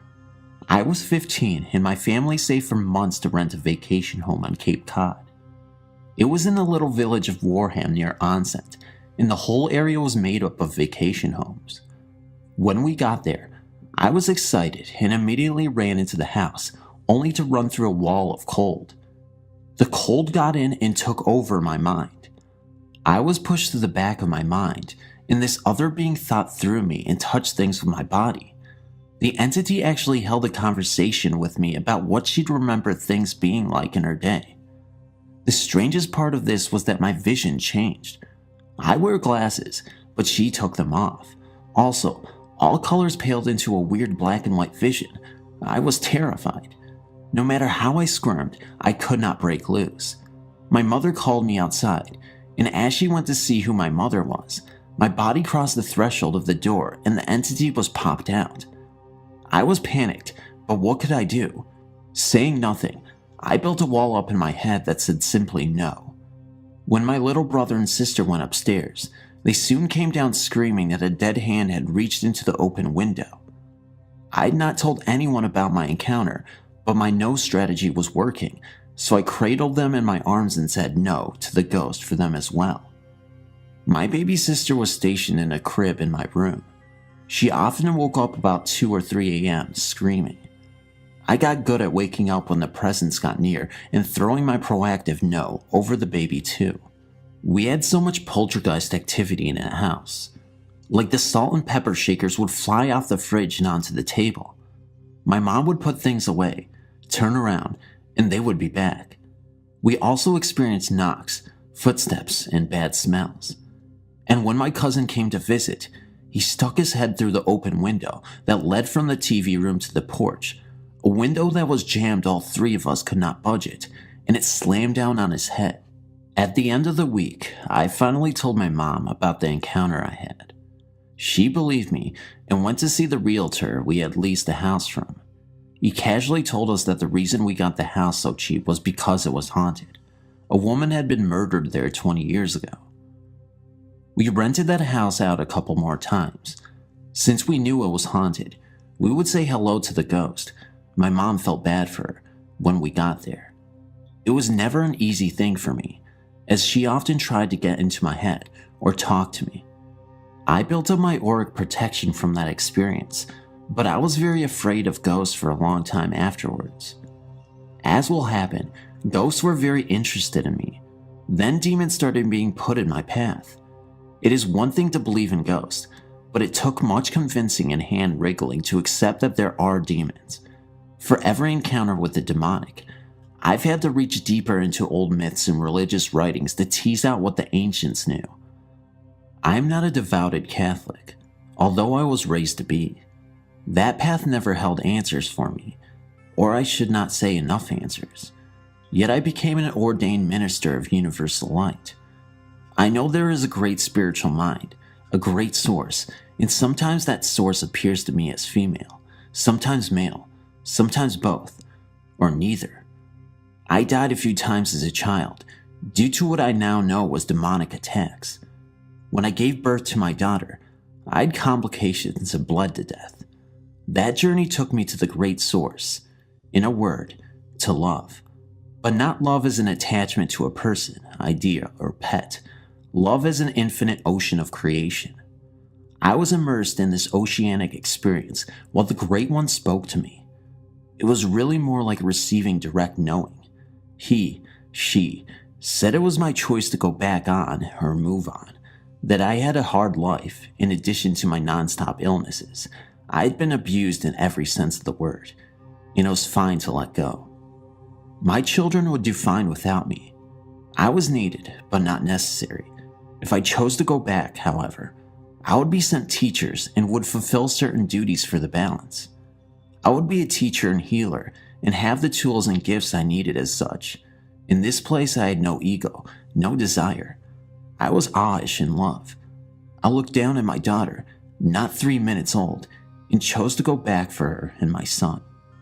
As was told to me, within a year my teachers showed up.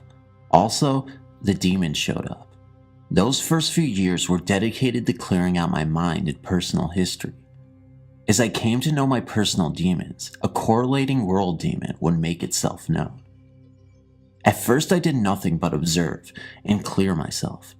After practicing mindfulness for nearly 8 years and having the help and teachings of a medicine man, a Buddhist nun, a master therapist, and a couple of gurus, the universe gave me the nod and people literally started showing up at my doorstep. I worked with people on many levels for many years. I worked with hauntings and cast out some demons from buildings. I've not done an exorcism yet, as one has not been in my path, and I do not go searching for these things. I cannot say I would know where to begin, but for God's grace, guidance, it can happen. I've trapped destructive forces and banished them or helped them transmute. The people involved always have dramatic changes, even the ones who don't know what happened. I've had spiritual duels with practitioners of dark arts and removed hexes and lesser known demonic attachments. But the hunter can become the hunted. I caught some backlash from a few entanglements that involved black magic and ghosts that stuck into my car and followed me home. Before I knew what hit me, I was really sick with an undiagnosable problem of my nervous system. I had to leave the city, move to Vermont, and get involved with horses to ground me and bring my being back to life. For the last 3 years, I've done nothing but heal and surround myself with nature. Some very tricky forces have challenged me here, as Vermont is ripe with haunting and strange energies, but I have not worked the public more than a few times. Now, I am ready again. I am also ready to learn new things. I would love to talk to others who have had any experiences like my own. Please feel free to contact me, and thank you for my very long read. I first got into the paranormal on October 16th, 2011, when it was my 11th birthday and my mom and I went on a ghost tour of a War of 1812 fort and saw a strange shadow. Since then, I've created my own paranormal group and expect to ghost hunt many haunted places like the Waverly Hills Sanatorium in the future. Today, technically this night of October 24th, my granddad took me on a ghost tour which had a bunch of people get led around a small part of Jordan Village in southern Ontario. There was this one point we got to go to a nice winery building known as the Cave Spring Winery or Cave Spring Wine Shop. Here, we got to descend down into the cellars here. Before that, we were informed about the 3 main spirits here. One was a nice female spirit named Margaret, the other was an unnamed male malevolent entity, and the other was a horse who was said to have had a heart attack, and you could hear the hooves on the cement clip-clopping along. Anyways, our group of 30 or so people headed down to the tunnels, and we learned a bit more of the history and discovered we could enter one of the supposedly haunted tunnels where screams and voices have been reported. When I went in there with my grandpa and 2 women on the tour, it was just 4 of us because we went 4 at a time. It was somewhat chilly. At first we didn't hear anything, just looking around for a moment then taking pictures. Then it happened. There was a loud clang right near us. It was as if someone picked up a sewer grate and dropped it right by us. We thought that they were closing the door on us, and we'd investigate the tunnel alone, but the door was open and the tour guide didn't seem to be reacting to the sound. Then it happened again. The same loud clang, maybe a bit louder, only a second or 2 after the first one. It was getting a bit closer to us now. Moments later, there was a third clang. I didn't get a negative feeling, but more shocked like, wow, that's interesting. Once the tour was over, I spoke to the guide about it. She claimed she didn't hear a thing, nor did the rest of the tour group. But they were so loud. Someone besides us must have heard it, but there was no noise. The Cave Spring Winery is in operation on the upper floors, sometimes busy, but the floor is thick and we were at least 10 plus feet underground. It would be very difficult for sound to get through. Even so, it wouldn't sound like it was close by. It would be muffled. The tunnel didn't have any vents for noise to travel through, and there was only a staircase way out on the other end of the tunnel. It would be practically impossible for a noise like that to get through. Can I verify what we heard was paranormal? No. I can't conclude it was paranormal, but based on the evidence gathered with thick walls and a thick floor above us, and nobody but us 4 in the tunnel were able to hear these 3 loud noises, there might be something there. I've heard stuff about these knocks or scratches means a demonic presence, and yes, I do believe demons do exist. Was this a demon? This is somewhat unlikely. I'm a bit paranormal sensitive. I can't tell when a spirit has entered the room, and when I have encountered a negative entity, which I have before at a local cemetery, not in Jordan. If this were a demon, I would probably feel the negative presence as a very, very uncomfortable feeling in my chest. I have a slight heavy feeling in my chest when a good spirit is in the room, not wanting to do harm, probably just making itself known. If this were a ghost, I guess it was Margaret, as she wants people to acknowledge her presence. Personally, I would recommend taking this tour to where you'd have to speak to someone at the Jordan Historical Museum, and the tours sell out fast and are usually in October. Of course, to put you in the mood for Halloween, there are people dressed up and hiding behind trees and stand there silently to freak you out. Many places on the tour had ghost reports surrounding them, but I do believe the Cave Springs Winery is haunted. It was the beginning of December when I received a phone call from my father in Orange, California. He explained to me that my grandmother had a heart attack and that she was in the hospital. After the phone call, I packed a few days' worth of clothing and started the 6-hour trip to California. Upon my arrival at St. Joseph's Hospital, I checked in and visited my grandma Sally. She seemed to be doing okay, but had to stay in the hospital for testing and for shortness of breath. I stayed with her that whole weekend, then had to make the trip back to go to work. I did this for 3 weeks. Each week I visited her, she began to look worse and her breathing was getting shorter. The last week of her life, I can recall the doctor letting us know that she had cancer and her lungs were hardening, unable to take breaths. After weeping for some time, we lied to her and told her she would be fine and be out in time for Christmas. That last weekend, I can clearly remember being in the room with her and noticed her staring at a chair, but at the time, I did not think anything of it. She would ask me to stay with her because she was so scared. I asked her why she was so scared, and she explained to me in Spanish that there was a guy in black in the chair, sitting by her feet, sticking his big tongue out at her and throwing spider webs at her. I could tell she was scared. That evening, I grabbed her holy water from home and bought some saints for her room. It was a very uncomfortable feeling when I would go into that hospital room, seeing my grandmother focusing on that chair. I eventually had her moved to a room in front of the nurse's desk. The following morning, they transferred her out to a hospice where she died 2 days later. My dad says she would tell him she could hear singing right before she died. First off, I'd like to say that I really appreciate your site. So far, I've found a lot of interesting things to read and learn. It's great to read other people's tales of true hauntings, because in a way, it's like sharing war stories with other veterans. These tales, if nothing else, really make a person think. I've always religiously believed in the supernatural. Too many strange and bizarre things have happened in my life for me not to. These are just two of the more interesting ones that I hope you and other readers will find mystifying and enjoyable.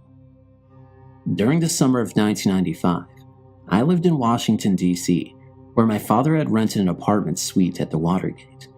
It was a very nice apartment, right across from the Kennedy Center on one side and a hop and a skip away from Georgetown on the other, and since the apartment was at ground level, had a nice fenced-in patio area just several yards away from the main pool. I was working as a White House intern and was just enjoying the first real summer away from parental guidance. After a time, however, I came to realize that I really wasn't as alone as I had thought. Upstairs were 2 bedrooms, the master and a smaller one right across the landing. At first, I decided to take the master because after all, bigger is supposed to be better. But I quickly changed my mind because, in the dead of night, I'd feel suddenly very cold and very uneasy, as if someone was standing near my bed, its dark, shadowy presence vaguely menacing. I didn't know who or what it was. All I really knew was that it was big, male, and didn't seem to like me as much as a roomie. After 2 nights of this, and getting very little rest, I moved my stuff across the landing to the other bedroom. Anyway, about this time, my roommate and best friend from college came to visit for a while and, without telling her of my own unsettling experiences, offered her the master bedroom. The very next day, she reported the same unnerving sensations. She told me that during the night, she felt someone breathing cool air on her cheek and felt a heaviness on her chest that both scared and kept her awake all night. After that, she promptly moved her things into my room as well. Since I knew what she was talking about, I graciously gave in, and the 2 of us were very careful to never enter that room unless we absolutely had to, and only in broad daylight. Summer came to an end, and we both got ready to head back to college. As I was in the bedroom packing, I suddenly heard her calling my name from across the landing. At first, I was puzzled because it was unspoken between us that we would never enter that room, and since we didn't have anything in there to pack, I hesitated before answering. Finally, I crossed the landing and entered into the master bedroom, calling out, "Yeah, what do you need?" When I walked in the room, nobody was there. Chilled by the episode, I went downstairs, calling my roommate's name. I finally found her in the kitchen area, the furthest part away in the house from the master bedroom. When I told her what happened, she shook her head in bewilderment and told me that she hadn't called my name and was, in fact, inside the pantry room packing up some canned goods. When she told me that, my back stiffened and an eerie shiver ran down my spine. Needless to say, we got the heck out of Dodge. An interesting postscript to this tale came near the end of 1998. My mother had been diagnosed with liver cancer in May, and in a desperate bid to lengthen her life, she had decided to become a Buddhist nun. She dressed in the traditional nun's garb and shaved her head, but at the end of September, she passed away unfortunately.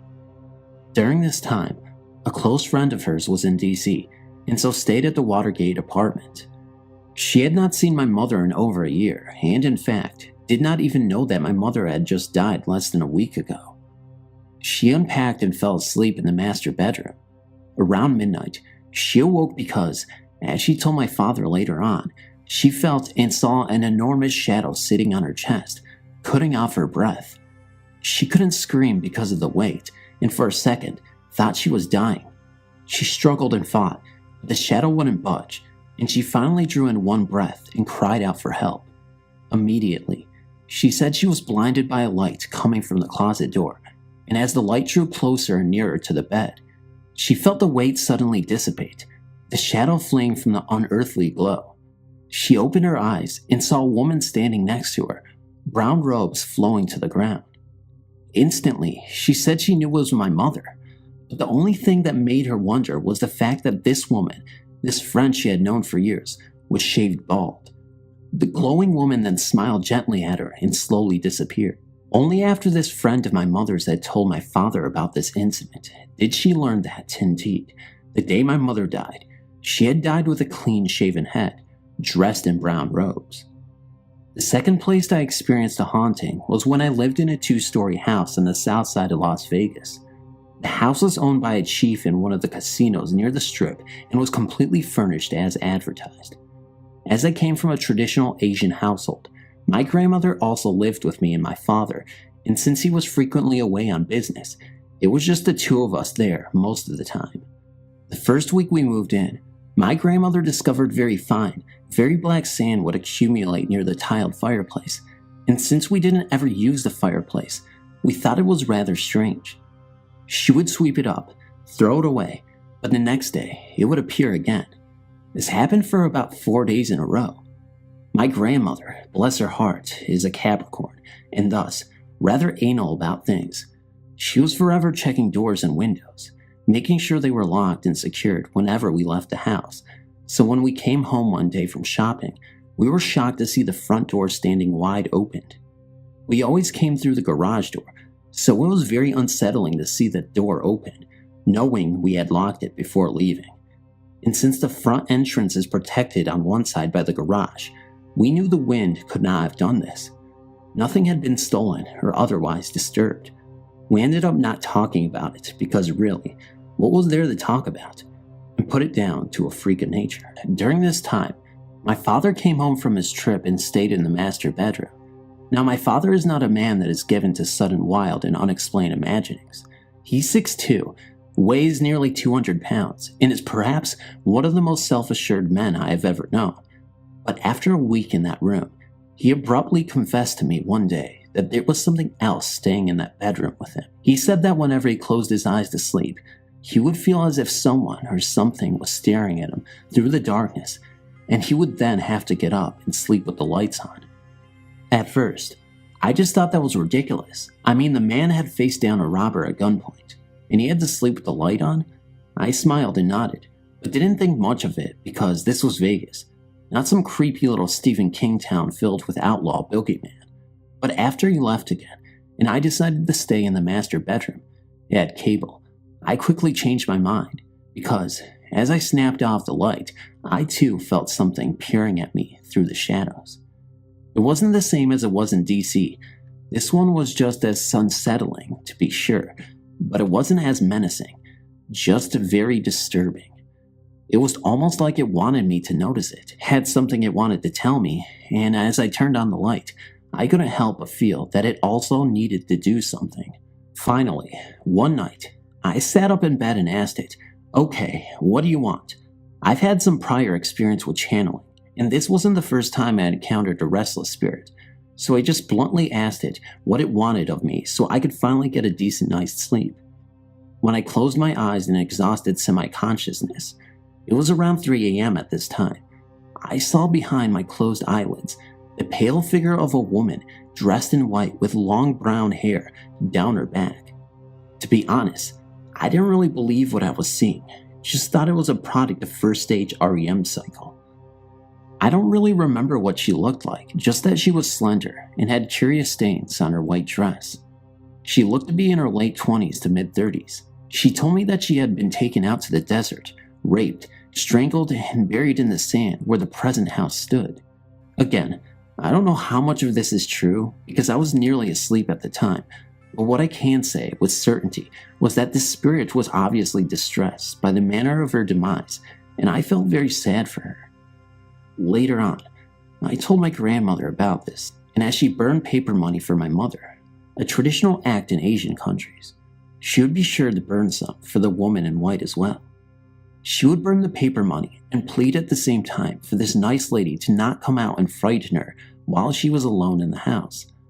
I thought it was highly amusing at the time and just indulged her whimsical actions. To me, it had been a very vivid dream, and as I was not the owner of the house, I certainly couldn't come up and dig around the property to substantiate the ghostly claims. After 6 months, the owner of the house was ready to move back in with his family, and so me and my grandmother packed up and moved to the west side. Another 3 months passed before I got a call. It was the owner of the house, and he had a very strange story to tell me. First off, he asked me if when I had lived there, did anything weird happen while I was there? Honestly, I did tell him yes, then told him about what I experienced and concluded that I thought the house was haunted. He agreed, telling me that the doors had started to open by themselves and that he would hear strange noises at night. Finally, he asked me to speak to his girlfriend because she had a most peculiar dream last night and needed to tell me about it. When she got on the phone, she told me that last night she had dreamed she had walked downstairs to the garage and met a young black-haired woman dressed in a white dress. The woman asked her if I was there because she needed to speak to me. Puzzled, the owner's girlfriend said that sorry, but no, they moved away. The woman in white had gotten agitated at the response and then asked, "Well, is the grandmother there then?" Again, she replied no, she's gone too. At this point, the woman in white became exceedingly upset and started to shout, "But I know she's there. I know, and I need to speak to her now. Please, you've got to let me talk to her." The owner's girlfriend was shocked at the desperation in the other woman's voice and kept repeating, "Sorry, but they're not here." Finally, she woke up, sweat pouring down her face, and immediately asked the owner to contact me. I really wish that I could tell you that there's a proper ending to all of this, but since I never went back to the house, nor my grandmother, I don't know what happened in the end.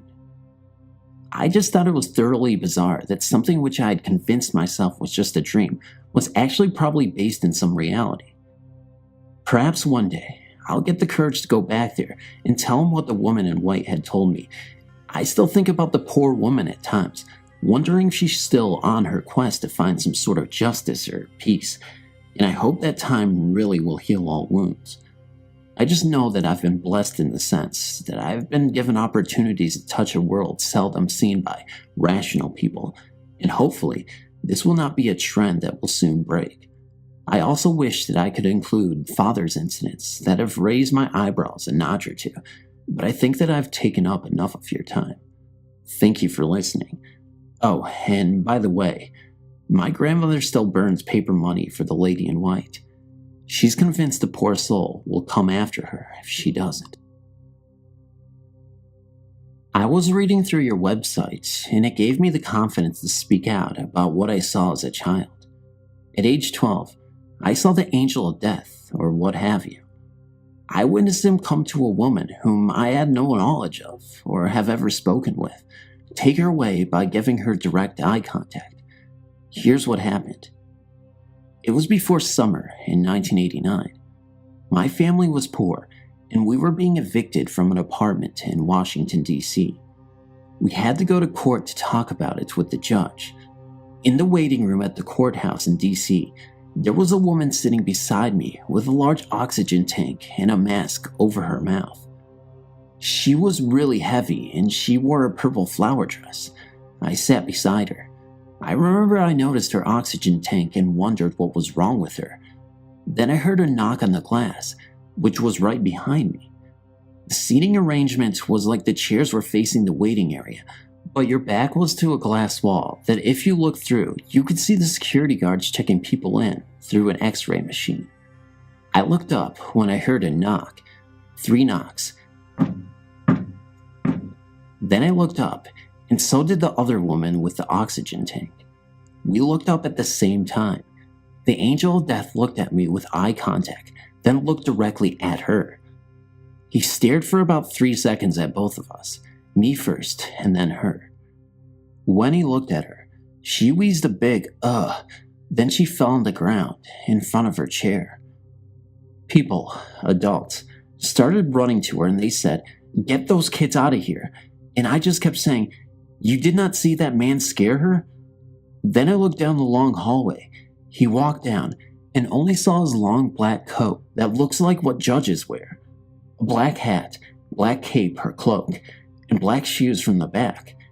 He did not look back and his arms were swinging. When I ran to catch up with him, he was gone. The security said no one came in with all black on, and they insisted I was crazy and to take me home. I still remember how he looks. He was a medium complexion black guy that was medium build and was older looking. The woman was white. This is a true story, and I'm not just saying that because I want you guys to believe this. It's because it is true. Thank you for reading. This is only one example of an encounter I had in a house I lived in. My daughter was only about 6 months old, and my husband and I were living with his parents at the time. On one particular morning, he had left for work, and I decided to lay on the couch until my baby woke up. I left the door to the upstairs open as well as our bedroom door, so I could hear when she woke. I fell asleep on the couch. Shortly after I fell asleep, something woke me. As I opened my eyes and looked up, I saw what appeared to be someone wearing a black hooded robe, going towards the stairs. I watched the figure. I sat there frozen, turn and go upstairs. At this point, I was freaking out. My baby is up there. I got up and started running towards the stairs, and I yelled for my mother-in-law to help. She was sleeping in the room off of the dining room. When I got upstairs and went into the nursery, my baby was lying there, limp with her eyes rolling in the back of her head. I grabbed her and ran downstairs. She was lifeless. We put 7-Up soda in her bottle and forced it into her and left it for the hospital. By the time we reached the doctor, she was okay. No one could explain what had happened. When they looked at her at the hospital, they thought we were nuts. She was laughing and having a great time, getting all of the attention. So, what was that? Had I beaten the angel of death? Or was she in trouble and that spirit was warning me? Whatever it was, thank God I still have my daughter. A little after 8 p.m., I was in bed, exhausted and waiting for my husband to come back from the kitchen with snacks. I dozed off for a few seconds, and when I opened my eyes, I saw a hunched over figure carrying what looked like a walking stick. He was standing sideways, so I saw his left side only, but his hair was gray and mussed, and he was wearing a ratty, moldy-looking cloak around his shoulders and partially over his head. As I stared, he just faded away. It was really disturbing. I didn't know if it was a dream or what. My husband came back a few seconds later, and I didn't know what to do. Finally, I told him, and he joked that it was the angel of death. I thought he looked a little like the guy from APPAREL, Death Row Tool cover, but not quite. The next morning, my daughter told me first thing to call Dad immediately.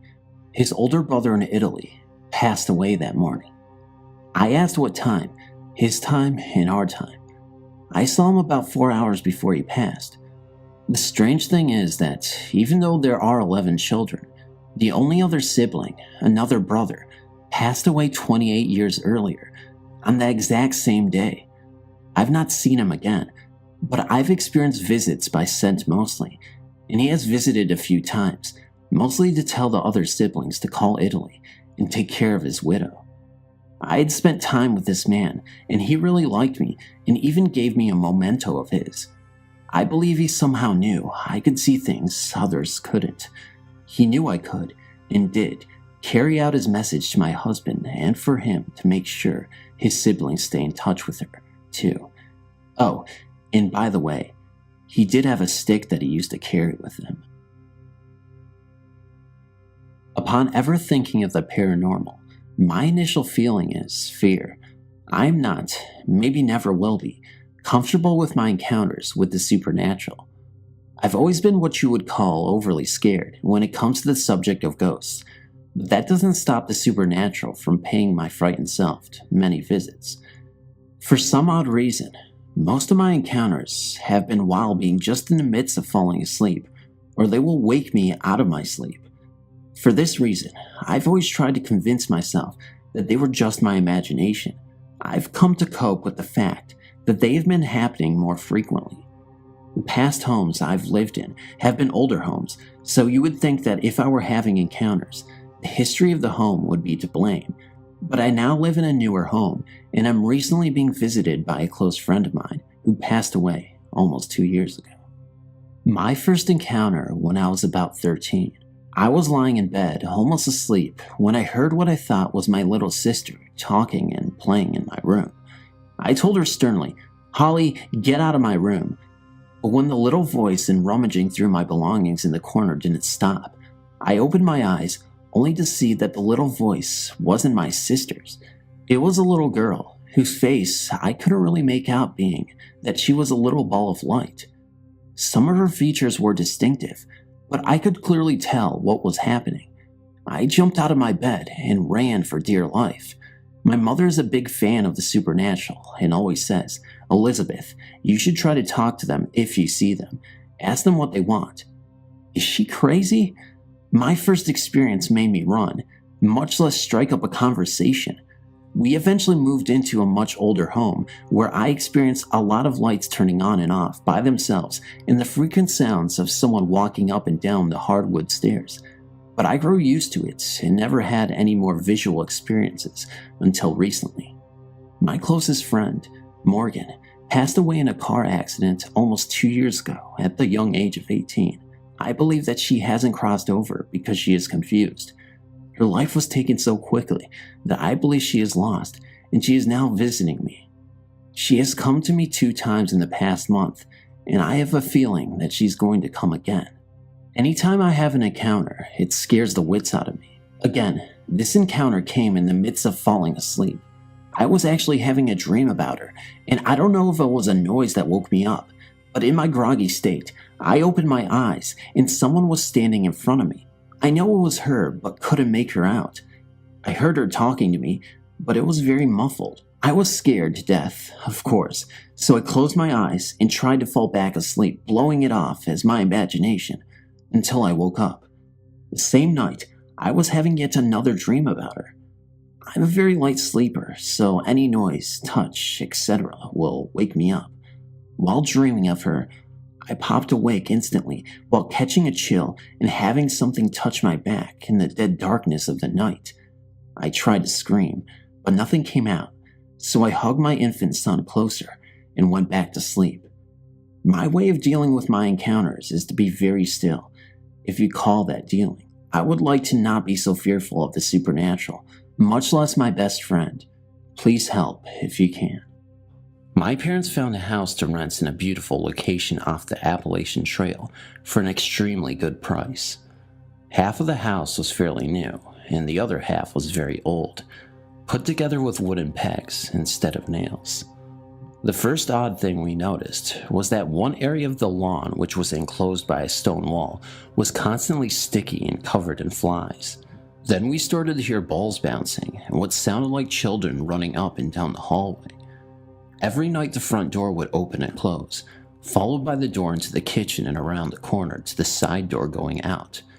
My dog refused to go into the old part of the house and would urinate if we forced her.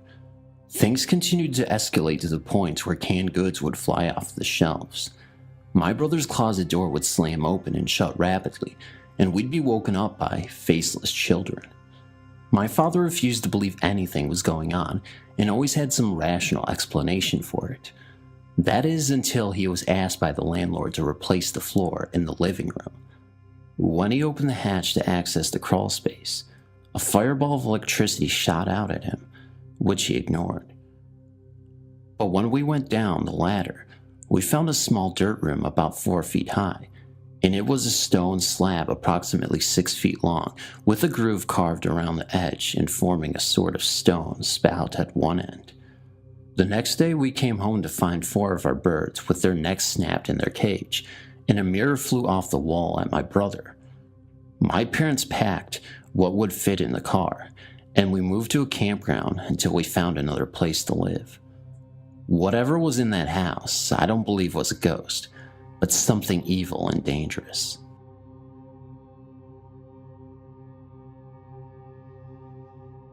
It all started when my fiance and I bought a new house. It's actually a few houses down from my mother's home, where we've also had chilling tales. Our houses are directly across the street from an old cemetery. Upon moving in, we had odd things happen.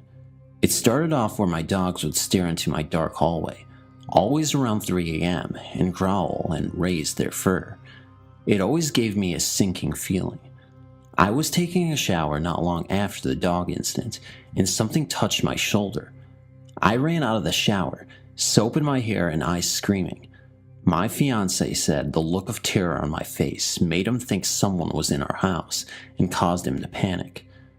A few weeks later, I heard a low whisper while in the shower, and I ran out in terror again.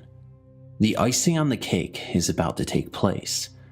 I was out on my back porch, cleaning and organizing things, when on my back door, I heard a loud slam on the glass, so loud I expected it to shatter.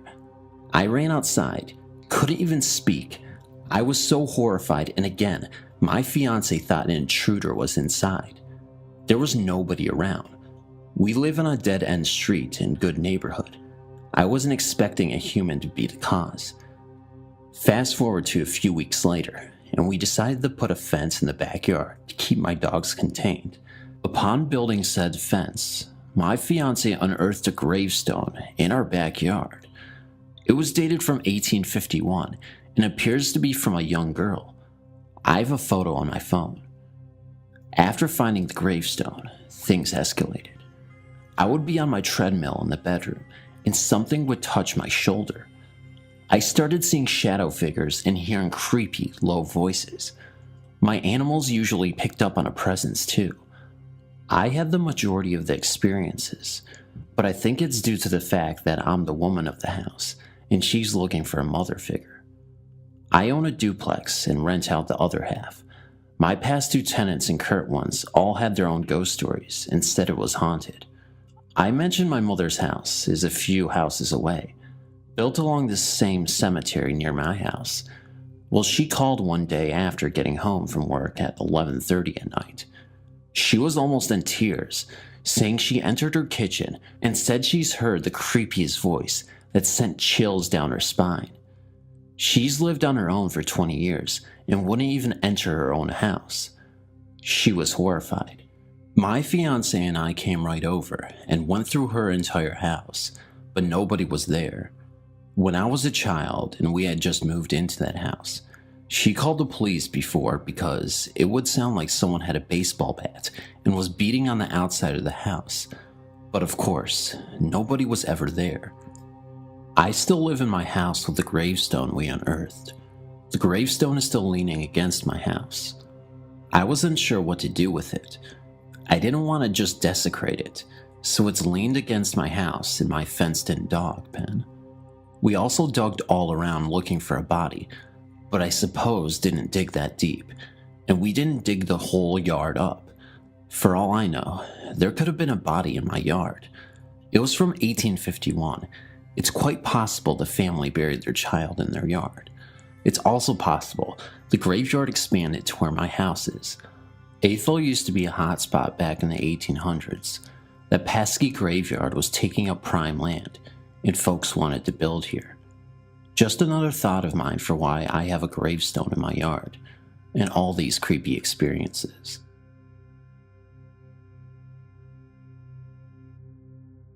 I can't remember the exact date. It was almost 25 years ago.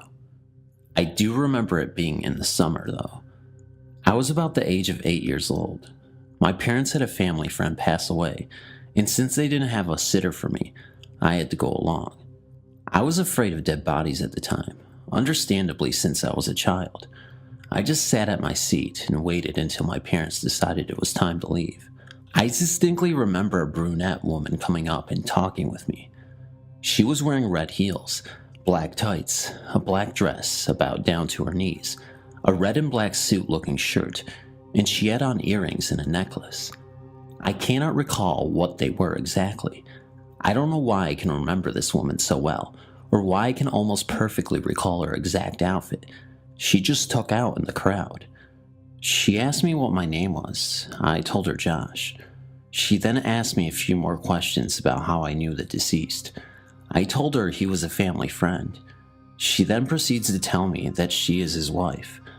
I thought maybe it was his daughter or another friend of the man's. She was a lot younger than him. Her exact words were, "I know we will be together again very soon." At 8 years old, I didn't know better. I was brought up to be friendly to strangers, and I just talked to her. Too many people around for her to try and kidnap me. I do remember everyone looking at me funny though, and giving me dirty looks. I didn't know why they were doing this. We sat there and talked a good 15 minutes or so. Someone must have said something to my parents about me. I remember when my mother told me they were leaving, she was griping at me that I should stop talking to myself. I told her I wasn't talking to myself. I was talking to the man's wife, who had died. She was talking to me. We still kind of mention this today and share a chuckle over it because even she says she remembers saying this. "Josh, that isn't funny. That man's wife died." It was about 11 p.m. I had just gone into bed and turned on the TV.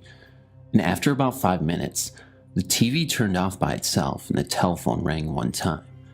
It then felt like someone put their arm under my pillow and my head and shoulders were lifted up about 20 inches or so. I then yelled, "Oh God," and I was instantly dropped. Another time I woke up in the middle of the night and smelled a strong smell of urine. It was so strong smelling that I had peed myself, so I jumped out of bed and checked, but I hadn't. I then went to the bathroom to pee, and I saw a puddle of some liquid on the floor in front of the closet door. There was no reason for liquid to be there. I got paper towels to clean it up, and you could smell that it was strong urine. This worried me. I thought, did I do this in my sleep? It happened again a few nights later with a strong urine smell, and urine on the floor at the same spot. Sometimes I would get a whiff of urine throughout the day. I asked a friend that came over to smell me and tell me if I smelled like urine, and I didn't. I told him what was happening, and after a few days later, he brought me a book.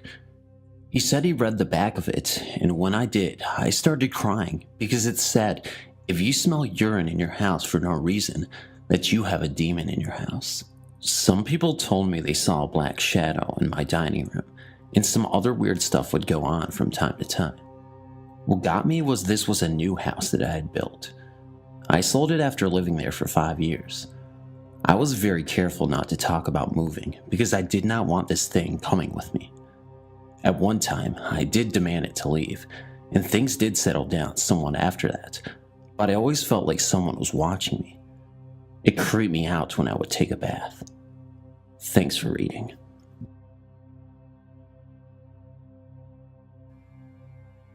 I've seen or experienced ghosts or spirits most of my life. My family is from a small town in southern Louisiana, where just about everyone I knew either saw ghosts or had a family member who experienced such. When I started telling my parents about the things I felt, saw, and dreamed, I was encouraged. One of my parents would always say, "Oh, your uncle sees this ghost.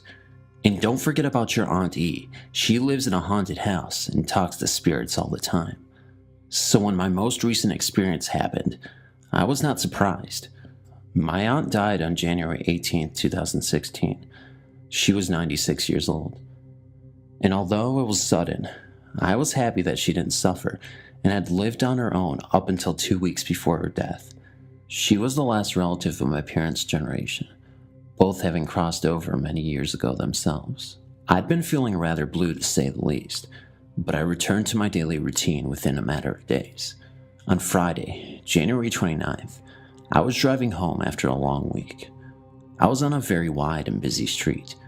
I stopped at a stoplight at a major intersection. While I sat in traffic, I experienced the most delicious aroma of a cheeseburger. I could smell the patty on the griddle, the yellow-orange cheese, the hot, salty yellow peppers, the yummy pickles, and the bun on the griddle, as well as the crispy French fries. The aroma was so great, I said out loud, "Boy, if the burger wouldn't be cold by the time I got home, I would stop and buy one." And that is when it hit me. There was not a single burger joint anywhere in this area, so I smiled and chalked it up to a visit from my aunt. But my visit wasn't over. I got home and started to relax into the evening. I went into my bedroom and my cat followed, as he usually does. When I sat down on the side of my bed, I observed him to jump up in the air as if he was playing with a string of some sort. This went on for about 2 minutes. I just sat there amazed, wondering what kitty he found so delightful. Then it hit me. My aunt liked cats, but my mother loved cats. So again, I smiled and chalked it up to my aunt had also brought my mother, which was her sister, both of which loved cheeseburgers and pastrami. And my mother decided to play with my cat. That night, I slept well and happy, and I think that kitty slept well too. It is nice to know the spirits are always with us, even when they take form in the mundane.